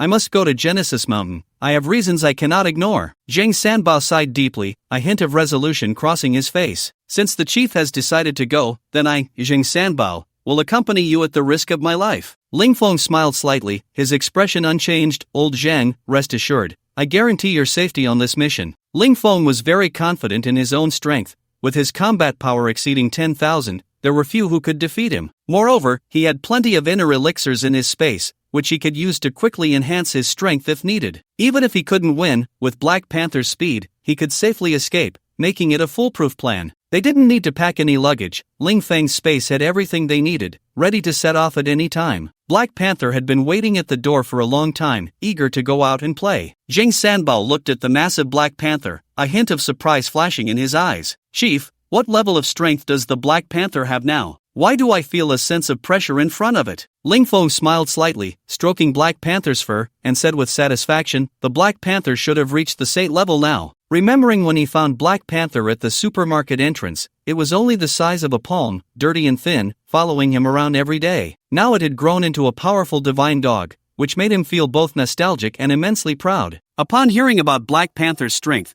Zheng Sanbao's eyes flickered, and he found it hard to remain calm. He never expected that the dog that usually lounged at the villa entrance and liked to go for walks would be so strong. No wonder he always felt uneasy in front of it. It turned out to be at the Saint level. The chief is truly impressive. Even the guard dog at home has Saint level strength, which is astonishing. Ling Feng jumped onto Black Panther's back, while Zheng Sanbao hesitated, unsure about climbing on. After all, such a beast would only submit to someone stronger than itself. If he sat on it, who knew if it would bite him? That would be disastrous. His strength was not even enough for it to use as a toothpick. Seeing Zheng Sanbao hesitating, Ling Feng urged, "What are you waiting for? Hurry up and get on." Woof woof woof. Black Panther turned its head and barked a few times at Zheng Sanbao. "Hurry up, Black Panther is getting impatient." Only then did Zheng Sanbao carefully jump onto Black Panther's back. "Black Panther, let's go," Ling Feng shouted happily. Black Panther responded with a bark and instantly dashed out. The Creation Mountain is located in the southernmost part of Jiangnan Province,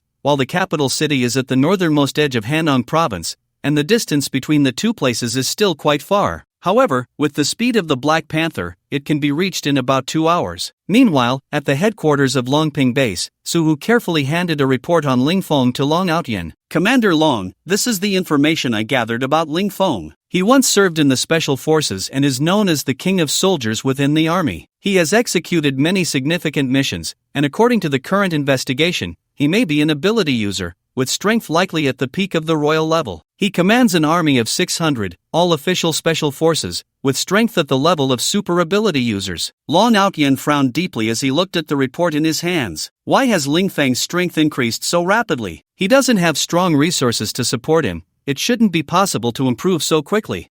This hasn't been investigated yet. This person is too mysterious, and this information is still under investigation, Su-hu said nervously. He had already seen the anger in Long Outyan's eyes and couldn't help but shrink his neck. After all, Ling Feng had killed several of their ability users. Long Outyan looked at Su-hu with a dark expression and said, "How many of our royal level ability users have we lost?" Su-hu felt a chill run down his spine at Long Outyan's gaze, his face turning pale, and he spoke with a slight tremor in his voice. "We have lost a total of 4 royal level ability users and 2 emperor level ability users." Upon hearing this number, Long Outyan instantly exploded with rage, immediately roaring at Su-hu. "What kind of commander are you? Do you know how much it costs to cultivate 2 emperor level users? Don't you think you should have done a background check first, you useless fool? And about the last airstrike, they came right to our doorstep and bombed the base. You didn't even leave a single hair of theirs behind." Su-hu lowered his head, afraid to speak, worried that he might say something wrong and further provoke his anger. Long Outyan gripped the report tightly, his gaze sharp, his expression cold, filled with a strong killing intent. "Ling Feng must die. Immediately send out the army to completely eliminate this war god base. If I didn't have to go to Creation Mountain, I would personally lead the troops there. Tear Ling Feng to pieces." Su-hu breathed a sigh of relief in his heart, having narrowly escaped disaster, and quickly said, "Yes, Commander Long, I will arrange it right away." He then quickly turned and left the room. Just 2 steps out, Long Outyan's deep voice came from behind him. "This is your last chance. When I return from Creation Mountain, if it's not resolved,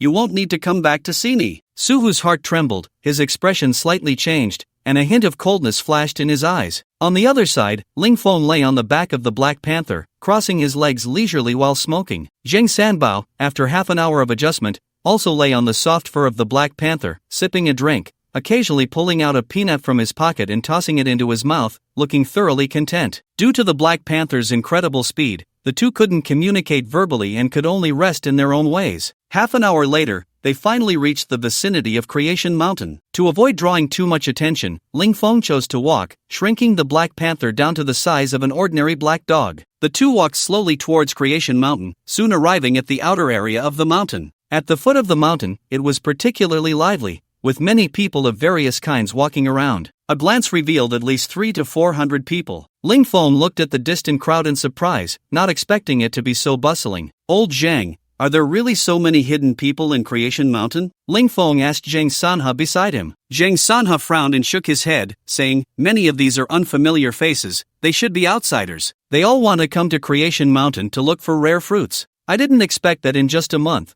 so many people would gather here." Ling Feng was unconcerned, his expression unchanged as he said, "The more people, the livelier it is. Let's go take a look." Ling Feng led the way towards the foot of the mountain, noticing a spot where a crowd had gathered. He quickly made his way into the throng. In front of the crowd stood a closed iron gate, guarded by 2 powerful ability users, who looked down arrogantly at the people. Ling Feng pushed his way through with the Black Panther, grabbing the shoulder of a young man and cheerfully asking, "Hey handsome, what's going on here?" The young man initially looked a bit impatient, but upon hearing Ling Feng's address, his expression softened considerably. He looked at Ling Feng seriously and asked, "What did you call me?" Ling Feng looked at the guy speechlessly. With a toad-like nose, mung bean eyes, and a face full of acne, he was anything but handsome. However, in order to get some clues, he could only say against his better judgment, "Handsome." The young man immediately beamed, saying, "Bro, you have good taste. After all these years, finally someone recognizes my beauty. My name is Ling Tian, from Shangjing City. What's your name, bro?" Ling Feng was taken aback, surprised to find that this guy also had the surname Ling and was from the same hometown. "Ling Feng," he replied nonchalantly. "Oh," Ling Tian exclaimed, then continued, "No wonder we have such a connection, turns out we're family. The more I look at you, the more I think we resemble each other. But your name sounds a bit familiar." Ling Feng felt more nauseous than if he had eaten a dead rat.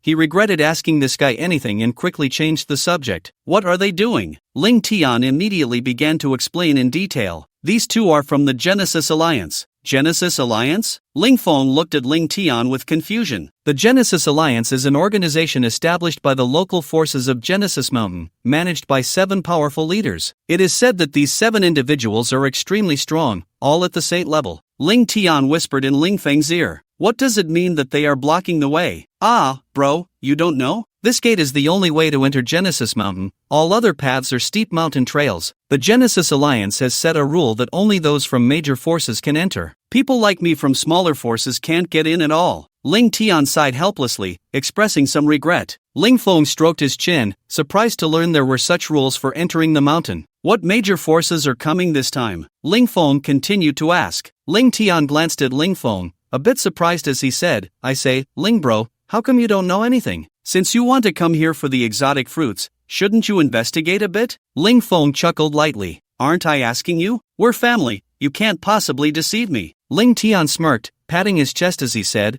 I've been in this business for so many years, and I value loyalty. Meeting me is your good fortune. As far as I know, there are quite a few major forces coming to Genesis Mountain this time. The ones I know include the Shadow Tower of Daxing Mountain, the Baishui sect, the Five Immortal Families Alliance from the northeast, the Miao clan from the south, the Deva family from Tibet, and the Ma family from Xiangxi, among others. They are all top-tier super forces. Ling Feng nodded frequently, gaining a basic understanding of the major forces at Genesis Mountain from Ling Tian's description. What surprised him was that those forces from very far away had also come. How did they find out about this place? Could there be some conspiracy involved? Surely someone was stirring the pot. While Ling Feng was deep in thought, Ling Tian quietly advised him, Ling bro, I see you also come from a small force, right? Don't even think about getting in, just broaden your horizons. Without the permission of the Genesis Alliance, you can't enter at all. As he spoke, a group of 6 people rudely squeezed into the crowd, immediately provoking dissatisfaction from many. All 6 were dressed in ethnic minority clothing, with a tall,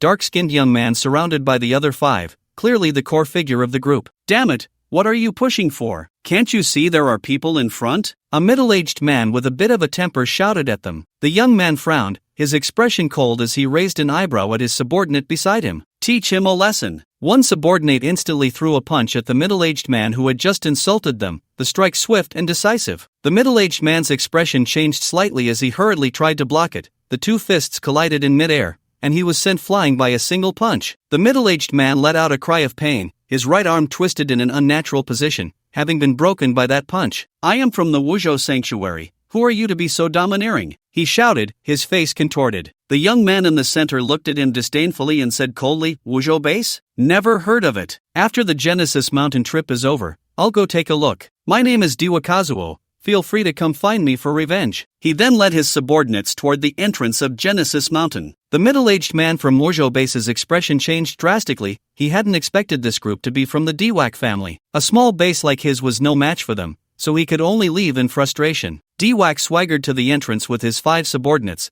and the 2 Genesis Alliance ability users guarding the gate immediately put on smiles. Young Master Diwak, you've arrived, please come in. The guards opened the gate and gestured for him to enter. Aren't you going to check my identity? Diwa Kazuo said indifferently. The guard, with a fawning expression, replied, Young Master Diwak, you don't need to check, the Alliance has already given the word. You can go right in. Diwa Kazuo nodded at the guard and walked in with his subordinates. After sending Diwak away, the 2 guards returned to their aloof demeanor, looking disdainfully at the remaining crowd. The onlookers, unable to enter, still refused to leave, hoping for a miracle or for the Genesis Alliance to show some kindness and let them in. But clearly, no miracle occurred, and the Genesis Alliance showed no such kindness. Ling Feng spotted a pair of siblings in the crowd, both in tattered clothes, their frail figures standing out starkly against the surrounding well-dressed people. An hour quickly passed, with several groups of people entering, all from prominent families. Zheng Sanbao stood behind Ling Feng, his expression serious as he said, Chief, the strength of the Genesis Alliance shouldn't be underestimated,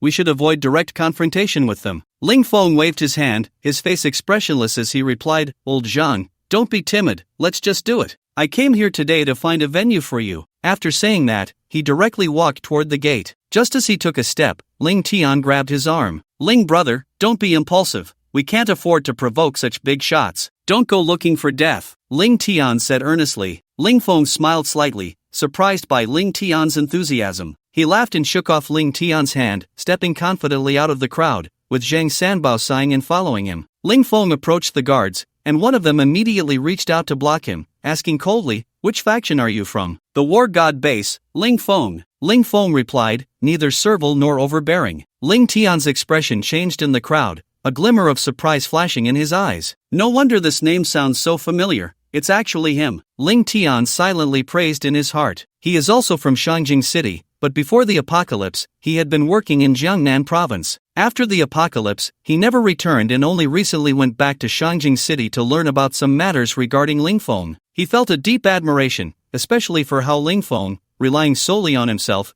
gradually developed his power and unified the entire Shangjing City. This was truly a model for men. He had always dreamed of joining the war god base to fight for a better future for himself, and he never expected to see the real deal today. Ling Tian looked at Lingfeng with excitement, now believing that Lingfeng was not acting on impulse and definitely had absolute strength. The guards looked Lingfeng up and down, sneering as one said disdainfully, "Never heard of you, can't go in, get lost." Another guard also mocked, "Nowadays, even the most insignificant people dare to come up here. A small base that nobody has heard of, dreaming of getting the fruit of the extraordinary. What a toad trying to eat swan meat." The onlookers began to gloat, as they couldn't get in themselves, and now someone else was being insulted just like them. They felt happy rather than regretful. Like crabs in a bathtub, no crab can ever climb out. Just when you are about to escape, another crab will pull you back into the abyss. "I thought it was some big shot, turns out it's just a poser," a bald man sneered. "Just hurry down, don't embarrass yourself up there. Being good looking is useless, it's not like you're selling yourself. Without strength, you still want to get in? You're too young." Ling Feng's expression shifted slightly, a smile appearing on his face as he glanced at the few people who had just insulted him. "Miao Jiang clan, Miao Renjie Miao Jiang clan, Miao Renjie Zheng Sanbao quickly walked to Ling Feng's side,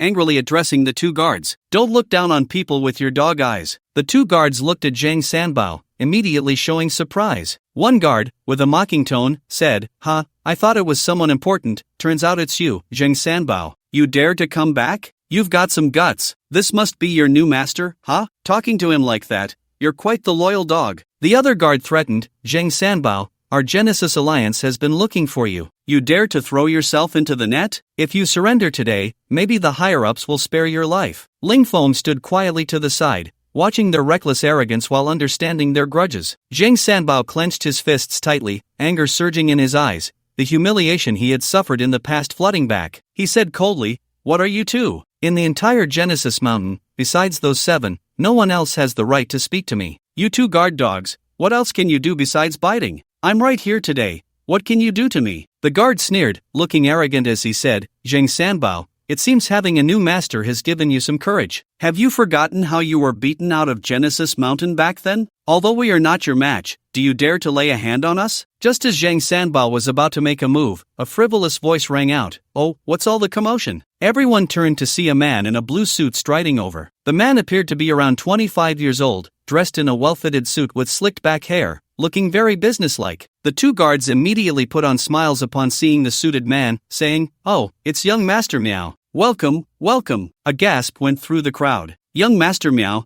could this person be from the Miao family of the Yunchuan Miaojian clan? Someone whispered in the crowd. It should be. Who else could be treated so courteously by the Genesis Alliance but the Miao family? It is said that their abilities are mysterious and unpredictable, making many forces unwilling to be enemies with them. This young master of the Miao family is truly extraordinary, especially in that blue outfit, he really stands out. Miao Renjie listened to the praises from the crowd and couldn't help but puff out his chest, a proud look on his face. He glanced at Zheng Sanbao and the inconspicuous Ling Feng beside him, thinking that Ling Feng was just a junior of Zheng Sanbao, so he didn't pay much attention. However, he found this guy a bit annoying, as he was even more handsome than him. He hated it when someone looked better than him. It was just irritating. At that moment, Ling Feng was also sizing up the flamboyantly dressed man, in a blue suit paired with golden Chelsea boots, a typical non-mainstream style, making Ling Feng shake his head. He hadn't expected to come looking for an opportunity, only to find that everyone was talented. "What's going on here?" Miao Renjie signaled Zheng Sanbao with his eyes and asked. The guard, with a fawning expression, said, "Young Master Miao, this person is called Zheng Sanbao. Previously, this guy stole the exotic fruit of our Genesis Alliance and was wanted by our alliance. He escaped, and now he has returned,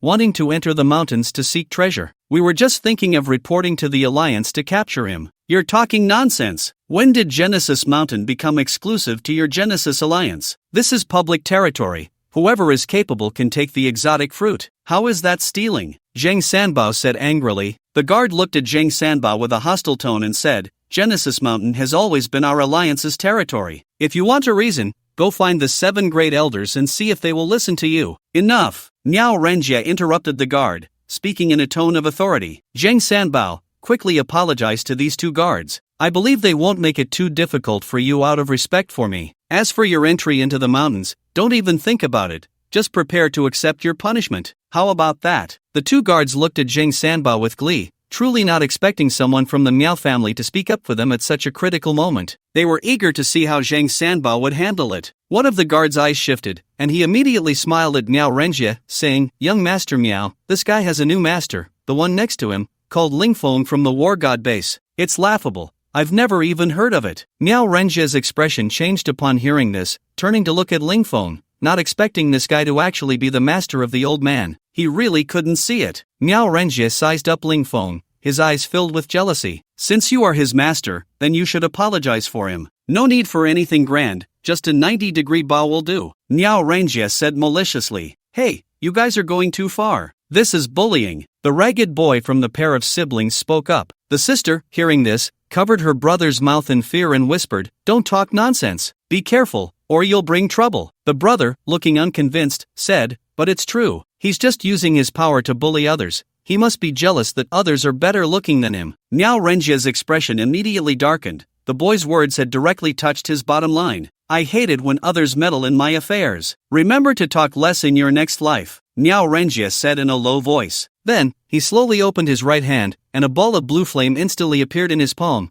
causing the temperature in the entire space to rise sharply, the air around the flames becoming distorted. The onlookers nearby clearly felt the change in temperature, many showing shocked expressions and whispering among themselves. "It's actually blue exotic fire. I can feel a scorching heat here. It's over. It seems this young Master Miao is really angry. I've heard that this exotic fire can reach temperatures of 500 degrees, even a king-level ability user can't withstand it." The siblings' faces turned pale, and the sister immediately pulled her brother behind her, trembling as she said, "My brother is young and doesn't understand. If you want to kill someone, just kill me. I beg you, spare my brother's life." Miao Renjie looked at the girl before him, a glint of greed flashing in his eyes. Although she was dressed in rags and her face was somewhat dirty, her delicate features were still evident. As a seasoned player in the flower field, he could tell at a glance that this girl was still a virgin. With a little grooming, she would definitely be a gem. Miao Renjie's gaze roamed over the girl without any concealment. The girl felt a chill run down her spine under his aggressive stare. "As long as you agree to my terms, I will spare your brother," Miao Renjie said ominously. "Blue versus green, Miao Renjie dies. Miao Renjie dies." Lingfeng turned to look at the speaker. It was the 2 guards from earlier. The guards were shocked to see Lingfeng actually wanting to kill Miao Renjie. Miao Renjie was a key training target of the Yunchuan Miao family, likely to become the head of the family in the future. If they could save him now, it would surely be a great favor. Indeed, Miao Renjie looked at the 2 guards with a grateful expression. One of the guards immediately said, "Young Master Miao is an important guest of our creation alliance. Do you really want to make enemies with us?" Lingfeng stopped in his tracks, looking at the 2 guards. The guards thought Lingfeng was afraid and secretly breathed a sigh of relief. Miao Renjie looked at Lingfeng provocatively,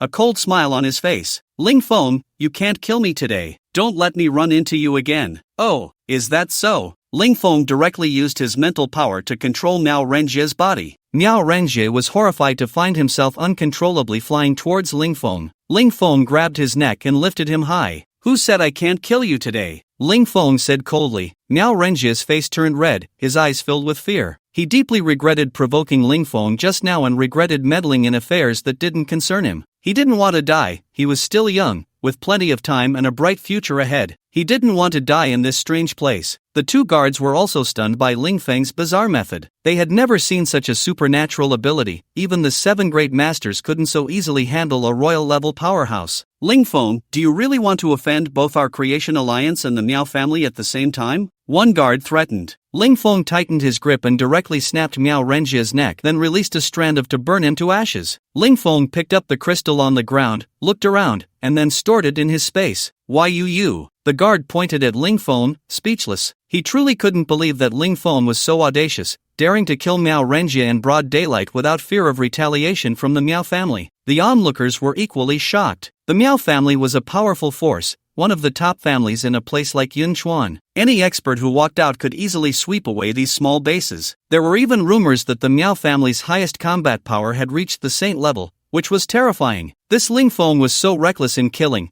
it was hard to tell if he was foolish or had a strong background. When they looked at Ling Feng, there was a hint of awe in their eyes, especially those who had just insulted him, now tense and regretting their words, realizing they had offended such a ruthless person. Ling Feng looked at the two guards coldly and said, "While you're still concerned about others, you should worry about yourselves first." The two guards immediately changed their expressions. Did Ling Feng still want to make a move against them? Considering that he dared to kill an important figure from the Miao family, what wouldn't he dare to do? "What do you want?" The guard's back was drenched in cold sweat as he forced out the words, suppressing his fear. "Kneel and apologize to Zhang Sanbao, slap yourselves. Don't bargain with me." Ling Feng stared at the two, his gaze sharp as he spoke. The two guards paused at his words, and one of them, with anger on his face, said, "A soldier can be killed but cannot be humiliated. For us to do such a thing is simply a dream." Before he could finish, his teammate beside him suddenly knelt down straight towards Zhang Sanbao, the force so great that his knee cracked the hard frozen snow beneath him. Then, he used both hands to slap his own face vigorously. The sound of slaps echoed in the ears of everyone present. The guard who had just spoken stared dumbfounded at his teammate, a flicker of anger flashing in his eyes. "We agreed to stand firm together, and you little rascal, are playing tricks on me. How am I supposed to handle this?" he said resolutely. "If you kneel, then I will kneel too." With a loud slap, he knelt down, a face full of righteous indignation, and began to slap his own mouth fiercely. Ling Feng watched the two perform with cold eyes, finding it somewhat tedious,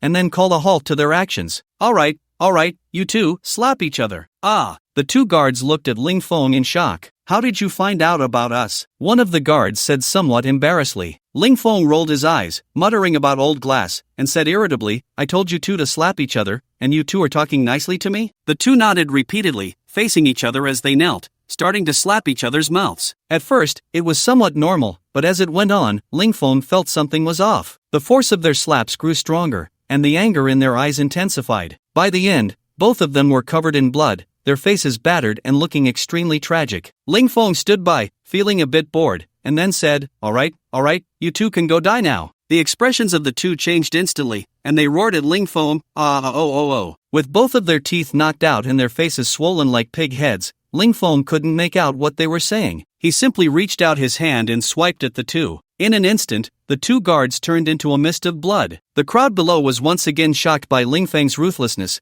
Having just killed members of the Miao family was one thing, but now he even dared to kill members of the Genesis Alliance. Truly too ruthless. Everyone present fell silent, filled with fear, and many began to slowly back away into the crowd, including those who had just insulted Ling Feng. Among them was a bald man, looking extremely nervous, constantly squeezing back into the crowd. Ling Feng spotted his shiny bald head from afar. He remembered clearly everyone who had spoken against him, and now he wanted to run? No way. He pointed at the bald man lightly. Boom! With a loud bang, the bald man instantly turned into a mist of blood, and a wave of terrified screams erupted from the crowd, especially from those standing next to him, who turned pale and trembled all over. Ling Feng calmly looked at this group of people and said indifferently, "Those who just insulted me, you better come out honestly and slap yourselves 200 times, or I will call you out by name, otherwise, you'll end up like him." Everyone's hearts trembled, especially those who had just insulted Ling Feng, their faces turning ugly. One somewhat plump middle-aged woman said indignantly, "We were just speaking casually.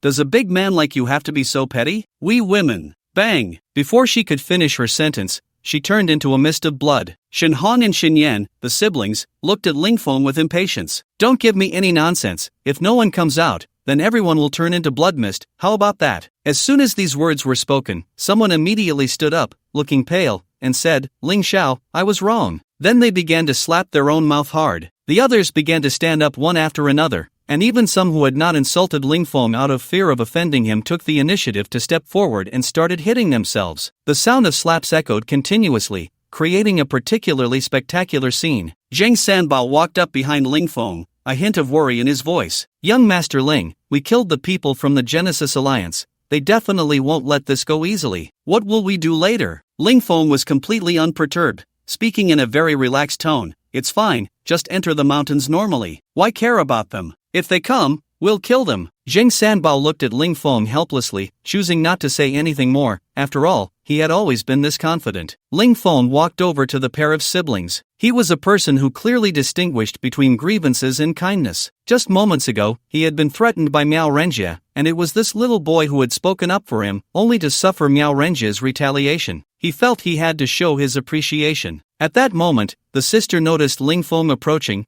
her expression changed, and she quickly shielded her brother behind her. The brother, however, peeked out with admiration in his eyes as he looked at Ling Feng. "Don't worry, I mean you no harm," Ling Feng said with a smile. "Big brother, you were so amazing just now, especially that fire ability, it was so cool." The brother spoke with stars in his eyes. The sister, however, looked at Ling Feng with a wary expression, her guard up. Ling Feng noticed that the little boy's aura was very weak, but he sensed the power of abilities within him. It was the first time he had discovered an ability user whose body was so frail. Ling Feng took out a king-level ability user's inner core from his space and handed it to the brother, gently saying, "Thank you for speaking up for me just now. This is a gift from me as your elder brother." The brother, Shin Hong, looked at the inner core in Ling Feng's hand, the fragrance wafting from it making him swallow hard, especially since the siblings had not eaten for a day. Shin Hong reached out to take it, but the sister immediately swatted his hand down. "We can't accept this pill. We haven't done anything to help you, it would be too much," Sister Xinyan said, her expression tense. Ling Feng's ruthless methods of killing without blinking made her feel an inexplicable fear when facing him. Shin Hong stared at the inner core in Ling Feng's hand, licking his lips. Ling Feng toyed with the inner core in his hand, saying meaningfully, "This pill can cure your brother's illness and also enhance his strength. Are you sure you don't want it?" Upon hearing this, Xinyan's expression shifted,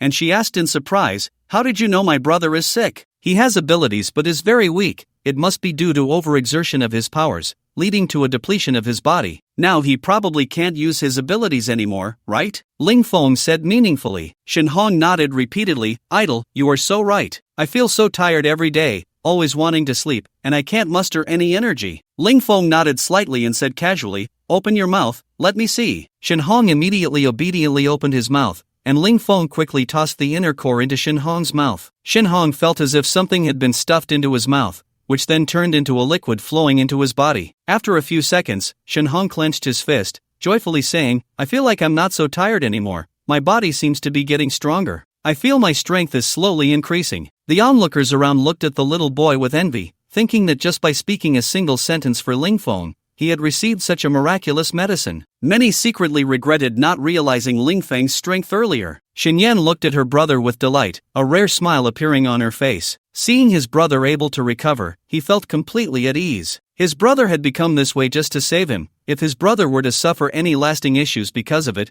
he would never find peace in this lifetime. Ling Feng smiled slightly and patted Shin Hong's little head. "Take your time to feel it. This elixir should help you reach the level of a super ability user. Alright, let's part ways here. If you want to go into the mountains to search for extraordinary fruits, just act within your means." Xinyan deeply bowed to Ling Feng and gratefully said, "Thank you, Mr. Ling. My name is Xinyan, and this is my brother Shin Hong. We will always remember your help, and if you ever need anything in the future, we will do our utmost." Ling Feng waved his hand. "I said before, this is my way of thanking you for your loyalty." With that, he turned and left. At this moment, Ling Tian excitedly walked up to Ling Feng, his face beaming with a smile. "Ling Shuai, I didn't expect you to be the Ling Shuai of the War God base. You are my idol. My admiration for you is like the endless flow of the Yangtze River, and like the flooding of the Yellow River, unstoppable." Ling Feng raised his hand to stop his flattery, looking displeased. "Cut the crap, just tell me what you want." Ling Tian rubbed his hands together, feeling a bit shy as he said, "Ling Shuai, I want to join your War God base. I hope you can give me a chance." He. Ling Feng sized up Ling Tian. This guy was a chatterbox, and he didn't want someone nagging in his ear every day. Plus, this guy looked too pitiful. His base was filled with handsome men and beautiful women, and with him around,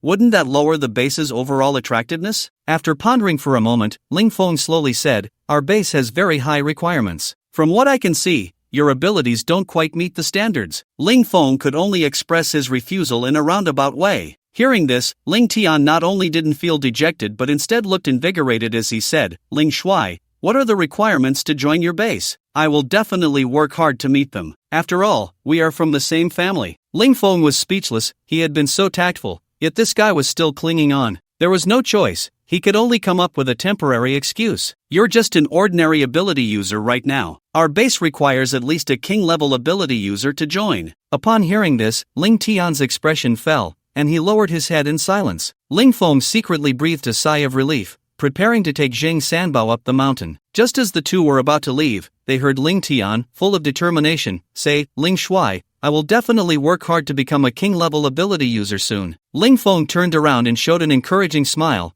then took Jing Sanbao into the mountains, with Black Panther wagging its tail following behind them. After officially entering the Genesis Mountain, Ling Feng followed the flat mountain path upward. After walking a distance of several dozen meters, he came across a small square-like area. Next to the square was a small ancient-style building. In the square, several groups of people were sitting together eating. Some teams had even set up a pot, steam rising from it, and the aroma of instant noodles quickly spread throughout the square, drawing the attention of others. Some people showed fierce looks, but upon seeing the owner of the pot, they immediately averted their gazes. Ling Feng raised his hand to check his Rolex. It's already 5 in the afternoon, it's indeed time to eat. Soon it would be dark, and it seemed they wouldn't be able to go into the mountains to search for extraordinary fruits today. They would have to wait until tomorrow morning. Judging by the demeanor of this group, they probably had the same plan. Ling Feng and his companion quickly arrived at the square, and their odd combination of 2 people and a dog quickly attracted a lot of attention, especially since Ling Feng's team was very small. Other teams had 7 or 8 people, while Ling Feng only had 2, making it look quite special. Ling Feng found an open space, took out a table from his storage, and set it up. He also pulled out a chair for Zhang Sanbao, while he himself took out a genuine leather sofa and comfortably sat down, a look of enjoyment on his face. Ling Feng pulled out a cigarette and lit it. This smoke was actually procured from the white-clothed god sect. He exhaled a puff of smoke, looking utterly intoxicated. Old Zhang, how about hot pot for dinner? I'm fine with anything, as long as there's alcohol, I can eat anything. Zhang Sanbao replied nonchalantly. Ling Feng took out tools from his storage, a tin foil pot and an oil lamp. He placed the hot pot base into the tin foil pot, added the essence of life, and then successively took out beef rolls, lamb rolls, potato slices, shrimp paste, tripe, meatballs, and a dozen other ingredients for hot pot. Finally, Ling Feng pulled out a bottle of Maotai, carefully collected by Kai Hanan. Once the hot pot broth began to boil, he started adding the ingredients one by one. Before long, the aroma of the hot pot wafted across the entire square, causing everyone to turn their heads towards Ling Feng, swallowing their saliva repeatedly, suddenly finding their cold, hard bread unappetizing. They too wanted to taste the hot pot. In the apocalypse, especially in such an environment, being able to enjoy a hot pot meal was a luxury. Watching Ling Feng devour the steaming beef rolls, he even prepared dipping sauces, making others envious. What was even more infuriating was that he tossed a large leg of lamb to his dog, steaming and mouth-watering. The group that had just eaten instant noodles suddenly felt that instant noodles weren't that great anymore. Many people harbored ill thoughts, wondering why he could eat hot pot while even his dog could enjoy a warm leg of lamb, while they, the powerful ones, could only eat cold food. Although many had their thoughts, there were numerous factions present, and they didn't know who was who. If they were from a prominent family, it would be like kicking a stone. They were also waiting for a faction to test the waters. After a while, they indeed saw a group of people striding towards Ling Feng with great momentum. The other factions in the square quickly surrounded to watch the excitement, hoping to snag some hot pot for themselves. Someone in the crowd immediately recognized this group and exclaimed, "Aren't those the people from the Miao family in Yunchuan?" They couldn't hold back first. "If I were as awesome as him, I'd go too. After all, who can resist a hot pot in the snow? It's a luxury." At that moment, Ling Feng, happily eating hot pot and drinking, suddenly sensed something was off. He saw a dozen people with various expressions approaching him, and they did not come with good intentions. Ling Feng's expression shifted slightly, but he remained calm, using his chopsticks to pick up a piece of tripe and dipping it into the pot. The Miao family members surrounded Ling Feng's table, directly encircling him. "So you're Ling Feng?" A fierce-looking man with a face full of flesh shouted angrily. Ling Feng put the tripe in his mouth, not even looking up as he said, "If you have something to say, say it. Can't you see your father is eating? Damn! You! Ah!" The burly man hadn't finished speaking when he was sent flying, crashing into the crowd of onlookers, causing chaos. Those who fell to the ground wailed in pain, blood flowing from the corners of their mouths. The other dozen people looked at Ling Feng in terror. They hadn't even seen how Ling Feng had made his move, and their leader was already sent flying. Or rather, Ling Feng hadn't even made a move. The other factions on the sidelines, who had come to watch the excitement, were equally shocked, including several royal-level experts who hadn't seen what had happened at all. Every person present looked at Ling Feng with a wary gaze. They all knew the one who had just been sent flying was a royal-level expert from the Miao family, nicknamed Iron Head. Being able to knock this person away with a single punch indicates that this individual is at least at the mid-level of the emperor rank or higher, and their ability is extremely peculiar, making it hard to guard against and difficult to deal with. At this moment, Ling Feng was still enjoying his hot pot, occasionally sipping a drink, while Zhang Sanbao, sitting next to him, was also savoring fine wine with an unruffled demeanor, shaking his head and swaying, showing no signs of tension whatsoever. "If you don't leave now, your fate will be the same as his, Ling Feng said, lowering his head while eating. The members of the Miao family exchanged glances and ultimately left in a dejected manner,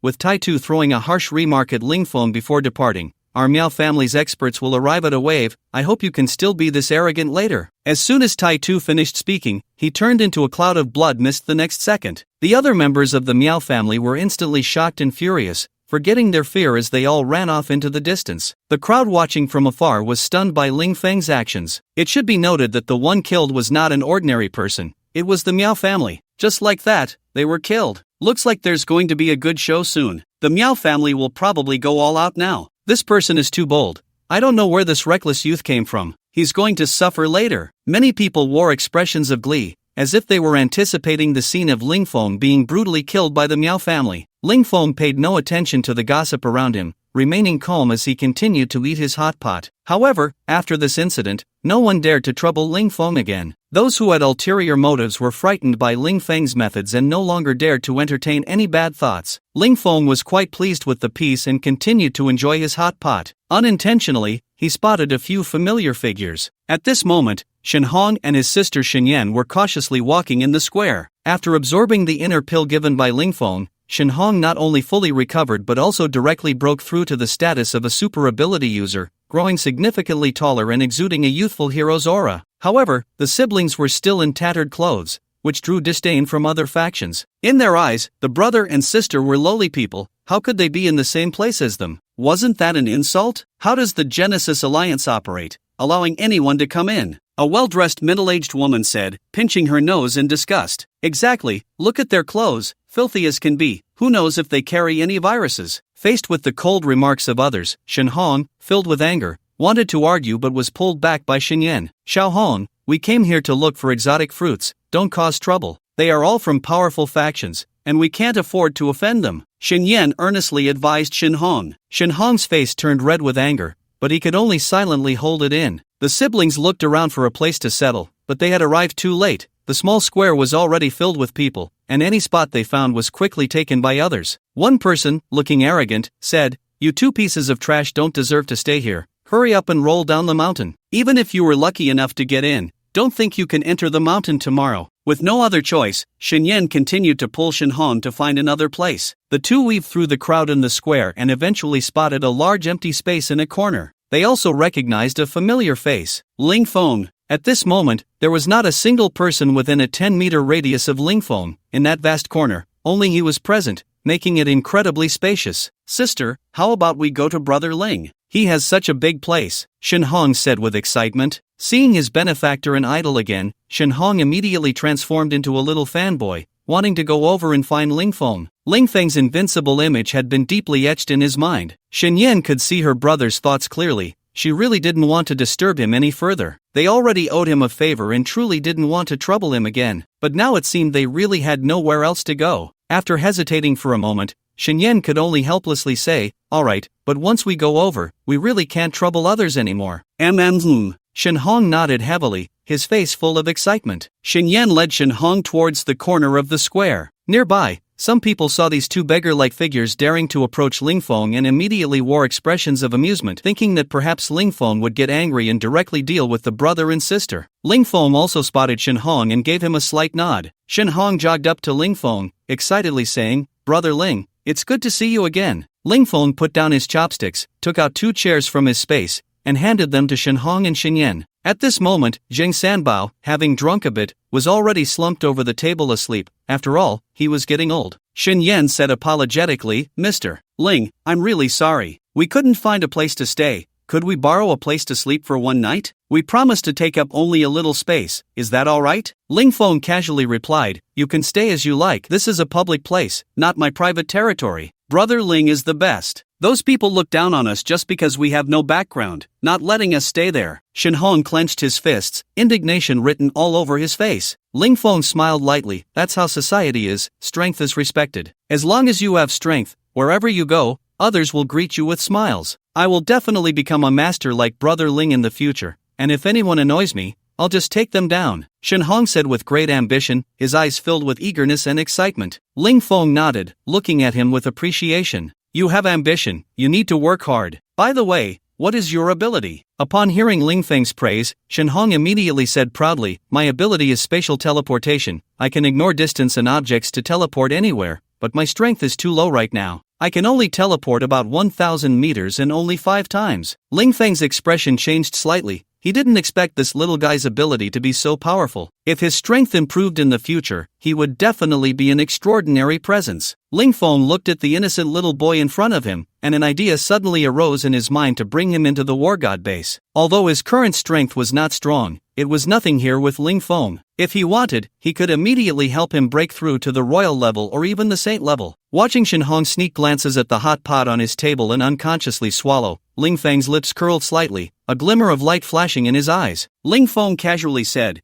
you two haven't eaten yet, have you? He took out several plates of beef rolls, along with some duck blood, vegetables, vermicelli, and other side dishes from his space. Do you want to eat together? Ling Feng placed 2 new pairs of chopsticks in front of Shenhong. Shen quickly waved her hand, Mr. Ling, we've already eaten. You don't need to be polite, right, little brother? Shen patted Shenhong's back, her eyes warning him. Shenhong, with an awkward smile, said, yes, brother Ling, we're not hungry at all. You should keep these dishes for yourself. I really don't eat much beef or vegetables. As he spoke, his eyes kept glancing at the meat that was boiling in the pot. Ling Feng found it somewhat amusing. This little guy was too cute, clearly very hungry but still insisting. It seemed this little guy was quite afraid of his sister, always deferring to her opinions. Ling Feng took out 2 brand new bowls and placed them in front of the 2 siblings, saying generously, it's fine, eat as much as you want. Anyway, I can't finish all this food by myself. After saying this, Ling Feng picked up a slice of beef and urged, hurry up and eat, or it will get cold and won't taste good. Shenhong looked at the fatty beef rolls in front of him, his eyes shining and saliva dripping from his mouth, but he still held back and turned to his sister, his eyes filled with a pleading expression. Ling Feng also smiled at Shenyan and said, you should eat too. When you're out, we should help each other, no need to be polite. Seeing Ling Feng say this, Shenyan felt that if she refused again, it would be a bit ungrateful, and looking at Ling Feng, he didn't seem like a bad person, he was so handsome, he couldn't be that bad. Shenyan thought to herself, then thank you, Mr. Ling. Little brother, don't let Mr. Ling's kindness go to waste, eat up. Okay, sister. Shenhong shouted happily. Then he eagerly picked up his chopsticks and grabbed a fatty beef roll, putting it into his mouth with a satisfied expression. It's so delicious, Shenhong said with a happy face. The siblings then entered a mode of focused eating, with Shenhong's chopsticks flying up and down in the pot, his mouth stuffed full. In contrast, Shenyan was much more elegant, chewing slowly and savoring each bite. Although the siblings hadn't had a full meal in a long time, they still maintained a quiet demeanor. While the siblings were eating, Ling Feng learned a bit about them through their conversation. It turned out that they were both from Jiangnan province, having lived by the sea since childhood, with parents who made a living from the ocean. After the apocalypse, their village survived quite well thanks to the fish they had stored. The siblings had even awakened their abilities together. The sister's ability was water-based, allowing her to control anything related to water. Their family had lived quite harmoniously, and as ability users, they held considerable prestige in the village. However, half a month ago, a disaster struck their village. According to Shenhong, one morning half a month ago, their village was suddenly attacked by a group of monsters. They looked very strange. From a distance, they appeared humanoid, but up close, they were different. Their skin was blue, completely naked, with scales similar to fish that were very hard, covered in slime, and they emitted a strong fishy smell from far away. These monsters were incredibly strong and numerous, having emerged from the sea. Once they rushed into the village, they began to kill indiscriminately, using their sharp teeth to bite off people's necks and drain their blood, crazily devouring humans. The village turned into a hell on earth in an instant. Although the fishermen in the village were all strong, they were no match for these monsters. With a casual swipe, the monsters could knock off a person's head. Even more terrifying was that these monsters were highly intelligent, rivaling humans. They knew how to use weapons and would drag people back to the sea. The only ones who escaped from the village were the 2 siblings, using their abilities to flee, but Shenhong had overexerted himself during the escape, leading to severe physical exhaustion. After hearing the siblings' description, Ling Feng fell into deep thought. From the tone of their conversation, it didn't seem like they were joking, especially Shenhong. His sad expression when talking about their parents being killed by the monsters seemed genuine. This was the first time Ling Feng had heard of such monsters. Could it be that the creatures in the sea had mutated after the apocalypse? Ling Feng woke up Zhang Sanbao and told him about this matter, as Zhang Sanbao was older and might know something. After hearing Ling Feng's description, Zhang Sanbao's expression changed unpredictably. Old Zhang, do you know something? Ling Feng looked at Zhang Sanbao. Zhang Sanbao said with a serious expression, I saw records of such creatures in an ancient book before. Deep in the ocean, there is a type of fishman that resembles the descriptions given by the brother and sister. But those fishmen have always kept to themselves and never come ashore. How could they attack humans? Zhang Sanbao showed a puzzled expression. At this moment, Shen Hong, who had already eaten his fill, said, those monsters like to eat human brains and hearts, and their methods are extremely cruel. Ling Feng decided that after returning to the base, he must have the people below keep a close watch on the sea surface. After all, half of the cities in Hanong province are coastal, and if such fishmen exist, Hanong province would undoubtedly be the first to be affected. Moreover, these fishmen are numerous, powerful, and hidden deep in the sea, which indeed makes them a bit difficult to deal with. As the conversation continued, the sky gradually darkened. Ling Feng took out a small lamp, tidied up the table a bit, placed some sunflower seeds, and chatted with the brother and sister. The few of them gradually became more familiar with each other. Brother Ling, can I join your base? I also want to conquer places with the God of War team, Shen Hong said with a look of longing. After hearing Ling Feng's introduction to the God of War base, he was instantly captivated, especially by the invincible God of War team, which became his goal. Shen Yan shot him a glare, reprimanding him. Brother Ling's base is filled with powerful ability users. With your strength, wouldn't you be a burden? After a while of chatting,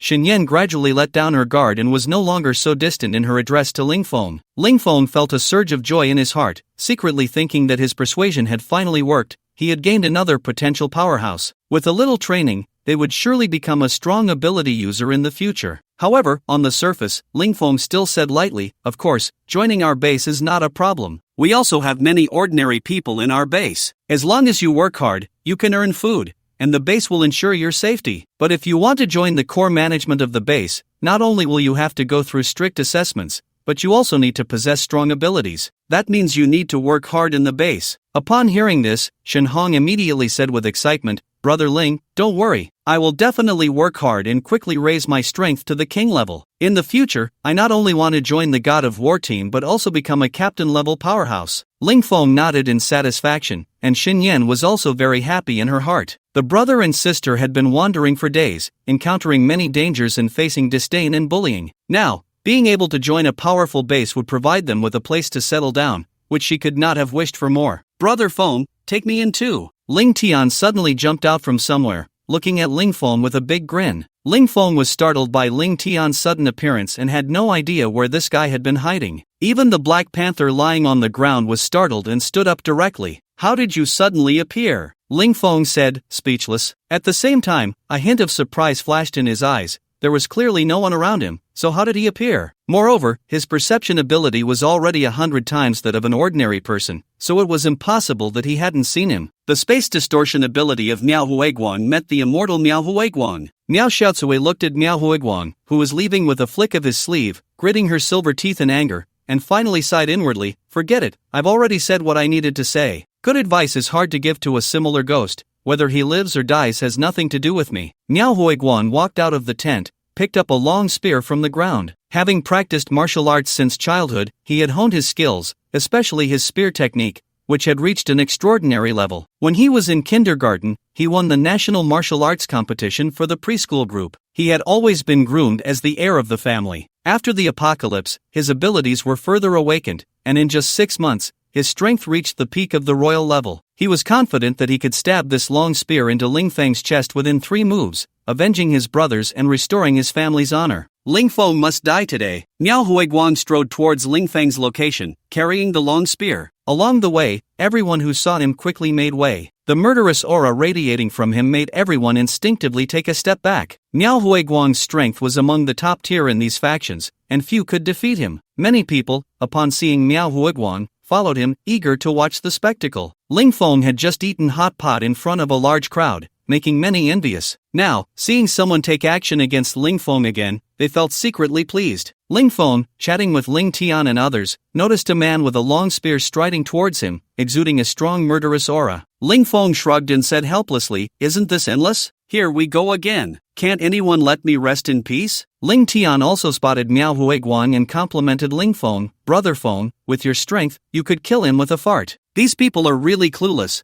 Let me teach him a lesson for you." After saying that, Ling Tian lazily stood up, adjusted his clothes, and loosened his belt. After 3 days of hunger, today he finally had a full meal. Ling Tian looked at the imposing Miao Huiguang, casually placing his hands behind his back, tilting his chin slightly, and squinting his eyes, exuding an air of a master. Miao Huiguang, seeing the man before him, though ugly in appearance, had an air of indifference and composure that suggested he was a master. "Who are you?" Miao Huiguang asked hesitantly. He had never seen Ling Feng and didn't dare to act rashly. If he mistakenly targeted the wrong person, it would be embarrassing. Ling Tian's expression remained unchanged, his voice calm and authoritative as he said, "You come to my territory and still ask who I am? Aren't you being too disrespectful to me, a person from the 9 heavens? Which family do you belong to?" Miao Huiguang's expression changed upon hearing the name. He had never heard of it before, but the title of 9 heavens sounded very powerful. Fortunately, he had asked a question, otherwise, he would have gotten into big trouble. He quickly clasped his hands in respect and admitted his mistake. "I am from the Miao family. The younger generation was rude just now. Please forgive me." Ling Tian pretended to ponder deeply, a hint of nostalgia flashing in his eyes. In a voice that Miao Huiguang could hear, he murmured, "Miao family, I once had a brief encounter with your ancestor. When I saw him, he was still a child, and now so many years have passed." A look of shock crossed Miao Huiguang's face. His ancestor had been dead for decades, and if alive, would be over 100 years old. This man looked so young. Could he be the legendary immortal cultivator? Novels are real. The onlookers were also bewildered. Wasn't this guy just showing off a moment ago? How did he suddenly turn into a reclusive master? However, judging by his demeanor and speech, it didn't seem fake. Could he really be an immortal cultivator? They couldn't tell the truth from the falsehood. "I didn't expect that the senior had a connection with my ancestor. What a fate to meet in this great mountain." Ling Tian's companions, Shen Hong and Shen Yan, watched as Ling Tian toyed with Miao Huiguang, stifling their laughter until their faces turned red. Ling Feng also smiled, enjoying the show, not expecting Ling Tian to be so good at this. The fool across from me was left speechless. It was clear that this guy had used this trick to deceive people more than once. If played well, it could work, but if discovered, he might get beaten to death. However, it seemed that this guy's ability made it so that others couldn't kill him. He was just purely annoying. Ling Feng turned his gaze to Ling Tian, preparing to enjoy the show. With Ling Feng backing him up,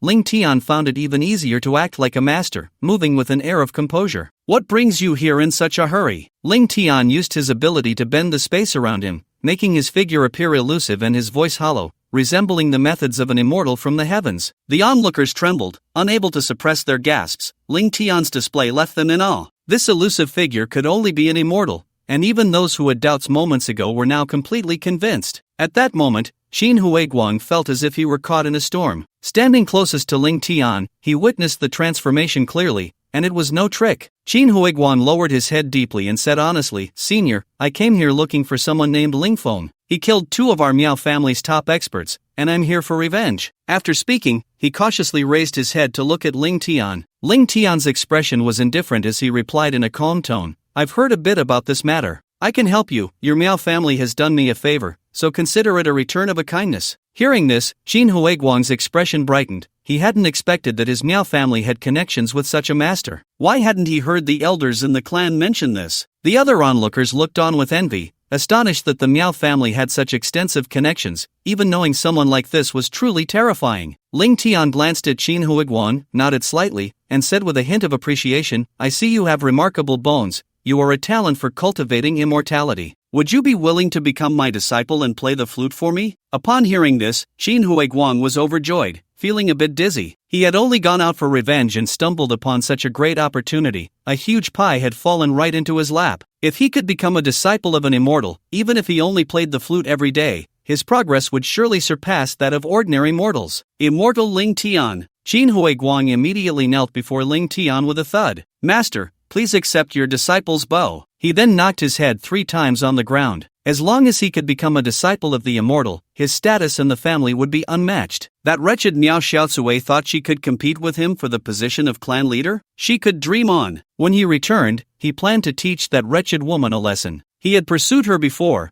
only to be rejected and called a waste unworthy of her. Now that he had become a disciple of an immortal, he would see if she dared to say that again. Tonight, he would make her beg for mercy beneath him. Qin Huiguang continuously fantasized about his glorious future. Ling Tian watched as Qin Huiguang solemnly knocked his head 3 times, a slight smile curling at the corners of his mouth. "All right, you can go back now. I will handle your matter." "Yes, master." Qin Huiguang knocked his head 3 more times and respectfully left. The crowd immediately parted to give him a path, their eyes filled with envy. Seeing the envious gazes from others in different factions, Jin Huiguan felt an immense pride swell within him as he walked out of the crowd with his head held high, a look of arrogance on his face. Now that Ling Feng's issue was resolved, it was time to deal with Miao Xiaocui. After Qin Huiguan walked away, Ling Tian immediately reverted to his playful demeanor, grinning as he sat next to Ling Feng. "Brother Feng, how did I do? Was my performance alright?" Ling Tian said with a proud expression. Ling Feng gave him a thumbs up. "Not bad,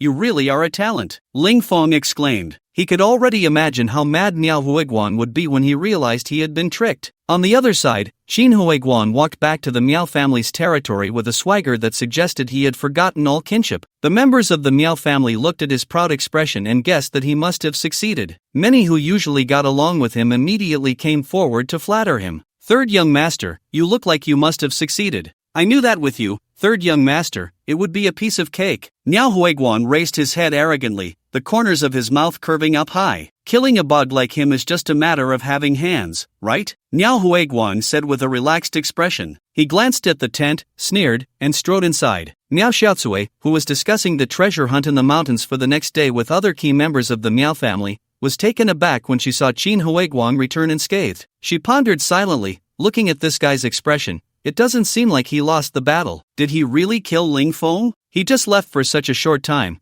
It can't be that quick. Before Miao Xiaocui could finish her thought, Miao Huiguan pointed coldly at her nose and said, "You will no longer be the commander of this operation. I think you're not suitable. From now on, I will take charge here." Miao Xiaocui frowned and said coldly, "Miao Huiguan, have you taken the wrong medicine? Did Ling Feng knock some sense into you?" Miao Huiguan scoffed. "Ling Feng? He doesn't deserve me to take action, but I think he has already been reincarnated. Even my master's fart could blow him to death." "Your master?" Miao Xiaocui looked at him in confusion. Wasn't that gunman master of his already dead? When did he get another master? The other key members of the Miao family also looked at him in bewilderment, wondering how he suddenly had another master after being gone for just a few minutes. Miao Huiguang scanned the crowd and said loudly, "My master is a celestial being from the heavens, who just accepted me as his direct disciple. Now I am a disciple of an immortal. Do you know what it means to be an immortal?" Miao Xiaocui, I advise you to be more honest. I'm not afraid even of the clan leader." Miao Xiaocui's face turned pale. She used to think of Miao Huiguang as a spoiled rich kid,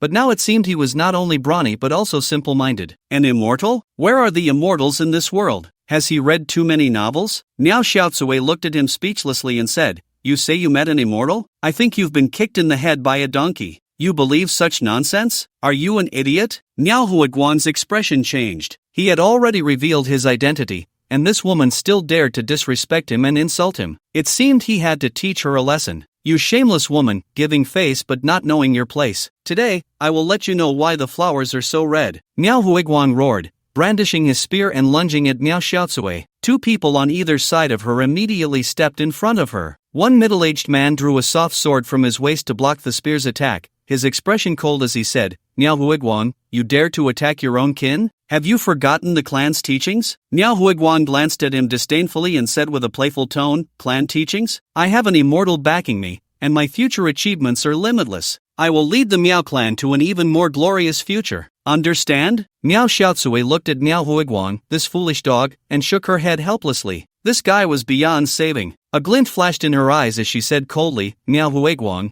you say you have an immortal as your master. If you take me to meet your master, and if everything you say is true, I will voluntarily step down, and you can take over this command. How about that?" Miao Huiguang's expression shifted. This method was indeed feasible. Since they didn't believe his words, he would let them see for themselves and completely give up hope. "All right, I hope you keep your word. Otherwise, you know the consequences." His tone carried a hint of threat. Miao Huiguang led the way out of the tent, with Miao Xiaocui closely following behind, and the other elite fighters of the Miao family trailing after her. Miao Huiguang walked confidently towards the corner of the square, and the people from other factions, seeing the Miao family mobilizing again, looked on with curiosity. The Miao family had been active 3 times that night, and this time they had brought out their top experts, but they didn't seem to be heading out for a fight. Miao Huiguang quickly reached the corner of the square, where Ling Feng and Ling Tian were inside the tent, bored and playing chess. "Master, your disciple has brought our Miao family members to see you." Miao Huiguang's respectful voice rang out. Ling Tian paused his hand over the chess pieces and turned to see his kneeling disciple outside. The Miao family members also looked over with curiosity, and Ling Feng muttered quietly, "Your disciple is back again, you can see for yourself.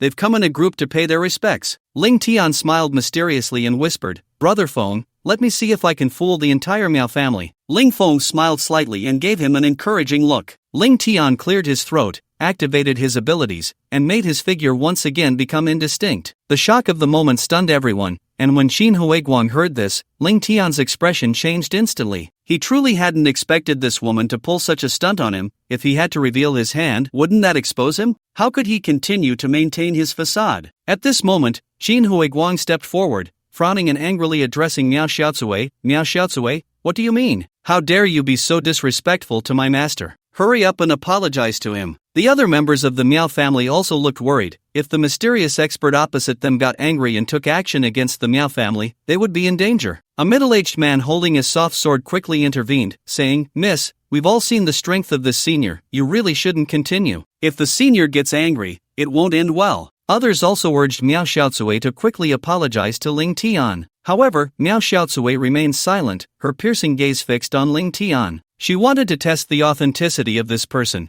She still didn't believe in the existence of immortals. This person was either a powerful ability user or someone who possessed a special ability. Therefore, she had to ascertain his true strength, otherwise, she wouldn't let it go. Ling Tian found himself in a dilemma, unsure of what to do. He had painstakingly crafted the image of an immortal and didn't want it to be exposed so easily, especially since he had a slight fondness for this woman. Miao Xiaocui watched Ling Tian standing there in silence and continued to question him. "Senior, are you unwilling to make a move against me, or are you afraid?" "Impudent!" Miao Huiguang angrily stepped in front of Miao Xiaocui. He firmly believed in Ling Tian's identity and would not allow Miao Xiaocui to disrespect his master. If his master got angry over this and it affected his standing in his master's eyes, leading to him being expelled from the sect in a fit of rage, he would lose a tremendous opportunity. "If you dare to disrespect my master again, don't blame me for being rude," Miao Huiguang threatened. Miao Xiaocui looked at him coldly, not understanding how this guy could be so foolish. "If your master is truly an immortal, I would willingly be killed," Miao Xiaocui said coldly. "You?" Miao Huiguang was so enraged he couldn't find the words. Ling Tian slowly shook his head inside. Just then, Ling Feng slowly walked out of the tent. "Brother Feng, I really can't keep this up any longer," Ling Tian said with a mournful face, feeling somewhat regretful. Ling Feng smiled slightly and patted Ling Tian on the shoulder. "All right, you've had your fun pretending, that's enough." At this moment, Miao Huiguang saw his master standing behind someone like a little brother, as if struck by lightning. He quickly shouted, "Master, what's going on with you?" At this moment, Ling Tian returned to his original demeanor, speaking with a teasing tone, "My dear disciple, why don't you hurry up and kneel to your master?" All right, let me tell you the truth. I'm not some celestial being from the 9 heavens. I was just messing with you. I'm just an ordinary ability user, and my boss is Ling Xiao." Miao Huiguang was instantly stunned, his eyes glazed over, momentarily unable to process what he had just heard. The killing intent in his eyes gradually rose, and he couldn't help but clench his fists. Just thinking about how he had been played around and had even knelt down to him several times made him seethe with anger. When had he ever been so humiliated in his life? "Bastard! I will tear you to pieces." Miao Huiguang glared at Ling Tian, his eyes bloodshot with rage. At this moment, Miao Xiaocui no longer focused on Ling Tian but turned to Ling Feng,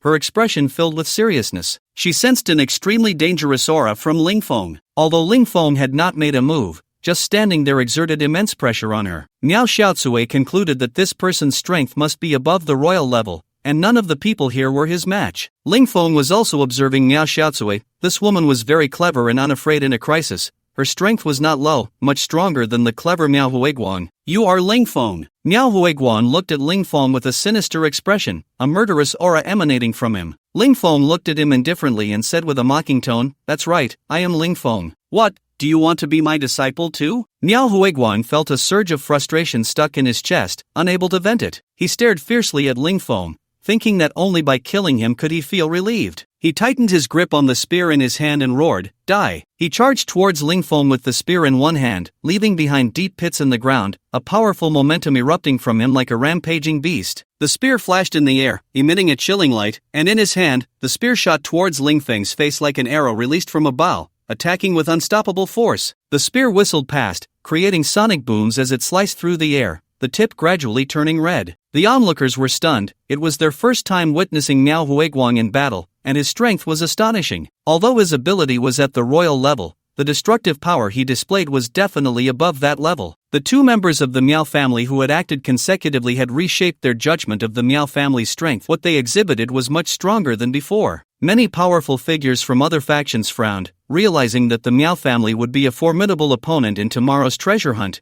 and they had brought a large number of people, leaving everyone wondering if there were hidden strong individuals among them. On the field, Ling Feng looked at Miao Huiguang charging towards him and directly extended his palm, striking at him in the air. Miao Huiguang suddenly felt the hair on his body stand on end, cold sweat breaking out on his back. He instinctively tried to dodge, but it was too late. Miao Huiguang instantly turned into a mist of blood. The scene became terrifyingly shocking. Everyone stared in disbelief at the pool of red blood on the ground, where just moments ago stood a living person, a powerful royal-level ability user. In the blink of an eye, with a loud bang, he had turned into a puddle of blood mist, leaving no trace behind. The crowd shifted their gaze to Ling Feng, who still stood in place, appearing harmless, but in their eyes, he seemed like a devil, a messenger from hell. Even those who surpassed the royal level were still no match for him. Previously, the other two strong members of the Miao family were killed in an instant. They thought that Ling Feng's strength might only be at the peak of the royal level, relying on mysterious abilities to eliminate those with lower powers than his. But now, they couldn't see clearly. Luo Wuji handed me a bowl of spicy soup, and the bearded man was taken aback. Spicy soup? Where am I supposed to get you spicy soup in this icy weather? The young woman pointed her jade finger towards Ling Feng and the others. At that moment, Ling Feng took out 3 baskets of buns from his space,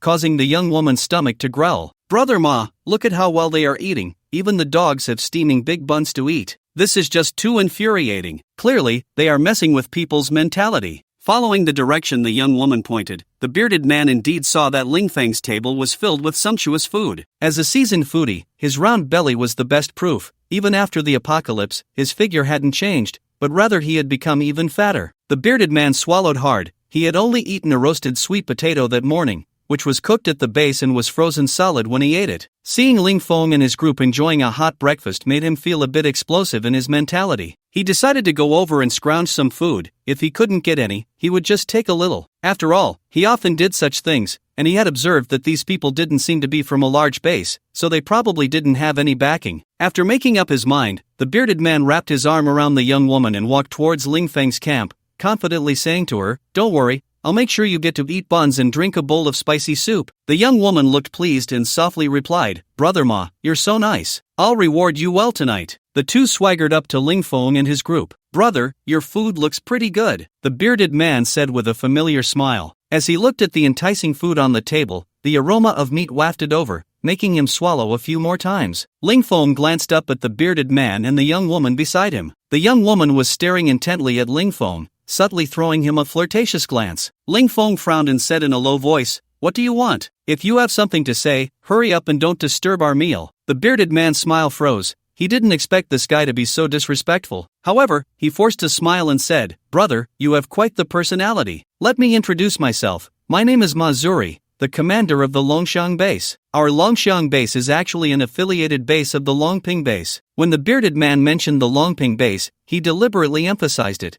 and the implied threat was obvious. Ling Feng sneered inwardly. "If you hadn't mentioned the Longping base, I might have let you off the hook, but since you have a connection to the Longping base, I won't be polite. Today, you, Ma, won't be able to leave." Ling Feng pretended to be surprised and said, "What? You're from the Longping base? Oh dear, I'm so sorry." The bearded man saw Ling Feng change from indifference to a proud expression, and a hint of disdain flashed in his eyes. "I didn't come here for anything in particular, I just wanted to borrow some food. We haven't eaten since this morning, and I see your food looks quite abundant, so I thought I'd ask if I could borrow some. What do you think?" The bearded man spoke as if requesting, but his tone was very strong. Ling Feng smiled slightly and said casually, "Not lending." The bearded man's expression changed. He had just mentioned his backing, yet this guy dared to oppose him. It was clearly intentional. "Kid, do you want to go against the Longping base? Do you believe I can make a phone call and turn your base into ruins?" the bearded man said with a cold expression. Hearing this, Ling Feng immediately stood up and shouted, "You Dragon Ping base are truly overbearing. If we don't give you food, you want to flatten our base. Is there still any law? Is there still any justice?" Ling Feng's voice was loud, and the surroundings instantly fell silent, everyone turning to look at the bearded man. Ling Feng's face was filled with anger as he continued, "We just want to have a simple breakfast. Does your powerful Dragon Ping base really lack this little thing from us? Enough is enough. We are all from small bases. We can't afford to provoke you." Hearing Ling Feng's words, The others from the small bases looked at the bearded man, their eyes filled with mockery. These small bases had always survived in the cracks, suffering from the bullying of these large powers. Some who empathized began to speak up for Lingfeng. You Dragon Ping base are too much. You don't treat us small bases as human beings. Exactly. They are just used to being overbearing, relying on their strong power, and don't care about reason. Our base was forcibly requisitioned for over 10,000 pounds of rice. Our base's ability users were also forcibly taken away. The bearded man's face turned ashen, his chest heaving with anger. He never expected Lingfeng to be so ruthless, standing on the moral high ground in public to accuse him, leaving him in a dilemma. He had become the target of everyone's scorn, and the worst part was that he had affected the reputation of the Longping base. He just wanted to eat a bun. How did it end up like this? If the people in the base found out he had tarnished its reputation, would he still have a good outcome? However, what made him feel worse was that the young woman said proudly at this moment, "So what if we bully you? The law of the jungle is a natural rule. Your weakness is your original sin. If you were strong, you could do the same. This is how we at Dragon Ping base operate." After she finished speaking, she immediately reached for the buns on the table. Ling Tian, filled with anger, wanted to stand up but was immediately stopped by Ling Feng's gaze. The others at the table also understood and did not move. The young woman picked up a meat bun and took a big bite, provocatively glancing at the people around her, showing an expression of enjoyment as she loudly said, "This bun is delicious, fragrant and soft." Ling Feng looked at her coldly, a hint of a smile at the corner of his mouth. This was the effect he wanted, to tarnish the reputation of Dragon Ping base,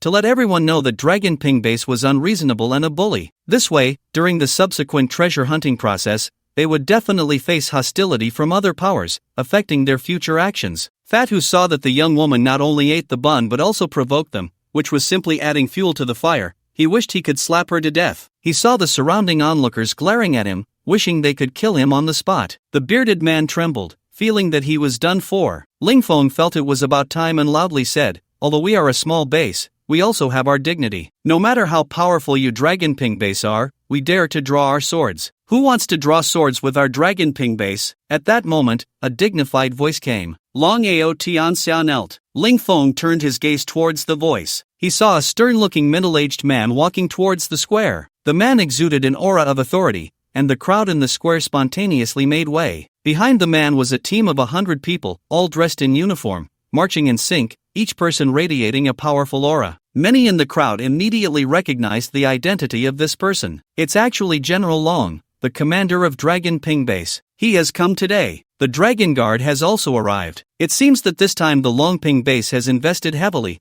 wanting to gain great opportunities in the Genesis Mountain. I heard that the Dragon Guard is composed entirely of king-level ability users. I don't know if it's true, but if it is, that's terrifying. This Jiangnan province is originally the territory of the Longping base. It is said that this time the Longping base has declared that they will keep all the in Jiangnan province. Lingfeng listened to the words of the onlookers, his expression shifting. He never expected that he originally just wanted to tarnish the name of the Longping base, but in the end, it exploded directly. Ling Feng's gaze swept over Long Outyan without concealment, his expression unchanged. Long Outyan frowned slightly. This person had just dared to look at him with that kind of gaze, clearly a provocation. "You just said you wanted to confront our Longping base. What a bold claim. Which base is that?" Long Outyan asked with an imposing demeanor. Fat, who, seeing that his superior had actually arrived, was overjoyed. He originally thought he wouldn't be able to escape today, but unexpectedly there was a twist, and it seemed he could avoid disaster again. Fat, who immediately said respectfully to Long Outyan, "Dragon Commander, this person is here slandering our Longping base's reputation. You must stand up for me." "Yes, Dragon Commander, we just came to borrow some food," but he directly accused our Longping base of bullying them. A young woman also chimed in, putting on a pitiful expression, trying to attract Long Outyan's attention. Lingfeng coldly smiled and said with deep meaning, "I am Lingfeng from the War God base. I don't know if you've heard of me." Long Outyan's brow furrowed, a hint of killing intent flashing in his eyes. "It's you. Ah, very good." Long Outyan didn't expect that he was Lingfeng, the one who had made him lose face, daring to appear openly in front of him and even expose his identity, clearly not afraid of him. He had been angry and frustrated these past 2 days because of Lingfeng,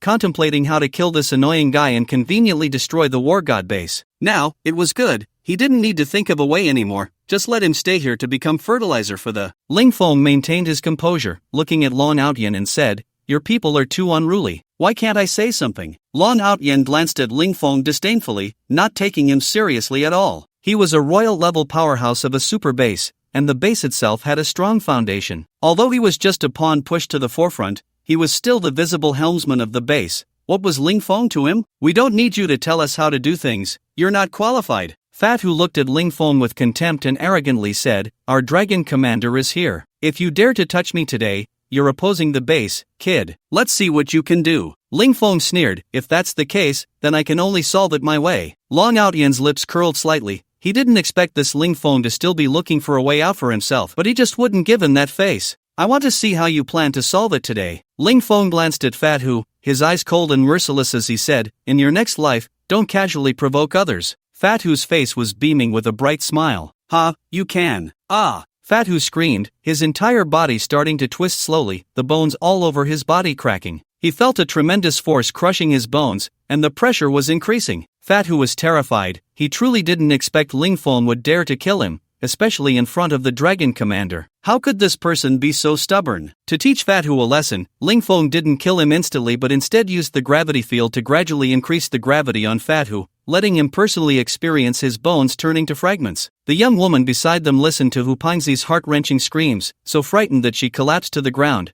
trembling uncontrollably. With a stream of liquid flowing from her legs, she had actually wet herself in fear. Long Outyan's cold gaze fixed on Ling Feng, an unimaginable brutality filling every inch of his skin. Ling Feng was openly torturing his subordinates in front of him. It was a blatant slap in the face. Long Outyan laughed in fury. "Good, very good, Ling Feng, you have guts. I look forward to seeing you inside Creation Mountain. You better hope I don't run into you, and you better pray your base survives in the coming days." Long Outyan wanted to strike down Ling Feng directly, but he knew Ling Feng's strength was not to be underestimated. To kill Ling Feng would come at a great cost. His main task this time was to collect the, and he couldn't let Ling Feng interfere with the plans above. A strong killing intent erupted from Ling Feng, and his gravity domain pressed down on Long Outyan. Long Outyan felt as if a great mountain had suddenly been placed upon him, making his back buckle under the weight, his knees trembling slightly, wanting to kneel. He gritted his teeth, determined not to kneel in public as the commander of the base. However, the pressure grew stronger, and his legs began to tremble uncontrollably. The dragon guard beside him quickly noticed Long Outyan's abnormality and rushed forward to check. "Commander Long, what's wrong?" Long Outyan's face turned red, sweat pouring from his forehead. He struggled to shake his head, signaling his subordinates to leave. Ling Feng coldly watched him and increased the gravity once more. In the end, Long Outyan could no longer hold on and spat out a mouthful of blood. With a loud crash, his knees slammed hard against the ground. All the onlookers stared in shock at Long Outyan, the commander of Longping Base, a figure of immense status, actually kneeling before Ling Feng in public. This was explosive. Just moments ago, Long Outyan had been threatening Ling Feng. How could he suddenly kneel? Who exactly was this Ling Feng that even the superpower of Longping Base had to bow? Did Ling Feng have a powerful backer as well? Long Outyan, using all his strength, lifted his head to look at Ling Feng. At that moment, Ling Feng looked at him with a playful expression and said coldly, "I'll return the favor. You better pray nothing happens to my base, or I will flatten your Longping Base." The onlookers were dumbfounded, unable to believe their ears. Long Outyan was actually being threatened, and judging by his demeanor, he seemed too afraid to refute. Everyone looked at Ling Feng with a deep sense of apprehension. At that moment, Long Outyan was both furious and terrified. As the leader of Jiangnan province, a figure who held absolute authority, he had lost all face in front of so many people today. How could he continue to operate in the future? Moreover, he was deeply afraid. Ling Feng's strength was simply too formidable. He had no idea how Ling Feng had attacked him. He felt as if he were about to be crushed. He no longer doubted Ling Feng's power. He could easily kill him, and he was genuinely scared. Ling Feng was too strong, and his methods were incredibly strange. Even if he were protected by thousands, Ling Feng could easily kill him. Long Outyan felt an immense humiliation but had no choice but to lower his noble head. He silently vowed to take revenge. He would not rest until Ling Feng was dead. Ling Feng withdrew the gravitational pressure and coldly said, "Get lost." Long Outyan was helped to his feet, turning away in silence, and everyone could only sense his fury from his ashen face. Ling Feng looked at the frightened young woman in front of him, a hint of disdain flashing in his eyes. "You can leave too, don't let me see you again." The woman, as if granted a reprieve, scrambled to her feet and, with a face full of terror, ran towards the crowd. Zhang Chao, who had just been insulted by her, now looked at her with a cold expression, quietly following behind her. Ling Feng returned to the table. After the little incident, the breakfast on the table had nearly been devoured by Ling Tian. Ling Feng was speechless and simply sat down in a chair. Everyone here had not gone up the mountain but stood obediently waiting, clearly for something important. He was also prepared to follow the crowd. The actions of Jinshan had not yet begun, so he closed his eyes and pretended to doze off. In the crowd, a man and a woman, both wrapped tightly in clothing, were watching Ling Feng from a distance, their eyes filled with intense killing intent. They were Hu Tianxi and Yang Zihan, who had come to seek treasure. At this moment, Hu Tianxi's expression was grim, a sense of powerlessness rising within him. Whether it was the Miao family yesterday or the Longping base today, he had witnessed Ling Feng's heroic performance firsthand while dealing with these two groups. The strength Ling Feng displayed was something he had never seen before. The forces of these two families were, in his eyes, invincible, but after facing Ling Feng, they were all nothing but chickens and dogs. Just thinking that his enemy was Ling Feng made him feel extremely frustrated. He was still just a king-level ability user, and becoming an emperor level was a distant dream, yet Ling Feng could eliminate emperor-level opponents in an instant. How could he take revenge? Hu Tianxi let out a heavy sigh. Yang Zihan noticed Hu Tianxi's frustration and gently comforted him. Tianxi, don't lose heart. I believe you will definitely avenge your grandfather and all the villagers of Hu family village. Hu Tianxi nodded heavily. Just then, a wave of gasps arose from the crowd. The people from the Creation Alliance have arrived. Are those 7 people the 7 great masters? Their aura is indeed extraordinary. I heard that these 7 great masters were originally insignificant figures, but they gained immense fortune in Creation Mountain and became holy-level powerhouses. Yes, the Creation Alliance is treated with great respect even by the Longping base in the entire Jiangnan province. Ling Feng slowly opened his eyes, looking at the 7 people walking slowly towards the square. All of them were dressed in black robes and wore black veils, revealing only their eyes, making them appear incredibly mysterious. From their every move, Ling Feng sensed that their auras were exceptionally strong, much more powerful than those of emperor-level ability users. Ling Feng remained seated, observing what these people intended to do. The 7 great masters quickly walked to a podium in the center of the square, standing side by side. The one in the middle scanned the crowd and said in a deep voice, "Everyone, please be quiet. I am Luo Wuji, the leader of the Creation Alliance." The previously noisy crowd instantly fell silent,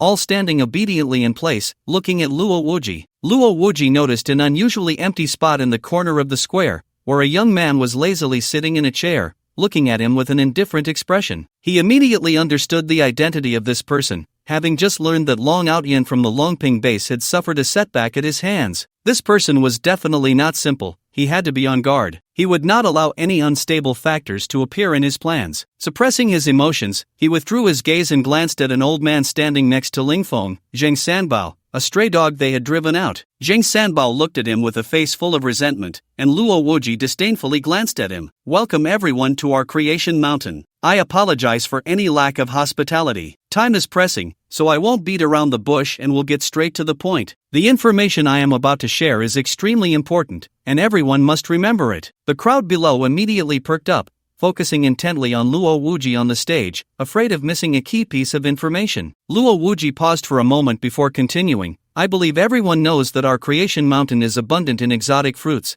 and the quality of these fruits is exceptionally high. All of us have gained our current strength through the use of these exotic fruits. I am sure each of you has the opportunity to become our next success." The powerful figures in the audience showed excitement, filled with anticipation for the upcoming journey to Creation Mountain. Luo Wuji observed their reactions, a cold smile forming in his heart. Although Creation Mountain has a vast number of exotic fruits, the danger level is also very high, and I believe everyone is aware of this. Currently, the exotic fruits on the outskirts of Creation Mountain have mostly been harvested, but the interior has yet to be explored. The number of exotic fruits inside will only be greater, but this also means it is more dangerous. This danger mainly comes from 2 aspects. One is the powerful exotic beasts inside. Creation Mountain was once a nature reserve, home to a large number of wild animals. After the natural disasters, many of these animals mutated and became incredibly strong. The second danger lies in the plants. Although there are many exotic fruits in the mountains, there are also numerous poisonous plants. Some plants can be fatal with just a slight touch. These 2 points must be remembered. Luo Wuji finished, casting a meaningful glance at the crowd below. After hearing Luo Wuji's words, many people showed signs of hesitation, especially those from smaller bases with weaker abilities. Their strength was not formidable, and entering Creation Mountain could very well lead to being devoured by exotic beasts. However, the temptation was immense. Despite the fear on many faces, no one chose to withdraw. Each person harbored a sense of luck, thinking, why not take a chance and turn a bicycle into a motorcycle? At that moment, a strong figure from the Shadow Tower suddenly raised a question. Leader Luo, since there are so many exotic fruits in Creation Mountain, why is your alliance willing to hand over so many fruits? What is the reason behind this? Others had long harbored the same doubt, but it was the Shadow Tower member who voiced their concerns. Luo Wuji looked at the speaker and chuckled. Since this brother has asked, I will speak frankly. Although there are many exotic fruits inside Creation Mountain, there are also a large number of exotic beasts. Everyone knows that under equal levels, the strength of exotic beasts far exceeds that of our human ability users. Our Creation Alliance is already few in number and simply cannot compete with these exotic beasts. If we do not enter to harvest the exotic fruits, once the exotic beasts consume these fruits, their strength will inevitably grow stronger. That is why we invite all of you to enter together. It's easier to accomplish things with more people. After hearing Luo Wuji's words, the crowd finally understood. No wonder the Creation Alliance would offer such a great opportunity to them. It turned out they lacked the strength. Now that everyone has a basic understanding of Creation Mountain, I hope that all families and bases can work together for mutual development. Luo Wuji concluded, nodding to the other 6 leaders. Just then, an out-of-place voice rang out. It's quite lively here today. The voice came from the sky, and everyone looked up in unison, only to see a red figure rapidly descending from the sky. Behind him were a dozen similar figures flying towards them. Everyone was taken aback, because these dozen figures were all wearing mechanical armor. Flying armored warriors, something they had only seen in movies, and this was their first time witnessing it in reality. A dozen armored warriors landed steadily on the ground, with the armor of the one at the forefront clearly of a much higher grade than that of the others behind him. While the others had a white light flashing on their chests, his was a bright red glow. Luo Wuji looked on in astonishment at this sudden appearance of armored warriors. None of the people he had invited were among them, and it was evident that these individuals had come uninvited. The steel helmet of the armored warrior at the front automatically opened, revealing a foreign face. Good morning, everyone. My name is David, a technological warrior from the great beautiful nation. As David spoke, a small speaker at his throat simultaneously translated his words into the dragon language. Luo Wuji frowned slightly, surprised to find that these people were from the great beautiful nation. It was likely that they had come with ill intentions, but he was not impressed by these technological warriors. Before the apocalypse, they might have been quite intimidating, but now, his fellow ability users could easily take down this group of technological warriors. It seems our alliance did not invite you, so I wonder what brings you here today, Luo Wuji said, his tone far from friendly. David smiled slightly. I heard that you invited many strong individuals to explore the extraordinary fruits and resources of the Genesis Mountain. Our great beautiful nation is willing to assist you in this exploration. Luo Wuji replied with a stern expression, this is a matter for our dragon nation alone, so you need not trouble yourselves. Please leave at once. The onlookers were also furious, shouting insults. You foreign devils think highly of yourselves. Get out of our dragon nation, or we'll take your batteries. Look at your ugly faces. Thinking you can take advantage of us, just leave. I feel sick just seeing these foreign devils. That's how people from the great beautiful nation are, just kill them all. David listened to the crowd's vile insults, his expression turning cold. With a threatening tone, he said, Luo Wuji, I'm trying to have a civil conversation with you. If you refuse, then we will have to take offense. Luo Wuji glared at him, his face darkening. You can try. I guarantee you will regret it. At that moment, a powerful figure behind Luo Wuji stepped forward, his expression icy. If you don't leave now, I will take action. David took a step back, his helmet automatically closing, and red light emanated from his eyes. Then a mechanical voice echoed out. If you refuse a toast, you will be forced to drink a penalty. Don't blame me for being unreasonable. The powerful figure who had just spoken frowned, and in an instant, he vanished from sight, as if he had evaporated. David stood there, his steel armor instantly turning pure black. Combat mode activated. David suddenly raised his mechanical arm and punched out in various directions, while a red laser shot from his shoulder. The powerful figure reappeared right in front of David, and David's outstretched fist and the laser struck his shoulder simultaneously. The figure was sent flying back several dozen meters, a look of shock flashing across his face. The previous attack had directly injured him, and now his shoulder throbbed with pain, the wound singed black by the laser. How did you discover me? The figure asked, wary. David replied smugly, this is the power of technology. You will never understand, even if you are ability users, you remain weak in the face of technology. After saying this, David slowly raised his right hand and casually waved it toward the crowd. A burst of white energy shot from his palm, rapidly striking the onlookers, and those closest were instantly obliterated into thin air. Everyone stepped back in unison, a flicker of fear flashing in their eyes. The strength displayed by this technological warrior was already on par with that of a saint-level powerhouse. Luo Wujie's expression flickered uncertainly. He had underestimated the strength of this group. Into the mountains! Into the mountains! Luo Wujie, leader, I wonder if I can participate in this treasure hunt? David said with a mocking smile. Luo Wujie's face slightly darkened with anger. These foreign devils were truly arrogant, not only injuring his people but also speaking disrespectfully. If this were in the past, he would have torn them to shreds, but his plan was about to be implemented, and he didn't want to complicate matters. Moreover, the strength of these people was considerable. If a battle broke out, it would likely result in casualties, so it was better to be cautious. After much thought, Luo Wujie decided to let them be arrogant for a while and focus on the issue of Genesis Mountain first. He would settle accounts with these foreign devils later. I can allow you to enter the mountains, but it's extremely dangerous inside. If anything happens, don't say I didn't warn you, Luo Wujie said with a smile that didn't reach his eyes. David smiled confidently. He was a technological warrior, and his armor was made of high polymer materials. His attack methods were not only diverse but also powerful. Any formidable beast would be no match for him. You can rest assured, we're just going in for some data collection. Any problems we encounter have nothing to do with you. Luo Wujie ignored them and turned back to the podium, continuing, everyone, I have already made all the precautions clear. You can now enter the mountains, but I still remind you to form alliances to resist the beasts. After Luo Wujie finished speaking, he quickly led the other 6 experts up the mountain, disappearing from sight within seconds. Seeing this, David immediately led the first group of technological warriors,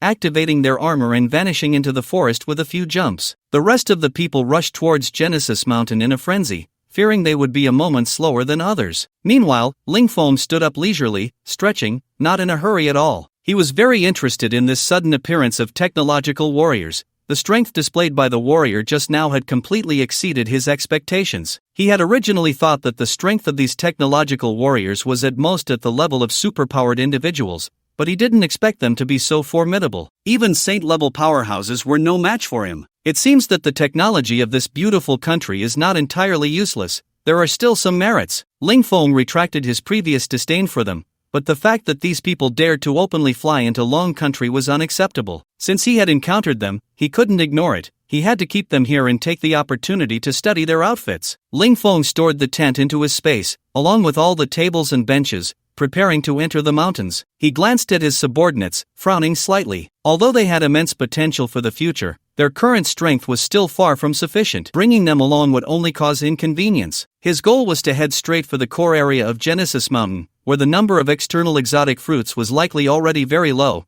and with so many people competing, it was better to go directly to the most central place. Lingfeng looked at the Black Panther on the ground, a plan gradually forming in his mind. We're preparing to enter the mountains. Ling Tian, Shenyan, and Shen Hong, you 3 form a small team to search the periphery. It's likely very dangerous inside, and your strength is too weak, so it's better not to go in, Lingfeng said, adjusting his clothes calmly. Brother Ling, aren't you coming with us? Shen Hong asked, his eyes wide with innocence. Lingfeng nodded and replied, I'm going to check out the core area. It's too dangerous for you to go in. I'll have Black Panther follow you and ensure your safety. Black Panther! Lingfeng shouted at the Black Panther on the ground. The Black Panther quickly stood up and walked to Lingfeng's side. Lingfeng patted the panther's head and took out a large leg of lamb from his space, placing it near its mouth. I'm leaving their safety in your hands. Make sure nothing happens to them. The Black Panther growled a few times at Lingfeng, its eyes fixed on the leg of lamb in Lingfeng's hand, drool dripping onto the ground. Lingfeng tossed the leg of lamb onto the ground, and the Black Panther bit into it, devouring it hungrily. Ling Tian looked at the Black Panther in astonishment, not understanding why Lingfeng would have a black dog protect them. Wasn't it just an ordinary little black dog? Since arriving at Genesis Mountain, the Black Panther had always appeared as an ordinary little black dog and had never shown its true strength. Shen Hong and Shen Yan also thought the Black Panther was just an ordinary puppy. They had even played with it yesterday. Brother Feng, could this Black Panther be a mythical beast? Ling Tian asked, uncertain. Lingfeng smiled mysteriously. You'll find out soon enough. Lingfeng took out enough food from his space for the 3 of them and the dog to last 7 days and handed it to Ling Tian, giving him some precautions. Old Zhang, let's go, Lingfeng said as he leisurely led Zhang Sanbao up the mountain. Ling Tian watched Lingfeng leave, glancing at the Black Panther that was eating the leg of lamb. No matter how he looked at it, he felt the Black Panther was just an ordinary black dog,